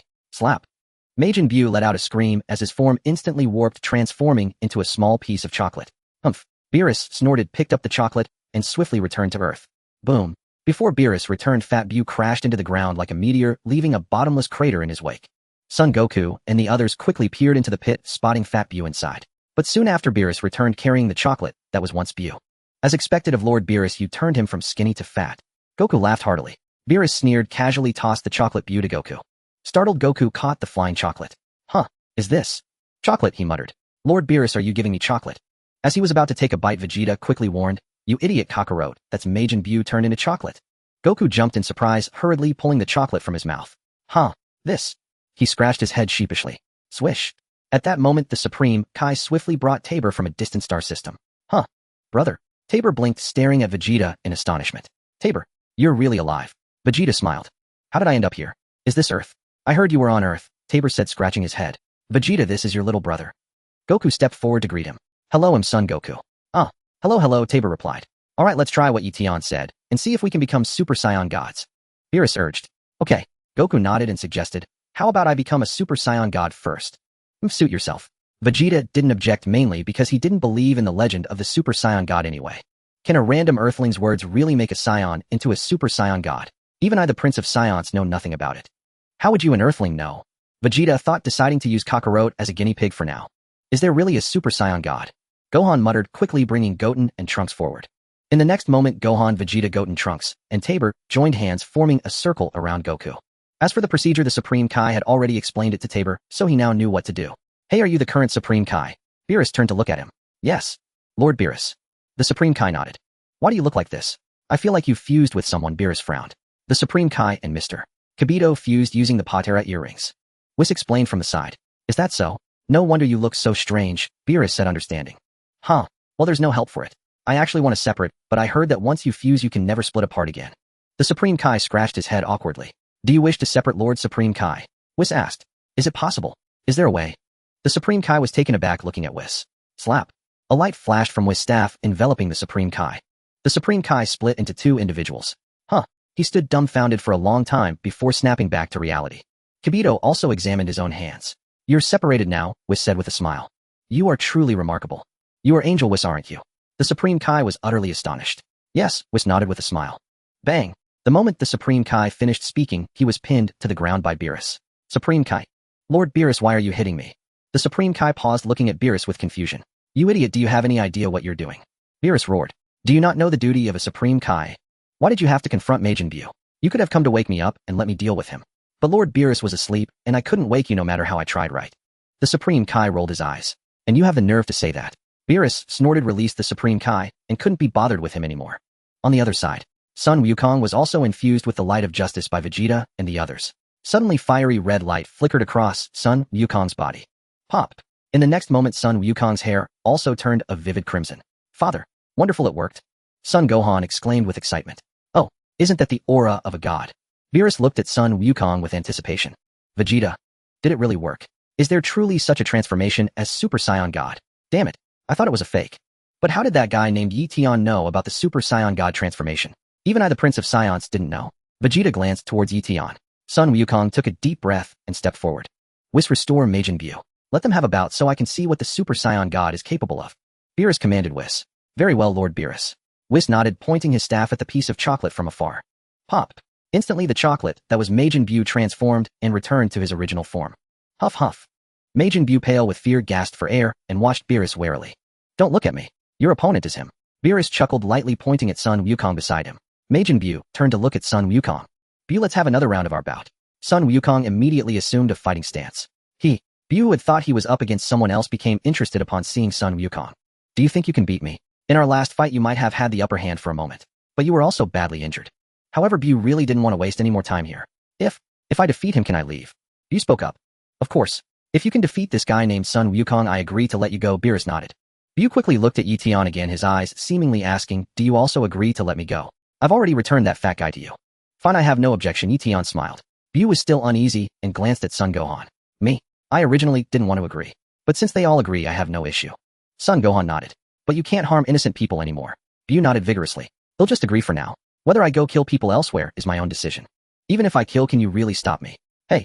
Majin Buu immediately readied himself for battle. Do you think he'll be scared just because you've swapped your golden aura for flames? Come on. Let me test the power of Super Saiyan God. Sun Wukong also assumed a fighting stance. Whooshed. Majin Buu turned into a streak of light and charged rapidly towards Sun Wukong. Majin Buu drew closer and closer to Sun Wukong. Watching Buu's swift approach, Sun Wukong lightly parried, blocking the incoming fist. Bang! Then with a powerful strike, Sun Wukong slammed his palm directly into Majin Buu's chest. Thud! With a dull sound, Majin Buu was sent flying in an arc through the air, crashing heavily to the ground. Then Majin Buu's head lolled to the side, and he was instantly dead. My impressive, Whis remarked. That last blow directly injured Majin Buu's soul. Even with his regenerative abilities, he cannot recover. Indeed, he's dead. Beerus nodded with satisfaction. What? Vegeta's eyes widened in shock.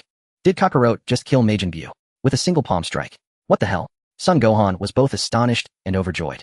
Has Father become this powerful? I feel that Father is far, far stronger than me. The power that the Elder Kai unlocked in me seems almost useless now. The Supreme Kai was utterly stunned, unable to snap out of it for a long time. Kibito was completely dumbfounded. Father is amazing. Son Goten shouted excitedly. Trunks remained silent, feeling outshone. Brother, what exactly is going on? Tarble was bewildered. Vegeta snorted, unwilling to acknowledge Tarble. Eion had already expected this. After all, the Super Saiyan God transformation is immeasurably more powerful than Super Saiyan 3. If Super Saiyan 1, 2, and 3 represent quantitative change, then Super Saiyan God is a qualitative leap. It converts ordinary energy into divine power. It was perfectly natural for Sun Wukong to kill Majin Buu with a single palm strike. Not to mention this lesser Majin Buu, even the one who had absorbed Son Gohan, could be handled by Sun Wukong in his current Super Saiyan God state. Not bad. Beerus nodded with a smile, appearing directly in front of Sun Wukong. I didn't know I'd become this strong. I didn't mean to kill him in one hit, it's really troublesome. Sun Wukong scratched his head. Enough, spare me the nonsense. Beerus snorted. In my dream, I saw the Super Saiyan God challenging me and becoming a true rival for me. So let's have a go. Huh? You want me to fight Lord Beerus? Sun Wukong was startled. No way. Elder Kai said that Lord Beerus is a ceiling we can never surpass. Is that so? That old man isn't wrong about that. Beerus nodded approvingly. So are you backing down? Although the Elder Kaishin says so, I still want to have a good fight with Lord Beerus. I want to know just how strong Lord Beerus really is. Son Goku's face was filled with boundless fighting spirit. Beerus. All that talk was for nothing. Alright, I also want to see what the Super Saiyan God is capable of. Beerus chuckled.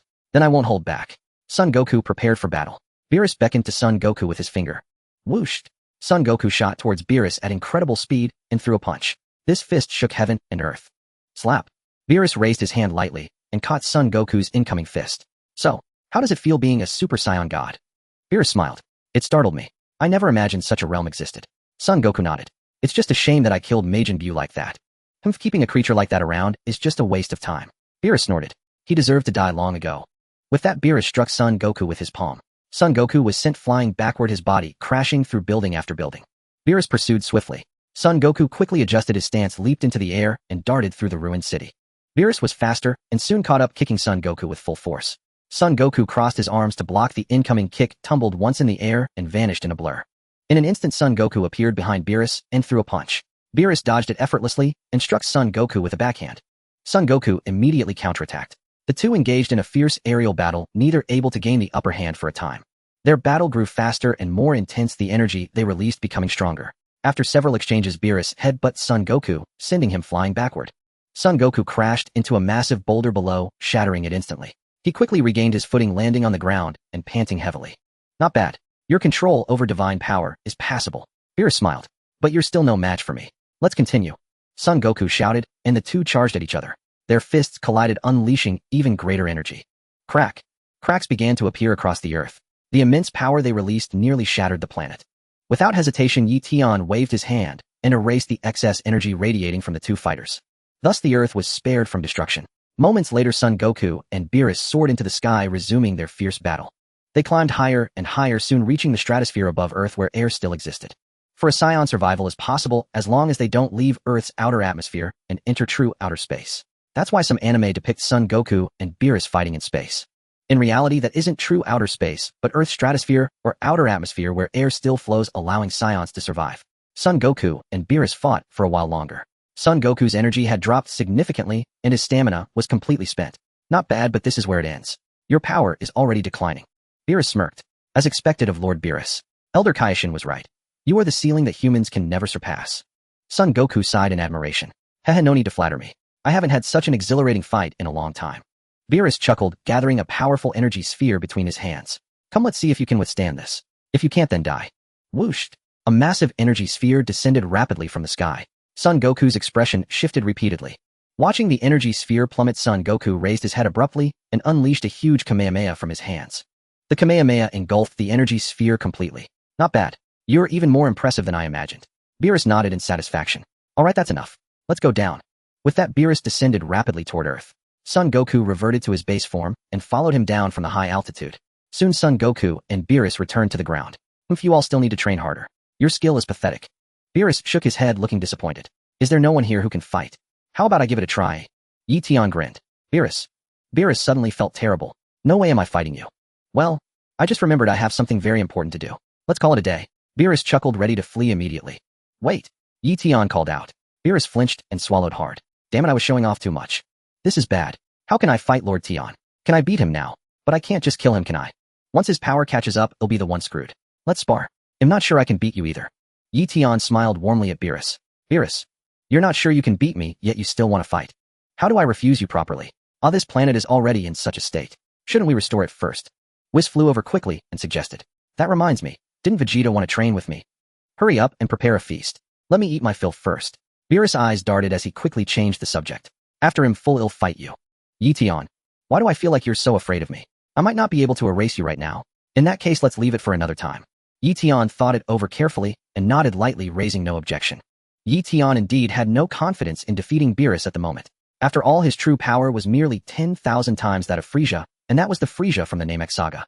If it were Golden Frieza, perhaps he could have contended with Beerus. Now Eion was certain that Beerus must have witnessed his ability of erasure, which was why he feared engaging in battle with him. Nevertheless, this was for the best. He would lie low and develop for another 3 months. Once his erasure ability advanced to the platinum level, he would possess 10 times Beerus' strength. At that point, he could effortlessly overpower Beerus. The mere thought filled Eion with excitement. In 3 months, he would defeat Beerus. Moreover, he would have the power to erase a god of destruction. Now let's find the Dragon Balls, restore Earth to normal, and revive the dead. Son Goku suggested. The Dragon Balls were used not long ago. It will take half a year before they can be used again. Piccolo shook his head. So we have to wait half a year. Son Goku scratched his head, looking troubled. We can go to Namek and use the Namekian Dragon Balls to restore Earth. Piccolo proposed. Right? Why didn't I think of the Namekian Dragon Balls? Son Goku's eyes lit up, and he immediately turned to the Supreme Kai. Lord Supreme Kai, can you take us to Namek to gather the Dragon Balls? Of course. No problem at all. The Supreme Kai readily agreed. Subsequently, under his guidance, Son Goku, Vegeta, and the others arrived at Namek. The Namekians had already prepared the Dragon Balls. They summoned the eternal dragon Purunga and made 3 wishes. The first wish to restore the damaged Earth to its original state. The second wish to revive all the innocent Earthlings who had died today. The third wish to grant eternal youth to Videl and Android 18. The third wish was made by Eion. Earth was restored, and the deceased Vegeta and Kibito were revived. All the good people on Earth were brought back to life. Fat Buu was spared. Following Bulma's suggestion, a grand banquet was held at her residence with Eion, Beerus, and Whis in attendance.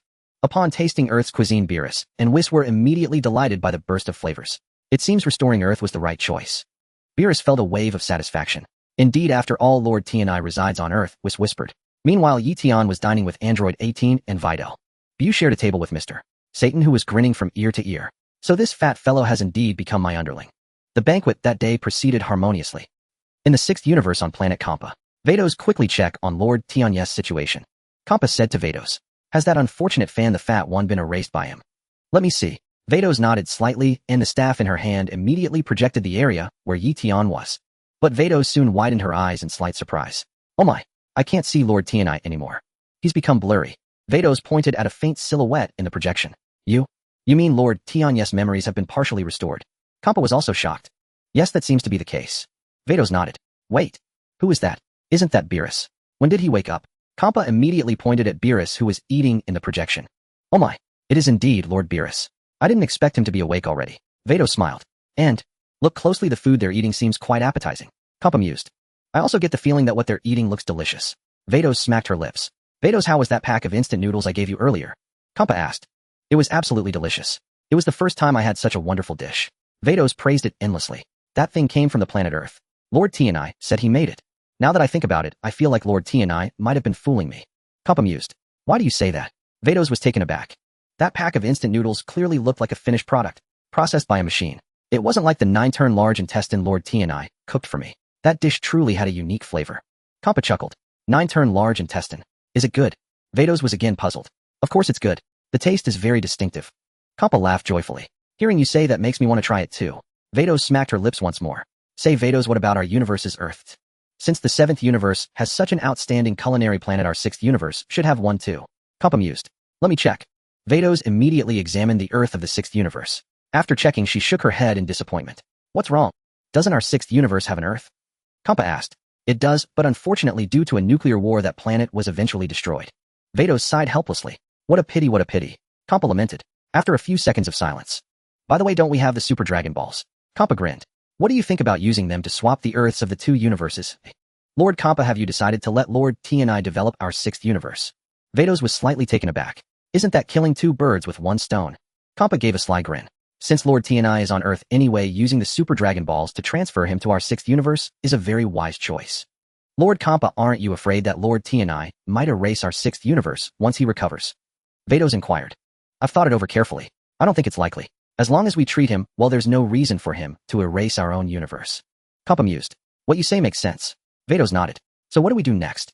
"We need to find the Super Dragon Balls, of course." Kampa said urgently. "Damn it. There are still 2 Super Dragon Balls in the 7th universe. We've got to bring them back quickly. Actually, I think it's not appropriate to go to the 7th universe right now. It would be too easy for Lord Beerus to discover us." Vados gently shook her head. "Then what do you suggest?" Kampa asked. "How about being more direct?" Vados proposed. "What do you mean?" Kampa asked. "Are you planning to marry Lord Tianai directly?" Vados was speechless. What kind of train of thought is that? She was at a complete loss for words. "This is the most straightforward way, no need for all those convoluted methods." Kampa chuckled. "No, what I mean is to hold a martial arts tournament between the 2 universes." Vados shared her idea. A martial arts tournament. Kampa was taken aback. "Lord Kampa, think about it. During this time, Lord Tinya has been constantly engaging with martial artists, which shows he has a great fondness for martial arts." Vados smiled. "If we showcase the strength of our universe to Lord Tinya, he might become interested in us." "Huh. When you put it that way, it does sound quite reasonable." Kampa nodded thoughtfully, then scrutinized the projection again. "The 7th universe doesn't seem to have many capable fighters. That Majin Buu fellow is only so-so. Let alone others, just our universe's hit alone could take down everyone in their universe." Indeed, indeed." Vados smiled gently. "All right, it's settled." Kampa wore a confident expression. "We'll go find the participants now. How many do you think we need?" "How about a 5-on-5 match?" Vados suggested. "Fine." Kampa nodded, ready to set off. Lord Kampa, don't rush. It's better to go and make an agreement first so the match holds more meaning. Vados replied. You're right. If Beerus sees hit and refuses to compete, he'll have wasted my efforts. Kampa nodded. Let's head to the 7th universe right now. Very well, Lord Kampa. Vados agreed. Whoosh. Whoosh. The next moment Kampa and Vados transformed into two streaks of light hurtling toward the 7th universe at incredible speed. The 7th universe Earth. Ding. New mission released, train Son Goku and Vegeta to defeat the warriors of the 6th universe within 3 months. Reward upon completion, restoration technique capable of restoring anything that has been erased. Accept decline. Just then a line of text appeared on Yetion's system. Yetion was stunned. So you want me to train them both? Replace Whis with me. Isn't this Whis' job? Yetion shook his head. He'd rather spend time playing with Videl. As for the restoration technique, he could do without it. Why restore something that's been erased? Yetion pressed decline. Declining to train Son Goku and Vegeta means forfeiting this restoration technique mission. The next restoration technique mission release time is pending. Yes, no, the system prompted. Yetion pressed yes without hesitation. He had no time to train Son Goku or Vegeta. Can't Whis handle this? He was busy. The system went silent. For Yetion, in 3 months his erasure technique would upgrade to platinum level. His power would also increase to 10 times that of Beerus. Yetion felt a thrill just thinking about it. Finally he could trounce Beerus. Meanwhile Beerus and Whis were chatting over a meal. So Whis, how did I do? Didn't blow my cover, did I, eh? Beerus grinned. Whis let out a helpless sigh. You call that not blowing your cover? It was way too obvious. I felt like you were deliberately trying to curry favor with Lord Tenya. Just then the staff beside Whis vibrated slightly. But Whis was too focused on eating to notice. Son Goku, seeing this from afar, immediately turned and waved at Whis. Hey Whis, your black stick is vibrating. Oh, thanks for the heads up. Whis nodded and gave a slight gesture. Whoosh! The staff flew swiftly into Whis' hand. He immediately looked at the crystal ball on it. Oh my, it's the Grand Minister. Whis expressed slight surprise. You mean the Grand Minister is contacting you about Lord Tenya? Beerus was stunned. Perhaps. Whis nodded and promptly answered the call. Then his expression shifted continuously. Seeing Whis' changing expressions, Beerus was also bewildered, unable to grasp what was happening. What does this mean? What's going on? Soon the conversation between Whis and the Grand Minister ended. Whis let out another helpless sigh while holding the staff. What's wrong? Whis, what happened? Beerus asked, filled with anxiety. Oh dear, the Grand Minister said. We might have made a mistake. Whis said with a bitter smile. A mistake? What do you mean? What was wrong? Beerus was puzzled. Regarding Lord Tenya's identity, we might have been wrong. Whis replied. You? What did you say? Beerus shouted hysterically, instantly drawing everyone's attention. But Beerus quickly composed himself, though the shock in his eyes was beyond words. Whis, are you joking? This is no laughing matter. Beerus was deeply shocked. Are you saying that guy Yetion isn't the reincarnation of Lord Tenya? The Grand Minister just said no. Whis shook his head. Who said it was 99? 99 likely. Beerus asked angrily. Well, my apologies, Lord Beerus. Whis sighed. Then tell me, what about his erasure ability? Beerus gritted his teeth. Lord Beerus, do you remember a peculiar race with a mysterious spatial storage technique? Whis replied. This race can store anything in their private space, achieving an effect similar to erasure. But the nature is different. Spatial storage transfers things to one's own space, while erasure eliminates things or can be understood as deletion. You mean this guy Yetion has the spatial storage technique? Beerus was stunned again. It seems so. Whis nodded. Beerus didn't want to talk anymore. After all that, it turned out to be a mistake. Damn it. I almost groveled at his feet. And then halfway through licking his boots, you say it's a mistake. Beerus felt utterly terrible. But then Beerus suddenly suspected Whis was lying. Are you deceiving me? What about his ultra instinct? Beerus said with a dark face. Actually, if we think carefully now, was that really ultra instinct? Whis shook his head. Did we have a preconceived notion that he was Lord Tenya's reincarnation and thus assumed his movement technique was ultra instinct? What do you mean? That was unmistakably ultra instinct. Do you think I couldn't tell it? Beerus snorted. Lord Beerus, think carefully. I have no reason to deceive you. Whis sighed. Mr. Yetion's movement technique closely resembles the initial stage of ultra instinct, yet it is not. If he were truly the reincarnation of Lord Tianyi, he could not have merely grasped the rudimentary level of ultra instinct. After all, it was Lord Tianyi who taught us this technique. If he were to regain ultra instinct, it should at least be at the intermediate or advanced level. Beerus. So after all this talk, where is the real Lord Tianyi? Beerus inquired. The Grand Minister says they are still searching, but it is certain that this Mr. Yetion is not him. Whis sighed a hint of helplessness in his reply. Is Yetion's erasure a spatial storage technique? Beerus glanced thoughtfully towards Yetion. Perhaps. Whis nodded. The method of spatial storage is remarkably similar to the Omni King's erasure technique. It can almost be mistaken for the real thing. TCH, of course I know that, Beerus snorted. One is a god, the other immortal. At most, spatial storage can only store a single galaxy, right? But it can never achieve storing an entire universe. Yet the Omni King can effortlessly wipe out a whole universe with a wave of his hand. Yes, Lord Beerus is correct. Whis nodded. Damn it, after all that, it turns out he's a fake. Beerus gritted his teeth. Then he looked at Whis with lingering suspicion. What kind of look is that, Lord Beerus? Whis smiled. Whis, tell me the Grand Minister isn't fooling us, is he? Yeah. Beerus snorted. Maybe this person really is Lord Tiany's reincarnation, and the Grand Minister fabricated the mistaken identity story to keep us quiet. The Grand Minister should not lie, nor does he have a reason to deceive you. Whis shook his head. Beerus fell into deep thought. Could the Grand Minister be deceiving him? It didn't seem like the Grand Minister had ever lied. Perhaps it truly was a mistake. He had also heard of humans who possessed the spatial storage technique. They were called Space Masters. A long time ago he had encountered one. At the time he was startled thinking the person was a disciple of the Omni King. But he was mistaken. It was said this lineage was passed down through a single line. The defining characteristic of this clan was that it had only one member. When that person died, another would inherit their spatial storage ability. Who would inherit it was uncertain. It seemed random.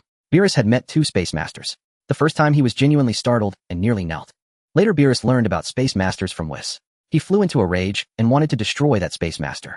But then he heard that Space Master had been killed. So Beerus dropped the matter and went home to sleep. Years later, while destroying a planet, Beerus encountered another Space Master. Again, he learned more about them from Whis. Now thinking back, Etion's abilities were remarkably similar to those of a Space Master. Unbelievable. After all that, he was just a Space Master. He was not the reincarnation of Lord Tiany. The thought made Beerus furious. He even felt like going over and punching Etion. Why did he have to choose that name? Why did you have to be called Etion? Your name is just Lord Tiany reversed. Hey Whis, I'm going over to beat him up right now. Beerus set his face dark. Oh, is it because Lord Beerus was too deferential to Mr. Etion before? Whis smiled. Now that you know his true identity, you feel embarrassed. Of course. I, a proud god, nearly knelt before a mere human. Isn't that humiliating? Beerus snorted abruptly, standing up and cracking his knuckles. Takoyaki is ready. Just then a chef approached, placing a plate of freshly made takoyaki before Beerus.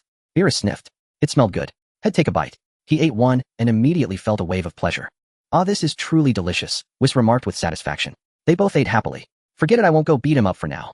Beerus glanced towards Etion. Let's hope he doesn't provoke me. If he dares to, I won't hesitate to destroy him. Whis didn't comment, happily eating away. Who does Lord Beerus want to destroy? The Supreme Kai asked, approaching curiously. You wouldn't understand. Go call that old man over here. Beerus ordered the Supreme Kai. You mean the Elder Kai? The Supreme Kai was taken aback. Obviously. Who else? That guy with the shell on his back. Beerus rolled his eyes. Ah, yes. The Supreme Kai nodded and went to fetch the Elder Kai. At that moment the Elder Kai was beside Son Goku, speaking to him. After Earth was restored, the Supreme Kai had brought the Elder Kai along. It was the Elder Kai who had insisted on coming. Hey Goku, you can't go back on our deal, the Elder Kai cackled. What deal? Son Goku scratched his head. You said that if I drew out your son Gohan's hidden potential, you'd let me do what exactly? The Elder Kai stretched out his 10 fingers expectantly. Oh, I almost forgot. Look over there, that woman is Bulma. She's the one I meant. Not bad, right? Son Goku said quietly while eating. The Elder Kai immediately looked towards Bulma. The Elder Kai looked closely. Although she seemed a bit older, she was certainly still charming. Acceptable, very acceptable. The Elder Kai was quite pleased. Go ahead, she's waiting over there, Son Goku grinned. Is that so? Then I won't hold back. The Elder Kai happily scurried over to Bulma and began to fondle her without restraint. Bulma was frozen in shock. Where did this old pervert come from? So blatant. What do you think you're doing? Bulma yelped, punching the Elder Kai to the ground. Vegeta, who was nearby, saw the whole scene and felt a wave of green. Swooshed. He flew over at lightning speed and kicked the Elder Kai high into the sky. Vegeta reached out his hand towards the Elder Kai suspended in the air. Vegeta, what are you doing? The Supreme Kai exclaimed, having just been searching for the Elder Kai. He flew over swiftly, extending an arm to shield the Elder Kai. Supreme Kai, get out of my way. Vegeta said coldly. Vegeta, what has the old ancestor done to anger you? The Supreme Kai asked urgently. Are you moving or not? If you don't, I won't hesitate to destroy you. Energy began to coalesce in Vegeta's hand. Beerus, watching from a distance, narrowed his eyes sharply. Whooshed. He sped over and struck Vegeta to the ground with a single slap. What the hell? Now someone dares to bully the Supreme Kai right in front of me. Utterly audacious. Do you want to kill them? If you better behave yourself, Vegeta. Do you want me to destroy you? Beerus said coldly. Ah. Vegeta let out a furious roar, and the energy hidden within him finally erupted completely. A golden pillar of light shot into the sky. Vegeta launched a fierce assault on Beerus. After several exchanges, Vegeta was knocked to the ground by Beerus' slap. If I thought your power might have surpassed Super Saiyan God. How disappointing. Beerus chuckled lightly. This is good, it helps me digest my meal. This? Lord Beerus, it's all a misunderstanding. The Supreme Kai said with a wry smile, quickly stepping forward as a mediator. I don't care about misunderstandings. I only saw that you and that old man were nearly killed. Beerus said coldly. Do you know what would happen to me if you two died? The Supreme Kai hung his head. And you, old man, what were you doing? Don't think I didn't see anything, Beerus said coldly. Well, it was something Goku and I agreed upon. The Elder Kai said, scratching his head sheepishly. Kakarot, what have you done? Vegeta roared angrily. Why would you do such a thing? Goku. Bulma was also fuming, her eyes wide. Well, I had to do it to unlock Gohan's latent potential. I'm truly sorry. Goku hadn't expected things to turn out this way. Why didn't you use your own wife? Vegeta bellowed. Well, I felt uncomfortable having him touch Chi-Chi, Goku admitted honestly. So you feel uncomfortable, but you're fine with him touching my wife. Vegeta sprayed saliva all over Goku's face. Eion. This scene. I didn't see it in the anime. It seems my existence has already altered history. The Supreme Kai and Elder Kai were almost killed by Vegeta just now. Whis, let's go. Beerus patted his belly, flew into the sky, and called out to Whis in the distance. And this. And this. And this. Yes, pack all of it up, Whis said to the chef beside him. Yes, sir, the chef began packing for Whis. Whis, hurry up, Beerus urged. The chef quickly finished packing. Whis, carrying the packed boxes, swiftly appeared beside Beerus. Humph, although the food on this planet is decent, I think it no longer needs to exist. Beerus extended his hand, destruction energy already gathering. Supreme Kai, take your old ancestor and get out of here. Huh. Lord Beerus, what are you planning? The Supreme Kai asked, bewildered. Get up here now. Beerus said with a dark expression. I've had enough of this planet. Beerus was already annoyed because of the Eion matter. After all, that it turned out to be a mistake. This guy is not the reincarnation of Lord Tenya. And just now Vegeta nearly killed the Supreme Kai and the Elder Kai. If you two die, I will disappear along with you. So Beerus was enraged and intended to destroy Earth. Eion frowned and immediately stood up from his seat. With my current abilities, can I nullify Beerus' destruction? What's wrong with this guy? He was fawning over me earlier. And now he suddenly wants to destroy Earth. Eion's expression shifted repeatedly. The Supreme Kai had already taken the Elder Kai and flown up, appearing beside Beerus. Lord Beerus, what are you planning? The Elder Kai asked. Destroying this planet, what do you think? Beerus snorted. Lord Beerus. Have you lost your mind? Lord Tenya. The Elder Kai said with a bitter smile. The Grand Minister just called Whis and said it was a mistake, Beerus said with a light laugh. What? A mistake? The Elder Kai was stunned for a moment, then looked at Whis questioningly. Yes, that is indeed what the Grand Minister said. Whis nodded slightly. No way, the Elder Kai said, looking at Whis in disbelief. That's what the Grand Minister said. Whis smiled gently.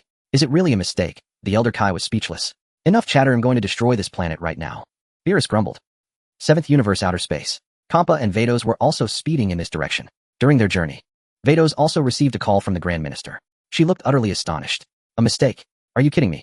This joke isn't funny at all. Kappa cried out in dismay. Vados let out a helpless sigh. Is it really a mistake? Is that guy named Eion a space master? Kappa asked, torn between laughter and tears. He should be, Vados nodded. Can something like this even be mistaken? Kappa was puzzled. Couldn't you and Whis see it? Didn't the Grand Minister see it before either? Initially, the skills of a space master are very similar to erasure. Vados replied. Kappa. He was silent for 2 seconds. Even if they're similar, the Grand Minister shouldn't have made a mistake, right? Kappa was speechless. What a huge blunder this turned out to be. Now that I think about it carefully, if Mr. Eion really were the reincarnation of Lord Tenya, it probably wouldn't have been so easy to detect. Vados mused. What you say makes some sense, Kappa said, wiping his sweat. So what do we do now? Go back.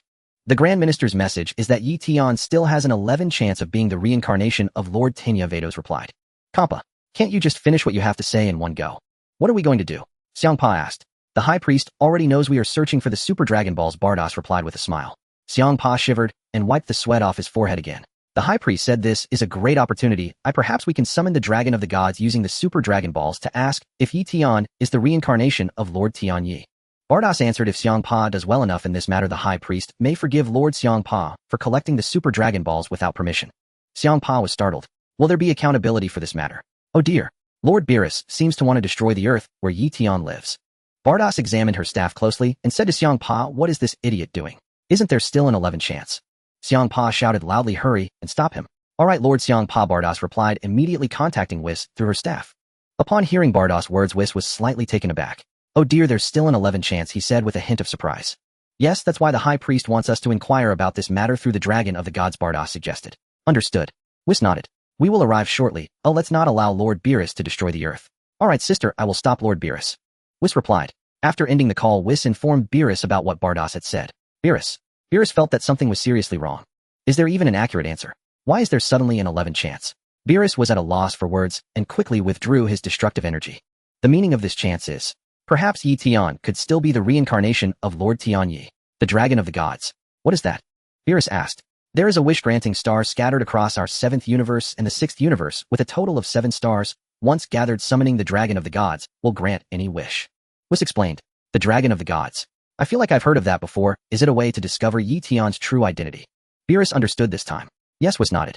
Fine, it doesn't matter if it takes a little time. Beerus did not oppose. Below, Son Wukong, Vegeta, and others immediately prepared for battle. Son Goten and Trunks had already fused into Gotenks. Son Gohan exuded the aura of God Gohan, ready for battle at any moment. However, everyone present knew that they would soon face a very terrifying opponent. An opponent who is 100 or even 1,000 times more terrifying than Majin Buu. Are you kidding me? Didn't they say Yi Tian is the reincarnation of Lord Tianyi? Sun Wukong said with some distress. Why does Beerus still want to destroy the earth? Yi Tian showed a puzzled expression. What do you mean? Whose reincarnation am I? Yi Tian asked. According to the Kaioshin and the old Kaioshin, Lord Beerus said the same thing. At this point, Sun Wukong had nothing left to hide and simply told Yi Tian what he knew. Yes, Yi Tian, I did hear Lord Kaioshin say that. Sun Gohan nodded beside him. Wait a minute, who is this Tianyi you're talking about? Yi Tian said, feeling puzzled. I have never heard of anyone named Tianyi. They say Tianyi is the master of the father of the Omni King and also the founder of the God Realm. Sun Gohan explained the creator of all the gods in our universes is him. Yi Tian, is there really such an impressive character? If you only tell me this important thing now. Vegeta snorted from the side. Vegeta, it's because Lord Kaioshin forbade it. Sun Wukong said with some distress. Kakarot, I will never forget that you promised that old man to elude Bulma. Vegeta said angrily, his face turning green. But now is not the time to discuss that. Let's deal with the current crisis first. I understand now. They must think Yi Tian is not the reincarnation of Tianyi, so they want to destroy the earth. Piccolo quickly figured it out. Oh, is that not the case? Sun Wukong looked at Yi Tian in surprise. It must be that logic, otherwise if Yi Tian truly was the reincarnation of that creator god, how would he dare to destroy the earth? Piccolo said with a smile. You are right, Sun Wukong nodded. Yi Tian was speechless. What Tianyi? Why have I never heard of him? Am I the reincarnation of that Tianyi? I am myself. Whose reincarnation am I? This can't be true, right? Wait a minute. Let me take a closer look. I feel like the name Tianyi is somewhat familiar. Yi Tian stroked his chin, lost in thought. Why do I feel like I've seen the name Tianyi somewhere? Could it be because it sounds similar to my name that I feel like I've seen it before? No. I must have seen it somewhere. As Yi Tian was thinking this, he suddenly caught a glimpse of a small line of text in the lower right corner of his system panel. Yi Tian focused his eyes. The line of text read, Tianyi Erasure System 1. 0. Yi Tian. This line of text was very small, almost difficult to notice. Actually, it can't be said that it was hard to find. To be precise, it was easy to overlook. It's like playing with unfamiliar software. It feels fun, but you can't remember the name.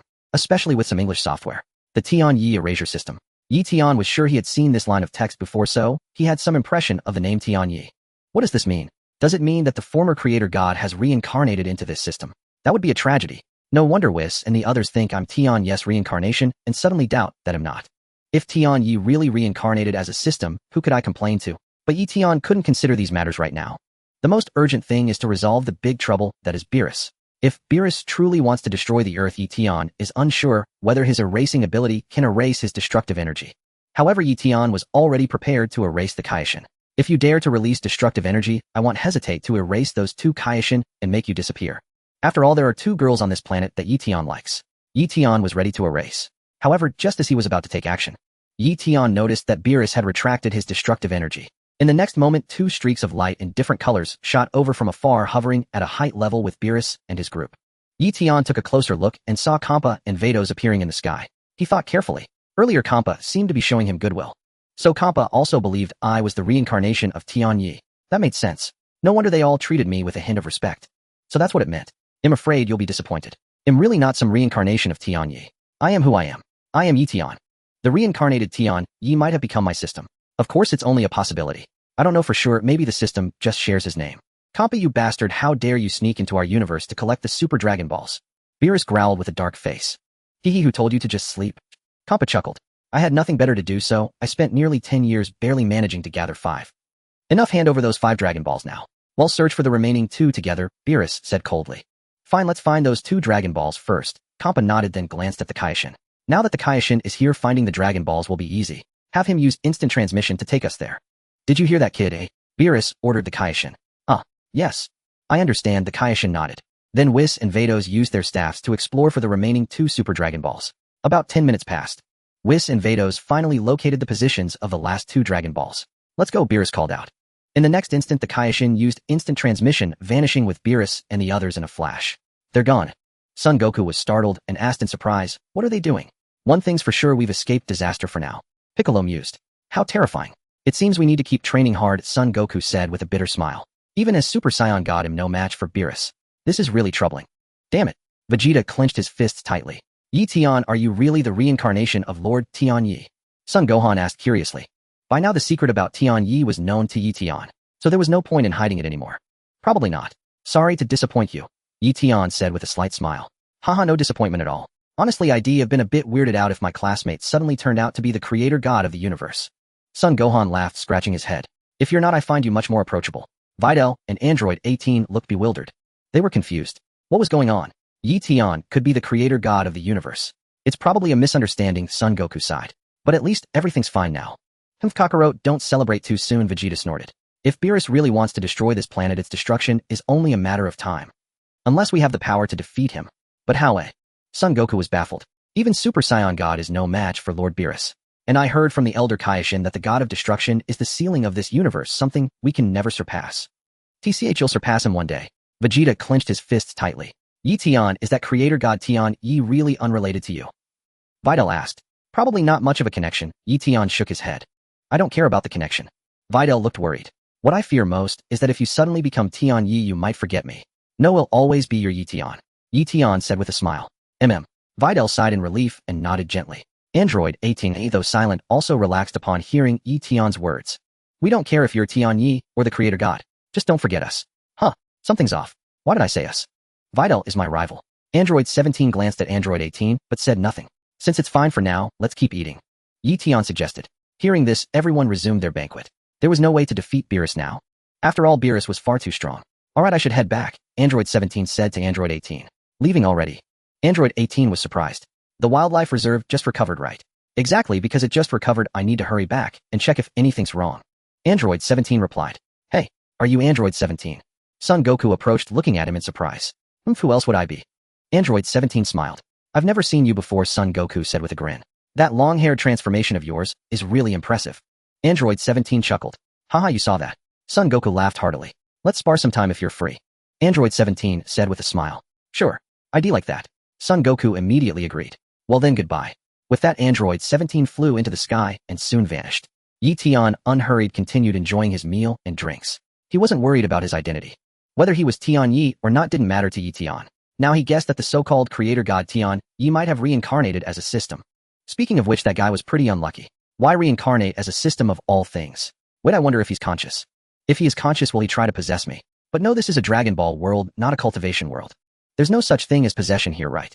Forget it'll stop worrying. I need to find a chance to play basketball with Videl or Android 18. Before the system gains consciousness, it'll do what I want. Who knows if it will suddenly become aware.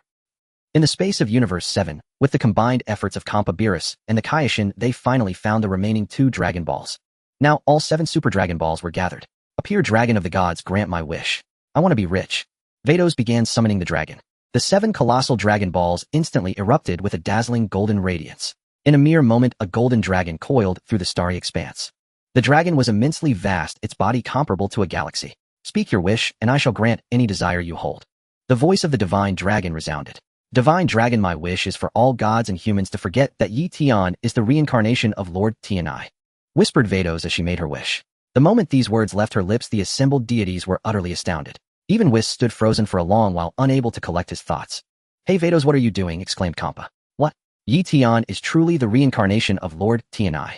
Beerus was bewildered. Why did you deceive us? Oh dear, the Grand Priest said your actions were too obvious and could greatly influence Lord Tianai. So now we must erase your memories, including mine and even the Grand Priest's own. Vados said with a gentle smile. Oh dear. So this memory of ours will vanish. Whis sighed. Divine Dragon, please grant this wish, I beseech you. Vados smiled softly. A resonant hum filled the air as golden light flickered in the Divine Dragon's eyes. In an instant, the dragon's divine power swiftly enveloped all the deities present. Simultaneously, a surge of divine energy shot toward Earth, descending upon Eion and his companions, erasing their memories as well. Your wish is granted. Farewell. With these words, the divine dragon swiftly transformed into 7 streaks of golden light, vanishing without a trace. The universe returned to tranquility. Whis, Vados, Kampa, and Beerus stood frozen, staring blankly at one another. The Supreme Kai could not stop scratching his head in confusion. Vados, what wish did you just make? I can't recall, Kampa inquired. Oh dear. I cannot remember either. Vados shook her head. Strange, what exactly happened? Kampa looked toward Beerus. Kampa, what are you doing in our 7th universe? Beerus scowled darkly. Kampa gave a bitter smile. What was that just now? Beerus asked. That seemed to be a wish-granting star. Gather 7 of them, and any wish can be fulfilled, Whis reminded. These wish-granting stars are scattered between our 7th universe and the 6th. So Kampa, you came here to steal our wish-granting stars. Beerus gritted his teeth, glaring at Kampa. The question is, what wish did you make, Vados? Kampa quickly asked. Honestly, I don't recall either. It might have been a wish related to memory erasure. Videl speculated. Indeed, a portion of our memories seems to have vanished. What could it be? Whis pondered. What memory exactly has disappeared? It must have been something important. Beerus was startled. I do not know. Whis shook his head. What on earth happened? Beerus demanded with a dark expression. Let it be, it no longer matters. Videl proposed. Earlier Lord Kampa mentioned holding a tournament between our two universes. Indeed, I did say that. Kampa snorted, looking at Beerus with a provocative air. Well, Beerus, shall we give it a try? Let's see which universe boasts the stronger fighters. Who's afraid? Let's compete. Beerus showed no sign of backing down. Then let's select 5 humans from each universe for the match. How about that? Kampa smiled. The loser must work for the winner for 10 years. That's not too much, is it? Of course not. You'll regret this, Kampa. Beerus snorted. Is 3 days enough for you to prepare? Kampa asked. Fine, Beerus nodded without objection. In 3 days we'll create a planet for the tournament and contact you, Kampa said. You seem quite confident, Kampa. Beerus chuckled lightly. Of course. Even if I can't beat you, do you think the humans from our universe can't defeat yours? Kampa grinned slyly. Then we'll meet again in 3 days. In the next instant, Kampa and Videl transformed into 2 streams of light, swiftly departing the scene. As they flew, Kampa kept scratching his head. Hey Videl, which memory did we lose? He asked. I don't know either, since a part of my memory is also missing, Videl replied. But you made the wish. I heard you speak. Kampa grumbled. It's highly likely that the Grand Priest instructed me to make that wish, Videl said with a smile. What is the Grand Priest hiding? Kampa asked, somewhat surprised. Would Lord Kampa like to ask the Grand Priest? Videl smiled. He'll contact the Grand Priest right now. With that, she began to prepare her staff to reach out to him. Wait. Kampa hastily waved his hands, his face pale with fright. I was just speaking casually. Since the Grand Priest doesn't want us to know certain things, we should just accept that. Very well, Videl said no more. But come to think of it, I do remember coming to the 7th universe to hold a human competition with that fellow Beerus. That much I haven't forgotten. Kampa chuckled. Yes, I remember that too, Videl nodded. Their universe is nothing special. That pink fatso has thrown their whole universe into chaos. I recall the Supreme Kai was almost killed by him. Kampa smiled smugly. So if we deploy Hit, we should easily defeat everyone in the 7th universe. Meanwhile, Beerus was also puzzled. Hey Whis, what just happened? What memory have we lost? Beerus asked. It might be something the Grand Priest doesn't want us to know, Whis replied. What? Even you aren't allowed to know. Beerus was astonished. Yes, a part of my memory is also gone, Whis nodded. Well, since the Grand Priest doesn't want us to know, it's best we don't pry, Beerus responded. For now, let's find 5 suitable fighters to prepare for the match in 3 days. Who does Lord Beerus plan to select for the competition? Whis inquired. That Sun Wukong fellow is quite capable, especially when he transforms into Super Saiyan God. Truly remarkable, but unfortunately his stamina falters too quickly. Beerus mused. If he were properly trained, he might become a promising talent. Should I instruct Mr. Sun Wukong? Whis inquired again. 3 days alone seem insufficient. Beerus shook his head. Lord Beerus, perhaps we could use that other dimensional space. Kaioshin interjected with a raised hand. Indeed, training in that other dimensional space, 1 year inside equates to a single day outside, would be an excellent choice. Old Kaioshin nodded approvingly, even patting Kaioshin on the shoulder. Boy, you finally offered a worthwhile suggestion. Kaioshin chuckled sheepishly. Training within the other dimensional space is indeed a superb option. Whis agreed. Let's head to Earth first. Beerus concurred. Then please, Lord Kaioshin, transport us to Earth. Whis requested. No problem, leave it to me. Kaioshin readily accepted, then scratched his head. Lord Beerus nearly destroyed Earth earlier. Thank goodness he didn't, or where would we find participants for the tournament? That Vegeta nearly killed you earlier. Understand this, if both of you had died, I would have vanished as well. Beerus snorted. Well, that Vegeta is truly ruthless. Old Kaioshin rubbed the spot where Vegeta had struck him, tears streaming down. I merely groped his wife a few times. You old fool, how dare you say that? Beerus fumed, his nose twisted in anger. You touched another man's wife. Of course he'd beat you. It was Sun Wukong who said if I boosted his son's power, he'd let me. Old Kaioshin sighed. So that gives us 3 candidates, Vegeta and the sons of Sun Wukong and Vegeta. Beerus pondered. I recall another powerful fighter, but I can't remember who. Kaioshin scratched his head. Let's go see for ourselves, Beerus proposed. I remember now, Majin Buu. Let him join the tournament. Kaioshin's eyes lit up. Wasn't he expelled from the evil Majin Buu? Now Majin Buu has become a good person. That makes 4 from our side. We just need to pick 1 more from among them to make 5. Beerus nodded in agreement. Kite. Kaioshin used instant transmission, and in a flash they vanished from the spot. Earth at Bulma's residence. As the divine dragon appeared to grant wishes, a blankness swept through the minds of everyone present. The memory of Yi Tian, being the reincarnation of Lord Tian, Yi was effortlessly erased by the divine dragon. Also erased was the recollection of Yi Tian's immense power, and the memory of Yi Tian's signature technique, the erasure art. Yet Yi Tian's own memory remained intact. Sun Wukong and the others were still feasting. As they ate, hey, Yi Tian, Videl, you're here too. When did you arrive? Gohan asked in surprise, leaning in. Yi Tian, what do you mean? Why are you asking that? We've been here all along, Gohan. What's wrong? Videl looked at Gohan curiously. Really? Always here? I have no memory of that. Gohan scratched his head. He did Majin Buu knock you silly? Videl teased. Haha, maybe so. Gohan nodded sheepishly. Ah, so you're Gohan's classmate Eion. Sun Wukong smiled. I remember you. That kick you landed on Dabura was impressive. Eion again looked bewildered. Why would you say that? Why not mention my recent battle with Majin Buu? Videl, have you heard of Tianyi? Eion asked. Tianyi. Never heard of it, Videl replied puzzled. None of you have heard of the creator god? Eion asked everyone present. Sun Wukong and the others all shook their heads in confusion. What creator god? We only know of Lord Kaioshin and Lord Beerus, the god of destruction, Sun Wukong answered. Forget it, Eion said no more. He had already guessed perhaps Beerus and Kampa had gone to find the Super Dragon Balls. After the Divine Dragon appeared, had it erased their memories of me being Tianyi's reincarnation. I truly am not Tianyi's reincarnation. I can't worry about that now. The most urgent task is to enhance my own strength. I suspect the mastermind behind all this might be the Grand Priest. What is he trying to do? Why erase everyone's memories of Tianyi? Does he have some other motive?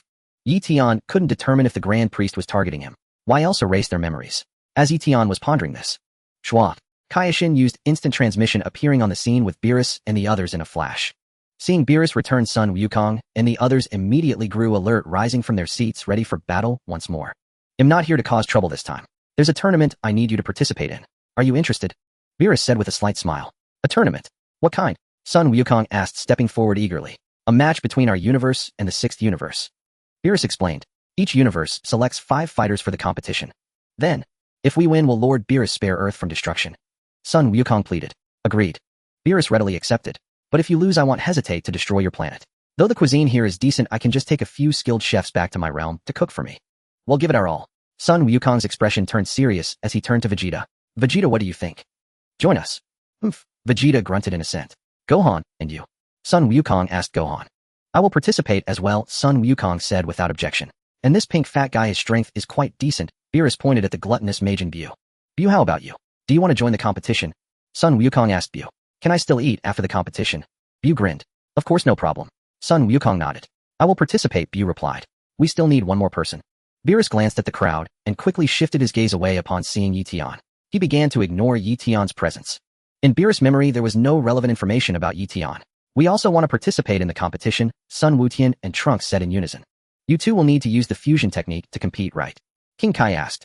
Can the fusion technique allow them to become one person and participate in the competition? Sun Wukong inquired of Beerus. No two people combining into one to compete would be quite embarrassing even if they won. Beerus shook his head disapproving. They are ultimately 2 individuals. What if they win the competition and that guy Kampa doesn't recognize it? Beerus felt that Kampa could indeed do something like that. So it's better not to use the fusion technique. How about number 18 participating in the competition? Sun Wukong suggested. I'm not interested. Number 18 shook her head. Unless there's a reward. Bulma, Sun Wukong looked at Bulma. Bang. Bulma slapped Sun Wukong to the ground. I'm still mad about that old guy's actions earlier. Bulma exclaimed angrily. I've apologized to you several times, so please don't be upset. Sun Wukong pleaded. Alright, Bulma rolled her eyes. If number 18 participates and our universe wins, I'll give you 10 million as a reward. Okay, number 18 nodded in agreement. But number 17 is stronger than me. Letting him participate in the competition is also a good choice. Number 17. He just left. Sun Wukong scratched his head. I can call him back, but the reward needs to be doubled. Number 18 said with a smile. Fine, doubling it is. Bulma nodded in agreement. After all, we're not short on money. Just pick any number, it doesn't matter which one. Beerus snorted. Next, Sun Wukong and Vegeta, you two will follow Whis to train in the other dimensional space. You must stabilize the Super Saiyan God state, and ideally, be able to transform into it at will. Competing with the 6th universe using Super Saiyan God? Sun Wukong asked in surprise. Of course, do you think your Super Saiyan 3 can defeat the 6th universe's fighters? To ensure everything goes smoothly, it's better for Whis to train you two properly, Beerus suggested. Under Whis' guidance, I believe you both will make significant progress after training. Even if you can't become a Super Saiyan God, I believe your strength will greatly improve. Alright, when do we start training? Sun Wukong asked. Once you're done eating, Whis replied, already starting to eat. Sun Wukong. Vegeta, didn't you just eat? Why are you eating again? Sun Wukong and Vegeta could only helplessly continue eating. After finishing this meal, Sun Wukong and Vegeta followed Whis to train. When Sun Wukong left, he specifically asked number 18 to contact number 17 to come and participate in the competition. Number 18 had no objections and called number 17. Why not make some money? Number 17 said he could participate in the competition in 3 days, which just happened to give him time to arrange tasks at the wildlife protection area. By the way, I just remembered Mr. Satan still owes me quite a bit of money, doesn't he? Number 18 smiled at Satan. Satan was startled and hurriedly hid behind Majin Buu. Now that Satan has the enormous backing of Majin Buu, he was no longer afraid of number 18. Satan, since you promised to pay number 18, hurry up and give it to her. Eion spoke up. Understood. Satan lowered his head. Eion thought for a moment and decided to visit the other dimensional space. He planned to stay there for 3 months to see if he could level up. I need to grow quickly. Otherwise I feel that the Grand Priest might act unpredictably. Shortly after, Eion appeared in the temple and entered the room of spirit and time. Hey, Eion, you came in too. Sun Wukong was taken aback and immediately greeted Eion. Yeah, I came in to take a look. Eion smiled. I also want to become stronger. Alright, let's work hard together. Sun Wukong didn't say much more. Vegeta snorted, directly ignoring Eion's presence. Does anyone think they can just come in here to train? Whatever. Let it be as it may. Whis also looked at Eion in surprise, but did not say much. Now Whis had forgotten Eion's identity. After all, the Dragon of the Gods erased all memories related to Eion being Lord Tianai. This included Whis and Beerus. Now our training is about to begin, was called to Vegeta and Sun Wukong. Sun Wukong and Vegeta immediately stood at attention and prepared. What I'm going to teach you now is the divine combat technique. Ultra Instinct, Whis said. Ultra Instinct. Sun Wukong was taken aback. Vegeta remained silent. In simple terms, Ultra Instinct is a divine combat skill. Once comprehended, you will never be defeated, no matter how strong the opponent is. Whis smiled. So powerful, that's amazing. Sun Wukong was quite excited. Ultra Instinct is a... Whis continued to explain to Sun Wukong and Vegeta before running off to eat. Sun Wukong and Vegeta each had their own insights. Eion had little to learn, primarily relying on time. Eion planned to spend 3 months here to see if he could continue upgrading his erasure technique. Days passed. About 3 months had gone by. Sun Wukong was the first to complete the transformation into Super Saiyan God. Vegeta did not fall behind Sun Wukong too much this time, and was able to transform on his own 2 days after Sun Wukong became a Super Saiyan God. Not bad, not bad. You two have finally grasped the basic skills of a god. Whis nodded in satisfaction. Oh, my time has gone by even faster than I expected. It's only been less than 3 months. Hee, I should be able to defeat the warriors from Universe 6 now, Sun Wukong said, his face full of anticipation. Don't be too sure of yourself. There are powerful beings in Universe 6 as well. Whis smiled. Then he'll stay and continue training. I must surpass Super Saiyan God, Vegeta declared. I will also keep training, striving for greater heights. Sun Wukong nodded. It's wonderful that you think that way. Let us continue our training here, Whis said with a nod. By the way, is Eion alright? Sun Wukong asked, pointing at Eion, who was sleeping soundly in a room. This guy came in, but never trains. He just eats and sleeps. It's been almost 3 months now. TCH, I wonder what he's even here for. To experience life. Vegeta shook his head. Forget it, let's not bother with him. Whis smiled, unconcerned about Eion. Indeed, Eion had been inside for nearly 3 months. There were only 5 minutes left until it was exactly 3 months. Anyway, Eion didn't need to cultivate. He would level up automatically when the time came. Now he wasn't sure if he could level up inside here. After all, he didn't know if the time counted based on the outside world or his current location. If it was based on his location, then he had indeed been here for 3 months. Just 2 minutes left. Eion felt a slight thrill. Whether he could level up depended on these final 2 minutes. The 2 minutes passed quickly. Congratulations. You have successfully advanced to Platinum level erasure. Platinum level erasure, physical strength 10 times that of Beerus, with the ability to create and the power to erase a planet. Can erase any human or galactic deity except angels, the Grand Minister, and the Omni King. You can advance to Diamond level erasure in 6 months. It worked. Eion was overjoyed. It truly succeeded. In another 6 months, he would reach Diamond level. Given Sun Wukong and Vegeta's training progress, they would likely stay inside for at least 2 more years. That meant by the time he left, he might even be at Star level.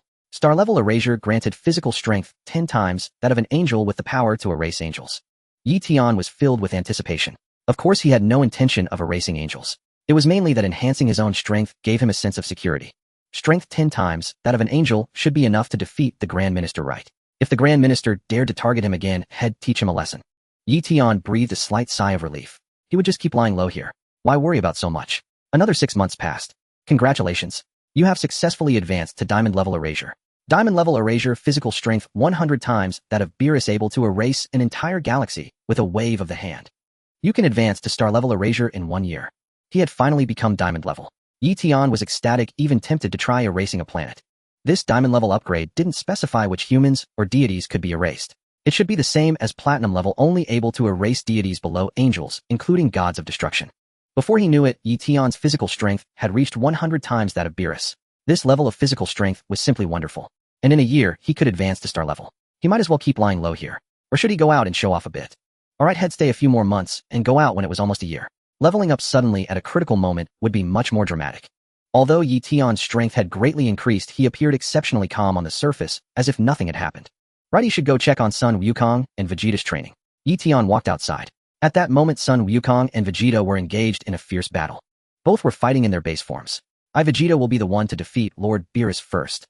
Vegeta snorted, catching Sun Wukong's incoming fist, grabbing his arm and flinging him away with force. Whooshed. Sun Wukong was sent flying backward. You're always one step ahead, and I've had enough, Vegeta declared, transforming into a streak of light as he rapidly chased after Sun Wukong. Swooshed. Sun Wukong instantly used instant transmission, appearing behind Vegeta. Vegeta reacted swiftly, spinning around and throwing a punch. Sun Wukong vanished again with incredible speed. Vegeta quickly tracked him down and launched a fierce assault. Sun Wukong avoided a direct confrontation, using his speed to dodge Vegeta's relentless strikes. After fighting for a long time without landing a hit, Vegeta grew restless, veins bulging on his forehead. Damn it. Vegeta gritted his teeth, becoming increasingly irritated. Whis. Not good. Vegeta's heart is starting to waver. Whis sighed. Then he glanced towards Eion, who had just walked out. Oh my mister. Eion, have you awakened from your slumber? Whis greeted with a smile. Yeah, just taking a stroll, Eion nodded. Oh. Whis looked at Eion again, then paused, slightly a hint of surprise in his expression. Whis could tell that Eion's strength seemed to have increased, and not by just a small margin. How did Mr. Eion cultivate? Could he become stronger just by sleeping? Was there really such a good thing? However, Whis wasn't one to pry. He just glanced at Eion and said no more, turning his attention back to Sun Wukong and Vegeta. Swooshed. Suddenly a dark shadow appeared behind Vegeta. Over here. Vegeta shouted, throwing a powerful punch at the shadow. But the moment Vegeta's fist connected with the shadow, he realized he had been tricked. It was a large block of ice Sun Wukong had brought back from a distant area. Oh no. This is bad. Vegeta exclaimed, realizing that Kakarot had appeared behind him, poised to attack. Bam! Without a moment's hesitation, Vegeta's body erupted with blue light, transforming into Super Saiyan Blue. Blue. Whis frowned. Boom. Vegeta swung his hand forward, unleashing a powerful wave of energy that struck Sun Wukong directly. Sun Wukong was engulfed by the blue energy, crying out in pain. The entire dimensional space trembled violently. A spatial rift was torn open by Vegeta's attack. Snap. Whis pointed his staff at the rift, instantly repairing it with his angelic power. That hurts, Vegeta. Son Goku rubbed the sore spot and shouted, didn't we agree not to use Super Saiyan God Super Saiyan? If you turn into Super Saiyan God Super Saiyan, then he'll have no choice but to turn into Super Saiyan before Super Saiyan God. With a snap, Son Goku immediately transformed into Super Saiyan Blue. This new form hadn't been named yet. Haha, suit yourself. We're both using Super Saiyan God Super Saiyan, but mine is obviously stronger. Vegeta laughed, suddenly intrigued. No way. My Super Saiyan God Super. Son Goku accidentally bit his tongue mid-sentence and yelped in pain. Vegeta, are you an idiot? Hey Vegeta, this name is too long. Can we change it? Son Goku suggested. How about Super Saiyan Blue? Eion chimed in. Oh my mister. Eion, I was thinking the same thing. Whis nodded. Let's call it Super Saiyan Blue. Vegeta, are you also casual with names? Son Goku silently wiped his sweat. That name was a bit too straightforward. Why not call Super Saiyan God Super Saiyan Red then? Despite his inner thoughts, Son Goku didn't say anything. Both of you. This match forbids transformations. If you don't train as agreed, you'll be in a bind. Whis said, sternly repairing the damaged dimensional space with his staff. Snap. Snap. Whis pointed his staff at Son Goku and Vegeta, encasing them in heavy garments. This is punishment for destroying the space. Were these weighted clothes? I can't move freely. Vegeta felt immense heaviness. Yeah, it's all your fault, Vegeta. Son Goku retorted. What are you saying, Kakarot? How is this my fault? Vegeta shouted. Isn't it? Son Goku replied. Eion felt gratified seeing their improved strength. Those two had finally achieved Super Saiyan Blue. It had only been 9 months. Soon they would leave. They wouldn't train here much longer. I've taught you both what I can. The rest is up to you to figure out, Whis smiled. I'm going out for some good food. Will you two stay and train, or come along? He'll stay and train. Son Goku answered. Of course he'll keep training, Vegeta replied. Very well, continue then. Whis nodded and politely asked Eion, and you mister? Eion. He'll stay and train too, Eion replied. Whis, Vegeta, and Son Goku were all speechless. You're staying to train. All you do is sleep and eat. Why not go somewhere else to enjoy yourself? Why suffer here? Vegeta was especially annoyed. Eion had taken a whole bed, forcing him to share with Kakarot. Whis didn't need sleep, so he had no such concerns. Vegeta had no choice but to sleep on the floor for a long time. If you're staying, give me back the bed. Vegeta snorted. I've put up with you long enough. Oh, I almost forgot. Eion slapped his forehead, pulled out a capsule, and tossed it. With a pop, it became a luxurious house. He'll sleep here from now on. That little bed is yours. Vegeta, you had this all along, and still hogged a bed. Should I ask Bulma for a capsule house too? Never mind, we Saiyans don't fuss over such things. Whis soon left. Eion, Son Goku, and Vegeta stayed behind. Eion continued to pass the time in the room of spirit and time, while Vegeta and Son Goku engaged in fierce combat outside. Vegeta, do you think the fighters from Universe 6 are strong? Son Goku asked. Of course they are. Vegeta replied. Why are you so sure? Son Goku was puzzled.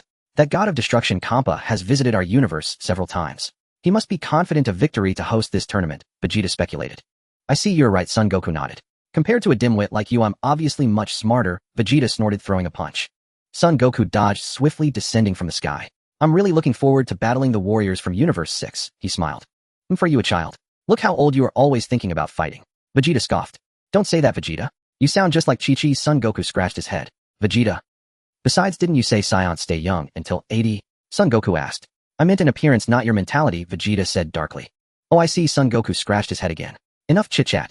Vegeta roared, his body erupting in blue light as he transformed into Super Saiyan Blue. Then he'll become Super Saiyan Blue too, Son Goku smiled, also transforming. Whis said he reinforced this space so our fights won't cause much damage. That's great.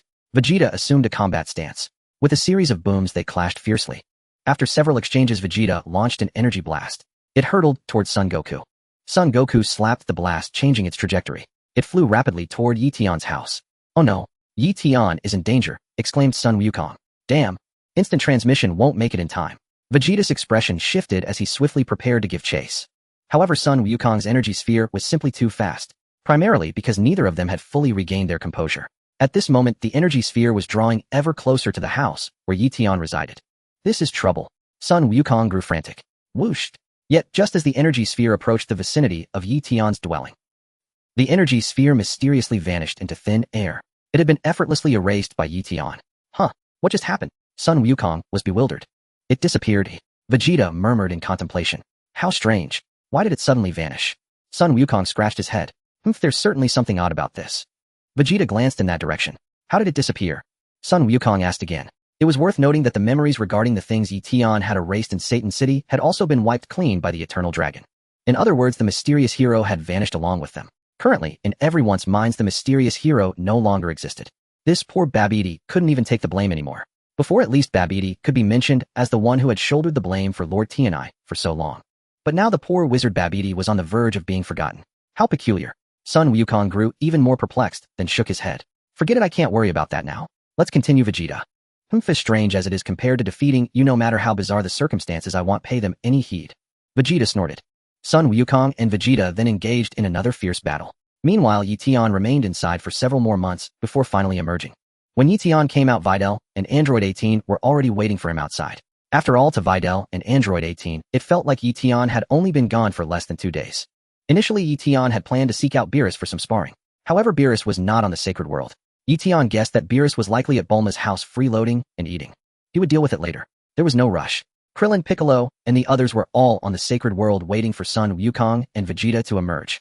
Is he really that popular now? Krillin asked resentfully. No, Krillin, you're wrong. Yamcha interjected, shaking his head. What's wrong about what I said? Krillin was puzzled. It's not that the playboy is popular, it's that he's handsome. Yamcha smiled. Krillin, are you implying that I'm not handsome? Why don't you find one for me next time? Krillin implored, looking at Yamcha with pleading eyes. Of course I'll take you out sometime. Yamcha readily agreed, then leaned in to whisper in Krillin's ear. Satan City, Yi-Tian's home. Yi-Tian was alone in the room with Videl and Android 18. What's going on? Is there something wrong with our clothes? Videl exclaimed in surprise. Android 18 also grew alert and went to the window to look outside. She saw nothing. Could it be that Majin Buu did it? Android 18 frowned. Why don't you think it's the mysterious hero? Yi-Tian was taken aback and asked casually. Have you both forgotten that too? The Grand Minister, you are ruthless. Who is the mysterious hero? Videl inquired. Yi-Tian. So even the mysterious hero has been forgotten. Yi-Tian then went out to the streets to ask around, and indeed no one knew of the mysterious hero's existence anymore. Yi-Tian clutched his forehead at a loss for words. The memories of the mysterious hero were all gone. Amazing. Alright then. You'll just have to see what tricks you Grand Minister have up your sleeve. And this system, you wouldn't one day suddenly develop a consciousness and take over my body, would you? In truth, this was what worried Yi-Tian the most. Another day passed. Sun Wukong and Vegeta finally emerged from the hyperbolic time chamber. Everyone gathered at Bulma's house. Whis then produced a large flying cube and instructed everyone to enter. Yi-Tian also entered the cube, accompanying Videl and Android 18. Aside from Yi-Tian, even the Galactic King and the Galactic Patrolman Jocko had come along to join the fun. As it happened, Galactic Patrolman Jocko was visiting Bulma's house, and upon hearing about the tournament summoned the Galactic King. In the eyes of these people, Yi-Tian now appeared as ordinary as anyone else, unassuming and unremarkable. For this, Yi-Tian actually felt quite comfortable.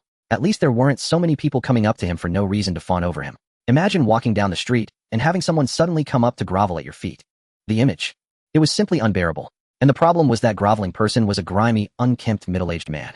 Could you tolerate that? Therefore Eion now felt much more at ease. This was exactly the kind of pace Eion wanted. Approximately 2 hours had passed. The flying cube finally descended with Eion and the others on an unnamed planet. Eion and his companions stepped out of the flying cube and immediately spotted Vados and Kampa in the distance. Haha, so you didn't run away after all. You came.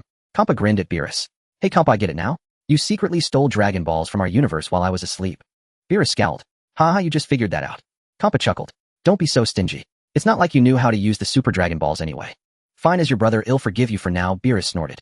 But don't ever come to our universe to steal Super Dragon Balls again. Got it. Now let's talk business. Kampa looked confident. The loser works for the other universe for 10 years, right? Beerus smiled lightly. Of course, Kampa nodded. You know how boring the work of a god of destruction can be. No problem. Beerus agreed readily. But I'm warning you, if you lose you have to go work in Universe 6 immediately, and no sleeping on the job. Kampa said. Humph. Beerus grunted without retorting. Hey, isn't that the Supreme Kai? Long time no see, Lord Supreme Kai. Son Goku stepped forward to greet the Supreme Kai. What are you talking about, Goku? For us it's only been 3 days. The Supreme Kai scratched his head. Ha ha ha. You're right. Goku nodded, then immediately noticed the Supreme Kai of Universe 6 and curiously approached him. Ah, you must be the Supreme Kai of Universe 6, right? That's right. Fua, the Supreme Kai of Universe 6, nodded gently. Nice to meet you, Goku greeted. Fua, do I know you? You are quite the social butterfly. Eion, there are so many strange people here, Videl remarked. Those are all from Universe 6, Eion nodded. Android 18 remained silent. The match was about to begin. All the contestants gathered on the arena. Universe 7's team consisted of Son Goku, Vegeta, Son Gohan, Android 17, and Majin Buu. Universe SIX's contestants were Batamo, Vegeta, Kaba, Frost, and Hit. Ah, that guy looks just like Frieza, don't you think, Vegeta? Goku said to Vegeta. It really is Frieza. The resemblance is uncanny. Vegeta was also slightly surprised. Following the suggestion of Mr. Vegeta from Universe 7, a written exam is required before the match. Please proceed to your seats to take the exam. Vados proposed. Goku and the others walked toward their seats. Then Goku and Vegeta came face to face with Kaba. Are you Saiyans too? Kaba asked. Yes, it seems you know a lot about us Saiyans. Vegeta nodded. Does Universe 6 also have Saiyans? I am a Saiyan too, Kaba said with a smile. What? Really? Goku was astonished. Vegeta was also somewhat taken aback. After carefully observing Kaba attire, Vegeta realized, I see. Your clothing style resembles how Saiyans dressed before joining Frieza's army. Frieza's army? Kaba was puzzled. Have you conquered any planets as strongholds? Vegeta asked. No, we live on planet Sadala. Kaba shook his head. What? Does planet Sadala still exist in your universe? Vegeta was greatly surprised. Planet Sadala is gone in your universe. Kaba was taken aback. Yes, our planet Sadala was destroyed in a civil war. Vegeta replied. Later we conquered other planets and renamed one planet Vegeta, but that too was destroyed in a conspiracy. It's completely different from our world, Kaba sighed. Enough, Vegeta. Stop lamenting. The one who destroyed planet Vegeta was me. I gave the order to Frieza. Beerus confessed. Vegeta. Vegeta felt terrible on the spot. Goku's eyes widened as he turned to look at Beerus. Hey Vegeta, does that mean if we want to avenge our parents we should take on Lord Beerus? Goku whispered to Vegeta. TCH. Avenge what? As if you could beat him, Vegeta sighed. Haha, I'm just saying. After all, the Saiyans did too many terrible things in the past. Goku replied. Forget it, Vegeta didn't want to dwell on it. Let's just pretend Frieza destroyed planet Vegeta. That guy got killed by my son anyway, so that's revenge for his grandfather. Goku scratched his head, finding Vegeta's logic sound. By the way, what happened to your tail, eh? Goku asked Kaba. We used to have tails, but they've evolved away by now, Kaba replied honestly. Yeah, ours evolved too, Goku nodded. Vegeta, you call losing a tail evolution? Are you Saiyans also a warrior race? Vegeta asked again. Yes, but we don't conquer other planets. Our normal job is to be hired to take down villains, Kaba smiled. So you're all good people completely different from our side, Goku chuckled. Are you done chatting over there? Sit down and take the written exam. Vados called out to Goku and the others. But as she finished, she noticed someone standing beside her. Vados turned to look at Eion. It's Mr. Eion, Vados greeted with a smile. Eion nodded, looking her up and down. You've grown even more beautiful since we last met. Vados, I've never seen a blue basketball hoop before. After this match, may I invite you to play basketball? Eion asked politely. Sure. Vados didn't object. Then it's settled. Eion nodded with satisfaction. Vados, play basketball. That sport sounds kind of interesting. But are you sure you want to play against me? Can you beat me? Not far away, Videl and Android 18 were speechless. Aren't the two of us enough for you? You have to go after a blue-haired girl too. If I get the chance, I'd like to visit Sadala, Vegeta said as he walked toward his seat. Rest assured, we no longer conquer other planets. You're welcome anytime, Kaba replied. But I won't go easy on you during the match, Vegeta said with a smile. Neither will I, Kaba nodded. Now both sides will begin the written test. For those with even a shred of intelligence, these 10 questions are a breeze. Vados announced. You have 10 minutes, a score of 50 passes. Then both sides began answering. Upon seeing the questions, Majin Buu scratched his head in bewilderment. 10 minutes passed quickly. Majin Buu scored a 0. When Vados announced the result, Beerus was utterly stunned. Son Goku and Vegeta were also taken aback. Buu, how could you not know a single answer? 17 wiped his sweat on the sidelines. Shut up. I've never done such questions before. Buu rolled his eyes. Are you kidding? That leaves only 4 of us. Vegeta felt terrible. It was you who insisted on the written test, an unnecessary move. Goku sighed. Look, if I get one more wrong, I'll be disqualified too. Goku waved his test paper. He had only scored 50. Beerus' forehead bulged with rage as he roared. What are you all doing? Stop making a fool of yourselves. Decide the order of appearance now. I'll go first. Goku proposed. I'll be second. 17 smiled slightly. I'm third, Vegeta said. Then I'll be last. Gohan raised his hand. Haha, Gohan, you might not even get a turn. Goku chuckled.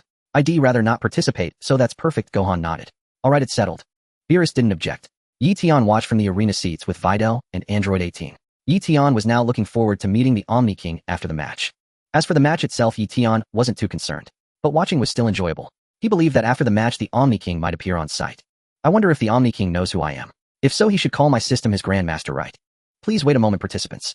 The martial arts tournament between Universe 6 and Universe 7 is about to begin. The referee announced, stepping onto the ring with a microphone. First, let's all sing the Universe song. As he spoke, a singer shaped like a little penguin stepped onto the ring. The Universe 1's mirror is Universe 12, Universe 2's mirror is Universe 11, Universe 3's mirror is Universe 10. The song was quickly finished by the little penguin singer. The little penguin singer bowed to the audience. Videl. 18. You call that a Universe song?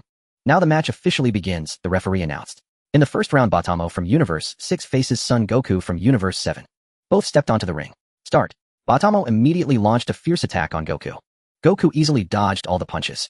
Bang. However, due to a moment of carelessness, Goku was hit on the nose by Batamo. What's wrong with you? Can't you be serious? Beerus said to Goku with a dark face. I ate too much before coming. Let me warm up first. Goku chuckled. Kampa and Vados also silently watched Goku on the ring. Vados, this guy can transform. Kampa smiled. Yes, I remember, he turns into a golden form. Vados nodded. That's called Super Saiyan transformation. Eion smiled from the sidelines. Right, I remember now, it is indeed called Super Saiyan, Kampa replied. Seeing Eion chatting with Universe 6, Beerus grew a bit annoyed. Hey, that guy named Eion, which universe are you from? Beerus said with a dark face. I'm from Universe 7. Eion smiled. Then what are you doing over in Universe 6? Beerus snorted. Just having a chat with Vados, don't mind the details. Eion chuckled. Beerus. This kid is really bold. Daring to chat with Vados. Do as you please, I'll ignore you for now. Do whatever you want. On the ring, the battle between Goku and Batamo continued. Goku pushed his speed to the maximum. Batamo chased after Goku. But after a long chase, he couldn't catch up, exhausting himself and panting heavily. With a shout, Batamo lunged at Goku wildly. Bang! Goku struck back, knocking Batamo to the ground with a single light punch. Kampa. Vados was also slightly surprised. Something's off. This guy named Son Goku wasn't this strong before. Kampa frowned. Oh my mister. Son Goku's power has increased significantly, Vados exclaimed. It feels like Whis has trained him. What are you saying? Kampa was taken aback, then shook his head. Even if Whis trained him, he wouldn't become this strong in just 3 days. He has indeed grown fast, Vados praised. Impossible. How could he grow to this level in just 3 days? Kampa refused to believe. Perhaps. Whis took him into a space with slower time flow, Vados speculated. Hey kid, is Vados right? Kampa turned to ask Eion. Eion remained silent. Kid, I'm talking to you, did you hear me? Kampa asked again. Were you speaking? Eion looked at Kampa. What do you think? Kampa said with a dark face. I didn't hear you say it again. Eion smiled. Kampa. Lord Kampa means to ask if Whis took Mr. Goku to another dimension to train. Vados asked on Kampa's behalf. Not only Goku, but he also took Vegeta in to train. Eion answered truthfully. So do you know what level they've reached? Xiangpa asked again. Eion fell silent once more. Kid, what do you mean by this? Xiangpa fumed. I don't want to talk to you. Baduosi, you ask? Eion said with a smile. Baduosi was left speechless. Xiangpa glared, wanting to teach Eion a lesson. However, for some unknown reason, the moment this thought arose, an inexplicable fear surged within him. What's going on? Who is this fellow? Why do I feel afraid? How strange. Xiangpa did not utter another word. Lord Xiangpa, what happened? Baduosi inquired. Nothing. Nothing. Xiangpa shook his head. After watching for a while, Eion returned to his seat beside Bai Di Li and No. 18. After Eion left, Xiangpa lowered his voice and said to Baduosi, Baduosi, I find this Eion fellow quite odd. Just now I thought of dealing with him, but suddenly a feeling of dread emerged. Is that so? Why would you feel that way? Baduosi was also slightly puzzled. Who exactly is he? Xiangpa frowned. In my memory, he seems quite ordinary. I don't know either. Baduosi shook her head. Forget it, let's just watch the match, Xiangpa said. Bang! Sun Wukong knocked Bo Da and Mo to the ground again. That Beerus fellow actually had Weiss take those two to another dimension to train. Xiangpa said darkly, if I had known, I would have brought someone in for training too. 3 days, there should be at least 2 years. Baduosi guessed. Only 2 years, it shouldn't be a problem, Xiang Pa consoled himself. Bang bang bang. On the ring, Sun Wukong had already grabbed Bo Damo's arm and was raining blows upon him. Bo Damo's body was rubber-like, reminiscent of Luffy from One Piece. Bang! Sun Wukong kicked Bo Damo flying. Bo Damo's body bounced a few times on the ring floor before reappearing opposite Sun Wukong. Looks like my attacks don't work on you, Sun Wukong scratched his head. Then try this Kamehameha. Sun Wukong unleashed a Kamehameha at Bo Damo. Bo Damo soared into the air, spun a few times, and then returned. Bang bang bang. Immediately Bo Damo counterattacked Sun Wukong. Sun Wukong was a bit troubled, but as the fight went on, a sudden inspiration struck him. Bang! Sun Wukong shoved Bo Damo to the ground, then grabbed his feet and dragged him toward the edge of the ring. With a magnificent back throw, Sun Wukong tossed Bo Damo out of the ring. Bo Damo was eliminated. Xiang Pa's eyes widened in slight surprise. He hadn't expected to lose the first round so easily. Bo Damo has fallen out of the ring. The winner is Sun Wukong from Universe 7. The referee announced loudly. The audience from Universe 7 cheered enthusiastically. Next up was Frost from Universe 6, a being who looked very similar to Frieza. Frost stepped forward and extended his hand to Sun Wukong in a friendly manner. Please take care of me, Frost said with a smile. Huh. Sun Wukong was taken aback, then happily returned the gesture. Hello. Please take care of me too. Let us fight with all our might. Frost said with a genial smile. What's this? This Frieza is completely different from the one in our universe, Krillin remarked. He seems very gentlemanly, Bulma nodded. Don't be fooled by his appearance. He might be a hypocrite. Eion suddenly said, his voice neither too loud nor too soft, just enough to carry to the ring. Frost shot Eion a fierce glare. Why do you have to talk so much? The second round begins, the referee announced loudly.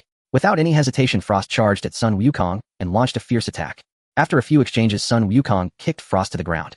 Frost quickly got up, rushed at Sun Wukong again, and hooked his ankle with his tail. Bang! Frost struck swiftly, hitting Sun Wukong square in the chest. Sun Wukong flew backward. Frost pursued, relentlessly attacking. Bang! Frost threw a heavy punch. Sun Wukong's form flickered and vanished. Frost's fist struck the ring floor.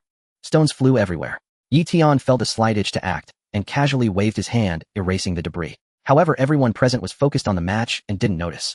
But Weiss caught Etion's action. He paused briefly, but said nothing. The battle between Sun Wukong and Frost continued. They fought from the ground to the air, the battle growing increasingly intense. After several more rounds, Sun Wukong finally knocked Frost to the ground. Sun Wukong slowly landed opposite Frost. Just as I thought, Sun Wukong said with a smile. What do you mean?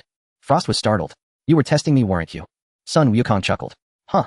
No, I wasn't, Frost denied. Transform. Fight me in your final form, Sun Wukong suggested. Frost, how do you know I can transform? You plan to observe my fighting style first, then transform, right? Sun Wukong smiled. How do you know all this? Frost asked. In our universe, there's a guy who looks just like you. His name is Frieza. I fought him, Sun Wukong said, but that guy isn't as strong as you. I see, Frost understood. It's worth noting that in the world where Eion exists, Frieza was not revived. Because Earth's Dragon Balls were still on cooldown and hadn't recovered. Hence, there was no revival of Frieza, nor the episode of Frieza achieving his golden form. Frost's base form was already comparable to Frieza's golden base form. No, it should be slightly weaker than Frieza's golden base form. It could be said that if Frost were to encounter Frieza now, he could easily thrash him.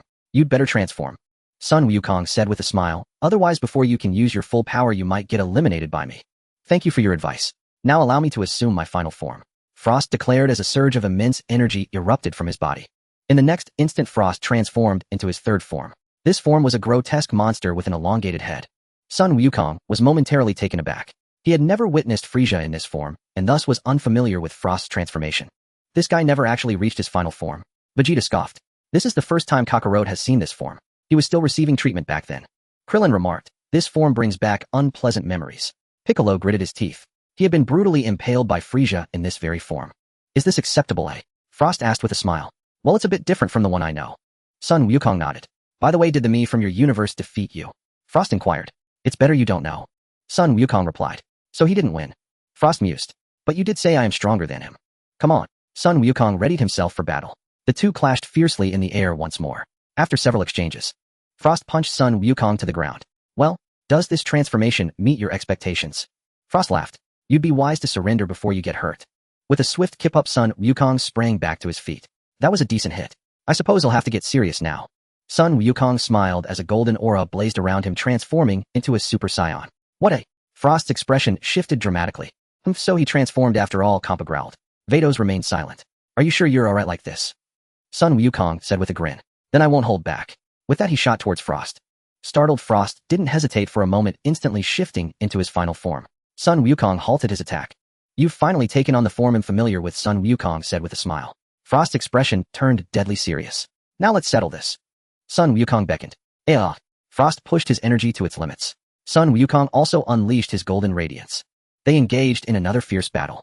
After a few exchanges, Sun Wukong kicked Frost high into the air. Howling in pain, Frost dove down rapidly, unleashing a flurry of punches and kicks on Sun Wukong, who easily deflected them. Hey! Frost swept his hand forward, enveloping Sun Wukong in a powerful wave of energy. Sun Wukong crossed his arms to shield his head, sliding back about 10 meters before coming to a firm stop, returning the favor. Mimicking Frost's gesture, Sun Wukong swept his hand forward, directing a potent force at Frost. Frost was alarmed, sliding backward rapidly until he was at the edge of the ring, nearly falling off. You are truly formidable. Frost's expression darkened. He took a deep breath and offered a faint smile. But I won't lose to you. Frost charged at Sun Wukong again, only to be swatted to the ground. He stubbornly rose and threw a fierce punch. As Frost threw the punch, a poison needle on his wrist pricked Sun Wukong's arm. Sun Wukong was instantly paralyzed, his mind going blank. Seizing the opportunity, Frost kicked Sun Wukong off the ring. Sun Wukong was eliminated. Wukong has been knocked out of bounds. The winner is Frost, the referee announced loudly. Vegeta and Son Gohan were stunned. Piccolo was also deeply shocked. Android 17 remained silent. Wukong lost. Krillin wiped his sweat. A medical team immediately appeared beside Sun Wukong to treat him. However, Sun Wukong soon regained consciousness. He scratched his head and got up. Did I lose? He looked at Frost. That was amazing. I didn't even see what technique you used. Thanks for the compliment, Frost replied with a smile. Oh dear, Wukong lost, was lamented. That idiot. What was he thinking? If he had turned into a Super Saiyan god earlier, this wouldn't have happened. Beerus fumed.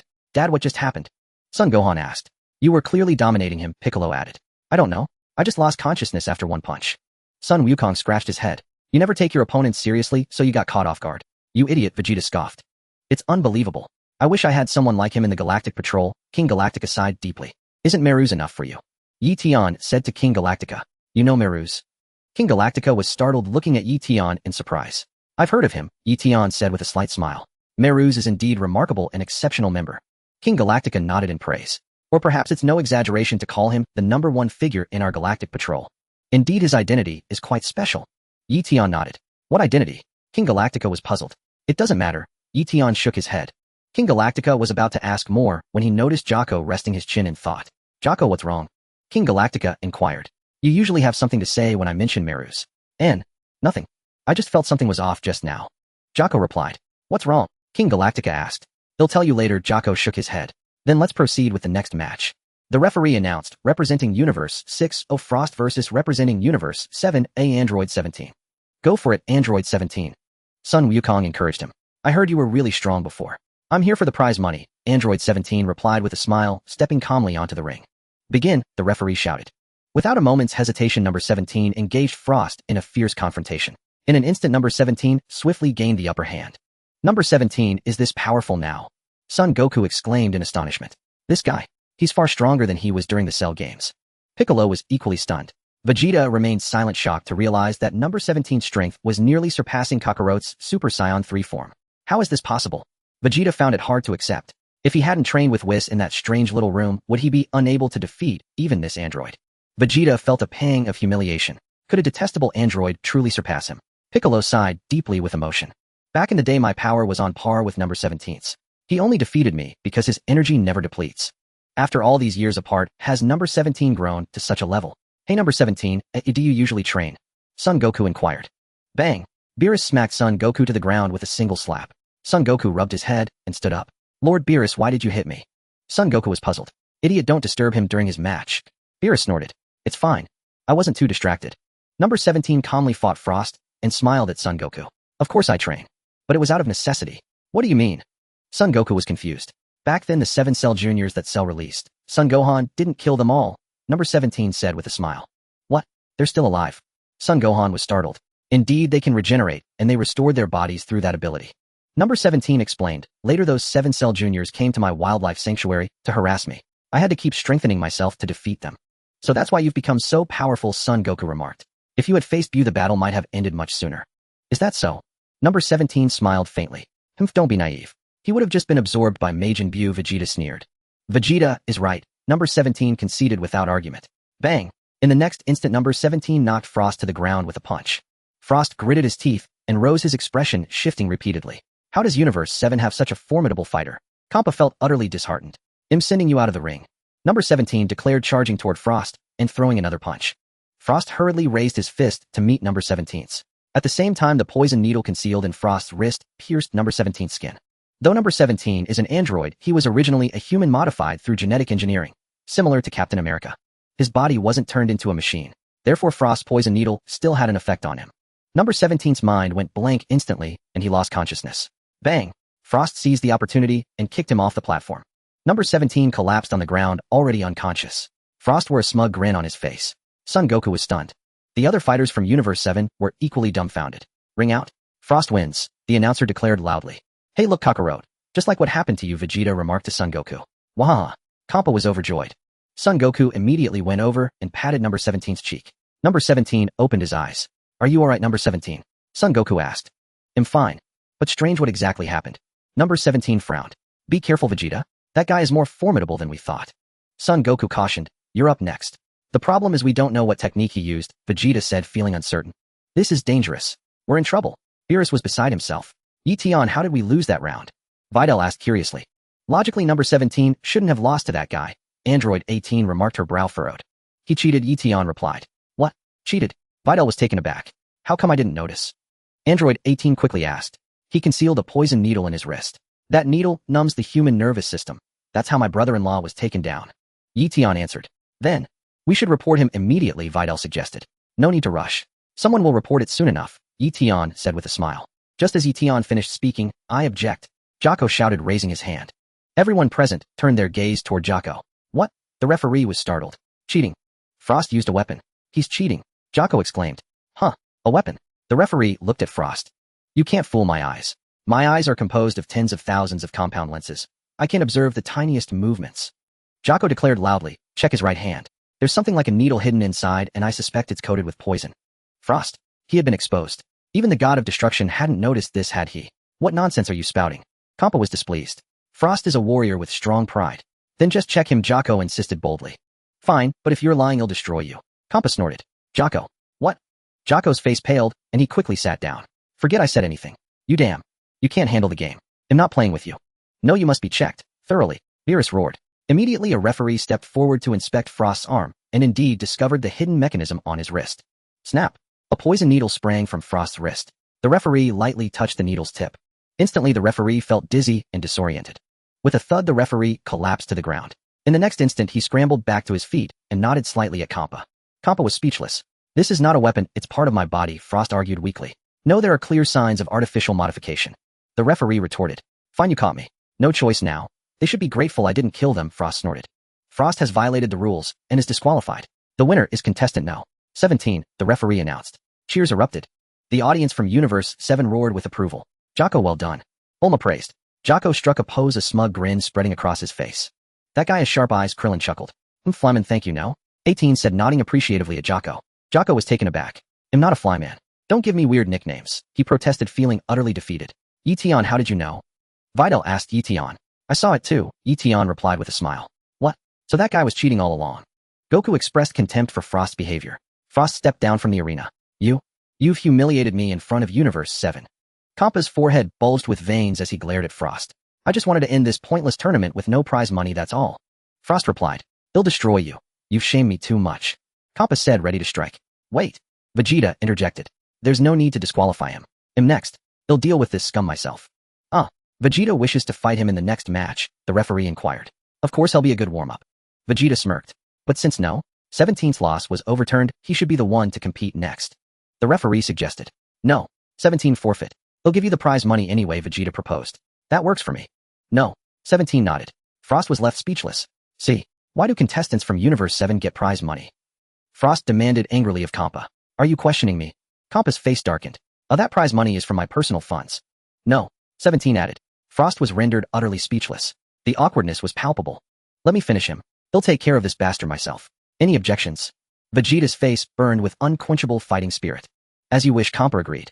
Then the next match, Frost versus Vegeta, the referee announced loudly. Wait. Beerus spoke up, appearing before the referee and waving at Goku. Goku, come here. Goku pointed at himself and quickly walked over. Beerus grabbed Goku's arm, pointing at the red mark on it.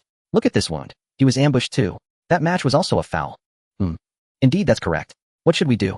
Let him re-enter the match, The referee hesitated. Huh, I can still fight. That's great. Goku felt the joy was too sudden. Hold on, let him be the last to go. I'm up next. Vegeta shouted loudly. So should Goku be placed after Gohan? The referee asked Beerus. No, we'll go before Gohan. Goku suggested. Fine. Beerus agreed, breathing a slight sigh of relief. The referee nodded in approval. Then, sorry for the wait. The match continues. Frost versus Vegeta, the referee announced. You fool. Don't regret this, Frost sneered. You'll be the one regretting. Vegeta snorted golden light, blazing as he transformed into a Super Saiyan. Vegeta then shot toward Frost. Frost's expression shifted repeatedly as he hurriedly raised his arms to block. The immense force of Vegeta shattered Frost's defense. Frost winced in pain. Bang! Vegeta grabbed Frost by the shoulder and drove his knee hard into his abdomen. Frost felt waves of searing agony. Bang! Vegeta swung his hand forward, unleashing a powerful energy blast that struck Frost. Frost was hurled off the arena, eliminated. The fighters from Universe 6 were stunned. Get him treated.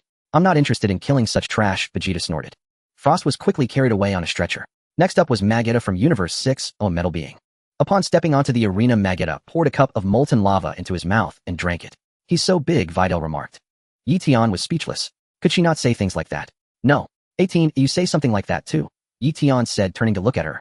Say what? No. 18 was puzzled. What Videl just said, Eion replied. I'm not saying that. No. 18 snorted. You're not very cooperative, Eion sighed. Eion, is that a robot? Videl asked. It's called a metal being. There should be similar beings in our universe, Eion answered. A metal being? That's strange, seems like a robot. Videl mused.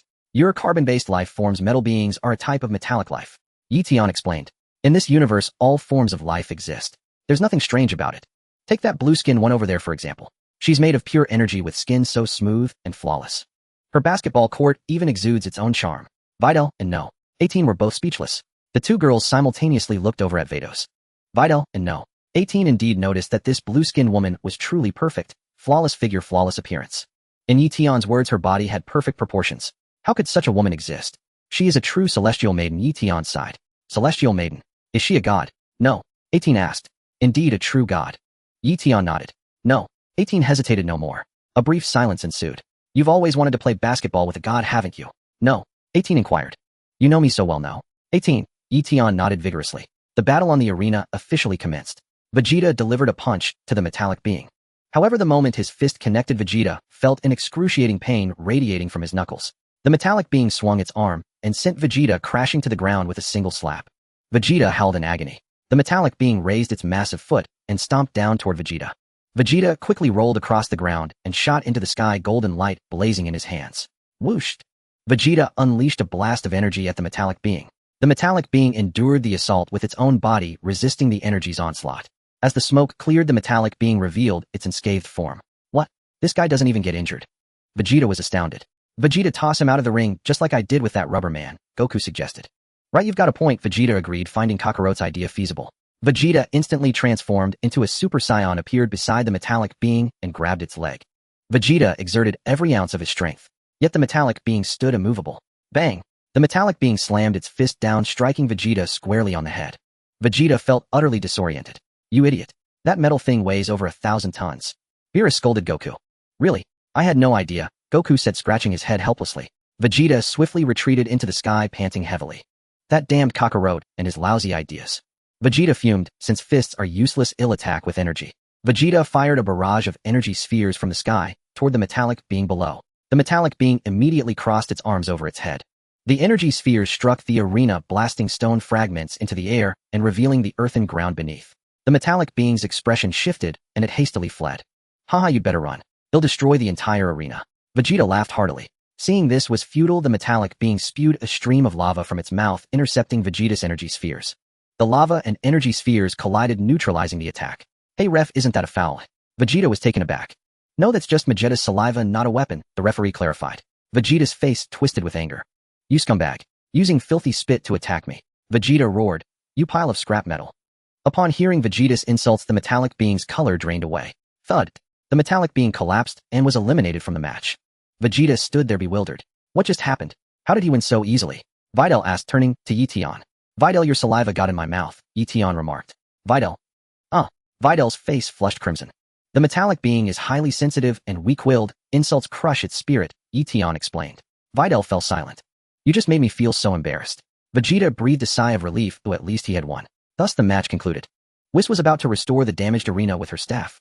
Eion swiftly flew to her side. Let me give it a try. Eion proposed. Try what? Whis was puzzled. I want to see if I can create a new arena, Eion said with a smile. Eion had now reached the diamond-level erasure technique, gaining the power of creation. He intended to create a new arena. Snap! Eion waved his hand toward the arena from a distance. In an instant, the arena vanished into thin air. Then with his formidable creative ability, Eion immediately conjured a brand new arena. Whis stared in astonishment. Not only Whis, but Beerus and Kampa were equally dumbfounded, rubbing their eyes vigorously. Whis, who is that guy? What happened to the arena? Beerus asked. Oh my, it seems to be some kind of creation ability. Whis analyzed. Creation? Is he a Kai? Can he even create an arena? Beerus muttered in confusion. I'm not sure exactly, but he's definitely not a Kai, Whis replied. Beerus looked at Eion with a grave expression, not associating him with erasure. This was mainly because Eion's erasure and creation had been executed in such rapid succession. After erasing the arena, he immediately created a new one. Thus, most of the spectators remained unaware of the erasure technique. Eion, I didn't know you had this ability. Gohan marveled. It's nothing much, Eion said with a smile. Truly impressive, Gohan nodded. Whis also looked at Eion thoughtfully. Eion winked at Whis, flashing a mischievous grin. Whis. The tournament continued. In the next match, Cabba from Universe 6 stepped up. The referee announced the start. Cabba charged toward Vegeta, shifting his form midair. Soon Cabba appeared behind Vegeta and kicked him in the calf. Vegeta nearly lost his balance. Cabba then soared into the sky, diving down to land a kick on Vegeta. Vegeta fell to the ground with a thud. Oh. Cabba gathered energy in his hands and fired a beam toward Vegeta. Vegeta smirked, executed an elegant backflip, and shot into the air. Bang! Vegeta kicked Cabba in the face, sending him crashing down from the sky. Cabba left a crater on the ground, but quickly emerged again, clutching his injured arm with a look of frustration. Indeed, you have the habits of a warrior race worthy of being Saiyans, the fighting race. Vegeta smiled. Your base form is actually on par with mine. Base form? Cabba's expression turned serious. Transform into a Super Saiyan. Weren't we supposed to fight at full power? Vegeta chuckled. Is the Super Saiyan the one that glows golden like you did before? Cabba asked. Of course. Vegeta nodded. Don't you call it that? No, not at all. I can't do that. This is my first time seeing a Saiyan transformation like this. Cabba shook his head with a bitter smile. What? Vegeta frowned. Can you teach me? Cabba pleaded. What did you say, you idiot? Why would I teach you? Vegeta erupted in rage, his body radiating a golden aura as he transformed into a Super Saiyan. Bang! Vegeta delivered a heavy punch directly to Cabba's abdomen. Cabba took the hit, spitting out a mouthful of blood as he clutched his chest and collapsed to the ground. You're too naive. Vegeta snorted, stepping on Cabba and rolling him around with his foot. Didn't you say you'd fight with all your might?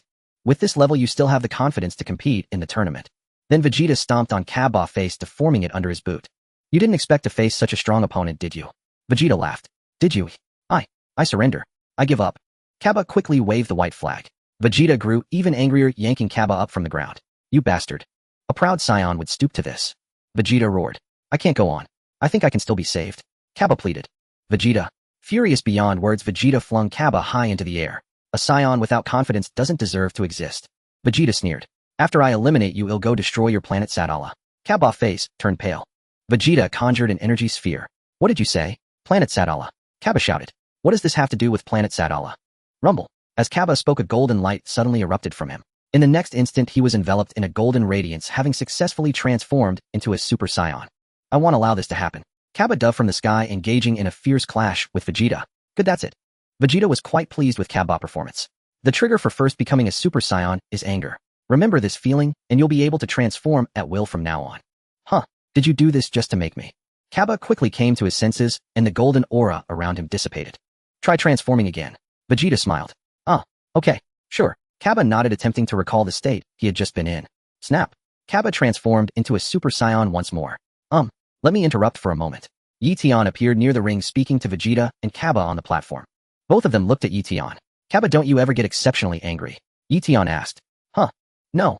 Cabba scratched his head, replying, if I did, I would have become a Super Saiyan long ago. You have such a good temper. Eion remarked. Well, yeah. Cabba nodded. You never get extremely angry. What about your people? Has no one transformed into a Super Saiyan because of it? Eion asked further. I don't know, maybe, but I'm not sure. Cabba shook his head. Alright, you two continue. Eion returned to Videl and Android 18's side. So there should be Saiyans among your race who can transform. Vegeta smiled faintly. Perhaps, Cabba agreed, but Saiyans in our universe rarely get extremely angry. After all, there's not much worth getting that upset about. Regardless, your comprehension is impressive. Vegeta chuckled, his body suddenly radiating a blue light. What? Blue hair? Cabba's eyes widened in disbelief. No way there's another transformation. Is this the result of his training with Whis in the other dimension? Kampa was also astonished. Vados, this is the latest Super Saiyan Blue transformation.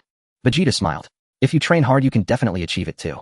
Hit, who had been sitting in the distance with his eyes closed, seemed to sense Vegeta's immense energy. He lifted his head and glanced in Vegeta's direction. Bang! Vegeta struck, swiftly landing a gorgeous elbow strike that knocked Kaba unconscious. That Vegeta is training him. Piccolo said to Goku beside him. Yeah, it's especially rare for Uncle Vegeta to do something like this. Gohan nodded. Not bad, but I wonder why Vegeta is doing this. Goku was a bit puzzled. Vegeta was once the prince of the Saiyans. I suppose he feels a sense of nostalgia since they are all Saiyans. Piccolo smiled. I'm a Saiyan too, but he's not very friendly to me. Goku scratched his head. You don't think that guy actually likes you, do you? Piccolo chuckled. At least he doesn't hate me.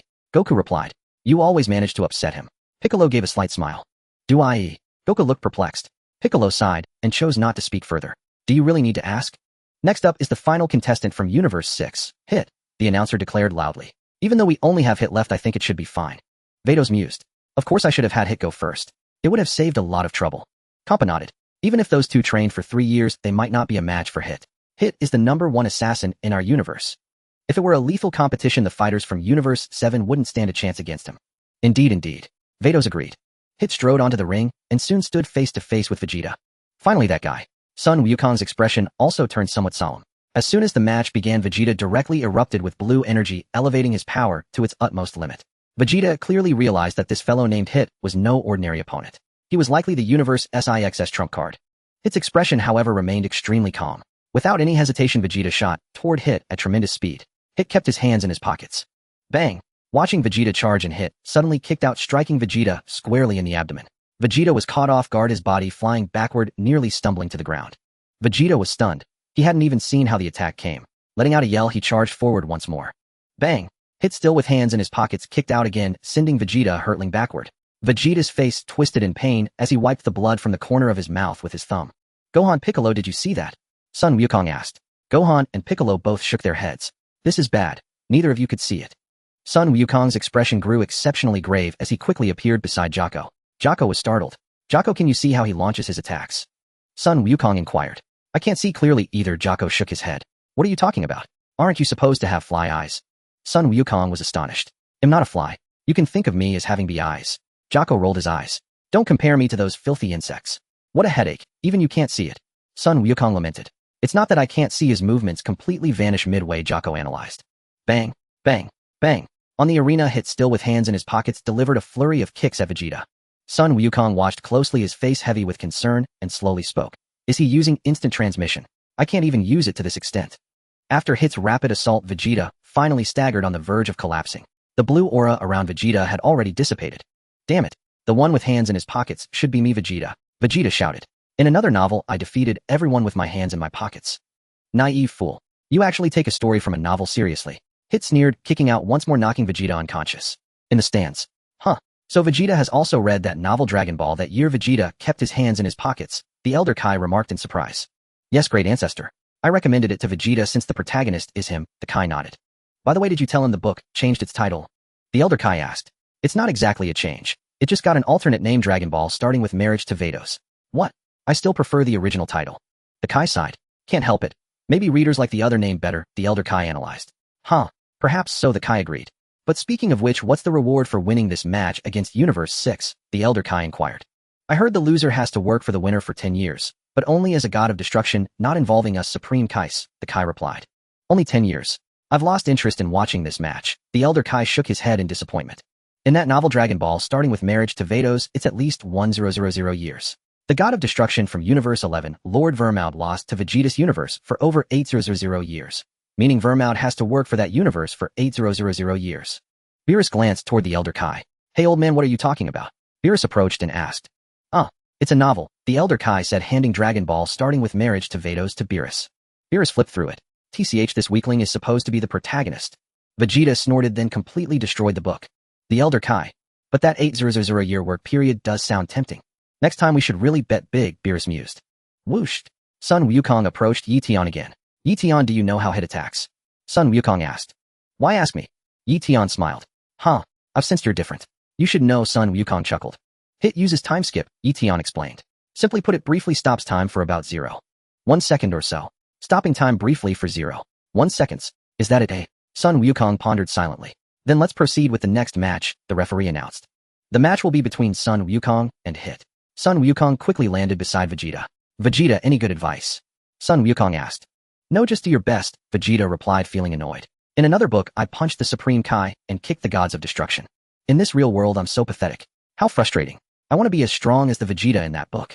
I wonder if drinking super god water like that Vegeta would work for me. I'll give it a try when I get back. On the arena, Sun Wukong had already started stretching quickly, readying himself for battle. Hit still had his hands in his pockets. Let's begin. Nice to meet you, Sun Wukong greeted with a smile. Match start, the referee announced. Sun Wukong immediately assumed a fighting stance. Don't forget to transform. Hit noticed Sun Wukong was still in base form. Huh, right. But that transformation drains too much stamina. I can't fight a prolonged battle with it, Sun Wukong chuckled. What makes you think this will be a prolonged battle, eh? Hit laughed lightly. Because I haven't figured out how to beat you yet, so I want to buy some time, Sun Wukong admitted. Revealing your true intentions so easily. You're still too naive, Hit chuckled, feeling a bit more favorable towards Sun Wukong. I may look young, but am not that young anymore. I'm over 40, Sun Wukong grinned. I am already over 1,000 years old, Hit replied. 1,000 years old? Son Goku exclaimed in surprise, really? That's much older than me. With that, Son Goku's demeanor turned exceptionally serious and he immediately bowed to Hit. Let me say it once more, please take care of me, Son Goku said. Hit. Then here I go. After saying this, Son Goku instantly dashed forward. Bang! Hit unhurriedly pulled his right hand out of his pocket and landed a punch on Son Goku's nose. Son Goku staggered backward, nearly falling off the arena. Ouch, ouch, I still can't see it, Son Goku said, rubbing his sore nose. And your attacks really hurt. It's useless. I advise you to give up as soon as possible, Hit said with a smirk. I will never give up, Son Goku replied, because I've already thought of a way to deal with you. Is that so? Hit chuckled lightly.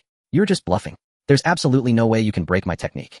Then let's give it a try, Son Goku said, charging forward once again. Bang! Hit punched Son Goku in the face. Son Goku twisted his body in midair and came rushing back. Hit's figure flickered and vanished from the spot. Son Goku let out a fierce shout and threw a powerful punch to his right. Hit was taken aback and caught off guard, had his face grazed by Son Goku's fist. Haha, I grazed you. Son Goku laughed. Hit was deeply shocked, rubbed his cheek, and gave a light smile. It was just a coincidence. That's possible too. Let's try again then. Son Goku nodded without refuting and immediately charged forward once more. Bang! Son Goku raised his hand and punched Hit squarely on the chin. Hit instantly felt as if the world had turned upside down. See, I hit you again, didn't I, eh? Son Goku shook his fist. You? How did you do it? Hit asked in astonishment. You can skip 0.1 seconds of time, right? Son Goku asked. So I predicted the position and attack you would make after that 0.1 second based on your movements before you disappeared. Hit understood. But why did you say it out loud? Saying it might make me deliberately use feints, Hit said, somewhat puzzled. Your hands. Son Goku smiled slightly. You keep your hands in your pockets and cover them with your coat to prevent people from seeing your movements. Hit fell silent. I never thought Gohan's father would be so amazing, even managing to figure that out, Videl remarked. If there were a novel like this in our world, Gohan's father would probably be the protagonist of that novel. Eion said with a smile. Why do I feel like you're the protagonist of this world? Videl looked at Eion. That's possible. Maybe it's you, me, and Android 18. The three of us. Eion nodded. If that were true, wouldn't such a novel be against the rules? Android 18 chimed in from the side. Android 18, you really understand me? Eion said, nodding vigorously. Videl. The good rhythm just got derailed again. Slap. On the arena, Son Goku instantly transformed into a Super Saiyan. Now I'm going to get serious, Son Goku said with a grin. Aren't you going to turn your hair blue? Or can't you? Hit asked. I can, but I don't need to yet. Son Goku replied. It seems I'm being underestimated by you. Hit chuckled softly, pulled both hands out of his pockets, and assumed a fighting stance. The next moment, without any further words, the two swiftly clashed and engaged in a fierce battle. Well done, Hit remarked, but even if you can predict my movements, you're still just following my lead. Then I'll predict your movements even further ahead. Son Goku laughed heartily. The pace of their battle grew faster and faster, their bodies shifting continuously in the air. However, Hit's time skip consumed almost no stamina, while Son Goku's stamina had already begun to decline significantly. After another brief exchange, they slowly descended from the sky. Your speed and stamina have dropped, haven't they? Where's that fighting spirit from before? Hit said with a grin. Damn, it looks like winning against you won't be easy, Son Goku admitted. At this rate, I'll run out of stamina first and lose to you. No choice. Son Goku let out a series of shouts, and then blazing flames erupted from his body. So you finally decided to use the blue hair, Hit said with a smile. But after he finished laughing, Hit noticed something was off. Flames blazed around Son Goku's body as he transformed into Super Saiyan God. Red hair. Hit was taken aback. Hey, why is that guy? Piccolo was puzzled. TCH. Vegeta grew even more irritated. Was Kakarot actually saving Super Saiyan Blue's energy? If you have quite a lot of transformations, but it doesn't matter what color you turn. You can't beat me. Hit laughed heartily. Is that so? Then let's find out. Son Goku said, and swiftly charged toward Hit. Hit immediately activated his time skip and struck out with a palm toward Son Goku. Son Goku reacted just as quickly, countering with a backhand slap across Hit's face. Hit's expression shifted repeatedly. The duration of the time skip had shortened. Bang, bang, bang. Son Goku launched a counterattack, knocking Hit to the ground. Hit stared in shock. Unbelievable. The stop time had become even shorter. Eion, what's going on? Videl asked curiously. Because the energy gap between Hit and Son Goku has narrowed, Eion explained. That time skip of his is only effective against opponents with lower energy. You mean? His time skip is kind of useless, Videl quickly realized. If your opponent is weaker than you, can't you just defeat them with your own strength? Android 18 shook her head. Exactly, Eion agreed. Hit felt as if the world had turned upside down. Eion, isn't that a bit off? Krillin scratched his head and asked from the side. Just now Vegeta transformed into Super Saiyan Blue, and Blue is stronger than Super Saiyan God, right? Figure it out for yourself. Eion smiled faintly, offering no further explanation. Whis is what that guy named Eion said, correct? Beerus turned to ask Whis. Exactly, he voiced what I was about to say. Whis nodded. You mean to say, Beerus said in astonishment, that Goku's Super Saiyan God has already surpassed Vegeta's Super Saiyan Blue in energy intensity? That can be understood that way, Whis said with a smile. Vegeta immediately perked up his ears, his expression turning as ugly as possible. What do you mean? Has Kakarot's Super Saiyan God already surpassed my Super Saiyan Blue?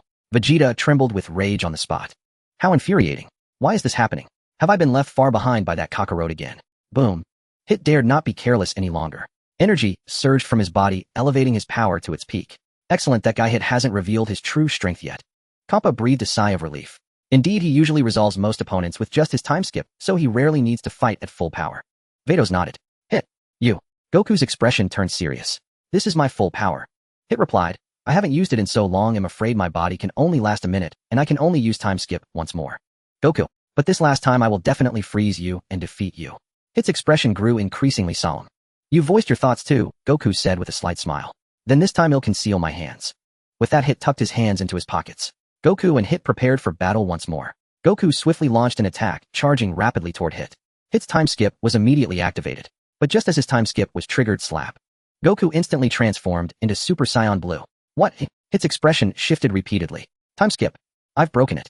Goku grinned, leaping up to land a kick on Hit's chest. Hit let out a cry of pain as he soared into the air. I've been waiting for this moment for a long time.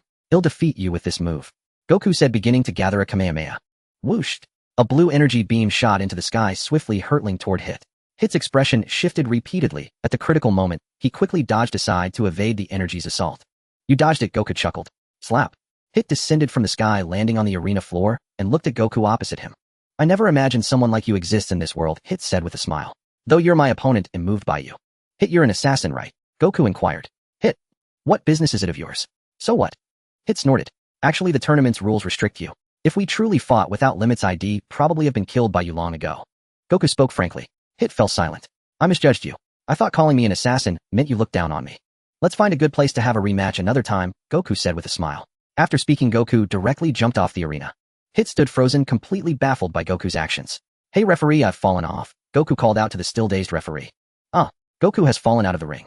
Hit wins the match, the referee announced loudly. Goku, are you insane? Do you know what you've done? Beerus appeared coldly behind Goku, scolding him loudly. Don't we still have Gohan? He hasn't entered the match yet. Goku said with a smile. I want to leave the final chance to Gohan. Beerus. You idiot. Beerus gritted his teeth in anger. I told Gohan before that I wanted to witness his growth by his side.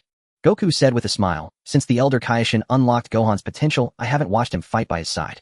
I have watched, but didn't Majin Buu absorb Gotenks? Well, that doesn't count. Beerus kept gnashing his teeth. Gohan remained silent, giving his father a slight nod as he stepped onto the arena. Goku. He'll remember you. Hit glanced at Goku. Go for it, Gohan. The final victory depends on you. Videl waved at Gohan. Yeah, I know, Gohan nodded. Then let's proceed with the final match, Gohan versus Hit. The referee announced loudly. Gohan immediately prepared for battle. Since Dad could break his time skip, I should be fine too. Besides, Dad has already drained a lot of his energy, I don't think he'll necessarily lose to him. You're Gohan, right? Hit asked, looking at Gohan. Yes, Gohan replied. You look a lot like Goku, Hit said. He's my father, Gohan answered. So that's it. He wants his son to win this match, Hit said with a smile. I won't disappoint my father's expectations, Gohan said, clenching his fists as energy surged wildly from his body. Gohan immediately activated his mystic form. Sensing Gohan's immense energy, a faint smile appeared on Hit's face. I'm coming at you, Gohan said, wasting no words, and swiftly charged toward Hit, throwing a punch. Slap. Hit raised his hand, catching Gohan's fist. What? Caught it. Gohan was taken aback. Hit glanced toward Goku. Did you think I'd accept your favor, Goku? Since you deliberately lost to me, you'll deliberately lose to your son. Swoosh. The next moment Hit slid backward, slipping off the arena and falling outside, landing on the ground with a thud. No one had expected this outcome. Kappa stood frozen. Beerus was overjoyed. Hit is out of the ring. Gohan wins, the referee announced loudly. Therefore, the final victor of this martial arts tournament is Universe 7. Cheers of excitement erupted from the audience of Universe 7. Videl also joyfully embraced Eion. Eion, not one to stand on ceremony, took the opportunity to wrap his other arm around Android 18. This feeling of having a woman on each arm was truly wonderful. Has Gohan become this powerful? Son Goku scratched his head. Don't pretend you can't see it. It's obvious that Hit let him win on purpose. Vegeta snorted. But why would Hit do that? Goku was puzzled. Hey Hit, what's your game? Don't think I didn't notice you went easy on him. Kappa scowled darkly. I no longer want the flying cube you promised me. Hit replied. Don't think that settles this. Do you believe he'll let you off? Kappa roared with anger. The Omni King's palace. The Omni King was wandering around the palace when he suddenly noticed the Grand Minister staring intently at a certain spot. Grand Minister, what are you looking at? You've been watching for a long time, the Omni King inquired. You've been gazing in that direction for days. Omni King, do you still remember Lord Tianyi? The Grand Minister asked. Tianyi. Of course I remember. He held me when I was very young. The Omni King nodded, his face lighting up with excitement. The Grand Minister. You're still so small now, oh, he could easily carry you. Why bring up Lord Tianyi all of a sudden? The Omni King asked. Has he been reincarnated? I can't say for sure yet, the Grand Minister mused. That person strongly resembles a reincarnation of Lord Tianyi. What's there to hesitate about? Let's go see him immediately. The Omni King was thrilled. Tell me where he is. It's strange. He feels like the reincarnation of Lord Tianyi yet. The Grand Minister shook his head gently. Omni King, do you still remember Lord Tianyi's aura? The Omni King nodded vigorously. Then, perhaps you should go see him first, Omni King. The answer should become clear. The Grand Minister suggested. Where is he? The Omni King asked. Currently, on an unnamed planet in the 7th universe. The Grand Minister relayed Eition's location. His name is Eion. Currently, the 6th and 7th universes are holding a martial arts tournament. Well, it just ended. He'll go right away. The Omni King was ecstatic. 2 attendants immediately appeared behind him. What? Lord Tianyi. Has he been reincarnated? The 2 attendants were deeply shocked upon hearing this news. Omni King, please do not reveal Lord Tianyi's identity just yet if he truly is his reincarnation. The Grand Minister suddenly cautioned as the Omni King was about to depart. Huh? Why? The Omni King was taken aback. Must his identity be kept secret? Have you forgotten, Omni King? The Grand Minister sighed. When Lord Tianyi entered the reincarnation device, he seemed to have split into 2 parts. I am now worried about the other part of him. I remember. The Omni King nodded. The part that split off back then was the evil thoughts within Lord Tianyi's heart. The Grand Minister added. From the current situation, it's still unclear whether this reincarnated Tianyi is the evil part or the normal one. If it's the evil part, then you might be in danger, Omni King. The Omni King was startled and swallowed hard. You 2 protect the Omni King well. The Grand Minister instructed the 2 attendants again. Yes, Lord Grand Minister. The 2 attendants' expressions became extremely grave. So, Grand Minister, you suspect that the person named Eion is the reincarnation of the evil-minded Lord Tianyi? The Omni King asked. Correct. The Grand Minister nodded. When Lord Tianyi split into 2 parts besides me, you and the 2 attendants, no one else, not even the angels, knew. A Kaioshin from the 7th universe once discovered clues about Lord Tianyi and deduced his identity. Later more and more people found out. So everyone knows his identity now. The Omni King was stunned. Yes. The Grand Minister nodded. However, it happened that Lord Kampa was collecting the Super Dragon Balls, so I used the Super Shinran to erase their memories to prevent any problems. So my purpose in going this time is mainly to see whether he is the reincarnation of the evil part or the normal one, the Omni King asked. I had also planned to go and see, but I think it's more appropriate for you to go first, Omni King. The Grand Minister nodded and added another caution. I hope that when you meet Lord Tianyi, you act naturally, pretending to be there to handle the matter of their universe's tournament. We can discuss Lord Tianyi's identity in detail when you return. I know what to do. The Omni King agreed with a serious expression. I will keep watch from here, the Grand Minister replied. Let's go. The Omni King beckoned to the 2 attendants. The 2 attendants immediately heightened their vigilance. If it really is the reincarnation of the evil part of Lord Tianyi, I wonder if the Omni King will be in danger. Perhaps we will be in danger too. The 2 attendants were nervous and afraid, sweat trickling down their faces. Don't worry, you 2. The Grand Minister offered reassurance. Even if it is the reincarnation of the evil-minded Lord Tianyi, I doubt his power has reached its peak yet. If that's the case, why not take this opportunity to eliminate him? One attendant suggested. The main issue is that we still aren't sure if he is the evil Lord Tianyi. The Grand Minister shook his head gently. If we strike the wrong person, the consequences would be even more tragic. The Grand Minister is right. The other attendant agreed. Let's go take a look first. With that, the Omni King used instant transmission, vanishing in a flash with the 2 attendants. Whoosh! The Omni King instantly appeared at the site of the 2 universes tournament. At that very moment Kampa was about to destroy Hit. You really embarrassed me. You made our universe lose the tournament. Now I have to work for the 7th universe for 10 years. Kampa fumed at the thought. You have no room for complaint if I destroy you. Kampa extended his hand, aiming it at Hit from a distance. Hit's expression shifted constantly. Beerus' pupils contracted sharply as he spotted the Omni King and his 2 attendants appearing in the distance. Hey Kampa. Beerus quickly called out to Kampa. What is it, Beerus? Kampa snapped. Isn't it just working for you for 10 years? You don't need to remind me, I know. He'll go work in your universe, isn't that good enough?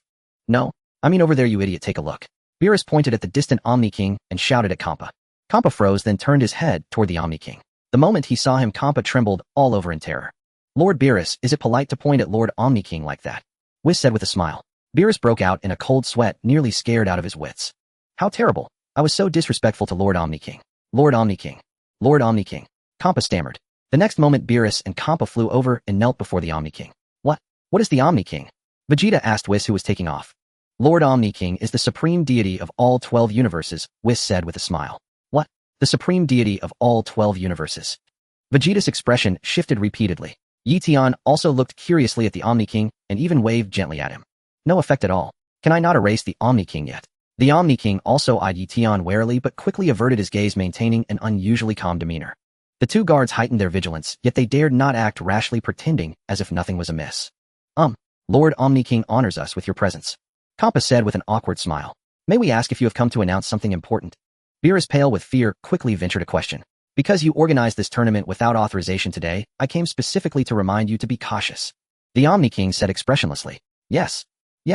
We deeply apologize. Kampa and Beerus nodded vigorously in apology. Also, is it true that the loser must work for the winner's universe for 10 years? The Omni King stated calmly. Who decreed that a god of destruction could work in another universe? Kampa and Beerus trembled in fear and quickly prostrated themselves. The work matter was just a joke, it never happened, Beerus answered immediately. I can handle the work in my own universe myself. You've been asleep for quite a while, haven't you? The Omni King said, fixing his bean-like eyes on Beerus. Beerus stammered again, nearly wetting himself in fright. But there is one thing worthy of praise. The Omni King shifted the topic. After watching your tournament, I found it quite interesting. I'm even thinking of hosting an all-universe tournament next time. Yes. Kampa and Beerus kowtowed again. Really? An all-universe tournament. That would be wonderful. ITLL be so much fun. Goku eagerly chimed in. Let's do it. Goku. You idiot, don't be so familiar. Beerus wished he could slap Goku to death. Yes, let's hold it, the Omni King nodded. It's settled then, Goku said, extending his hand toward the Omni King. Beerus gnashed his teeth in fury. That fool Goku. Does he want our universe to disappear? The Omni King looked at Goku and his outstretched hand with some surprise. The 2 guards glared at Goku angrily. Lord Omni King's main purpose this time was to observe whether that reincarnated Lord Tenya's evil part was present. What business does a mere human have meddling? After a brief hesitation, the Omni King stepped forward and shook Goku's hand. Yes, it's settled, the Omni King agreed with a nod. Seeing this, Kampa and Beerus felt relieved and wiped the cold sweat from their faces. Thanks, Goku said. They released their hands. I'll take my leave now, the Omni King said, waving to everyone and casting a seemingly casual glance at Eion. What are you looking at? Eion suddenly spoke. Beerus. Beerus nearly had a heart attack. Omni King. Whoosh. In an instant, the Omni King and his 2 guards vanished. Beerus was stunned for a few seconds before turning to Eion in fury. How dare you speak like that? Do you want our universe to disappear? Let me teach you a lesson. But just as this thought crossed Beerus' mind, he inexplicably felt a wave of inexplicable fear. Beerus shuddered. Bang! The next moment, he vented his frustration on Goku, slapping him on the head and sending him sprawling to the ground. Goku howled in pain, rolling on the ground. Lord Beerus, what are you doing? That hurts. Goku grimaced. You idiot. How dare you get involved with Lord Omni King? Beerus raged. Don't you know that if Lord Omni King gets displeased, he can make our universe disappear in an instant? What? Is that true? Goku's expression shifted repeatedly. Enough, that's it for today. Everyone go home. Beerus snorted. Kaioshin, send them back. Yes. Kaioshin nodded. Beerus, so the work matter is off, right? Kappa said smugly. Lord Omni King said it's fine. I doubt you'll still make me work. Beerus waved his hand helplessly. Fine, forget it. What can I say? Lord Omni King has spoken. How can I still demand Kappa to work? So after all this time and effort to host a tournament, it was all for nothing. Kaioshin sighed. Beerus rolled his eyes. Then the Kaioshins of both sides led their respective universes' people back. The Omni King's palace. Whooshed. The Omni King and his 2 guards quickly returned. The Grand Minister immediately looked toward the Omni King. The Omni King's expression turned extremely grave. How is it, Lord Omni King? Could you tell? The Grand Minister asked. The Omni King lowered his head. So is this Eion reborn from the evil part of Lord Tenya? The Grand Minister frowned. No, not at all. I couldn't tell. The Omni King scratched his head. The Grand Minister. The Grand Minister was at a loss for words. If you couldn't tell, why make such a face? Grand Minister, what do you think? The Omni King asked. I can't say for sure. He feels like the evil part, yet also like the normal part, about 50-50. That's why I couldn't conclude and had to observe him quietly. The Grand Minister sighed helplessly. I feel the same, said the Omni King. It seems we can only continue to observe. There is no other way. The Grand Priest shook his head. What if he is the evil part? Should we just let him keep growing like this? I'm still a bit worried, said the Omni King. I tried to erase him, but I failed. He is completely immune to my erasure. This proves that Yi Tian is indeed the reincarnation of Lord Tian Yi. There is no mistake about that. But we just don't know which part he is. Oh, there seems to be another way. The Grand Priest glanced elsewhere, and his eyes lit up. What way? Asked the Omni King. In the 10th universe, there is an apprentice Kaishin who is heading toward extremism. According to my analysis, he is very likely to travel through time and take that extremism to its peak in another timeline. The Grand Priest smiled slightly. This presents a fine opportunity. Why do you say that? The Omni King was puzzled. If everything develops as normal, that timeline will be greatly affected. The Grand Priest smiled. When that happens, let Mr. Son Goku, the one who shook hands with Omni King, go to that timeline and bring back the Omni King from there. With the two of you together, I will feel much more at ease. Another me from a different timeline. The Omni King nodded thoughtfully. Through that other version of you, we might better discern which part of Lord Tian Yi he is. Analyzed the Grand Priest. Will Son Goku really bring that other me here? The Omni King asked again. As long as we guide him properly, there should be no problem. The Grand Priest chuckled. Right now, that apprentice Kaishin has already gone to a future timeline and started collecting the Super Dragon Balls. So soon. The Omni King was taken aback. When you have time, Omni King, invite Mr. Goku over to play, the Grand Priest suggested. The Omni King agreed readily. But that man named Son Goku is truly a good person. I have never seen such an innocent and kind-hearted human before. I can see that too. The Grand Priest nodded and gave a simple evaluation. He is indeed a remarkable human. Why did you suddenly bring him up? The Omni King was confused. You will understand soon, Omni King. The Grand Priest smiled mysteriously. Is there some connection between Goku and that apprentice Kaishin? Asked the Omni King. Yes. During the tournament between those two universes, that apprentice Kaishin had been paying close attention to Mr. Son Goku. The Grand Priest smiled faintly. What exactly does he want? The Omni King frowned. Thus some more time passed. In Satan City, inside Yi Tian's apartment now. 8. So what do you think, Android 18? Yi Tian asked with a grin. Isn't it interesting? What about Videl? Android 18 suddenly inquired. I only held her hand, nothing more. I didn't do anything inappropriate. Can you believe me? Yi Tian smiled. Really? Android 18 was skeptical. Really? You can check if you don't believe me. Yi Tian bluffed with a straight face. Android 18 fell silent.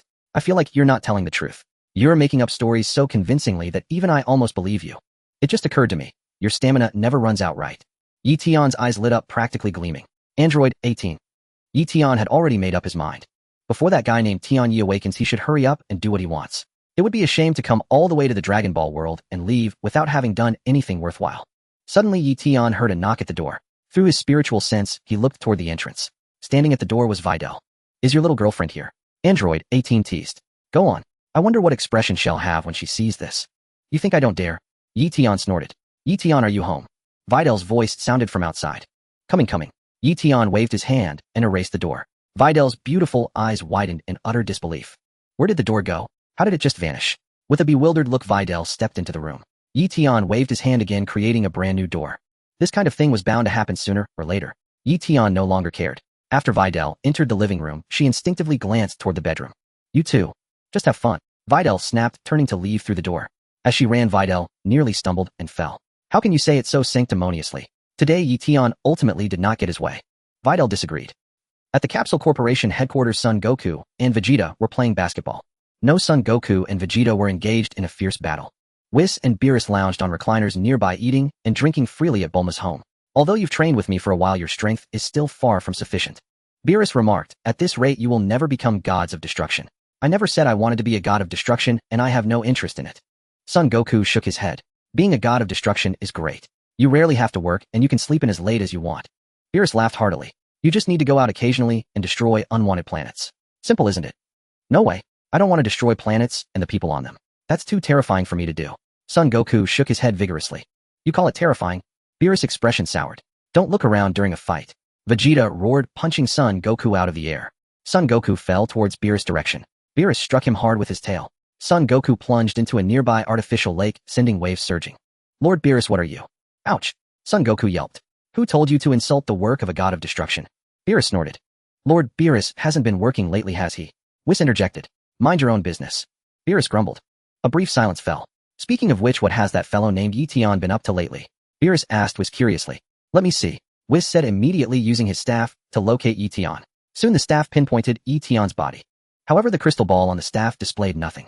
Strange, why isn't it showing? Whis was puzzled. What's going on? Beerus asked curiously. I'm not sure. Whis shook his head. I can't see anything inside, gets all blurry. How can this happen? Beerus was even more perplexed. I recall during our match with Universe 6, some pieces of the arena mysteriously vanished. Whis explained. Mysteriously vanished. Beerus turned to look at Whis. What do you mean? I'm not entirely sure yet. Whis speculated. I think there's a high probability that this Mr. Eion is a spatial master. What? A spatial master? Beerus tapped his forehead with his index finger. I remember now. You mentioned this before, saying he seemed like a spatial master. That's right, I did say that. Whis nodded. I hate spatial masters the most. Beerus bared his teeth. Next time I see him, I'm going to beat him up. Is it because when Lord Beerus first met a spatial master you mistook him for one of Grand Zenith's attendants? Whis covered his mouth and snickered. You talk too much. Beerus grumbled. What's a spatial master? Son Goku came over to join the fun. It's a skill similar to Grand Zenith's erasure technique, almost indistinguishable from the real thing. Whis explained simply. However, this skill merely transfers things to its own space, it doesn't erase them. Really? Such an amazing skill exists. Son Goku scratched his head. Whooshed. As they were talking, a time machine suddenly appeared in the sky. Son Goku, Vegeta, Beerus, and Whis all looked up at the time machine in the sky. The time machine slowly descended. Son Goku quickly flew up to inspect it. Hey, isn't this Trunks? He's passed out. Son Goku exclaimed. What are you standing there for? Go get a Senza bean. Vegeta shouted. Ah, right. Son Goku quickly used instant transmission and disappeared. Vegeta personally carried Trunks to a nearby gazebo. Trunks' arrival also caught Bulma's attention. Bulma rushed over from a distance, her face filled with worry as she looked at her son from the future. Though Trunks was unconscious, his expression was one of anger and ferocity. What happened? How did he get so badly injured? Bulma looked at her son with a pained heart. Whooshed. Son Goku returned and tossed a Senza bean to Vegeta. Vegeta caught it and immediately fed it to Trunks. Trunks opened his eyes and immediately saw Son Goku among the group. He flew into a rage and threw a punch at Son Goku. Slap. Son Goku lightly raised his hand and caught Trunks' incoming fist. You damn bastard. Trunks shouted angrily. What's wrong with you, Trunks? Son Goku asked, puzzled. Trunks was momentarily stunned, as if suddenly realizing something, and asked with delighted surprise. Are you Mr. Son Goku? Didn't you die along with Cell in that self-destruction, eh? Haha, it's a long story. Anyway, I came back to life later. Son Goku scratched his head and laughed. Trunks, what's wrong? Bulma asked. Mom. Trunks turned back overjoyed and surprised to see Bulma, tears streaming down his face. It's great, Mom is still alive. Bulma immediately felt a sense of dread wash over her. What happened? Explain quickly, Vegeta urged. Dad. Great, I finally made it back to the past. Trunks was extremely excited. Hey kid, your name is Trunks too, right? Beerus asked young Trunks beside him. Young Trunks quickly nodded vigorously. I see. They've tampered with time, Whis analyzed. What? Beerus frowned and immediately stood up. Wait a minute. You're the future version of this brat, aren't you? Ah, yes. That's right. May I ask who you are? Trunks stammered, staring at Beerus. Young Trunks. Is that me from the future? You've got to be kidding me. My, you people are quite remarkable to have created a time-controlling machine like this. Whis marveled. I truly didn't think humans possessed such capability yet. It was the future me who built it. Impressive, right? Bulma said with a hint of smugness. Lady Bulma, manipulating time is a grave offense. Haven't you heard? Whis sighed. Even if I destroy you for it, you'd have no complaint. Beerus grunted. Hold on. It was the future me who did it. Not me. Bulma instantly distanced herself from her future counterpart. So Trunks, who exactly is this enemy? Vegeta inquired. He claims he's fighting for justice to eliminate every human on Earth, Trunks replied. He says he's already destroyed countless planets and all the people on them. We fought desperately for a year. There are hardly any people left on Earth now. He even killed my mother, Bulma. So the future me really did die. Who the hell is he? Vegeta's veins bulged on his forehead. That man. He's Mr. Son Goku, Trunks explained. Me? Son Goku was utterly bewildered. Not exactly, but he looks almost identical to Mr. Son Goku. Trunks answered. Really? Goku was speechless. What's going on? Vegeta frowned. I don't know either, Trunks shook his head. Trunks, wasn't Goku from your world dead long ago? Bulma asked. Yes. That's what I thought too. But that man truly looks exactly like Mr. Son Goku, yet his personality is completely different. Trunks explained. That guy is inherently cruel. He's clearly not the real Mr. Son Goku. So that's why you attacked me the moment you woke up. Son Goku finally understood. It was too easy to confuse them, so Mother called him Black Goku, Trunks explained. What the? The name sounds weird, Goku chuckled wryly. The future me sure knows how to pick names, Bulma said, utterly dumbfounded. Her taste in names is terrible. So to put it simply, you want us to help you take care of that guy, right? Son Goku suddenly perked up. No problem, leave it to me. No. Actually, I can't go back anymore, Trunks shook his head. Why? Son Goku was taken aback. The time machine only had enough fuel to reach this timeline, Trunks replied. Then why did you come here? Vegeta inquired. Mother said as long as I survive there's hope. Trunks lowered his head. So I had nowhere else to go? I could only flee to this timeline. You fled here? Don't you want revenge? Vegeta scolded. Wait. Stop arguing. Trunks has done his best. Bulma interjected. Can't you be considerate and let him rest a little? Don't treat him like one of you two fighting maniacs. You're right, Son Goku nodded. Sorry. Vegeta quickly apologized. Trunks looked utterly bewildered. Dad, since when did you learn to apologize? I don't remember you being like this. Trunks doesn't have to go back. Vegeta and I will go instead. Son Goku grinned. By the way, Trunks, what fuel does your time machine use? Blue 15 electrolyte fluid. Trunks answered. That's exactly the new energy source we've been researching recently. It's very complicated to produce. Given the size of your time machine's fuel tank, it'll take at least a day to fill it up. Bulma replied. A day? That fast? Trunks was astonished. In the future it takes us a whole year to charge it. So we can still go back, right? Son Goku smiled and looked at Vegeta. Vegeta, let's go together. Bulma, since things have come to this, can we go? Vegeta asked for Bulma's opinion first. Suit yourselves. I know it's useless trying to stop you anyway, Bulma nodded. But be careful. Make sure you come back alive. Yes, sir. Son Goku and Vegeta immediately stood at attention and saluted. Wait, that guy is really strong. I trained seriously and reached a considerable level of power, but am still nowhere near him. Trunks hastily explained. Then, Trunks, let's spar a bit, Son Goku said with a slight smile. Trunks nodded gravely. Subsequently, Son Goku and Trunks took their positions at a distance. Trunks, show me everything you've got, Son Goku said with a smile.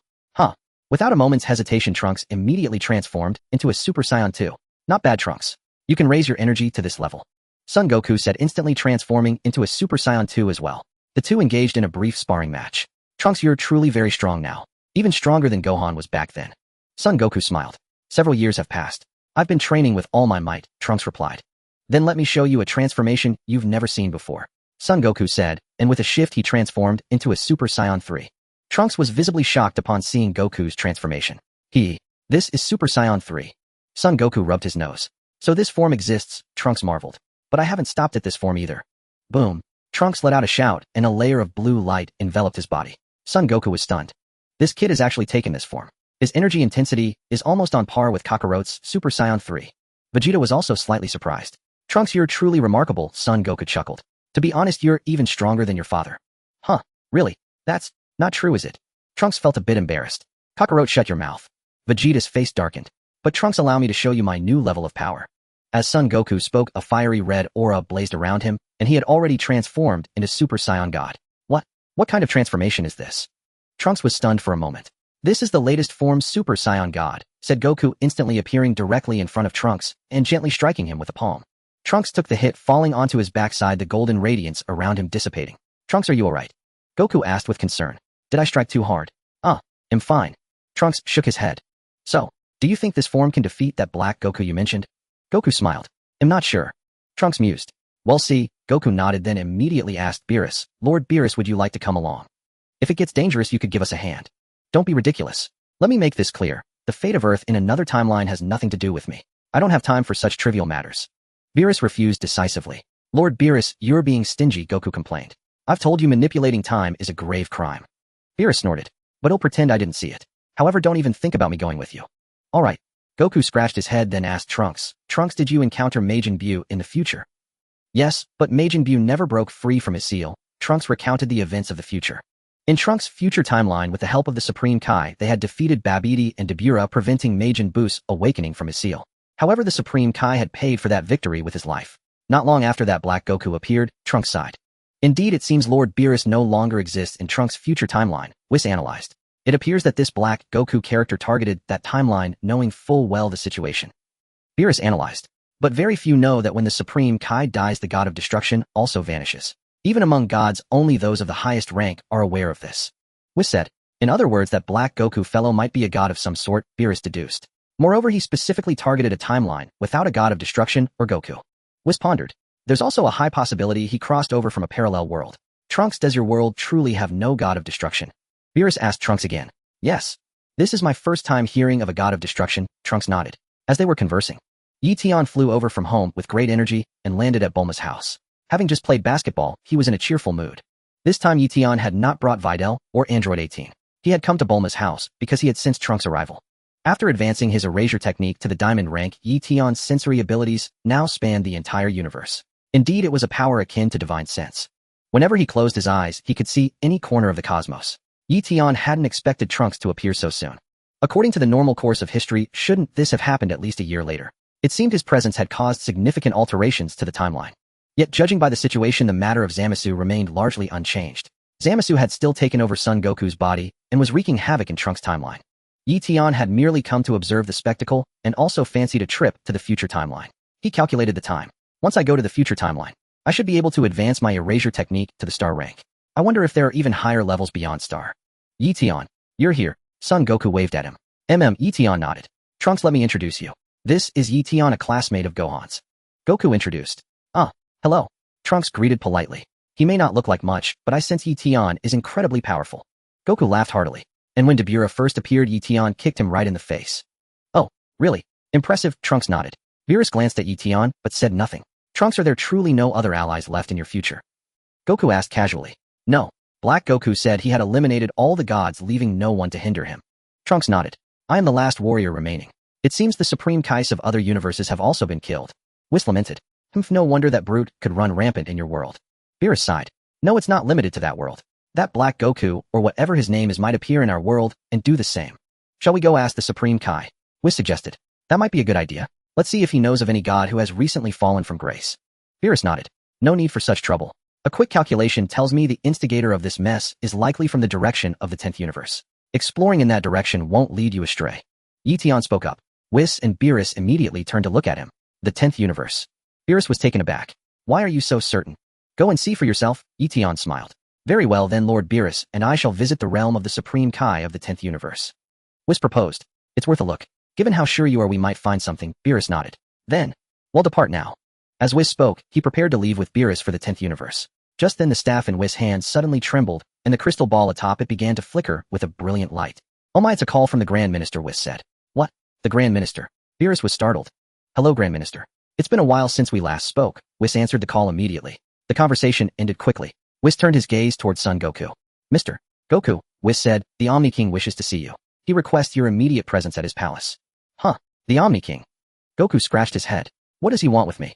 Is it about the universe survival tournament? I'm afraid I don't know. Whis shook his head. Tell him I'm busy. We'll talk another time, Goku replied. Beerus felt a chill run down his spine at that moment. You idiot. Who do you think you are? You fool. When the Omni King summons you, you go immediately and pay your respects. Beerus barked. Why should I? Goku scratched his head. Is it far? Even for me, flying there would take 2 days. Whis explained. 2 days? I really don't have time to travel that far right now, Goku said with a wry smile. Regardless, you must go. Do you hear me? Beerus shouted at Goku. But it's too much time, Goku said helplessly. Why not summon the Supreme Kai? He can use instant transmission. He can send you both there in an instant, Eion suggested. That's a good idea. Whis, contact the Supreme Kai immediately. Have him take Goku there. Beerus said to Whis. Very well. Whis did not object. The Supreme Kai arrived shortly after. Whis, you will accompany him. Beerus instructed. Understood. Will Lord Beerus not be joining? Whis inquired. Are you joking? There's no way I'm going. Beerus refused decisively, then cautioned Goku. Goku, remember this, do not offend the Omni King in any way. Understand that your attitude will determine the fate of the entire universe. Then let's make this quick, Lord Supreme Kai, Goku said with a nod. Wait, you're not planning to go dressed like that, are you? Beerus quickly added, go change into something more formal. If it's that much trouble, just stay home. Goku shook his head, growing impatient. Since this invitation was rather sudden, I will apologize to the Omni King on his behalf, Whis said with a smile. One more thing. You must keep the matter of Black Goku absolutely secret. Beerus warned. If the Omni King finds out, he'll fly into a rage and erase every universe. Indeed, Whis nodded. Goku remained silent. One final reminder, Beerus continued. Are you done yet? Goku asked. Not you. I'm talking to the Supreme Kai. Beerus barked. The Supreme Kai looked utterly bewildered. You must not die, Beerus said gravely. Huh, what? The Supreme Kai scratched his head. Then let's get going. Goku suggested, then glanced back at Eion. Eion, do you want to come along? Beerus felt a wave of dread wash over him. Just go already. What are you dawdling for? Beerus snapped. And you dare bring Eion? Do you have any idea what he did last time? The Omni King gave him a look, and he actually asked, what are you looking at? It's a miracle the Omni King let it slide. If he had taken offense, our universe would have been obliterated long ago. Alright, I'll come along and take a look. Eion mused, giving his consent. You can't go. Beerus immediately objected. Why not?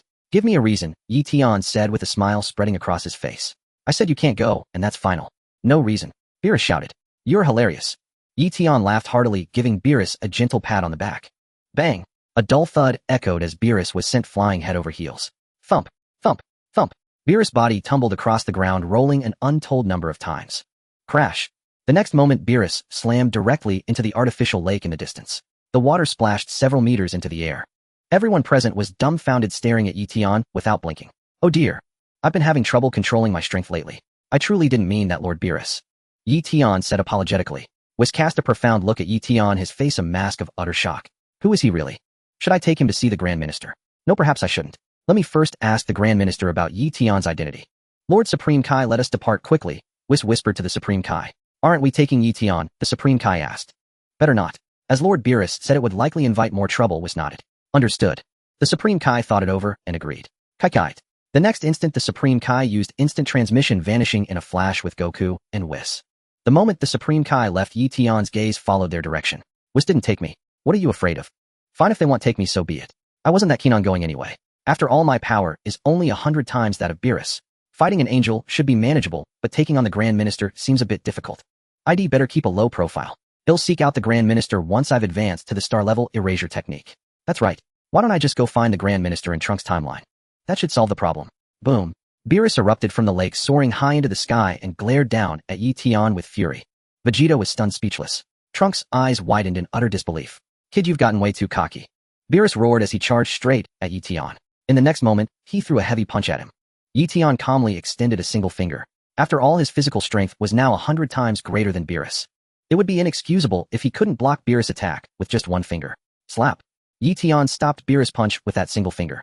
Beerus stood frozen, staring at Eion in terror. How is this guy so powerful? Dad, didn't Mr.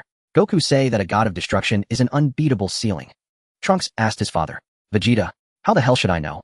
Why has Gohan's classmate become so incredibly strong? Or was he always this powerful? Still want to fight Beerus? Eion grinned, flashing a row of perfect white teeth. Beerus' expression shifted through several shades of fear, and he hastily retreated backward. Forget it, I won't bully you anymore, Eion said with a smile. Beerus was utterly bewildered. He clearly understood the vast gap between himself and this man named Eion. Who exactly is he? Beerus trembled with fear. Bulma, get me something to eat. Eion called out to Bulma. Bulma was speechless. Okay, she quickly agreed. And get something nice for Beerus too to calm his nerves. Eion added. This? Bulma was at a loss, unsure what to do, and immediately looked at Beerus. Why aren't you going? What are you looking at me for? Beerus shouted. Bulma didn't want to say anything. You can't beat him, so you yell at me. You're such a coward.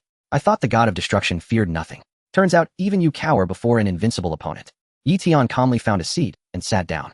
Beerus hesitated, then sat down at a distance. What level are you? Sitting in the same seat as me. Eion looked at Beerus with a grin. Beerus immediately stood up, his expression shifting repeatedly. Alright, just messing with you. Sit down. Am I really that scary? Eion chuckled. Beerus was speechless. Vegeta was speechless. A brief silence ensued. Vegeta mustered his courage and appeared beside Eion. Teach me. He gritted his teeth and said to Eion. Eion glanced at Vegeta. I've always been behind Kakarot. I have to surpass him, Vegeta said solemnly. If you truly want to surpass Son Goku, I suggest you train with Beerus and learn his destruction techniques. Eion suggested. But Beerus is no match for you. Vegeta lowered his voice, afraid Beerus would hear. Though Beerus is not my opponent, he is more than enough to teach you. Eion smiled. After you return from the future, you can study under him properly. There's not enough time now. I understand. Vegeta nodded gravely. Beerus, however, grew increasingly shocked, completely clueless about what was happening. Who is this guy? Why do I feel such terror when I see him? The palace of the Omni King. Whooshed. The Supreme Kai appeared at the entrance of the palace with Son Goku and Whis. The Grand Minister was already waiting at the door. Welcome. He smiled. Long time no see. Whis bowed. Is that kid the Grand Minister? Goku turned to ask the Supreme Kai beside him. That's right. Goku, don't be rude. Bow at once. The Supreme Kai pressed Goku's head down to bow to the Grand Minister. You must be Mr. Son Goku. The Grand Minister smiled at Goku. Hey, I'm Goku. Goku waved at the Grand Minister. What are you haying for, Goku? Show some respect. The Supreme Kai felt exasperated and quickly scolded him. Ah, nice to meet you. Hello. Goku was flustered. Apologies, this was sudden. He didn't come in formal attire. Please forgive us. Whis said. Please don't mind it. Perhaps to him, that is his formal wear. The Grand Minister chuckled. Exactly. Goku grinned. You can't say that, Goku. The Supreme Kai thought Goku was too rude.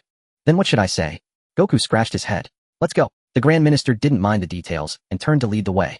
He looks ordinary, but he feels incredibly strong. Goku muttered quietly. You can sense that. Whis smiled. As far as I know, the strongest being in all our universes is the Grand Minister. What? Is that true? Goku was astonished. You must never suggest sparring with him. That would be very disrespectful. Whis cautioned. Got it. I can't even beat Lord Beerus. Why would I challenge the Grand Minister? Goku scratched his head. I can only say that I am far from being a match for the Grand Minister. Whis smiled. Huh. That powerful, eh? Goku marveled. This trip was definitely worth it. But in that case, should we ask him to help with Black Goku? Unfortunately, we angels must remain neutral. We absolutely cannot participate in battle. Whis explained. Huh, there's a rule like that. Goku was taken aback. Yes. Whis nodded. What's the deal? So even if we're in danger later you can't help? Goku asked. Yes. Have you ever seen me fight in battle aside from training you? Whis asked with a smile. Not really now that you mention it. Goku nodded in agreement. Besides, if you told the Grand Minister about this, he would inform the Omni King, and the universe causing trouble would be erased by the Omni King himself. Whis explained. I understand. I won't say anything. Goku swallowed hard, startled. Whis quickly walked ahead and joined the Grand Minister. Whis, have you seen something? The Grand Minister smiled. Is it about Eion? Whis asked. Yes. The Grand Minister nodded lightly. He's truly remarkable. He sent Lord Beerus flying with a single casual move. Whis replied. And he also possesses an erasure ability. I initially thought he was a spatial master, but now it seems otherwise. He is the reincarnation of Lord Tenya. The Grand Minister answered. What? The reincarnation of Lord Tenya? Whis was stunned. You all knew about this before, but I had Vados gather the Super Dragon Balls and use the Super Shinron to erase your memories. The Grand Minister said. So that's what the blank in my memory was about. Whis suddenly understood, then asked with confusion. But why did you do that, Grand Minister? Too many people knew before even many humans had learned of his identity. The Grand Minister replied. I see. Whis nodded, then asked. But isn't Lord Tenya's reincarnation a good thing? Why keep it a secret? When Lord Tenya reincarnated, he split into two parts, one pure and one evil. The Grand Minister let out a helpless sigh. So you mean this, Mr. Eion could be the reincarnation of the evil part? Whis was astonished. It's still uncertain, 50-50 for now, the Grand Priest replied. Whis? Even you can't tell? Whis asked. Indeed, I have no better conclusion at the moment. The Grand Priest nodded and changed the subject. You don't need to concern yourself with this matter, I have my own arrangements. By then the Grand Priest had already led Whis and the others to meet the Omni King. Whis immediately bowed in greeting. The Supreme Kai stepped forward and knelt. Goku, welcome. You've finally arrived. The Omni King rose to greet him. Hello. No. Goku fumbled for words. Well, I want to be friends with you, the Omni King said directly. I admire you greatly. Will you be my friend? So, Goku was taken aback. So what, the Omni King asked. What do I need to do to become your friend? Goku inquired curiously. The Supreme Kai beside him was terrified. The two guards glared angrily. If not for Lord Tenya's matters, we would destroy you. Play with me. The Omni King extended an invitation. I could. Goku scratched his head. But did you call me here just for this? Is that not allowed? The Omni King asked. Absolutely not. The Supreme Kai, unable to bear it any longer, hastily spoke up for Goku. Goku paused, turning to look at the Supreme Kai. This Goku is truly fortunate to befriend someone like Lord Omni King. He is overjoyed. The Supreme Kai broke out in a cold sweat. Silence. The Omni King glared darkly at the Supreme Kai. As you command. The Supreme Kai knelt again, burying his head on the ground. What do you want to say, son Goku? The Omni King turned to Goku. Just call me Goku, Goku said with a grin. Goku. Fine, then you can call me by a nickname too, the Omni King nodded. What will you call me? Well, how about Shao Quan? Goku suggested. The two guards could no longer bear it. They wished they could strangle Goku on the spot. The Supreme Kai was so frightened he fainted. We're doomed. Our universe is going to be erased. I should never have brought Goku here. Shao Quan. Not bad, the Omni King nodded helplessly. If not for Lord Tenya's matters, I would erase the 7th universe, just for you calling me that. Shao Quan, did you call me here because of the Universal Martial Arts Tournament? Goku asked. That's one reason, but I want to play with you first, the Omni King smiled. Sorry, I'm really busy right now. How about we play after I finish my business? Goku requested. Alright, well, talk after you're done. The Omni King nodded and shot a knowing glance at the Grand Priest. Everything is going as we planned. By the way, I'll bring some other good friends to play with you then. Goku said casually. Really? You must keep your word, the Omni King emphasized. Of course, leave it to me. Goku patted his chest. Then it settled. The Omni King pulled out a strange button and handed it to Goku. What's this? Goku blinked. Just press this button and it'll come to you immediately, the Omni King explained. Got it, thanks. Goku tucked the button into his chest pocket. So can I go back now? Remember to find a suitable friend to come play with me, the Omni King reminded again. Yeah, I will, Goku agreed readily. Then Goku and Whis bid farewell to the Omni King and the Grand Priest, and left the Omni King's palace with the unconscious Supreme Kai. Whooshed. After the Supreme Kai woke up, he immediately took Goku and Whis back to Earth. Beerus, seeing them safe, breathed a slight sigh of relief and hurried over. But Beerus dared not look at Eion. Eion, pretending nothing was wrong, was enjoying his food. Mr. Goku, you promised Lord Omni King to bring a friend. Who do you plan to take? Whis asked. I don't have anyone specific in mind. Do you know anyone suitable? Goku inquired. Whis? You really just said that offhand, didn't you? Whis wiped his brow. If I hadn't said that, he wouldn't have let me go, Goku nodded. Are you kidding me? The Supreme Kai felt a chill. You're deceiving Lord Omni King. If he finds out, our 7th universe will be erased instantly. I know I'll find someone, okay? Goku scratched his head and glanced at Beerus. Hey Lord Beerus, you're usually pretty free, right? Wanna go play with Lord Omni King? No way. I'd rather die than go. Beerus roared. Then forget it. How about Eion? Goku looked toward Eion. No, absolutely not. Beerus quickly interjected. Eion, what do you think? Goku called from a distance. Forget it. I can't be friends with someone like that. Eion shook his head in refusal. Beerus.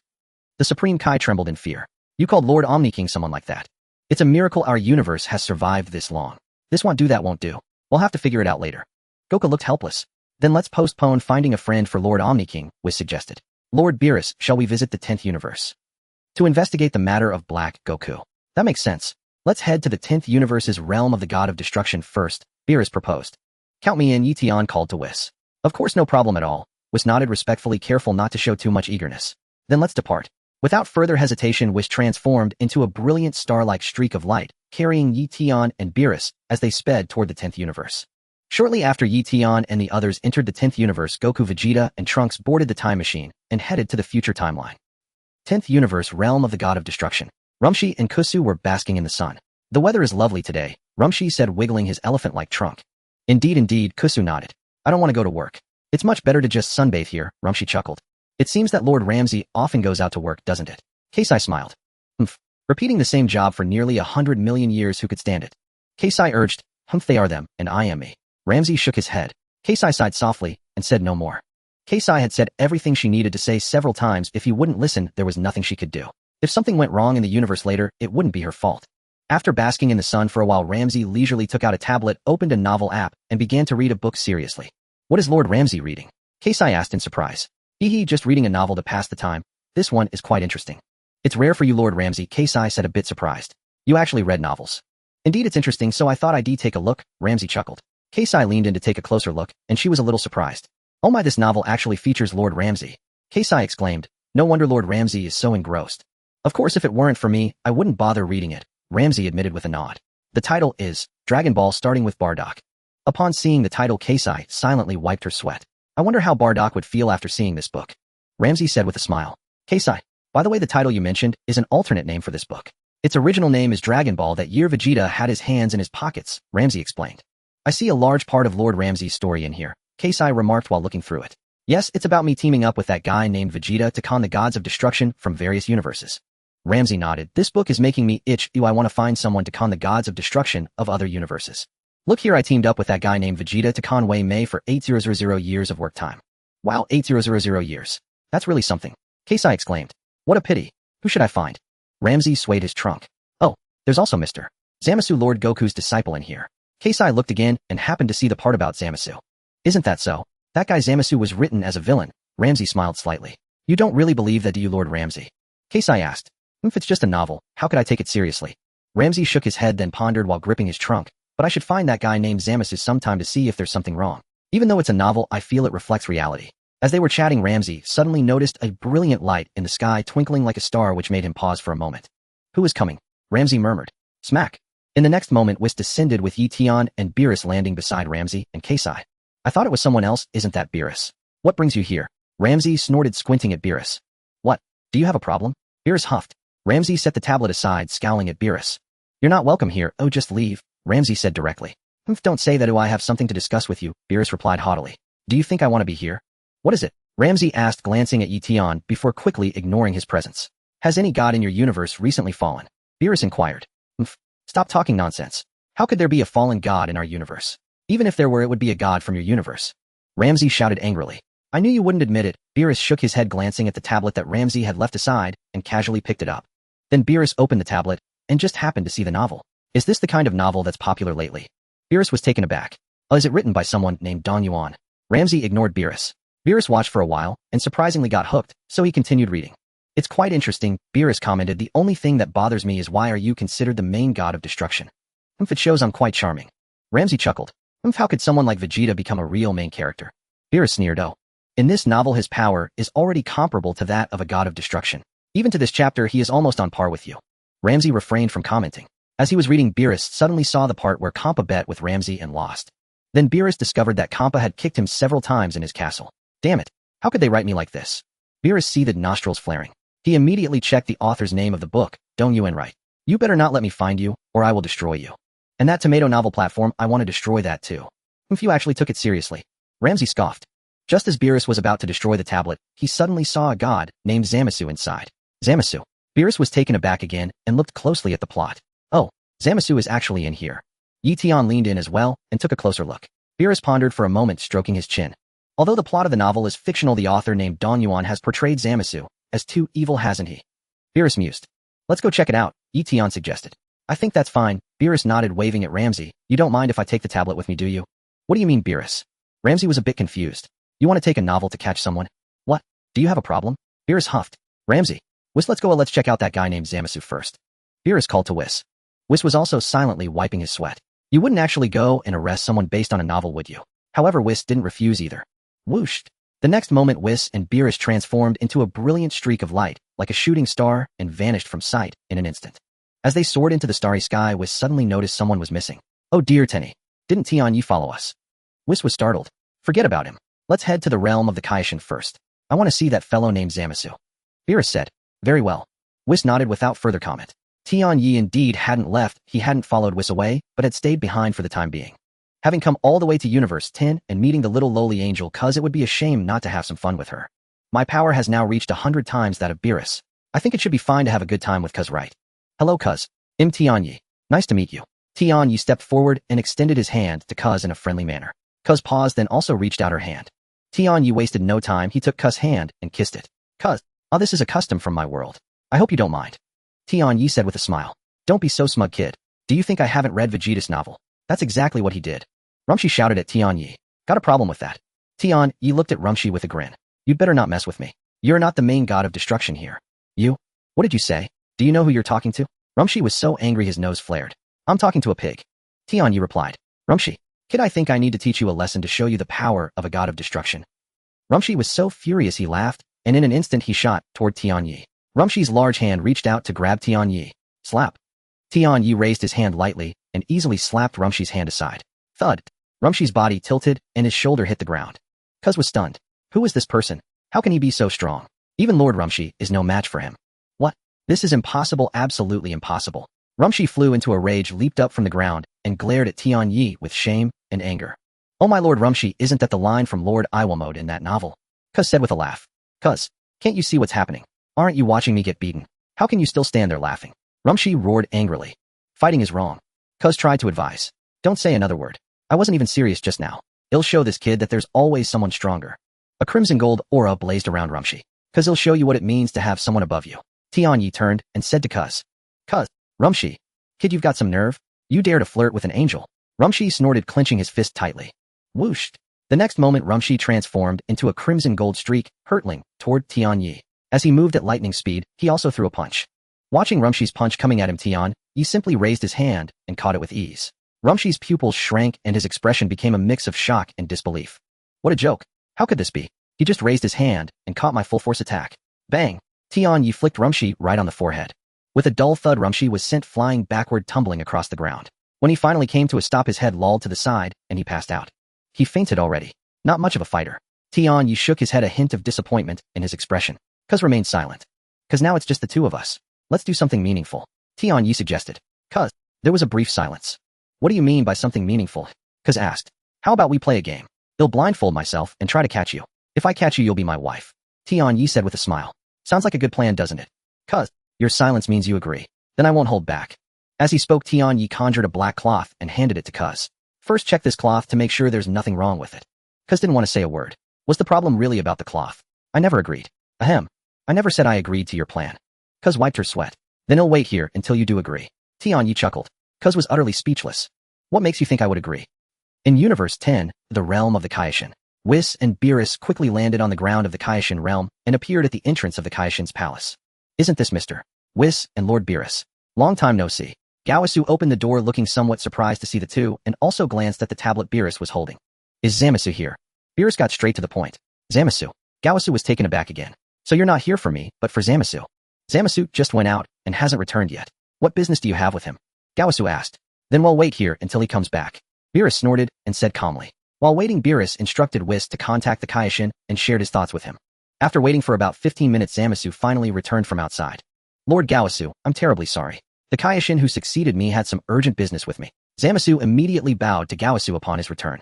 But as he looked up, Zamasu noticed Beerus and Whis standing there. Oh, you're back, Zamasu. We have guests. Gaosu said with a smile. May I ask who you are? Zamasu was startled. These are Lord Beerus, the god of destruction of Universe 7, and Mr. Whis the angel. Gawasu introduced them. Greetings and honor. I am Zamasu. Zamasu promptly responded. Zamasu, have you read this novel? Beerus said, casually tossing the tablet in his hand to Zamasu. Zamasu was slightly bewildered. Did you come to me just to discuss novels? Out of politeness, he caught the tablet with both hands and opened it to take a look. Zamasu saw the novel titled Dragon Ball Engaged to Bardock's Daughter at the start. Zamasu was speechless. I've never read it. He replied, unsure of how to respond. Take a look now, there's something about you in it, Beerus said calmly. As a god you should read quickly, so I won't have to wait long while I... Zamasu's face was full of question marks. What exactly do you mean? Nevertheless, he began to read carefully. Soon he found the passages concerning himself, and his expression shifted unpredictably. Especially when Zamasu read about the issues he had during the election for the Supreme Kai against Vegeta, he furrowed his brows deeply. Who is this author?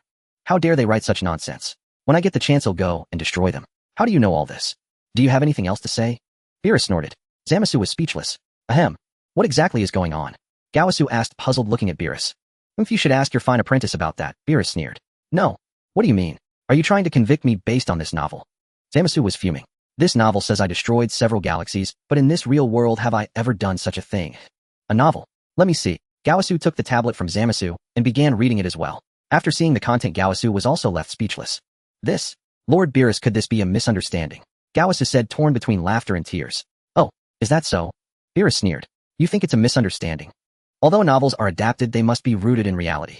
If this fellow hadn't done something similar, why would the author specifically target Zamasu? It must be that when I was a Kai I accidentally offended this author, so they wrote me this way. Zamasu snorted, defending himself loudly.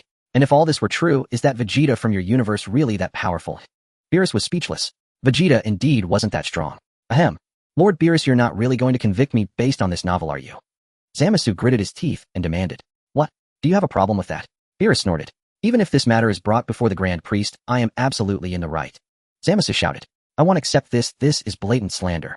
Beerus began to feel a bit uncertain. Damn it. Will this work? He wondered how the Supreme Kai was handling things.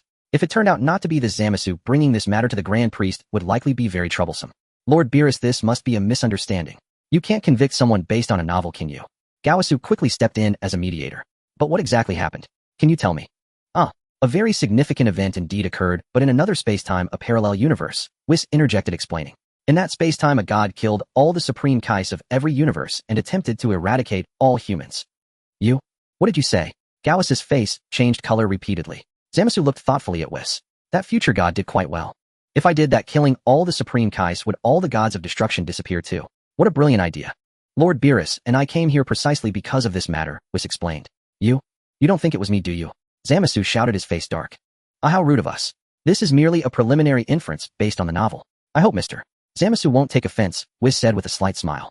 How can I not take offense? How can I possibly not take offense when something like this happens? Zamasu felt utterly terrible. Whis, stop wasting words with him, Beerus snorted. Has that Supreme Kai not sent word yet? Just as Beerus finished speaking, the Supreme Kai used instant transmission to appear on the scene. Zamasu, you went to see the wise man Zuno from our 7th universe earlier. The Supreme Kai said. You're finally here, Beerus said with a smile. The Supreme Kai nodded at Beerus, indicating that it was indeed this Zamasu. Tell me, what did you ask our universe's Zuno about? Beerus said coldly. Well, Zamasu's expression changed. Didn't you just say your Kai had tasks for you? So why did you go to the 7th universe? Beerus asked with a smirk. You asked Zuno about the Dragon Balls and Son Goku, didn't you? The Supreme Kai added. Zamasu's face shifted again and again. It seems the novel doesn't lie, Beerus said with a light laugh. Speak up, don't say I didn't give you a chance. Well, I saw Son Goku and the others' matches on Douyin and was interested, so Zamasu replied. And what did you mean by asking about humans and gods swapping bodies? The Supreme Kai demanded. I was just asking if such a thing was possible. Zamasu grew increasingly uneasy. Zamasu, what is the meaning of this? Explain yourself. Gawasu frowned deeply. Was the one causing chaos in that other space-time you? Zamasu was silent. Lord Gawasu is correct. I did go to the future and saw Zamasu, the Supreme Kai nodded. Zamasu said nothing. Gawasu's expression changed repeatedly. Zamasu, how could you do such a thing? Gawasu roared angrily. It seems we should thank this author, Beerus chuckled. Whis later send this author some money so they can have more income to write better and more realistic novels. Very well, Lord Beerus, Whis nodded, adding. Earlier you said you wanted to destroy them. That was just a figure of speech. That fellow has been a great help, Beerus said with a smile. Solving a case through a novel. Isn't that amazing? Whis was speechless. So what about the part in the novel by this author named Dong Yuan where Kampa kicks Lord Beerus? Whis asked with a smile. Forget it, it's of little consequence. Beerus shrugged nonchalantly. Fiction is largely fabricated, a harmless indulgence. Lord Beerus is truly magnanimous, Whis nodded. Hehehe Zamasu, do you have anything to say? Beerus sneered. I've found my reason to destroy you, though a god of destruction hardly needs a reason. Zamasu, speak up. There must be some misunderstanding. Gawasu urged anxiously. And how can a novel's plot mirror reality? Lord Beerus, shouldn't you investigate further? Crimes. Spare me your nonsense. Zamasu gave a cold smile. What I do is righteous. As a god, all my actions are just. That is but your delusion, not justice. Beerus retorted coldly. Since my future self has already set the plan in motion, I cannot die here. Zamasu chuckled. Humans are indeed sinful beings. How dare you interrogate me with a human-written novel? Humph. Beerus grunted. Then I shall advance my plan. Zamasu declared, forming a violet energy blade in his hand and slashing fiercely toward Beerus. Slap. Beerus raised a hand, effortlessly catching Zamasu's wrist. Zamasu's expression flickered, finally showing your true colors. Beerus chuckled. Ayark. Zamasu struggled desperately. Beerus raised his hand, aiming it at Zamasu's body from a distance. Destruction. A blast of destructive energy struck Zamasu instantly. Before he could even cry out, he dissolved into nothingness, vanishing completely. Zamasu. Gawasu exclaimed in shock. What is the meaning of this? Did such a terrible future truly come to pass? I will escort Lord Beerus back to Earth first, then return to explain the details, the Supreme Kai proposed. Lord Gawasu, when choosing your next disciple, value their heart over their power. Whis added a word of advice. If you pick another disciple this strange, he'll destroy you. Just kidding. Beerus leaned close to Gawasu, raising his voice. I recall I can't do that, but I can still give you a thorough thrashing. Lord Beerus, we must return. There are urgent matters to discuss with Goku and the others, the Supreme Kai urged. What matters? Beerus blinked. Let's head back first, the Supreme Kai suggested. Whooshed. In an instant, the Supreme Kai transported Whis and Beerus from Universe 10 back to Earth. What exactly is going on, Lord Supreme Kai? Whis inquired. What else did you witness in the future? Beerus asked. Black Goku is not fighting alone, the Supreme Kai said gravely. What? He has an accomplice? Beerus was taken aback. Yes, a formidable partner, the Supreme Kai's expression darkened. An immortal Zamasu. One who also possesses healing abilities. Oh my, this is quite alarming, Whis sighed. Beerus. By the way, where is Mr. Eion? The Supreme Kai noticed Eion's absence. I thought you all went together. He remained in Universe 10's Destroyer Realm, Whis explained. Let's find Goku first, the Supreme Kai said. They all went to Bulma's house only to learn that Goku and Vegeta had already departed. The Supreme Kai briefly recounted the future events to Bulma, whose face paled. Black Goku recruited his alternate self to continuously heal himself, pushing the Saiyan traits to their limit, the Supreme Kai stated solemnly. That's how Black Goku keeps growing stronger. TCH. Beerus scoffed. Whis remained silent. Just then young Trunks rushed over announcing that his father had returned. Beerus and the others went outside and saw the time machine landing. Its hatch opened and Goku emerged supporting the unconscious Vegeta. Dad, young Trunks cried out. Where's Trunks? Bulma's expression shifted wildly. Give Vegeta a Senzu first, he's badly injured. He'll explain everything shortly, Goku suggested. Soon Vegeta consumed the Senzu and instantly recovered his strength and consciousness. Goku then recounted everything that had happened in the future. As the Supreme Kai had said, Black Goku indeed had an accomplice, an immortal with healing abilities. Initially, Vegeta held the advantage in his battle against Black Goku. However, with the accomplice's continuous healing, Black Goku's power skyrocketed. Ultimately, Black Goku defeated Vegeta. Trunks suggested that Goku and the others retreat while he stayed behind to hold off Black Goku and Zamasu. I'm sorry we abandoned Trunks, but it was the only choice, Goku apologized. Bulma. Next, he'll learn the Mafuba, and then rush to save Trunks, Goku declared. Even if you go the round trip, takes a day. By then Trunks will. Bulma dared not imagine the outcome. Kakarot, knowing that you still abandoned Trunks, and came back alone. Vegeta's veins bulged on his forehead. Don't blame Goku, Vegeta. The situation was indeed critical, Bulma interjected. I'm truly sorry, Goku apologized again. Upon reflection, since it's a time machine, even if we spend a whole day, can't we just set the time back to the moment we left? You're mistaken. Think carefully, Bulma shook her head. That time machine moves between parallel timelines, not into the future. It's because we've always adhered to the original settings. If we alter them, we can't return to the same future. What? Vegeta's face changed.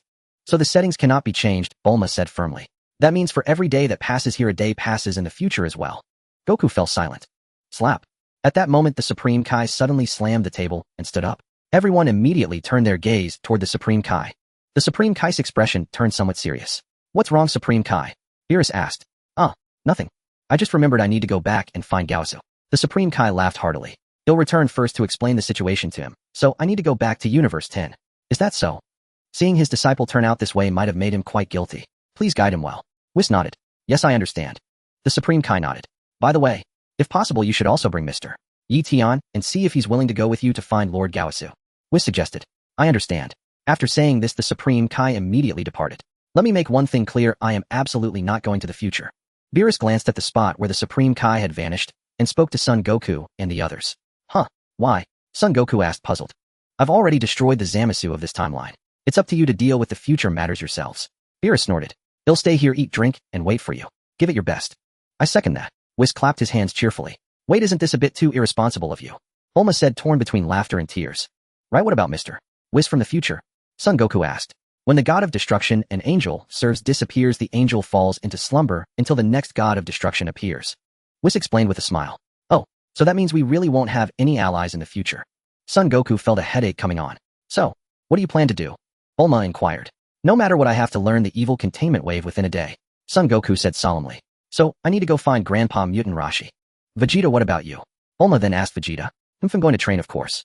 After saying this, Vegeta transformed into a streak of light and swiftly flew toward the lookout. Vegeta plunged into the lookout and entered the hyperbolic time chamber to begin a new round of training. Universe 10, the realm of the god of destruction.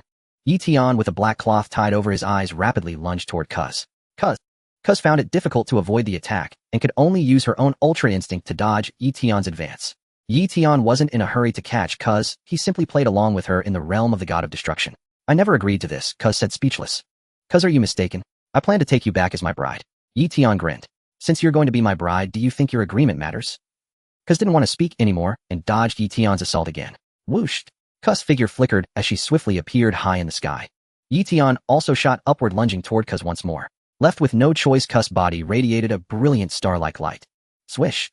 Cuz swiftly left the realm of the god of destruction and flew rapidly into outer space.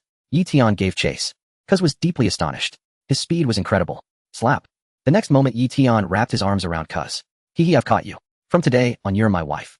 Eion chuckled. Cuz. Ahem. I never agreed to this, Cuz said, wiping her brow. Whoosh!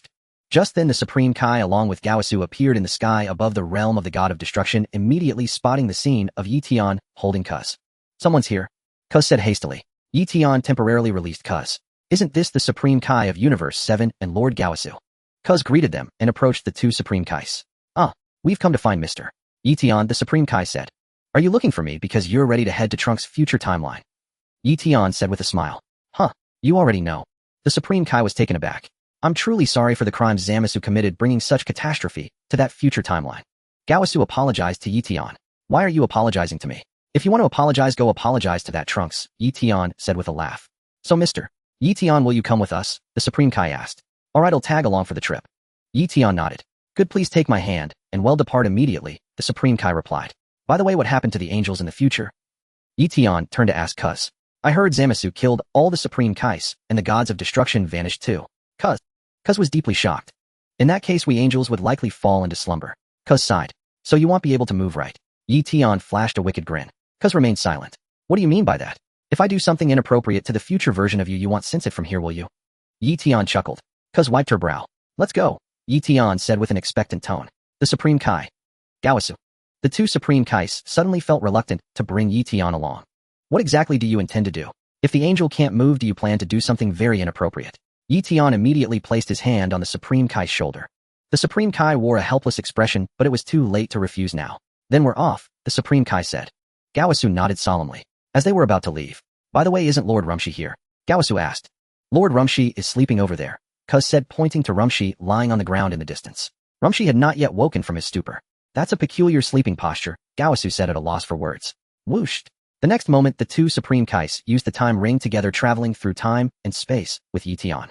In an instant, the three appeared in the realm of the god of destruction of Universe 10. Lord Rumshi, Gowasu called out loudly. Lord Rumshi has likely already vanished, the Supreme Kai sighed. Very well. I was hoping for a miracle, Gowasu shook his head. Eion looked around and easily found Cuz sleeping in a recliner. The angel is already asleep, Eion said. Yes, I've heard that if a god of destruction disappears or dies, the angel falls into slumber until the next god of destruction is born. Gowasu nodded. You two go ahead and handle your business.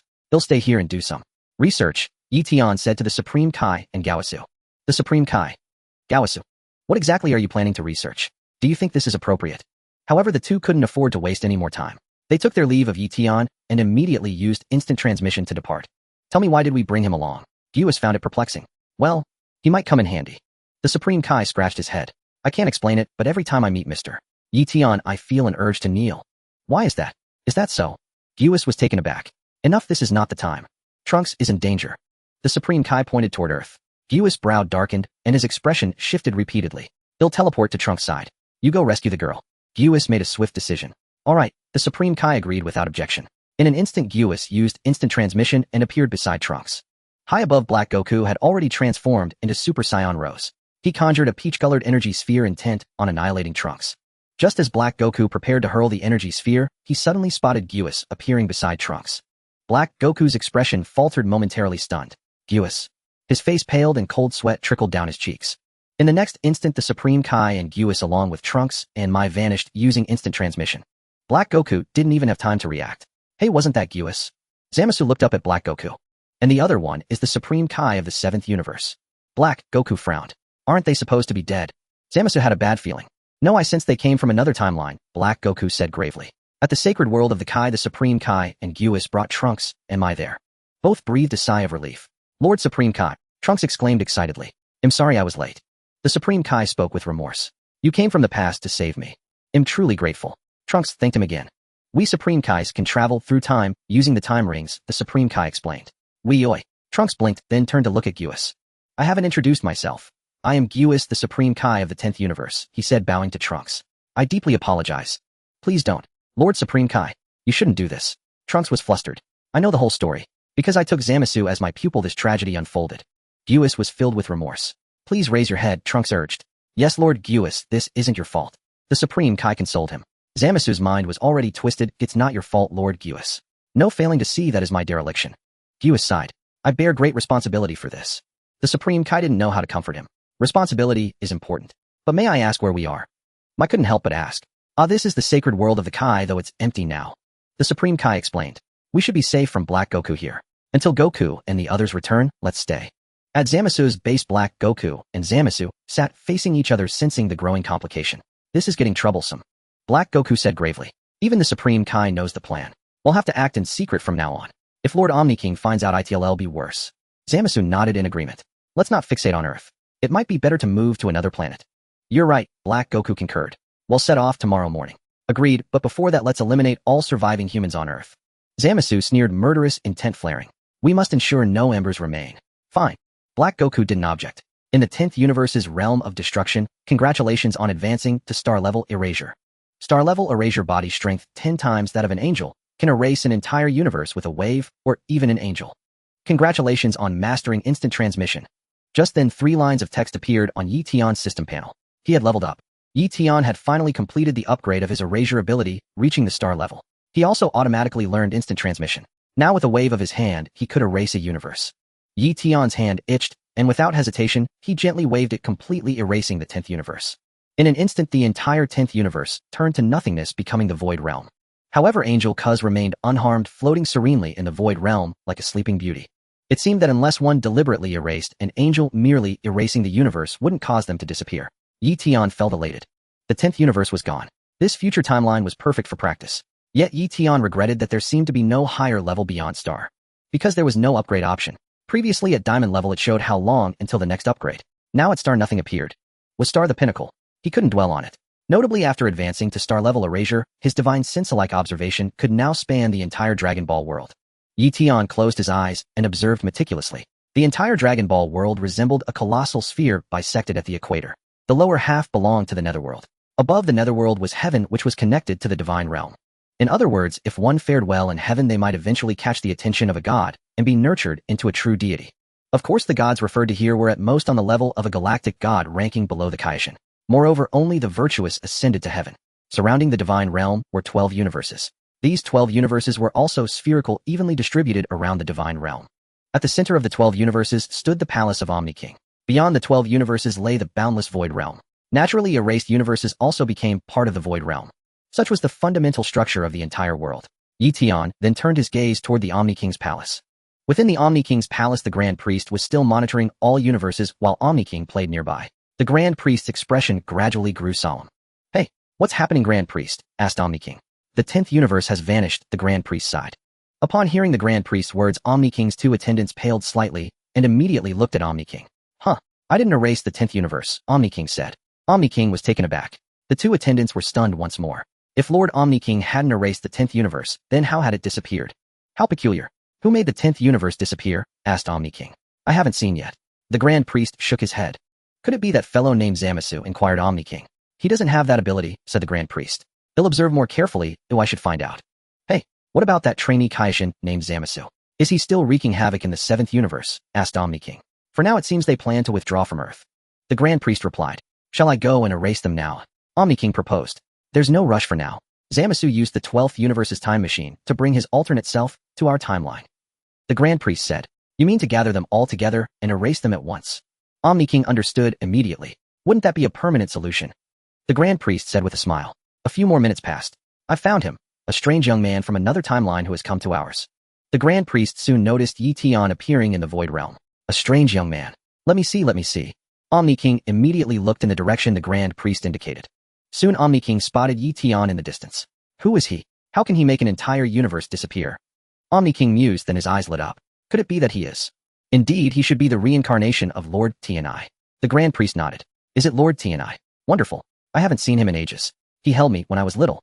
Omni King was somewhat excited. What? Lord Tianai? The two attendants were also deeply shocked. Don't get too excited just yet. The Grand Priest shook his head and sighed. Do you remember that when Lord Tianai reincarnated, he separated his inner evil? Hey, could this reincarnation of Lord Tianai be born from that evil? Asked Omni King. It's hard to tell now. The Grand Priest gently shook his head. Perhaps it's half and half. Then what do we do? Omni King was completely at a loss. I believe the version of me in Lord Tianai's timeline is equally perplexed, the Grand Priest smiled. So he deliberately guided Lord Tianai to our era. But to what end? Omni King didn't understand. Perhaps there is a way to find out. The Grand Priest's eyes suddenly lit up. What way? Asked Omni King. If the two Omni Kings join forces, their power will reach a higher level. If both Omni Kings observe the current Lord Tianai together, I believe we can discern which part of him has reincarnated. The Grand Priest proposed. I think this is also the solution the me from the other timeline came up with. If he truly is the reincarnation of the evil part, what should we do? Asked Omni King. What should we do? The Grand Priest was also troubled. Perhaps the best course is to abandon this timeline. Trap him here, so he can never return to the normal timeline. Until the true Lord Tianai reincarnates. That's a good idea. Omni King nodded, then looked again toward Eion. However, as he watched, he suddenly noticed Eion looking back at him. Omni King froze. What are you staring at? Eion spoke, his voice instantly reaching Omni King's ears. Omni King's face changed color repeatedly in fright, and he fell to the ground. In an instant, Eion used instant transmission and appeared in the Omni King's palace. Omni King trembled in fear. The two attendants immediately went on high alert. The Grand Priest, however, remained calm, smiling with his hands behind his back as he looked at the arriving Eion. I heard your entire conversation. So am I the reincarnation of the evil Tianai? Eion smiled. The Grand Priest was speechless. Omni King was speechless. The two attendants were speechless. None of the four deities present had expected their conversation to be heard so clearly by Lord Tianai. It's not certain yet, it's 50-50, the Grand Priest said with a smile. If I am the evil part, do you plan to trap me in this timeline? Eion said with a laugh. You saw through that, the Grand Priest sighed. Staying here isn't necessarily a bad thing. Eion mused.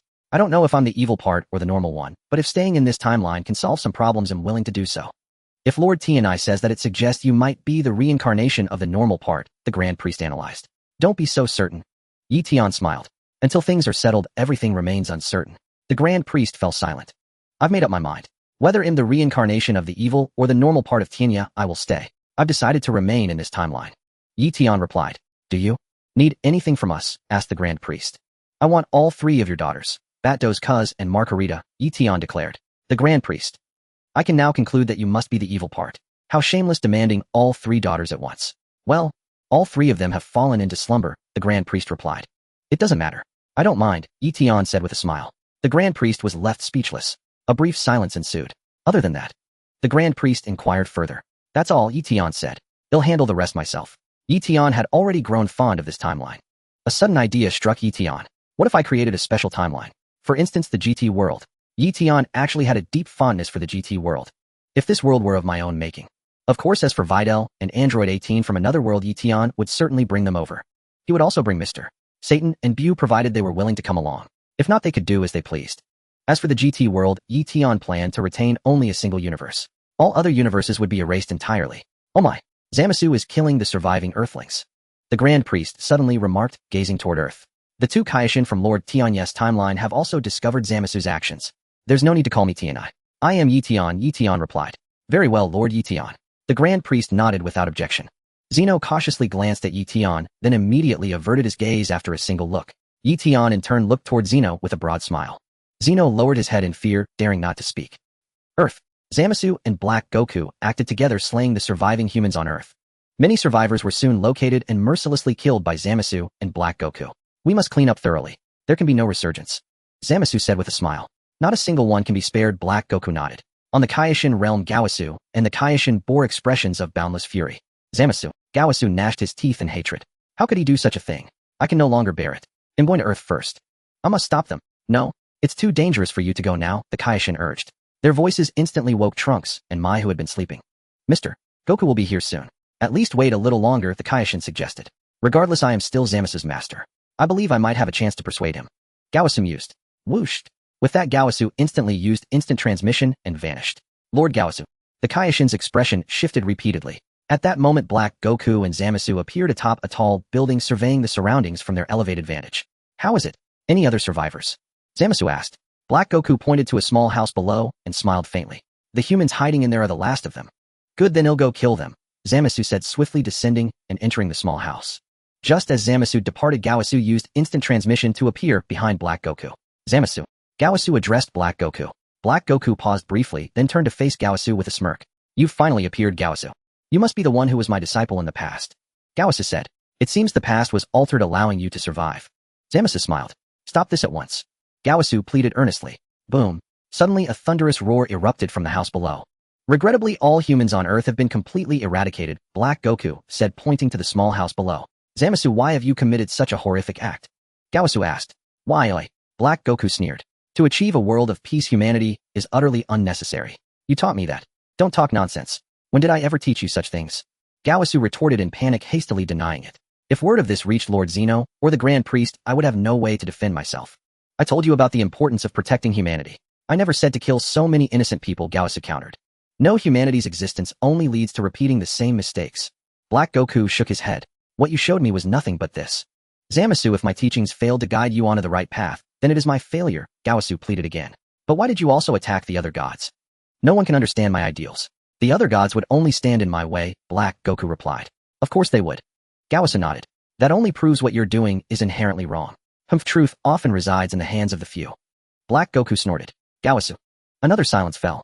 Zamasu, let us start over. Gaosu said, his voice tinged with sorrow. What use is talk of that now? Black Goku replied. Our plan has already begun, and there's no turning back.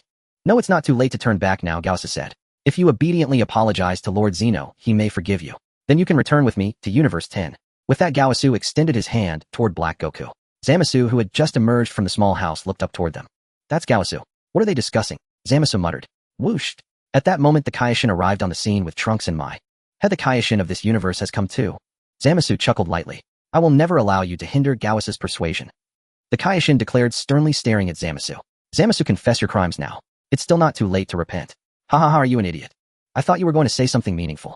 Zamasu extended his hand, forming a purple energy blade. Get out of my way immediately, or I won't hesitate to kill you. Trunks instantly appeared before the Kaioshin, drawing his sword and preparing for battle. Trunks, do you wish to challenge me? Zamasu smirked. If it's just you alone, I can still handle you. Trunks declared. So you think so little of me? Zamasu sneered coldly. High above the building. Listen, Zamasu, take my hand. Gaosu said to Black Goku. Black Goku moved his right hand slightly and extended it. Gaosu revealed a relieved smile. But the next moment, Gaosu's smile gradually froze. Suddenly, Black Goku's hand blade emerged, piercing straight through Gaosu's chest. Gaosu let out a scream. Black Goku swung his hand blade brutally, cutting across Gaosu's chest, leaving a long gash. This is the third time I've killed you. Black Goku's face twisted with ferocity. Do you think I'd still hesitate now? Gaosu was utterly despondent. Rip. Black Goku raised his hand blade upward, carving another long bloody wound across Gaosu's body. Then Black Goku leisurely withdrew his hand blade. Gaosu plummeted from the high building, crashing headfirst to the ground, his eyes already devoid of life. Lord Gaosu. The Supreme Kai's expression shifted repeatedly as he rushed forward to check Gaosu's injuries. Haha. Black Goku's smile grew more sinister. Zamasu. You were supposed to be a god who protects universal peace, yet you've done such a thing. The Supreme Kai's face filled with rage. I will never forgive you. Whooshed. The Supreme Kai swiftly charged toward Black Goku atop the building. However, Zamasu was faster, appearing above the Supreme Kai in an instant and kicking him down from the air. Bang! The Supreme Kai crashed down, dazed and confused. A worthless god who can't even conquer the universe, yet dares to speak so arrogantly. Zamasu scoffed contemptuously. The Supreme Kai. Lord Gaosu, you must not die. Trunks gripped Gaosu's hand tightly. At the same time, invisible healing energy radiated from Trunks' body. This healing force forcibly pulled Gowasu back from the brink of death. Gowasu coughed up a mouthful of blood. Supreme Kai Lord Gowasu is alive. I shouted to the Supreme Kai. The Supreme Kai was momentarily stunned. Black Goku was also slightly surprised. Had he missed the vital spot? Then Black Goku leaped down from the high building and strode toward Trunks. I absolutely cannot let the Supreme Kai live. Otherwise they'll use instant transmission to escape again. They'll kill both these Supreme Kais right now. Black Goku said, coldly, murderous intent surging across his face. I quickly take this motorcycle and get Lord Gowasu out of here. Flee as far as you can. Trunks swiftly pulled out a capsule and handed it to Mai. Then, what about you? Mai asked. They'll hold them off until Dad arrives. Trunks replied. How can that be? Mai was uneasy. Go now. Trunks barked, then immediately transformed into a Super Saiyan and charged toward Black Goku. The palace of the Omni King. Earth is quite lively. Eion glanced over, then smiled slightly at the Omni King and the Grand Minister. I've made my point clear. You two think it over. I'm off to join the fun on Earth. Farewell. With that, Eion vanished in an instant. The Omni King. The Grand Minister. Both were left speechless. What fun is there for you to join? It's merely a god of the lowest order. Even if this god's deeds are somewhat more elevated. But it's still not worth your attention. And what exactly are you thinking? Do you truly intend to remain in this timeline? Hey, Grand Minister, Lord Tenya has departed, said the Omni King.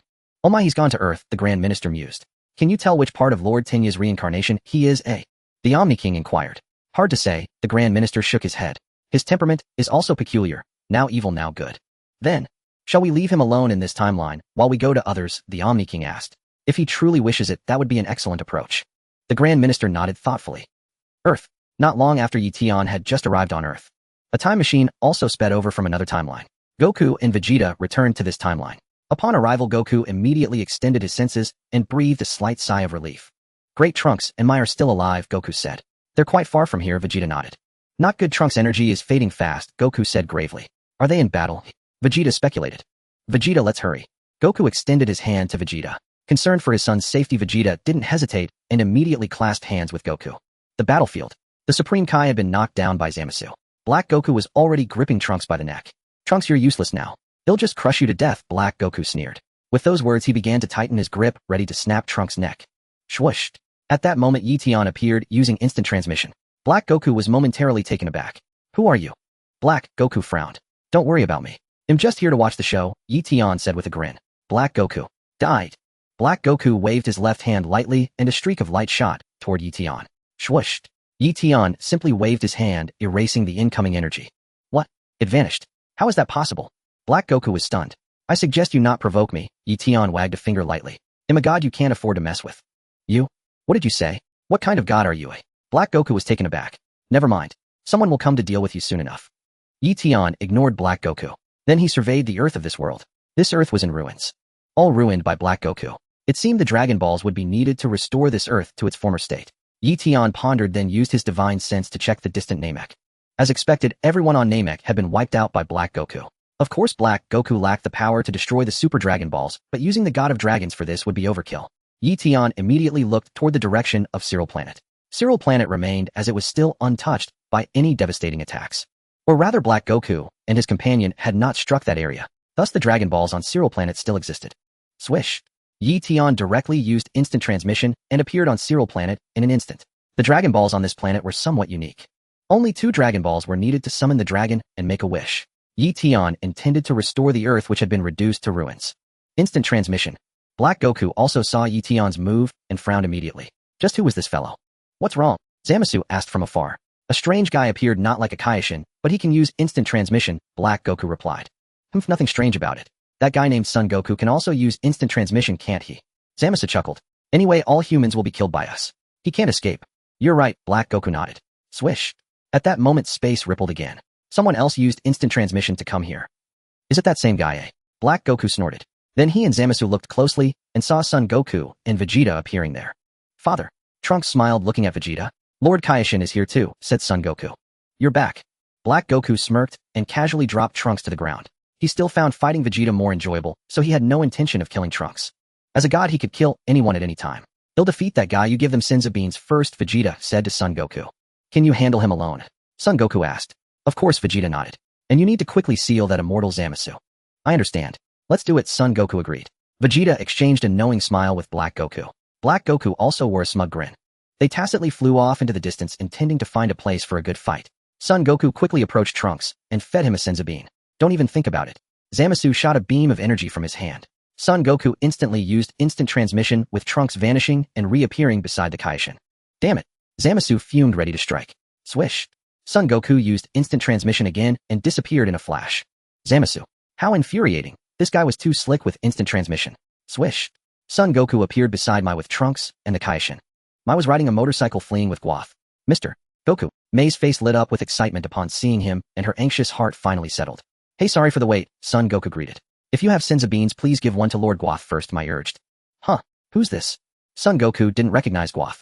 Mai patiently explained, and Son Goku, without hesitation, fed a senzu bean to Guath. On Cyril Planet, finding those 2 Dragon Balls was far too easy for Eion. In less than 2 minutes, he had gathered both. Only 2 Dragon Balls were needed to summon the dragon. This was utterly mind-boggling. After all, before Eion transmigrated the Dragon Ball stories, he knew always revolved around 7 Dragon Balls.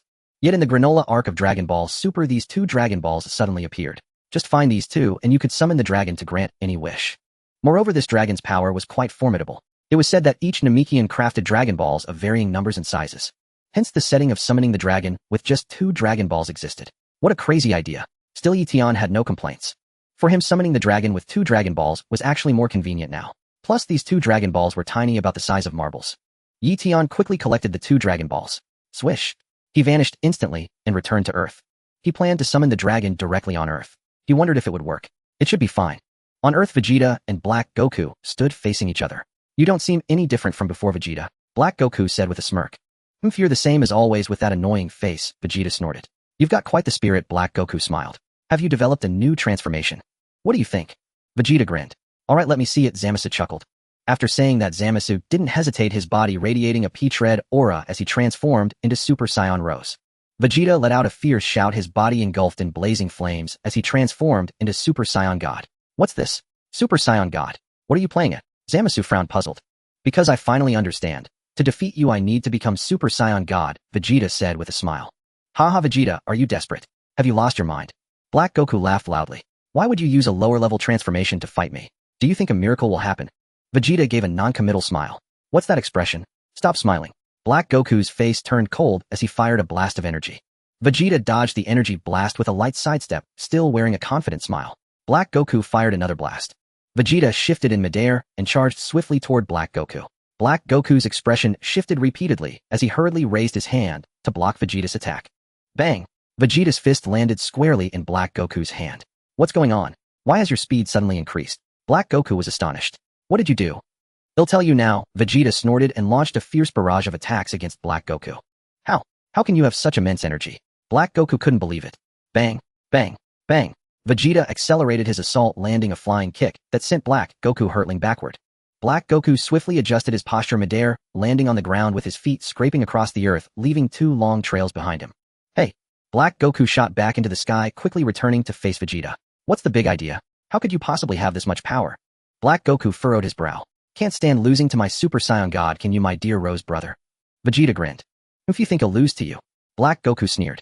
Then I'll make sure you lose completely. Vegeta readied himself for battle once more. Bang! Bang! Bang! In the next instant, Vegeta and Black Goku clashed fiercely once again. Meanwhile, Son Goku quickly fed a senzu bean to Gas. Just in time, Son Goku said with a smile. Thank you, Mr. Goku. Trunks replied. Gas was in danger too. Son Goku sighed. I never expected Earth to have such wonderful things. Gas was slightly astonished. Sorry to make you use such a precious senzu bean. The Supreme Kai said, it couldn't be helped. We also have to thank you for saving Trunks. It's just a pity we only have 1 senzu bean left. Son Goku mused. Oh well, it should be fine. Once Vegeta defeats Black Goku, I can seal that Zamasu away. Huh, Mr. Goku, you've learned the evil containment wave. Trunks inquired. Yes, I've mastered it completely. Son Goku nodded, pulling out a capsule and tossing it aside. Pop. The capsule transformed into a jar. On the jar was written the character, Plum. He'll seal Zamasu inside this later. Son Goku smiled lightly. Haha, this jar was used by Grandpa to pickle vegetables. Whoosh. As they spoke, Eion returned using instant transmission. Oh, Eion's back. Son Goku greeted. Eion nodded, gently tossing and catching the 2 Dragon Balls he had collected. What are those? Son Goku asked curiously. They look like miniature Dragon Balls. Indeed, they are Dragon Balls. Eion nodded. This is my first time seeing such small Dragon Balls. Son Goku was surprised. Only these 2. Where are the other 5? Do you have a dragon radar? If so, we could find the Dragon Balls and restore this world. Really? This world can be restored. Trunks was thrilled. Once we defeat Black Goku and the others, we'll use these 2 Dragon Balls to restore this Earth. Eion nodded. Wait. 2 Dragon Balls. Son Goku was puzzled. That's right. With these 2 we can summon Shinron and grant any wish. Eion explained with a smile. What? 2 Dragon Balls can summon Shinron. That's incredible. Son Goku was astonished. Trunks also looked stunned. Gas scratched his head, unfamiliar with the Dragon Balls. Is that possible? The Supreme Kai felt a surge of excitement and anticipation. Boom.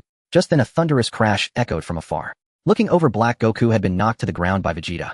Dad, is that the Super Saiyan God transformation? Trunks asked curiously.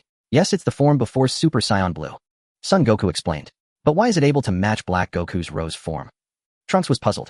Vegeta is a genius to have come up with this approach, Son Goku said with a smile. Super Saiyan Blue is indeed powerful, but its duration is too short.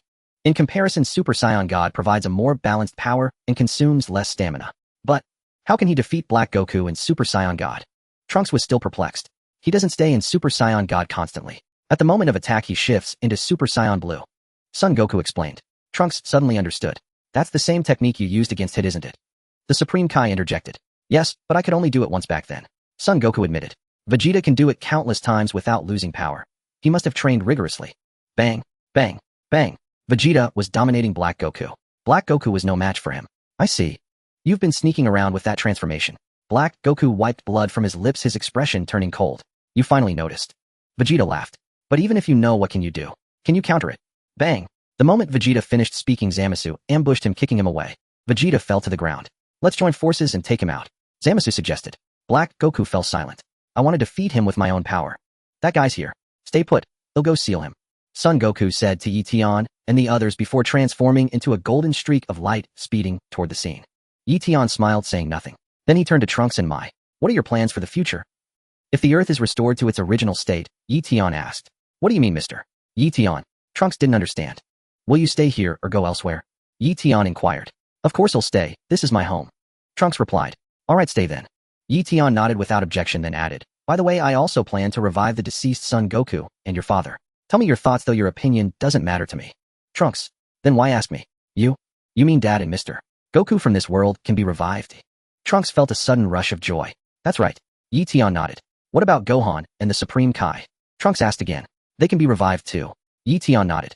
Thank you so much. If this can truly be done. Trunks was overwhelmed with emotion. The Supreme Kai and Gas looked at Eion in astonishment. Could they really be brought back to life? Hey Zamasu. Goku set the jar down on the ground and called out to Zamasu. You were once a Supreme Kai after all. A warrior's duel must be a unknown fight. That's the basic principle. You'd better not interfere. Zamasu let out a cold snort and strode toward Goku. What? You still want to fight me? Zamasu said with a smirk. I'll play with you. Goku nodded. Are you an idiot? I'm immortal. I can never lose to you. Zamasu sneered. Whether you're immortal or not, you're done for once I use this move. Goku said, immediately transforming into Super Saiyan Blue. Zamasu was stunned. This guy went blue right off the bat. Mafuba. Goku swept his hand through the air and a powerful energy surged, striking Zamasu. The immense force sent Zamasu spinning rapidly in the air. Zamasu's body began to twist and distort. Hey! Goku pressed his hand downward. Zamasu plunged straight into the jar. It worked! Goku exclaimed in surprise and delight. He rushed over, quickly sealed the jar, and called to Trunks. Trunks, come help. Ah, yes. Trunks dashed over and helped Goku tie the lid tight. Is this enough? He asked. We still need to put a seal on it, Goku said, pulling a piece of paper from his pocket and sticking it onto the jar. But when he saw what was on the paper, he was speechless. Why was there a picture of a beautiful woman on this paper? It looked like Grandpa's nightclub discount coupon. Goku scratched his head, unsure whether to laugh or cry. Boom. The next moment, Zamasu finally broke free from the seal and burst out of the jar. Huff, huff. He sat on the ground, gasping for air, his face pale and sweat dripping down his cheeks. That was terrifying just now. And why was it so stinky in there? What do you use this jar for? This is trouble. Goku scratched his head and gave a wry smile. This idiot. He messed it up. Vegeta gritted his teeth. What was that technique just now? That was really dangerous. Zamasu said, still shaken. He'll never forgive you. No choice. I guess sealing moves aren't my thing. Goku transformed directly into Super Saiyan God. Huh, mister. Goku turned into Super Saiyan God too. Why not blue? Trunks asked. The Mafuba drained a lot of my stamina. I probably can't sustain blue for long, Goku explained. But this is more than enough to handle him. Zamasu flew into a rage, veins bulging on his forehead. He swung both hands toward Goku. In an instant, Goku appeared behind Zamasu and kicked him square in the kidney.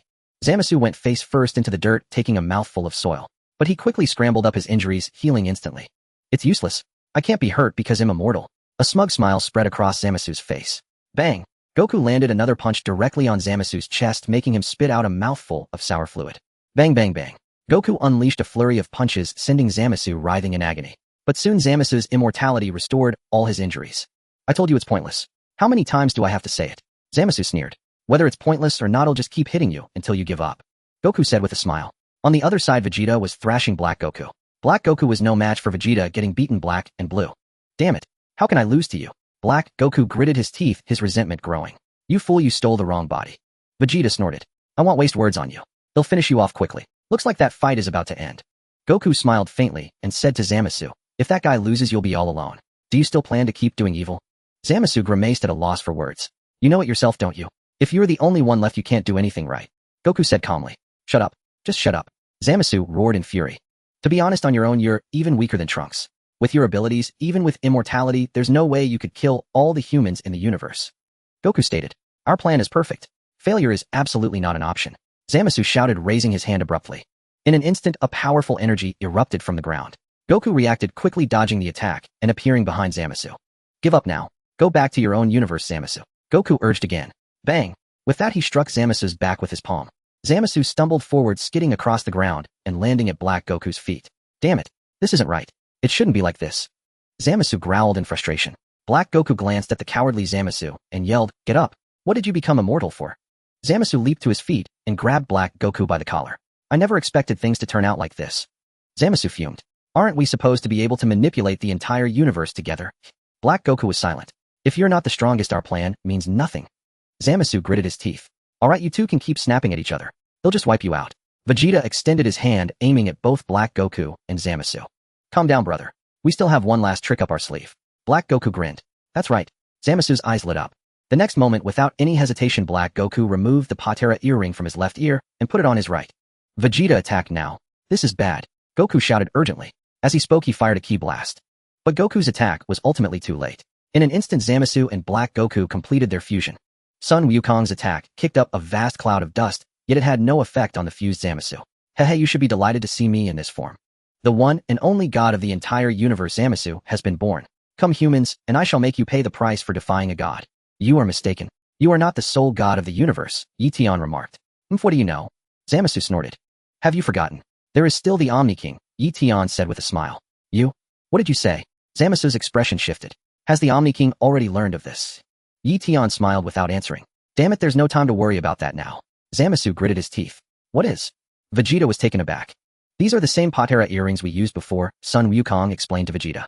I see the same fusion as Vegeto. Vegeta suddenly understood. Whooshed. Zamasu transformed into a streak of light, passing directly before Sun Wukong and Vegeta in an instant. Before Sun Wukong and Vegeta could even react, they were struck, falling to their knees and reverting to their base forms. Ha ha ha. So this is the power of the Patera earrings. Fusion makes one this strong. Zamasu was ecstatic and he burst into laughter, his laughter growing more and more arrogant. You bastard. Don't get cocky just because of a cheap shot. Vegeta roared.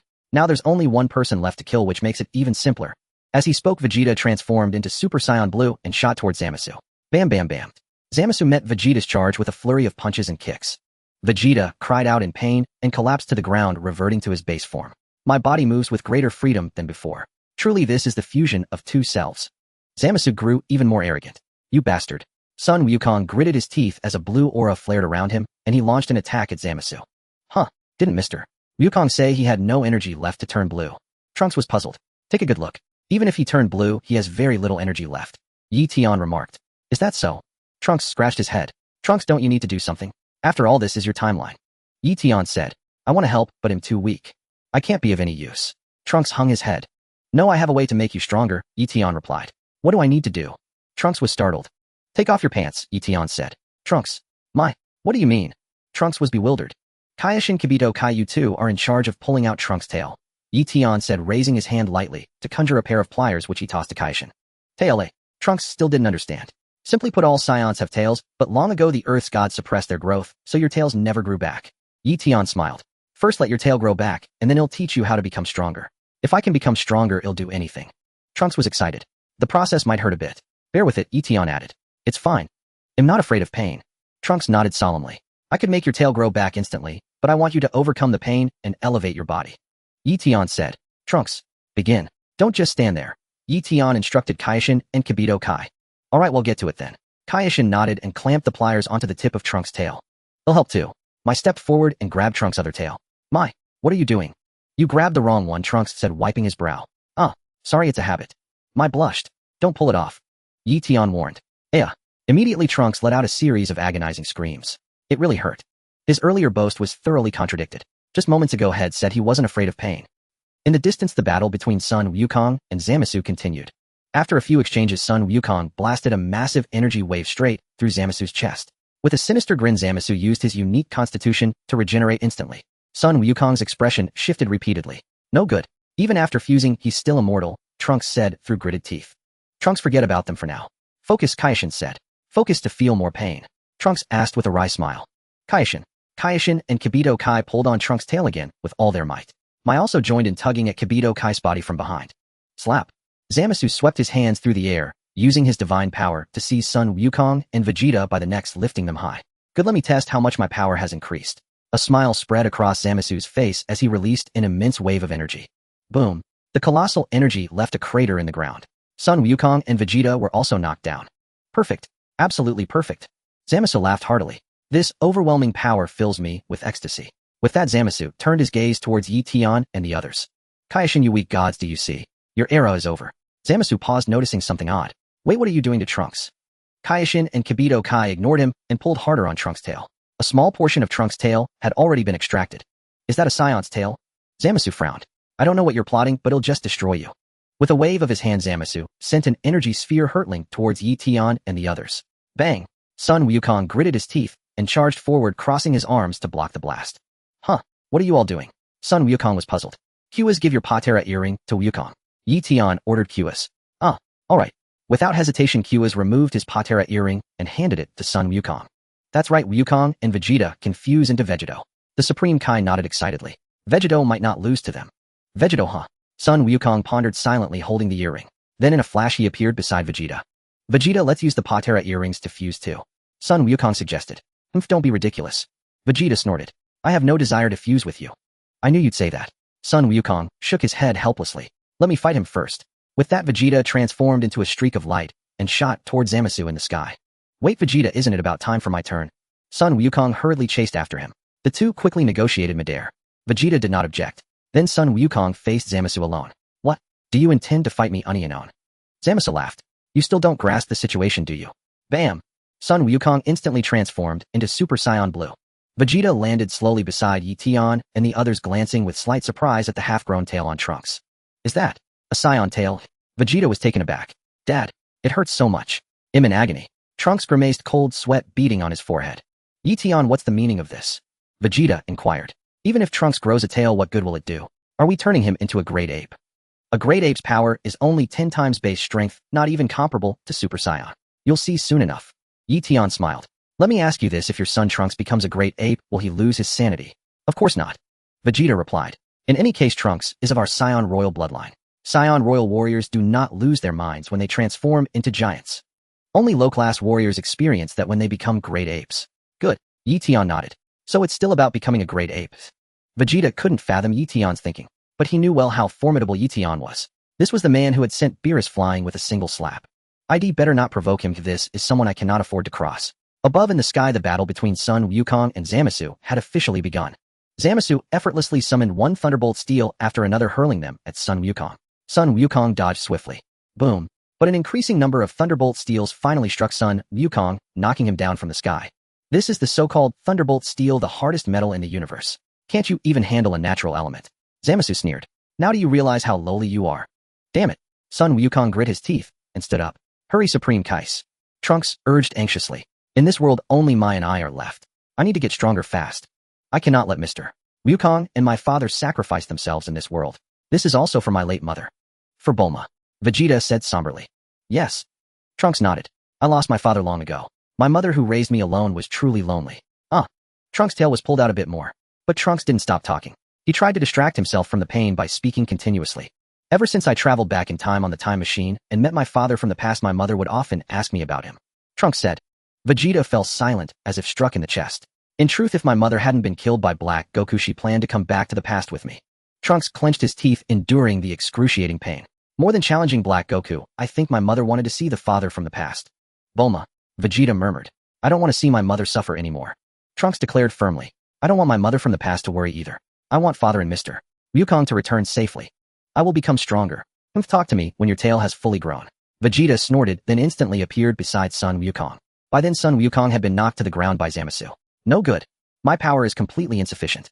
Maybe I should just eat the last senzu bean. Sun Wukong looked up at Zamasu in the sky troubled. Kakarot. Vegeta called to him. Vegeta, what is it? Sun Wukong was startled. Give it here. Vegeta extended his hand. Huh, why? Sun Wukong instinctively thought Vegeta wanted the last senzu bean and quickly said, let's discuss the senzu bean later. There's only one left. No, I mean the Patera earring. Vegeta said. Edge. Sun Wukong's eyes lit up with excitement. Vegeta. What kind of expression is that? Why are you so eager to fuse with me? Without a moment's hesitation, Sun Wukong handed the earring to Vegeta. They placed the earrings on their ears. Flashed. Their bodies rapidly merged into one, becoming Vegeto. Just then Zamasu was about to hurl an energy sphere to crush Sun Wukong and Vegeta. Whooshed. Suddenly a brilliant light shot upward from below. The light instantly engulfed half of Zamasu's body. Zamasu's face twisted in disbelief, his expression shifting repeatedly. Then Zamasu quickly regenerated his body. Not bad, you can even grow back an arm. Vegeto smirked at Zamasu. You? What is this form of yours? Zamasu asked, staring at Vegeto. I am Vegeto. Like you, I fused using Patera earrings. Vegeto's smile widened. A human fusion? Zamasu was stunned. Didn't you know humans can fuse too? Vegeto chuckled lightly. Let me tell you something else you don't know. What? Zamasu frowned. I've heard your Patera fusion only lasts an hour. That means in an hour your fusion will wear off. Vegeto smiled. What did you say? Zamasu could hardly believe it. You haven't become a Supreme Kai yet, so you're just like us humans. Vegeto replied. How dare this happen? That damn Gawasa kept it from me. Zamasu roared, his face twisting with rage. No matter. An hour is more than enough to defeat you. I think you've misunderstood. I don't intend to drag this fight out that long. Vegeto snorted unhurriedly, pulling out a senzu bean and eating it. Boom. A blue aura erupted from Vegeto's body as he transformed into Super Saiyan Blue. This is Super Saiyan Blue Vegeto. This time it'll obliterate you so thoroughly that you can never be revived. Vegeto chuckled. What did you say? Zamasu fumed with humiliation. Hey. Vegeto swept his hand forward and a powerful energy struck Zamasu instantly. Zamasu was sent flying backward. In a flash, Vegeto appeared behind him and kicked him away. Crash. Zamasu plunged into a distant abandoned building, leveling it completely. He was badly injured, blood streaming from his mouth and nose. Vegeto swooped in. Whoosh, whoosh, whoosh. Gritting his teeth, Zamasu fired off energy blasts. Bam, bam, bam. Vegeto swatted them away with ease, sending them scattering in all directions. Zamasu was utterly stunned. How could this guy be so powerful? How is it possible? Thud. Vegeto delivered another kick. Whooshed. Zamasu was sent flying once more. Vegeto swiftly pursued and unleashed a flurry of punches on him. Smack. Vegeto then slapped Zamasu, driving him deep into the ground, leaving a crater in the earth. Vegeto raised a hand, gathered an energy sphere, and tossed it into the crater. Boom. A massive explosion erupted from the pit. Is the fusion of science this formidable? Gawasu was astonished. Lord Gawasu, save your amazement for later. Trunks' tail is almost ready. The Supreme Kai urged. Ah, right. Gawasu nodded. Hey, come out now, Zamasu. Vegeto shouted. Snap. Just as Vegeto's words fell, a pair of hands emerged from the ground and seized his ankle. Ha ha ha. Zamasu laughed heartily, trying to trip Vegeto. But as soon as he moved, he was shocked to find his hands gone. Hey, you forgot your hands, Zamasu. A smile spread across Vegeto's face as a blade of energy appeared in his hand. He had just used it to sever Zamasu's hands. Vegeto mercilessly stabbed Zamasu repeatedly, with the energy blade plunging it into his body. Zamasu howled in agony. Boom. Vegeto kicked Zamasu high into the sky. Hovering there, Zamasu quickly regenerated his body, using his unique physiology. I won't forgive you. Zamasu snarled in absolute fury. Vegeto also gathered energy in both hands, intent on eradicating him completely. If I shatter your soul, even your immortality will be useless. Vegeto charged his power. Shing. Zamasu raised his right hand, conjuring numerous black cubes. These black piranhas rained down on Vegeto like a torrent. Kamehameha. Vegeto thrust his hands upward. Pop. Then he split apart into Goku and Vegeta. The next moment, Goku and Vegeta were startled by the black cubes falling from the sky. They quickly dodged in panic. However, they were still battered by the piranhas. Vegeta, what's going on? Goku asked in frustration. How should I know? Vegeta was baffled. Are you done yet? Trunks grew impatient. Almost there, almost there. The Supreme Kai replied. By the way, shouldn't the Patera earring fusion last for an hour? Trunks asked. That's because their power is too immense for the Patera earrings to sustain the fusion, Eion explained. But Zamasu is still fused. Trunks was puzzled. Zamasu is after all a god, Eion answered. The Patera earrings were originally meant for gods. Humans face many limitations when using them. I see, Trunks understood. Please hurry, Supreme Kais. What's this? Has the fusion ended? Zamasu sneered. Of course it has. Mere humans cannot use divine artifacts. Your blasphemy has its limits. Bang! As Zamasu spoke, a vortex formed in his left hand, and he punched with his right. The vortex suddenly appeared beside Goku. Zamasu's fist emerged from the vortex, striking Goku in the face. Goku was knocked to the ground. Vegeta, still stunned, was also caught off guard as Zamasu's foot came out of another vortex and kicked him away. It seems I must teach you how foolish your actions are. Zamasu sneered relentlessly. Bam bam bam. He attacked Goku and Vegeta again, leaving them utterly defenseless. Aren't you two Supreme Kais done yet? Trunks panicked. Done. Trunks, the Supreme Kai hurriedly said. This length should be sufficient. Trunks glanced at his newly grown tail, nodded solemnly, and prepared to join the fray. Thud. Eion kicked Trunks to the ground. Trunks, what are you rushing in for? To get yourself killed? Eion scolded. Huh, I feel much stronger after growing this tail. Trunks said as golden light flared around him, transforming into Super Saiyan 2. Growing your tail is just the first step. Next you need to become a great ape. Eion raised his hand, using his power of creation to restore the moon that had been destroyed. It was worth noting that Zamasu had obliterated the moon earlier, but that was no issue. Eion could simply create a new one. The moon. Trunks looked up, tears welling in his eyes. I haven't seen the moon in so long. It's so full and round. Thump. Thump. The next moment Trunks' heartbeat suddenly accelerated. Roar. In an instant Trunks transformed, immediately turning into a golden great ape. What is that thing? Zamasu was startled, turning his head to look in Trunks' direction. Is this the great ape transformation? This is the first time I felt a transformation like this. Trunks was both shocked and delighted. What's going on? Zamasu was stunned for a moment, but quickly snapped back to his senses. I see Saiyans have the ability to transform into great apes. They can become this under a full moon. As he spoke, Zamasu looked up at the moon. That's the moon, didn't I destroy it before? Zamasu frowned, but it doesn't matter, I'll just destroy it again. I have megalophobia. Whoosh. Zamasu raised his hand, and a streak of light shot swiftly toward the moon. Eion had long been prepared. When he created the moon, he had directly reinforced it. Boom. Zamasu's energy struck the moon, but the moon remained unscathed. What? How is this possible? Can't I even destroy a mere satellite? Zamasu was astonished. Yet what left Zamasu even more astounded was yet to come. Trunks took a massive stride and stomped down toward Zamasu. Before Zamasu could dodge, he was instantly crushed under Trunks' foot. Zamasu. He'll crush you. Zamasu. Trunks, finding one stomp unsatisfying, continued to stomp several more times. Yet Zamasu remained unharmed. Swish. Zamasu quickly appeared in another direction, glaring coldly at Trunks, who had transformed into a golden great ape. What? Trunks, do you think turning into this can defeat me? How naive. Zamasu laughed wildly. In the distance, Son Goku and Vegeta also stood up one after another. Is that a great ape monster? Goku was startled. As expected, Trunks has inherited the bloodline of our Saiyan royal family. He hasn't lost his reason after transforming into a great ape. Vegeta said with a smile. Unlike you, Kakarot, a low-class warrior like you loses your mind when you transform into a great ape, right? Goku. Indeed, I have no memory of when I became a giant. Goku scratched his head and said somewhat sadly, my grandfather was crushed to death by me. It can't be helped, that's what happens to low-class warriors. Vegeta felt a sense of balance restored. Roar. Trunks opened his massive maw and spewed forth a colossal beam of energy. The energy struck Zamasu instantly. Zamasu crossed his arms, blocking Trunks' attack.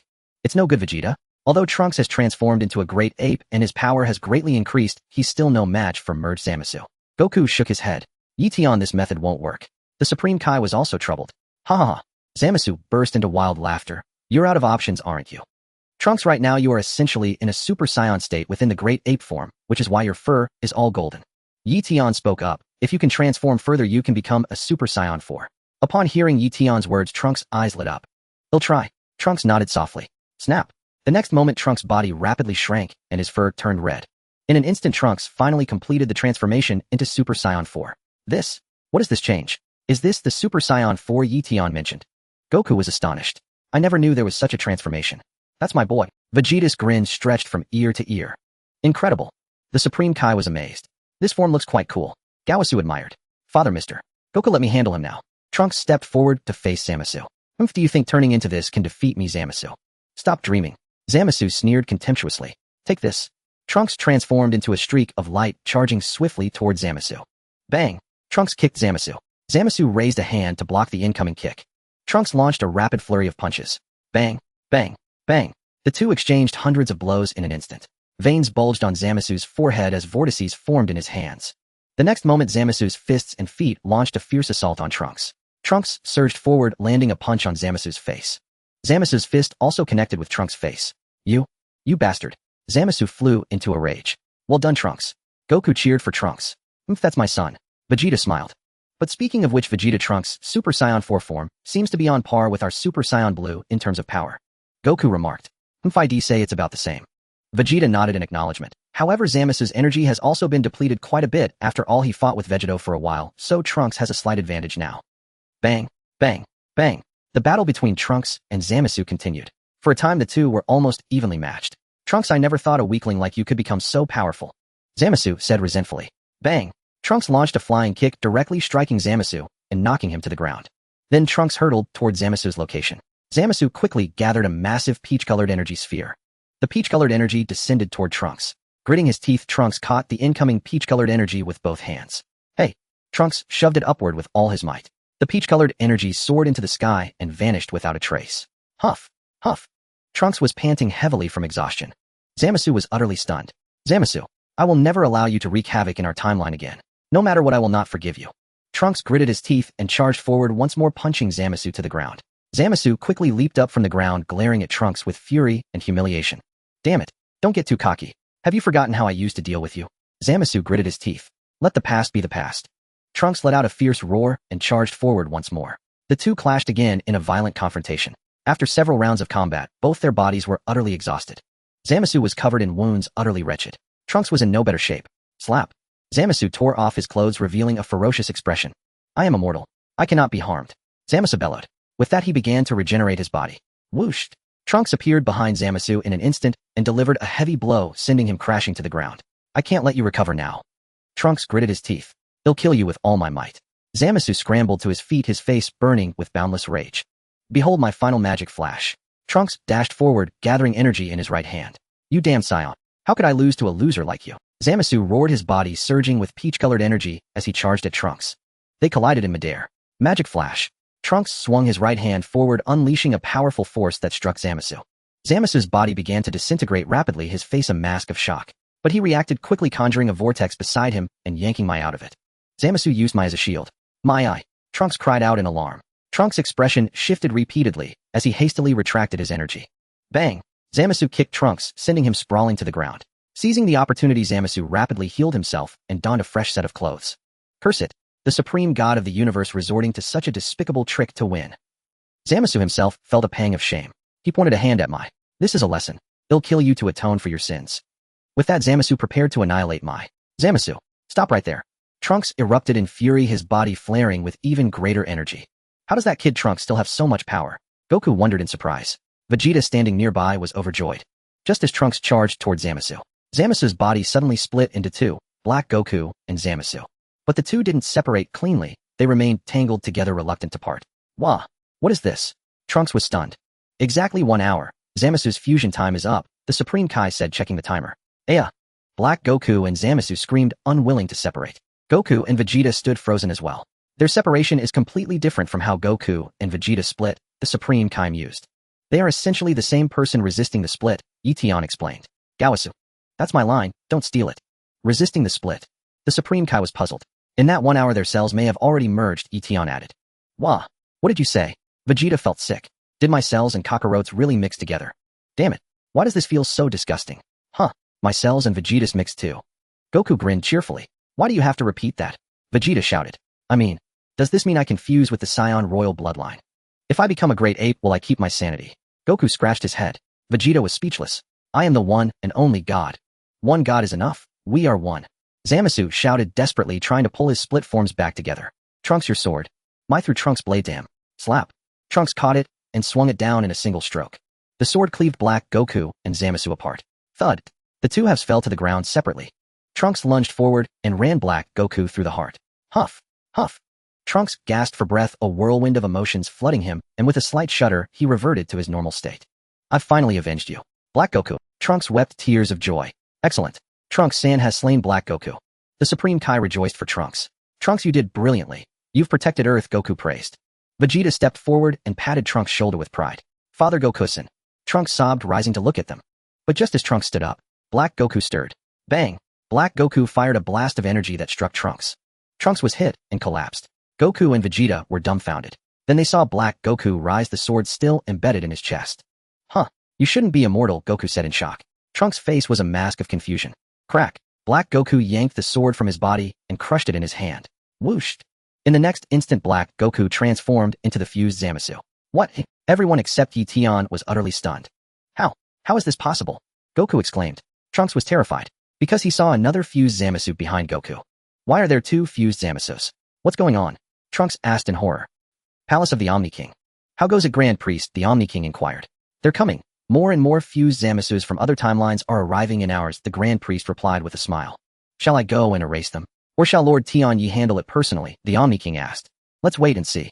If he doesn't act, we'll have to trouble Lord Zeno, the Grand Minister suggested. Zeno nodded vigorously. But I must say Son Goku and Vegeta from that timeline, as well as Trunks here, have done quite well, the Grand Minister said with a smile. According to your counterpart in their timeline, I will be taken to their timeline, correct? Zeno asked again. That's right. The Grand Minister nodded. If I leave, what about you? Zeno inquired.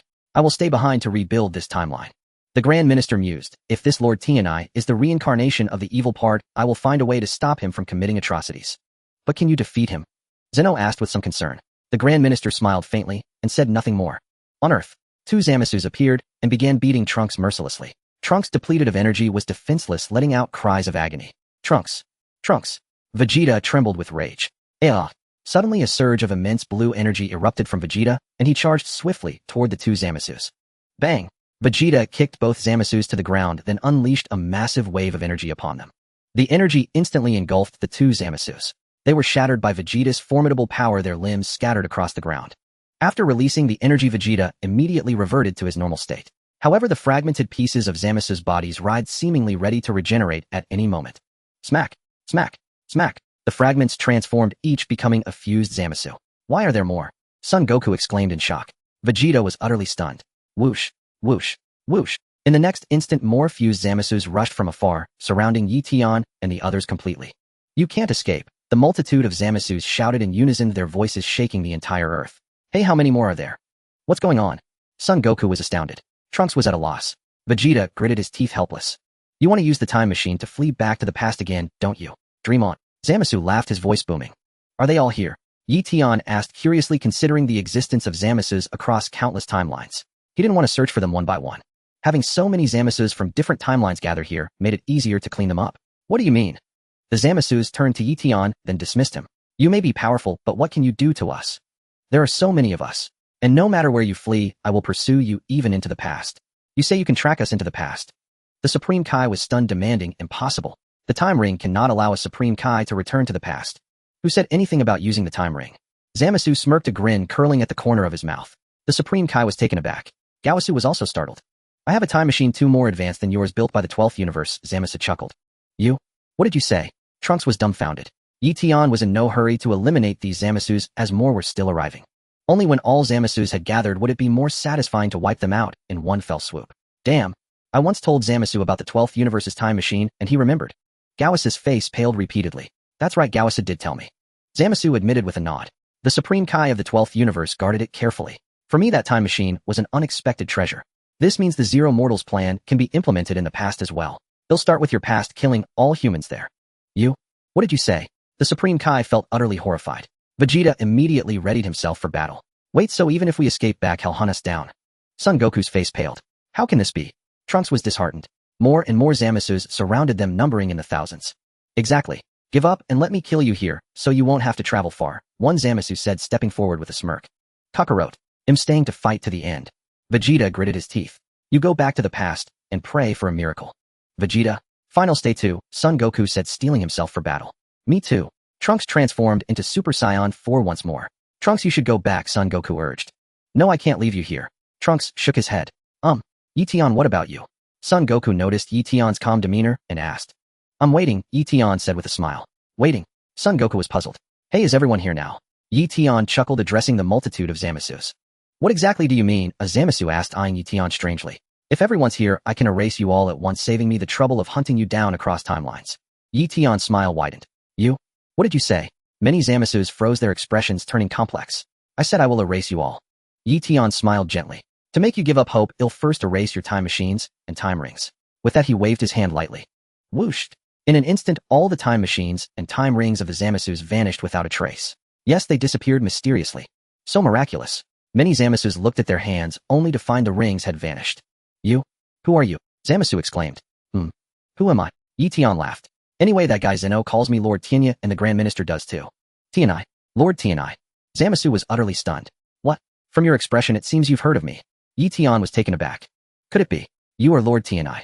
Gawasi exclaimed, utterly astonished, adding, I apologize, but I mentioned this before.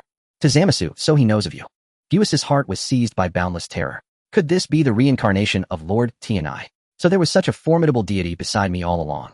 I never noticed it. You are the creator god Tianai. Zamasu's face twisted in horror. Weren't you gone? Enough. Now prepare for cleansing. Yi Tian smiled with ease. The multitude of Zamasu's expressions shifted continuously. Perish all you Zamasus. Yi Tian waved his hand. Wait. The Zamasus were terrified out of their wits. Whooshed. Yi Tian had no intention of waiting. With a single gesture, he erased every Zamasu without a trace. All universes except the seventh shall vanish as well. They no longer serve any purpose. After speaking, Yi Tian waved his hand once more. In an instant, every universe aside from the seventh disappeared. They transformed into the void realm. Everyone present stood dumbfounded, staring unblinkingly at Yi Tian. Lord Tianai. Sun Wukong scratched his head.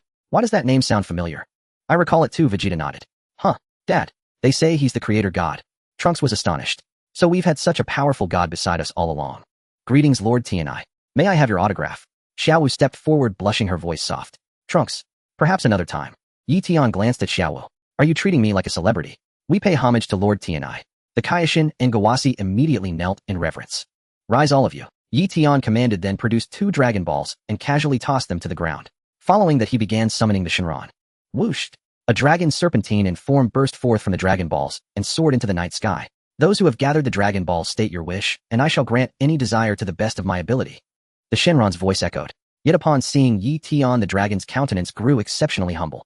Ah, Lord Tianai. The Shinran was startled. Even you know my identity. Yi Tian smiled.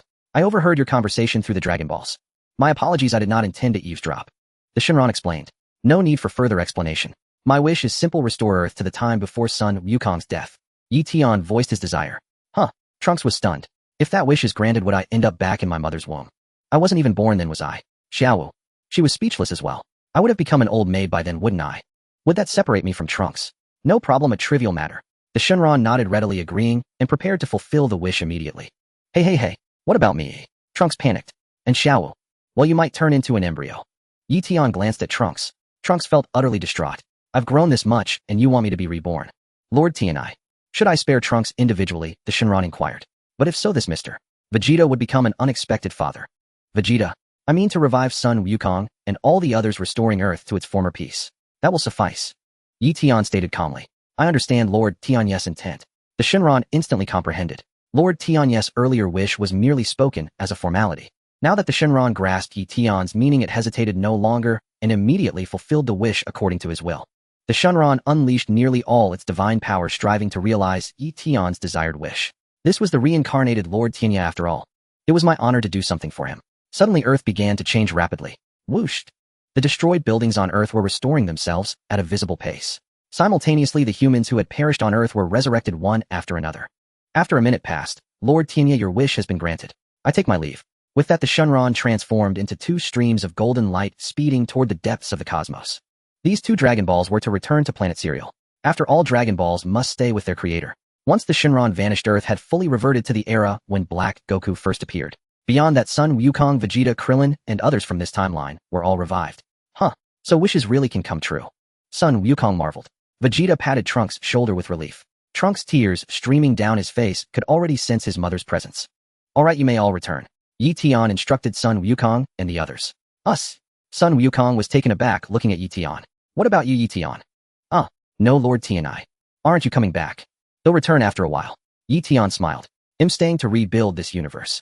Staying? You're going to remain here? Sun Wukong asked in surprise. Indeed. Yi Tian nodded. But before you go back, take this timeline's Omni King with you. Weren't you planning to bring a friend for the other Omni King? Huh, little Omni. Sun Wukong nodded thoughtfully. That's not a bad idea. Don't you have the button the Omni King gave you? Use it to summon him. Yi Tian smiled faintly. Right. Sun Wukong immediately pulled out the button from his chest and pressed it. In the Omni King's palace. I'm leaving now, Grand Priest. The Omni King said to the Grand Priest. Take care, Lord Omni King. The Grand Priest bowed. Are you sure you won't come with me? The Omni King asked. I shall not. I will remain here to help Lord Tianai rebuild the universe. The Grand Priest replied. Then, farewell. Thank you for your care over the years. The Omni King waved. The 2 attendants knelt and bowed to the Grand Priest. Whooshed. In an instant the Omni King along with his attendants appeared beside Sun Wukong. So Lord Omni exists in this era too, Sun Wukong said in pleasant surprise. Lord Tianai. Omni King looked at Yi Tian with a hint of fear. Go on, Yi Tian said with a faint smile.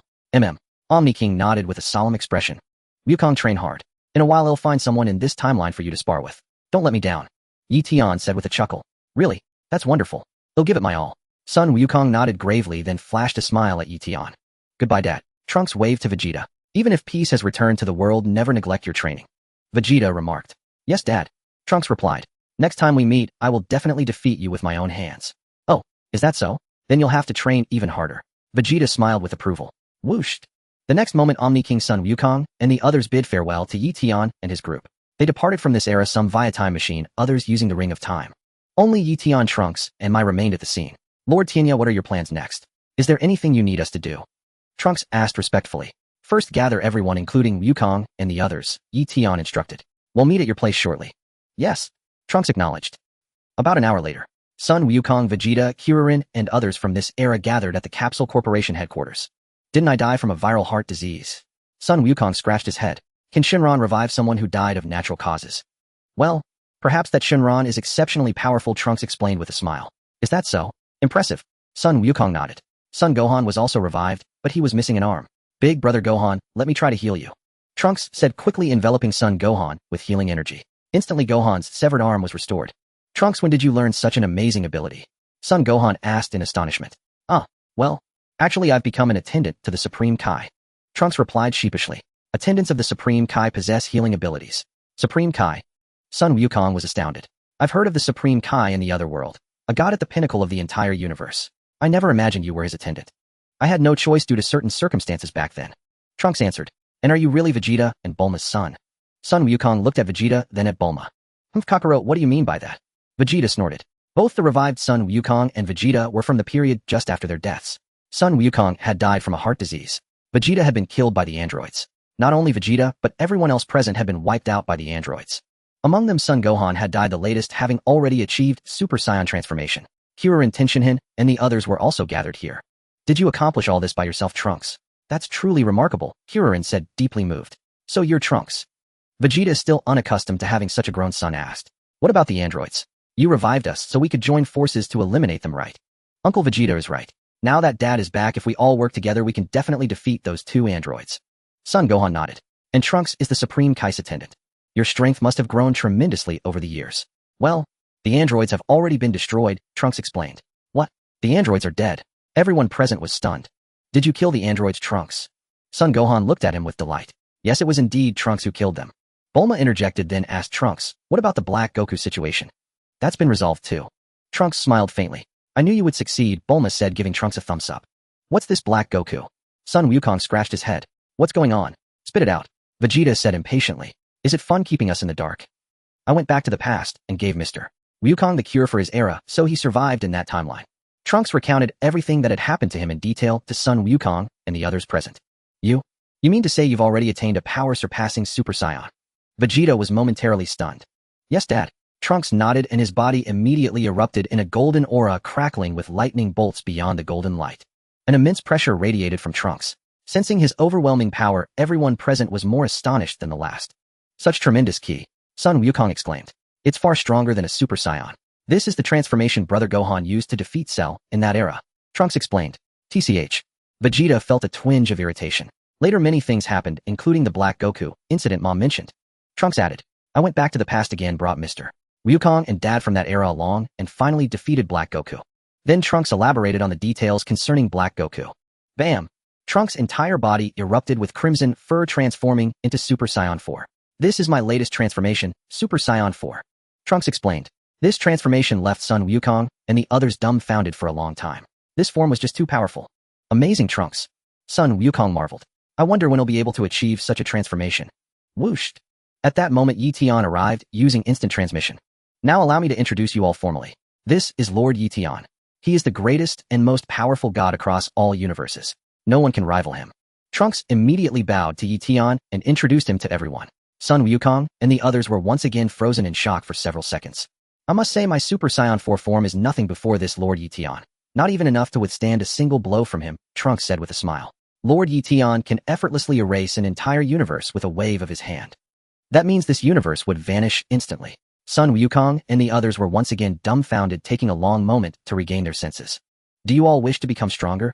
Eion smiled as he looked at Sun Wukong and the others. Everyone present nodded in unison. Then for the time to come I will guide you in rigorous training. Eion said, those who desire strength may train with me, but I won't force anyone. I want to become stronger. Sun Wukong declared without hesitation. Don't forget Kakarot, I've already surpassed you. We're both Super Saiyans, but I am the prince. My power is above yours. Vegeta snorted. Vegeta, let's give it our all together. Sun Wukong smiled faintly. Those who wish to train join hands and form a circle. They'll take you to a special space. Eion said with a grin, their 10 years are but a single day outside. Sun Wukong and the others were utterly astounded. 1 day here equals 10 years there. Lord Eion, isn't this like the room of spirit and time on Earth? Trunks inquired. That thing is too crude. I've discovered a space with an even slower time flow, Eion said with a slight smile. Training there yields far better results. 10 years. Trunks chuckled wryly. 1 day equaled 10 years indeed. Moreover, there are no time limits inside. You can train for as many years as you wish. Eion stated. I'm in. At least let me reach Trunks' level first. Sun Wukong said, a hint of excitement in his voice. The next moment Sun Wukong and the others joined hands, forming a circle. Whooshed. Eion used instant transmission, and in a flash they appeared on a strange planet. Then Eion led them into the space with the slower time flow. First step surpassed, Super Saiyan, Eion said. Trunks, I leave this task to you. Yes, Lord Eion. Trunks nodded promptly. It would be best if both Vegeta and Sun Wukong achieve the Super Saiyan 4 transformation. Eion added. I know what to do. He'll make sure Father and the others become Super Saiyan 4 as soon as possible. Trunks replied. I've already undone the sealing of your tails from back then. There's a chance your tails will grow back on their own. Eion said. Alright, now focus on your training. Of course, if it becomes too much you can leave early. With that, Eion departed immediately. Whooshed. The next moment Eion appeared at the palace of the Omni King, where he met the Grand Priest. Lord Tianyi, the Grand Priest bowed respectfully. Eion smiled, but said nothing. Lord Tianyi. No, Lord Eion, is there something you require? The Grand Priest inquired deferentially. Have you already severed the connection between this timeline and the other one? Eion asked with a smile. Yes. The Grand Priest nodded in acknowledgement. This way, even if you are indeed the reincarnation of Lord Tian, yes, evil, half you will be confined to this timeline at most. Whooshed. In an instant, Videl and Android 18 were teleported from the other timeline by the Grand Priest out of thin air. Eion. So the Grand Priest had this ability too. Videl and Android 18 were still bewildered. Where was this place? But upon seeing Eion, their anxious hearts settled. Also bring Videl's father, Mr. Satan, and his psychic Buu. Eion added to the Grand Priest. Easily done. The Grand Priest raised both hands again. Whooshed. Mr. Satan and Majin Buu were thus teleported over by the Grand Priest. Not bad, Eion remarked. Are there any others you wish to bring? The Grand Priest asked. Not for now. Eion said with a slight smile. But in a while I plan to have the people from this timeline and the previous one engage in a battle. You know I'm training Sun Wukong and the others. Of course, no problem. The Grand Priest didn't object. Since our timeline has diverged from the others, I'd like to give it a new name. Eion proposed. Please speak, Lord Eion, the Grand Priest nodded. Let's call our timeline the GT timeline. Eion said. The GT timeline. Do those 2 letters have any special meaning? The Grand Priest was taken aback. Figure it out on your own. With that, Eion left, taking Android 18, Videl, Mr. Satan, and Buu with him. He found them a new home on Earth. The Grand Priest wore a contemplative expression. GT timeline. Is it an abbreviation of your name? That would be YT timeline. The Grand Priest muttered to himself, truly puzzled by the name's meaning. A single day passed in the blink of an eye. Eion went to that planet and brought Sun Wukong and the others back. Naturally, he also told Sun Wukong and the others about the Android 18 from the other timeline. Eion, you're something else. Androids are that terrifying, and you still like one. Krillin said with some surprise. Uncle Krillin, you should address him as Lord Eion, not by his name. That's very rude. Trunks emphasized sternly. Sorry, Krillin quickly apologized. I don't care much about such titles. Eion smiled, patting Krillin on the shoulder. Haha, Lord Eion, you're a good man. Eion laughed heartily. By the way, Lord Eion, were we classmates in the other timeline? Son Gohan asked curiously. Yes, that's right. Eion nodded. Haha, having a classmate like you is wonderful, Son Gohan said with a joyful laugh. Now train hard in this world for a few days, then select a representative to challenge the strongest being from another dimension. Eion proposed. Is that really possible? I can't wait. Sun Wukong's face lit up with excitement. Kakarot, I shall be the one to represent our dimension and fight the strongest from that other realm. Vegeta smirked, a confident smile spreading across his lips. Let's give it our all together, Vegeta. Sun Wukong nodded. Thus another period of time passed. In the other dimension, the Grand Tournament of Power officially commenced. Eion did not go to watch. Moreover, the Grand Minister had already separated Eion's current dimension into an isolated space. He had erased the connection point to the other dimension. In truth, it wasn't so much an erasure as an encryption by the Grand Minister. Aside from the Grand Minister himself, no one else could enter the other dimension. Not to mention traveling to the other dimension, even the use of time rings was prohibited. Of course, if Eion truly wished to go to another dimension, he could still manage it. But Eion had no intention of visiting other dimensions. Besides, he had already witnessed that tournament of power.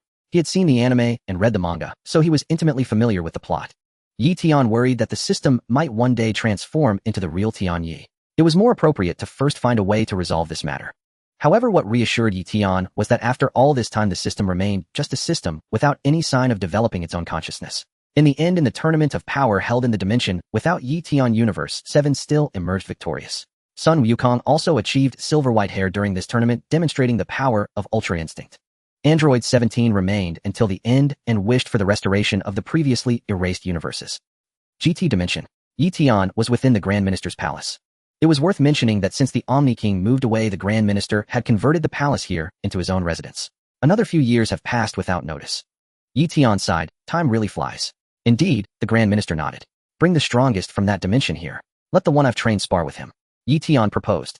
Then shall I briefly discuss with my counterpart from the other dimension to determine which human is the most powerful, eh? The Grand Minister nodded without objection. Whoosh!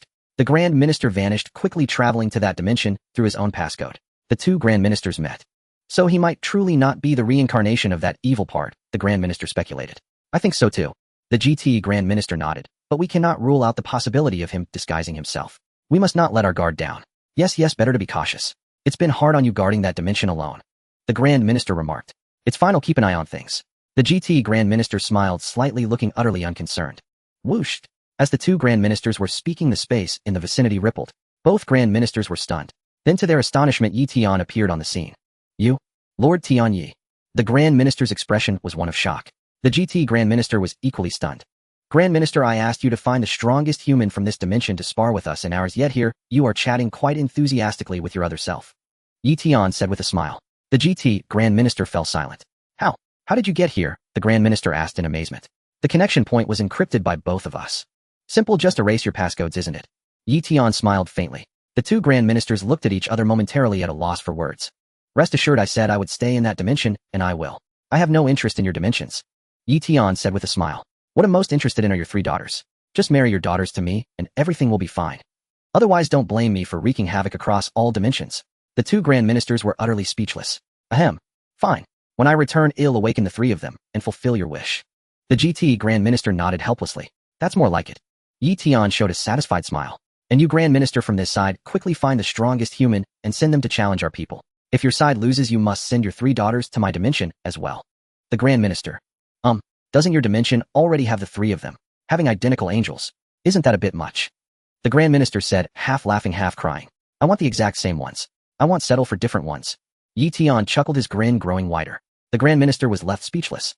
Alright, I'll be waiting for your man in my dimension. With that, Eion vanished instantly. The two Grand Ministers exchanged another glance. I can be certain now this reincarnated Eion must be the evil part of Lord Tianyi. The Grand Minister said through gritted teeth. I think so too. The GT Grand Minister nodded in profound agreement. In the end, the Grand Minister chose Sun Wukong to go to the GT dimension to challenge the humans there. Of course, before departing, the Grand Minister specifically had Whis thoroughly trained Sun Wukong. Under Whis' tutelage, Sun Wukong finally mastered true Ultra Instinct, achieving the silver-haired transformation. A few days later, Sun Wukong, possessing Ultra Instinct, set off triumphantly under the Grand Minister's guidance. I'm so excited, I wonder who the strongest person over there is. Is it another me? Or Vegeta? Or Trunks? Sun Wukong asked with great curiosity. You'll find out when we get there. The Grand Minister's expression turned serious. Remember, you must win no matter what. They'll give it my all. Sun Wukong nodded gravely. Soon, led by the Grand Minister, the two appeared in the GT Grand Minister's palace. Sun Wukong immediately spotted the person opposite him, his eyes widening in astonishment. Hey, who are you? Why do you look so much like me? Sun Wukong scratched his head. Kakarot, you've grown up. The other smiled slightly. You are. Sun Wukong was taken aback. I am your father. My name is Bardock. Bardock said with a gentle smile. You're my father. After a brief shock, Sun Wukong immediately burst into a hearty laugh. We can begin now, Kakarot. Bardock said, and with the transformation his body radiated a silver-white light as he assumed his Super Saiyan 5 full-power form. Hey, what kind of transformation is this? The energy is immense. Sun Wukong was stunned for a moment, then his own body erupted with a radiance as brilliant as starlight, activating his Ultra Instinct form. Father and son quickly engaged in battle. The Grand Minister. How shameless bringing Mr. Goku's father over. Hey, where's Lord Yetion? The Grand Minister suddenly noticed Yetion was not present. He was here just a moment ago. The GT Grand Minister was also startled and immediately began searching for Yetion's whereabouts. The Grand Minister joined the search. 5 minutes later, both Grand Ministers covered their faces and wept. For the two Grand Ministers tragically discovered that Vato's cuz and Margarita from the other dimension had already been brought over by Yetion. In a moment of inattention, the home was stolen. The Grand Minister sighed. I can now conclusively say he is definitely the reincarnation of the evil Tian Yi. The GT Grand Minister took a deep breath. The end.